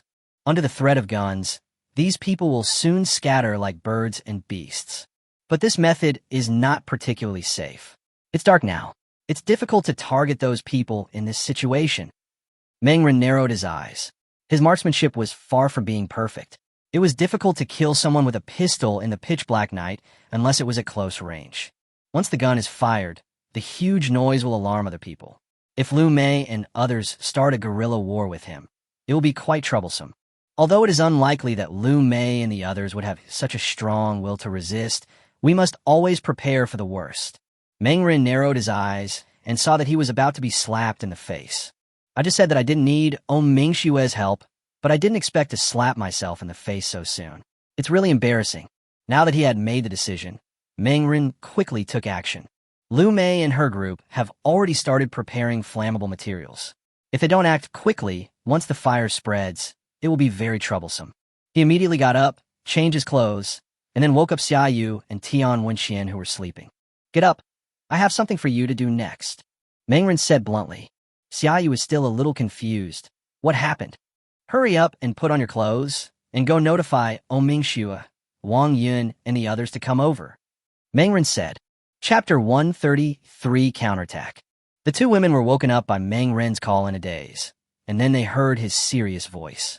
Xia Yu, who was a little sleepy just now, woke up instantly and immediately realized what had happened. Otherwise, Meng Ren would not have been so serious. What happened? Xia Yu hurriedly got up from the bed, put on his clothes quickly, and then did as Meng Ren said. Tian Wenxian was also ordered around. Even though Meng Ren didn't trust her, he had no problem asking her to do some simple errands. Soon, Wang Yun, Qi Jiayu, Lu Qianqian, and O Mingxue were called to Meng Ren's home. Lu Qianqian looked confused and had no idea what was going on. However, Wang Yun and the other two were very clear about it. After all, they had seen the quarrel in the owner's group very clearly. Brother Meng, just speak directly. We have been under your care, and now it's time to repay you. Wang Yun came up and directly stated his attitude, patting his chest so hard that it made a loud noise. Qi Jiayu also nodded. O Mingshue's face was calm. I've said it before, as long as there's anything I can help with, I won't refuse. Lu Qianqian looked left and right, still having no idea what was going on. Huh? What happened? Why is everyone so serious? Lu Qianqian said with a silly look on her face. Meng Ren covered his face a little, then explained to Lu Qianqian. Someone outside is spying on my supplies and wants to set fire to the building to force me to take out the supplies. What? Lu Qianqian almost jumped up from the sofa. She was horrified and then immediately furious. How can this be possible? My supplies are still here. I got them with great difficulty. If the building is set on fire, won't my supplies be gone too? Meng Ren nodded, and Lu Qianqian immediately got furious and said with gritted teeth that she would stop that group of people. Seeing everyone's high morale, Meng Ren nodded with satisfaction. Lu Mei's group has quite a lot of people. It will take a lot of effort for me to deal with them alone, and I may not be able to solve the problem perfectly. So I need your help next. Of course, this kind of help is not free. We will pay each of you a box of instant noodles and a box of mineral water as a reward afterwards. Meng Ren said. Hiss. As soon as these words were spoken, Wang Yun and Qi Jiayu's eyes suddenly lit up. A box of instant noodles plus a box of mineral water? Good job. As expected of Brother Meng. He is really generous. Wang Yun was very excited. Such a reward was enough for them to eat comfortably for a week. Qi Jiayu was also excited. Brother Meng, if you have any plans, just tell us, and we will resolutely carry them out. O Mingxue was also surprised, with a light in her eyes. Even Lu Qianqian, who was not short of supplies for the time being, agreed without hesitation. It is said that money makes the world go round. In today's extremely hot era, supplies are the best pass. Meng Ren was very satisfied with the reactions of several people, and he then began to make plans. His plan was very simple. Just do it. No BB, just anal. He possesses telekinesis, and in his hand he has a 1911 pistol, dozens of bullets, and a high-precision compound bow with hundreds of arrows. These are his powerful military forces. Although they were nothing in the old times, in today's extremely hot era, such power is enough for him to ensure his own safety. Meng Ren directly took out the compound bow and asked, Who among you three is willing to use this compound bow? Let me be frank with you. This time I'm going to kill a lot of people. Whoever holds the bow must kill without mercy. Meng Ren's tone turned cold. Wang Yun and Qi Jiayu were both surprised. It was the first time they saw Meng Ren look so murderous. They couldn't help but be stunned for a moment. In just a split second, O Mingxue had already reached out and took the compound bow in her hand. I'll do it, O Mingxue said without hesitation. Doctor Hu. Qi Jiayu was a little shocked. I never expected that O Mingxue, as a woman, would be so decisive and ruthless. Meng Ren has made it very clear that he must kill someone tonight, and not just one or two people. O Mingxue said in a cold tone, When they betrayed me last time, we were already enemies. Meng Ren on the opposite side was very satisfied. O Mingxue was indeed the person he had high hopes for, and she did not disappoint him. Good. Then give the compound bow to Dr. O. We will go on a killing spree tonight and completely defeat Lu Mei's group. They will never dare to offend us again. The plan is very simple. I will rush to the front and attack as number 1. Dr. O will be number 2, and the rest of you will serve as assistants and be responsible for the finishing touches. Meng Ren told everyone his simple and crude plan, and then took out weapons for them to choose from. These weapons are very simple, just a few kitchen knives, 2 baseball bats, and other cold weapons. Wang Yun smiled, then took out the homemade mace he carried with him. I'll just use this weapon. Okay. Meng Ren nodded. Once the decision is made, we start working on it right away. Meng Ren handed the compound bow and quiver to O Mingxue. There were a total of 30 arrows in the quiver, which was enough for her to use. Meng Ren himself took out a 1911 pistol and pushed the orange bullets into the magazine. Snap! The bullet was loaded, and the black muzzle emitted a cold breath, which made people shiver involuntarily. Let's go! Meng gave the battle order without hesitation. This time everyone set out. Even Tian Wenxian was called by Meng. Although he didn't expect this woman to do anything, he couldn't leave her alone at home. If Tian Wenxian took this opportunity to run to her room, she would discover some secrets, which Meng could not accept. Meng and his team here have already started to act, while on the other side, Lu Mei and others are almost ready. They move a large number of beds to the downstairs of Building 5 and threw them all in the corner. These beds are made of cloth and cotton, and were obviously very flammable. Once it is ignited, the fire will be unstoppable. Dozens of beds were piled up here, and everything looked like it was ready.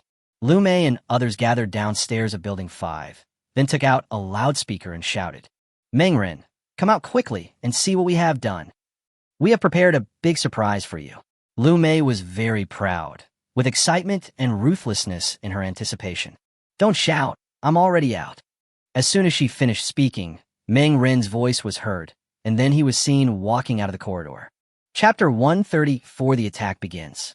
Seeing Meng actually walk out of Building 5 on his own initiative, Lu Mei and the others were surprised, and then burst into laughter with excited expressions on their faces. Meng, you finally came out of the house. It looks like we can have a good talk, Zhu Mingyue said excitedly. Meng glanced at them and asked, what do you want to talk about? We want supplies. Everyone knows that you stockpiled a large amount of supplies before the extremely hot era arrived. You are so selfish. You knew that the extremely hot era would come a long time ago, but you refused to tell us at all. Zhu Mingyue said this with gritted teeth. Everyone knew that Meng had hoarded supplies before. Combined with what was happening in the current extremely hot era, anyone who wasn't a fool could guess that Meng had known about the extremely hot era a long time ago. They became angry at the thought of this. Yes, if you hadn't told us the news, Meng, we would have stockpiled a lot of food. How could we live such a miserable life now? It's all your fault. That's right. You, Meng, are the culprit, so you don't have to compensate us. A group of people talked one after another, pushing all the blame onto Meng. Meng was so angry that he almost laughed when he heard these words. What is shameless? What is shameless? The group of people in front of him really taught him a lesson. He remembered clearly that when he was stockpiling supplies, this group of people mocked him and asked him if he had lost his mind. Given these people's personalities, if he really told them about the arrival of the extremely hot era, I'm afraid everyone would think he was a lunatic. Now this group of people actually dare to blame him. It's really laughable. Meng took a deep breath to suppress his anger, and a smile appeared at the corner of his mouth. So, what do you want? Meng said coldly. Lu Mei's eyes lit up, and she said loudly, Of course we want supplies. Meng, you have hoarded tens of millions of supplies before. As long as you hand over all those supplies, we will forgive your previous mistakes. But don't worry, we won't take all the supplies away. We will leave some for you. Ha ha ha. Meng couldn't help laughing. Seeing Meng burst into laughter, everyone was a little confused. Meng, what are you laughing at? Meng sneered. Of course I am laughing at your stupidity and patheticness. Those supplies are mine. Why should I give them to you? And you still want supplies? Why don't you take a piss and look at yourself to see if you are worthy of them? What? Lu Mei and others were furious. They were all furious at Meng ridicule. Zhu Mingyue looked a little mad. She gritted her teeth and said, Meng, you are really going too far. Since you are unkind, don't blame us for being unjust. We have already placed a large number of beds downstairs at your house. If you don't give us the supplies today, we will directly burn down your building. Meng eyes were terribly cold. He looked at the group of people with cold eyes. Really? Then you guys can set the fire. I want to see who dares to do it today. Meng eyes were extremely cold, and that terrifying look was like the ice in the far north, which made people shudder. Lu Mei and others were somewhat frightened by Meng gaze.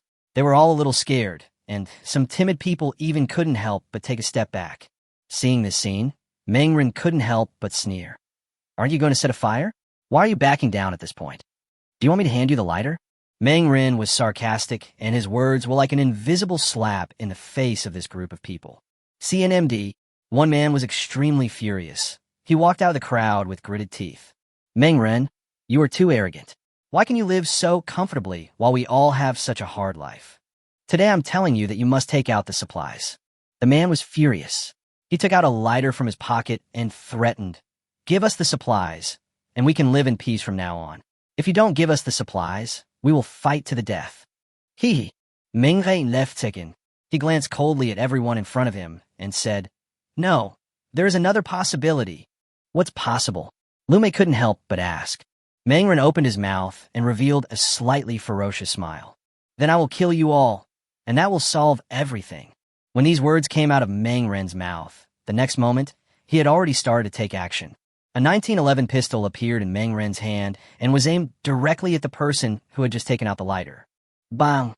The next moment, accompanied by the sound of gunfire, flames gushed out from the muzzle, and a bullet shot out instantly, flying across a distance of nearly 20 meters and instantly hitting the man.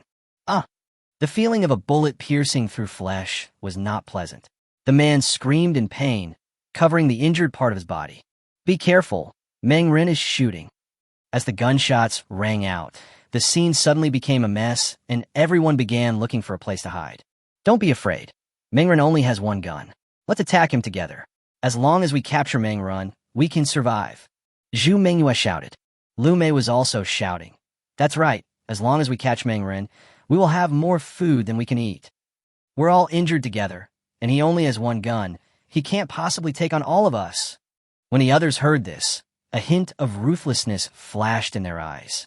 Yes, Mangren only has one gun, but they have 50 or 60 people. As long as they could get to Mangren, so many people rushing forward would be enough to capture him. As long as we catch him, we can learn the location of the supplies from him, and then we will have more than enough supplies. That's tens of millions of supplies. Go ahead, catch Mangren. I don't know who shouted, but it completely ignited the fire of desire in everyone's heart. Dozens of people rushed towards Mangren directly from the darkness. Dozens of people charged together, and it was in a dark environment.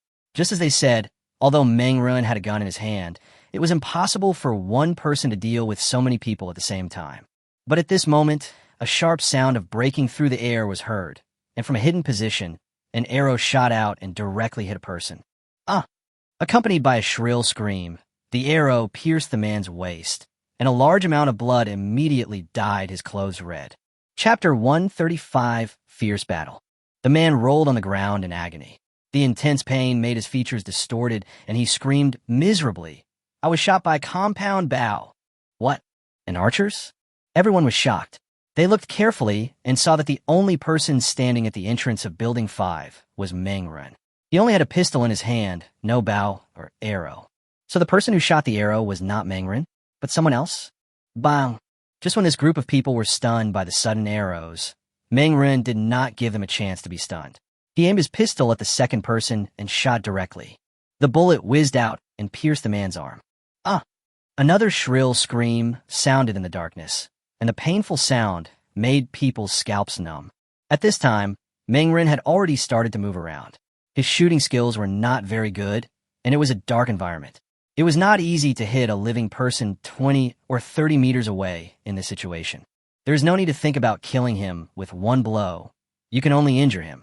However, in such an environment, the screams of those who were wounded by bullets seemed to be more deterrent than the gun in Mangren's hand. A group of people kept trying to dodge Mangren's bullets. They tried every means to get close to Mangren, and some of them even threw the blades in their hands directly at Mangren. Mangren was nearly hit by a flying knife and quickly dodged, using the corner of the building as cover. Whoosh! Another sound of an arrow tearing through the air was heard, and the second arrow was coming. The arrow flew over and hit an unlucky guy hiding beside the flower bed. The sharp arrow shot directly into his neck. The man didn't even have time to scream before he fell to the ground in pain. "Help, help me!" The man cried for help in pain to the people around him. When the people around him saw his miserable condition, instead of coming forward to rescue him, they hurried away one by one, fearing that his location would be discovered by the archers hiding in the dark. Second floor. The archer is on the second floor. In the darkness, the voice of the security guard, Lao Wang, rang out. As expected of a former soldier, he was now hiding in a well-hidden location while observing where the archers were. He soon discovered Mingxue hiding in the window of a room on the second floor. The one who is hot in archery is Mingxue on the second floor, said the security guard Lao Wang. When they heard that it was Mingxue, the group of people immediately became angry. Mingxue, you are such a traitor. You actually helped Meng Ren to deal with us. Yes, Meng Ren is the one we should defeat. What are you doing, Dr. O? CNMD. Dr. O, stop now. Let's fight Meng Ren together. As long as we defeat us, we will have countless supplies. Some were furious, some were scolding, and some were persuading. There were different expressions on everyone's faces, and for a moment, it seemed like all the different kinds of human emotions were going on. But in a room on the second floor, Mingxue, who was sitting by the window, did not show any change in her expression.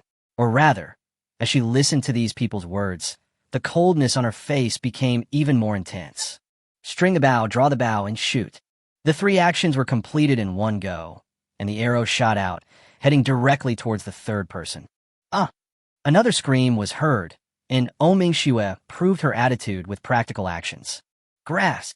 Some people couldn't help but curse at Mingxue, and they were all very angry. Downstairs of Building 5, the situation has reached a stalemate.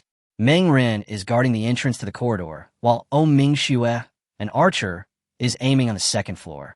So it has become dangerous to get close to Building 5. It's not a big deal if the distance is far. After all, it's difficult to hit someone in such a dark environment. But once you get close, it's a different story. Whether you're hit by an arrow or a bullet, it's a very painful experience. At a time like this, if you get injured, you're basically halfway to death. In the absence of medical supplies, injury is almost synonymous with death. Come on, why don't you continue? Who else wants to come over? In the corridor, Meng Ren sneered, holding a 1911 pistol, and stared at the people in the darkness with cold eyes. If anyone dared to show his head, he would shoot him without hesitation. In the darkness, Lu Mei and others looked at the scene in front of them, gritting their teeth. They wanted to go over and catch Meng Ren, but they were afraid of the gun in Meng Ren's hand. Come on together, don't be afraid. As long as we hide our bodies, Meng Ren can't beat us. Lu Mei shouted in the dark. Ha ha ha. Meng Ren laughed wildly. Lu Mei, stop shouting. You said that we should charge together, but I saw clearly that you were constantly retreating. These words surprised many people, and they all started cursing at Lu Mei. Lu Mei hurriedly explained, Don't listen to Meng Ren's nonsense. I just rushed forward. The doorman, Lao Wang, had a dark face. Stop arguing. It's already this time, and you're still arguing. He gritted his teeth and thought about it, and soon found a problem, and his eyes suddenly lit up. I have an idea. The guard Lao Wang's shouting immediately attracted everyone's attention, and many people looked at him. Old Wang, if you have any ideas, please tell me now. The security guard, Lao Wang, smiled and said, Meng Ren and the others are at the front of Building 5, but with so many of us, we can definitely attract Meng Ren and the others' attention from the front, and then sneak over from the side, or even from the back. When the time comes, as long as we set the 5th building on fire, Meng Ren will have to come out. Good idea. When everyone heard this, their eyes lit up. Wait, then who will do this? Zhu Mengyue asked this question. Everyone was stunned and looked at Lao Wang. Lao Wang said with a dark face, You bunch of beasts, are you going to let a cripple like me do this? Zhou Feng, Li Ming, let the two of you do this. Zhou Feng and Li Ming were shocked when they heard this, and their faces suddenly darkened. Old Wang, what nonsense are you talking about? You want us to do such a dangerous thing? If you want to go by yourself. Lao Wang explained, You are young people. You are very agile. If you don't go, then can we old guys go? Don't worry. We will help you attract Meng Ren's attention in front, and with a cover of darkness, he will not be able to find you. Besides, you don't need to do anything. Just set those beds on fire. Chapter 136 Stealth. The two of them looked at each other, still a little hesitant. Lu Mei stepped forward and said, Why are you two hesitating? Hurry up and go over there. Do you have any spirit of dedication for the collective? As long as the fire is successfully lit later, you two can take an extra copy when the supplies are in hand. That should be fine, right? Young people nowadays really don't understand the spirit of dedication at all. Li Ming's face was gloomy. One is not enough. How could such a dangerous job be paid so little? We want 10. Okay, we agree. You guys go quickly. Lu Mei agreed without hesitation.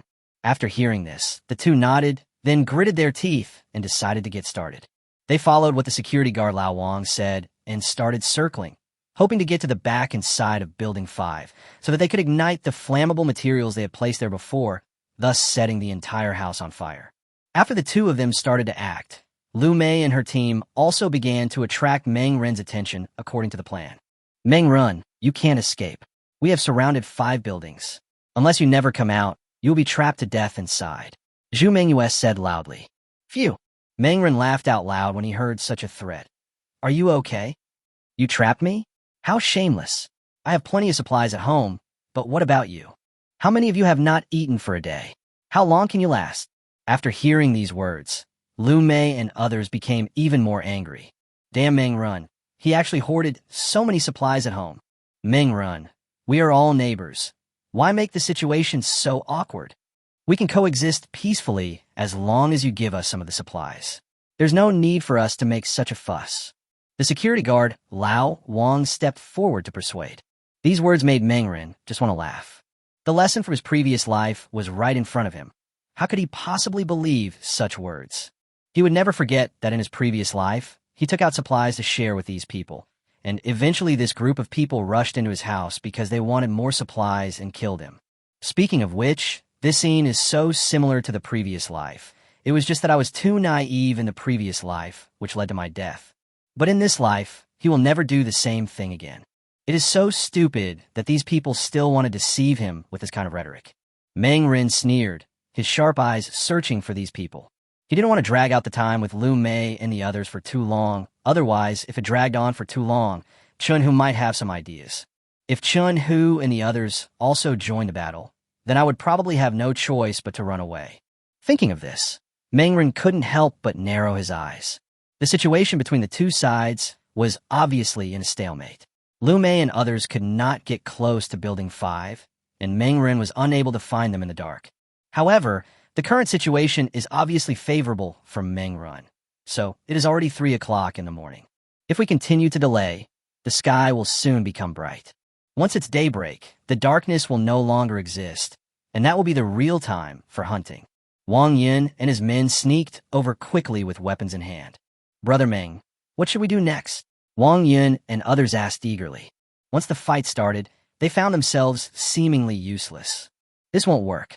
If they are of no use, will they still get paid after the battle? After all, nothing was done. Faced with the questions from several people, Meng Ren squinted his eyes and thought for a while, and suddenly remembered something. You go to the back and sides of Building 5 to observe. I suspect Lu Mei and the others might arrange people to sneak in under the cover of night. Meng Ren said, Wang Yin, you and Qi Jiayu go to the back. Xiaoyu Yu and Lu Qianqian go to the left. Tian Wenxian, you go to the right. The 4 of them nodded, then took their things and went to the location designated by Meng Ren. Although they did not have powerful weapons like bows and arrows, simple long-range weapons were not difficult to make. Even a stone could be called a throwing weapon. The reason why Meng Ren needed cover instead of rushing out directly was because of this reason. Just now, he was almost hit by the flying knife thrown by the opponent, and he didn't want to experience the feeling of being injured. Although he has enough medical supplies, once he gets injured, his combat effectiveness will decrease. At that time, whether the people around him who he could trust are still trustworthy is probably a serious problem. Xiaoyu quickly came to the left. She was also fully armed at this time, with several throwing knives on her body. These throwing knives were collected from various rooms. In fact, they were fruit knives. If you encounter an enemy, these flying knives are quite intimidating. Lu Qianqian standing by was also fully armed. The two women walked together, and their expressions looked very cautious. The two men came to the left and opened the window, then observed carefully, and soon found a large number of beds and other various flammable materials piled in the corner. They actually wanted to set fire. These people are so despicable. Xiaoyu was shocked, and an angry expression appeared on his face. This house is where she currently lives. If it burns down, she will have to move. Who knows if she will still be comfortable in her new home? These people are trying to destroy her current comfortable environment, which is simply killing her. Lu Qianqian also looked unhappy. Although she had seen many sinister human hearts in these days, a situation like this was still eye-opening for her. She had never imagined that the evil in human hearts could reach such a level. Lu Qianqian's face was full of anger. Just as the two women were observing secretly, suddenly a sound of footsteps came from not far away, and at the same time, a voice of talking was heard from a child. Have we arrived yet? We should be around here.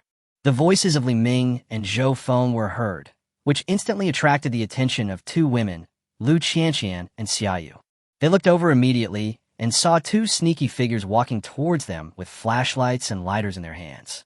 Brother Meng actually came right. They're going to set a fire. Lu Qianqian said in surprise. Shoo, keep your voice down, don't alarm them. Xiaoyu covered Lu Qianqian's mouth, then took out two knives and held them in his hands. Downstairs, Zhou Feng and Li Ming quickly came here. They looked at the pile of flammable materials in front of them and immediately started to prepare to take action. Chapter 137, The Betrayer. Bang!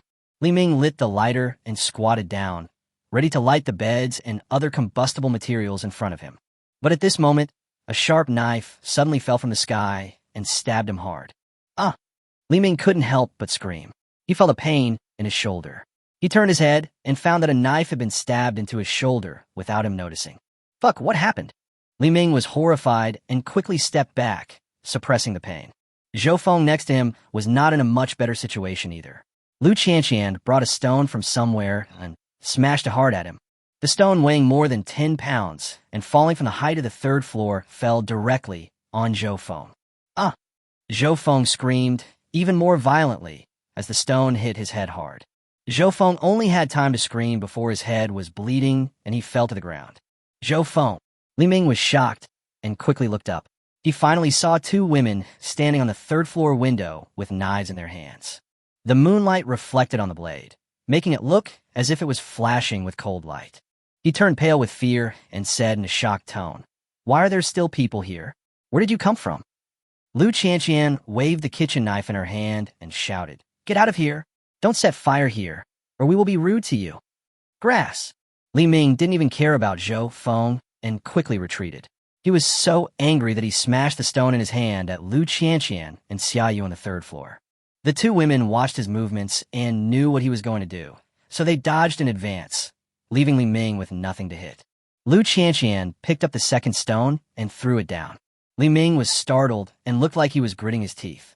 Okay, you guys have guts. Just wait, don't think I can't deal with you."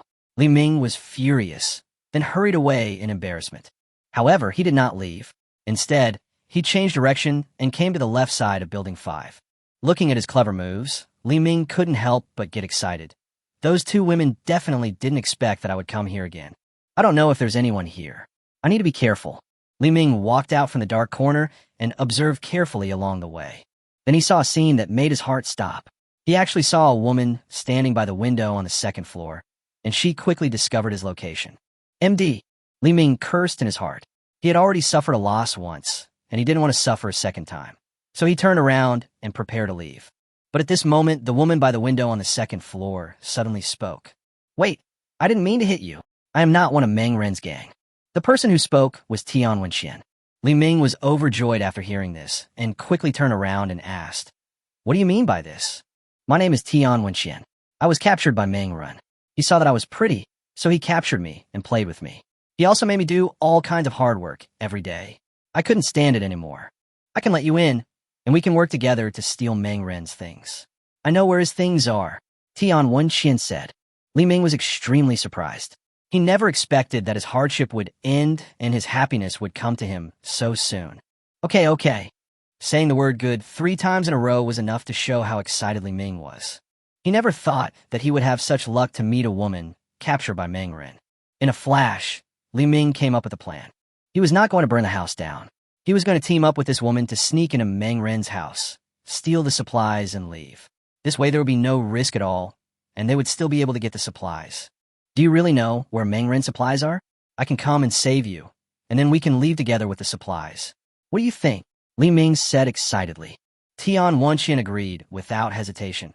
"No problem. Come up quickly." "Good." Li Ming clapped his hands excitedly.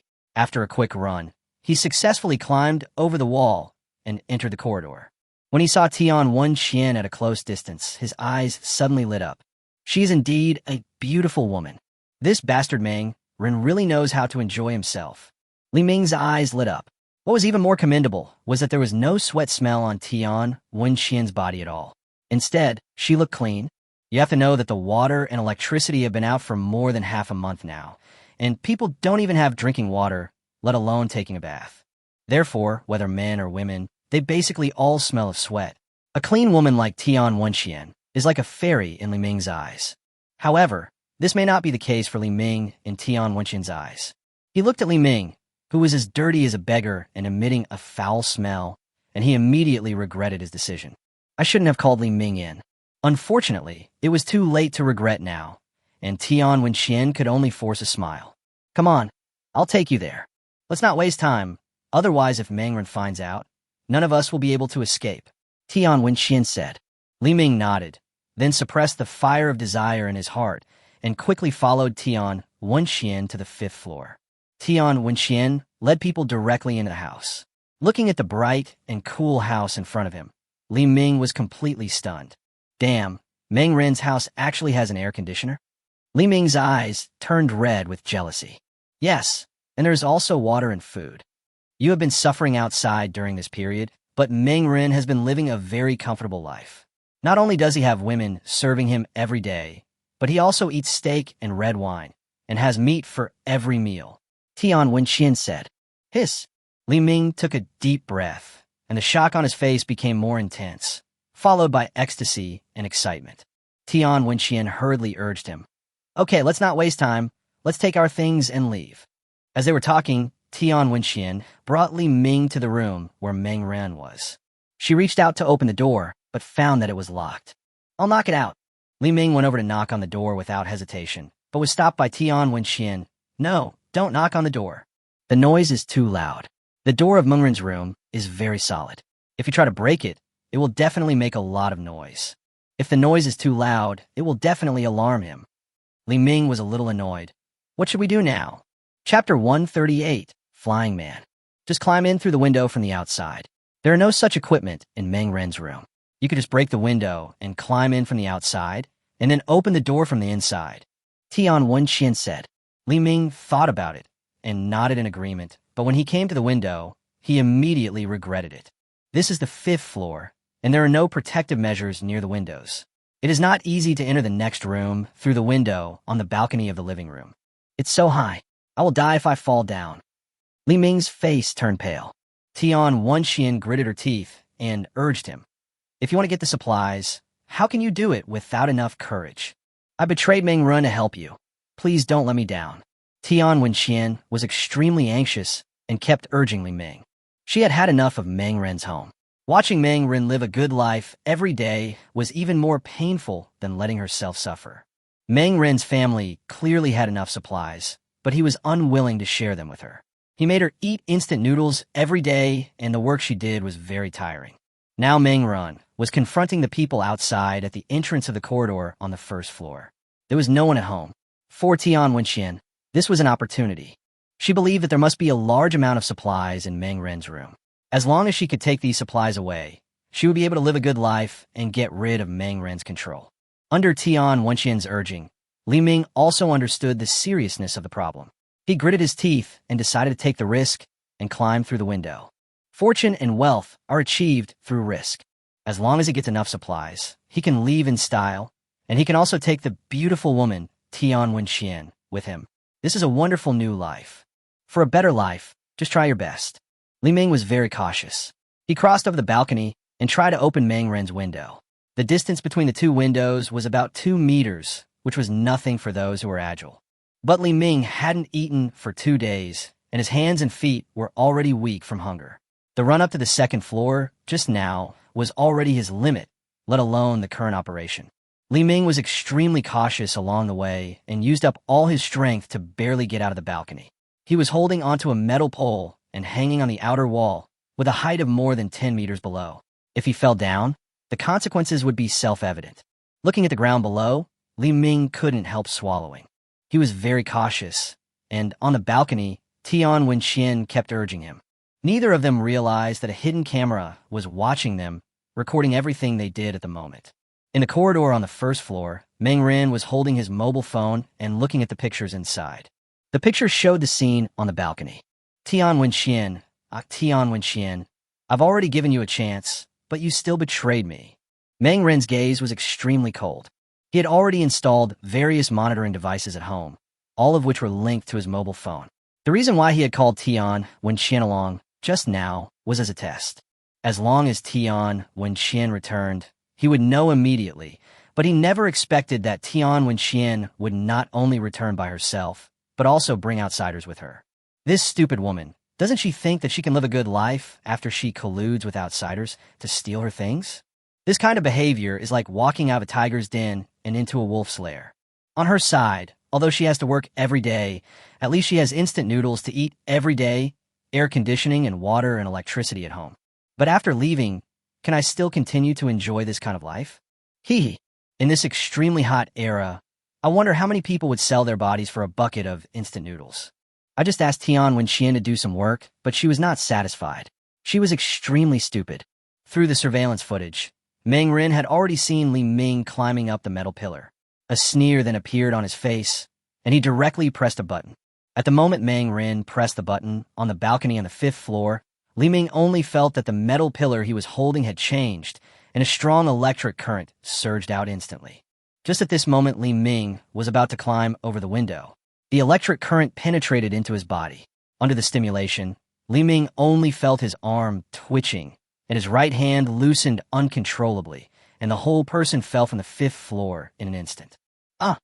With a shrill scream, Li Ming fell from the 5th floor and hit the ground heavily. Ah! Tian Wenxian on the balcony was horrified and could hardly believe her eyes. She did not see the electric current flash just now. From her perspective, she just saw that Li Ming did not hold on firmly when he climbed over the window and accidentally fell from the 5th floor. This idiot! Tian Wenxian gritted her teeth. She never expected that the result would be like this. I have to leave immediately. Meng Rin will definitely come back after hearing the screams. It will be terrible if I get caught. Tian Wenxian panicked and hurried back. She was alone and had no way of getting supplies. Without supplies, what was the point of leaving Meng Rin? So she could only continue to swallow her anger and return to her previous place. Little did she know that Meng Rin saw her behavior clearly, but he just didn't say it out loud for the time being. Li Ming fell from midair, and his screams echoed throughout the community, scaring Lu Mei and others. What happened? Was that Li Ming's voice just now? How did he fall from the building? Could it be that he had already sneaked into Building 5? Someone said. The person next to him gritted his teeth and said, so what if he sneaked in? He's been thrown down now. It must be that Li Ming was discovered. Since Li Ming has been discovered, Zhou Feng is definitely doomed as well.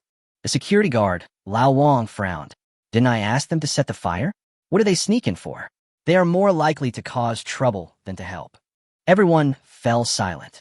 This plan was beyond everyone's expectations. The situation was now in a complete stalemate and was extremely unfavorable to all of them. If they don't solve this problem, they will definitely be doomed. I looked up at the sky. It was already 4 o'clock in the morning, and it wasn't long before dawn. What should we do now? It seems our plan has failed. Zhu Mengyue started to panic. It wasn't just Zhu Mengyue. The expressions on everyone else's faces were basically the same. If they can't break into Meng Ren's house, they won't be able to get supplies.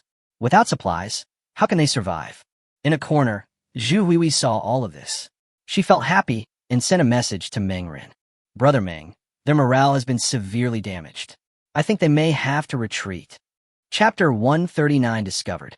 Meng Ren quickly saw the message sent by Zhu Huihui and couldn't help but smile. Things turned out just as he expected. After all, Lu Mei and the others were just a group of rabble. A mob like them will inevitably ride the wave with the wind and invest against it.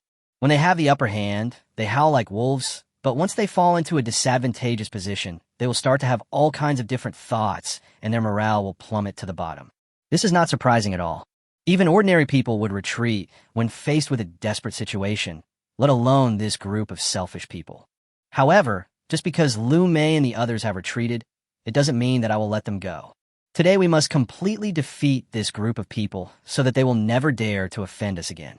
It's enough for the same thing to happen once. Receive, please be safe. This is the message that Meng Ren replied to. Zhu Huihui breathed a sigh of relief and prepared to put down her phone. But at this moment, a hand suddenly appeared and grabbed Zhu Huihui's arm. Well, you traitor, you actually betrayed us. The sudden voice stunned Zhu Huihui. She was horrified and immediately realized that she was furious. and she struggled violently to leave. Stop struggling. You don't want to alert others, do you? A voice came from her ear. Zhu Huihui turned around and saw that it was Lu Ping. Ew, what nonsense are you talking about? Zhu Huihui still wanted to defend herself. Hee hee. Lu Ping sneered. What else is there to explain? The information in your phone is the best evidence. I didn't expect you to collude with Meng Ren. You are the insider. No wonder the last plan failed. It turns out that you have secretly joined Meng Ren. When did you become Meng Ren's dog? It's over. Zhu Huihui's face turned pale. She didn't expect that Lu Ping had seen her sending a message. How come Lu Ping is behind her? What do you want? Zhu Huihui was a little confused. Lu Ping sneered. If I tell anyone about your affairs, you will die without a burial place today. You should understand this, right? Zhu Huihui naturally understood that by then the angry Lu Mei and others would probably tear him apart. Don't tell anyone. There was a pleading look on Zhu Huihui's face. Lu Ping smiled very happily. He looked Zhu Huihui up and down with greed in his eyes. Although Zhu Huihui in front of him is not very old, she has developed quite well. She has a hot body at a young age. Coupled with her tender and green face, it is difficult for a pervert like Lu Ping to control himself. He had noticed Zhu Huihui a long time ago, but he never had the chance before. He came here just now because he wanted to secretly see what Zhu Huihui was doing. Maybe he could find some opportunity to do something. But I didn't expect to see such shocking news. It's easy to get me not to tell anyone. From now on, you will be my woman, and I will give you 70% of all the supplies Meng Ren gives you. There was a greedy look on Lu Ping's face. Lu Ping laughed in his heart. He had already seen that today's attack plan had failed. There is not much benefit for him in exposing Zhu Huihui. It would be such a pity if a cute and sexy loli like Zhu Huihui died just like that. It would be better to use this as an excuse to threaten her. In this way, not only can he wait for Zhu Huihui, but he can also get Meng Ren supplies at the same time, which can be said to kill two birds with one stone. What a genius plan. Zhu Huihui was just a 14-year-old loli. After being scared by him like this, she would definitely obey him obediently. Sure enough, after being threatened by Lu Ping, the young Zhu Huihui was obviously frightened and at a loss. However, when listening to Lu Ping's words, Zhu Huihui's face showed obvious anger. Impossible, don't even think about it. Zhu Huihui was furious. Lu Ping is too greedy. You have to think carefully. If I reveal your identity, you won't be able to survive today. Even Meng Ren couldn't save you. You are only 14 years old. Is it really worth it to die like this? As the saying goes, it is better to live a miserable life than to die a good death. Why be so stubborn? Lu Ping smiled coldly. Zhu Huihui was so angry that her whole body was shaking. She suddenly raised her hand and slapped Lu Ping in the face. Bang! The loud slapping sound directly angered Lu Ping and also alarmed others. What's going on? The commotion here immediately alarmed everyone. Lu Ping was furious. He couldn't believe that Zhu Huihui dared to attack him. Since you want to die, I will help you. Everyone come and see, I caught a traitor. Zhu Mengyue, look at your daughter. She betrayed us. I saw her sending messages to Meng Ren to report our situation. Lu Ping shouted. What? When these words were spoken, it was like a bolt from the blue. Zhu Mengyue was a little stunned, and then she became very angry. She quickly walked up to Zhu Huihui and slapped her hard. Huihui, you actually betrayed me? I raised you up for nothing, and you actually did something like this. Lu Mei and others on the side were also furious. Lu Ping snatched Zhu Huihui's cell phone and found that there were text messages in it that she had not had time to delete. The evidence is conclusive. Zhu Huihui is a traitor. Everyone was shocked and angry, staring at Zhu Huihui with furious eyes. You are such a traitor, Zhu Huihui. Zhu Huihui, you are too bold. What good will it bring to you if you betray us? Did Meng Ren give you some benefits, so you betrayed us? You are so selfish. You actually betrayed us for a little benefit. No wonder we are all pale and skinny, while you're still plump and white. Zhu Huihui stood there with a pale face, her mind a mess. Just as everyone was about to take action, the security guard Lao Wang came out. Don't do anything yet. Our chance has come. Zhu Huihui is a good hostage. Since she is Meng Ren's person, we can use her to threaten Meng Ren. The security guard Lao Wang was very excited. Hey! When everyone heard this, the plan seemed good. Zhu Mengyue was the first to agree. She was ecstatic. What a good idea. If Meng Ren doesn't give us supplies, We will kill her. Zhu Huihui couldn't believe that the person who said this was her mother. It wouldn't be strange for anyone else to say this, except Zhu Menghua. Okay, let's do it. Lu Mei was also excited. A group of people immediately grabbed Zhu Huihui and walked towards Building 5, shouting as they walked, with excitement on everyone's face. Chapter 1, 40 Hostages and Threats. Meng Ren, come out. We have captured your people. If you don't come out, we will kill her. In the corridor on the first floor, Meng Ren was shocked when he heard these words. He didn't expect that Zhu Huihui was caught like this. How could this guy be so careless? He stuck his head out and saw that Zhu Huihui had been caught and was being pushed out by Lu Mei and others. Lu Mei was very proud. Meng Ren, you are really smart. No wonder our plans have failed all this time. It turns out that you bribed Zhu Huihui to be your insider. The reason why the last plan failed is because Zhu Huihui is yours. You took advantage of our plan and killed our people instead. Faced with this sentence, Meng Ren was silent. Zhu Huihui is indeed hers, so the question is, should she save her now? If you want to save people, you will be in a passive position. After all, Zhu Huihui is in the hands of Lu Mei and others, so she is bound to be passive. If we don't rescue them, then of course there will be no loss, but now Mingxue, Wang Yun, Qi Jiayu, and Xia Yu are still watching. If I don't save them, it will definitely leave a bad impression in their hearts. These are just small matters. Meng Ren himself can't get over this hurdle. He did watch Lu Mei and others suffer these days without helping them, but that doesn't mean he is a cold-blooded person. If Meng Ren did not rescue his people who fell into the hands of the enemy, he would feel guilty. Meng Ren quickly made a choice in his mind. It can be saved, but only a little.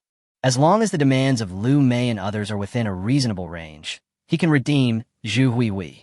Anyway, people like Lu Mei are like grasshoppers in autumn in front of him and can't jump for long. Just like the compound bow before, even if they took it away, it would return to my hands sooner or later. But if you ask for too many resources, that won't work at all. It is impossible for me to take out a large amount of resources, as that would lead to a series of subsequent troubles. Suddenly, a flash of inspiration came to Meng Ren's mind. He suddenly realized that this was an opportunity to defeat Lu Mei and others in one fell swoop. In a window on the second floor, Mingxue also frowned. She couldn't help but look down. She was very curious about what Meng Ren would do in the face of such a choice. She remembered very clearly that the last time Lu Mei and her group faced the threat from the Wild Wolf Gang, they handed themselves over without hesitation. So how did Meng Ren deal with the threat from Lu Mei and others this time? Stop, what do you want? Meng Ren's voice rang out. Seeing that Meng Ren was willing to negotiate, Lu Mei and others were overjoyed. Good. Lu Mei was very excited. She said excitedly, Meng Ren, hand over the supplies to us, and we will release Zhu Huihui. Hee. Meng Ren sneered. These people really made such demands. All the supplies are impossible. I can only give you a part. We hand over the people in one hand, and the supplies in the other.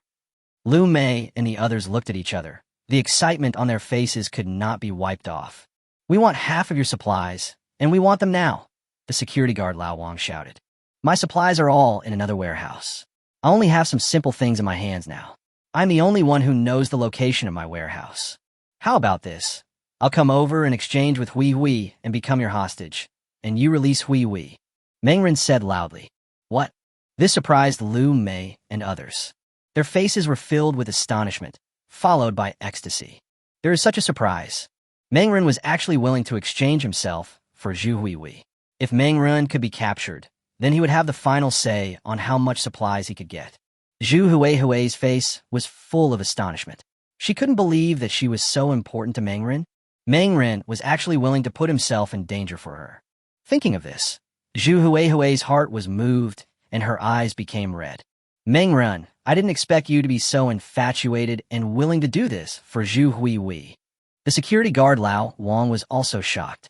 Forehead. Meng Ren realized that his words just now had been misunderstood, but never mind, since they had already misunderstood, he would just let it go. That's right, Huihui is mine. As a man, I will not let her get hurt. If you let her go now, I'll trade with her. Meng Ren was full of righteousness, and his words were powerful. Woo woo woo. Zhu Huihui couldn't hold back her tears. Brother Meng, don't come over here, they won't let you go. Silly girl, I just want to go over there. How can I rescue you if I don't go? How can I kill these people if I don't go? Zhu Mingyue covered Zhu Hui's mouth and scolded. You stupid girl, shut up quickly and don't ruin our good thing. Lu Mei and others laughed happily. Okay, let's change people. Now you throw away the pistol and come here empty-handed. No problem. Meng Ren's voice was heard, and then there was a bang, and the sound of something heavy falling to the ground was heard. After a closer look, they found that it was indeed Meng Ren who had thrown away the pistol. They were ecstatic, and then Meng Ren slowly walked over from the corridor on the first floor. Oming Xue on the second floor watched this scene with deep confusion in her eyes. Meng Ren is actually a love-brained person? Wrong. Oming Xue couldn't believe it. Although she had known Meng Ren for a short time, from her observations during this period, she knew that Meng Ren was definitely not a love-brained person. But she knew that Meng Ren had a maid and a female slave in his house. How could such a person be love-brained? This is probably Meng Ren's plan. Oming Xue was indeed smart and guessed Meng Ren's true intention. She then drew her bow and prepared to shoot. Downstairs, Meng Ren had already walked towards a group of people, and soon the two sides were less than 10 meters apart. I'm here, let Hui go next. Meng Ren spread out his hands and raised them high to show his attitude. Several people were overjoyed, and Zhu Mingyue laughed loudly. At this time, Zhu Huihui and Meng Ren broke free from her hands, then ran towards Meng Ren, threw herself into his arms, her eyes full of tears. Why are you so stupid? Why did you come here for me? Woof. Zhu Huihui threw herself into Meng Ren's arms and burst into tears. Lu Mei and others were already getting a little impatient. Lu Ping watched Zhu Huihui throw herself directly into Meng Ren's arms, with strong jealousy and anger in his eyes. He sneered in his heart, then walked straight towards Meng Ren and was about to catch him immediately. Chapter 141, What is a Strategy? Meng Ren, you are such an infatuated person. We have all misjudged you. But now that you're here, it may not be so easy for you to leave again. After saying that, Lu Ping had already taken out the rope. Looking at Lu Ping, who was getting closer, Meng Ren not only did not show any panic on his face, but instead had a smile on his face. No, you misunderstood me. I'm not a lovesick person. As the saying goes, go deep into the tiger's den to get the tiger cub. That's what I'm doing now. What's the meaning? Lu Ping and others frowned slightly, not understanding what Meng Ren meant. The next moment, Meng Ren let them know. Brush. Meng Ren pushed Zhu Huihui away from his arms and fell to the ground. A pistol suddenly appeared in his empty right hand. Bang! In the darkness, accompanied by the sound of fire, a bullet shot out instantly and pierced directly through Lu Ping's brain. A large amount of blood spurted out instantly, and Lu Ping fell to the ground before he could even figure out what was going on. Brain matter mixed with blood flowed out of the wound, staining the ground red. The expression on his face was frozen in confusion and puzzlement, and until his death he did not understand how he died. Run, we've been tricked. Someone reacted, and at this moment, Meng Ren's hunting time has just begun. Bang, bang, bang, bang. The sound of gunfire continued like a spring after rain, and each bullet could easily kill a person. The muzzle of the gun flashed continuously, like blood flowers blooming in the killing. No, don't kill me. Everyone was panicked. They couldn't imagine that Meng Ren still had a gun in his hand. They clearly saw that Meng Ren had thrown away his pistol, and there was nothing in his hand. Little did they know that Meng Ren had just thrown away a stone about the size of a pistol. Because of the darkness, these people only saw a vague outline and heard sound. Meng Ren had already put the pistol into his personal space and just took it out suddenly. This is his plan. The hostage exchange just provided Meng Ren with the conditions, a condition to get closer to these people. Give them a fatal blow when they are most proud and excited. Bang, bang, bang. The sound of gunfire continued. Meng Ren fired 9 shots in a row, directly shooting out all the bullets in the magazine. At such a close distance, he was like a sharpshooter, and each bullet could easily kill a person. Don't kill me. I was wrong. Please don't kill me. There were cries of begging for mercy one after another, and the person who was complacent just now had a 180-degree turn of attitude. Begging for mercy, screaming, crying, and shrieking. All of a sudden, many voices rang out, and those standing on the periphery ran away, wishing they could grow 2 more legs. The situation at the scene was in chaos. By the time Meng Ren had fired all 9 bullets, there were 9 bodies on the ground. Snap! He quickly took out the magazine, replaced the bullets, and continued killing. Bang, bang, bang. Mangren did not spare his bullets and fired as much as he could until the huge recoil force made his wrist hurt, and then he stopped. Quiet. At this moment, the entire community garden was silent. The scene was so quiet that it seemed that even a needle falling to the ground could be heard clearly. Zhu Huihui was stunned. She couldn't believe her eyes. The series of gunshots, just now, almost scared her silly. She could only lie on the ground with her head shrunk, not daring to move. After everything was over, she mustered up the courage to look up, only to see the ground was covered with corpses, more than a dozen of them lying in disarray.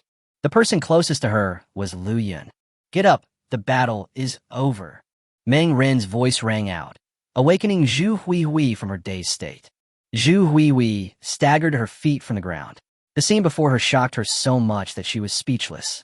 Is it over? There was still shock on Zhu Huihui's delicate and lovely face. Certainly, if I hadn't seized this opportunity, it would have taken some effort to deal with them. Let's go back. Meng Ren walked over, patted Zhu Huihui on the shoulder, then turned around and went back to Building 5. Zhu Huihui was a little dazed, and it took her a long time to come back to her senses. Then she followed Meng Ren back to Building 5. The battle ended with such a thunderous force. Except for Meng Ren, no one was mentally prepared. The continuous gunfire shocked Mingxue. By the time she came to her senses, everything was over. An hour later, the finishing work was completed. Meng Ren asked everyone to gather all the corpses together, and then gathered the flammable materials that Lu Mei and others had placed downstairs, and then burned them all with fire. There were 18 bodies in total, and every one of them was shot to death. Boom! Meng Ren personally lit the bed, and soon a raging fire broke out. The bright flames could be seen over a long distance, and billowing smoke and dust swept all over the sky. After everything was over, everyone came to Meng Ren's house. After a thrilling battle, the next thing to go was naturally a celebratory banquet. Everyone, thank you for your hard work tonight. It is because of your help that I have achieved this great victory. So, I'll treat you tonight, and we'll have a good meal, and everyone can enjoy the delicious food with their stomachs full. Meng Ren had a smile on his face. After these words were spoken, Wang Yun and Qi Jieyu looked a little embarrassed. Brother Meng, the two of us didn't help at all. We just cleaned up the mess. Yeah, that's not so good. Meng Ren smiled and said, as long as you have participated in the battle, you are a hero. I treat everyone equally. Besides that, I've prepared some bath water for you. Take a good bath tonight, and then have dinner. Meng Ren snapped his fingers and then arranged for everyone to take a bath and eat. Bath? Damn, so luxurious? Several people were shocked. In this extremely hot era, even drinking water is a luxury, not to mention taking a bath. Meng Ren really did what he said, and soon the bath water was ready. Of course, the bath water came from the lake in the portable space. Now, for Meng Ren, who owns an entire lake, some bath water is not a problem at all. A full bucket of bath water was poured into the bathroom, and the first person to take a bath was Mingxue. Chapter 142, Celebration Party. She was the person who made the greatest contribution tonight, so naturally, she should be the first to enjoy it. Mingxue returned to the room and quickly prepared a new set of clothes before coming over. At this time, there was a knock on the door. It was Tian Wenxian and Xiaoyu who came in carrying a bucket of water. Dr. O, your bath water is here. The two women were carrying a bucket of water with great effort, which weighed several dozen kilograms. Looking at the obviously clear and clean bath water in front of her, Mingxue couldn't help but fall into deep thought. So the question is, where did the water that Meng Ren took out come from? Such a clean water source is enough to be boiled and used for drinking, but Meng Ren was so extravagant that he could use it for bathing. This is enough to show that Meng Ren has no shortage of water resources. Thank you can put it here. Mingxue danked. Xiaoyu looked at Mingxue with shining eyes. Dr. O, do you need me to rub your back? She looked at Mingxue's slender and graceful body and was obviously drooling over her. Thank you, but no thanks. Mingxue looked at Xiaoyu with strange eyes. She didn't expect that the woman next to Meng Ren actually had such a hobby, but when she glanced at Tian Wenxian next to her, she became a little thoughtful.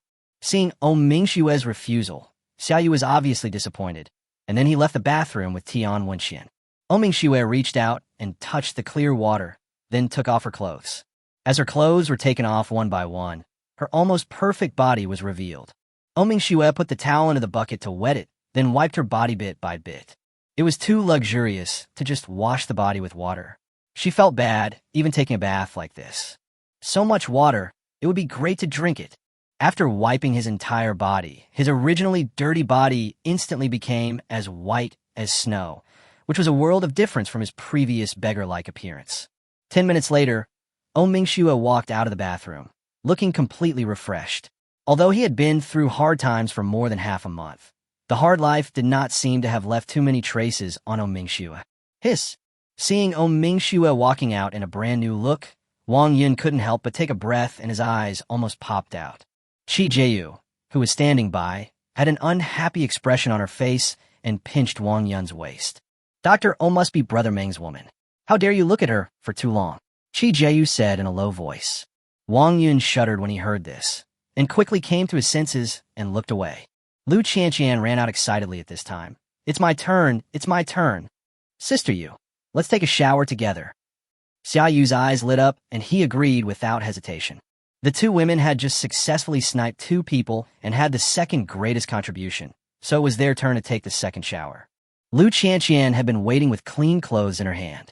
The two women entered the bathroom together, and soon bursts of laughter were heard from inside. Qianqian, you have a good figure. How come you've grown so big? Xia Yu was a little shocked. Although Lu Qianqian was only 17 years old, her physical development completely crushed Xia Yu, which made Xia Yu feel a little inferior, and a strong sense of tension arose in her heart. The gap is too big. Meng Ren now has many women around him. Lu Qianqian, Mingxue, and now Zhu Huihui has appeared. These 3 women are all more beautiful than her. She had already heard about what happened to Zhu Huihui tonight, and she felt that Zhu Huihui might not be able to escape Meng Ren's clutches. After all, in that situation, Meng Ren was even willing to trade 1 for 1. Although it turned out to be a ruse later, it would definitely leave a severe shock in Zhu Huihui's heart. She had just seen this. The girl Zhu Huihui's eyes were almost always on Meng Ren. There is no need to think about it. Zhu Huihui's heart has been taken away by Meng Ren. I have to be alert. Xia Yu's heart was filled with alarm. She thought about it and realized that she had no advantage at all when facing these 3 women. Finished. Whether in terms of appearance or past, she was completely outshined by these 3 women. It seems that I can only work hard to keep my position in the future. Xia Yu gritted his teeth and encouraged himself mentally. The 2 women finished bathing quickly, followed by Wang Yun and Qi Jieyu, and finally Tian Wenxian and Zhu Huihui. While this group of people were taking a shower, Meng Ren was also preparing dinner. He was very generous tonight. In order to celebrate this great victory, Meng Ren directly took out a large amount of ingredients and prepared to eat hot pot.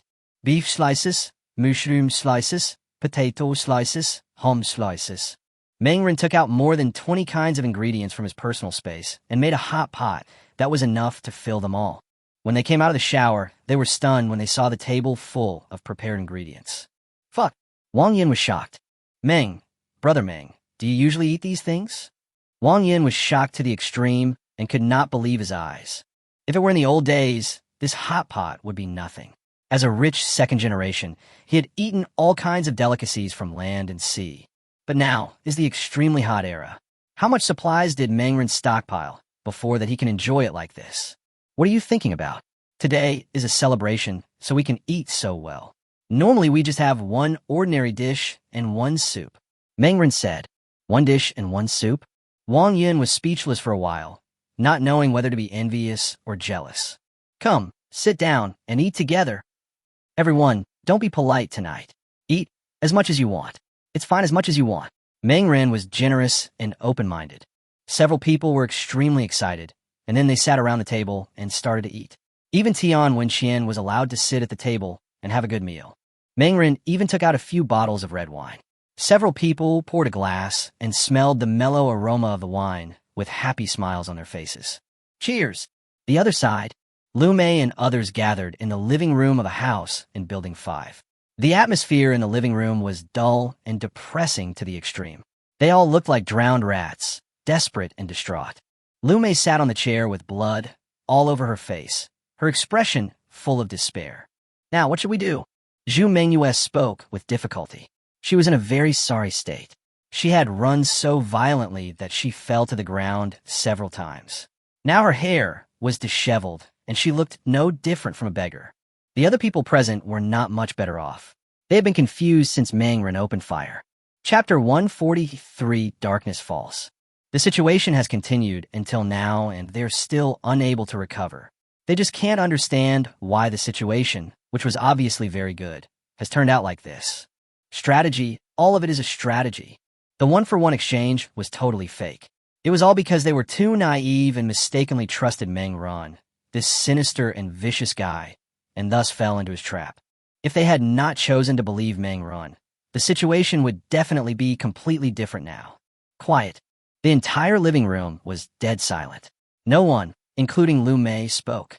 For a moment, the air was extremely quiet, so quiet that it seemed that even a hair falling to the ground could be heard clearly. What should I do now? This suddenly became a difficult problem that entangled everyone's mind. Should they continue to go against Meng Ren? Such thoughts emerged in everyone's mind, and they couldn't help but shiver. When they thought of the horrific scene just now, accompanied by the sound of gunfire, the people around them fell one after another. They had struggled hard and this time escaped from Meng Ren's deadly gun. That horrific scene was now deeply imprinted in their minds. When they thought about having to continue to oppose Meng Ren, a sense of fear rose in everyone's heart. In the crowd, Lu Mei was already in a state of disarray. She looked at the people around her. Originally, there were more than 60 people in their group, but now there were less than 20 people left. Some of them were killed by Meng Ren, and the others completely escaped, being so frightened that they ran away from the community. Although they were not completely frightened, it would definitely be impossible for them to face Meng Ren in a short period of time. No one spoke. Zhu Mengyue was also pale in the crowd. The security guard Lao Wang was not here. She just saw the security guard Lao Wang being shot dead by Meng Ren. The bullet penetrated his brain, and he was dead in the blink of an eye. But this is normal. After all, the security guard Lao Wang is a cripple and can't run fast. It is impossible for him to escape from Meng Ren's gun. Gurgle. There was a sound coming from Zhu Mingyue's stomach. She hadn't eaten anything for 2 days and was already starving. The feeling of hunger surrounded her, making her feel as if she could swallow a cow. Everyone, please think of a solution. I'm really hungry. If this goes on, I'm going to starve to death. There was a hint of pleading in Zhu Mingyue's tone. Faced with her words, how could others not be hungry too? One person said angrily, "Shut up, if you're hungry. Aren't we hungry too? If you're really hungry, go eat the corpse. It's just, boom." After the man finished speaking, he couldn't help but pause. This sentence was like opening Pandora's box, which was suddenly filled with deadly temptation. The scene suddenly became dead silent. It was clearly that man who said such terrible words, but now no one stood up to oppose him. Eat corpses? A terrible feeling arose in the hearts of everyone present. Zhu Mengyue couldn't help swallowing, and an idea that even scared herself emerged in her mind.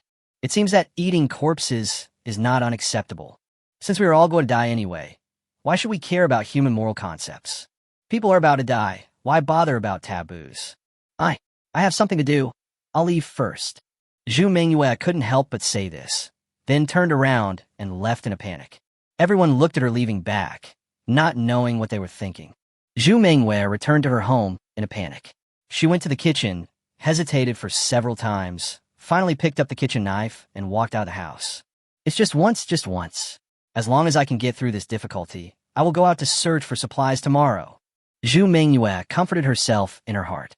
She jogged all the way and soon arrived at the garden of the community. But when she arrived, she found that the corpse had already been burned, so there was no corpse for her to eat. How could this happen?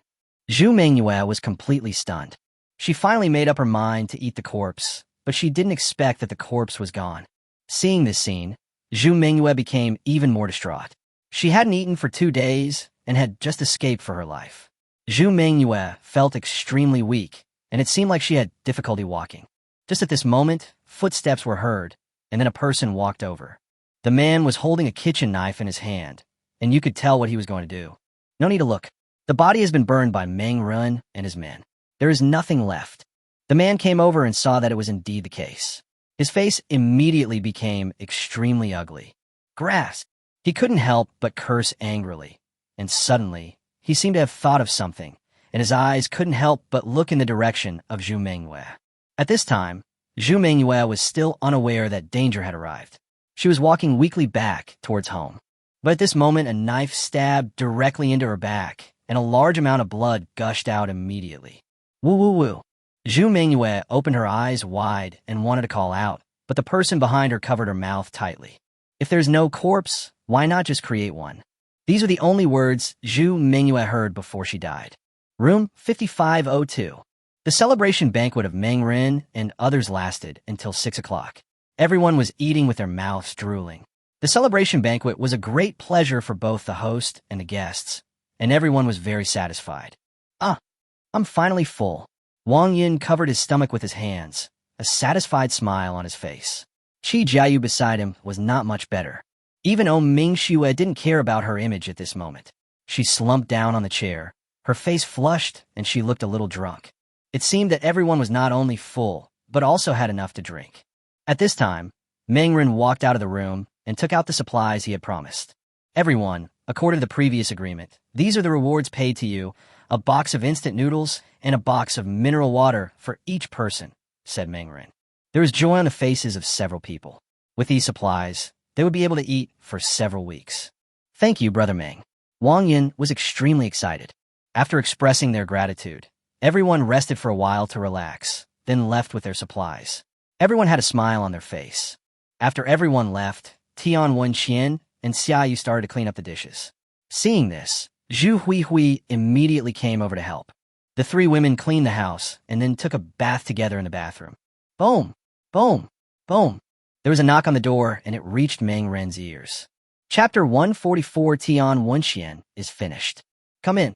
Meng Ren, who was playing games, responded casually, and then the door opened and a man walked in from outside. Meng Ren turned around and saw that the person who came in was Zhu Huihui.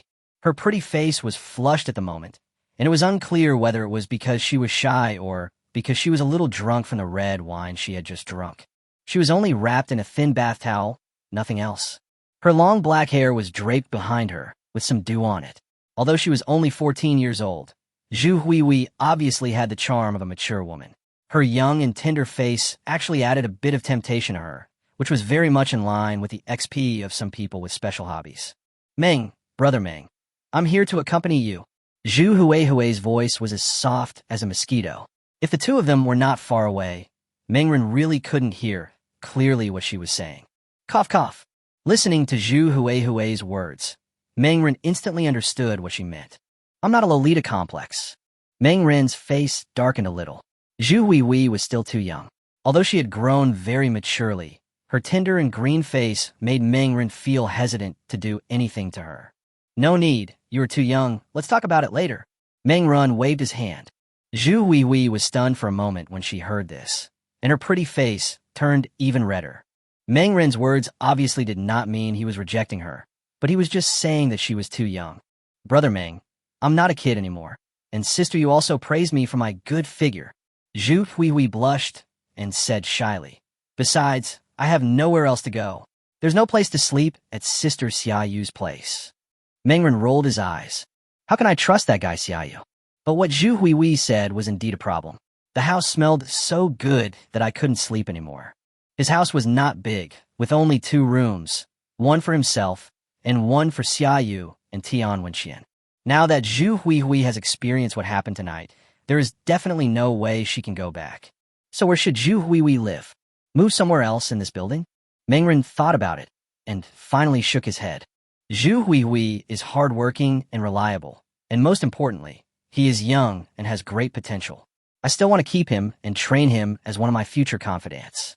Moreover, Zhu Huihui has nothing now, and it would be a bit cold-blooded to ask her to live somewhere else. However, there was no change on Meng Ren's face. He glanced at the next room and slowly smiled. It doesn't matter. There will be a vacant seat in the next room soon. Go call Tian Wenqian and Xiaoyu over. Okay. Zhu Huihui was a little confused, but still walked over quickly. After a while, the 2 women arrived in Meng Ren's room. Xiaoyu had a strange look on her face.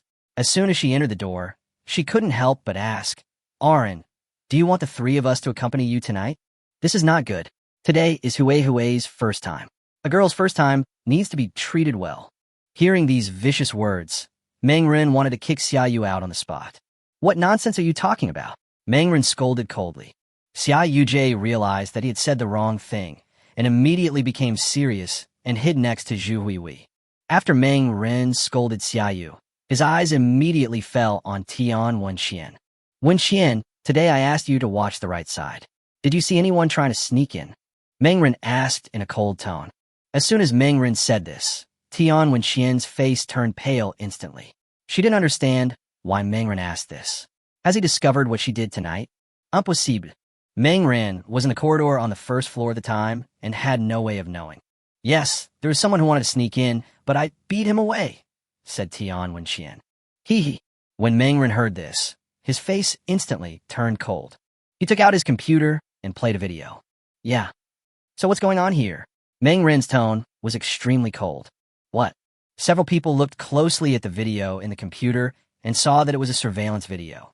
In the video, Tian Wenxian actually brought a strange man into the house. Not only the video, but also the conversation between the two people could be heard clearly.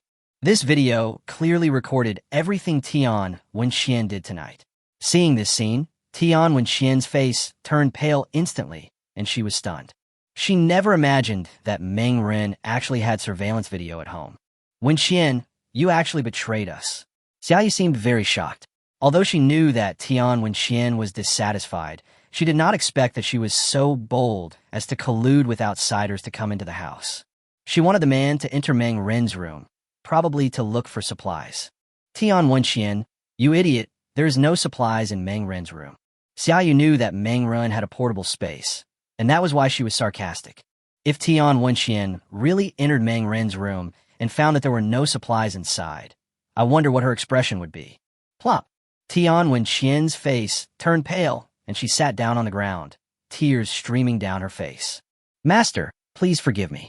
I lost my mind for a moment and did something like this. Please give me another chance. I'm willing to do anything for you. Tian Wenxian cried bitterly and crawled to Mengren to beg for mercy. Seeing her crying so sadly, I'm afraid that people who don't know her true appearance would feel sorry for her. Hee. There was only coldness in Mengren's eyes, and he kicked Tian Wenxian away. Tian Wenxian, I've already given you a chance. Don't forget what kind of life you lived before. I let you live in this house, gave you food and shelter, but you betrayed me, brought outsiders into my house, and even tried to steal my supplies. Now you still have a nerve to ask me to forgive you. What can I do to forgive you? Mengren scolded coldly. Woo. Tian Wenxian cried bitterly. She regretted it. If she had known that there were surveillance cameras in Mengren's house, she would never do such a thing.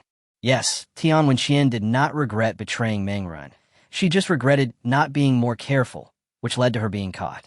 Mengren could naturally see what she was thinking. Really, Tian Wenxian is a person who can't change his bad habits. He is no longer interested in keeping such a vicious woman here. Xiaoyu kicked Tian Wenxian out, Mengren said without hesitation. Xiaoyu immediately stood up. Okay. Chapter 145, kicked out of the house. No, master, I beg you not to kick me out. Please give me another chance. Please give me another chance. Tian Wenxian was horrified and begged Mengren desperately. Mengren ignored him and turned away. Seeing this, Zhu Huihui hesitated for a moment and then went over to help. The two women worked together and drove Tian Wenxian out no matter how she struggled.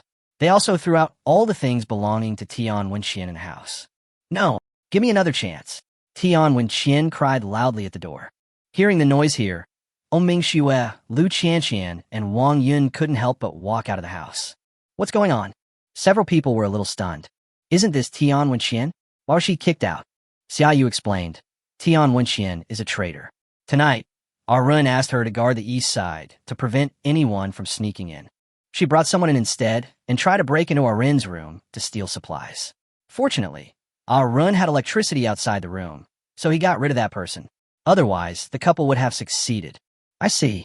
Ming Xue suddenly realized that this was the reason. She had heard someone scream and then fall directly from a tall building. Woo. Tian Wenxian knelt on the ground and cried. She wanted to go back, but Xiaoyu kicked her back. Get away from me, you traitor. It's a blessing that Arun didn't kill you directly. How can you have the face to stay here? Since you want to leave, just go away. Xiaoyu looked disgusted and slammed the door. Seeing this, the other people shook their heads. No one sympathized with Tian Wenqian's situation. Just like Xiaoyu said, a traitor must have the awareness of a traitor, so it is not surprising that he ended up like this. Everyone went back to their own rooms. No one paid any attention to Tian Wenqian, leaving her sitting on the ground, crying. Xiaoyu returned to the room and came to Meng Ren as if to seek credit. "Arun, I've got it done. That bitch Tian Wenqian should have been kicked out long ago." Xiaoyu laughed. Meng Ren nodded with satisfaction. Xiaoyu drove Tian Wenqian out without hesitation. His decisive attitude made him very satisfied. "Good job. Let Hui Wei sleep in your room from now on. You should make good arrangements for Hui Wei," Meng Ren said. Xiaoyu nodded repeatedly, then took Zhu Hui Wei into the room. When facing Zhu Hui Wei, she immediately changed her previous attitude towards Tian Wenqian and appeared very enthusiastic. "Hui Wei, you should sleep with your sister from now on. You've had a really hard time in the past, but don't worry, I'll take care of you in this family from now on. Arun is also a very good man. He will love you too." Tian Wenqian stepped forward and held Zhu Hui Hui in her arms. Zhu Hui Hui felt something was wrong. Was Xiaoyu being too enthusiastic toward her? Little did he know that Xiaoyu had his own little plan. She could see that Zhu Hui Hui would definitely become one of Meng Ren's confidants in the future. Now Zhu Hui Hui is 14 years old and has grown into a beautiful young lady, and her heart is devoted to Meng Ren. Which man can resist a beautiful woman who is in love with him? Meng Ren certainly can't do that. In this way, as long as she becomes good friends with Zhu Hui Hui and helps her when she is in trouble, Zhu Hui Hui will definitely not abandon her in the future. Even if Meng Ren gets tired of her and no longer pays attention to her in the future, she can still have a good future with the help of Zhu Hui Hui. After all, Zhu Hui Hui is only 14 years old, and she can receive at least 20 years of love from Meng Ren. Hee, I'm so smart. Xiaoyu thought so in his heart, and he couldn't help but get excited. "Thank you, Sister Yu." Although she felt that Xiaoyu was a little strange, Zhu Hui Hui, who had just experienced a major change in her life, was still very moved and grateful for her kindness. Xiaoyu showed a bright smile on his face. "You can have a good rest here now. I will go and dress up Meng Ren. He just killed someone today, so he must need to vent. As a woman, of course I have to take good care of my man." Xiaoyu acted like a good wife and mother. After settling Zhu Hui Hui down, she went to knock on Meng Ren's door. After a while, the sound of a man and a woman fighting fiercely came from next door. Zhu Hui Hui had never seen such a scene before. Her face turned red with shame instantly. She couldn't help burying herself in the quilt, but her heart was as curious as a cat's paw. So she climbed up carefully, put her ear against the wall, and listened to the sounds coming from next door. That night, Zhu Hui Hui grew up. No words all night. The next day, at noon, Meng Ren got up from the bed refreshed. He stretched, went into the bathroom, and took a comfortable bath, then walked out of the room. "Arun, Brother Meng." Outside, Zhu Hui Hui and Xiaoyu had already gotten up and were waiting in the living room with eager eyes. Meng Ren then took out the ingredients to prepare breakfast, and soon a hearty breakfast was ready. 2 dishes per trip: potatoes, meat slices, winter melon soup, and a serving of braised eggplant. Looking at such a sumptuous breakfast, Zhu Hui Hui couldn't help swallowing. "Hui Hui, come and eat with us," Meng Ren said. Zhu Hui Hui was a little surprised. Can I eat with you? I didn't do anything." "It doesn't matter.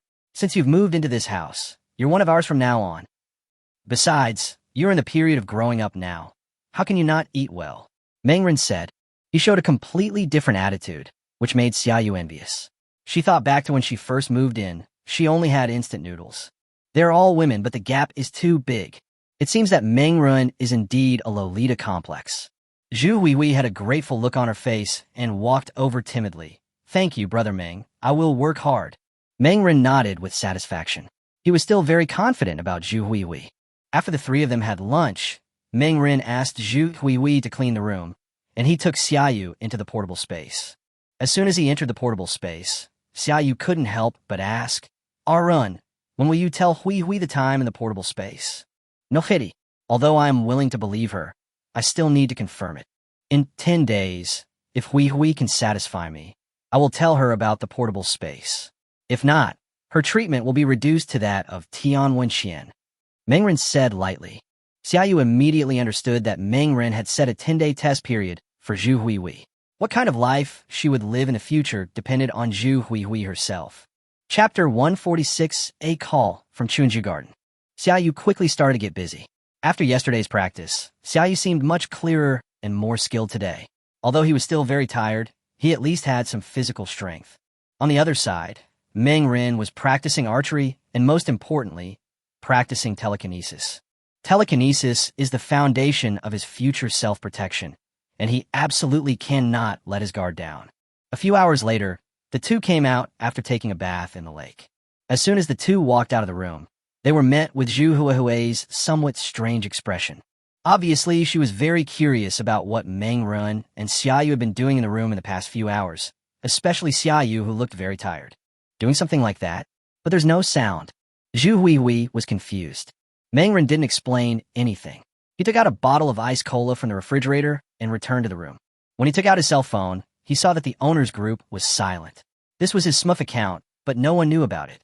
This owner group, which once had hundreds of people, now has only about 20 people left online. Meng Ren took a look and found that there was no news in the entire group throughout the whole day. Hee. Meng Ren couldn't help but laugh.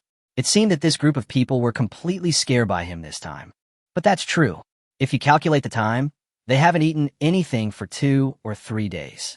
Even if they want to complain in the group, they probably don't have the energy. A smile appeared on Meng Ren's lips, but at this moment, his phone suddenly rang, and the call was from an unfamiliar number. Hello, is this Mr. Meng? Let me introduce myself. I'm the captain of the survivor team of the Chunjuan community next door. My name is Jiang Xiangyang.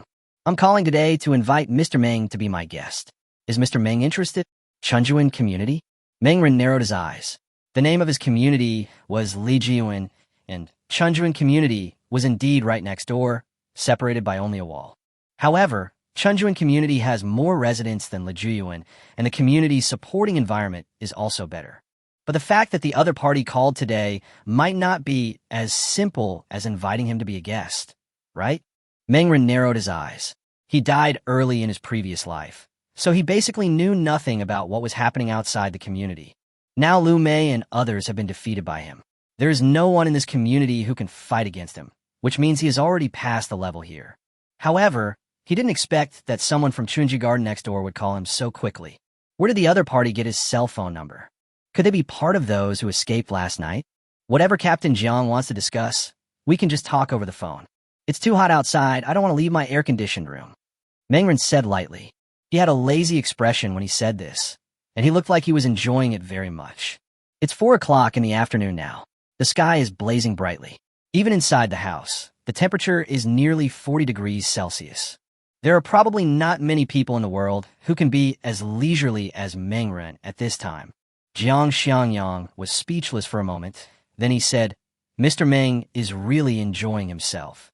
I heard that Mr. Meng knew about the arrival of the extreme heat era a long time ago, so he prepared countless things in advance. It's really enviable. It's not very nice of me to come here and disturb Mr. Meng.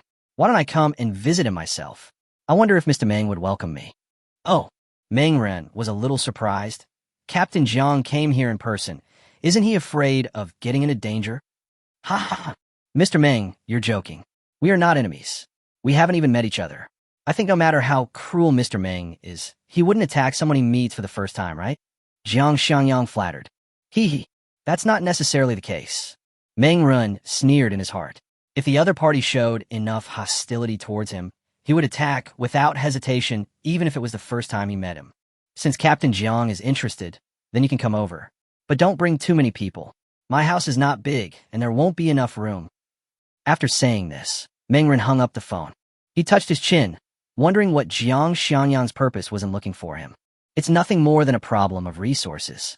I'm afraid the person who comes has bad intentions. Meng Ren narrowed his eyes, and a cold light flashed in his eyes. On the other side, Jiang Xiangyang heard the busy tone on the phone and then hung up. He was actually in a basement-like room, and there was another person in the room besides him. Captain, what are they saying over there?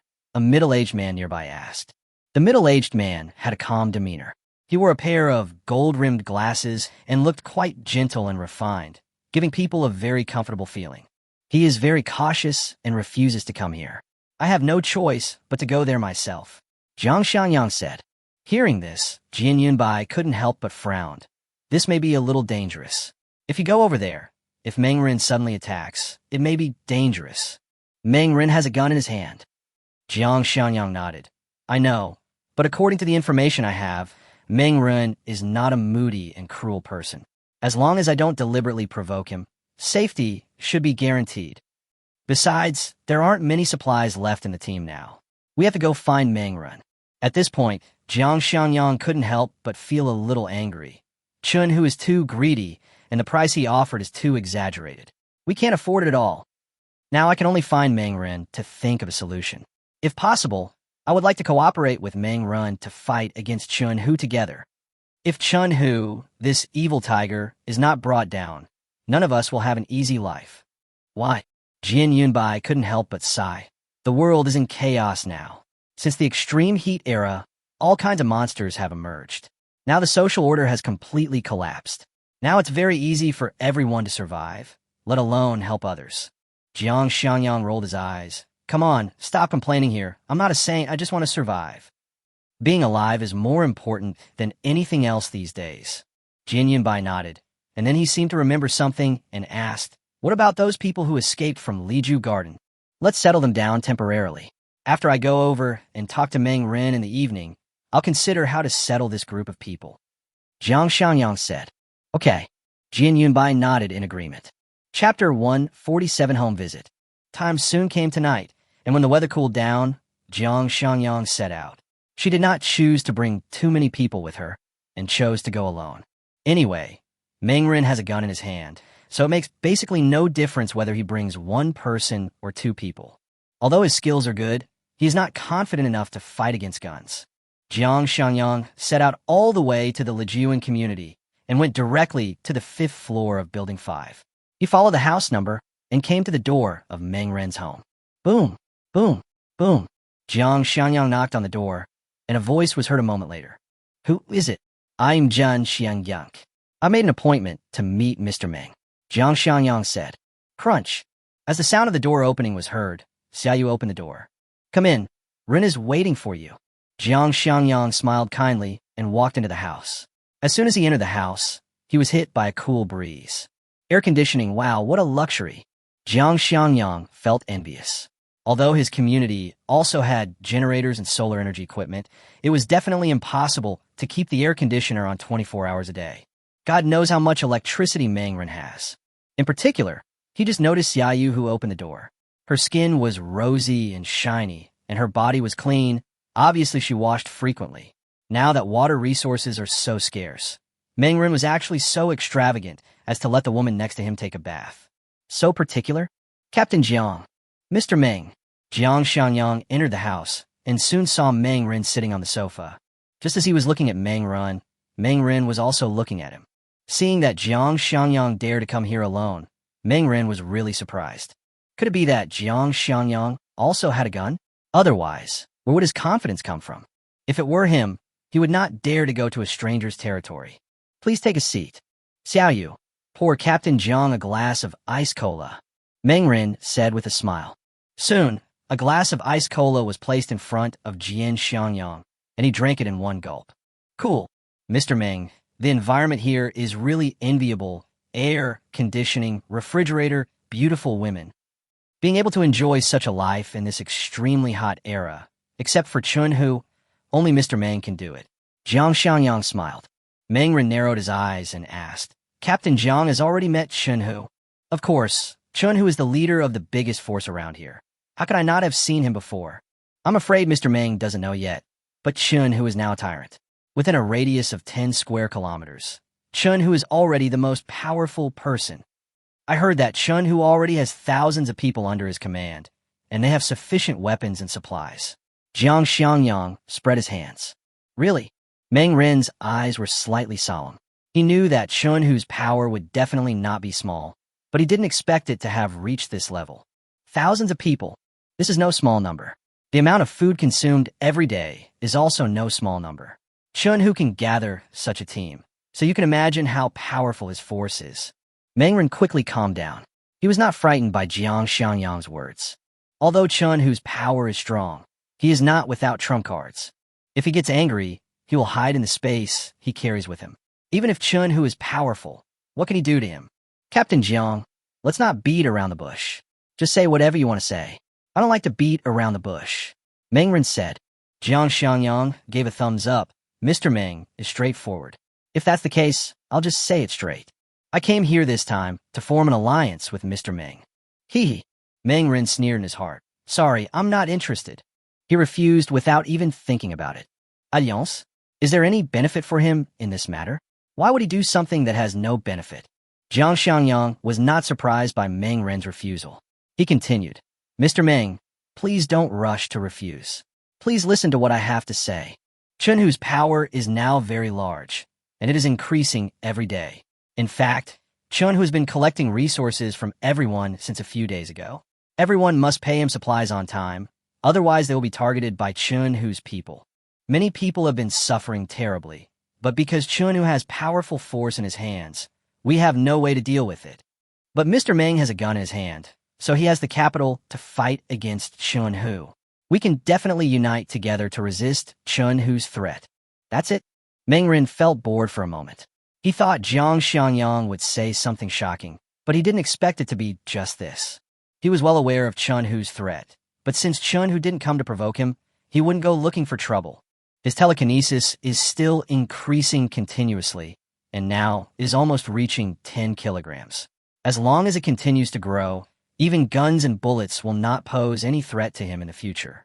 You could develop steadily just by staying put for a few years, so why would you go looking for trouble? Could it be that he has nothing to do after eating? Captain Jiang, if these are all you have to say, then I think you can leave. Meng Ren said lightly. Jiang Xiangyang was a little stunned.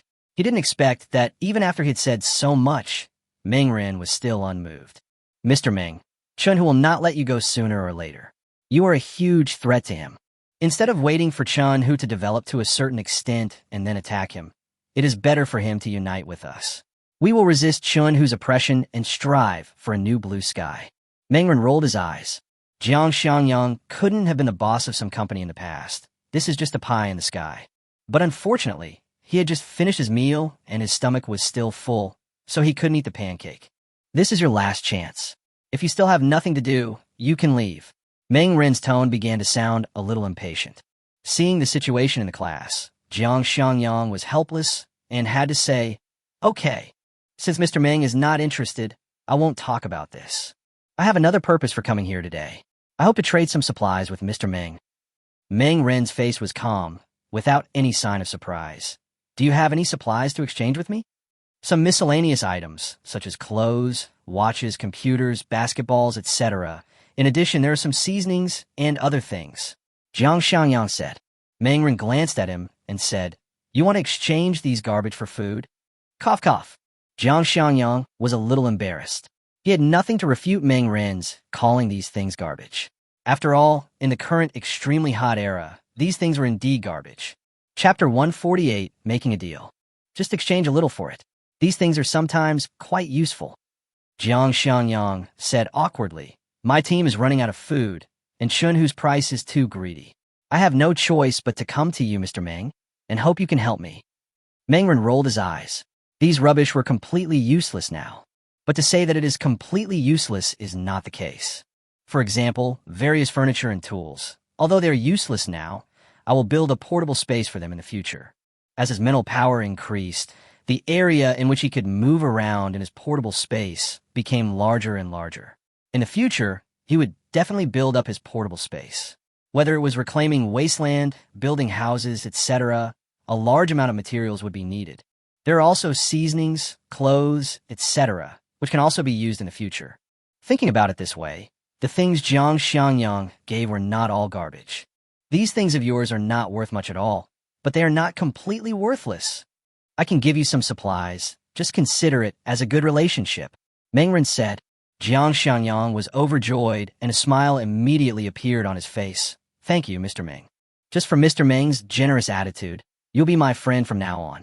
If you need any help in the future, please feel free to ask. Meng Ren shook his head in his heart. He didn't expect anything. The two sides then discussed the exchange materials, a process that took a full half hour. During this period, Jiang Xiangyang kept playing the victim, saying that there were elderly people in the team who needed care and children who needed to be fed and so on. There were various reasons, one after another, but the whole purpose was the same, to trick more supplies from Meng Rin. In the end, Meng Rin exchanged 20 boxes of instant noodles and 20 boxes of mineral water for enough sundries to fill several trucks from Jiangshangyang. Ha ha ha. It's a deal. After I go back, I will immediately arrange for someone to deliver the things to Liju Garden. It can be done tonight. Jiangshangyang was very happy. 20 cartons of instant noodles and 20 cartons of mineral water would be enough for them to eat for about 3 days if they were frugal. With this time as a buffer, it is enough for them to find new supplies and get through the difficult times. Jiangshangyang couldn't wait any longer and went back immediately to start making preparations. He hurried back to the basement and saw that all the survivors of Chunju Garden live there. This is the underground parking lot of Chunjuan community. The entire parking lot is very large and has now been converted into a shelter. Looking around, there are hundreds of people living here. Because it is a basement, the temperature here is much better than in a building. At least it won't cause heat stroke. It is also the only way for poor people like them to escape the heat. Team leader. Team leader. Everyone made way for Jiang Xiangyang and looked at him eagerly. Jian Yunbai walked up quickly and asked with his eyes. Jiang Xiangyang had a smile on his face. Mr. Meng has already agreed to my version.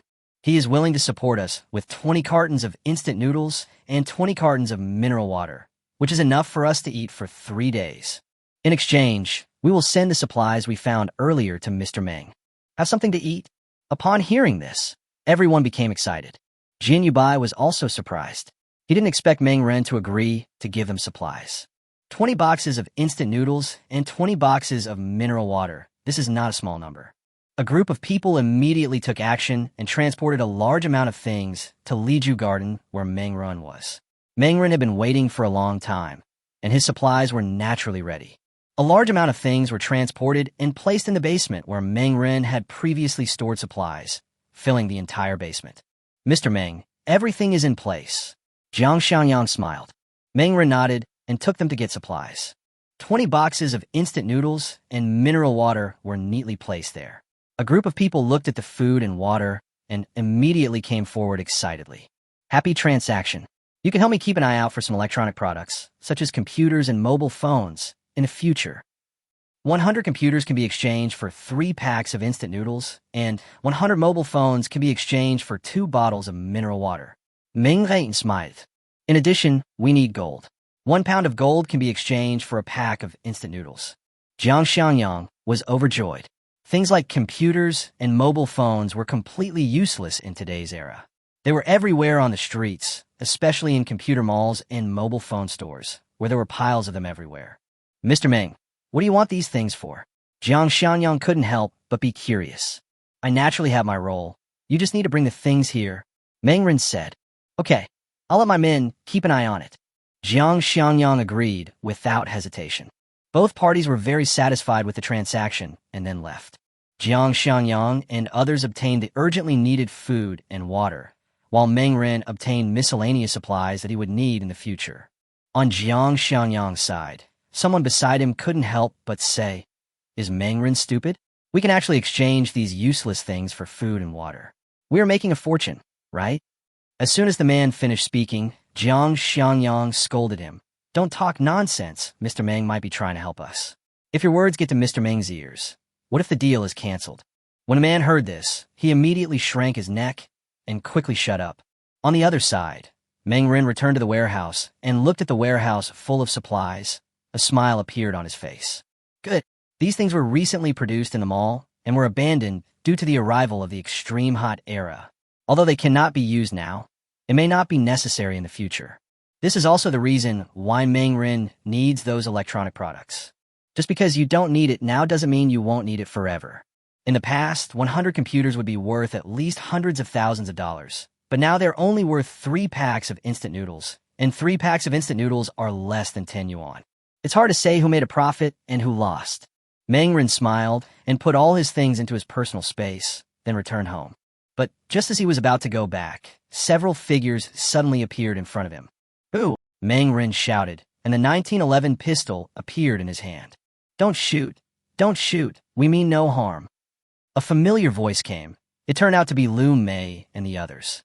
Lu Mei and several others came forward in miserable condition.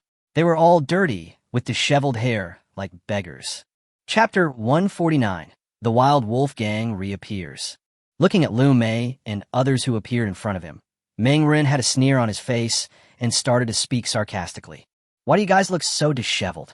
Even the beggars on the street used to dress cleaner and tidier than you. Everyone could clearly hear the sarcasm in Meng Ren's words. When Lu Mei and the others heard this, their expressions became quite stiff. Meng Ren, it's all your fault that we're living such a miserable life. Lu Mei complained. She actually put the blame on Meng Ren. Hearing this, Meng Ren felt like he was about to laugh out loud. It is true that a dog will never change its nature. These people have become so miserable, but they still don't know what it means to reflect. If you're here to talk nonsense to me, then you can just get lost. I'm not interested in wasting my breath with you. Meng Ren said coldly. After saying this, he turned around and was about to leave. Seeing this, several people hurriedly blocked Meng Ren's way. Meng Ren, don't you have any sympathy at all? After all, we are neighbors in the same community. Now that you see what we have become, you can still mock us. Lu Mei gritted her teeth. Meng Ren crossed his arms and looked at these people with cold eyes. Lu Mei and her group have it all their own fault, and now they have the nerve to question my lack of sympathy. It's simply the funniest joke in the world. Have you finished talking nonsense? Meng Ren looked at them coldly. When several people saw this, their faces became extremely ugly. They never expected that Meng Ren was completely indifferent to the daily necessities of life, and no matter what they said, it was useless. Lu Mei burst into tears all of a sudden and looked extremely sad. She even sat down on the ground. I am so miserable. My only son is dead, and I am also miserable like this. It is really unfair.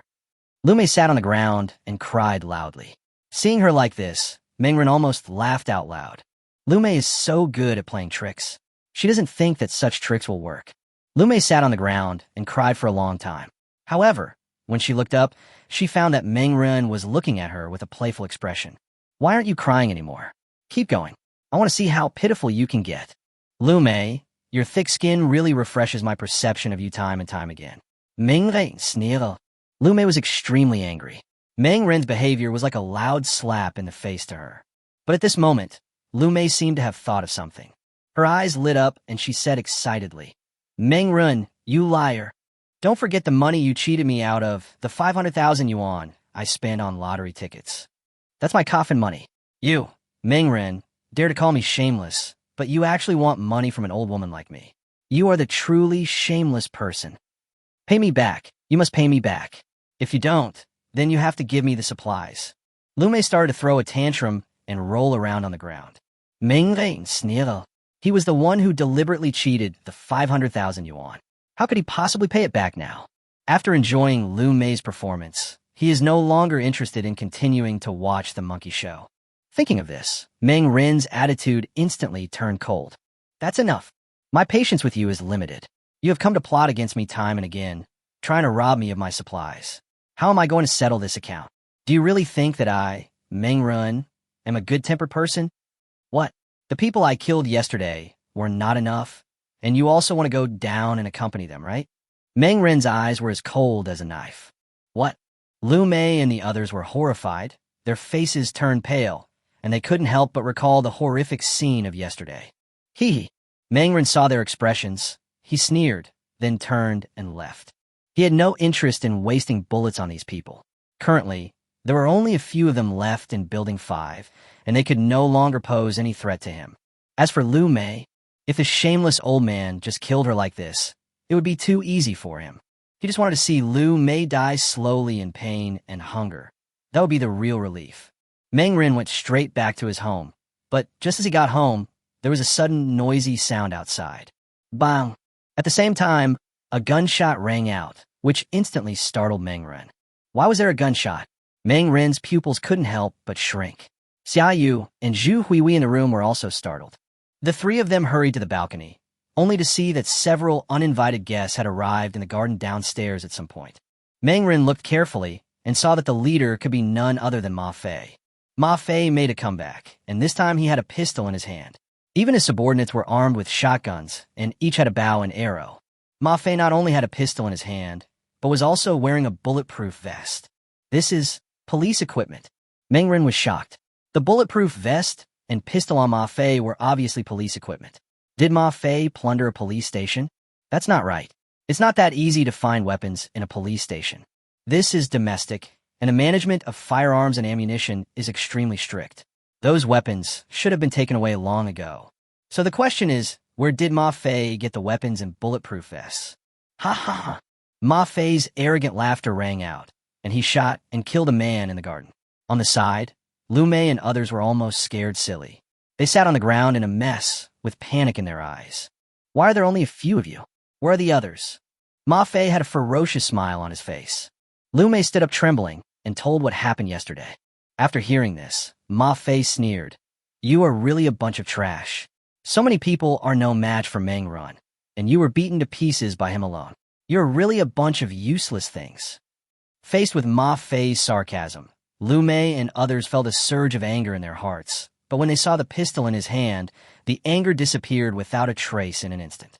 From now on, each of you will join my Wild Wolf gang and become my people. From now on, I can guarantee that each of you will have food to eat. Ma Fei said. As soon as these words were spoken, the faces of several people changed instantly. Is there really something to eat? Someone couldn't help but ask in a trembling voice. Chapter 150, Prepare for War. Ma Fei's mouth curled up into a smile. Of course there is something to eat, but the prerequisite is that you have to help me defeat Meng Run. Everyone knows that Meng Ren has a lot of supplies. As long as you defeat Meng Run, will you still worry about having nothing to eat? We were no match for Meng Ren before, because Meng Ren had powerful weapons like guns in his hands. But now I have them too, and Meng Ren no longer has the advantage in weapons. With so many of us, can't we deal with Meng Ren? Ma Fei sneered. When these words came out of Ma Fei's mouth, Lu Mei and the others looked at each other. They had to say that they were moved. They summed up the reasons for their previous failure, which was entirely because Meng Ren had a powerful weapon like a pistol in his hand. Facing this dimensionality reduction attack, they were no match for Meng Ren. But now it's different. Ma Fei also has a pistol in his hand, which means that Meng Ren's advantage no longer exists. And they have so many people, so this time, they will definitely be able to defeat Meng Ren and bring him down from the altar. Okay, let's do it together. Several people did not hesitate. Lu Mei's tone was full of excitement, as if she had already seen the scene of Meng Ren kneeling in front of her and begging for mercy and pain. Hearing this, Ma Fei was very satisfied. He raised his head and glanced at the floor where Meng Ren was. I just happened to see Meng Ren and the other two on the balcony. Ma Fei raised his hand and gestured at his neck. Meng Ren saw this threatening gesture clearly. After doing all this, Ma Fei took Lu Mei and the others away and soon disappeared from Meng Ren's sight and finally disappeared into the night. On the balcony on the 5th floor, Meng Ren's face was filled with solemnity. He did not expect that Ma Fei actually got a gun. His first suspect was Chun Hu. There is no doubt that Ma Fei is Chun Hu's subordinate. With Chun Hu's ability, he must have extra pistols in his hands. In this way, Chun Hu only needs to hand the pistol to Ma Fei and then let Ma Fei deal with him so that he can use Ma Fei to eliminate this potential threat. I'm afraid this is going to be a bit troublesome, Meng Ren said with a serious expression. Xiaoyu, who was standing by, had begun to look a little scared. She had seen Ma Fei's actions clearly just now, so she naturally knew that Ma Fei was threatening Meng Ren. So the question is, if something happens to Meng Ren, will she have a good ending? Thinking of this, Xiaoyu couldn't help but said, Arin, why don't we leave here temporarily and go somewhere else directly? No matter how powerful Ma Fei and his group are, can they still find us? There was a deep worry on Zhu Hui's face, but she agreed with Xiaoyu's words. Sister Yu is right. Since the enemy is coming with such force, let's temporarily avoid them and come back for revenge when we have enough strength. Meng Ren narrowed his eyes. The Wild Wolf Gang was indeed a threat, but it was not to the extent that he would have to flee in disgrace. Unless the situation is so serious that he has to leave, he will never run away. However, judging from the current situation, it would be a bit troublesome for him to fight against the entire Wild Wolf Gang alone. Perhaps he could call on Mingxue and others this time. Boom! Boom! Boom! Just as he was thinking this, there was a knock on the door. Xiaoyu, go open the door, Meng Ren said. Xiaoyu went over immediately, opened the door, and saw that the people outside were indeed them. Mingxue, Wang Yun, Qi Jiayu, and even Lu Qianqian have all arrived. Brother Ming, we just heard gunshots coming from downstairs in the community. What happened? As soon as he entered the house, Wang Yun began to ask impatiently. The other people also looked at Mengren.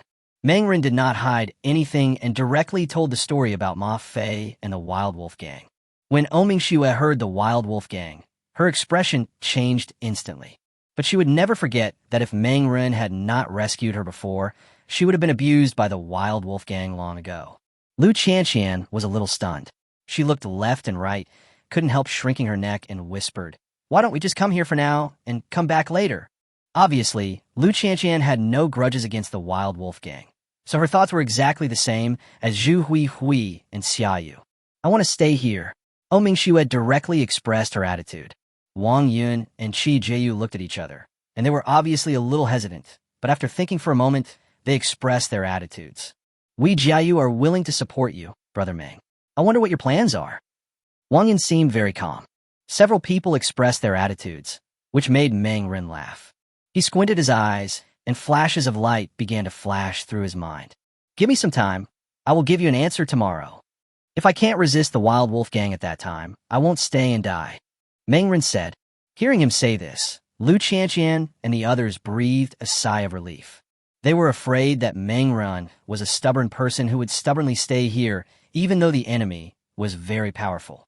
But since Mengren has already said so, there should be no problem.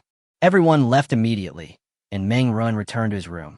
He began to think about how to solve the trouble brought by the Wild Wolf Gang. "I was too gentle before, which led to the Wild Wolf Gang's comeback. It seems that I must be more decisive in the future. If you can kill the enemy, don't give him a chance to breathe." Mengren narrowed his eyes. The threat posed by the Wild Wolf Gang is not small. According to current information, Ma Fei has a pistol and bulletproof vest in his hands, and his men basically have bows and arrows. In comparison, the weapons he and his men had seemed very shabby. There is a huge gap between the weapons of the two parties, a 1911 pistol and a compound bow. In addition to weapons, there is also a gap between the two sides in terms of manpower. Myself, Mingxue, Wang Yun, Qi Jiayu, Xiaoyu, Zhu Hui, and LV Qianqian. There were only 7 of them in total, but there were definitely more than 7 people on the Wild Wolf Gang side. There's a gap in weapons and a gap in numbers. It seems that unless something unexpected happens, it will be quite difficult for me to win this battle. But Mengren narrowed his eyes, and a gleam of light flashed across his eyes. Although he was short of weapons and manpower, he had a huge advantage that ordinary people did not have. That's the resource. As the saying goes, money talks. As long as there are enough supplies, how can we get them out? Are you afraid that you won't find help? Chapter 151, Looting the Military Camp. It just so happened that Jiang Xiangyang from Chuanju Garden next door owed him a favor, and he believed that as long as he offered enough compensation, that group of people would definitely help him out of kindness. But relying solely on Jiang Xiangyang and the others won't do the trick. I need to be fully prepared. Mengren narrowed his eyes. The compound bow can be given to Mingxue, but he also needs to prepare weapons for others, preferably thermal weapons. It seems that maybe I should take a risk. A bold idea emerged in Mengren's mind. That is, a military base. Ordinary people definitely don't have the courage to go to a military base to search for weapons, but with the help of my portable space and telekinesis, I may be able to take a look around. If he could get enough weapons, Ma Fei and the others would no longer be a threat, and even Chun Hu would not be a threat to his safety. Thinking of this, Mengren turned on his computer and searched for the nearest military base near Yinjiang City. Soon, a small military camp appeared in front of him. The location was not far from where he was, about 30 kilometers away. If I move faster, I can even return before dawn tomorrow. Mengren looked at the time. It was already 12 o'clock in the evening, which was enough time. Mengren was ready to act as soon as he said it. He didn't have anything to bring with him. All the valuable things were in his personal space anyway, so he just needed to take himself with him. Xiaoyu, Zhu Hui, I'm going to be out for a while. You two stay at home, and don't open the door no matter who knocks. Mengren instructed. Zhu Hui was a little worried. She couldn't help but ask, Brother Meng, where are you going? The Wild Wolf Gang may be watching you outside. It's too dangerous for you to go out alone. Mengren smiled slightly. Don't worry, it's not that easy to kill me. I will come back safely. After saying this, Mengren left the house without looking back. After going all the way downstairs, Mengren did not choose to go out through the main door, but instead climbed through the window and left from the back of Building 5. Just as we guessed, there might be people from the Wild Wolf gang watching the main gate. If she goes out from the front, she will be discovered by them the first time. If Ma Fei sends people to stop me at that time, it will be troublesome. Bang! Mengren jumped out of the window and landed on the ground behind Building 5, then left quickly. Under the cover of night, Mengren, dressed in black, almost blended into the moonlight. It was not easy to find his trace. At this time, there were 2 people guarding a location not far from the front door. Looking closely, it was found that the 2 men were Ma Fei's men. They were sitting on the chair's board, looking towards the entrance of Building 5 from time to time, but found nothing. Why do you think Boss Ma asked us to come here and guard? Will Mengren leave the building tonight? I don't think so. One person couldn't help but say. The person next to him rolled his eyes and said, "Come on, you are such a talkative kid. Just watch us if Boss Ma asks you to. Otherwise, do you want to slack off?" Boss Ma said that we put so much pressure on Mengren before that he might want to escape, so we 2 brothers are guarding here. As soon as we see Mengren, we will report it directly. The man sneered. Mengren is really dead this time. He probably didn't expect us to come back with a huge upgrade in weapons and equipment. I heard that Mengren's home had a lot of supplies and several beauties, especially that woman named Mingxue. Damn it. If Mengren hadn't come out to cause trouble last time, that woman would have been captured by us long ago. After we kill Mengren this time, we must capture that woman. When he said this, the man's tone was full of desire, and he couldn't help but get excited. The 2 men hid in the bushes and chatted, not knowing that the person they were monitoring had already left Building 5. On a quiet and dark street, an electric bike was speeding on the road at an astonishing speed. The person riding the bike was none other than Mengren. With the help of the electric bike, Mengren moved very quickly and could quickly cover a distance of 30 kilometers. Even if others want to go out, they only have the choice of bicycles. No one is like Mengren, who can actually choose to ride an electric scooter. Although the speed is not very fast, it can still reach about 40 kilometers in an hour, and a distance of 30 kilometers can be reached in just half an hour. A little before 1 in the morning, Mengren finally arrived near the military camp. He stopped and put the electric bike back into his personal space. The moonlight tonight is quite good. With the help of the moon's light, Mengren can barely see the military camp a few dozen meters away. The entire military camp was silent. There was no sound at all in the huge camp. It was so quiet that even a needle falling to the ground could be heard clearly. Mengren narrowed his eyes and moved closer to the military camp little by little. He deliberately slowed down his pace in order to be on guard against other people in the military camp. If someone has already occupied this military camp, then he might have no choice but to give up. However, this possibility is not very high. Although it is now an extremely hot era, not everyone has the courage to come to such a place to plunder supplies. Mengren approached little by little and soon arrived in front of the military camp. The entire military camp is surrounded by walls and wires. There are sharp wires installed on the nearly 3-meter-high walls, so it is not easy to climb over. Mengren observed carefully and quickly found the location of the gate.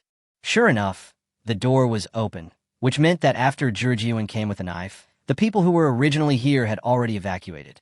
I hope you can leave something for me, Mengren thought to himself, and then walked into the military camp. He took out a flashlight, and with the help of the light, he could clearly see that the entire camp was in a mess. It was obvious that the people here were in such a hurry when they evacuated that they didn't pack anything. He slowly approached the first building, pushed open the door, walked in, and began searching for what he wanted.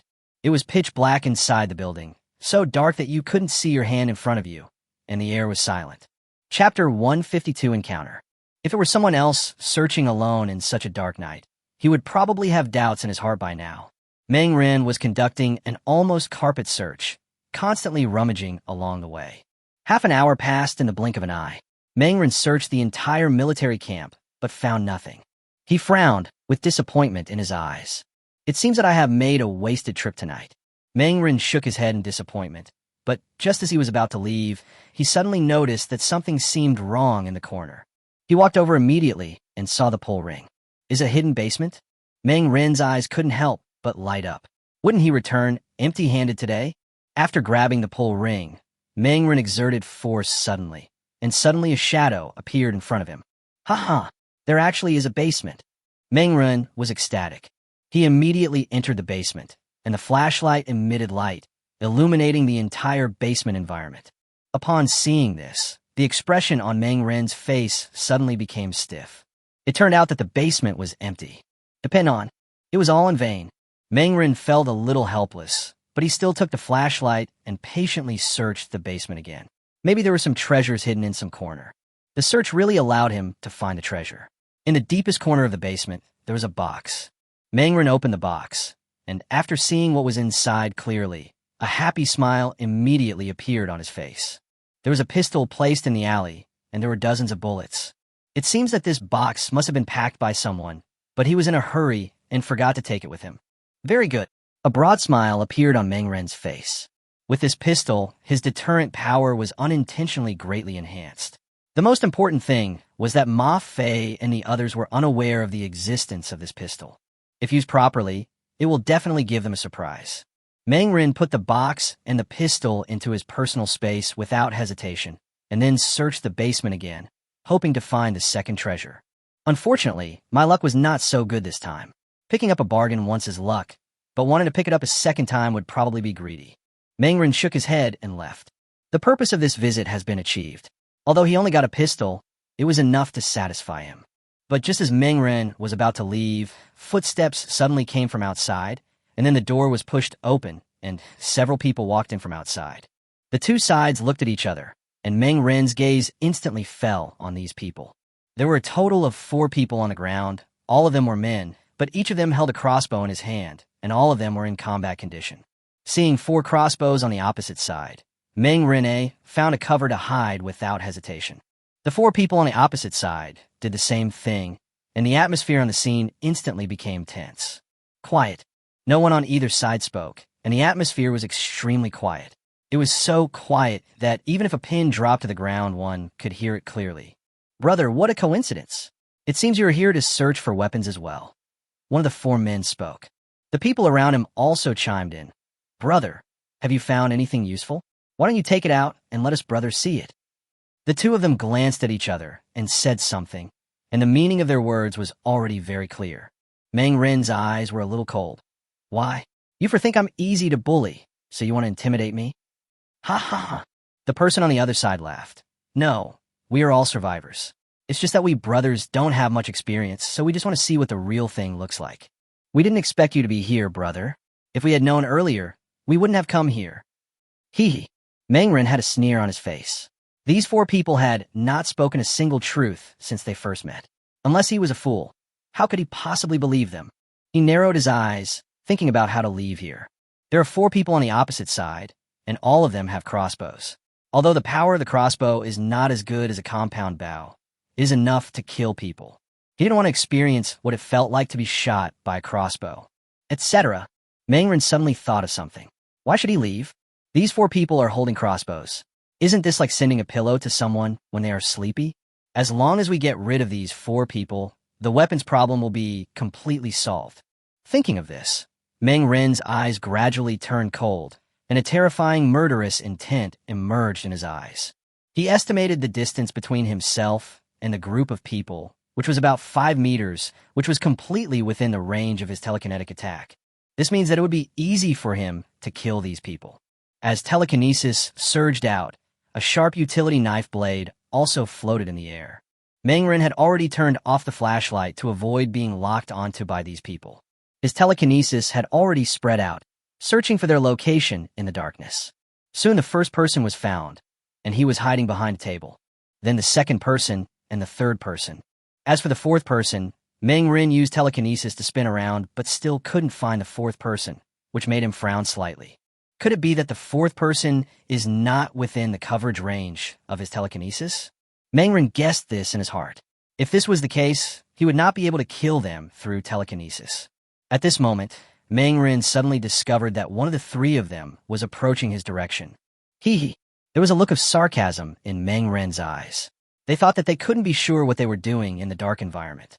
Little did he know that through the perception of telekinesis, Mengren knew all the actions of these people. Whoosh! A subtle sound was heard, and one of the four people had no idea what was happening. In the dark environment, he only felt a pain in his neck, followed by the pain of suffocation. Woo woo woo. The man struggled frantically. The utility knife had severed his aorta and trachea. A large amount of blood gushed out, staining his clothes red. What's going on? The noise made by the man's struggle was heard by others, and one of them immediately asked. If a person's trachea and aorta are damaged, that person can only live for 1 minute at most. Chapter 153, A Rich Harvest. During this period of time, Mengren had already slit the throat of the second person, followed by the third person. Bang! The sound of the two people struggling in pain caused a lot of commotion. Second, third, fourth. The last person heard the sudden noise and couldn't help calling for his companions, and this action undoubtedly led to his death. If he turned around and left without saying a word, Mengren would not be able to discover his location. But as soon as he opened his mouth, Mengren immediately knew where he was. Mengren immediately sneaked over and approached the man little by little. The only survivor was in a complete panic. He no longer had the calmness and composure he had before. A large amount of sweat was pouring down his body. He looked sweaty, as if he had just come out of the water in Laozon. He was so panicked. What on earth happened in the darkness? It was pitch black in the small room, and because there was no light source, it was impossible to see what was going on. All it could hear was a groan of pain, along with the sound of struggling and twisting. Along with these sounds, there was also a pungent smell of blood. No, I have to leave. The guy inside is so weird. How'd he do it? This man is not a fool. Judging from the current situation, his three brothers are obviously in danger.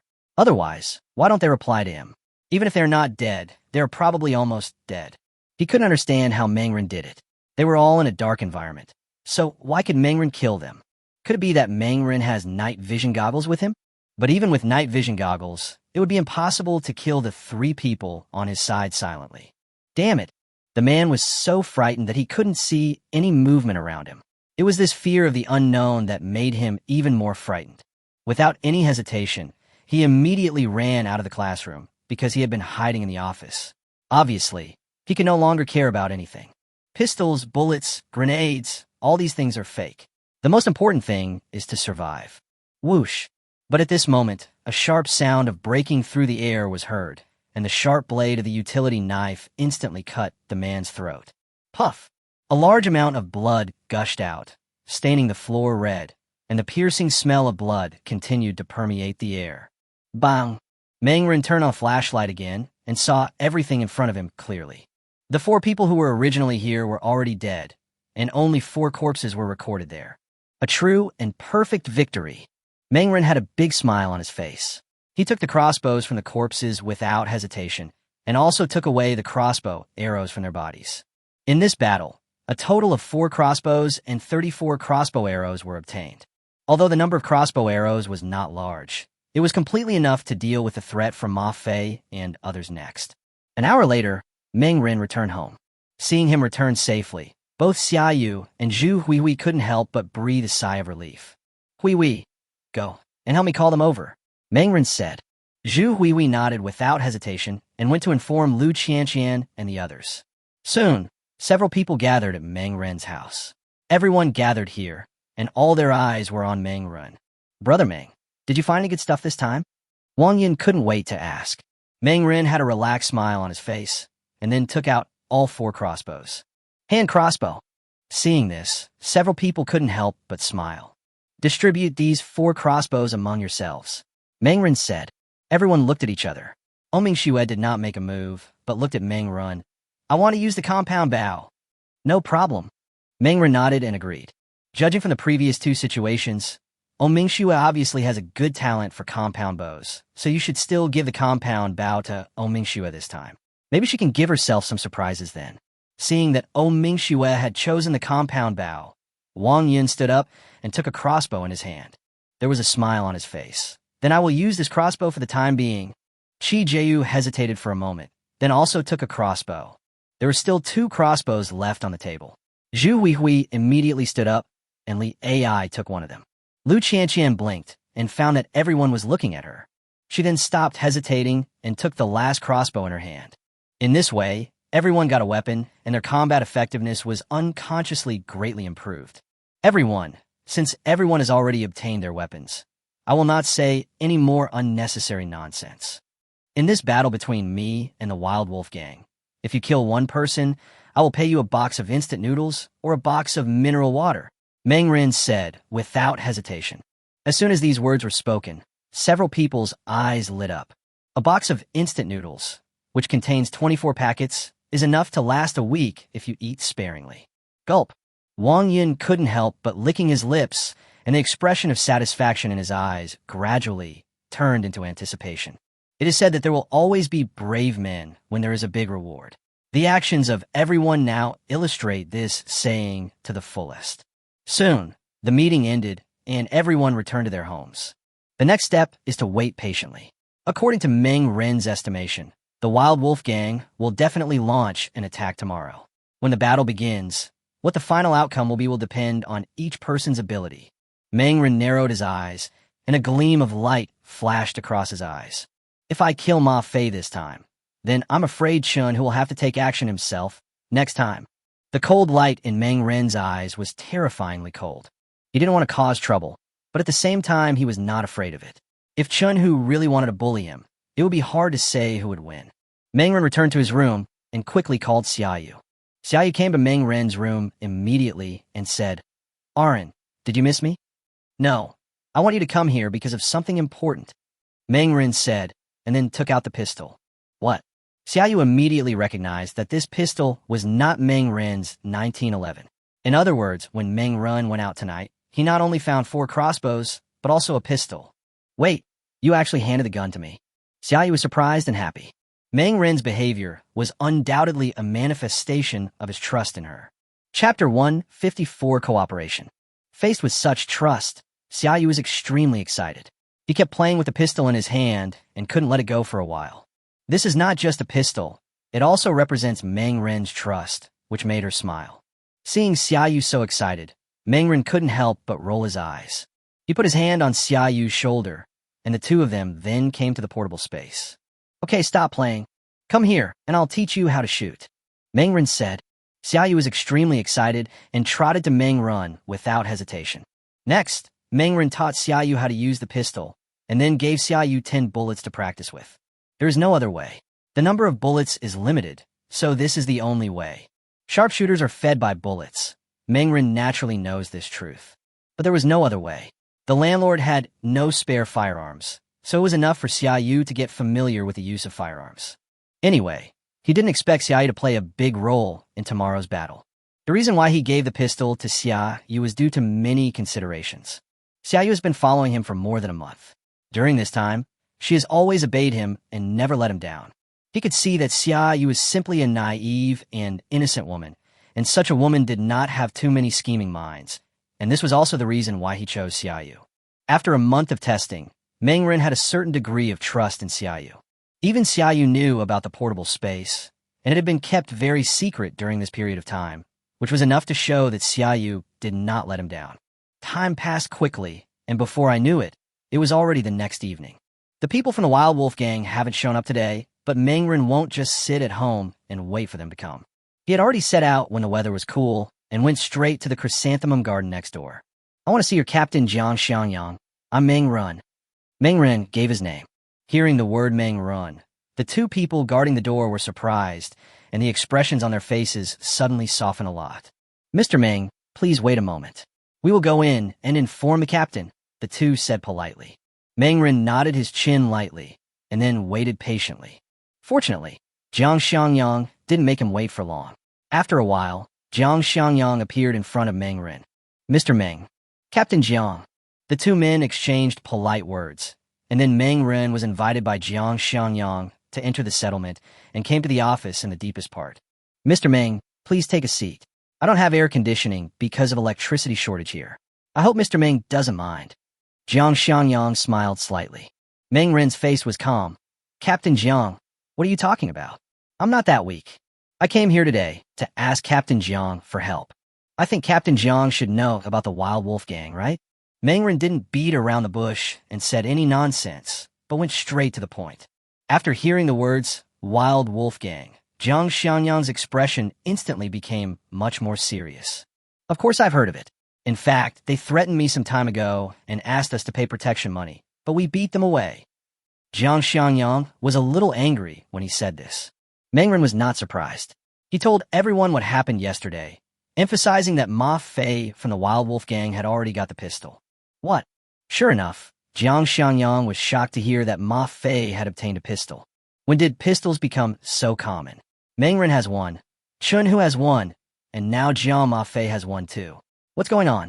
Jiang Xianyang's expression became very solemn. Even though he had only a brief contact with Ma Fei and the others last time, Jiang Xianyang could see that the Wild Wolf Gang were a bunch of bastards. Everyone is trying hard to survive, but they're the only ones looting everywhere, no different from bandits. Mr. Meng, do you mean that we should join forces to deal with the Wild Wolf Gang? Jiang Xianyang said. Mengren nodded. Yes, this matter is beneficial to both of us, Li Shaw. I think the captain understands the principle of returning the teeth after the lips are gone, right? Jiang Xianyang nodded. He certainly knew this classic idiom, but it was quite difficult to do it. He narrowed his eyes and did not reply to Mengren immediately. After a long while, Jiang Xianyang finally spoke. Mr. Meng, the Wild Wolf Gang is our common enemy. Theoretically, we should help them. It's just that we have too little food right now. Everyone can't even get enough to eat, so we really don't have much energy. Hearing this, Mengren couldn't help but roll his eyes. This guy actually took advantage of me and robbed me. What do you mean he has no strength? He just wants food. Mengren didn't say much. He didn't want to get it for free. As long as any member of the Wild Wolf Gang is killed during this operation, I will pay you 10 packs of instant noodles or 10 bottles of mineral water as a reward. Mengren said. Hiss. Jiang Xianyang couldn't help but take a deep breath, and for a moment there was only one thought in his mind. How many people are there in the Wild Wolf Gang? If they killed them all, would they become rich overnight? No problem. We will not sit idly by when it comes to the Wild Wolf Gang, a cancer like this. I will arrange people to watch over them these days. As long as we find a Wild Wolf Gang entering your community, we will come to help immediately. Jiang Xianyang agreed without hesitation. Mengren nodded with satisfaction. It really is true that money makes the world go round. With the help of Jiang Xianyang and others, the threat from the Wild Wolf Gang will no longer be a problem. After the discussion, Mengren returned home. He had just returned when the Wild Wolf Gang arrived. On the balcony, Zhu Huihui had been observing with a telescope. When she saw the people from the Wild Wolf Gang, she immediately rushed over to report the matter to Mengren. Brother Meng, the people from the Wild Wolf Gang are here. As soon as these words came out, a gleam of light instantly flashed in Mengren's eyes. Go and inform O Mingxue and the others that the battle tonight is about to begin. Mengren said in a serious tone. Okay. Zhu Huihui nodded without hesitation, and then went to inform O Mingxue, Lu Qianqian, Wang Yun, and Qi Jiayu. On this side, Mengren took out his mobile phone and sent a message to Jiang Xianyang. The Wild Wolf Gang has arrived and is ready to take action.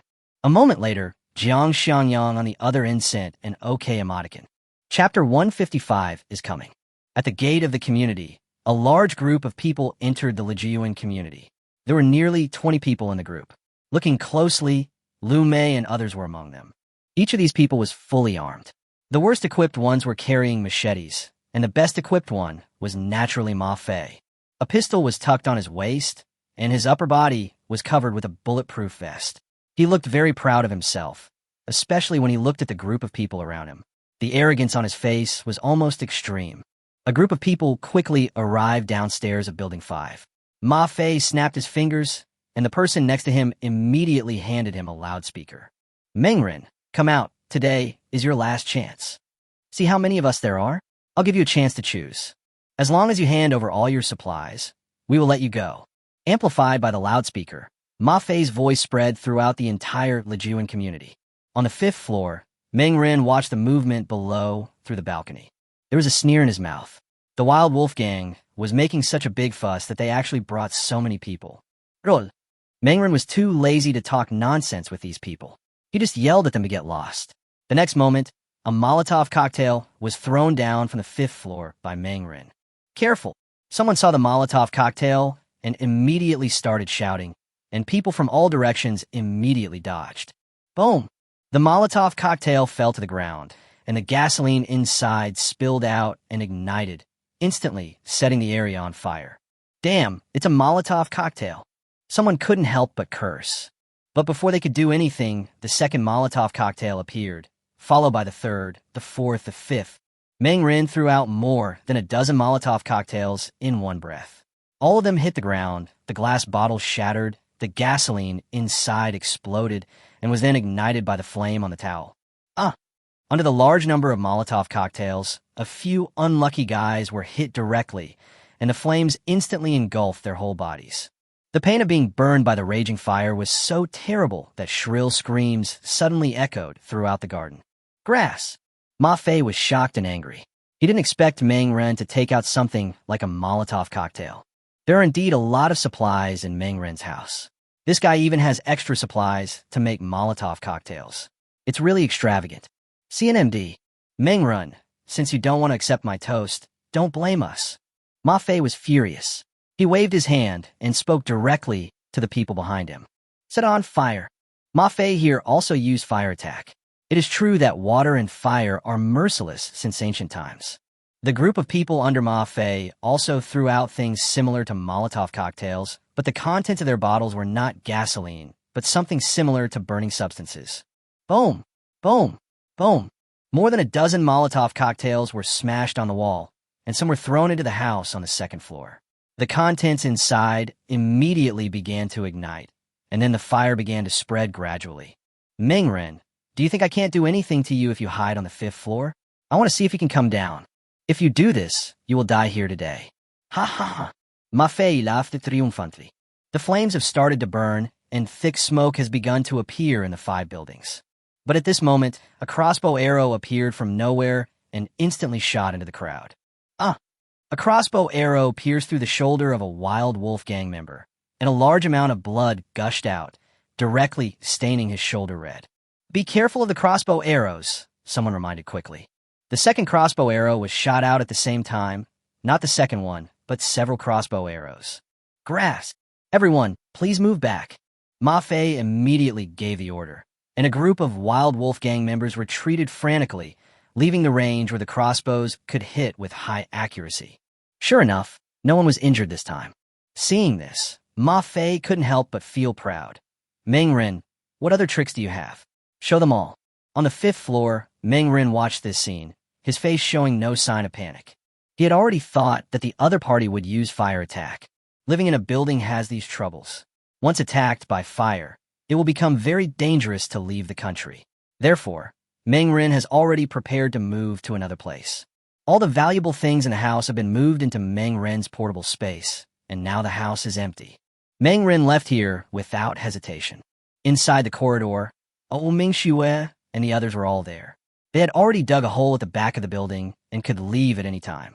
Brother Meng, we are all ready. Those idiots outside thought we were inside the building, ha. Wang Yin had an excited expression on his face. Let's go, let's just leave. Don't act rashly for now. Wait until Jiang Xiangyan's people arrive, then we can attack from both sides. That's when you will show your power. Meng Ren said. Good. The others nodded. There was an expectant look on everyone's face. Several people left through the hole that had been dug and came directly outside. It is already 8 o'clock in the evening, and it has already darkened. Ma Fei and his group were really stupid. They clearly wanted to set the fire, but they didn't even arrange anyone to guard the back of the building. I don't know if it was because they were missing someone. Meng Ren and his companions had used a roundabout strategy to come to the left of Ma Fei and others, and were lying in ambush. At this moment, inside the garden, Ma Fei and his group were still looking up in the direction of the 5th floor. At this time, the fire in Building 5 was becoming more and more intense, and thick smoke was rising continuously, blackening the walls. Ma Fei crossed his arms across his chest, looking at the scene in front of him complacently, with a playful expression on his face. Beside him, the other members of the Wild Wolf gang had no idea why Meng Ren and the others had already left. Meng Ren, I want to see how long you can hold on in the fire without begging for mercy. Ma Fei sneered. This was his plan. He would force Meng Ren and his group out from Wu Dongli by setting fire. Then they would come to an open area. There were more than 20 of them, so he could do whatever he wanted with them. Thinking of this, Ma Fei couldn't help but smile. However, at this moment, One of his men ran towards him in panic. Boss, something bad has happened. Jiang Xianyang from Chunji Garden next door suddenly came over here with a group of people. They will be here soon. Chapter 156, Two-Sided Attack. What? Hearing the news from his men, Ma Fei was shocked. What were the people from Chunji Garden doing here? He didn't attack them. Ma Fei quickly looked towards the direction of the community entrance, and sure enough, he saw a large group of people moving quickly towards them. Jiang Xianyang, bring your people here. Ma Fei hadn't finished his words. Jiang Xianyang had already lit a Molotov cocktail and threw it towards this side. Here we go again. Be careful with the Molotov cocktails. Someone shouted in horror. Boom! The Molotov cocktail fell to the ground, the glass exploded, and countless gasoline splashed out, covering an area of several square meters.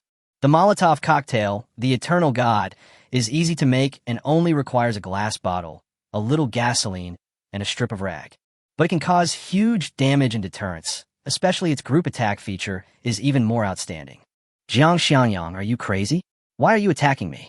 Seeing the Molotov cocktail explode, Ma Fei was furious and immediately yelled at Jiang Xianyang and others. But Jiang Xianyang did not reply to him, but threw more Molotov cocktails at him. Bang! Bang! Bang! One Molotov cocktail after another exploded, instantly forming one sea of fire after another. Someone was accidentally swallowed by the flames, and the intense pain made him scream out. The members of the Wild Wolf Gang were suddenly thrown into confusion and began to wander around. At this time, Meng Ren and others saw all of this in the bushes on the left. It's our turn. Meng Ren did not hesitate. Jiang Xianyang and his men have disrupted the wolf-like Xinxing and attracted their attention. If we don't take action now, when will we take action? Crash! Meng Ren rushed out from the bushes with a 1911 pistol in his hand, aiming directly at Ma Fei, who was not far away. At this time, Ma Fei had no idea that the Grim Reaper's scythe was already on his neck, and all his attention was still on Jiang Xianyang. Bang! At this moment, a gunshot rang out behind him. Before Ma Fei could make any move, he felt a sharp pain in his head and then completely lost consciousness. The boss is dead. I don't know who shouted, but it instantly attracted the attention of everyone in the Wild Wolf Gang. They turned their heads one by one and just happened to see Ma Fei being shot in the head. Ma Fei, this idiot, was wearing a bulletproof vest, but not a bulletproof helmet, so he was shot in the head by Meng Ren. When they saw Ma Fei's death with their own eyes, the Wild Wolf Gang was thrown into chaos. Bang! Bang! Bang! Meng Ren held the gun with both hands, and ruthless bullets spurted out from the muzzle of his gun, beginning to reap the lives of these people. It's a mess. The people of the Wild Wolf Gang were in complete chaos. On the right was Jiang Xianyang and a large group of people, and on the left was Meng Ren, the god of death. At the same time, there were several crossbows shooting arrows one after another to reap their lives. In just a few moments, the morale of these people who had no military skills to begin with collapsed instantly. Cries for mercy, sounds of pain and screams were heard continuously in the garden. Don't kill me, please don't kill me. Lu Mei was terrified and she was mixed in the crowd. At this moment, she was dumbfounded and could not believe the facts before her. She never expected that Ma Fei and the Wild Wolf Gang would be defeated so quickly. She had originally hoped that the Wild Wolf Gang would help her take revenge on Meng Ren. But now Ma Fei is dead, and the Wild Wolf Gang is in complete chaos. Anyone who is not a fool can see that Lu Mei has failed again. Lu Mei knelt on the ground, crying bitterly. Perhaps because she was just an old woman, no one around her touched her. This gave Lu Mei the opportunity. She was ecstatic and wanted to leave without hesitation. However, at this moment, a figure blocked her way. Lu Mei, where are you going? Meng Ren's voice rang out, and the black muzzle of a gun was pointed at him. Brush! Lu Mei, who had been excited just now, turned pale in an instant, and her eyes were filled with fear. Don't kill me. Meng Ren, please let me go since we are neighbors living in the same community. I promise I will never go against you again. Liu Mei begged bitterly. Hee. Meng Ren couldn't help but laugh. Even at this point, Lu Mei is still so stupid. What neighbors in the same community? If Lu Mei had regarded herself as a neighbor, she would not have done a series of disgusting things. Now that he is about to die, he brings up this identity again to disgust people. I think the word bedbug is used to describe Lu Mei. I have given you many chances, but this time, you won't have any more chances. Meng Ren's tone was extremely cold. Lu Mei had had enough fun, so it was time to send her off. Bang! As soon as Meng Ren finished speaking, he pulled the trigger without hesitation. The bullet shot out instantly and pierced directly through Lu Mei's brain, killing her instantly. Liu Mei Di. With the death of Lu Mei, the countdown to the demise of the so-called Wild Wolf Gang has begun. Perhaps it was because the prizes promised by Meng Ren were too tempting, so that both Jiang Xiangyang's side and Ming Xue and others showed no mercy at all. There were more than 20 people in the Wild Wolf Gang.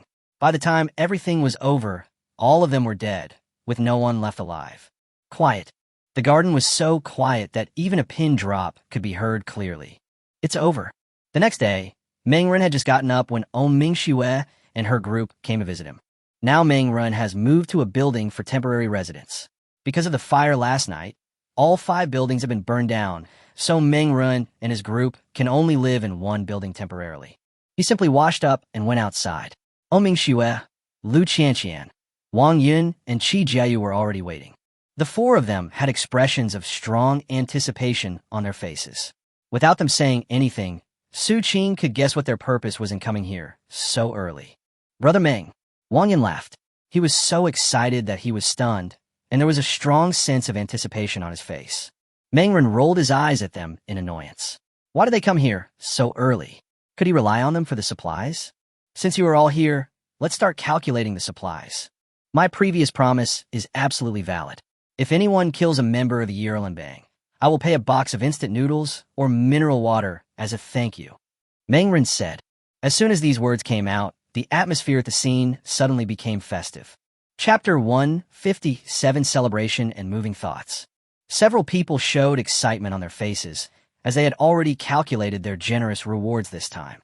Because of the generous reward offered by Meng Ren, they put all their efforts into dealing with the Wild Wolf Gang, so each of them had at least one life on his hands. It has to be said that after killing someone personally, the mentality of several people has undergone some subtle changes. Meng Ren saw all these changes, but this was exactly what he wanted to see. Meng Ren then generously paid the promised reward. Ming Xue gained the most, because he had a compound bow. He killed 3 people. In comparison, Wang Yun and Qi Jiayu were a little worse, as the 2 of them only killed 2 people in total. The last 2 were Lu Qianqian and Zhu Huihui. Meng Ren originally thought that they would not gain anything, but he did not expect that the 2 women would join forces and also kill a person with a flying knife. Soon Meng Ren walked out of the room with 6 boxes of instant noodles and 6 boxes of mineral water already mixed in his hands. Seeing the abundant supplies right in front of them, the excitement on their faces became even more intense. With these supplies, they will be able to live quite comfortably for the next few days. Thank you, Brother Meng. Wang Yin had a bright smile on his face, but when he saw Ming Xue on the side received 3 boxes of instant noodles and 3 boxes of mineral water, he couldn't help but show envy in his eyes. These are all food and drink supplies. Brother Meng, today we have such a big victory. Shouldn't we celebrate it properly? Lu Qianqian looked at Meng Ren eagerly. Hearing this, Meng Ren couldn't help but roll his eyes.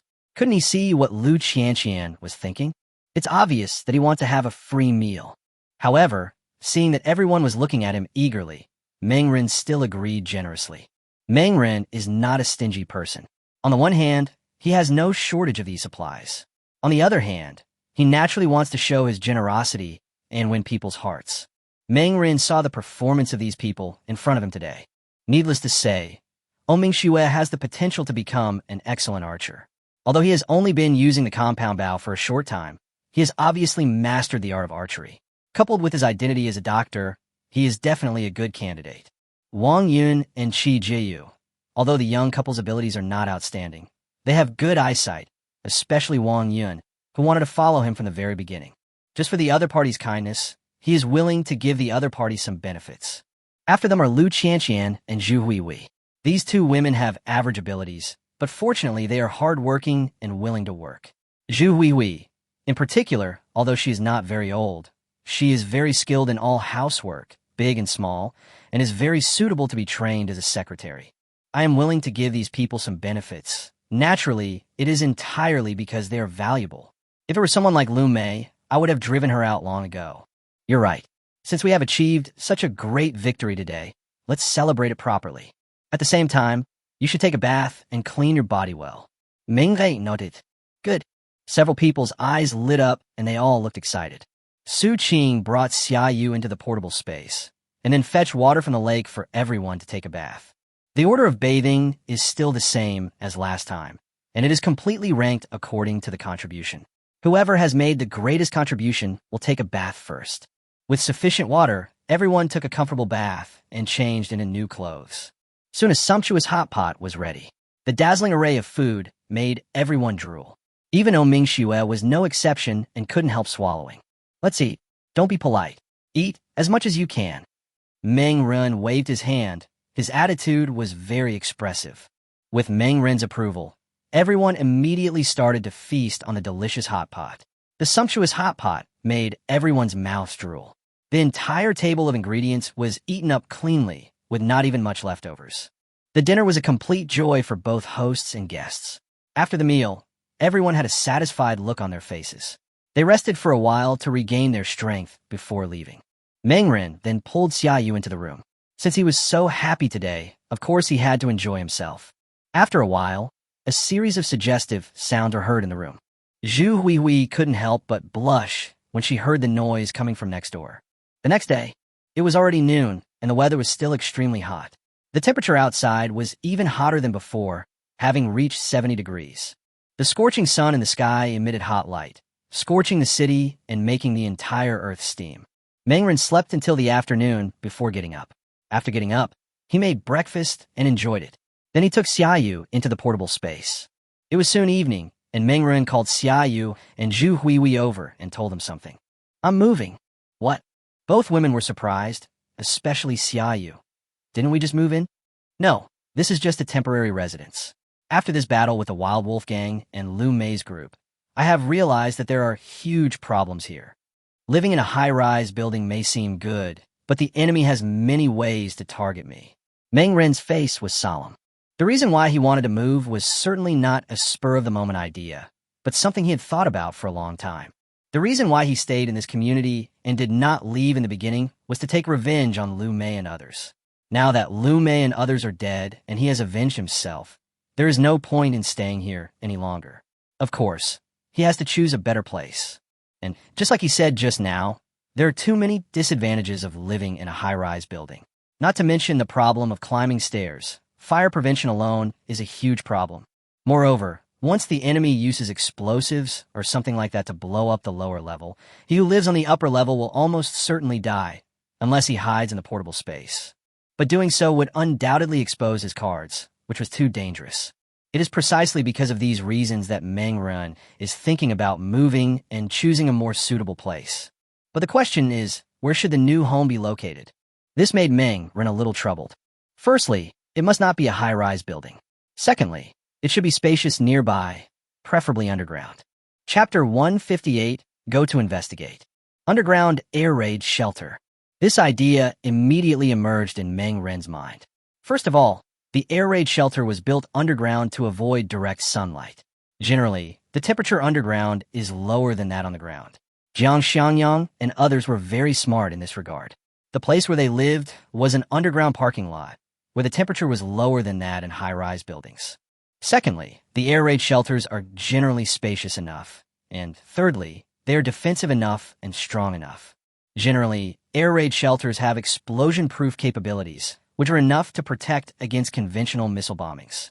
If it is a special air raid shelter, it can even block a nuclear bomb explosion. The temperature is low, the space is wide, and the protection ability is strong. With these three huge advantages, what else could you not be satisfied with? Xiao Yu, Huihui, go and call Mingxue and Wang Yun over. Meng Ren said, Okay. The two women nodded and went to convey Meng Ren's words. When they heard that Meng Ren was going to move, they were all surprised and hurried here. Brother Meng, are you moving? Where are you moving to? Wang Yun couldn't wait to ask as soon as he entered the door. Lu Qianqian and Mingxue also walked in. Mingxue's face was calm. This is indeed not a good place to live for a long time. We should really move. We should choose a more suitable place as a shelter. What Dr. O said is right. Besides, we are willing to leave with you, Brother Meng.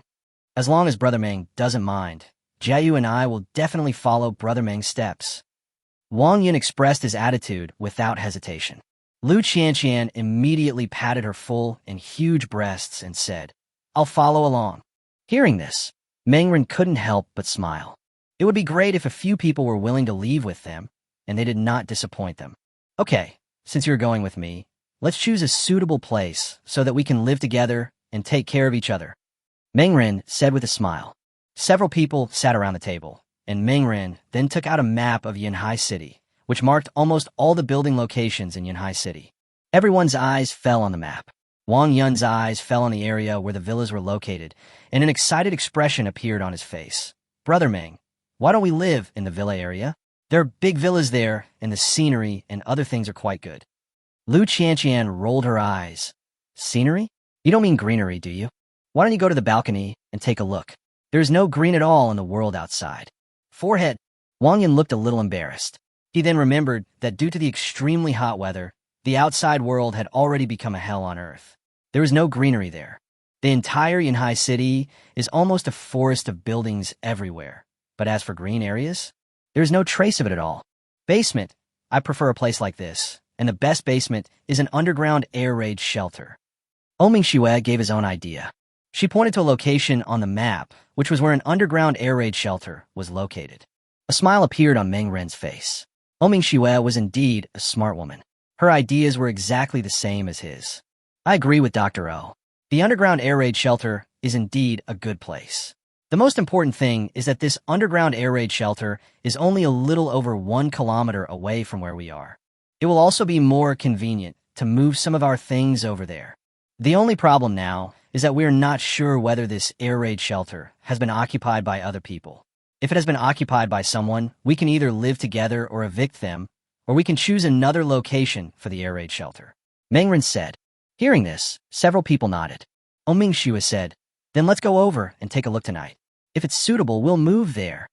"Okay, it's decided." Mengren slammed the table and made a final decision. Time soon came to night, and the night fell quietly. The extremely hot hell during the day eased a little. Although the temperature outside was still over 40 degrees, at least people could walk outside. Mengren and others were preparing to set out to the air raid shelter to check out the situation. As the invisible leader of the group, Mengren naturally had to go there in person to check out the situation. But before they set off, Jiang Xiangyang had already come to their door. "Mr. Meng." Jiang Xiangyang had a smile on his face. He rubbed his hands with an ambiguous attitude. Mengren naturally knew the purpose of his coming here. He had already prepared the reward. He originally thought that Jiang Xiangyang would come yesterday, but he didn't expect him to arrive today. "Captain Jiang, don't worry. I have prepared the reward." Mengren led Jiang Xiangyang in and pointed to the supplies piled up in the living room. Looking at the supplies in the corner, Jiang Xiangyang's eyes suddenly lit up and his face was full of smiles. "Ha ha ha! Mr. Meng is indeed a straightforward person. If Mr. Meng has such troubles in the future, please be sure to inform me. As long as it is something we can do, we will definitely not refuse." Jiang Xiangyang patted his chest. Mengren naturally would not refuse. Jiang Xiangyang was a very good person, and he might be of use to him in the future. If everything goes well tonight, it can be confirmed that they will move 1 kilometer away. However, 1 kilometer is not a long distance, so both parties can continue to cooperate in the future. After seeing Jiang Xiangyang off, Mengren and his companions set off immediately. He did not bring everyone with him, but only asked Oming Shue and Wang Yun to go with him. The 4 women, Xiaoyu, Zhu Huihui, Qi Jiayu, and Lu Qianqian, stayed at home. In order to ensure that no one would break in when they left, Mengren asked the 4 of them to stay together and be protected by Xiaoyu, who was holding a pistol. The deterrent effect brought by the pistol is enough to ensure the safety of the 4 of them. Mengren and the other 2 then left. They climbed over the wall at the back of the community under the cover of night and left without attracting anyone's attention along the way. After coming outside, the 3 of them immediately walked towards the direction of the underground air raid shelter. The vehicles on the street had already been scrapped due to the high temperature, so the 3 of them could only choose to walk there. Fortunately, 1 kilometer is not a far distance, and it doesn't take long even if you walk. In just half an hour, the underground air raid shelter appeared in front of the 3 people. However, When the three arrived, they found that there were already people in the underground air raid shelter. "Stop, what are you doing?" Just as the few people approached, a scolding voice suddenly appeared, and then a man holding a bow, an arrow walked out from some shadows. Chapter 159, Official or Thief. "Brother Meng, there's already someone here. Looks like someone got there first." Wang Yun's face looked a little ugly. Meng Ren frowned slightly and said to himself, "As expected, the others are not fools. Since they can think of the benefits of underground air raid shelters, others must be able to know it as well. Therefore, it was not surprising that someone got there first. He was just hoping for luck, but unfortunately someone else got there first. However, the area of air raid shelters is generally very large, and it is not uncommon to accommodate thousands or even tens of thousands of people. Although Yanhai City is not a first-tier city, according to the information he found, the air raid shelter in front of him is large enough to accommodate nearly 10,000 people. "We are survivors, and we come here to take refuge in this air raid shelter." Meng Ren stated his purpose. Not far away, a young man was holding a bow and arrow and staring at Meng Ren and the others with vigilance.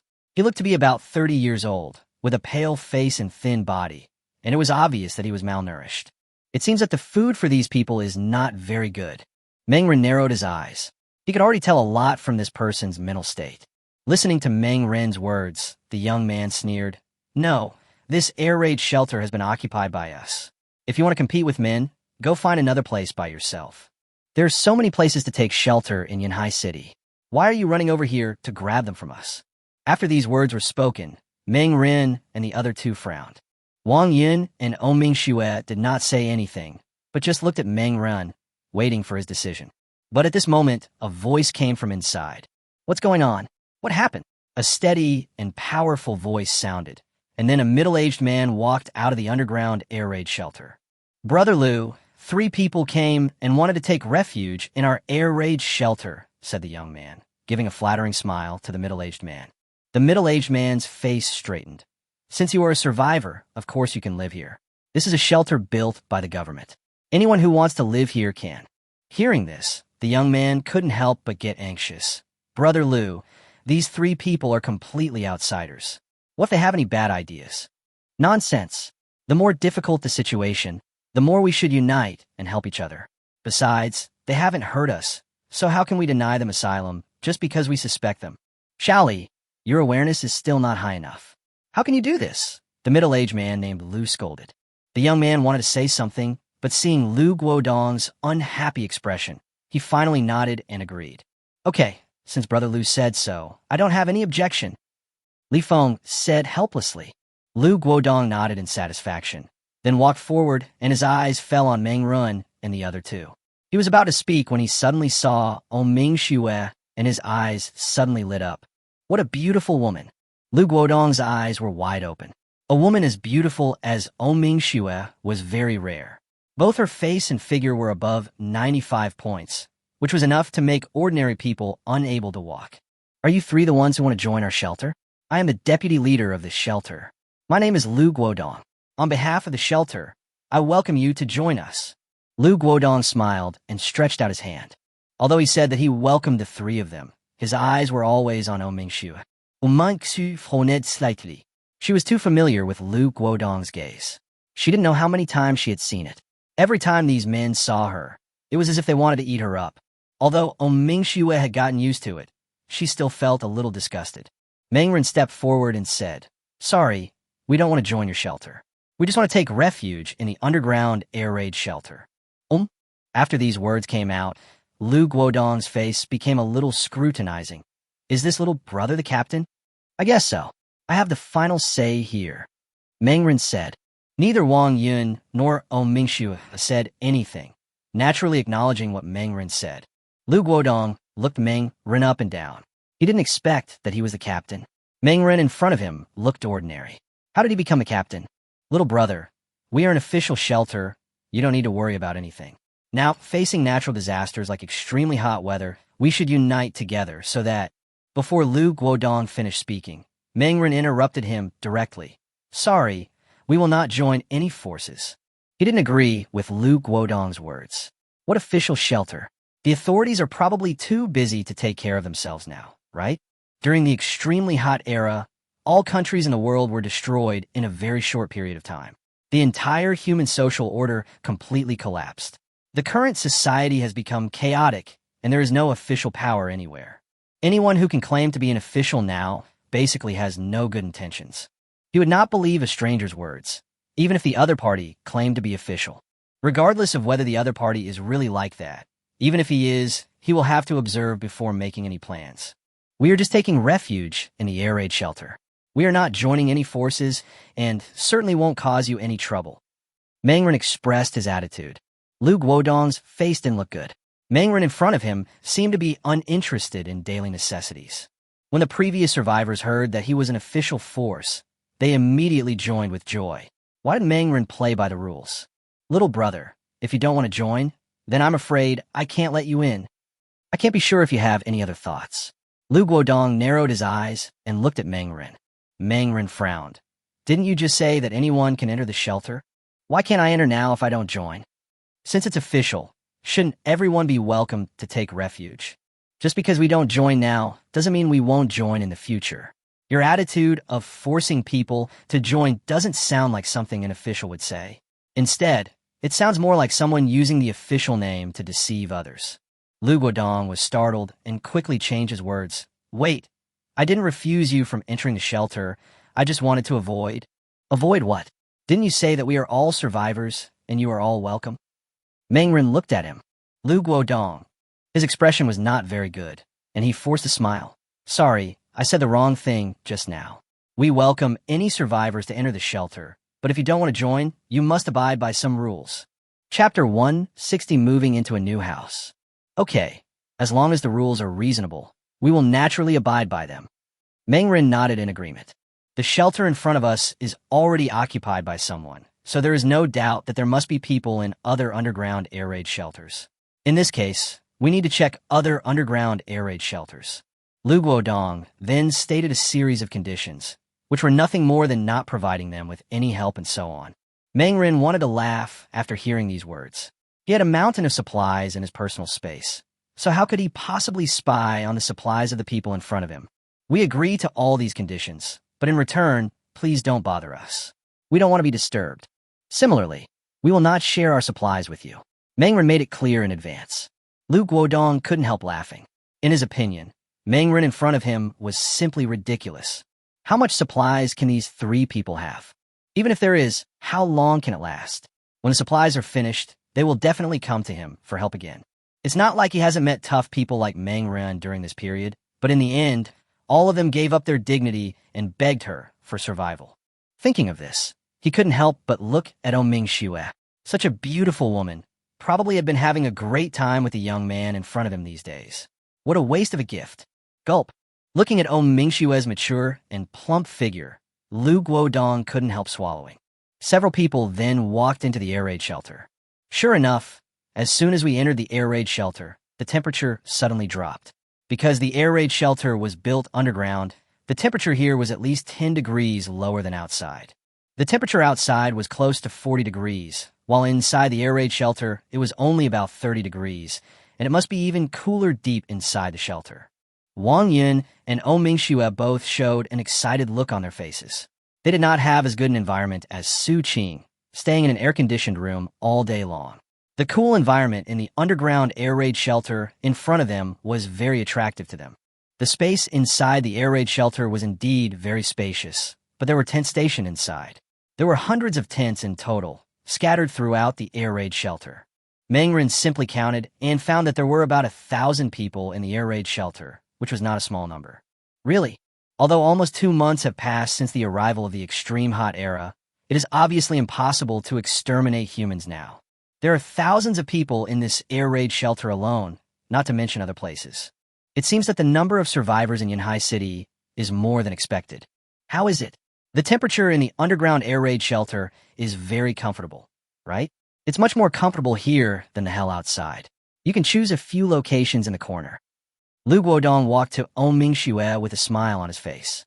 Mingxue said nothing and completely ignored him. After looking at it carefully, Mangren finally nodded in confirmation. This is indeed a good place. Although there are already 1,000 people living here, there's still a large area of space in the underground air raid shelter, so it is no problem to accommodate several of them. Let's go back and move our things and move our home in here, Mengren said. Good. Wang Yun and Omingshu nodded. The comfortable environment here made the two of them a little impatient. The three of them left quickly, walked back to the community, and recounted the situation in the underground air raid shelter. Hearing that it was very cool inside the air raid shelter, Lu Qianqian excitedly picked it up. However, Xia Yu disagreed. So what if it was cooler? Could it be compared to an air-conditioned room? She looked at Meng Run with some worry. There were thousands of people in the air raid shelter, and Meng Ren's secret could be easily exposed. Thinking of this, Xia Yu pulled Meng Ren aside. Arin, what about your secret? There's nothing we can do about it. The environment in the underground air raid shelter is indeed much better. As for the issue of secrecy, there's no need to worry. The underground air raid shelter is very large, and we can just live away from other people. As long as we don't do things in a high-profile manner, it won't attract too much attention, said Meng Ren. Living in an underground air raid shelter has its pros and cons. The advantage is naturally that it is safer, but the disadvantage is that privacy is more problematic. However, the latter point can be solved. At that time, we can just build a house similar to the one in the construction site inside the air raid shelter. It's simple and doesn't require much effort, and as for the materials, that's even easier to solve. Nowadays, anything inedible in the world is everywhere on the streets, and no one wants it. It just costs a lot of effort. But these are not problems. When the time comes, you only need to spend some supplies to hire people to help you. Are you still worried about not having enough labor? Now that the decision has been made, let's take action immediately. Meng Ren went out again, and after a round, he got an electric truck to transport supplies. Although all his supplies were in his personal space and did not need to be transported, he still had to do it to pretend. Wang Yun and his companions also got their own means of transportation, and eventually they managed to form a fleet of vehicles. Among them, Meng Ren's electric truck was the most exaggerated. A large amount of materials were moved into the truck, directly filling it up. But this was not enough. He even had to make several trips to transport all the materials. Let's go. Meng Ren waved his hand, and a group of people headed towards the underground air raid shelter. Wang Yun and his companions followed behind, staring at the tricycle with great effort. Fortunately, they did not have much supplies, so there was not much to carry. Just one tricycle was enough. The group soon returned to the location of the underground air raid shelter. Their arrival attracted a lot of people's attention. Many people poked their heads out of the tents and looked in the direction of Meng Ren and the others. Many people quickly noticed the supplies in Lu Qianqian's tricycle, and the crowd suddenly became a little agitated. Lu Qianqian was furious and immediately took out her crossbow and yelled, "What are you doing? Do you want to steal my supplies? If you're not afraid of death, come forward." Wow. The crowd was suddenly in an uproar. Those who were ready to make a move just now sobered up one by one when they saw the cold crossbow arrow in Lu Qianqian's hand. There was a hint of fear in their eyes when they looked at Lu Qianqian. I didn't expect that this girl, who looks so weak, is actually so tough and would start fighting if she disagreed with something. Snort. Lu Qianqian snorted coldly and continued to stare at the tricycle as it moved forward. Before leaving, she glared at the group of people fiercely. Chapter 161, The Temptation of Cooking. The group came directly to the deepest part of the underground air raid shelter, where the space was very wide and of course there was no light. The outside can still be illuminated by moonlight and sunlight, but it is really pitch black here. Perhaps it is for this reason that no one is willing to live here. But this is a good thing for Meng Ren and his team, because this place is farthest from the entrance of the underground air raid shelter and is naturally the coolest. It's so comfortable here. Wang Yun's face was full of excitement. Meng Ren also had a smile on his face. It seemed that there was no need to turn on the air conditioner when living here at night. Although he had plenty of electricity, it was really too much for him to turn on the air conditioner 24 hours a day. He took out a large capacity battery and connected it to an energy-saving light bulb. The faint light emitted quickly illuminated the nearby area. Although it is not very bright, it is enough for seeing things. Okay, now let's find a place to stay. If nothing unexpected happens, we will live here for a long time. Meng Ren said. There were smiles on the faces of several people. The environment in the air raid shelter made everyone satisfied. The most important thing was that the temperature here was low, which was the most important thing. Only those who have experienced the era of extreme heat can understand how maddening that terrifying high temperature can be. It's over 40 degrees during the day and over 30 degrees at night. This is indoors. If it is outdoors, the temperature is over 60 degrees during the day and over 40 degrees at night. Such horrific temperatures are enough to kill people easily. Unless they are superhuman, no one can stay outside for more than half an hour during the day. Several people began to set up their tents and living places. In the next few hours, Meng Ren was busy, going in and out continuously, and kept working until late at night. I was busy until 3 in the morning and finally got everything done. Deep in the air raid shelter, a simple shelter had been built. Meng Ren had already prepared several large tents, all of which had sufficient space. 5 large tents combined together form a qualified residence. 1 tent is used to store supplies, 3 tents are used for living and sleeping, and the remaining tent can be used as a living room and dining room. Oming Shue and a few others also built huge tents and took out a series of things such as pots, pans, and utensils. Meng Ren supplies were placed in the deepest place. There was a huge pile of supplies. Although these were only a small part of what he took out from his personal space, it was enough to drive people crazy. The shelter was finally built, and Meng Ren was busy sweating. Xiaoyu came over and looked at him with a pitiful expression. "Arin, I'm hungry. Should we have lunch?" Xiaoyu blinked. Zhu Huihui next to her also looked over at the same time. Meng Ren touched his stomach and found that he was indeed a little hungry, so he decided to eat. "Ugh. You two have worked hard today, so let's have braised eggplant and kung pao chicken and a bowl of pumpkin soup," Meng Ren said. The 2 girls' eyes lit up and they nodded without hesitation. Xiaoyu immediately took out the induction cooker and rice cooker, and Zhu Huihui immediately came forward to start cooking. She got the ingredients from the supply storage area and started cooking immediately. Although she is the youngest, her cooking skills are really good. Both Meng Ren and Xiaoyu are better than each other. This is also what makes Meng Ren very satisfied. Zhu Huihui is quick and nimble, has excellent cooking skills, and is absolutely good at housework. With such a lowly maid around, his life can be very fulfilling. Not long after, an enticing aroma wafted out, and Wang Yun quickly smelled the flavor. He was originally eating, but immediately felt that the instant noodles in his hand no longer smelled fragrant. He couldn't help swallowing his saliva. Brother Meng's food reserves are too exaggerated. There are even fresh ingredients to waste. How do you preserve them? It is an unsolved mystery, a mystery that is simply beyond comprehension. It was such hot weather, but there were fresh ingredients in Meng Ren's home. Could it be that Meng Ren also powered the refrigerator to keep the ingredients fresh? This is too outrageous. They didn't even have electricity, and Meng Ren was so extravagant that he was simply incredible. But if this is not the reason, it would be completely unclear how Meng Ren managed to keep the food fresh. Braised eggplant, kung pao chicken, pumpkin soup. Zhu Huihui prepared the 3 dishes with ease, and soon the aroma of the dishes drifted out and reached the group of people outside. One person couldn't help but sniff the air, and his eyes widened instantly. "Who is cooking? This smells like fish-flavored eggplant." The people around couldn't help but show astonishment. Under the current conditions, being able to eat instant noodles and canned food is already quite good. How could a family be so extravagant that they can even eat stir-fried dishes? This is too outrageous. The crowd soon became agitated. If only one person smelled this odor, it could be said to be an illusion, but if a group of people smelled it, it couldn't possibly be an illusion. In a tent, Li Feng walked out from the crowd, his face full of surprise. Who is cooking?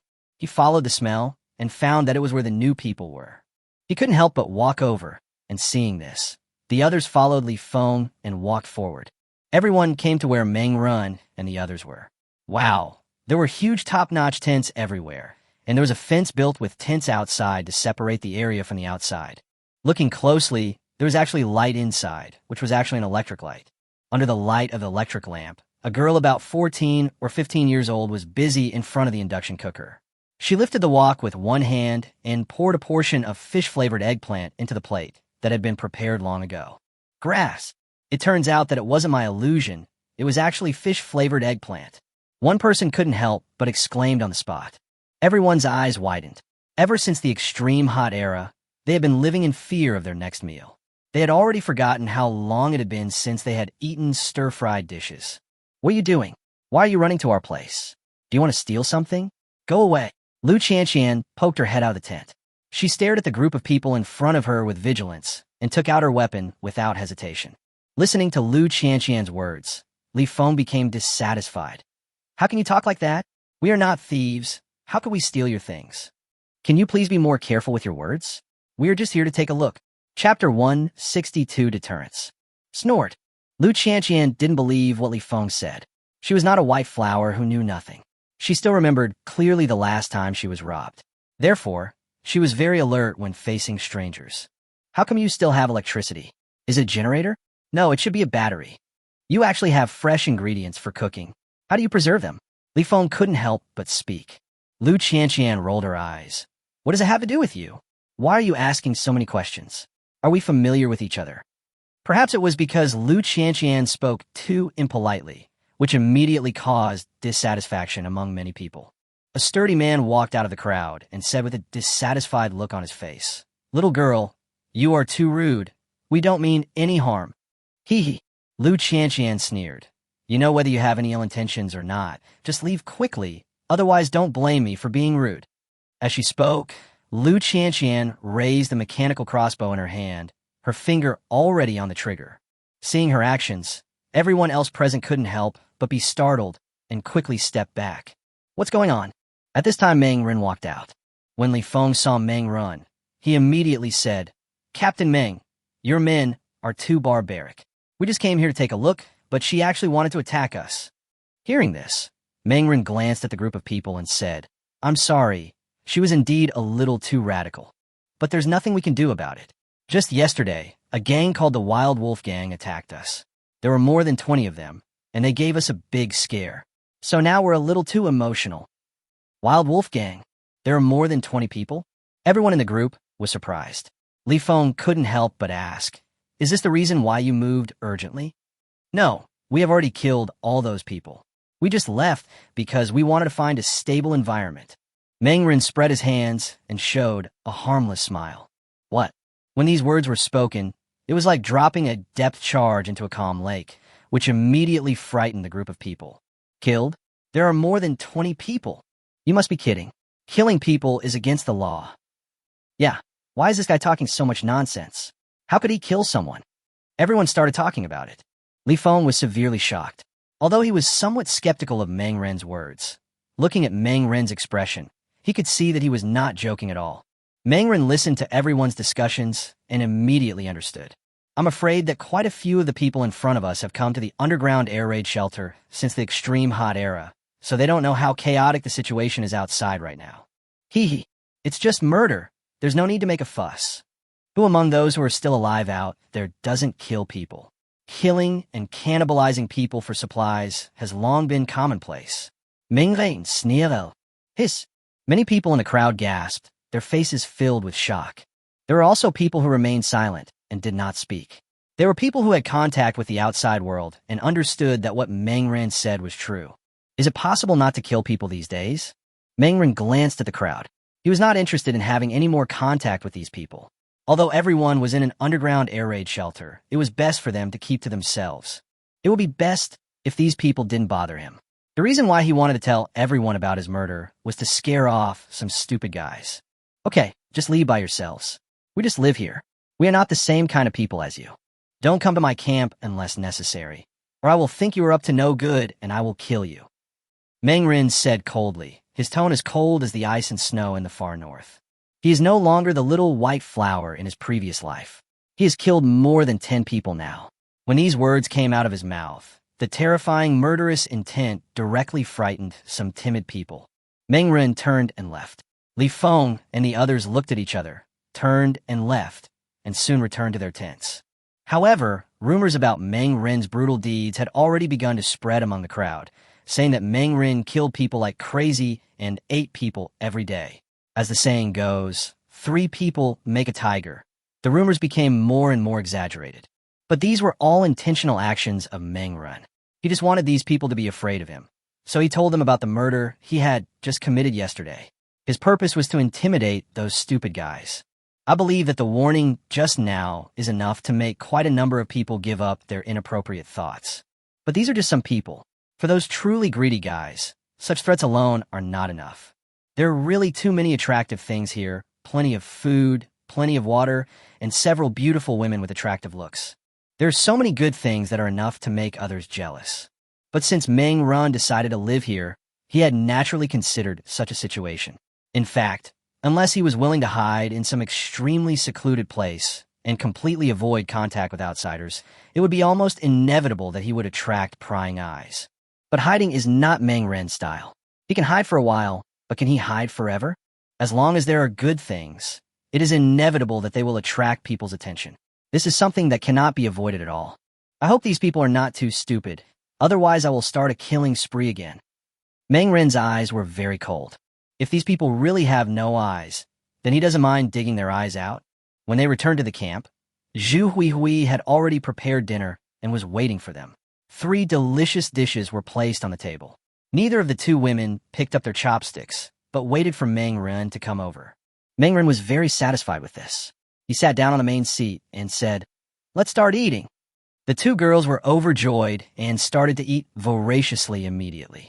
They had moved a lot of things that night, and Xiaoyu and Zhu Huihui had consumed a lot of energy. They were already starving. They had a delicious dinner.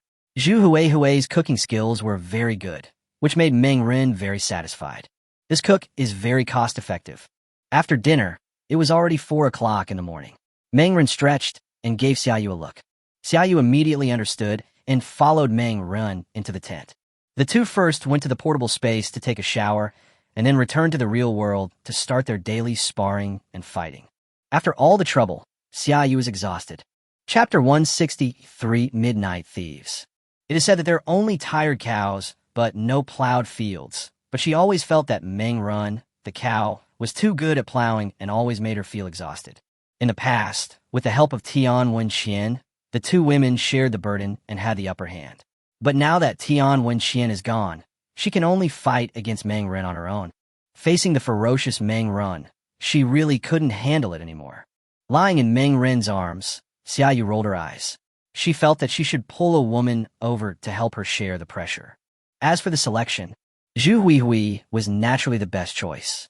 After her deliberate approach over the past few days, they had already developed a very good relationship. Moreover, Zhu Huihui had a gentle and kind personality, making her very suitable as her close friend. Unfortunately, Zhu Huihui is too young, only 14 years old this year. Although her figure has developed quite well, she is still too immature.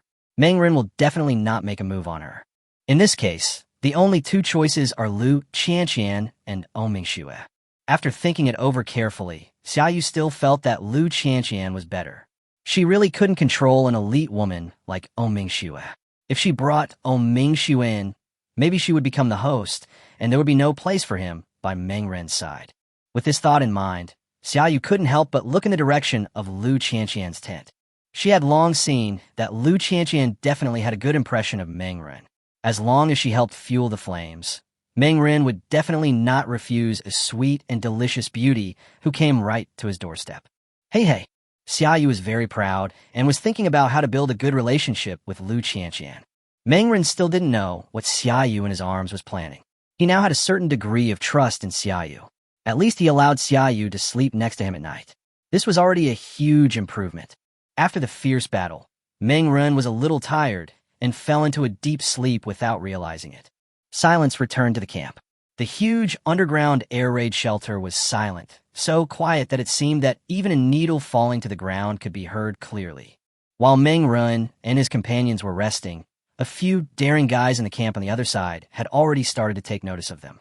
In the darkness, people gathered together with greedy expressions on their faces. Did you see clearly? The group of people who just came in had really abundant supplies.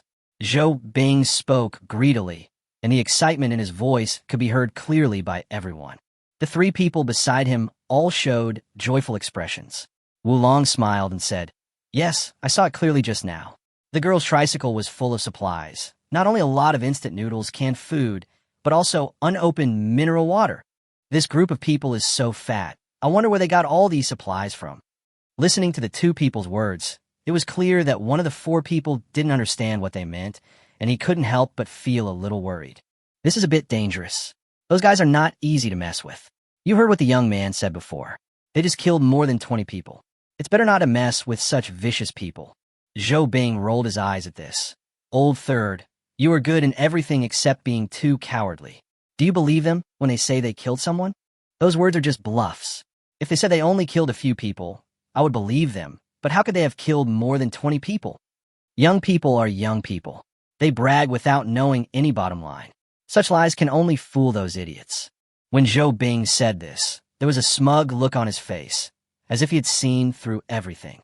The third brother couldn't help but frown. The fourth brother, who hadn't spoken yet, said in a low voice, "Boss, just speak directly. We brothers could take action at any time." Zhou Bing nodded in satisfaction. Of course we have to do it. We have almost run out of supplies, and we're just worrying about how to find new supplies. I didn't expect someone to deliver them to our door so soon. That group of people just moved here, and they will definitely sleep soundly tonight. This is an opportunity for us. We can sneak over there and get some supplies without any problems. Listening to Zhou Bing's words, the other three looked at each other. Except for the third brother, who was a little hesitant, the other two nodded quickly. A horse cannot grow fat without night grass, and a man cannot become rich without unexpected wealth. They all understood this simple truth very well. In today's extremely hot era, it is not easy to obtain supplies. There are more than 1,000 of them here, and the supplies they consume every day are not a small number. All the supplies that can be found nearby have already been searched out by them. At the beginning, everyone in the shelter would be given supplies, but recently the supplies distributed have been getting less and less. In Zhou Bingdu Kanai's eyes, this means that the supplies in the shelter are no longer enough. It won't be long before they run out of food. Now that we finally have a big fat sheep in front of us, it would be a pity not to take advantage of it. With this in mind, Zhou Bing said without hesitation, "We will start in an hour. By then, they will surely be fast asleep. We can go over there, quietly pick up the supplies and leave. Remember, don't make any noise." Okay. Wulong and the other two finally nodded in confirmation. After the plan was finalized, the four of them immediately started waiting. Time soon came to 5 in the morning, when everyone had already gone to bed. Inside the camp, four figures cautiously walked out of the tents and headed straight toward the depths of the underground air raid shelter. There was moonlight shining in from outside, so there was a little light, but the deeper one went into the underground air raid shelter, the darker it became, until there was no light at all and it was instantly pitch dark. Oh shit, these people are hiding too deeply. Zhou Bing cursed in his heart, then took out a flashlight. The lights were on, but the light was very dim. However, it was just right for the current situation. If the light was too bright, they would be exposed. Keeping in this dim state was the best option. With the flashlight in Zhou Bing's hand, Wulong and the other two immediately moved towards this side. With the help of the faint light from the flashlight, the four of them carefully came to the depths of the underground air raid shelter, which was where Meng Run and the others were. Chapter 164, Escape. The area that came into view was surrounded by cloth by Meng Run and his team, but this cloth was obviously only used for isolation. It could be said that the real protective ability was completely useless. Zhou Bing sneered, walked over without hesitation, took out a pair of scissors, prepared to quietly cut a button on the cloth fence, and then slowly enter it. He took out the scissors and carefully placed them on the cloth fence. The whole movement was very slow to avoid making any noise. However, just as he was about to cut the cloth fence, he inevitably touched the cloth fence, and suddenly a sound of bells colliding was heard. Ring, ring, ring. Grass! The sudden sound of the bell startled Zhou Bing and the other three. They felt like their scalps were exploding. They never expected that the function of the cloth fence was not just isolation, but they were actually connected to a bell. Now, as soon as he touched the cloth fence, he immediately triggered the sound of the bell. Ooh! A stern, scolding voice suddenly rang out, and then Zhou Bing saw a man quickly walking out of the tent. Damn it! Let's go! Zhou Bing gritted his teeth, cursed angrily, and quickly left with his three brothers. The four of them left quickly and ran madly outside. Inside the camp, Meng Rin's shouts startled everyone, and several people came out of their tents. Meng Rin looked ahead with a cold expression. In the darkness, he could clearly hear the sounds of the four people fleeing in a panic. Hee. It turned out to be just as he expected. Meng Rin sneered in his heart. He knew that the survivors in this underground air raid shelter were a mixed bunch, and some of them would definitely have thoughts that they shouldn't have. So he specially set up a cloth fence for the purpose of early warning. I didn't expect that the person who was spying in secret was so bold. Right after we arrived, the other party couldn't wait to take action. Brother Meng, what happened? Lu Qianqian rubbed her eyes and walked out of the tent with a confused look on her face. Mingxue's face was solemn. Is there someone trying to steal something while we are asleep? Did you see the other person's appearance clearly? Mangren shook his head. Someone did come to steal things, but because the light was too dim, I didn't see clearly what they looked like. When several people heard this, their expressions looked unhappy. Don't worry. I will ask someone to reinforce the fence here tomorrow. It won't be easy for others to sneak in. Meng Ren's face was calm. He had expected something like this to happen, so his expression was the calmest. Upon hearing this, the others nodded and then went back to their own tents to sleep. Nothing else happened afterwards, and a few of them were able to have a good night's sleep. Meanwhile, in the camp over here, Zhou Bing and his 4 companions ran all the way back, and even Sang looked quite ugly. Damn, that group of people were so vigilant, they actually set a trap, and we almost got caught. Wulong was still a little scared. If they were caught, their reputation would be completely ruined in this shelter. No one would talk to them anymore, and it was not impossible that they would even be kicked out of the shelter. Zhou Bing's face looked equally ugly. He was almost given a heart attack by Meng Ren's scolding just now, and he was still a little frightened at this moment. We underestimated these people. They can still possess so many supplies at this time. They are indeed not simple characters. But we brothers are no pushovers. We'll remember this account and slowly settle with them later, Zhou Bing said. He turned his head and looked towards where Meng Ren and the others were, with anger and hatred in his eyes. In the blink of an eye, it was the next day. The sun was already high in the sky. Meng Ren and the others slept until 3 in the afternoon before they slowly got out of bed. It's so comfortable. I haven't slept so comfortably in a long time. There was a smile on Lu Qianqian's face. The temperature in the underground air raid shelter is much lower than that in the community buildings. It is indeed much more comfortable to live here. At least you won't be woken up by the high temperature and then have difficulty falling asleep. Because they slept so comfortably, several people slept until the afternoon before getting up. Meng Ren came out of the tent carrying a bowl of meat noodle soup. Good morning. He said hello. Good morning, Brother Meng. Several people greeted each other, and the atmosphere in the camp was very harmonious. Everyone had a smile on their face, but when they gathered together, they realized that one person was missing. Where did Xiaoyu go? Is she still sleeping in the tent? Chi Jiayu was a little confused.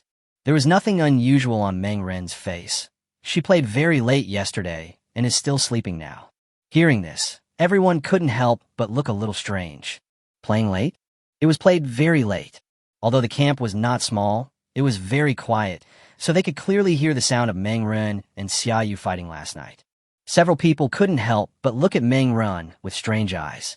They never expected that Meng Ren's fighting ability was so strong. He tortured Xiaoyu so hard that she begged for mercy before letting her go. Chi Jiyu glared at Wang Yun fiercely with dissatisfaction, and the meaning in her eyes was obvious. Wang Yun rolled his eyes. It is said that only a tired ox can never damage a field. Meng Ren's behavior is obviously abnormal. I'm just an ordinary person. How can I compare with such a macho man? Lu Qianqian and Zhu Huihui blushed a little. Only Mingxue looked normal, with no abnormal expression on her face. After breakfast, everyone returned to their tents to rest. There is really nothing to do. In the extremely hot era, everyone no longer needs to do any work except surviving. The time now is 3 o'clock in the afternoon, and there are still a few hours before the sun sets. Naturally, everyone had nothing to do, but Meng Ren was not without things to do. Because he moved to the current camp, he could no longer go to the portable space as casually as before, so as to avoid being discovered. Xiaoyu had already entered the portable space to take care of things on the farm, but he couldn't go in, otherwise there would be no one to cover him. What if Wang Yun and his team happened to be looking for the two of them when they entered the portable space, and then discovered that they were not in the camp? Wouldn't they be exposed? It seems that we need to confirm the loyalty of these people as soon as possible, so that we won't have to go through so much trouble then. Meng Ren narrowed his eyes. Because of his past life, he has a suspicious character. Chapitre 165 Recruiting Personnel. Although he had experienced a lot with Mingxue and others, he still couldn't completely trust them. Ultimately, it is because his current strength is not enough. If his current telekinesis is enough to block bullets, Even if they're just ordinary bullets, there would be no need to go through so much trouble. All caution is due to the lack of one's own strength. On the bed in the tent, Mengren was playing with a water ball in his hand. The water ball, weighing about 5 kilograms, changed into different shapes under his control. With my current growth rate, it is estimated that it will only take about a year for me to have enough self-defense strength. By then, even if I can't withstand ordinary bullets, I will have no problem using bows and crossbows.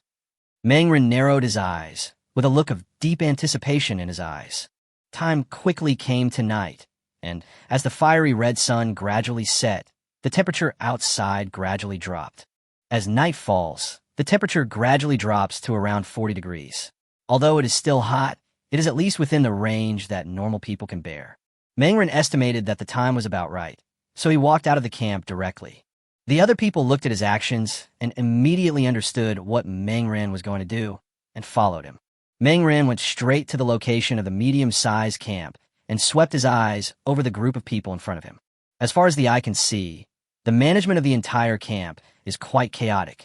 The tents are in disarray and built completely at will. Some people don't even have tents and just lie on the ground. There are both men and women in the crowd. Most of them are young and middle-aged. As for the elderly, they have all died long ago.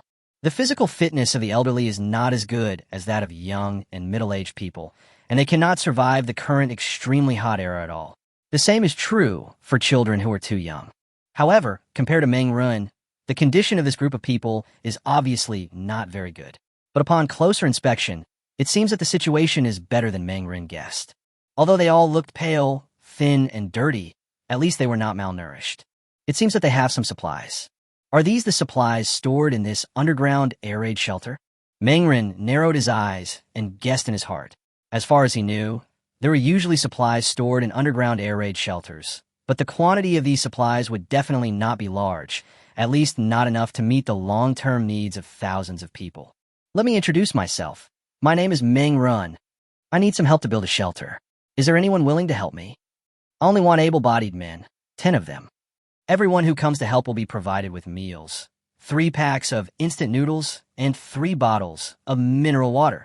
Mengren said loudly, his voice carrying throughout the underground air raid shelter. When they heard that there was food, many people looked over immediately. Someone immediately stood up with a look of joy on his face. Is there really food as a reward? Yes, I need 10 people to help me build a shelter. The work is not hard. Just use some wood to build a simple wall and a house. Of course, it would be even better if someone knows carpentry. Mengren stated his needs. Since we plan to live in this underground air raid shelter for quite some time, we can't just live in a tent all the time. At least a solid wall is necessary. Especially after what happened last night. Mengren became even more aware of the problem.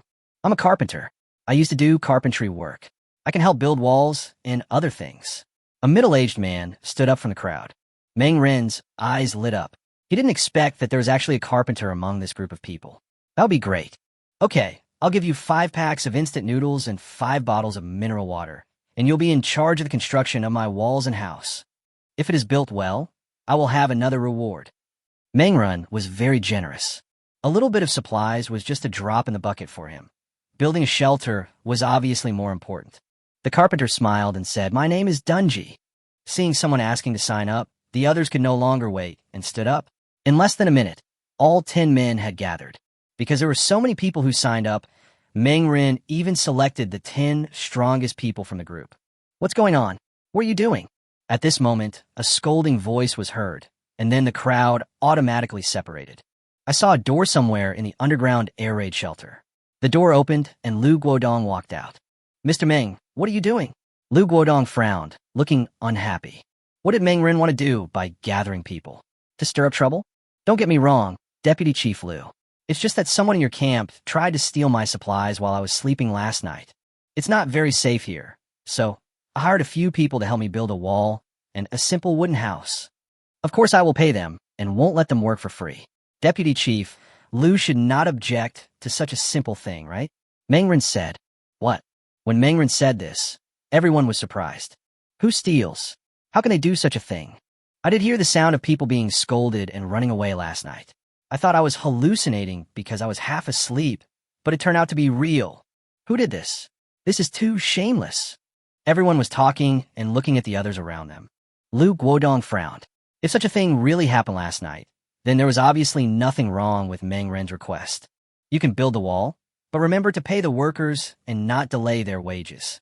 How many people does Mr. Meng need? Lu Guodong asked. Meng Ren shrugged. Only 10 people. 10 are too few. Wouldn't it be faster if there were more people? Lu Guodong smiled. Meng Ren rolled his eyes. He was not building a fortress, but just a simple wall and a few cabins. How many people would he need? 10 are enough. I will pay them on time. Meng Ren said. That couldn't be better. Although this is a critical moment, some rules cannot be broken. Especially because of the current crisis, we should abide by the bottom line and principles. It would be the best if Mr. Meng could help us provide some job opportunities. On behalf of our Baisher camp, I would like to thank Mr. Meng, Lu Guodong said with a smile. White Rock Camp. Is it the name of this camp? Meng Ren nodded with a forced smile, but he had never met the leader of this camp. The highest manager he had met so far was only the deputy leader Lu Guodong. Chapter 166 Goodbye, Tian Wenxian. After successfully recruiting people, Meng Ren immediately led everyone to take action. First, they returned to the camp, and Meng Ren took out half of the reward without saying a word. This is half of your salary. I will pay you the other half after the construction of the wall is completed, Meng Ren said. Deng Ji and his companions' eyes lit up as they looked at the supplies in front of them. Thank you, Boss Meng. Deng Ji patted his chest and said, Don't worry, Boss Meng. We will take care of the construction of the wall. I have done this before and have experience. After receiving half of the reward, Deng Ji immediately took action. He first measured the width and height of the underground air raid shelter and determined how much material was needed. The construction of a wooden house is relatively complicated, but the construction of a fence is much simpler. It only requires wooden boards and nails, and these things can be obtained at a sawmill. Deng Ji thought for a moment and said, The nearest lumber mill is more than 10 kilometers away. It's really too far. Boss Meng, I suggest that we go to the furniture store, dismantle some wooden furniture, bring it back, and then build it. Meng Ren nodded. This was exactly what he thought. After all, it was just a simple wall. He didn't expect it to have a high defensive power. It was just used to block the view and prevent thieves from entering the camp. Okay, Master Deng, you can arrange it. Meng Ren nodded in agreement. Deng Ji had a smile on his face and then took his men into action. Wang Yu and others came out immediately. Brother Meng, let's go with you. Several people looked at Meng Ren eagerly, obviously very envious of the reward. Even though they already had the compensation that Meng Ren had paid them previously, who would complain about having too much supplies? Okay, your rewards will be the same. Meng Ren naturally would not refuse. Very good. Several people agreed without hesitation. Even Lu Qianqian and Qi Jiayu followed along. After riding the tricycle, the group headed towards the furniture store, and Meng Ren also gave the compound bow to Oming Xue. Dr. O, you can be the guard. The remuneration is the same. If you encounter danger, I will increase the money. Meng Ren said. Okay. Oming Xue nodded. After taking the compound bow, Oming Xue set off as an accompanying guard. Deng Ji and others couldn't help but look at Oming Xue, and they were a little surprised. What a beautiful woman. They were surprised to find that Meng Ren's team was full of beauties, and Oming Xue, who was holding a compound bow in front of them, was an even more stunning beauty.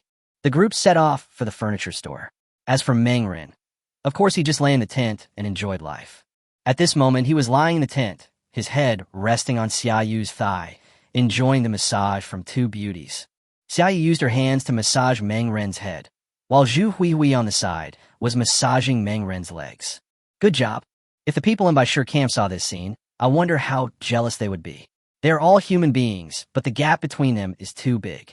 2 hours later, Oming Xue and others who had gone out to the furniture store to collect firewood came back. They brought back a large pile of firewood, filling up several tricycles. The noise of a group of people returning attracted a lot of onlookers, and Meng Ren also walked out of the tent. However, as soon as he came out, he saw a figure he didn't want to see. Woo woo woo. Aren't. A dirty, beggar-like figure rushed forward. Upon closer inspection, this person was so dirty that she almost looked like a human. Only by looking carefully could one barely make out her appearance. If it's not Tian Wenxian, then who else could it be? You again. Meng Ren quickly dodged. If there hadn't been someone watching, he would have kicked him. Don't touch Tian Wenxian. He looks as dirty as a beggar. Aaron, I know I was wrong. Please let me come back. From now on, you can ask me to do anything. I will be your slave girl. If you ask me to go east, I will never go west. Please give me another chance. Wow, wow, wow. Tian Wenxian burst into tears when she saw Meng run. Her eyes were full of tears. However, her dirty appearance made it difficult for people to feel any sympathy for her. Hee hee. Mengren couldn't help but laugh. After just a few days of not seeing each other, Tian Wenxian had changed a lot. She was even still alive, which was enough to surprise him. After all, given the current situation, it is not easy for Tian Wenxian, a weak woman who is powerless, to survive. He looked at Tian Wenxian carefully. She was filthy from head to toe. The clean clothes she had worn when she left were already in tatters. She looked like a beggar. She was covered in the stink of dirt and sweat. Even if you were within 3 meters of her, you could smell the stench. If you didn't know, you would think she had escaped from the garbage dump. If it weren't for the voice, Meng Rin would almost have recognized that this woman was Tian Wenxian. In just 10 days, the other party had changed a lot. It turned out that he was not very happy after this guy left him. Tian Wenxian had already burst into tears at this moment. Only she knew what she had experienced after leaving Meng Ren's home. In just 10 days, her life was like hell. She barely survived by working like a slave for others. Being driven here by Meng Ren, she not only lost her comfortable environment, but also lost her source of food, and she was even worse off than before. Without food, water, or clean clothes, she became a beggar in just 10 days. She had regretted it a long time ago. Although her status was very low when she was with Meng Ren, at least her basic life was guaranteed. Only after she left did she understand what hell on earth was. At first, she relied on her good looks to get some food and water, but soon she was ostracized by other women. If she hadn't run fast, she would probably have been killed. After that, he wandered for several days, hiding in buildings during the day and coming out at night to look for some food that others had missed when they were looting. For 3 whole days, she had almost nothing to eat and finally fainted in the furniture store due to dehydration and hunger. If she hadn't met Ming Xue and others, she would probably be dead now. Meng Ren was very surprised to see Tian Wenxian appear here, and he couldn't help but look at Ming Xue and others. Ming Xue explained, "We ran into her at the furniture store. After she recognized us, she kept following us. No matter how hard we tried to chase her away, it was useless." Chapter 167, You Will Stay Here Forever. Meng Ren sneered in his heart. Tian Wenxian was actually in the furniture store. This guy was so lucky. He narrowed his eyes, thinking about how to deal with Tian Wenxian. This guy was so dirty, and he was not a garbage collector, so why should he let him come back? What's more, he has had enough fun with Tian Wenxian, and there's absolutely no benefit in letting this guy come back. But Meng Ren looked at Deng Ji and the others, and sure enough, he saw that Deng Ji and the others were looking at Meng Ren with strange eyes. Obviously, Tian Wenxian said a lot of shocking things along the way. With these people watching, it would be difficult for him to kick Tian Wenxian out. Otherwise, it wouldn't take long before rumors about him, Meng Ren, would spread throughout the Baishur camp. He believed that Tian Wenxian was definitely capable of doing it, and who knew what strange things she would come up with. Tian Wenxian is shameless, but Meng Ren is still a man with dignity. In order to avoid ruining his reputation, Meng Ren decides to keep Tian Wenxian for the time being. Follow me. Meng Ren was too lazy to talk nonsense and directly took Tian Wenxian outside. Tian Wenxian hurriedly followed, not daring to stop for a moment. The two of them came all the way to the outside of the underground air raid shelter, and only then did Meng Ren stop. "Since you can still appear in front of me alive, I can give you another chance." Meng Ren looked at her coldly. "But you have to think carefully. It's you who said you can do whatever you want." His words were meaningful. Tian Wenxian was very excited after hearing this, and she didn't realize the trap in Meng Ren's words. "Thank you, Arun. I will be obedient this time, and I will do whatever you ask me to do. Then you must remember these words well. If you violate them again, things won't be so simple anymore." Meng Ren sneered. Tian Wenxian was a woman who would never change her bad habits. He had no hope at all. If this woman changes, it's not impossible for me to take her in as a slave, but if she remains the same as before, then I might as well just kill her. Tian Wenxian was very excited and immediately followed Meng Ren's steps. After they entered an alley, Meng Ren knocked Tian Wenxian unconscious without saying a word. When Xiaoyu walked in, he saw Tian Wenxian, who was dressed in dirt, and a look of disgust appeared on his face. Arin, why do you still want to keep this woman? Can't you just kick her out? Xiaoyu looked at Tian Wenxian with disdain. Aren't you complaining that farm work is too hard? She will be your helper in the future. From now on, Tian Wenxian will stay in the farm forever, and she will have the chance to leave only after I am sure of her loyalty. Mengren said. Xiaoyu's eyes lit up.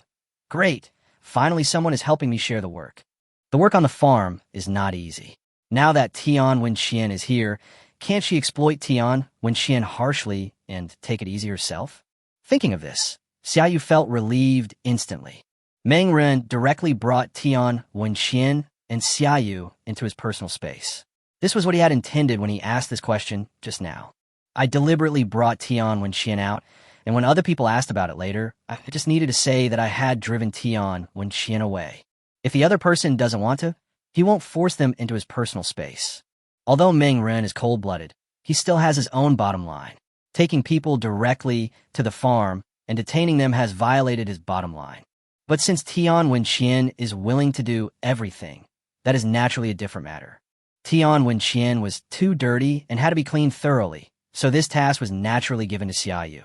Xiaoyu dragged Tian Wenxian to the edge of the lake with a look of disgust on his face, and then threw her directly in to wash her body. Tian Wenxian woke up slowly under the stimulation of cold water, and was shocked to find that she had come to a place with green mountains and clear waters, and was actually by a lake. Where exactly is this place? Where am I? Tian Wenxian was shocked and could hardly believe her eyes. In the extremely hot era, there is no place with green mountains and clear waters like this in the entire Yanhai city. Welcome to the mountain and sea realm. Meng Ren's voice rang out. This is a world connected to my spirit. I can come to this place at will. Tian Wenxian turned her head and looked at Meng Ren with shock. She looked into the distance, where she saw a large amount of supplies and farms, and she immediately understood everything. No wonder Meng Ren has so many supplies. No wonder he is so extravagant. It turns out that Meng Ren actually owns such a magical place. Arin, you still trust me? Tian Wenxian was very excited. Hee. Meng Ren is knitted. No. You must have made a mistake. I don't trust you, because there is no chance that you will reveal this secret. What? Tian Wenxian is not a fool. So how could she not understand what Meng Ren meant by this sentence? You want to lock me up here forever? This won't do. Tian Wenxian was horrified. Meng Ren was too lazy to argue with Tian Wenxian. Since Tian Wenxian already knew about the portable space, there was no way he would let her leave. Mountain and Sea Realm. This is the name Meng Ren gave to his portable space. Now, though we already know that the Mountain and Sea Realm is a truly independent world, it would not be appropriate to use a name like portable space. After some thought, Meng Ren finally chose the name Mountain and Sea Realm. Xiaoyu, train her well. I hope she will have faced the reality when I come in next time. Meng Ren said in a cold tone, and then his figure disappeared on the spot. Xiaoyu showed an excited smile. Leave it to me. Tian Wenxian's body was shaking, and she realized how stupid she had done. She would never be able to leave this world again unless she gained Meng Ren's trust. Real world. Meng Ren returned to the camp and saw that Deng Ji and the others had already started working. When they saw Meng Ren coming back alone, they couldn't help but look a little strange. Where's that woman? It shouldn't have been disposed of. Thinking of what Meng Ren said yesterday about killing more than 20 people, Deng Ji and his companions couldn't help but shudder and immediately started working harder. With the work of more than a dozen people led by Deng Ji, it took a full 4 hours to finally build a wall. The front wall completely blocked the underground air raid shelter, isolating the area where Meng Ren and his team were from other areas. The wall was very shabby, made up entirely of various random wooden boards, which are taken from one piece of furniture after another and finally nailed together to form this wall. Chapter 168 Peeping. Although the wall cannot be considered strong, Meng Ren hopes that its function is just to block the flow, and then this wall is enough to do the job. The entire wall divides the underground air raid shelter into 2 parts. Although the part occupied by Meng Ren and his team is less than 1/10 of the underground air raid shelter, it is enough for Meng Ren and his team to move around in it. A door was left on the wall as the only entrance and exit. From then on, it would not be easy for outsiders to enter the wall. There is certainly no problem with a forced attack, but sneaking in quietly is completely impossible. Inside the Baisher camp, the four Zhou Bing brothers looked at the wall that had been built, and all four of them looked unhappy. They didn't expect Meng Run to be so vigilant. They only took action once yesterday, but he had already built the wall today. With this wall, it would be impossible for them to enter quietly unless they had the ability to become invisible. Boss, what should we do now? That guy built the wall. It's impossible for us to get in and steal things. The fourth brother was unwilling to give in. He clenched his teeth with an angry expression on his face. Zhou Bing's expression was gloomy, and a cold light flashed in his eyes. Why are you panicking? Don't we have any way to deal with them building a wall? Too naive. Originally, I just wanted to sneak in and steal some supplies, but now it seems I have to change my mind. Zhou Bing's tone was very cold. What? When these words were spoken, Wu Long and the other two were all shocked. They immediately understood what their boss Zhou Bing meant, and a look of hesitation appeared on their faces. Boss, this might not be a good idea, the third brother couldn't help but say. Zhou Bing slapped the third brother on the head and said, Useless thing, you really don't have any courage at all. This group of people has so much supplies. If we can get them, even just a part of them, it will be enough for us to live comfortably for a long time. Don't you want the supplies? The boss hesitated for a moment and was suddenly speechless. The fourth brother smiled grimly. Boss, just tell us what your plan is, and we brothers will follow suit. Zhou Bing nodded with satisfaction. Don't worry, the plan is actually very simple. Their supplies are not endless. They must go out to search for supplies. We just need to take advantage of them, to attack them. With the four of us working together, this group of people is no match for us. There are only 2 men among them. The rest are just women. They are no match for us. When he said this, Zhou Bing's face was full of confidence. He had observed before that among Meng Ren's group, there were only 2 young and strong men, Meng Run and Wang Yun, and the other 4 were women.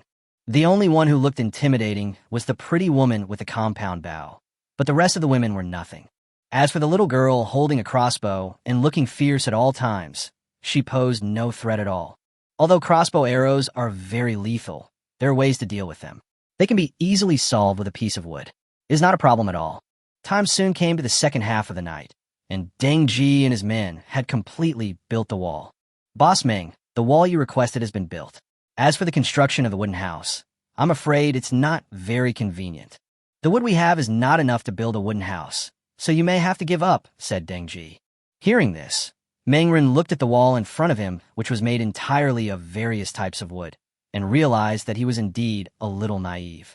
Although all kinds of materials are available on the streets now, it is not easy to find suitable talents. Okay, let's forget about the wooden house. I'll give you the reward for this wall next. Meng Ren was very generous and gave the remaining half of the reward to Deng Ji and the others. Thank you, Boss Meng. Everyone's faces were filled with excitement. 3 packs of instant noodles and 3 bottles of mineral water are enough for them to eat for 2 days. After seeing these people off, Meng Ren closed the door of the wall and returned to the tent. It just so happened that Zhu Huihui had already prepared dinner. The tempting aroma of the fragrant rice and 3 dishes made Wang Yun and others next door drool. Although instant noodles, bread, and canned food are good things in the extremely hot apocalypse, the gap is too big compared to Meng Ren's daily meals of fish and meat. Brother Meng, dinner is ready.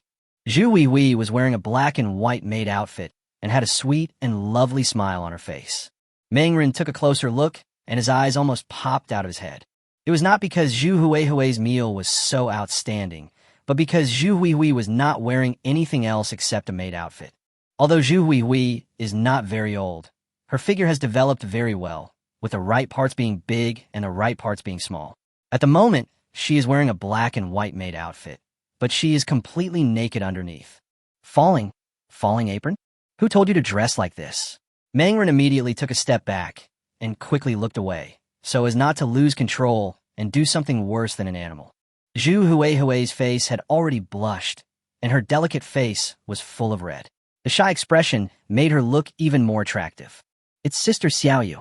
She said that if I dressed like this, you would be happy, Brother Meng. Brother Meng, don't you like it? Zhu Huihui suppressed her shyness, raised her head, and looked at Meng Ren with expectant eyes. Meng Ren. This woman really needs to be taught a lesson.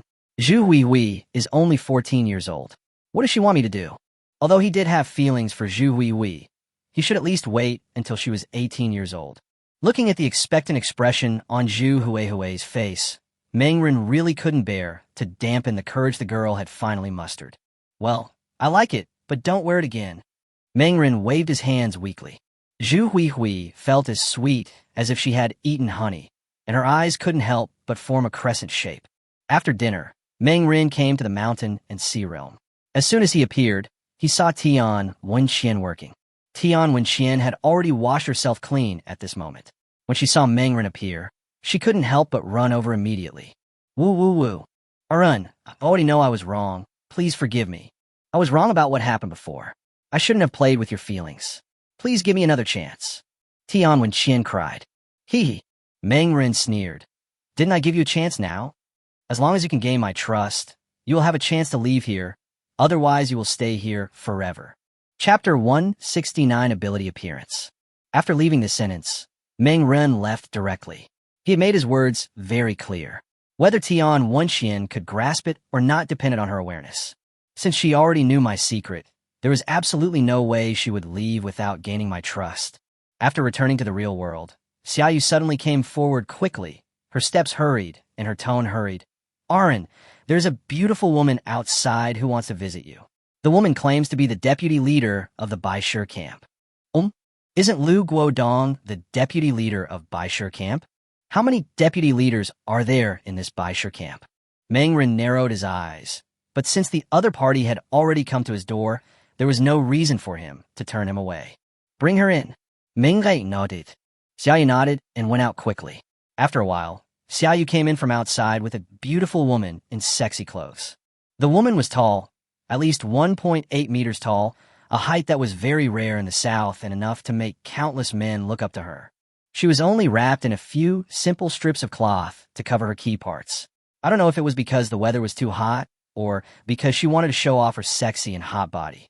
There are obvious muscle lines under the wheat-colored skin, which is obviously the result of regular exercise. The facial features are also delicate and beautiful, with a bit of coquettish sexiness. Every frown and smile makes people seem like an alluring fox, making people unable to take their eyes away. I didn't expect Mr. Meng to be so young. I thought he was in his 30s or even 40s. Mr. Meng's ability to build a team of survivors in today's chaotic world is truly impressive. The charming woman smiled slightly. She chuckled and started to compliment Mengren. It has to be said that compliments from such a sexy beauty really please men, and Mengren is no exception. But he quickly controlled himself. Now he has several beautiful women around him. After spending some time with them, his resistance to women has obviously improved a lot. If it were my old self, I would probably have lost my composure in front of this seductive woman. Who are you? Mr. Meng, you can call me Rose. I am currently one of the 3 deputy leaders of the Whitestone camp. We have 3 deputy leaders in our Baishir camp. The other 2 are Lu Guodong and Yu Xingyan. Mr. Meng has already met Lu Guodong. As for Yu Xingyan, he took people out to look for supplies 2 days ago, and he is expected to be back tomorrow. Rose smiled slightly. Rose? It's obviously a pseudonym. Mengren narrowed his eyes. His heart was full of vigilance.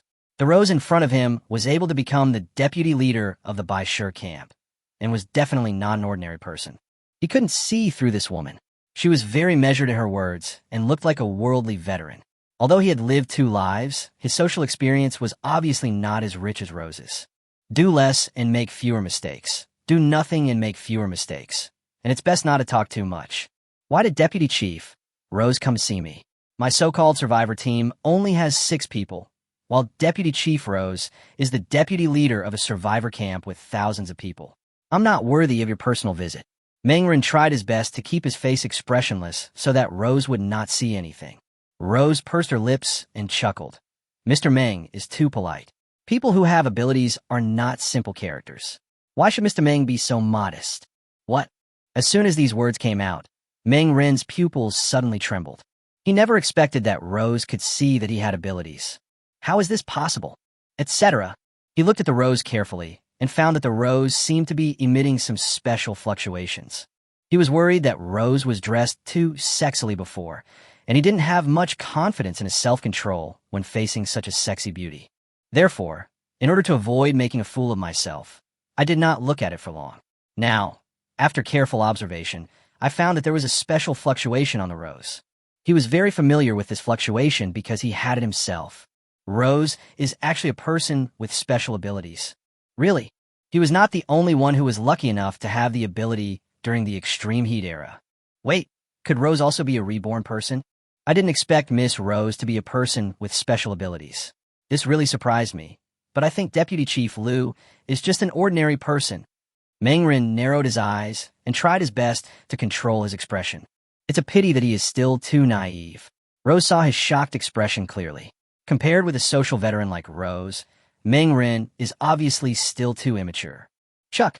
Rose smiled sweetly, and the huge breasts wrapped in cloth were trembling slightly, making Mengren unable to take his eyes away.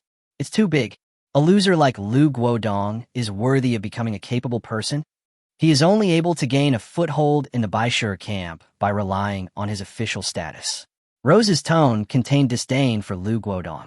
She looked at Meng Run, then moved closer calmly. Mr. Meng, we're the same kind of people. Now that the extreme heat era has arrived, the world has changed drastically. The original order has completely collapsed. Now it is a brand new world. And if you want to survive in today's world, you must have one thing. That's power. Rose smiled like a flower. Meng Ren's face was calm. Thank you for the reminder, Deputy Leader Rose. I naturally know about this matter. Don't call me Deputy Leader. We are family. If you like, just call me Sister Rose. How about that? I've always wanted a smart and handsome younger brother. What do you think? Aren't? Rose showed a charming smile on her face. Meng Ren's heart couldn't help but tremble a little. He immediately suppressed the restless feeling and tried his best to keep his face calm. This woman is too attractive.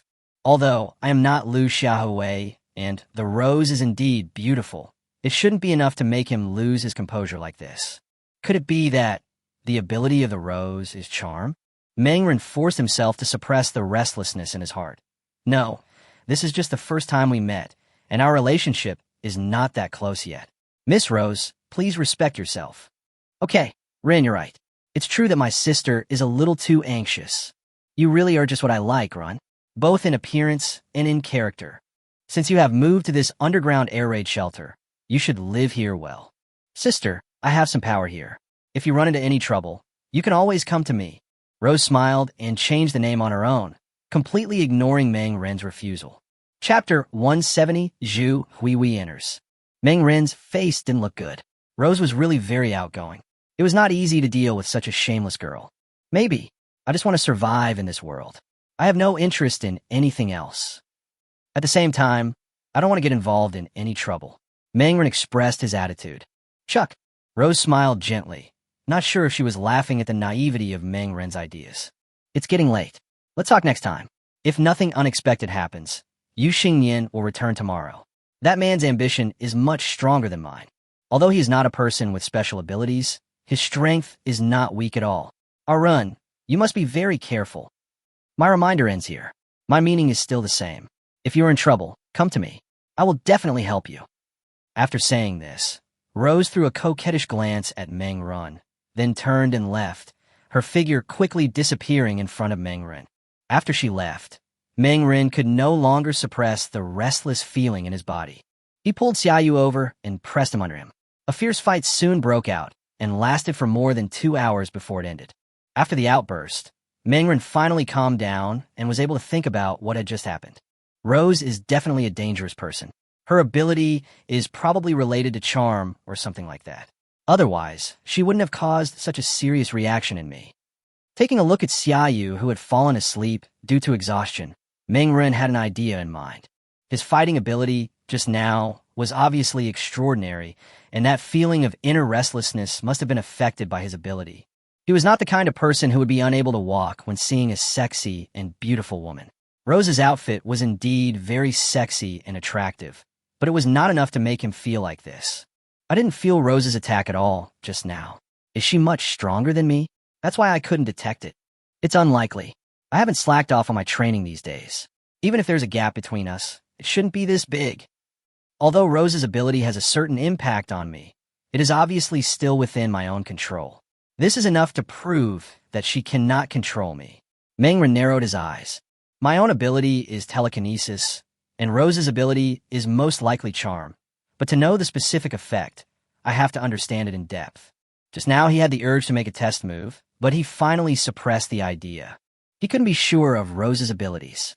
If he acted rashly, he would be the first to expose his abilities, and the other party would likely find a way to target him. Although telekinesis is powerful, it is not omnipotent, and there is no perfect ability in this world. Moreover, he couldn't be sure whether Rose had used her true power to influence him before, so it would be foolish to act rashly. Thinking of this, Mengren couldn't help rubbing his temples.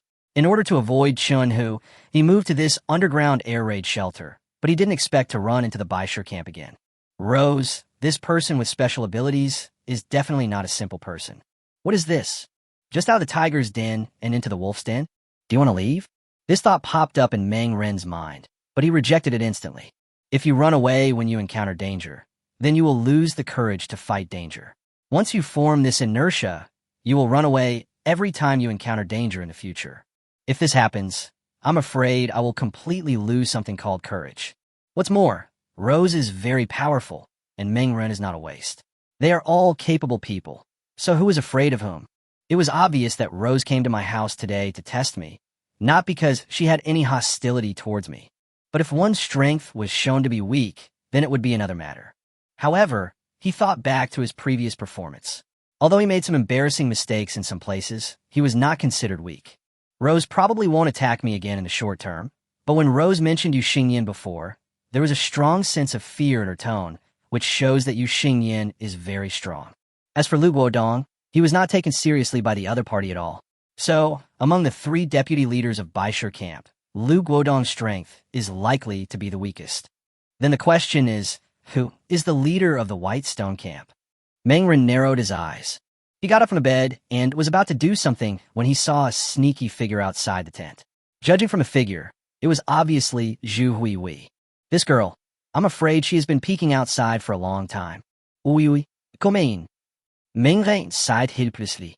The tent curtain was lifted and Zhu Huihui walked in from outside with a red face.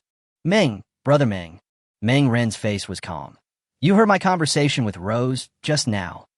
Zhu Huihui looked a little flustered. I was just worried that the bad woman would do something to you, brother Meng. So, I was guarding outside. I didn't expect that.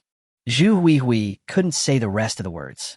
Her eyes were red and she looked frightened, as if she was worried that Mengren would silence her. Mengren flipped through the clouds.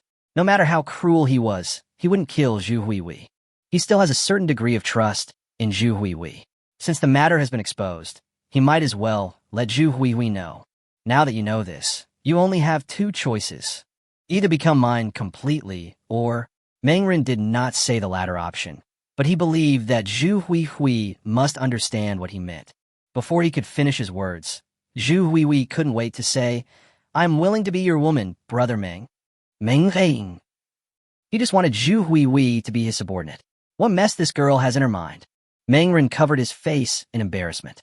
Fortunately, no one else heard this. Otherwise, the rumor that he, Mengren, was a Lolita complex would probably spread. However, looking at Zhu Huihui's delicate and lovely face, which showed an expression that was 7 parts expectation and 3 parts nervousness, he couldn't help but remain silent. Come here. Mengren waved his hand. Zhu Huihui's face turned red in an instant. She obviously misunderstood something, but she still walked towards Mengren. Mengren put his hand on her shoulder, and the next moment, the 2 of them disappeared into the tent.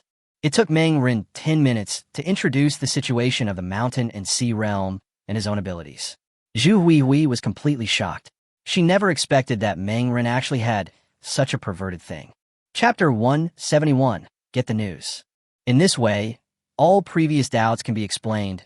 Why Mengren has a large amount of supplies, why he has fresh ingredients, etc. Brother Meng, I will never tell your secret to anyone. Zhu Huihui promised. Mengren nodded with satisfaction. He didn't see any doubt in Zhu Huihui's attitude. It seemed that Zhu Huihui's reliability was indeed not low. But this might also have something to do with the fact that this girl likes me. Thinking of this, Mengren couldn't help but look at Zhu Huihui. He was not blind, so how could he not see Zhu Huihui's feelings for him? Although it is sometimes difficult to guess a girl's thoughts, Zhu Huihui's expressions are too obvious, and anyone who is not blind can see it. The two returned to the real world and were seen by Xiaoyu. Her eyes suddenly lit up, and she immediately walked forward with a smile and hugged Zhu Huihui. Congratulations, sister. From today on, my sister is one of ours. Xiaoyu smiled happily. Zhu Huihui blushed and nodded shyly. Meng Ren was speechless upon seeing this. Forget it. He was too lazy to explain anything and just turned around and walked out of the tent. The complexity of the Bai Shi camp exceeded his initial expectations, especially the appearance of the special ability user Rose, which disrupted all his plans. But it is definitely impossible to let him leave and hide in such a disgrace. Since he can't hide, he would just fight head-on. Anyway, he has the mountain and sea realm as a retreat. Unless he is killed instantly by someone, it is not easy to kill him. Wang Yin, please help me find Dang Ji. I want to ask him something. Meng Ren found Wang Yin. Wang Yin came out of the tent without saying a word, patted his chest, and said, "Leave it to me, Brother Meng." He was very efficient and brought Dunji into the camp in no time. Inside the tent, Meng Ren prepared a bottle of wine and 2 simple side dishes and waited patiently. Soon, Wang Yin brought Dang Ji over and walked into the tent. Boss Meng. Dang Ji was a little afraid, but when he saw the appetizers on the table, his eyes suddenly lit up. Meng Ren smiled and said, "Master Dang, you're welcome. Please take a seat." Thanks to Master Dang's help, the fence was successfully built this time, so I invite Master Dang to come over for a drink. Gulp. Dang Ji couldn't help swallowing his saliva. The 2 side dishes were very simple, just cold vermicelli and cold cucumber, but for Dang Ji, they were rare delicacies. I feel so embarrassed. It really cost Boss Meng a lot of money. Dang Ji sat down involuntarily.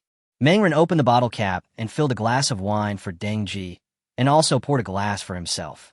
Come, let's drink and talk. Meng Ren had a bright smile on his face. Smelling the mellow aroma of the wine, Dang Ji knew that this was definitely good wine. He was also a wine lover. Now that there was good wine in front of him and snacks to go with it, how could he resist? The 2 men ate and chatted.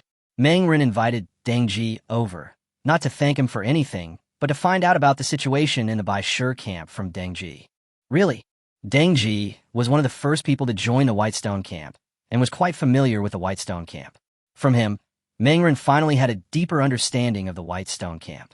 The Whitestone camp was established on the 10th day after the arrival of the extreme heat era, 2 days after the entire city suffered water and power outages. This underground air raid shelter was originally designed to avoid air raids during war. In addition to the huge passage he saw, there were actually several small rooms inside the air raid shelter, most of which were warehouses where supplies were stored all year round. According to Dang Ji, when they first came here, it was because of the leadership of Lu Guodong. This person was indeed an official and held a high position. Relying on his status, he quickly became the leader of the team of survivors. Yu Xingyan and Rose appeared later. Yu Xingyan used to be a military man. After retiring from the army, he came to Yanhai City and became a security guard. It is said that he once had a high position in the military, but was discharged early because of violating discipline. Relying on his powerful skills, Yu Xingyan quickly gathered a group of people and began to fight against Lu Guodong. His status as a veteran also brought him a lot of convenience. And finally, there was the Rose. When talking about Rose, Dungji had a strange look on his face. There is disgust, and there is desire. She is a woman with a promiscuous nature. She relied entirely on her body to attract a group of lustful men to follow her. That's why she became the 3rd deputy leader of the Bai Shi camp. But I can understand them. After all, Rose's figure is real. When he said this, Dungji couldn't help swallowing. After listening to Dang Ji's introduction, Meng Ren probably had a new understanding of the Bai Shi camp. There is no leader in Bai Shi camp, only 3 deputy leaders. The reason for this is that Lu Guodong, Yu Xingyan, and Mei Gui are entangled with each other. None of the 3 can defeat the other 2, so there is no leader, only deputy leaders. Among the 3, Lu Guodong relied on his former official status to win over a group of people, while Yu Xingyan was daring and fought hard, relying on his strong personal force and decisive actions to win over a group of people. As for Rose's, what Dungji meant was that Rose relied entirely on her body to seduce a group of young men to follow him, and all the women in the camp disliked Rose, and they all hated her to death both privately and openly. There are countless rumors in the Bai Shi camp, such as Rose has to serve more than a dozen men in one night, Rose is tossed around in bed every night, etc. Listening to Deng Ji's words, Mengren couldn't help but squint his eyes. If Rose was an ordinary person, then she might really be able to rely on her body to win over a group of people. But Rose is a person with special abilities. Even I can't control the other party's charm, let alone ordinary people. After awakening telekinesis, Meng Ren's own mental strength has been greatly improved, so he can resist the charm of the Rose. But ordinary men can't even walk just by looking at Rose's sexy and charming face. So how can they compete with her? To outsiders, it seemed that Rose was able to become the deputy leader entirely by sacrificing her body, but only Meng Ren knew that those men were probably controlled by Rose's ability. Maybe these people have never even touched a Rose once. Meng Ren had a deep understanding of how magical telekinesis was. Rose's ability was not necessarily weaker than his. It was too easy for her to fool a group of men. Not to mention that even if Rose has no abilities, she is definitely not just a simple woman. Chapter 172, Team Establishment. It was obvious that Rose came here today just to test the waters and make friends, so there should be no hostility. However, the absence of hostility now does not mean that there will be no hostility in the future, so we must always be cautious. Meng Ren touched his chin and said, "Judging from Rose's vigilance and fear towards Yu Xingyan, maybe she wants to win me over to fight against Yu Xingyan." Thinking of this, Meng Ren couldn't help but feel a headache. He was not interested in getting involved in these fights. He just hoped that he could live a quiet and peaceful life and steadily improve his strength. However, he also knew that this was definitely impossible. In the extremely hot era, unless a person had no contact with anyone at all, he would inevitably be involved in all kinds of entanglements. Any animal will become selfish when faced with tremendous life and death pressure. Although humans are intelligent creatures, they are also living beings. As a living being, it must have the instinct to survive, and there is no exception to this. No one wants to die, and everyone wants supplies, but nowadays the supplies in the world are becoming less and less. Even within the same force, conflicts over supplies are inevitable, let alone different forces. I have the mountain and sea realm, which means I have countless supplies. Those precious supplies, to ordinary people, are nothing to me. This is a huge advantage for me, and I must make good use of it. Meng Ren narrowed his eyes. He looked towards the tent outside, where were Wang Yun, Qi Jiayu, Lu Qianqian, and Oming Xue. Among them, Oming Xue undoubtedly has the best potential and is worthy of investing resources to cultivate. The other few people are not bad either and are qualified to join his team. Perhaps it's time for me to form a team of survivors. Thinking of this, Meng Ren has made up his mind. Hui, go and call Wang Yun and the others over. Meng Ren said directly. Zhu Hui guessed some of Meng Ren's thoughts. She immediately stood up and went out to inform Wang Yun and others. At this time, Wang Yun and Qi Jiayu were being intimate in the tent. When they heard that it was Meng Ren who called all of them together, the young couple put on their clothes and walked out of the tent without any hesitation. When the two of them arrived, they found that Lu Qianqian and Oming Xue had already arrived. They were the last to arrive because they took time to get dressed. Brother Meng. Wang Yun keenly sensed that the atmosphere at the scene was somewhat serious. He immediately realized something and couldn't help but feel excited. Everyone sit down. Meng Ren sat on a chair. His eyes swept over the people present and then said, "Today we have gathered everyone together for an important matter. I am planning to formally form a team of survivors so that we can better survive in this chaotic and apocalyptic world." As soon as Meng Ren finished speaking, Wang Yun immediately spoke up and expressed his attitude. "I absolutely support Brother Meng.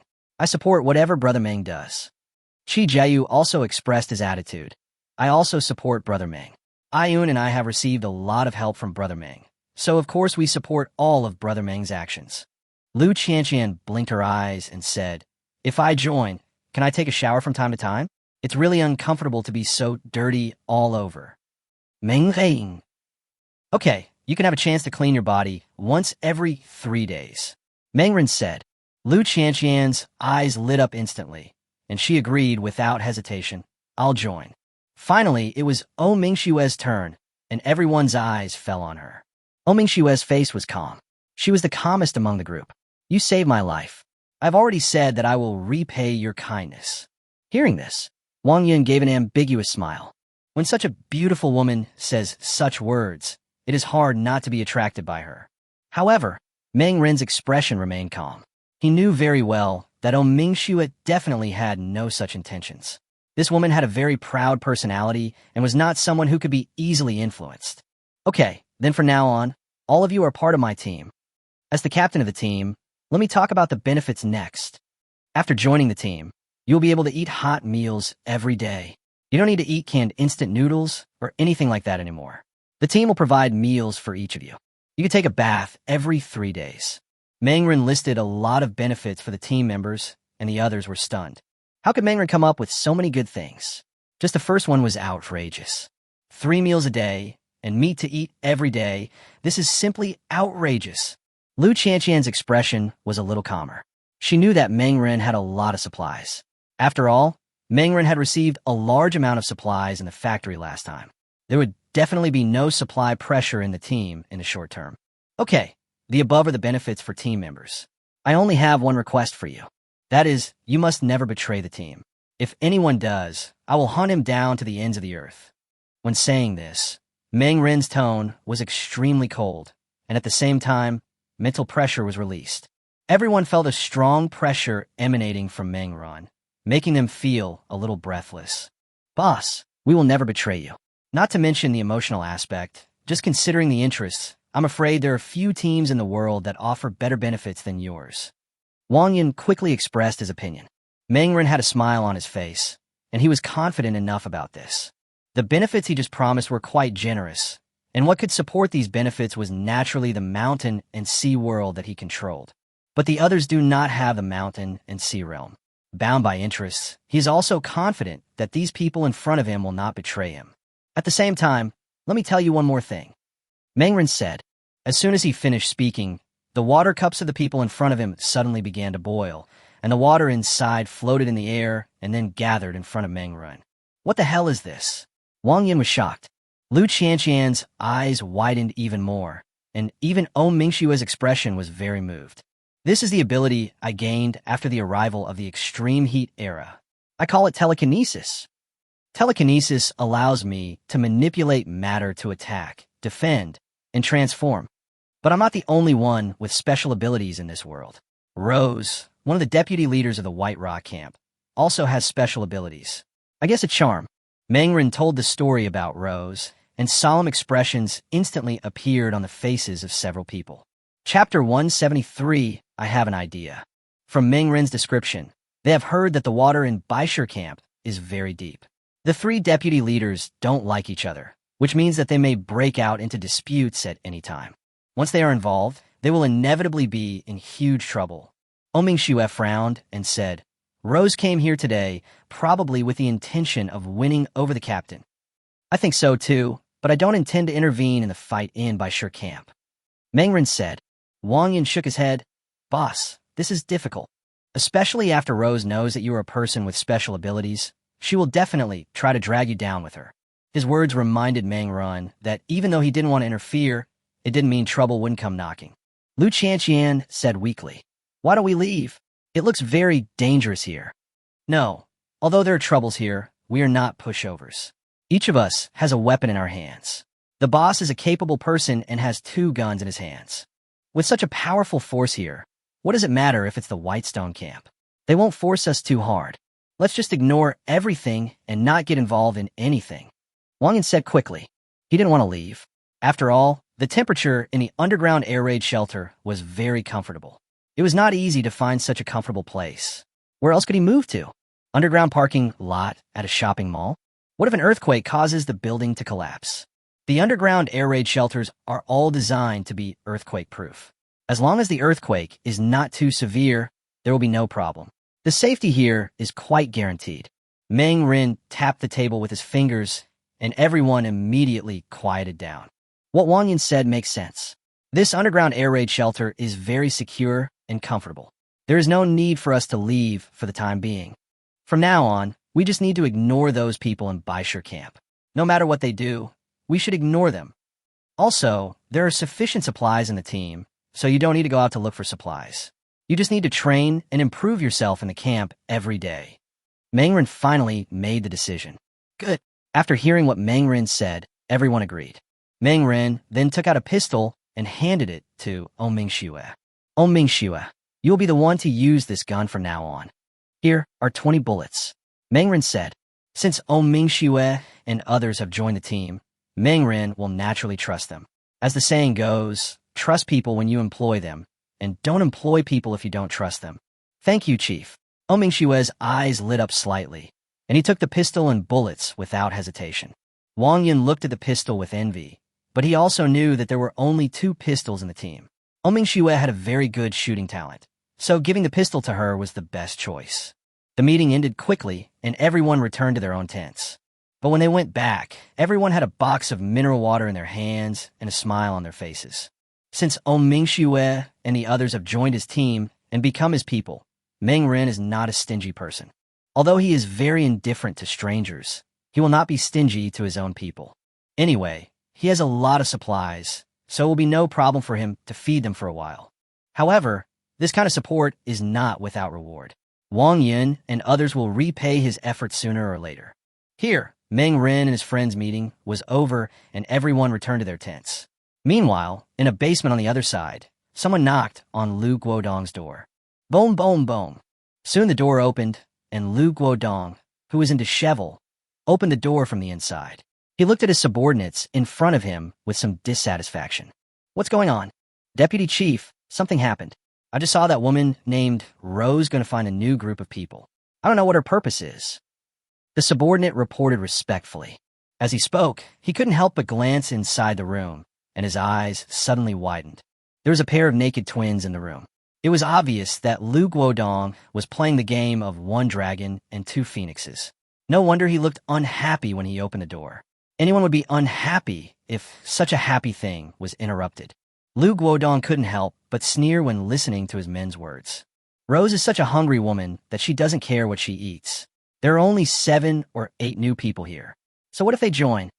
But Lu Guodong narrowed his eyes. He remembered that Meng Ren and his team seemed to be not simple. Even Lu Qianqian was holding a crossbow as a weapon.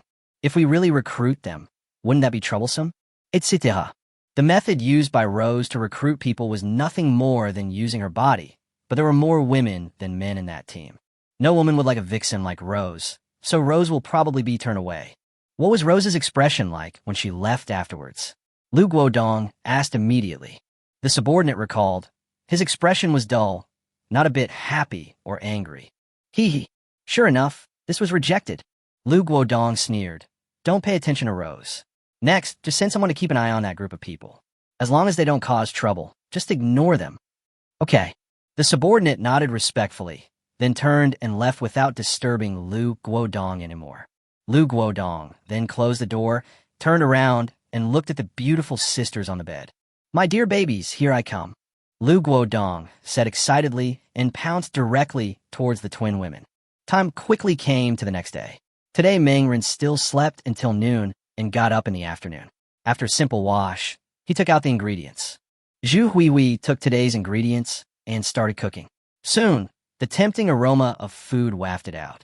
After a while, Wang Yun and his companions came over following the fragrance.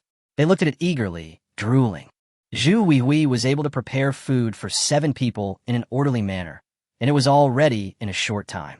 Everyone sat around the dining table, looking at the hot and painful but fragrant stir-fried dishes in front of them. Even Mingxue couldn't help swallowing. Let's get started. Meng Ren walked out of the tent and sat on the chair with a smile.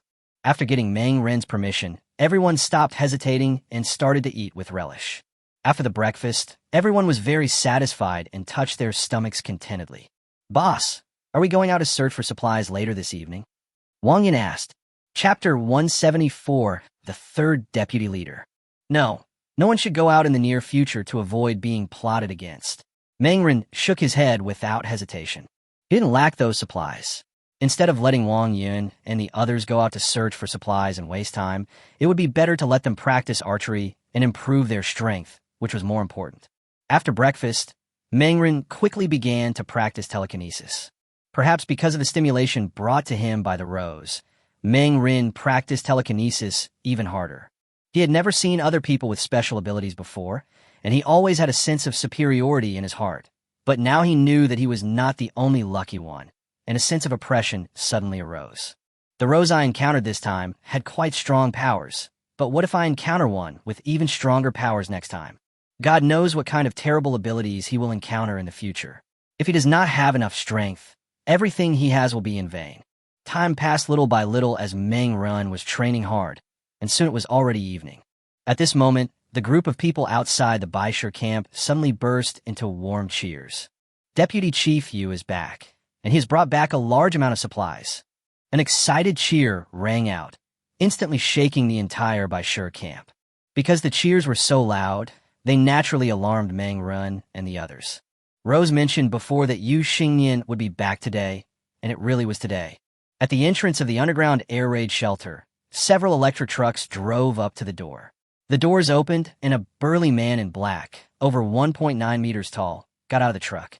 He waved his hand, and a group of people behind him got out of the car. After opening the door, they immediately took out a lot of supplies. Great, we finally found the supplies, and it looks like there are quite a lot of them. Haha, this amount of supplies is enough for us to eat for a while. Deputy Chief, you is worthy of being the elite of the army. He is really amazing.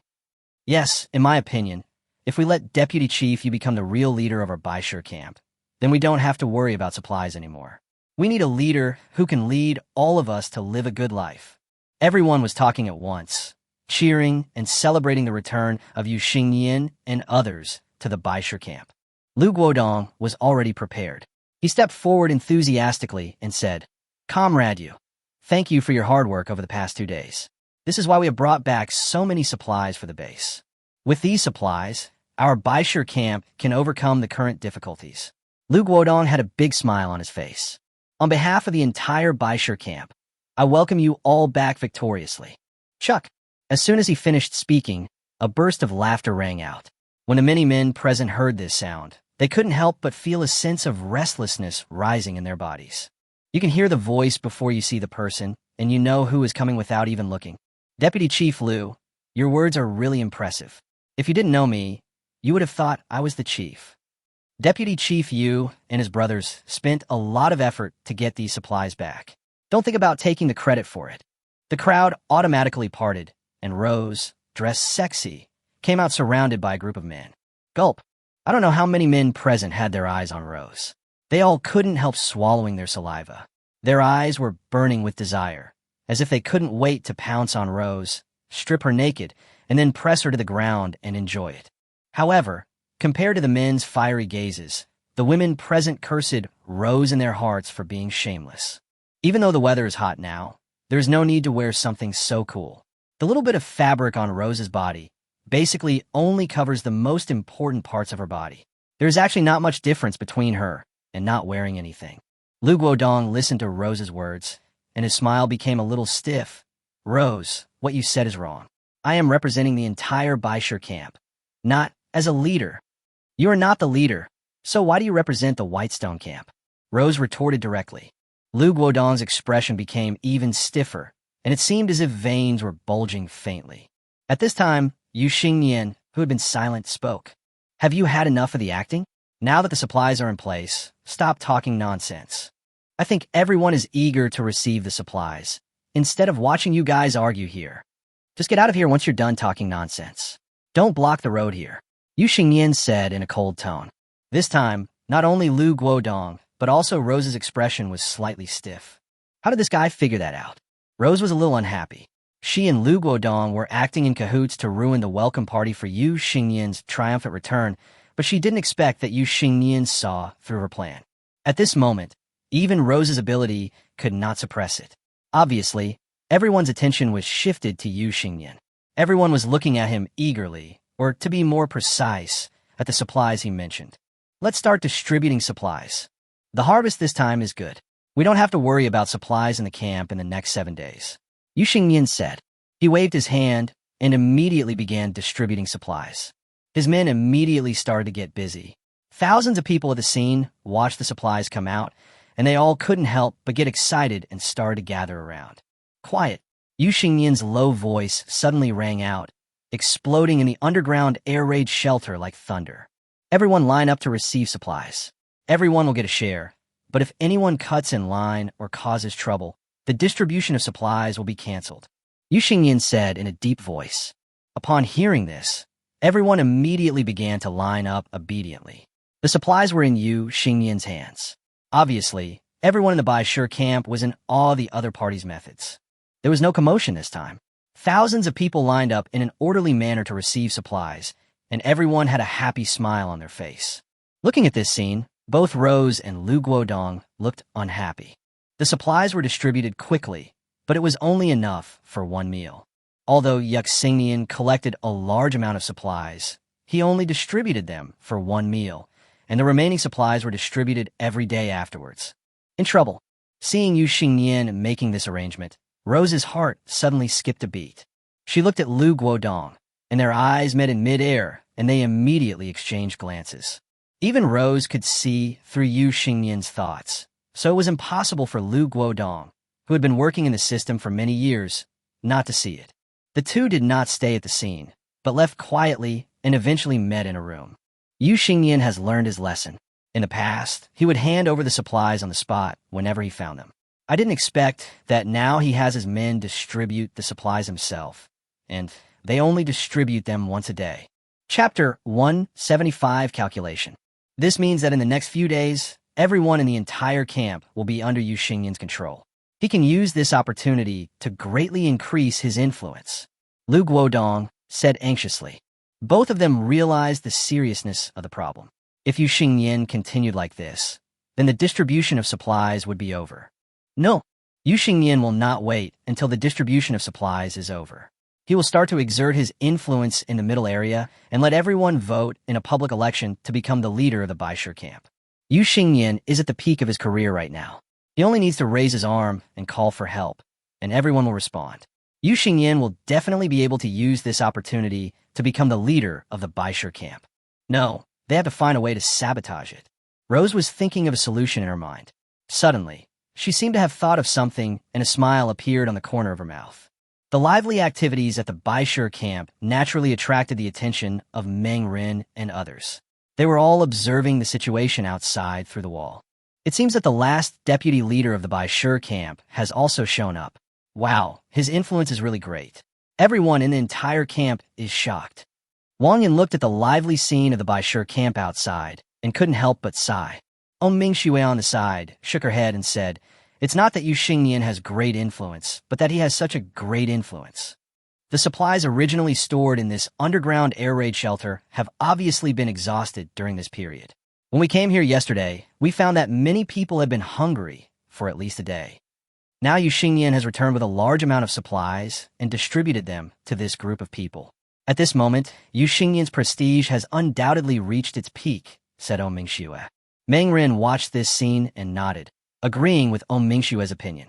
In the end times, whoever has power and supplies will be the king. Those hungry and thirsty people don't care who they follow, especially those who have been hungry and thirsty for several days. They will follow whoever can give them food. It's so simple and intuitive, but very effective. He touched his chin. Faced with such a situation, if he were Lu Guodong and Meigui, he would definitely not sit still and wait for death. He would definitely take some action next. But this has nothing to do with him. He has no interest in interfering in the affairs of the Baishur camp. He can let these people do whatever they want. Meng Rin returned to the tent and continued to practice telekinesis. Inside the camp, under the light, Wang Yun and his companions were training archery. The only force they currently have is the crossbow, so it is obviously necessary to practice archery well. After an afternoon of practice, the few of them already had good accuracy within a range of 10 meters. However, due to the limited space in the underground air raid shelter, they were unable to practice at a longer distance.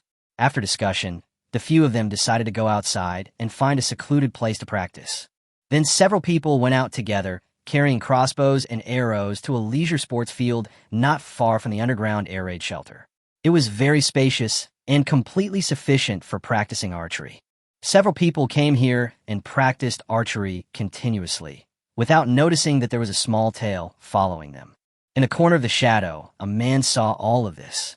He took a deep look at the location of Mingxue and others in the distance, then returned to the Baishur camp and reported the matter to Rose's ears. The corners of Rose's mouth rose slightly, and she immediately realized that the opportunity had come. You do this next. Rose leaned close to someone's ear and told him her plan. The man nodded enthusiastically and carried out Rose's orders without hesitation. Without any hesitation or delay. Inside the camp, supplies for everyone had been distributed. Yu Xingyan then gave his men a holiday. These people had followed him out for 2 days. Now that they were back in the camp, it was time for them to relax. In a corner, people were sitting together drinking and chatting. After a few drinks, they all looked a little tipsy. Just then, a man suddenly walked over. Are you guys drinking? How about adding me as well? I have some snacks to go with the drinks. How can we drink without snacks? The man said as he walked forward and took out a portion of peanuts. Hey, brother, you still have peanuts. Where did you get this good stuff? Someone was a little surprised. Now, it has been more than a month since the arrival of the extreme heat era, and among all the materials that can still be used, basically all kinds of industrial products are there. The man laughed and said, This is a treasure I have collected. I am very happy today. I also want to thank the brothers for going out to plunder supplies for us. They brought the supplies back successfully, otherwise we would all starve. Come, let me toast you, old man. The man smiled flatteringly. Under this man's flattery, several people showed expressions of enjoyment on their faces, and after a few more glasses of wine, everyone gradually got a little drunk. Seeing that the time was almost right, the man couldn't help but reveal a meaningful smile on his face. He suddenly said, Brothers, we have good wine, but what can we do without beauties? I know that several beauties came to our camp yesterday, and one of them was very beautiful. I guarantee that you have never seen such a beautiful woman in your life. The man's words aroused the interest of the 4 people. Gu Chung was drunk, and his face was red. They're just women. It's not like we haven't seen women before, but now they're all dirty and smelly. Who the hell would be interested in them? Gu Cheng's words caused others to nod.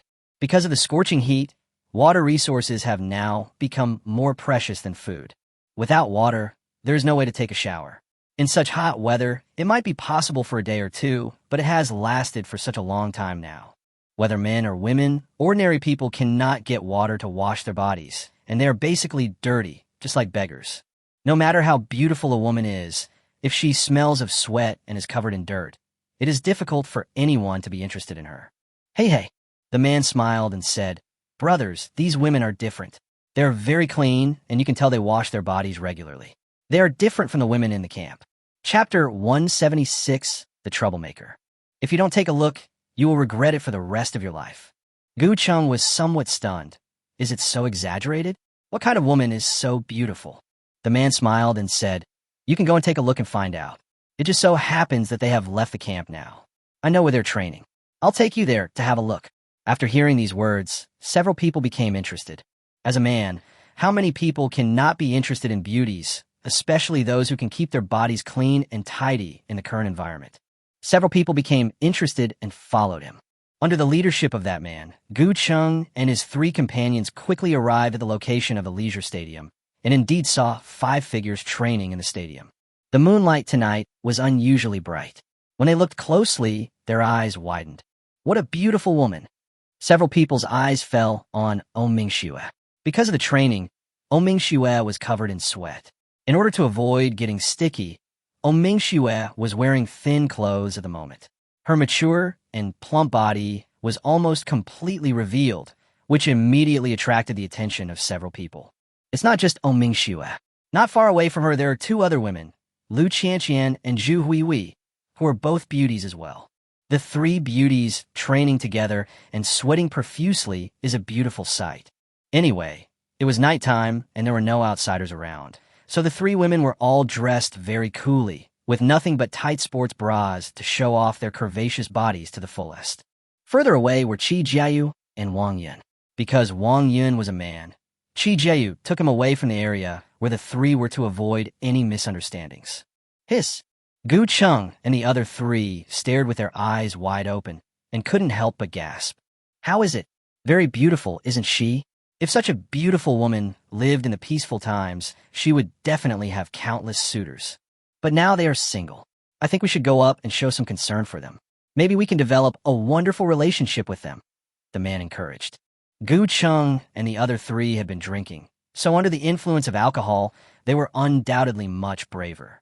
Now, after being encouraged by this man, they immediately became excited. I'll go first. Gu Chung stood up excitedly. and then walked towards where Mingxue and the other two girls were. The other three were not willing to be outdone. When a man saw this scene, a smile of success appeared on his face, and then he left immediately. In a public stadium, Mingxue and two other people who were practicing archery heard the footsteps approaching.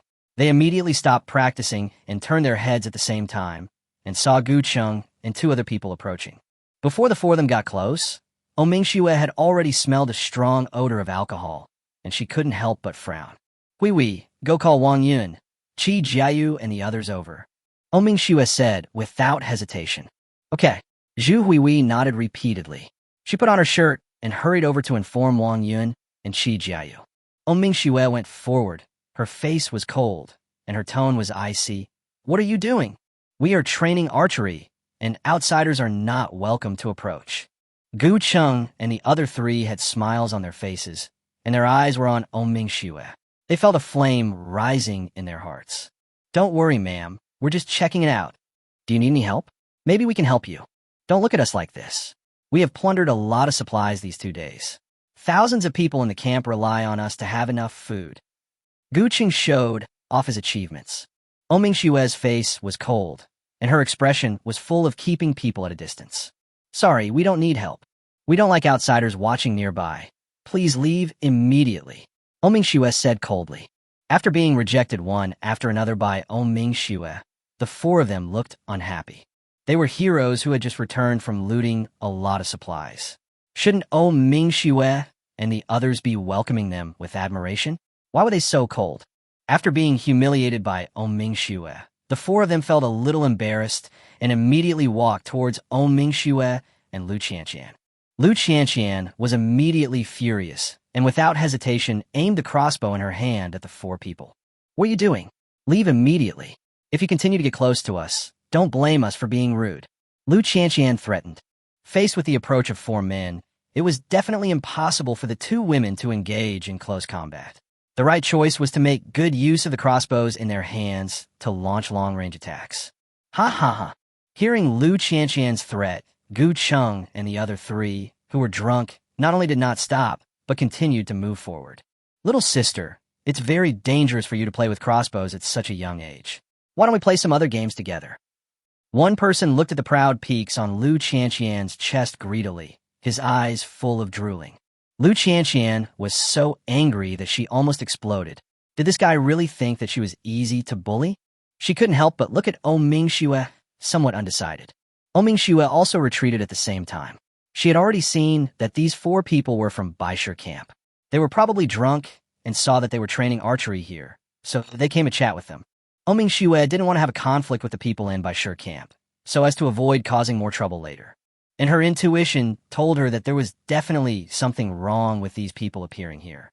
In order to avoid trouble, they deliberately chose this public stadium, which is 300 meters away from the underground air raid shelter. The four of them got drunk and went out for a walk in the middle of the night. Even if you were just taking a walk, you wouldn't walk here. There's obviously some conspiracy here. Let's leave and don't conflict with them. Mingxu whispered. Lu Qianqian also understood the seriousness of the problem and immediately followed Mingxue and left. However, their running made Gu Cheng and the other three even more excited. They immediately chased after them and became very excited. Lu Qianqian, who was the slowest, was about to be caught up. A man was looking at her with excitement and was about to pounce on her. Lu Qianqian was shocked and angry. She didn't want to be hugged by such a dirty and smelly man. She turned around and took out a crossbow. Get lost now if you come over here again. Don't blame me for being rude. Ha ha ha. Little sister, don't be excited. I just want to play with you, the man said excitedly. Chapter 177 Trouble is coming. Lu Qianqian was extremely angry. She aimed at the arm of the man in front of her and pulled the trigger. Whoosh! The crossbow arrow shot out instantly and pierced directly through the man's arm. The power of a crossbow arrow at close range is not small at all. Although it is not as powerful as a large caliber firearm, it is more than enough to penetrate a human body. The intense pain made the man scream in an instant. When he looked down, he found that his arm had been pierced by a crossbow. The intense pain made his facial features distorted. He was shocked and angry, and his rage surged up in an instant. You actually dare to shoot me? The adrenaline surged up, allowing him to suppress the pain for a short period of time. Instead, he went crazy and pounced directly at Liu Qianqian. Liu Qianqian hurriedly drew the bowstring, but the crossbow was not drawn quickly, and she saw that the man was about to pounce on her. At this time, Mingxue on the side could no longer bear it. Whoosh! She aimed at the man and pulled the trigger. The crossbow arrow shot out and pierced his chest in an instant. This time he felt real pain. The black crossbow arrow pierced the man's heart directly, causing him to die on the spot after struggling for only a few seconds. Second brother, Gu Cheng and the other three were stunned. Only when they saw their companion lying dead on the ground did they react, and their drunken state instantly cleared up. You actually killed my brother? Gu Cheng and the other two were shocked and angry. At this time, Zhu Huihui also rushed over with Wang Yun and Qi Jiayu. Each of them was holding a crossbow and aimed directly at Gu Cheng and the other two. Mingxue's eyes were cold. She didn't want to make things to the current extent, but in order to protect Liu Qianqian, she had to do so. It was your people who harassed us first and tried to attack us. We were just fighting back. Go back now, or don't blame us for being rude. Mingxue's voice was very cold. Faced with Mingxue's cold words, Gu Cheng and the other two were very angry. But after looking at the crossbows in their hands, they had to calm down. With the death of their companion, they are now sober. Okay. Gu Cheng's face looked ugly. He never expected that Mingxue and the others would not give him any face at all. It's just women. I don't know how many women they have played with these days. As long as there are enough supplies, women will climb into their beds like dogs. You killed our people. Don't think that this matter will just go away. We will report it to the boss. Just wait. After leaving behind these harsh words, the three men left in disgrace, taking the corpse on the ground with them. Watching the three people's backs as they left, Mingxue and the others felt a little awkward and obviously realized that they had caused trouble. What should we do now? Zhu Huihui seemed a little at a loss. She was still young and had no idea what to do when faced with such a situation. Mingxue was very calm. She immediately said, "Let's go back and tell the captain about this. If my intuition is correct, this may be a trap for us." Good. It was impossible to hide such a big thing from Mengren. While the people in Baishur camp had not yet reacted, they immediately went back to tell Mengren about it, and then made preparations. This was the right choice. Several people immediately packed up their things and went back. They even got ahead of Gu Cheng and the other two. After all, Gu Cheng and the other two were carrying a corpse, so their movements would definitely not be as fast as Mingxue and the other two who were empty-handed. Inside the camp, Mengren was enjoying Xiayu's massage. He had just finished his telekinesis training and was feeling a little tired. However, under Xiayu's gentle massage, Mengren undoubtedly felt much more comfortable. How is it? Are you comfortable? Xiayu smiled gently, and the gentle smile on her face looked very sweet. She let Mengren's head rest on her soft breasts and massage his head with both hands. It has to be said that Xiayu now looks like a good wife and mother, which is a far cry from her previous green tea and snobbish appearance. If it weren't for that wonderful past, Mengren might have really been moved. Just as he was enjoying Xiayu's brainwave massage, he heard hurried footsteps coming from outside, followed by Liu Qianqian's noisy voice. "Captain, something happened." Mengren immediately opened his eyes, his expression very solemn. He immediately walked out of the tent and saw several people coming back in a hurry. Judging from their hurried steps, they had obviously encountered something. "What's going on?" Mengren asked immediately. Mingxue did not hide anything. She clearly recounted everything that had just happened and also expressed her own guesses. Brush. Mengren's face darkened instantly. These people are really quick. I didn't expect them to start taking action so soon. Mingxue said with a serious expression, "Captain, this is my fault. If I hadn't insisted on going outside for training, they wouldn't have had the chance." Mengren waved his hand. "I am not a stupid idiot. It doesn't make sense for me to blame you for being wrong because of the enemy's fear. You have done a great job on this matter. You are my Mengren people. You cannot be bullied by just any cat or dog.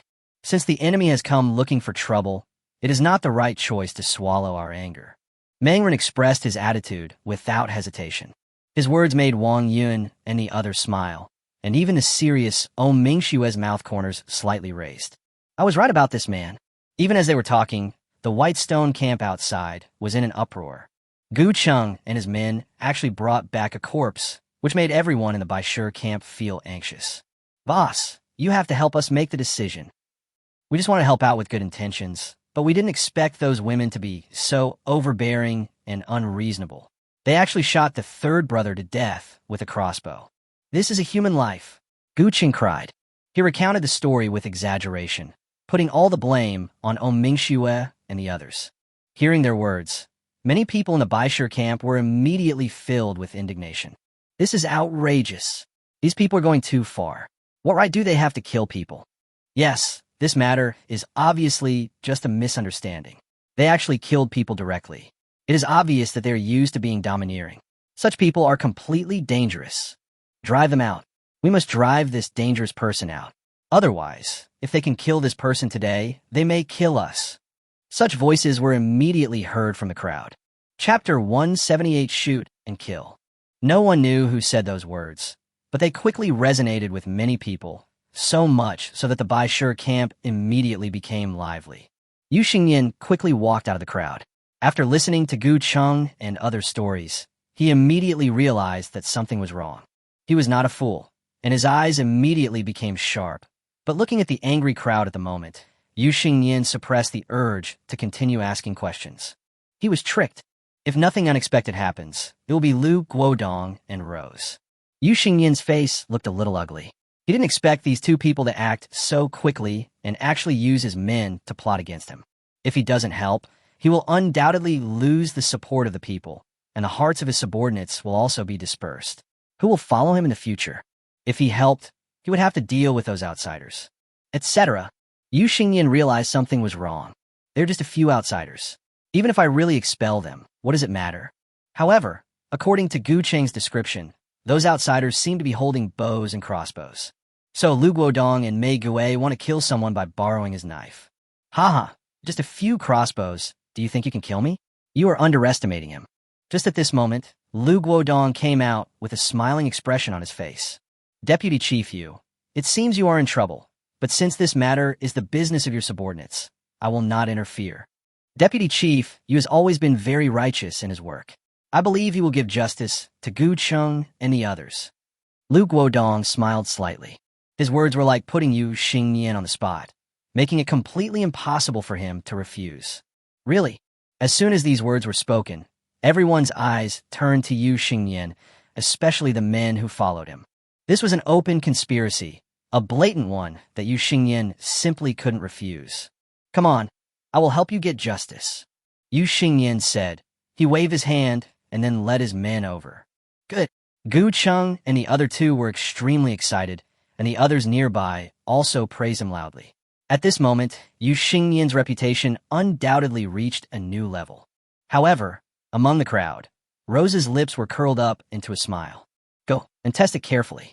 Help me see what kind of abilities Mangren has. Rose smiled like a flower. She was very wary of Mangren, just as Mangren was wary of her. As a person with special abilities, she is well aware of the magic of their abilities, but God knows what Mangren's abilities are. It was precisely because of this that she went over to test him yesterday. She originally thought that Mangren was a hot-blooded young man who would definitely not be able to control himself in front of her. But she didn't expect that Mangren actually resisted her temptation. Today she found out that there were several beauties around Mangren. With beautiful women around her all year round, her resistance to the temptation of beauty would naturally increase significantly. No wonder she failed to win over Mangren, a young man in his 20s. But now that I have Yu Xingyan to help me test it, it couldn't be better. Whether Mangren died or Yu Xingyan died, it would be good for her. Thinking of this, Rose began to look forward to it. On this side, Yu Xingyan had already brought a group of people to the outside of the camp where Mangren and his friend were. Gu Cheng was extremely arrogant. With Yu Xingyan's support, he instantly became insolent. He rushed forward and kicked the wall outside Mangren's camp. Bang! This kick almost broke the already shoddy wall apart. But at this moment, a crossbow arrow suddenly shot out from the gap in the wall and hit Gu Cheng directly in the chest. Ah! Gu Cheng screamed in pain on the spot and backed away slowly, covering his chest where the arrow had pierced it. Fortunately, the crossbow arrow did not hit his vital organs, but only passed through the gap. But even so, the severe pain still made his face pale and sweat all over his body. Aching! Everyone else was shocked and could hardly believe their eyes. They hadn't started yet. They just kicked the door, but Meng Run and the others didn't expect them to start fighting directly. This was simply unbelievable. Crunch. As the gate of the wall opened, Meng Run, with a cold face, walked out of the camp first. Behind him were Mingxue and others who had already loaded their crossbows. Wow. Seeing this situation, everyone in the Bai Shi camp was shocked. What are you doing? Who gave you the courage to kick the wall of my star spirit camp? Meng Rin started scolding with a very cold tone. Protoss camp, this is the name he gave to the survivor team. Meng Rin's aura was extremely domineering, and coupled with the fact that Mingxue and his men were fully armed and holding bows and crossbows, they immediately intimidated everyone in the Bai Shi camp. Yu Xinyan's pupils shrank slightly, and a solemn expression appeared on his face. He now understood why Lu Guodong and Mei Gui wanted to borrow this knife. This knife is really sharp. It seems that it is not so easy to easily resolve this matter today. Thinking of this, Yu Xingyan took a step forward. Friend, don't be impulsive. I am Yu Xingyan, the deputy leader of Bai Shi camp, and I. Before Yu Xingyan could finish his words, Meng Rin interrupted him. You are Yu Xingyan? Your men molested my team members with the intention of molesting them. How should this be settled? You dare to come to me with great courage. You are really brave. Meng Rin spoke coldly, his powerful aura fully revealed, and he started with accountability. What? Flirting? Molestation? Everyone was shocked and couldn't help but look at Gu Cheng and the other two. Gu Cheng and the other two panicked. They quickly said, don't listen to his nonsense. We just want to make a friend. We didn't do anything obscene or harassing. Hee. Meng Rin sneered. Making friends? You four grown men ran over drunk. My team members had already clearly refused, but you still forced your way in. Is this what you call making friends? Is this your style of making friends at Camp White Rock? As soon as these words were spoken, the atmosphere on the scene suddenly became a little subtle. Gu Cheng and the other two looked pale, and it was unclear whether it was because of pain or fear. Yu Xingyan said to himself. As expected, he knew that Gu Cheng was lying. He realized the problem when Gu Cheng described it just now. Now, he was directly complained by others, which put him in a passive position. What should I do now? Should he support his men and confront these people head-on, or punish Gu Cheng and the others? It was a difficult choice. Chapter 179, Debate with Scholars. If he chooses the former, he will undoubtedly gain huge prestige. If he chooses the latter, his subordinates will undoubtedly be disappointed in him. But if he chooses the former, he must show the strength to subdue these people. Otherwise, everything will be empty talk. Yu Xingyan gave a look to one of his men beside him, who was his confidant. The man nodded calmly and then quietly squeezed out of the crowd. Friend, this matter seems a little complicated. Why don't you put down your weapons and have a good talk? We could have known who was right and who was wrong in this matter when we confronted each other back then. I, Yu Xingyan, will not wrongly accuse any good person, but I will never favor my subordinates. I will treat everyone fairly and justly. Yu Xingyan said righteously. After these words were spoken, many people in the Bai Shi camp nodded. But in front of the wall gate, Meng Rin didn't buy his tricks. He sneered and said, confrontation? Of course. I, Meng Rin, also act in a reasonable way. Let your three men come out and confront my people face to face. Yu Xingyan nodded and then said, Gu Cheng, the three of you come out. Inside the crowd, Gu Cheng and the other two were extremely upset at this moment. If they had known that things would become so serious, they would never have let it go. But it's no use regretting now. Alcohol is harmful. Boss, we are here. Gu Cheng plucked up the courage. Yu Xingyan said with a serious expression, what exactly happened? Tell me the whole story. Gu Cheng gritted his teeth. At this point, he was in a dilemma and could only insist that he was not wrong. Otherwise, he would be ruined today. We did nothing wrong. We just wanted to go over there and make friends. They shot us with crossbows and killed the third brother on the spot. Meng Rin shouted coldly. Ridiculous. His words attracted everyone's attention. Yu Xingyan said calmly, Chief Meng, since what you said is absurd, then let your men come out to confront us. Sure, Hui. Come out and confront them. Meng Rin smiled. As soon as he finished speaking, Zhu Hui walked out of the crowd. However, at this moment, Zhu Hui looked dirty and her eyes were red. Obviously, she had just cried. The expression on her face was very weak, and with her young face, she was really adorable. That's them. It was the four of them who rushed towards me drunk and teased me. They wanted to attack me and do that kind of thing to me. She's just a child, I'm so scared. Zhu Huihui cried with tears in her eyes, and her pitiful look made people feel distressed. Wow. The people in the Baishir camp were in an uproar, and their expressions changed involuntarily. This girl is probably only in her teens, someone couldn't help but say. Meng Ren's face was icy, and he shouted, "That's right, my Hui Hui is only 14 years old, and she's still in junior high school. You people in the White Rock camp are simply beasts. You even want to kill such a young child. Do you have any humanity left? Such a pitiful child. Can you bear to bully her?" Meng Ren pulled Zhu Huihui in front of him.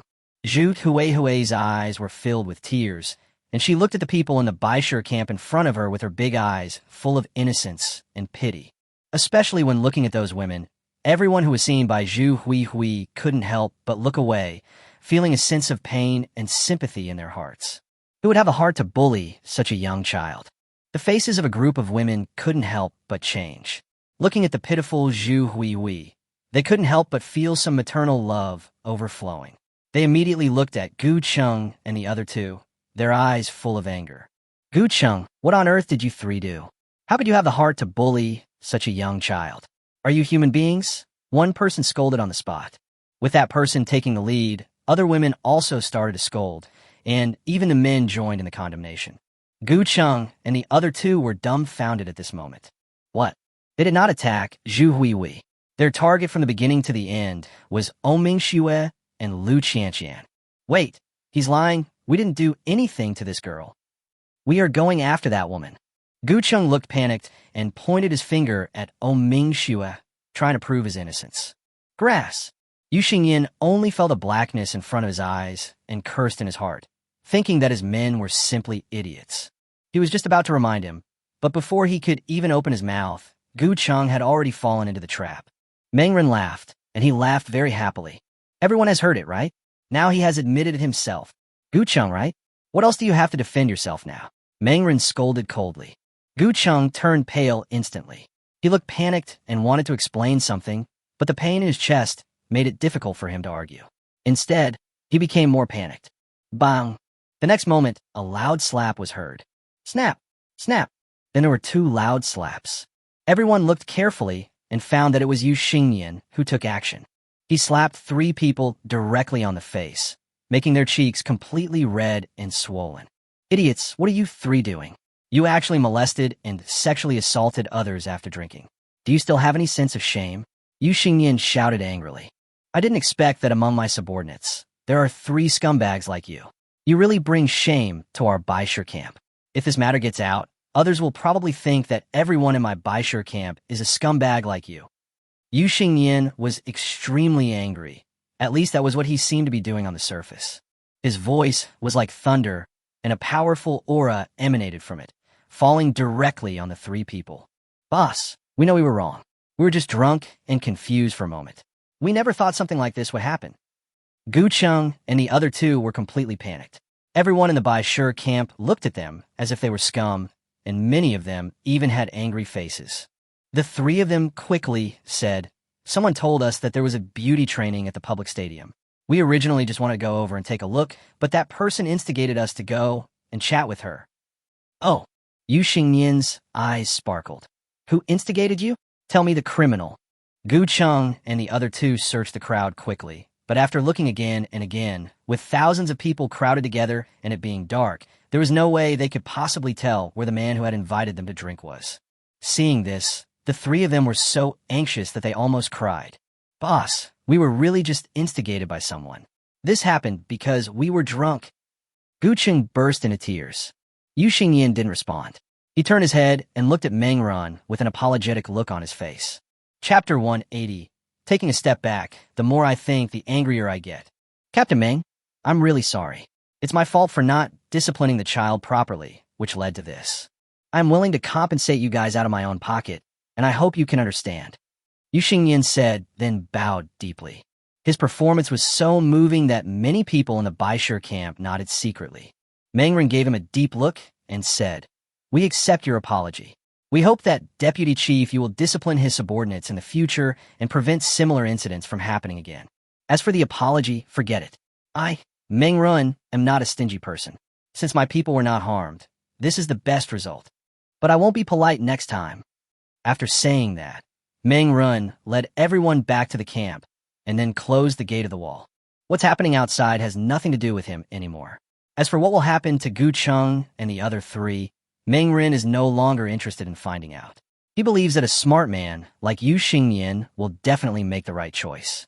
Everyone returned to the tent with smiles on their faces. "Boss, that's brilliant." The crisis was resolved with just a few words. I didn't expect the boss's eloquence to be so powerful. Wang Yin gave a thumbs up and winked at Meng Run, making it hard not to wonder if his eloquence was driving the car. Meng Run rolled his eyes, not bothering to pay attention to Wang Yun's driving behavior. Zhu Huihui, who was standing next to him, was already smiling happily at this time.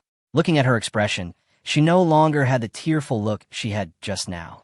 Seeing Zhu Huihui's expression change so quickly, Meng Rin couldn't help but sigh. Women are indeed born actors, and girls too. Oming Xue's face was serious. This matter is obviously the result of Lu Guodong or Mei Gui's calculations. They're using a knife to kill someone. Meng Rin nodded in agreement. That's right. He couldn't help but squint his eyes. It was impossible for him to not feel angry after being schemed against like this.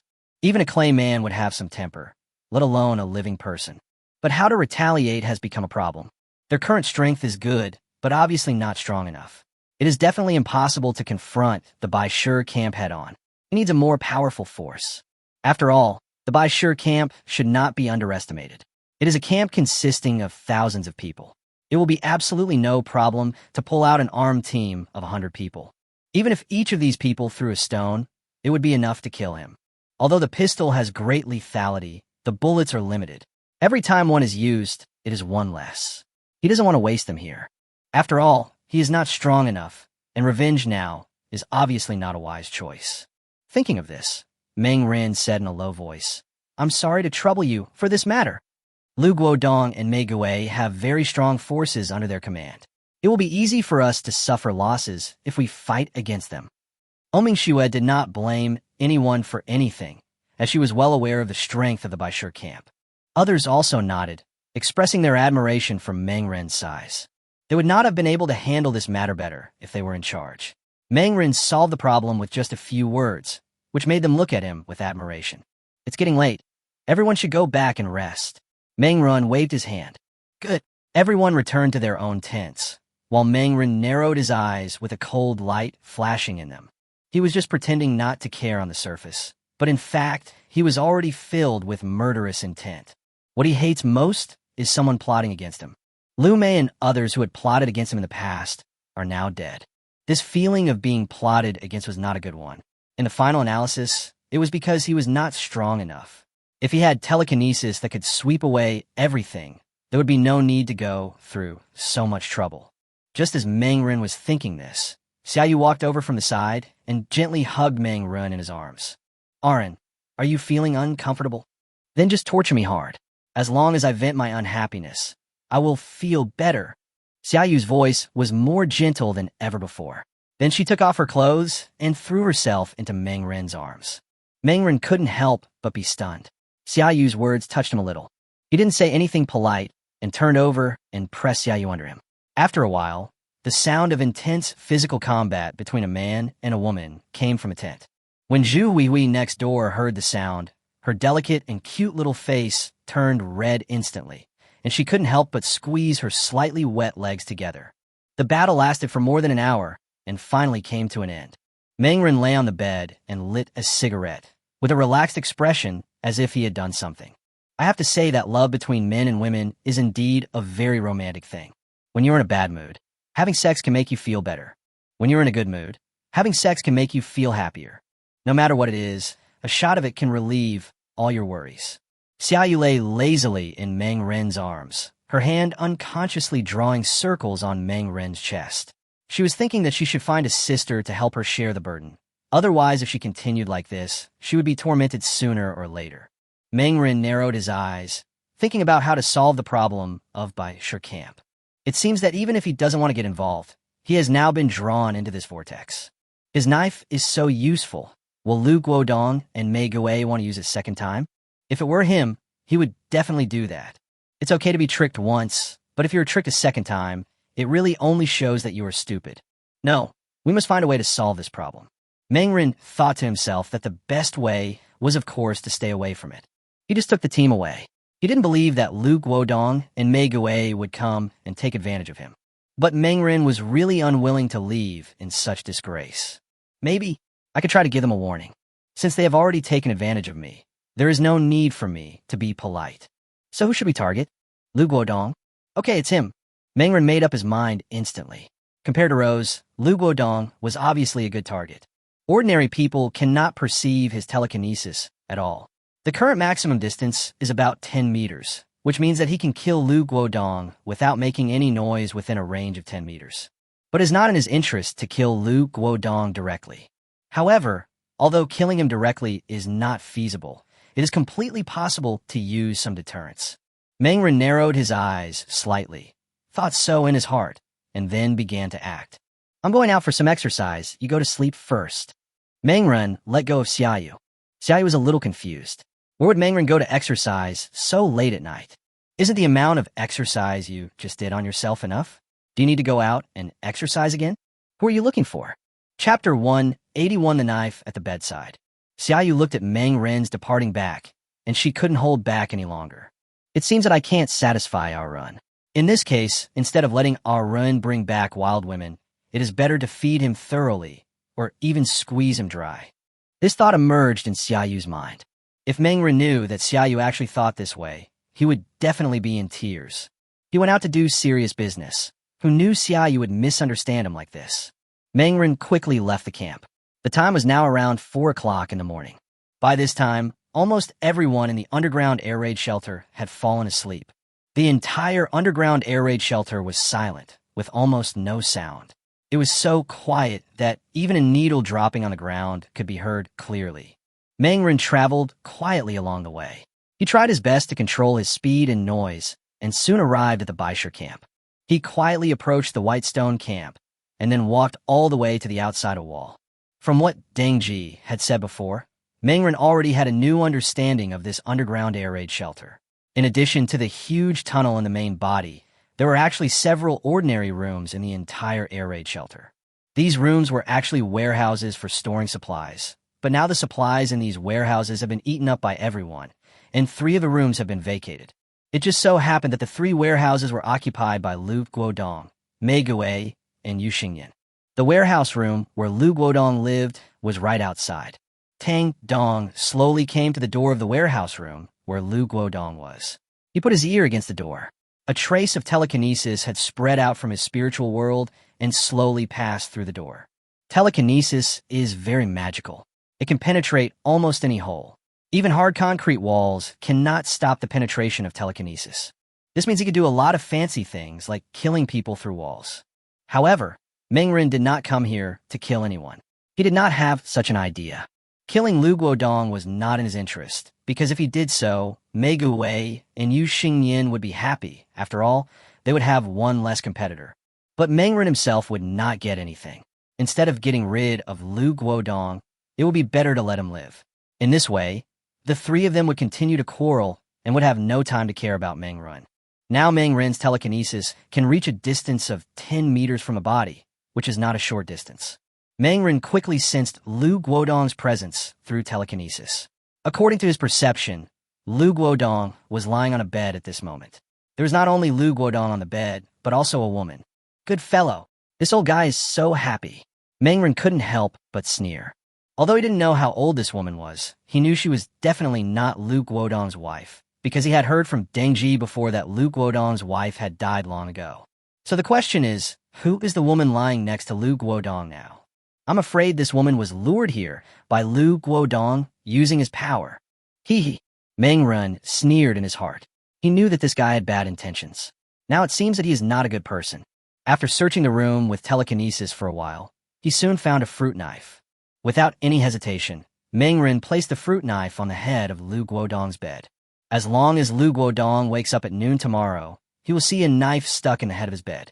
As long as he is not a fool, he will understand what this means. After doing all this, Meng Ren returned to his camp contentedly. Inside the tent, Xiaoyu couldn't help but look a little confused when he saw Meng Ren coming back so soon. Didn't you go out for some business? Why are you back so soon? Xiaoyu said. Meng Ren had a smile on his face. It's done. Xiaoyu was stunned. So fast. Meng Ren looked at her expression and knew very well that this woman had misunderstood him. He rolled his eyes, too lazy to explain anything, and just hugged Xiaoyu and went to sleep. The next day, the sun was shining brightly in the sky. The scorching sun rose from the horizon again. The temperature of the ground began to rise rapidly. In a short time, it exceeded 60 degrees and was heading towards 70 degrees. Such horrifically high temperatures have turned the surface of the Earth into almost a purgatory on Earth. Unless one is a person with special abilities and whose body can be transformed, it is almost impossible for ordinary people to survive in such a purgatory.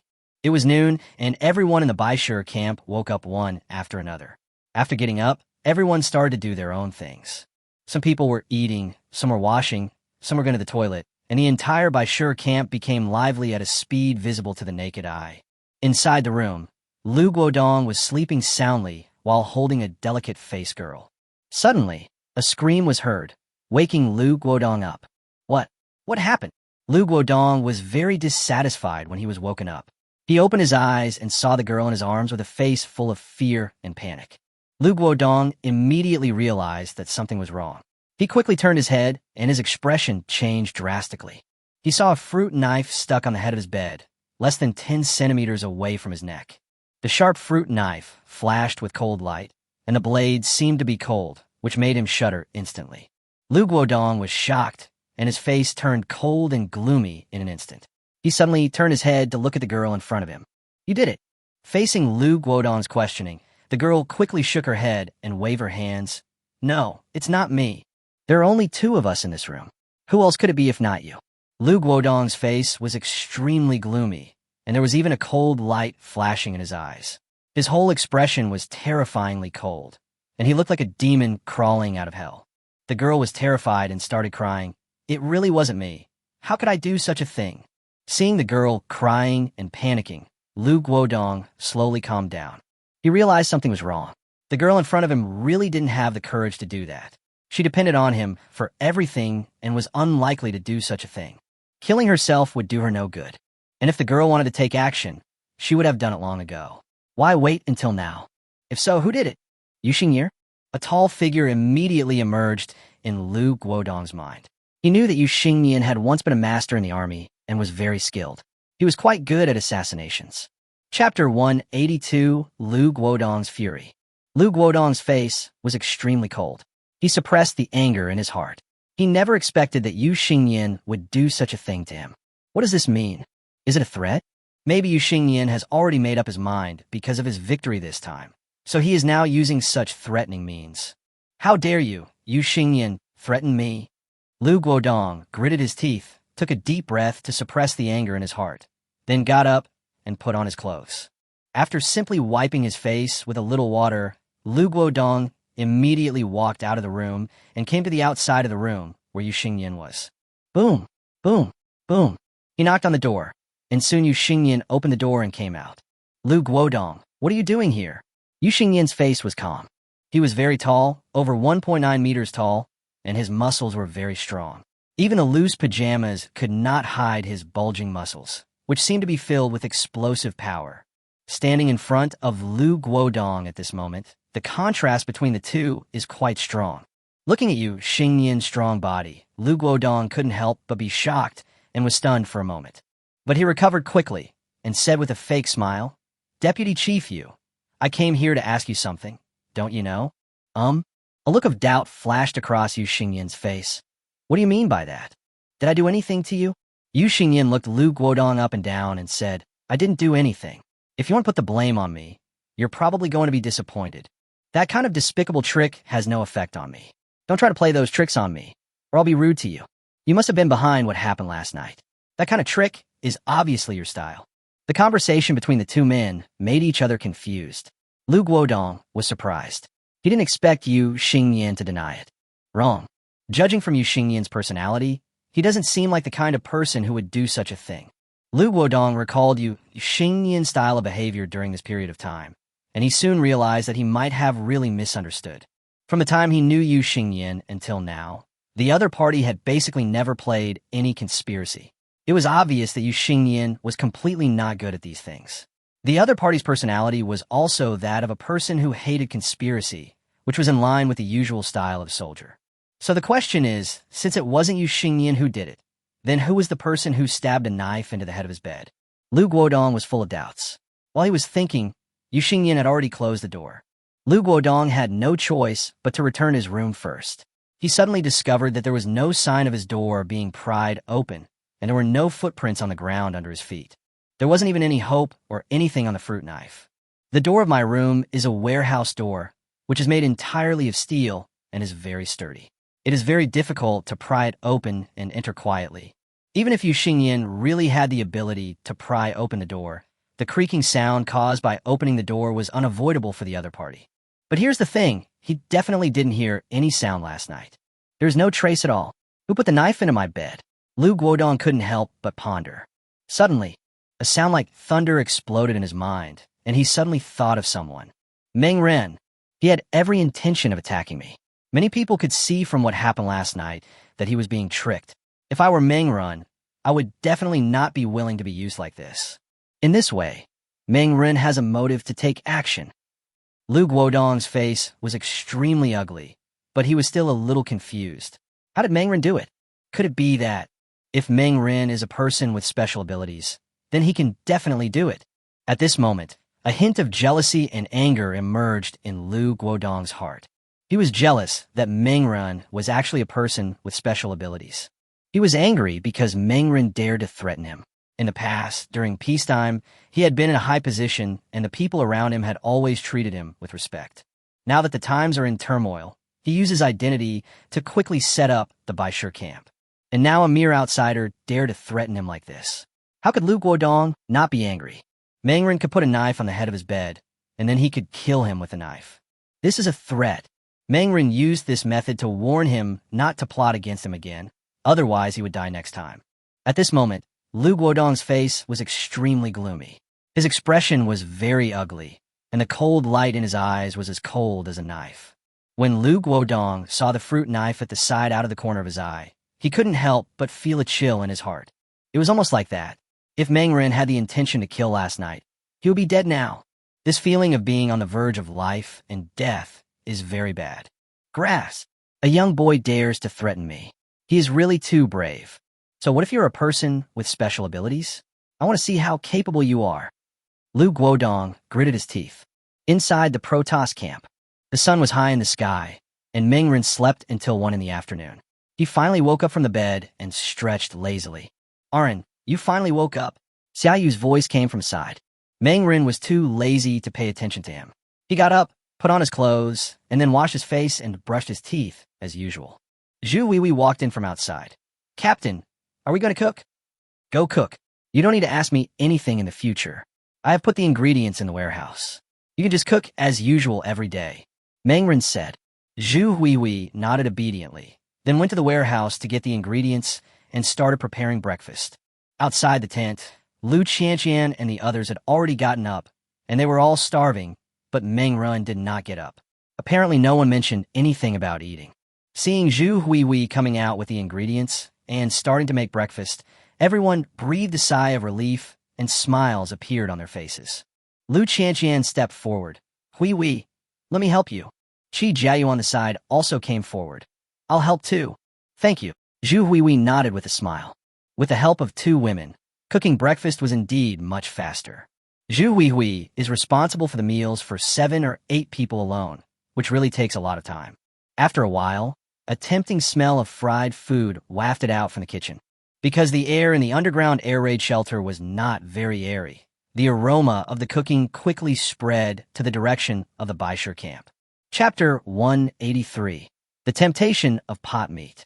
Many people couldn't help but sniff it several times, and the liquid flowed out of their mouths. It's stir-fried dishes again. No way, do those people in the Protoss camp eat so well? They're eating stir-fried dishes again. One person couldn't help but say. The people around nodded. Yeah, it's a bit too luxurious to be able to eat stir-fried dishes at this time. How do they preserve the food? How can we still eat fresh vegetables and meat in such hot weather? This aroma is very similar to twice-cooked pork. There's actually meat to eat. This meal is just too good. Everyone was talking and discussing this matter. It is now the second month of the extreme heat era. Due to the high temperatures, all kinds of vegetables and meats have long since rotted. The only things that can still be eaten today are basically relics left over from the civilized era. Stir fry? This is a bit too luxurious. Many people in the crowd looked at each other. They looked at the canned food and instant noodles in their hands and suddenly felt that they were not tasty. A child about 10 years old couldn't help but turn his head to look at the middle-aged woman next to him and said, "Mom, I want to eat twice-cooked pork." The middle-aged woman couldn't help but look embarrassed when she heard this. "Be good, Xiaohu. We don't want to eat twice-cooked pork. Don't you have canned food? Let's eat this." Upon hearing this, the child dropped the can in his hand to the ground with a bang and immediately started to make a scene. "No, I want to eat twice-cooked pork." Seeing this, the middle-aged woman immediately comforted him. Okay, don't cry, Xiaohu. Mom will make you some twice-cooked pork. Come with me." After saying that, the middle-aged woman stood up from the tent and walked towards the Protoss camp with the child. When the others saw this, they all showed curious expressions on their faces, and some of them couldn't help but follow forward. The mother and son soon arrived in front of the wall and knocked on the door. Boom, boom, boom. "Who is it?" Lu Qianqian's voice was heard from inside. After a while, the gate opened and Lu Qianqian poked her head out. The middle-aged woman had an apologetic look on her face. "Little girl, I'm really sorry my child is clamoring for twice-cooked pork. I have a can. I wonder if I can exchange it with you." Hearing this, Lu Qianqian couldn't help but frown, and then said, "Wait a moment. I'll go ask our captain." "Okay, thank you," the middle-aged woman smiled. When Lu Qianqian returned to the camp, Meng Rinzheng just came out after washing up. After seeing him, Lu Qianqian asked, "Captain, someone is looking for us outside and wants to exchange canned food for hot pot pork."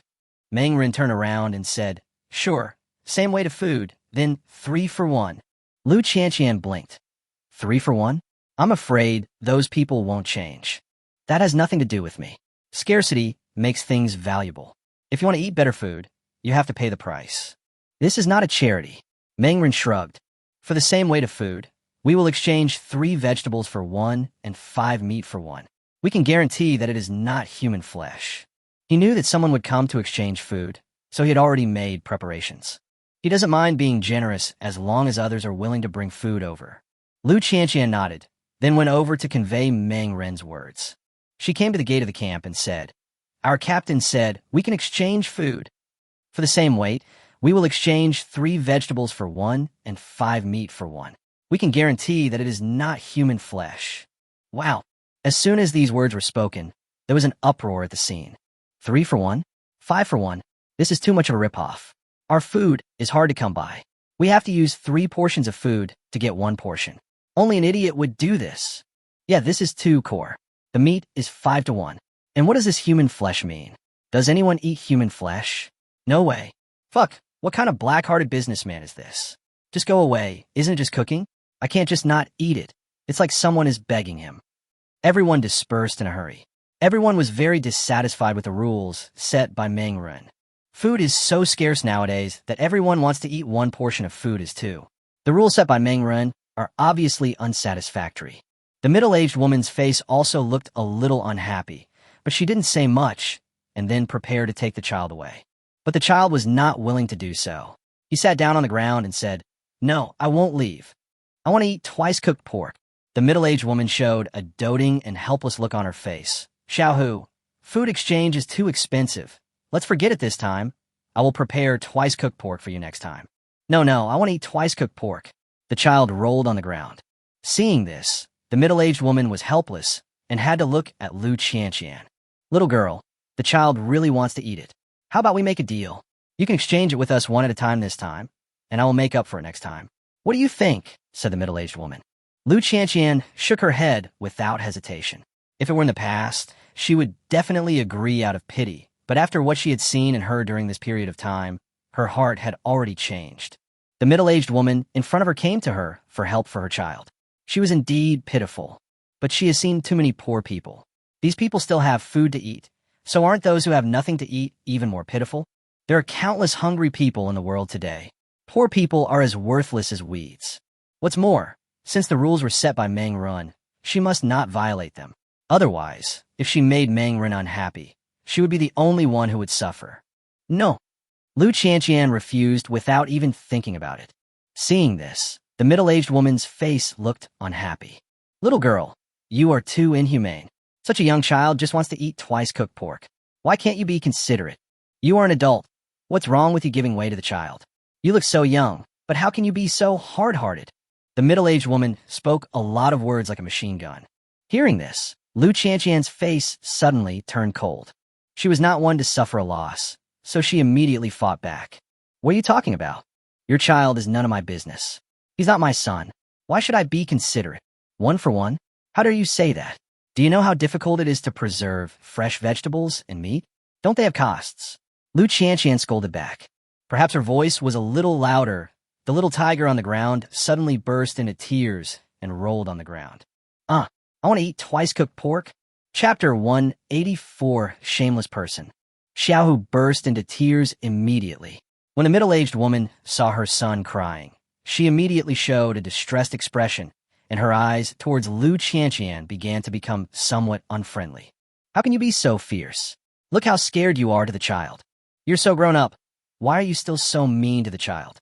Can't you just give in? The middle-aged woman said with a gloomy face. Hearing these words, Lu Qianqian was so angry that she almost laughed. This is not her son. Why should she care?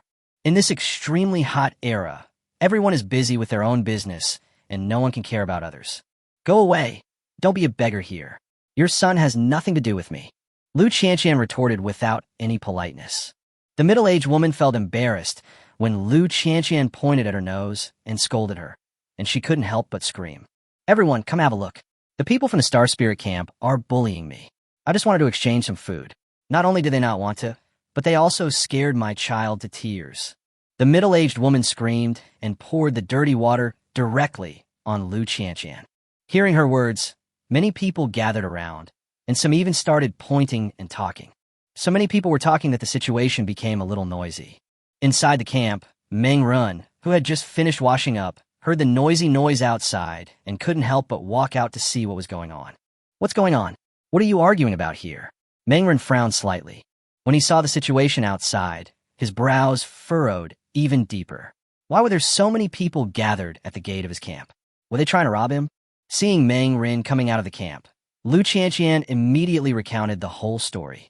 After hearing this, Meng Rin's face couldn't help but turn cold, and a hint of coldness appeared in his eyes when he looked at the middle-aged woman in front of him. It hasn't been long since then, and I've run into a shameless bastard like Lu Mei again. As expected, human beings are creatures with no bottom line at all, and they always open people's eyes. Just when Meng Rin was thinking about how to solve this matter, the middle-aged woman had already spoken. She was quite interesting. She was the first to complain and accused Lu Qianqian in front of Meng Rin. Chief Meng, look at the people in your camp. I just wanted to exchange some food. It would have been fine if she didn't want to, but she actually attacked my son. My poor son is only 10 years old. He hasn't eaten meat for 2 months. How pitiful this child is, said the middle-aged woman. In front of the camp, Meng Rin had a blank expression on his face full of coldness. Oh, that was all he responded with. At this moment, the atmosphere at the scene became stiff and awkward, and the middle-aged woman's face also became stiff. Meng Rin looked at the middle-aged woman with cold eyes. Go on. I want to see how pitiful you can be today. 3 for 1 for vegetables, 5 for 1 for meat. I made this rule. If you have any questions, you can come to me. If you accept it, come and exchange it. If you don't accept it, leave on your own. Am I forcing you? Meng Rin spoke coldly, looking at everyone present with a cold gaze. Brush. The atmosphere of the scene was completely stiff, and the middle-aged woman's body was also stiff. She didn't expect that Su Qing, who had just walked out, would have an even tougher attitude. Facing Lu Qianqian, a thin and weak girl who was only about 1.5 meters tall, she still dared to be tough. But now, facing Meng Run, a young and strong man, she suddenly became speechless. Especially Meng Ren's cold eyes, which seemed to carry an invisible sense of oppression, making the middle-aged woman afraid to speak for a moment. E. The middle-aged woman stammered and couldn't utter a word for a long time. Mangren glanced at her coldly, then said to everyone, "You can exchange food in my star spirit camp. I have already told you the rules. If you have extra food, you can come to me anytime. I can also change the water here. The exchange rate for water is 2 to 1. 2 portions of food for 1 portion of water." After saying this, Mangren turned around and took Lu Qianqian back to the camp, then slammed the camp gate shut. Everyone looked at each other, and the atmosphere was frozen for a moment. The middle-aged woman at the entrance of the camp had an extremely stiff expression on her face, and at this moment, she wished she could find a crack in the ground to crawl into. What happened at the camp gate soon spread throughout the Baishir camp, causing many people to talk about it. Many people were talking about it. 3 for 1, 5 for 1, 2 for 1. Is this robbing? This is such a difficult time, and some people are so heartless that they actually make money from this disaster. The middle-aged woman from before complained loudly at this moment. Her words were recognized by many people, and many people nodded. It's indeed a bit too much. Now is a difficult time. We should unite together instead of resorting to such tactics. Yeah, what's 3 for 1 or even 5 for 1? If this isn't robbery, what is it? Food is so precious these days. Who would do such a thing? That's too much. I didn't expect that young man to have such a dark heart at such a young age. Such people will get their comeuppance sooner or later. Everyone was talking about it. Seeing so many people supporting her, Sun Manqing couldn't help but feel happy. Everyone is right. Why don't we go find the 3 deputy leaders and let them come forward? If the people in the Star Spirit camp are unwilling to exchange food with us, then we will drive them out. Sun Manqing said loudly, "This underground air raid shelter belongs to us. We have already done them a favor by allowing the people from the Protoss camp to live here. It would be fine if they didn't repay us, but now they are plotting against us. They are so heartless." Sun Manqing spoke loudly, stirring up everyone's emotions. Soon a group of people responded to her words, but quite a few people ignored her and frowned instead. "What you are doing is wrong. What the little girl said just now is right. It is very difficult to preserve food in such hot weather, whether it is vegetables or meat. Isn't it reasonable to increase the price?" said one person. As soon as the man finished speaking, Sun Manqing glared at him fiercely. "How can you raise the price like this? They have tripled or even quintupled the price. This is clearly money grabbing.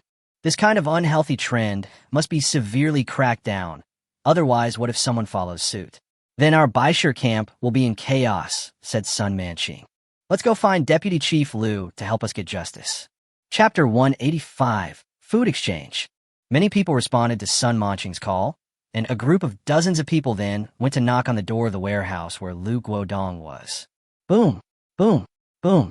Sun Manqing pried the door open directly, and soon Lu Guodong opened it from the inside. "Deputy Chief Lu, you have to help us get justice. Someone is causing trouble in the camp." Sun Manqing complained directly, and then recounted what Mangren had done with exaggeration.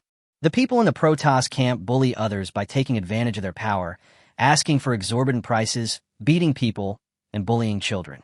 When Lu Guodong listened to Sun Manqing's words, a look of surprise appeared on his face. If it were before, he would have taken people there without hesitation, but after experiencing the incident with the fruit knife on the bedside, Lu Guodong now felt a little scared. Cough, cough. He couldn't help but cough and interrupted Sun Manqing's words. "Be quiet. The Star Spirit camp is not ours. I have no control over how they act. From now on, just ignore the people in the Star Spirit camp. Since they are unwilling to trade with us, we should not have any dealings with them," Lu Guodong said loudly. Sun Manqing was a little dumbfounded. This was not what she wanted. She was a little anxious. "Deputy Chief Lu, you can't say that. Aren't you an official? Are you just going to ignore someone doing this now?" Lu Guodong sighed, with a helpless look on his face. "I don't have any other options. After all, this is the Protoss camp's freedom, and they have crossbows in their hands. If we go over there, what if they start fighting?" Lu Guodong reminded meaningfully. When they heard the word crossbow, some of the people who were just drunk finally came to their senses. Yes, the Protoss have crossbows. If we really go after them and a conflict breaks out, we'll be doomed if we get shot by an arrow. Those Star Spirits are quite fierce. Thinking of this, most of the dozens of people immediately backed out. Cough, cough. One person said, "What the deputy leader said makes sense. Since those people have no sincerity in getting along with us, we should ignore them and see how long they could be so arrogant. Yeah, I remembered I have something else to do, so I'll be leaving first. Ahem, I haven't eaten yet. I'll go back and eat. A group of people suddenly dispersed, and the team that had dozens of people just now was reduced to only a few people in the blink of an eye. Seeing this, Sun Manqin froze completely. Lu Guodong glanced at her and said nothing more, but he started muttering in his heart. The Protoss actually had fresh vegetables and meat? How did they preserve them? Should I go get some new food? I haven't had fresh food for a long time. Protoss camp. What happened just now was just a small episode for Mengren. Half an hour later, Zhu Huihui and the other two girls had prepared a sumptuous lunch. Everyone gathered in front of the table, drooling at the sumptuous meal in front of them. Let's start eating. Mengren waved his hand. Hey, then I won't be polite. Wang Yin was the first one who couldn't help but picked up the chopsticks. Today's lunch is braised eggplant, shredded pork with fish flavor, winter melon soup with boiled pork. Although it is just 3 dishes and 1 soup, at this moment, it is already an unparalleled enjoyment. Mengren picked up the chopsticks and prepared to eat. But at this time, there was another knock on the door. I'll go and take a look. Xiaoyu volunteered. She hurried to the camp gate, opened it, and found that the person standing outside was Rose. Sorry to bother you. I heard that you can exchange food. I want to exchange some fresh vegetables and meat. Rose had a smile on her face.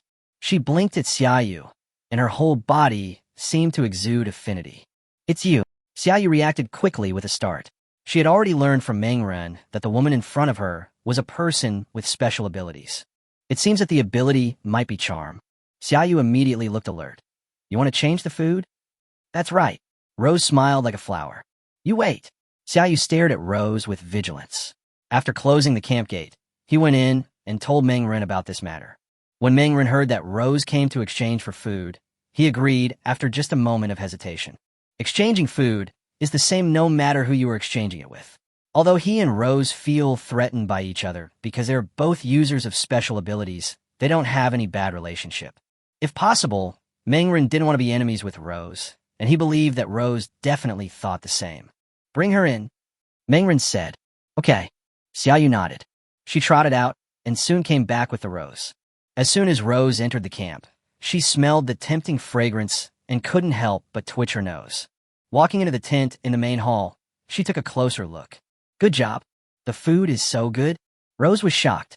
She wondered what kind of ability Mengren had to be able to preserve fresh vegetables and meat so that she could still eat such delicious food. Although it is not known whether this capability has combat capability, it now appears that the logistics index is definitely maxed out. Chief Meng, you're really enjoying yourself. Rose teased, then put the box of instant noodles in her hand on a chair beside her. No way. What does Miss Rose want to change? Mengren's face was calm. Rose pursed her lips and chuckled. As she chuckled, the huge peaks on her chest were trembling, which made Wang Yun, who was standing beside her, almost pop out his eyes, and he was unable to take his eyes away.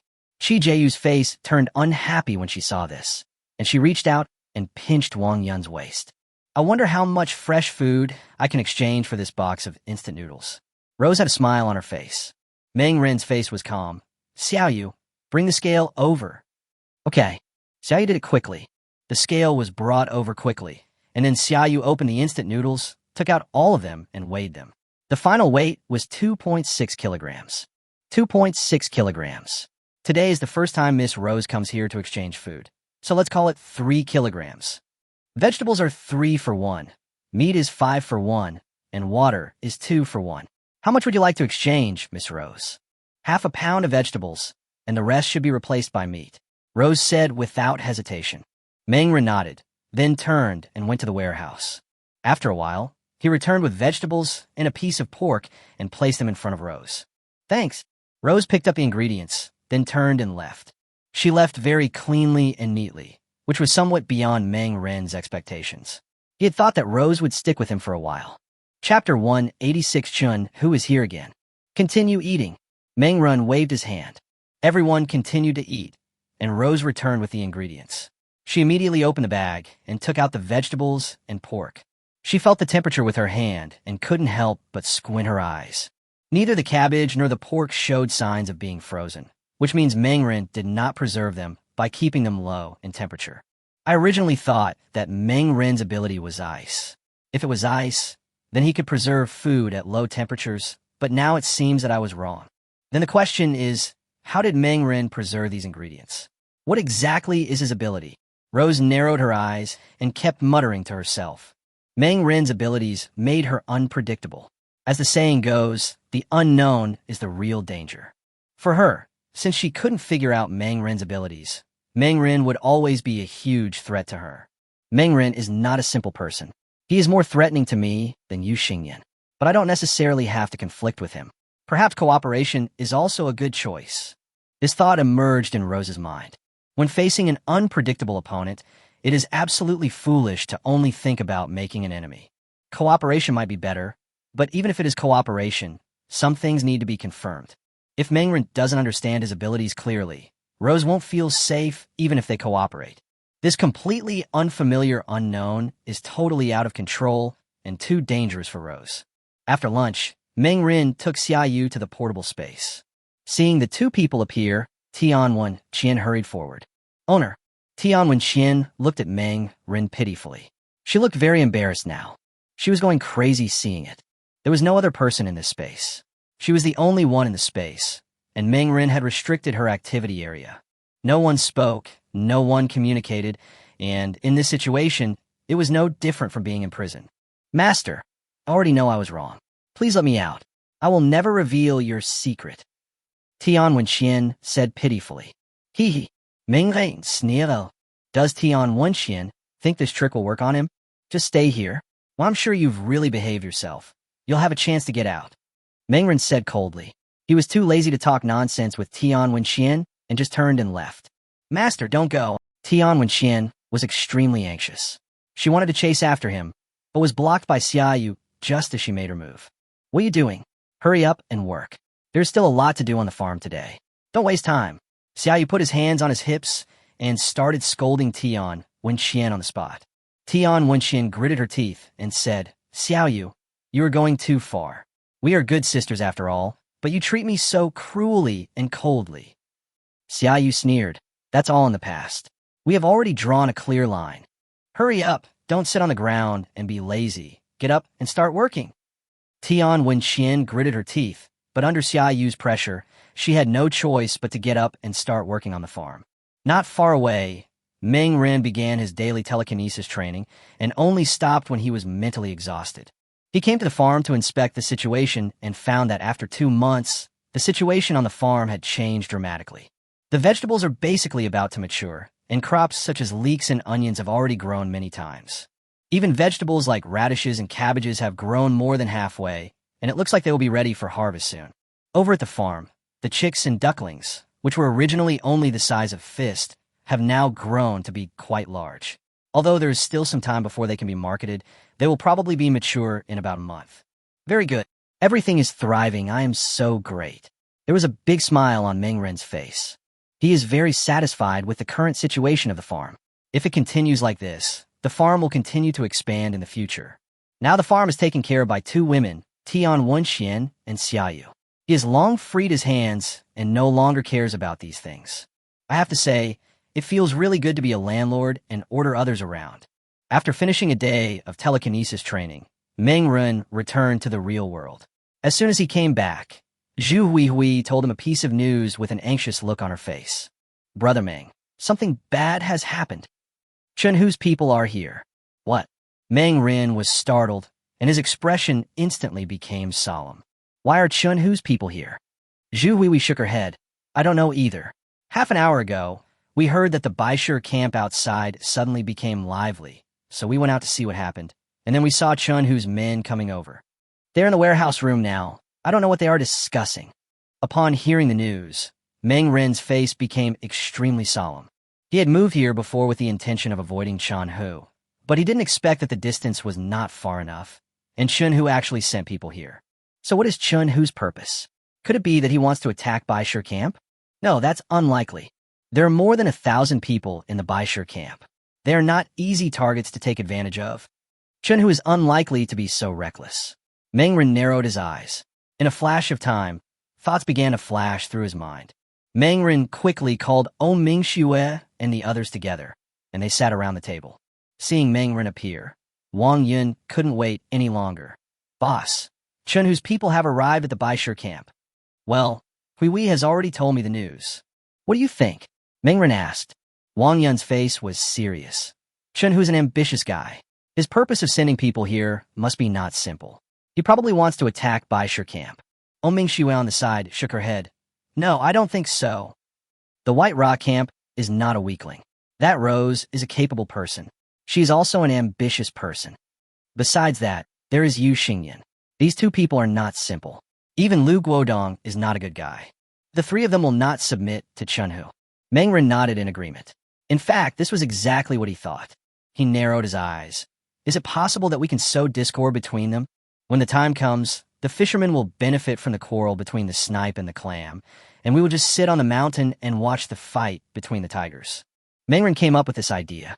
Wang Yun and Mingxue immediately looked at him. This is very difficult and not easy to operate. Wang Yun hesitated. Chapter 187. Want to build an underground farm? The opinions of several people did not seem to be very supportive. After all, this matter was very difficult. If one was not careful, one might end up getting into trouble. Mengren thought about it and found that this was indeed the truth, so he gave up the idea. However, Chunhu is a very threatening person. It would be impossible to ask him to do nothing. Mengren found that he was indeed too lazy these past 2 days. It seemed that after having the portable farm, he did not seem to do anything except enjoying himself every day. There are still many imperfections on the farm, and the weapons and ammunition in his hands are constantly being consumed. He had bought a total of 100 rounds of bullets from Chunhu before, but now he has used up more than 20 of them. If he continues like this, the bullets will be used up and the pistol will become a firewood stick. Thinking of this, Mengren couldn't help but touch his chin. It seems that I need to fight for it too. Just as Mengren was thinking this, outside in the Baishur camp, the representatives sent by Chun who were negotiating with Lu Guodong and others. They didn't know what they were talking about. Half an hour later, a group of people walked out of the warehouse room. Lu Guodong had an obvious smile on his face, but Megui's face was not so good. Mr. Zhou, I'll have to trouble you to take care of the cooperation between our two camps in the future. Lu Guodong said with a smile. His whole face looked radiant, as if he had gained some huge benefit. Mr. Zhou smiled slightly. Deputy Chief Lu is too polite. This cooperation will be of great benefit to both of us. It is a win-win situation. But you need to get ready as soon as possible. The construction of the underground farm will begin soon. We can't waste too much time. Lu Guodong patted his chest without hesitation. No problem. Mr. Zhou, please rest assured, we can start cooperation tomorrow night. Mr. Zhou nodded in satisfaction, then turned and left the Baishur camp. The bodyguards who came with him followed behind him. Upon closer inspection, it was discovered that both bodyguards were carrying pistols. After watching Mr. Zhou leave, Lu Guodong immediately gathered everyone in the Baishur camp. Everyone, I have good news to tell you. Lu Guodong clapped his hands, drawing everyone's attention to him. Brush, brush, brush. Everyone looked at Lu Guodong, with curiosity and confusion on their faces, wondering what the good news Lu Guodong was talking about was. Just now, Mr. Zhou, a representative from the Shurhu camp, came to visit us. The man behind Mr. Zhou, Mr. Chunhu Chun, will start a special project. They are planning to build an underground farm to grow crops. If the underground farm is officially completed, we will all have fresh vegetables to eat in the future. The establishment of this underground farm not only means that we have the capital to turn things around in this apocalyptic world, but also provides everyone with a job opportunity. Everyone who participates in the construction of the underground farm can be guaranteed 2 meals a day. Wow. When this news came out, it was indeed shocking.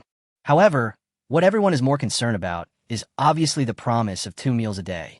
Is it really possible to have 2 meals a day? Someone asked excitedly. Lu Guodong nodded without hesitation. Yes, it is 2 meals a day. This is the opportunity given to us by Mr. Chunhu. Through this work, we can ensure that we have food to eat every day and never have to worry about the danger of hunger again. Many people showed excitement on their faces, but at this time, some people also expressed doubts. Is it just food? Aren't there any wages and other benefits? Lu Guodong seemed dissatisfied with the man's words.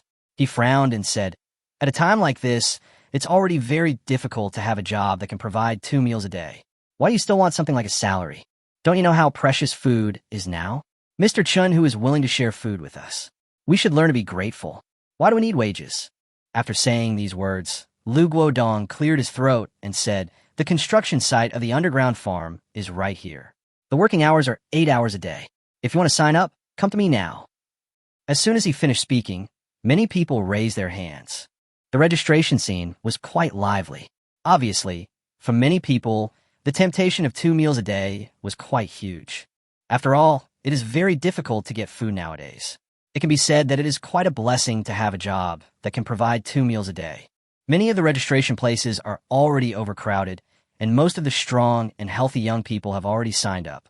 In the crowd, Wang Yun saw this scene. He couldn't help but frown slightly, then quickly returned to the Star Spirit camp and told Mangren the news.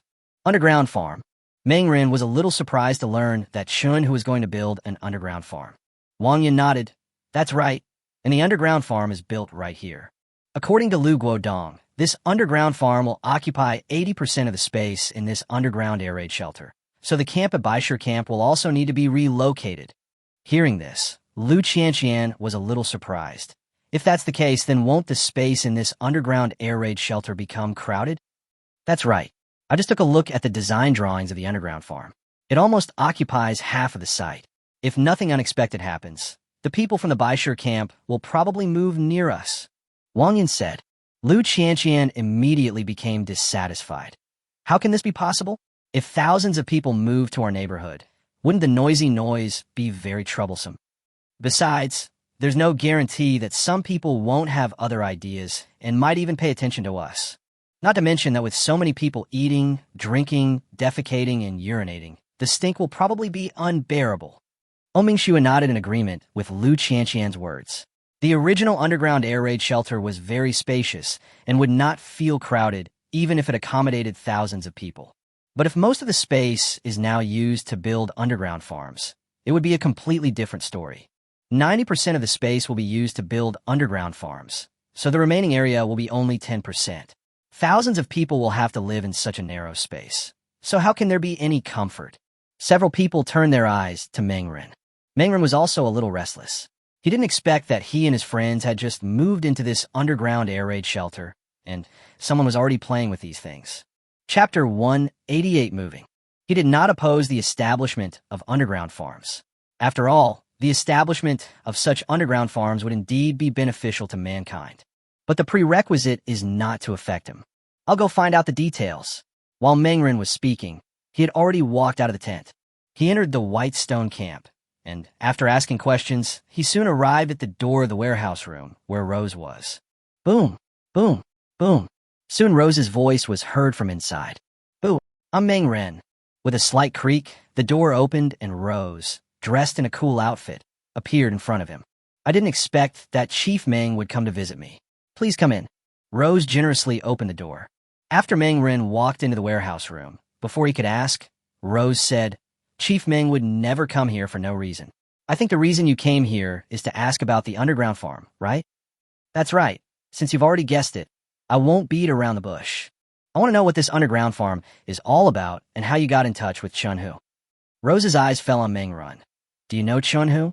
Of course, Chunhu lives just opposite my original residential complex, and I have dealt with him before.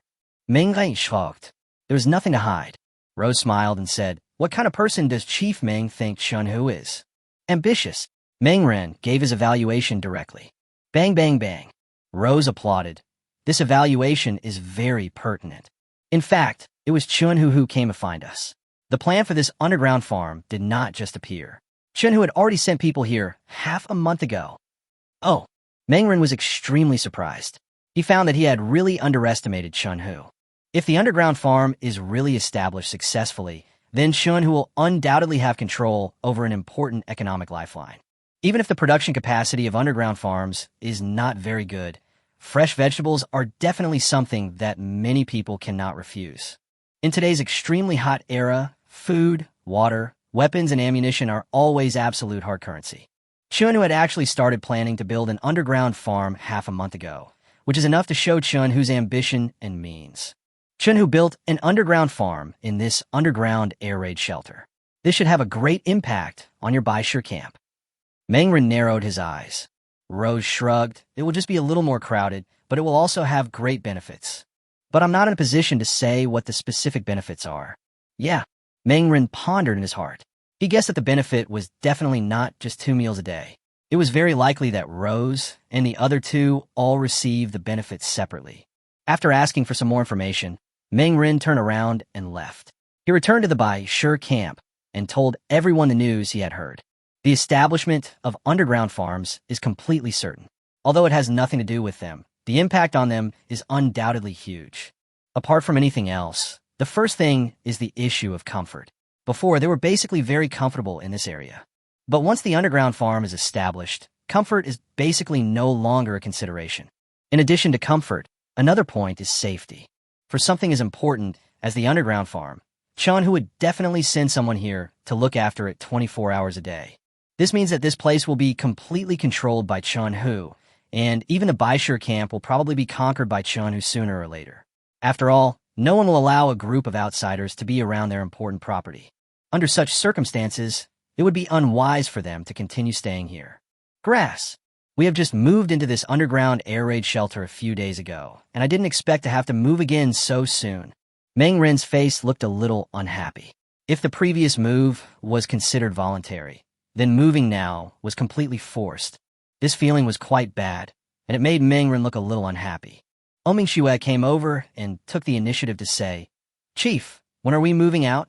Mangren was a little surprised when he heard this. He hadn't even opened his mouth yet, but he didn't expect Mingxue to see through his thoughts. "No rush. I need to find a new, suitable location. It will take more than a day or two to build an underground farm. We still have enough time to choose a new location for the camp. We must choose a good place this time." Mangren gritted his teeth in his heart. The feeling of being forced to run around is really terrible. She must choose a good place this time, and the strength of the camp also needs to be improved. If he now holds enough power in his hands, will he still be forced to leave here? Even though Chun-Hu came in person, he could only leave in shame. After all, it's still because I'm not strong enough. Mangren rubbed his temple, gathered everyone together in the tent, and then told them about moving. "Next, I plan to move the camp to a new place." Mangren said. Xiaoyu blinked, and the other people also looked calm, and it was obvious that no one was surprised. "Brother Meng, where are we moving to?" Lu Qianqian asked. Mangren shook his head. "I haven't made up my mind yet. This time we have to choose a place where we can stay for a long time. If you have any recommendations, please tell me." Everyone looked at me, and I looked at you. Xiaoyu spread his hands. "I don't have any ideas." Mingxue also shook her head. "I don't know where to go either. But the new campsite had better meet several characteristics. First of all, there are no powerful neighbors. Secondly, it would be best if the temperature is lower, otherwise it would be really unbearable." There was silence in the tent, and everyone was thinking. But at this time, Wang Yun suddenly raised his head. "I do have a suggestion." Mangren immediately looked at him. "Where?" "MU Community," Wang Yun said. Mangren touched his chin. He felt that the name seemed familiar, but he couldn't remember it after thinking about it carefully. Mingxue immediately remembered. The richest villa community in Yanhai? That's right. Wang Yun smiled. Mangren slapped his head. After Mingxue's reminder, he finally remembered. He had heard of the name of MU Community before. After all, this community caused quite a stir when it was first built. It is the safest community in the country, with a full set of equipment, underground safe houses that can withstand nuclear explosions, etc. Etc. Underground safe house. Mangren's eyes lit up immediately. "Wang Yun, do you mean the underground safe house in MU Community?" Chapter 189, Going to MU Community. Wang Yun grinned and said, "Yes, it is the underground safe house in MU Community. Brother Meng, you know that I have a little money, so when MU Community was being built, I wanted to buy a villa there. It's just embarrassing to say that the housing prices there are too expensive. I can't afford to buy a house even if I spend all my money, so I had to give up in the end. Although I haven't bought the villa, I have learned about some of the conditions of MU Community. Although their publicity is exaggerated, some of it is true.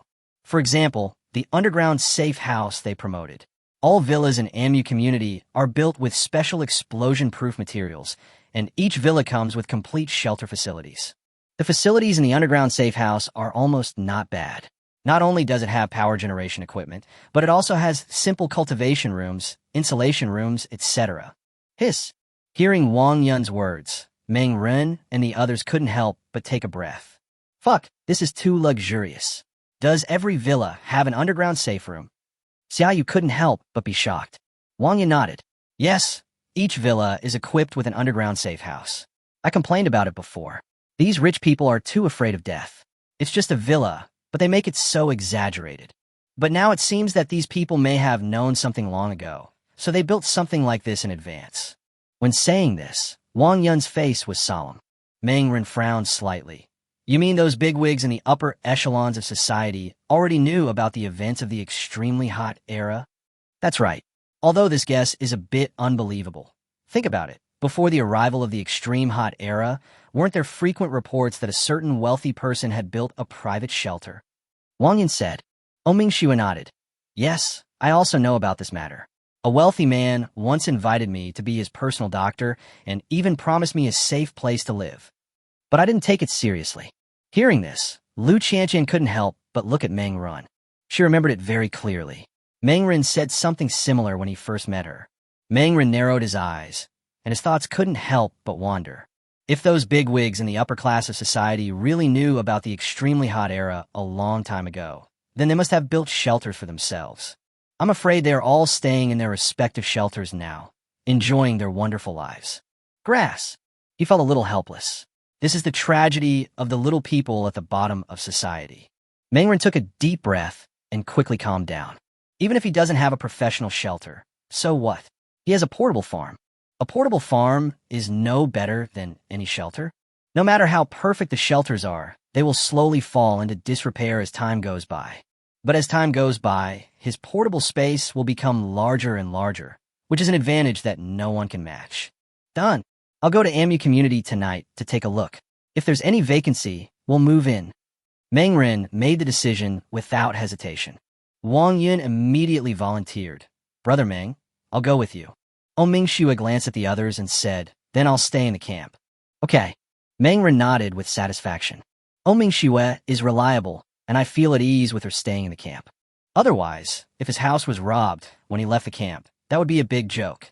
A few hours later, it was already 9 o'clock in the evening, and the sky had already darkened completely. The surface temperature, which had been like hell during the day, was gradually dropping. Although it was still very hot, with the temperature approaching 40 degrees Celsius, at least we could move. Meng Ren and Wang Yun had changed into simple clothes and left the camp together. Each of them carried a backpack containing food, water, and some simple medical supplies. The journey to AMU Community is not short, so bring food and water just in case. After passing through the Baishur camp, the two came to the outside of the underground air raid shelter together, and suddenly a wave of heat hit them in the face. Shit, it's hot. This fucking extremely hot era, it's still so hot at night. Wang Yun couldn't help but curse. Meng Ren looked calm. He patted Wang Yun on the shoulder and said, let's go. The sooner we go, the sooner we can return. Okay. The two set off immediately and rode on a tricycle. Wang Yun volunteered to pedal in the front, while Meng Ren sat comfortably in the back seat. The tricycle made a creaking sound and then headed towards the AMU Community. AMU Community was on the other side of Yunhai City, which meant that if they wanted to reach AMU Community, they had to cross the entire Yunhai City. This distance is nearly 20 kilometers, which is not short. The tricycle moved at a speed of more than 20 kilometers per hour, crossed most of the city, and soon arrived at the city center. The once bustling city was now extremely quiet. The streets were deserted, and there was no sound at all. It was so quiet that even a needle dropping on the ground could be heard clearly. But at this moment, the sound of an arrow tearing through the air suddenly rang out. I saw someone shot an arrow from a dark place. The arrow flew over instantly and hit the tire of the tricycle directly. Bang! The tire exploded and the whole car shook violently. Be careful! Meng Ren's face turned serious in an instant. The two men immediately jumped off the tricycle, then hid in the opposite direction of the arrows, using the tricycle as a cover. Grass! Who the hell shot me from behind? Are these people crazy? Wang Yun was shocked and started cursing angrily on the spot. Although the social order has completely collapsed now, this kind of cold-blooded greeting is still a bit too provocative. This is obviously a desperado. Mangren did not join in the curse. He looked in the direction where the arrows were coming from in the distance. However, this group of enemies were very smart and had been hiding in the dark corners of the building, so that Mangren could not find them at all. Or a burning stick. This thought flashed through Mangren's mind. At this time, someone started shouting in the darkness. If you don't want to die, hand over the food. No unnecessary nonsense. Straight to the point. Very good, simple, and clear. Wang Yun didn't say anything, but looked at Mangren, asking questions with his eyes. Mangren's face was cold, and he had murderous intent in his heart. Chapter 190 Forced to Retreat. Mangren was quite angry. Anyone who was shot by an arrow for no reason would probably feel unhappy. Even a clay figure would have some temper, let alone the fact that he is not a clay figure. He guessed that the journey to AMU community would not be peaceful, but he did not expect to encounter roadblocks so soon. Now in this extremely hot era, order has collapsed and morality has declined. Without order, it is not surprising that people will do anything when faced with desperate situations. Moreover, it is still the early days of the extreme hot era. I am afraid that as time goes by, the conditions will become even more exaggerated in a few years. The Doomsday scenes depicted in those zombie novels are definitely not exaggerated. Mangren narrowed his eyes and looked in the direction where the sound came from. He originally planned to throw a burning stick over and then shoot him. But just as he was about to make this move, he suddenly heard faint footsteps coming from the darkness. Is this someone moving? Could it be that he knew his position had been exposed, so he hid in a new dark place? So smart? Mangren was shocked. This group of people were obviously experienced. They might have done this more than once or twice. Mangren's expression became even more serious. Since the opponent had moved, his burning stick tactics would be difficult to be effective. He was not sure how many people there were in the group, how many bows and arrows they had, and whether they had any guns. Starting a war rashly is definitely not a wise choice. Thinking of this, he couldn't help but squint his eyes, and at this time, the robber in the dark was obviously getting a little impatient. Did you hear me? I told you to throw your backpack out. Do as I say, and you can leave here safely today, the robber in the dark shouted. Hee. There was a sneer on Mangren's face, but he pretended to be panicked. Don't do it. We will give you food, but you don't shoot arrows. The robber in the dark. Don't worry. As long as you cooperate with us, we will not make things difficult for you. Good. Mangren agreed, then took off the backpack on his back and threw it out with force. But Mangren deliberately used less strength, so that the backpack was just dropped halfway. Bang! The backpack fell heavily between the two parties, making a dull sound. Judging from the sound, there's obviously a lot of stuff inside. In the dark corner of the dark, the eyes of the person hiding inside couldn't help but light up. He glanced in the direction of Mangren and Wang Yun, and then said to his companions, You cover me. I will go over and pick up the backpack. Good. The companion nodded. The man walked out of the darkness carefully and prepared to pick up the backpack on the ground. However, just as he walked out of the darkness, the moonlight shone on him, revealing his figure. Bang! Mangren had already taken out his pistol and pulled the trigger without hesitation. Along with the sound of gunfire, a bullet shot out instantly, directly crossing a distance of more than 10 meters and instantly piercing through the chest of the robber. Ah! The man let out a scream and fell to the ground. A large amount of blood flowed out of the wound and then fell to the ground. Grass! There's a gun. The robbers in the dark were horrified and could not believe their ears, with expressions of shock on their faces. When Mangren heard this, he immediately realized that these people did not have guns, otherwise they would not be so shocked. Come on, I want to see who dares to pick up my backpack. Come here and pick them up. I will kill you all one by one. Mangren took the initiative and threatened in a cold tone. The robbers in the dark were a little panicked, although at the moment it was indeed them who were in the dark and Mangren was in the light. But the difference in armed force between the two sides was also quite huge. One side was armed with homemade bows and machetes, while the other side was armed with pistols. Such a huge gap in military strength is not so easy to make up. Brother, this is a misunderstanding. We don't want our backpacks anymore. Take your things and leave. Just pretend what happened just now never happened. A voice sounded. Mangren sneered in his heart. Now that he was at a disadvantage, he wanted to make peace. There was no such a cheap thing in the world. But Mangren narrowed his eyes and thought for a moment. But he did not continue to threaten the group of people. It is true that he has guns, but guns are not omnipotent. If these people were right in front of him, he would indeed dare to fight them head-on. But these people are hiding in the dark. If the fight continues, the situation will most likely fall into a stalemate. This was of no benefit to him. He went to AMU Community today to investigate the situation, not to play games with these people. He was not interested in wasting too much time on these robbers. Okay, let's just pretend that what happened just now never happened. You can go on your own. No problem, but don't shoot, brother. Otherwise we will have to fight to the death, said the robber in the dark. Then, a burst of giggling sounds was heard, and quickly faded away, and soon the sound completely disappeared. The street became quiet again, with only a body lying quietly on the ground. However, Meng Run had no intention of going up. Although the other party said that he had left, he was not sure whether he had really left. It would be quite troublesome if he just pretended to leave and then attacked him by shooting him with arrows when he came out of the cover. Brother Meng, let me go get the backpack, Wang Yin said, patting his chest. Meng Run nodded. Go ahead, I will cover you. Unless they want to fight us to the death, they will not take action. Wang Yin nodded, then carefully walked out of the shelter and walked towards where the backpack was not far away. Nothing unexpected happened during the whole process, and Meng Rin did not hear any sound until Wang Yin returned. It seems that this group of people really left. Let's go, let's leave here, Meng Rin said without hesitation. This is a place of trouble. There is no need to stay here for long. However, looking at the tricycle with a flat tire, his face did not look good. The tricycle had a flat tire, so the only thing we could do next was walk. Fuck these bastards. Wang Yin was furious. Although they were only a few kilometers away from AMU Community, the journey back would still be long. Walking more than 10 kilometers on foot is not an easy task. Let's go. Meng Rin took a deep breath and suppressed the anger in his heart. The two men abandoned the tricycle and left, their figures quickly disappearing on the street. Chapter 191, AMU Community. An hour later, outside the gate of AMU Community, two figures walked over from a distance and then stopped after reaching the gate of AMU Community. Upon closer inspection, who else could these two people be but Meng Run and Wang Yin? His eyes fell on the gate of AMU Community, and Meng Run couldn't help but sigh at its grandeur.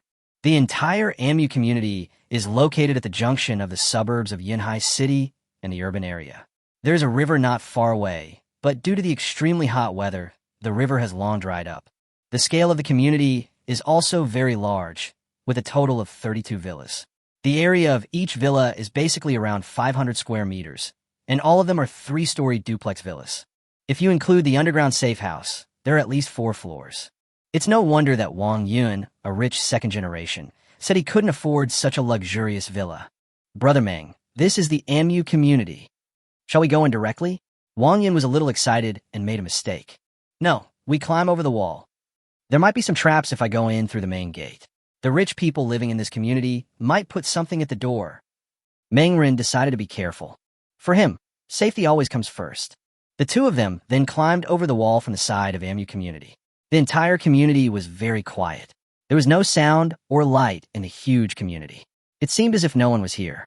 Brother Meng, look, every villa here is equipped with solar energy equipment on its roof. Wang Yin whispered. Meng Rei nodded.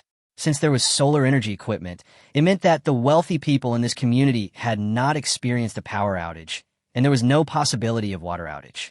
When there is sufficient power supply, the water circulation system is not a high-tech device. Suddenly, Meng Rin seemed to think of something. He took out his mobile phone and looked at it carefully. Good job. There is even WIF here. These bastards are so extravagant, they even have wireless network. Does it mean they can also access the internet? Brother Meng, which villa should we attack? Wang Yin laughed. Meng Rin thought about it. There were a total of 32 villas in the entire AMU community, and he was not sure if there were any vacancies. If not, then if they want to move into AMU community, they will need to drive out one household. Since these wealthy people knew in advance that the extreme hot era was coming, they were not fools and would definitely prepare weapons. He was sure that in AMU community, every household had a gun. Even if there are no guns, there are definitely bows and crossbows. In this case, it is not easy for him and others to forcibly occupy a villa. Just as Meng Rin was thinking, suddenly footsteps were heard, followed by a scolding voice. What are you doing here? The sudden voice startled Wang Yun. Meng Rin immediately turned around and saw a fully armed man walking towards him. Mangren took a closer look and his heart skipped a beat. The man had a pistol on his waist. The people here do have guns. We want to move into AMU community. I wonder if there are any vacant villas here. Mangren said. Hearing this, the man looked Mangren and Wang Yun up and down and couldn't help but sneer. Do you know what our AMU community is? How can you move in? It's not easy to move into AMU community. Do you have money? Mangren narrowed his eyes. He had heard something from the man's words. AMU community doesn't seem to be full yet, so they can definitely move in. How much is a set? Mangren asked. The man sneered. Money is of no use at this time. When I say money, I mean resources. Food, water, medical supplies, or weapons and ammunition are all fine. Mangren's face was calm, without any sign of emotion. He didn't have much weapons and ammunition, but he had plenty of food and water. Take me to meet the person in charge here. I want to buy a villa, Mangren said without hesitation. Hearing this, the man couldn't help but be surprised. Boy, you are so arrogant. If you want to buy a villa here, you need a lot of supplies. It only takes a ton of food. Do you have it? Just 1 ton, is it a lot? Mangren asked back. The man was really surprised this time. He looked Mangren up and down, and then he realized that Mangren in front of him didn't seem to be joking. Come with me, said the man. Mangren took Wang Yun with him, and the two followed the man and came to a villa in the deepest part of AMU community. This villa is the largest in the entire AMU community. As the door opened, Mangren was surprised to find that the villa was brightly lit. He looked toward the window, then it dawned on him. No wonder he saw that there were no lights in the villas in the community just now. It turned out that every window of the villa was made of blackout glass and was completely light-proof. The living room of the villa in front of you is very luxurious. The floor is covered with soft carpet and there is a crystal chandelier on the ceiling. The bright light illuminates the living room. The refreshing, cool breeze blowing out from the air conditioner in the corner keeps the temperature in the entire living room at around 22 degrees. Wang Yun, who was standing by, was so excited that his eyes popped out. These guys were too extravagant. It's even more luxurious than theirs. After the two entered the villa, they found that there were bodyguards inside. You two wait here, said the man. After he spoke, he went upstairs, apparently to inform someone. After a while, a handsome young man in black silk pajamas came down from upstairs. Welcome to AMU Community. Let me introduce myself. I'm Lu Wenjie, the administrator of AMU Community. There was a faint smile on Lu Wenjie's face, and his eyes fell on Mangren and Wang Yun. I heard that you two want to buy a villa in our AMU community. Mangren nodded. That's right. I wonder how many resources are needed to buy a villa. The resources are different, so the prices are different. I'm using a new currency unit here, points. The price of a villa is 100,000 points, and different materials can be exchanged for different points for me. Lu Wenjie smiled. Bang! He snapped his fingers, and a bodyguard immediately stepped forward and handed him a tablet. Chapter Saskilens Venketu Baying of Villa. Mangren took a closer look and saw that the tablet clearly listed the points that could be exchanged for various materials. Good job. The preparations are really thorough. Even a currency like points has been launched. Who would believe this if they hadn't been prepared in advance? Mangren squinted his eyes and read carefully, going through the list completely. There are not many types of supplies that can be used to exchange points. Just as he expected, they're all food, water, medical supplies, weapons, and ammunition. Among them, weapons and ammunition can be exchanged for the most points. There's also a lot of supplies that can be exchanged for fresh vegetables and meat. 500,000 points for a villa? Mangren estimated in his mind that a bag of instant noodles could be exchanged for a few points here, which meant that in order to buy a villa, he would need 500,000 packs of instant noodles. This is no small number. He only bought 50,000 boxes of instant noodles at the beginning.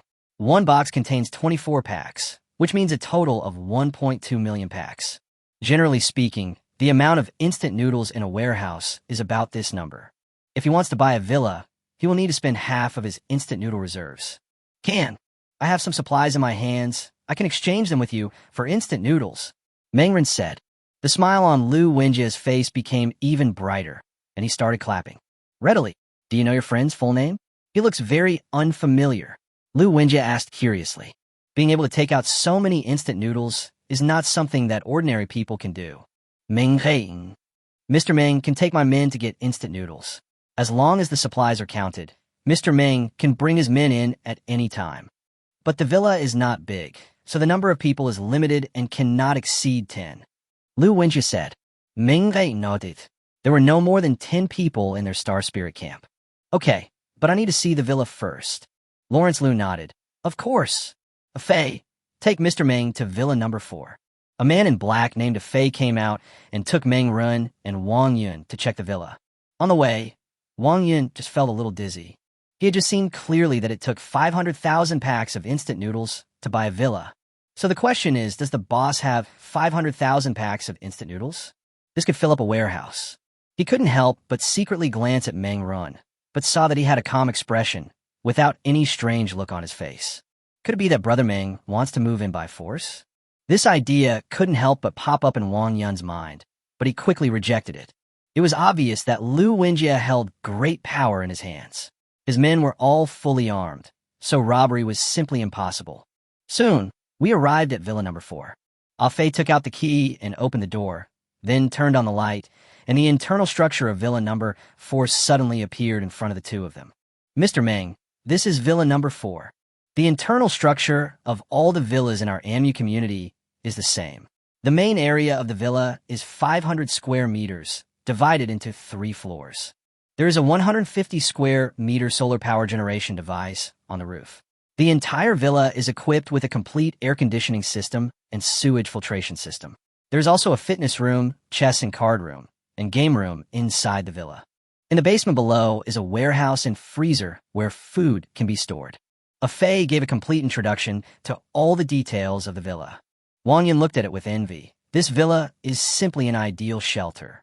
The only drawback is that it is a little small. If they want to accommodate several people, they need to expand it a little. Meng Ren's face was calm, and there was no change in his expression. This villa is indeed nice, but compared to my own personal space, there is obviously still a big gap. But there was no problem in meeting his living needs for the next period of time, but he was still a little hesitant.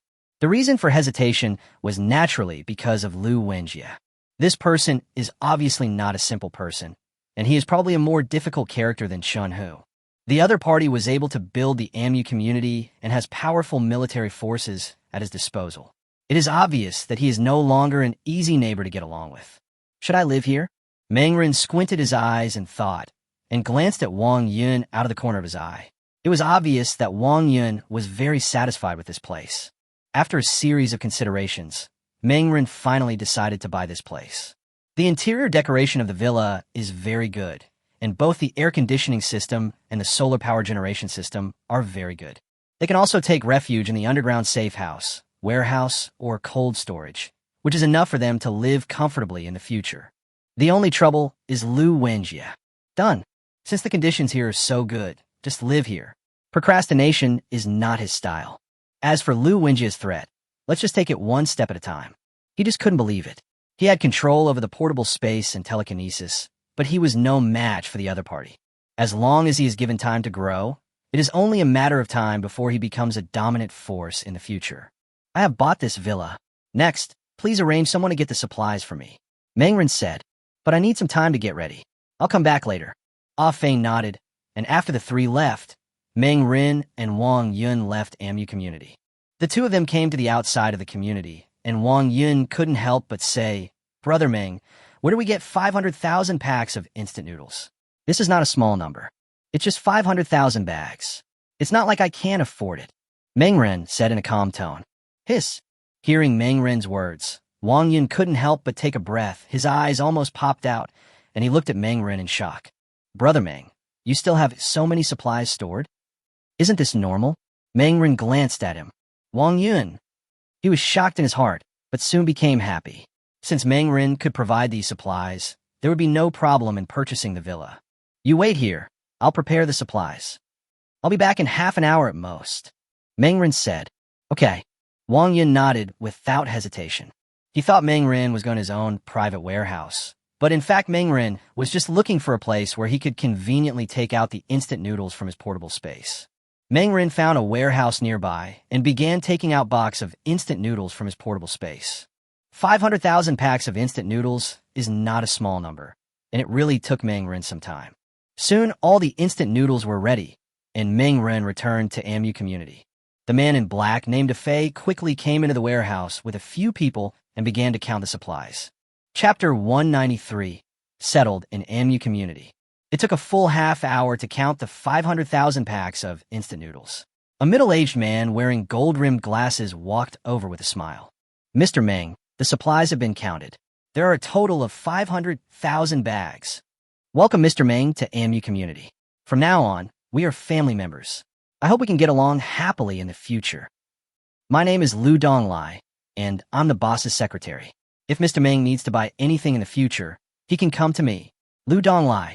As he spoke, Lu Donglai took out his cell phone and invited Meng Run to join the AMU Community Owner Group. A message popped up in the Owners Group. Welcome, Mr. Meng, to join the big family of AMU Community. Everyone warmly welcomes you. As soon as Lu Donglai's message was sent out, several messages immediately appeared in the Owners Group. Oh, is there a new person joining? It's not easy to join our AMU Community. I wonder what industry this gentleman is in. Okay, now is the hottest time. What's the point of asking about the industry? Are you still going to have a business partnership with a newcomer? Ha. Miss Lu's temper is still as bad as ever. But what Miss Lu said does make sense. The world has become like this now. There's no point in talking about the past. Mengren read all the messages that popped up in the owners group and then looked away. He doesn't plan to show up in the group of owners for the time being, but instead plans to observe. The people who can move into AMU Community are not simple. They must have been rich or noble in the past. I just don't know how much strength they have left. But judging from what these people said, it seems that they are not short of supplies. They are completely different from Lu Mei and the others before. But that's true. Being able to live here means that they had already received the news of the arrival of the extreme hot era. They have stored up so much supplies in their homes that they will probably have no problem eating for several years. Mengren narrowed his eyes, and many thoughts flashed through his mind. He left the owner group and looked at Lu Donglai. Mr. Lu, I need to go back to my previous residence. Do you have a bicycle that I can use to get there? Of course, Mr. Meng is an owner of our AMU community, so this little thing is naturally no problem. If Mr. Meng is interested, we can also provide moving services, but you will need to pay points. Lu Donglai smiled slightly. Mengren refused without even thinking. No need. I can move it myself. Soon, Lu Donglai asked someone to bring 2 bicycles, and Mengren and Wang Yun then left and returned to the Xingling camp in the underground air raid shelter. As soon as the 2 of them came back, Lu Qianqian walked up to them impatiently. Brother Meng, how is the situation in AMU community? Mengren did not hesitate and told everything he had learned so far. After hearing his words, several people were surprised. Lu Wenjie. I've heard of this person. His father is the chairman of the Lu Group, and the Lu Group is the largest enterprise in our Yunhai city, with a market value of over 10 billion. Mingxue said. Mengren suddenly realized that it was no wonder that Lu Wenjie was able to establish and control the entire AMU community. Mingxue frowned and said, Chief, are we really going to move to AMU community? Since there are people like Lu Wenjie in AMU community, we might have some trouble going there. People like Lu Wenjie are definitely not simple characters. Compared to him, Chun, who is just a minor trouble. The Lu group behind him is even bigger. Although it is already the extremely hot era, I am sure that the Lu group still exists. Mengren looked at Mingxue in surprise when he heard this. Dr. O, do you know Lu Wenjie? From your tone, it seems that you're very familiar with Lawrence Lu. Mingxue's expression could not help but change slightly. Under Mengren's gaze, she knew she couldn't hide it, so she had to say, actually, Lu Wenjie pursued me before. Wow! Xiaoyu was shocked, his face full of surprise. Mengren frowned now. He didn't expect that Mingxue and Lu Wenjie had this kind of relationship. If that's the case, if Lu Wenjie meets Mingxue again, who knows what trouble he might cause. But the supplies have already been paid for. Mengren felt a little headache. He never expected that such an accident would happen. Seeing Mengren looking like he had a headache, Mingxue knew that this matter was going to be a bit troublesome. Why don't I leave? As long as I don't run into Lawrence Lu, there won't be any problem. No. Mengren refused directly. He rejected it without even thinking about it. I'm not afraid of things to this extent. What about Lawrence Lu? We are not soft persimmons that can be bullied by others. Let's go. We'll move into AMU community. Mengren waved his hand. A few hours later, Mengren brought everyone to AMU community. When they pushed the door and entered the villa, Xiaoyu was already very excited. That's great. It's much more comfortable here than living in an underground air raid shelter. Xiaoyu's face was full of excitement. Biya, this was her dream before, but she never expected it to come true now. There are 12 rooms in this villa. Each of you can choose a room for yourself, Mengren said. Hearing this, everyone had a smile on their face. Soon, everyone chose a room, and at the same time, Mengren also took out fresh ingredients. Since we are moving to a new home today, we naturally need to celebrate it properly. Soon a sumptuous dinner was prepared. Everyone enjoyed it to their heart's content, and then returned to their rooms. After taking a shower, Mengren lay on the soft big bed in the villa room with an expression of enjoyment on his face. The villa's air conditioning system is very complete. Every room has air conditioning. The villa is built with heat-insulating materials. Coupled with the air conditioning circulation system, the entire villa is very cool. It seems that these 500,000 packs of instant noodles are well worth the money. Mengren lay on the big bed with an expression of enjoyment on his face. Ding dong. At this moment, his cell phone suddenly rang. He opened it and saw that it was from the AMU Community Owner Group. However, after taking a closer look, Mengren's face showed a look of astonishment. Sorry, if anyone has extra food, I would like to exchange some supplies with you. Exchange supplies? When Mengren saw the message, he couldn't help but look surprised. What's going on? People who can live in AMU Community are actually short of food. He was really shocked.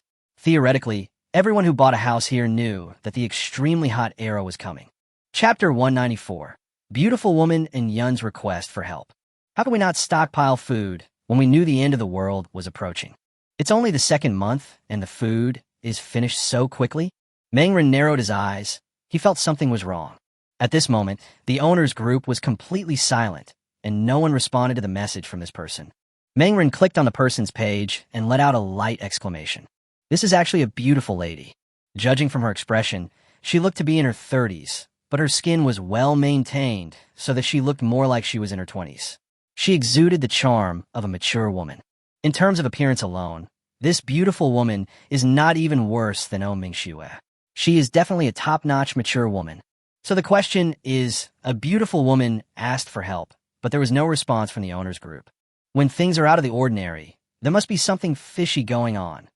Mengren muttered to himself. In response to the beautiful woman's request for help, several minutes passed in the owner's group, and still no one stood up to say anything. This unusual situation gave Mengren some guesses. It seems that the water in AMU Community is also very deep. But this has nothing to do with me. I'm not interested in meddling in other people's business. Mengren sneered in his heart. Just when he was about to ignore it, someone sent him a private message. Upon closer inspection, it was the beautiful woman. Hello, my name is Anyun. I'm sorry to bother you so late at night. Anyun suddenly sent him a message, which made Mengren stunned for a moment. Why is this woman sending me a message? Is she asking me to borrow supplies? Other people won't lend her money, so she targeted me? Mengren laughed in his heart. Just as he was chuckling in his heart, Anyun on the other end of the phone called him directly. What's the matter? Mengren asked coldly. I'm sorry, Mr. Meng, to bother you so late at night. I want to exchange some food with you. I don't know if it's possible. Anyun's tone was very gentle, just like a lady from a noble family. Her warm and soft tone made people feel like a spring breeze. I have to say, her voice is very nice. Definitely the most beautiful voice Mengren has ever heard. There was a hint of fragility in that gentleness, and it seemed to have a magical power that was irresistible. Sorry, the food at my house is also very surprising. In order to buy this villa, most of my supplies have been consumed. I really can't help Mizzen. Mengren refused directly. Although Anyun's voice was charming, he was not a horny idiot. No, Mr. Meng, I'm really in trouble, and no one else is willing to help me. If Mr. Meng is also unwilling to help me, I'm afraid I'll starve to death at home. Please, Mr. Meng, please help me. There was a hint of pleading in Anyun's tone. When a big sister with such a gentle and moving voice pleads like this, I'm afraid there aren't many men in the world who can refuse. How do you know my name? Mengren Frau Nuth. I asked Secretary Liu, and he told me. Mr. Meng, since you can spend 500,000 packs of instant noodles to buy this villa, you must have extra supplies. Please, I just need a box of instant noodles. Anyun begged. No, I refuse. You can find someone else. Mengren said without hesitation and hung up the phone. Call. He took a deep breath and finally calmed his inner restlessness. Fuck, this woman is simply a witch. Just her voice can make me lose control. Isn't it too exaggerated? Mengren was dumbfounded. And Yun has such a great voice and is also very beautiful. She is simply a masterpiece created by God. But the more beautiful Yun is, the more problems she has. Given her conditions, no one else in the community was willing to lend supplies to Yun, which was enough to show that there was something wrong with this matter. If you were fooled, you would be really stupid. He thought for a moment and then called Lu Donglai. The phone rang a few times and was quickly connected. Lu Donglai's business voice came out. Mr. Meng. Secretary Lu, I would like to ask what's going on with Ms. Yun.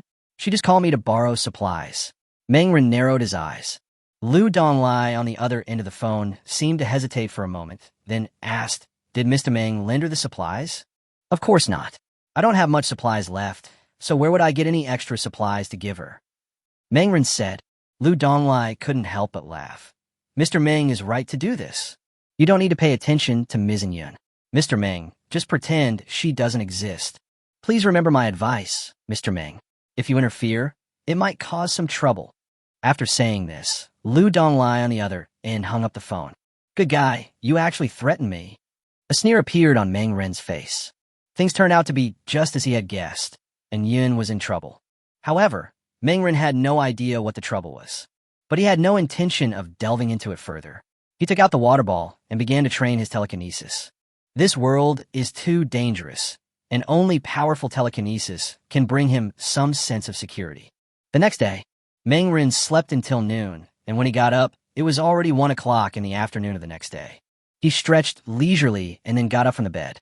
After a quick wash, he went into the living room and saw 3 women, middle-aged Zhu Hui, busy in the kitchen. The tempting aroma of food wafted from the kitchen, making Mengren's appetite grow. After enjoying a delicious lunch, Mengren called everyone over. Everyone, we now have a stable environment, so we should do something next. Mengren went straight to the point, his eyes falling on several people. Wang Yun, Qi Jiu, Lu Qianqian, and Oming Xue did not show any surprise on their faces. They all knew very well who provided their current stable and comfortable life.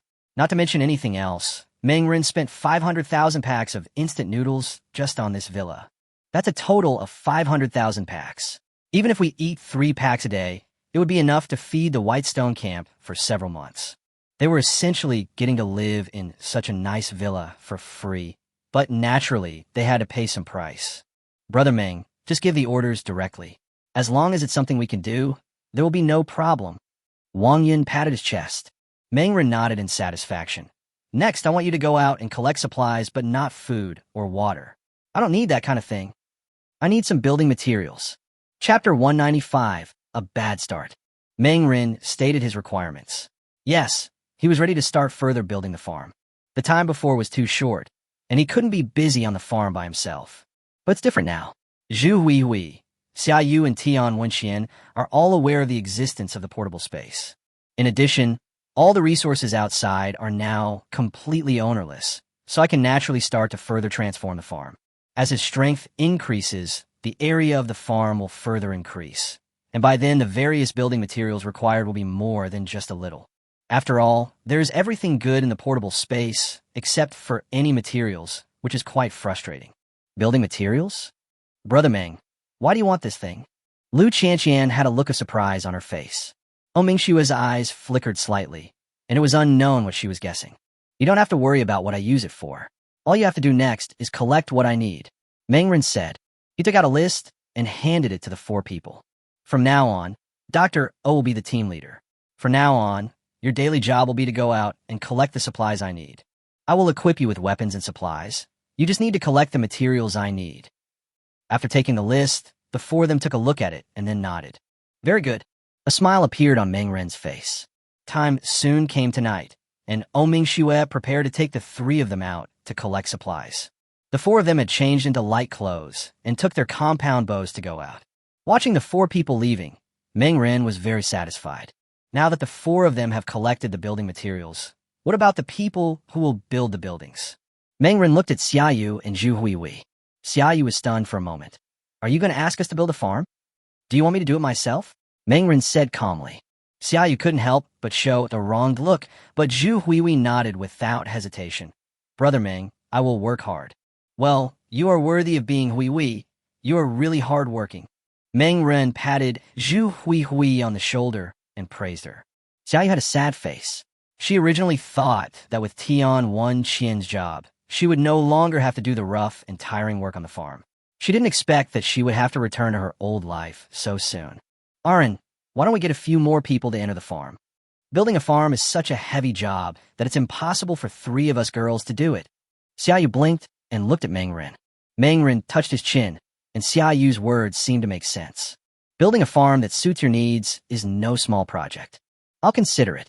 I'll bring people into the farm later, but not now. Meng Ren said. His current telekinesis strength is not strong enough. Although he has no problem suppressing ordinary people, it is still not strong enough to be easily controlled. If we randomly arrest people and bring them into the farm, what if they take advantage of your absence to cause trouble? He has a large amount of supplies on the farm, and he cannot accept any loss, so he needs to make sure he is strong enough to overwhelm the other party. Just like Tian Wenqian, she must be completely unable to resist herself. Norus, his telekinesis is growing rapidly now. Just last night, he tested it and found that the maximum weight he could move had reached 8 kilograms, and the longest distance he could extend it had reached 12 meters. 12 meters. This distance is not close anymore. The most important thing is that telekinesis is not restricted by obstacles, which means that even if there is someone in between the walls, it will not work. I can easily kill the other person. After arriving at the farm, Meng Ren trained his telekinesis on a daily basis. The positive feedback brought by training telekinesis is very strong, which makes Meng Ren very motivated. Even though he is extremely tired after each session, Meng Ren still enjoys it. A few hours passed quickly, and Meng Ren finished his practice of telekinesis. He returned to his room and lay on the bed with a tired look on his face. He rested for half an hour before he felt better. I looked at the time, and it was already 12 o'clock midnight. They should be back soon, right? Meng Ren muttered to himself. He was not a black-hearted boss, so he set a clear time for Mingxue and the other 3 to go out and collect supplies. You only need to go out for 6 hours a day, starting from 8 p.m. to 12 p.m., then come back to eat, and then go out for another 2 hours. The 6-hour workday is much better than before. I am really a conscientious boss. Meng Ren couldn't help but smile. Not long after, footsteps were heard outside. Just when Meng Ren thought that Mingxue and the other 3 had returned, he saw their embarrassed figures. Brother Meng, something happened. Lu Qianqian said in a hurry. Meng Ren took a closer look, and his expression suddenly changed. The 4 men came back in a dishevel, covered in dust. The worst injured was Wang Yun, who had an arrow stuck in his body, blood flowing out, and his face was paler. What's going on? Meng Ren's face suddenly became serious. Huihui, go to the basement warehouse and get the medical kit. Zhu Huihui quickly put down the kitchen knife, ran quickly from the kitchen to the warehouse in the basement, and soon returned with a medicine box. Several people hurriedly placed the unconscious Wang Yun on the sofa, and Qi Jiayu's face was full of heartache. What is going on? Did you encounter robbers? Meng Ren said in a low voice. Mingxue nodded. Half an hour ago, we went to mall to search for materials.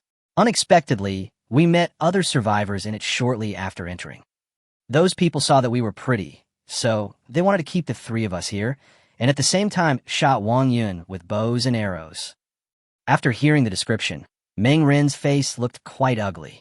Although he did not regard Mingxue as his woman, she was still his subordinate after all. Now that she was bullied outside, he as the boss could not just sit back and watch. Treat Wang Yun's wound first. I will take care of the revenge. Meng Ren said. Mingxue nodded. She took the medicine box and began to treat Wang Yun's arrow wound. This is when the importance of a doctor is reflected. Although Mingxue has never treated an arrow wound, such a penetrating wound is not difficult for her to treat. She quickly disinfected the scalpel and then undressed Wang Yun. The internal organs should not be damaged. Mingxue breathed a sigh of relief. As long as the internal organs are not injured, it is just a skin injury, and you just need to heal for a period of time. Mingxue treated the injury skillfully. She first pulled out the arrow from Wang Yun's chest, then disinfected and sutured the wound. After doing all this, she bandaged the wound. Chapter 196, Ambush and Door-to-Door. After all this was done, Wang Yun gradually woke up. Brother Meng, We were ambushed. Wang Yin looked at Meng Ren pitifully. Meng Ren nodded seriously. I will take care of this matter. Let me go with you. Ong Mingxue stood up and said, Good. After thinking about it, Meng Ren finally nodded. Although he is quite confident in his own abilities, it would be best to have a helper. After practicing for this period of time, Ong Mingxue's archery skills have improved significantly. Ong Mingxue is very talented in archery. Although Meng Ren started training archery earlier than Ong Mingxue, he no longer dares to say that his archery skills are better than the other. Meng Ren returned to the room and began to prepare. He changed into a simple set of clothes and took a 1911 pistol. Of course, a sharp utility knife blade was also an essential item. After making all the preparations, Meng Ren and Ong Mingxue set off. Under Ong Mingxue's leadership, Meng Ren soon arrived at the place where they had a conflict with the robbers. This is actually a huge shopping mall with many entrances and exits, and it is completely dark.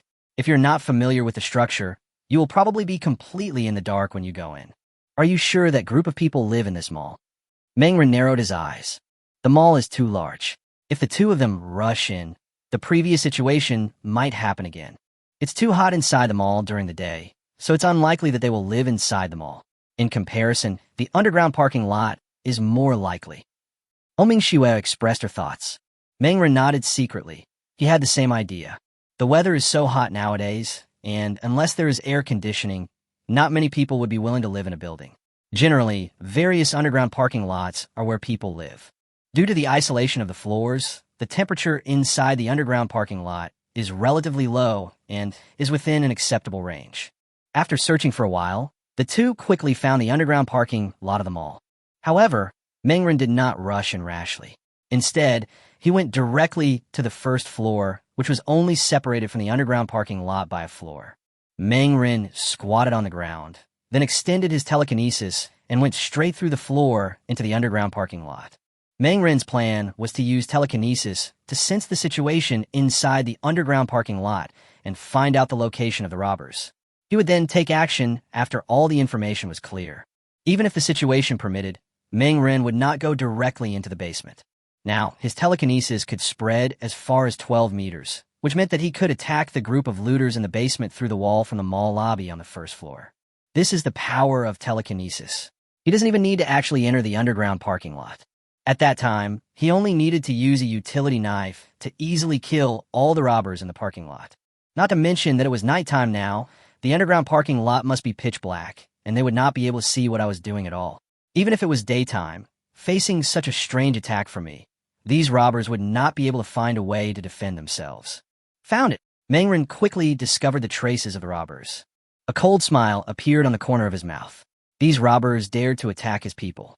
This was the reason for their death. At this moment, in the underground parking lot, Lai Tianhua and others were still unaware that death had already come to them. Several people gathered together, talking about what had just happened. What a pity!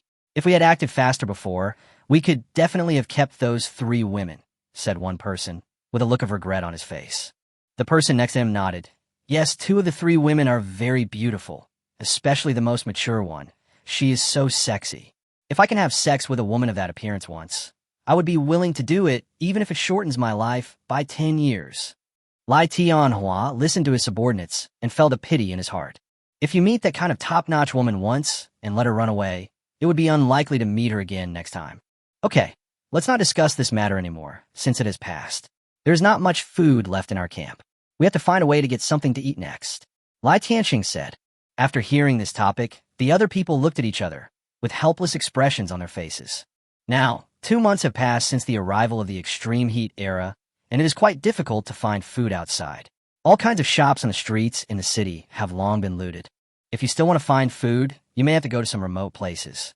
Just as they were thinking this, suddenly at this moment, a thin blade appeared behind them without them knowing.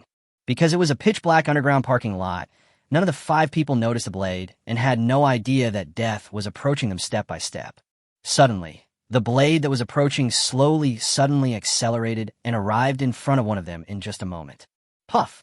The sound of a sharp weapon cutting through the throat was heard, and the sharp blade of the utility knife successfully cut the man's throat. A large amount of blood immediately splashed out, directly staining the ground red. The blade not only cut the artery, but also separated his trachea, so that the man felt the pain of suffocation in an instant. He tried desperately to breathe, but the blood flowing out of his veins flowed directly into his trachea, which had no effect except to increase his pain. Ugh! The man covered his throat and struggled in pain. The pungent smell of blood immediately filled the air. What's going on? Old Four, what's wrong with you? When the people next to him heard the sound, they immediately turned their heads, and with the help of the faint light from the desk lamp, several people could see him clearly. Grass! They were all shocked and could hardly believe their eyes. There are enemies. Lai Tiancheng looked at the miserable condition of his brothers and felt the hairs all over his body stand up. Without any hesitation, he lay down on the ground and used the table in front of him as a cover to hide his body. The other 3 people made the same choice. As for the 4th brother's painful struggle, no one went to help him. The 4th brother fell to the ground in pain, his eyes wide open, and eventually died in agony. At this moment, the underground parking lot was dead silent. Chapter 197. First Telekinetic Battle. Come out. Whoever is attacking my brother, come out here right now. One person shouted bravely. Lai Tiancheng and the other 3 stared at the dark place in the underground parking lot. But as the man roared, the entire underground parking lot became quiet without any sound. Quiet. At this moment, time seemed to freeze, and the atmosphere was extremely quiet. It was so quiet that even a needle dropping to the ground could be heard clearly. The underground parking lot is so quiet. Lai Tiancheng looked at the 4th brother, who was still struggling in pain. He quickly saw the wound and recognized at a glance that his throat was cut by a sharp weapon. It's this kind of injury? He originally thought that someone had shot the 4th brother with a bow, an arrow, or a bullet, but he didn't expect it to be a sharp weapon. This sharp weapon looks like a dagger or something like that, but there's no one else around. Could it be? Lai Tiancheng's expression gradually became ugly, and his eyes fell on the other 3 people. There was no one else around, just the 4 of them. If it wasn't him, then it could only be the 3 people in front of him. However, just when this thought emerged in Lai Tiancheng's mind, a man in front of him suddenly spurted blood from his neck, and a sharp wound instantly appeared on his originally intact neck. Puff! The man instantly covered his neck in pain. Woo woo woo. Help me. The man whose throat was cut had an expression of pain and fear on his face. Impossible. Lai Tiancheng's face changed drastically. He clearly didn't see anything just now. How could one of his men suddenly have his throat cut by a sharp weapon? The other 2 were startled, with shock also on their faces. What happened? Isn't there anyone there? Who is attacking him? There's no one around here. What happened? The 2 were extremely shocked. Before the 2 of them could say anything else, a 3rd cold light flashed in the underground parking lot. Puff! The 3rd person's throat was cut, and a large amount of blood gushed out, directly staining the ground red. Ghost, it must be a ghost. The man was terrified in the end. He clearly didn't see anything, but his companions had their throats cut one after another. This feeling of horror instantly filled his heart, and he turned around and ran away without hesitation, wishing he could escape from this horrible place immediately. Second brother, don't go, come back soon. Lai Tiancheng shouted hurriedly. Puff! The 4th knife light flashed in the air, and the second brother fell to the ground instantly, blood gushing out. The pungent smell of blood kept floating in the air, making people feel a little nauseous. CNMD, who the hell are you? Come out here if you're brave enough, and let's have a head-on fight. How can you be considered a hero if you use tricks like this? Lai Tiancheng suddenly roared in anger. He stood up from the ground, and a sharp dagger appeared in his hand.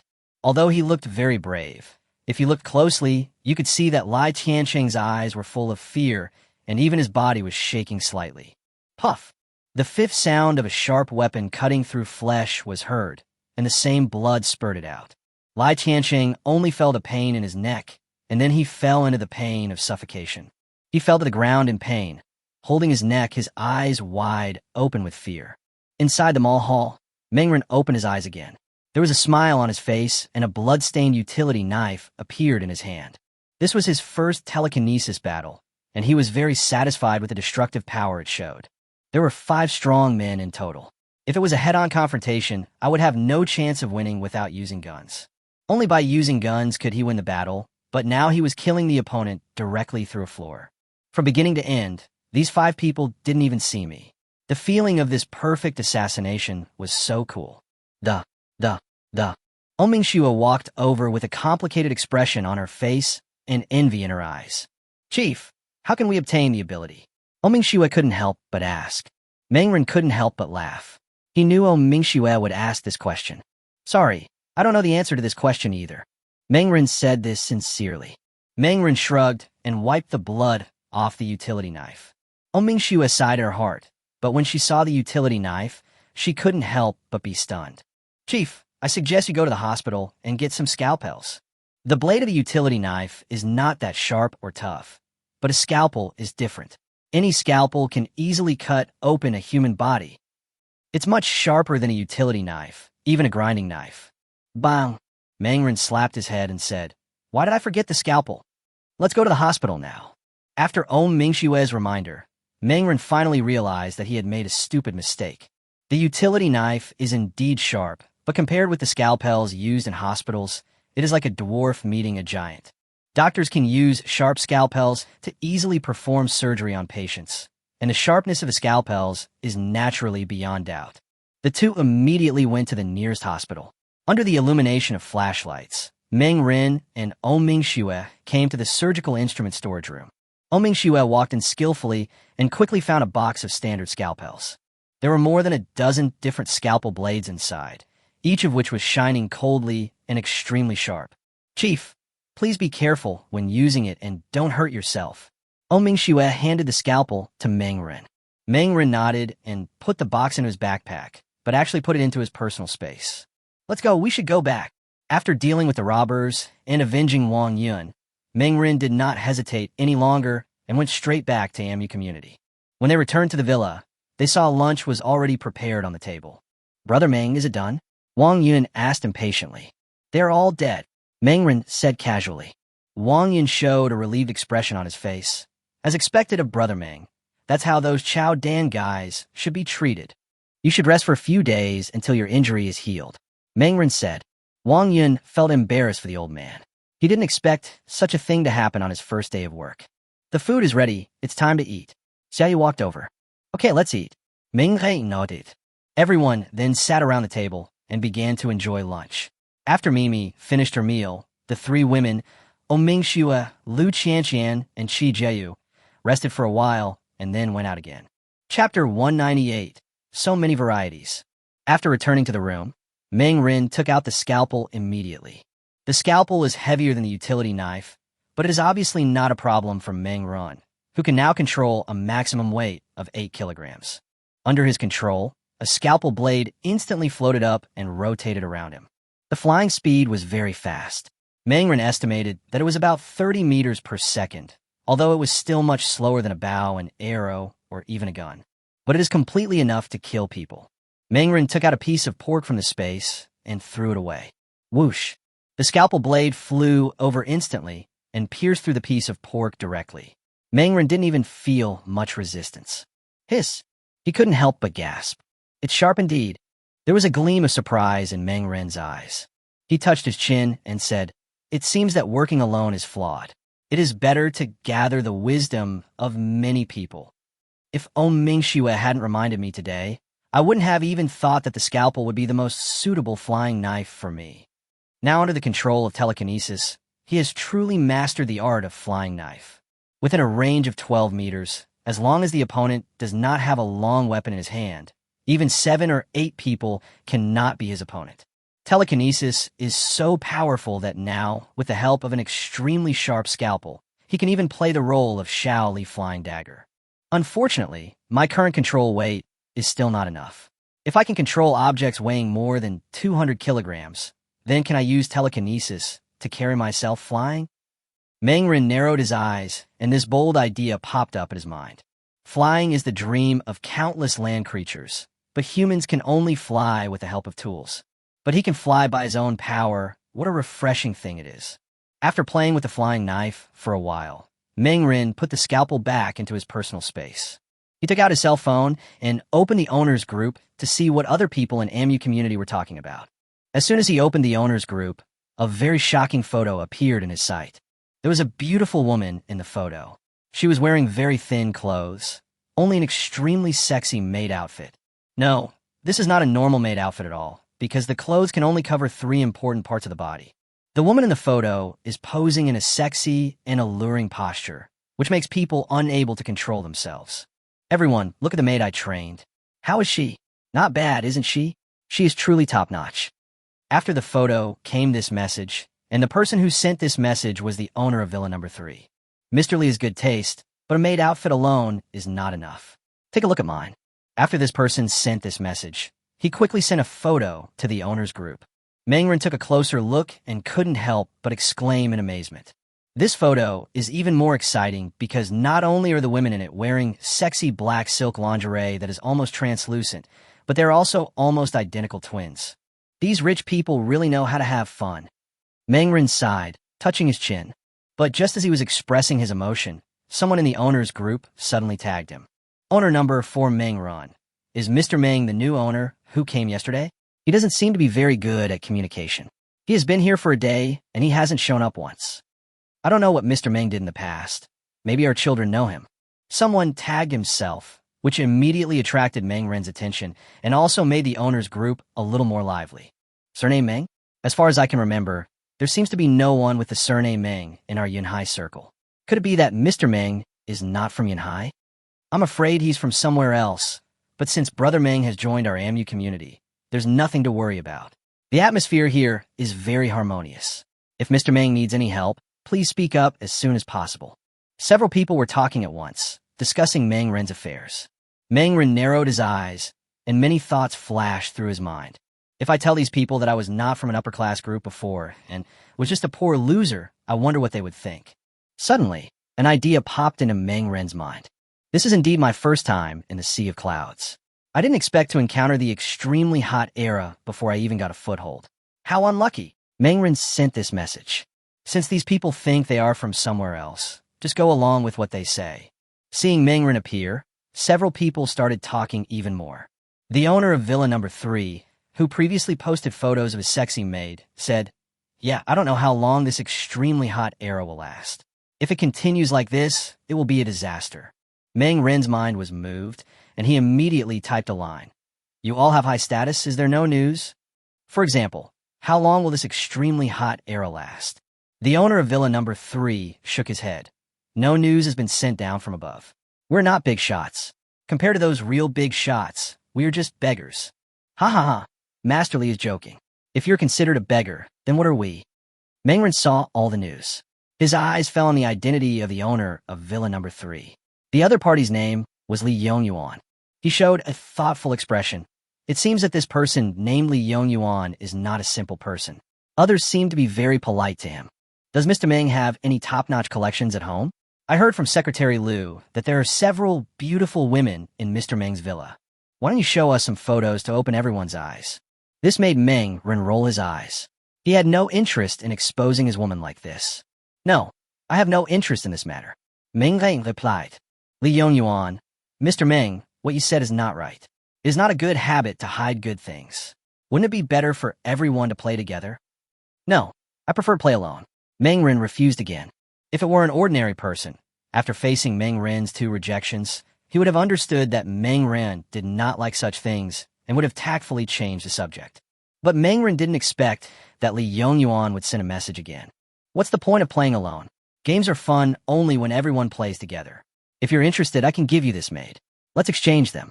It will be more exciting. Li Yumiwan. Chapter 199 Conflict. Seeing what Li Yongyuan said, Mangren couldn't help but frown. His expression had begun to grow gloomy. Does Li Yongyuan not understand what people say or what? Why does he keep forcing me? Or is it that he is used to bullying others in the owner's group, and now he is bullying me directly? Mangren's face gradually turned cold. What he hates most is someone forcing him to do something he doesn't want to do. If anyone dares to do that, he'll get angry. He took a look at the owner's group. At this moment, no one else was talking, and the atmosphere in the group was obviously not right. Everyone else watched what Li Yongyuan did, and no one stepped forward to stop him. Mangren was not surprised by this. He didn't know them, so it was completely normal for them not to speak up for him. On the contrary, if someone speaks for you, you should be vigilant. Who knows if one is playing the bad guy and the other is playing the good guy, and they are cooperating with each other to play tricks on you. Mr. Meng, why are you silent? Since you are here, you should follow the local customs. What do you think? Li Yongyuan was still aggressive. Meng Rein sneered. Since Li Yongyuan kept forcing him, there was no need for him to be polite. Who do you think you are? I must do whatever you want me to do. Meng Rein responded bluntly. Since others had already started to threaten him, if he didn't fight back, he would probably be labeled as weak. In Villa number 3, Li Yongyuan was reading these words in the owner group, and the smile on his face froze instantly. Okay, it's been a long time since anyone dared to speak to me like this. Li Yongyuan laughed out of anger. He said 3 good words in a row, which was enough to show how angry he was. The owner's group was even quieter, as everyone else was just watching the show, seemingly enjoying it. Mr. Meng has a sharp tongue. I wonder if your strength is also that sharp. Remember, this is the Sea of Clouds. Li Yongyuan said coldly. Mengren was blunt. What about the Sea of Clouds? Do you think it is the same as before? If you want to attack me, I welcome you anytime. I am in Villa number 4 now. If you don't come, you are a grandson. Wow. As soon as these words were spoken, the owner's group was immediately in an uproar. No one else had expected that Meng Ren was so tough that he directly challenged Li Yongyuan to a fight. Li Yongyuan instantly flew into a rage. Meng Ren, you are a little too arrogant. You forced me to do something I don't want to do. Who is so arrogant? What do you mean by those words just now? Are you trying to intimidate me? Since you are so rude, why should I treat you well? Meng Ren sneered and retorted. Isn't it just swearing? Back then, he was known as the king of trolls on Tiaba, and it was no problem for him to troll 7 or 8 people by himself. If it were the old times, he would indeed take Li Yongyuan into consideration. After all, in the old times, there were too many ways to discipline a person. But now it is the extremely hot era. Do you want to deal with him? This also depends on whether Li Yongyuan has the ability to do so. The owner's group was instantly filled with tension because of the words between the 2 people. Just as things were about to escalate, Lu Donglai suddenly showed up. Li Yongyuan, Meng Ren. You too, AMU community is a place that values harmony and dedication. Since we are all living together in the community, why should we get so angry over such a small matter? It would be better for both parties to take a step back and let it go, so as to avoid any trouble that would make it difficult for everyone. Lu Donglai obviously stepped forward to smooth things over. Meng Rindao, I don't want to conflict with anyone, but if someone comes to provoke me, I'm definitely not afraid. For Secretary Lu's sake, let's just forget about today's matter. Mengren, I still have something to say to you. This is Yinhai. Don't be too arrogant. Li Yongyuan replied with this sentence, and then went offline. Mengren sneered. It seemed that Li Yongyuan was not really that powerful. Otherwise, why would he talk so much nonsense? Those who like to scream are often people with no abilities. Seeing Li Yongyuan disappear, Mengren didn't say anything more and dived directly. On the other side, Li Yongyuan looked quite embarrassed after he went offline. He gritted his teeth, and his expression was extremely gloomy. He didn't expect that a newcomer who had just arrived in AMU community would dare to go against him, causing him to make such a fool of himself in front of everyone. Meng Ren, right? I'll remember you. A few hours later, Oming Xue brought Lu Qianqian and Qi Jiayu back. The 3 women were sweating profusely. It was obvious that searching for supplies outside for several hours was not an easy task. Brother Meng, we have placed the things you want in the warehouse outside. You can check them at any time. Lu Qianqian said. Meng Ren nodded. Thank you for your hard work. Go take a shower and rest next. Okay, Lu Qianqian said excitedly. She was now covered in sweat and felt sticky all over and had been wanting to take a shower for a long time. After asking the 3 women to take a shower, Meng Ren left the community alone. He quickly came to the door of a warehouse and pushed it open and walked in. This warehouse was one he had discovered before. It was quite large and perfect for storing construction materials. Therefore, he used this place as the place where Oming Xue and others would store the materials they collected. After all, they were just some building materials, so there was no need to worry about anyone stealing them.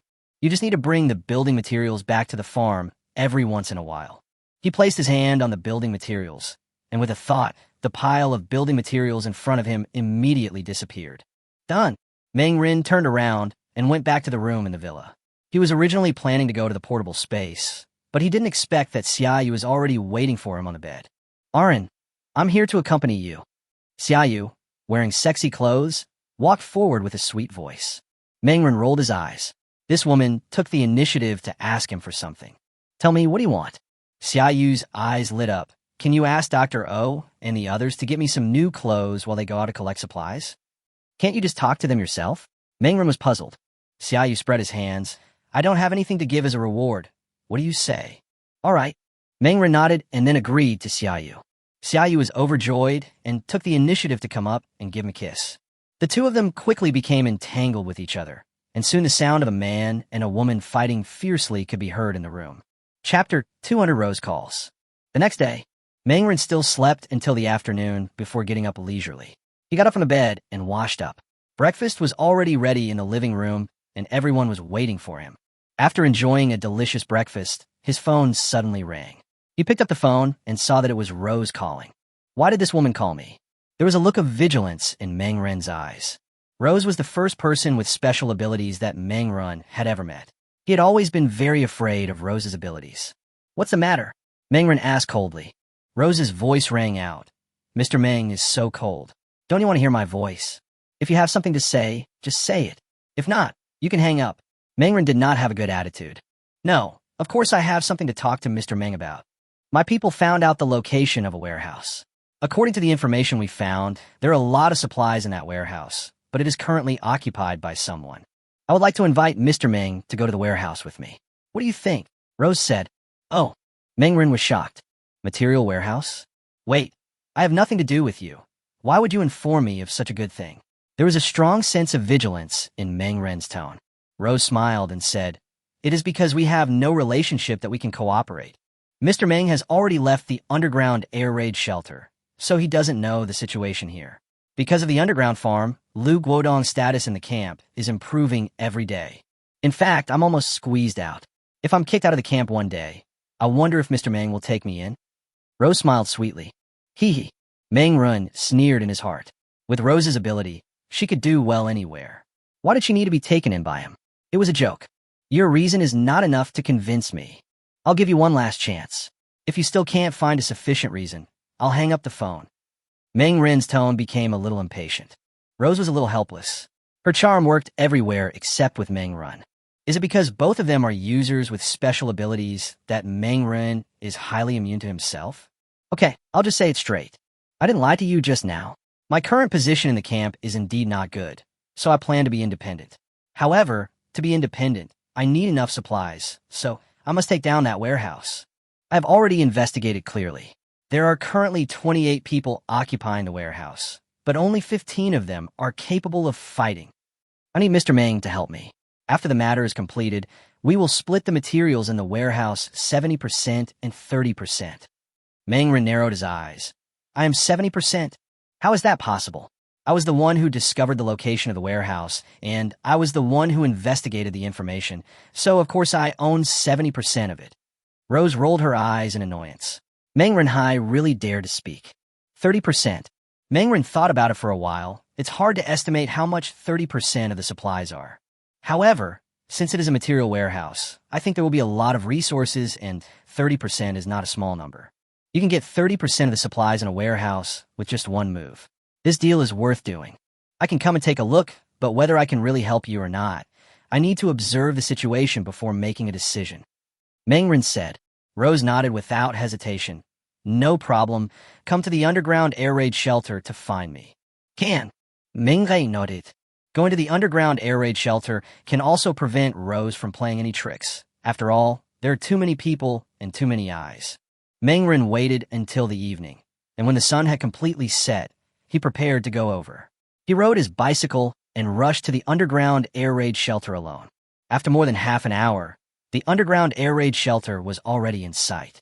However, unlike the situation when I left before, the underground air raid shelter has undergone significant changes. First of all, the door of the air raid shelter has been renovated, and people from the Baishur camp are coming in and out one after another, carrying various construction materials in their hands. Obviously, these building materials are used to build underground farms. Mengren's arrival attracted a lot of people's attention. Many people looked over, but no one paid any attention to him. Mengren entered the underground air raid shelter. As he expected, the location of the entire Baishur camp had been changed because of the need to build an underground farm. Their original wall had been demolished, and almost everyone had been moved to the deepest part of the underground air raid shelter. A man was already waiting at the door. When he saw Mangren appear, he immediately walked forward to greet him. "Mr. Meng, come with me." Mangren nodded, then followed the man all the way to the warehouse room where Rose was. When she opened the door and walked in, Rose was already waiting for her in the room. She was still wearing sexy and cool clothes today, and her sexy and attractive figure was almost fully displayed, as if she was attracting other people's attention all the time. When Rose saw Mangren appear, a bright smile appeared on her face. "What do you think, Mr. Meng?" "No hurry. I'll go and see the situation on the scene first." "How can I know whether you have deceived me without seeing the situation at the scene?" Mangren said. Rose nodded. "Sure, we can leave any time." The group then set off and headed to the warehouse that Rose mentioned. Mangren was very vigilant along the way.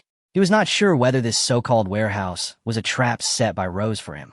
It's better to be cautious, so he was observing Rose and his men's expressions along the way. After confirming it again and again, Rose probably did not deceive herself. After walking for more than 10 kilometers, a supermarket appeared in front of Mangren. "This is it. The warehouse I'm talking about is behind this supermarket." This supermarket is not small, so the corresponding warehouse should not be small either. And the supplies in the supermarket warehouse are generally very complete, so this warehouse should be very attractive to you, right? Rose smiled. Mangren nodded at this. The supermarket warehouse was indeed very tempting, especially when he just spent 500,000 packs of instant noodles to buy a villa. At present, his wallet has become much smaller, and he needs supplies to fill it up again. He himself is now in the advanced stage of hamster syndrome. Once the resources in his personal space decrease, he will fall into a state of anxiety and hope to replenish the supplies immediately. This is also the reason why he agreed to Rose.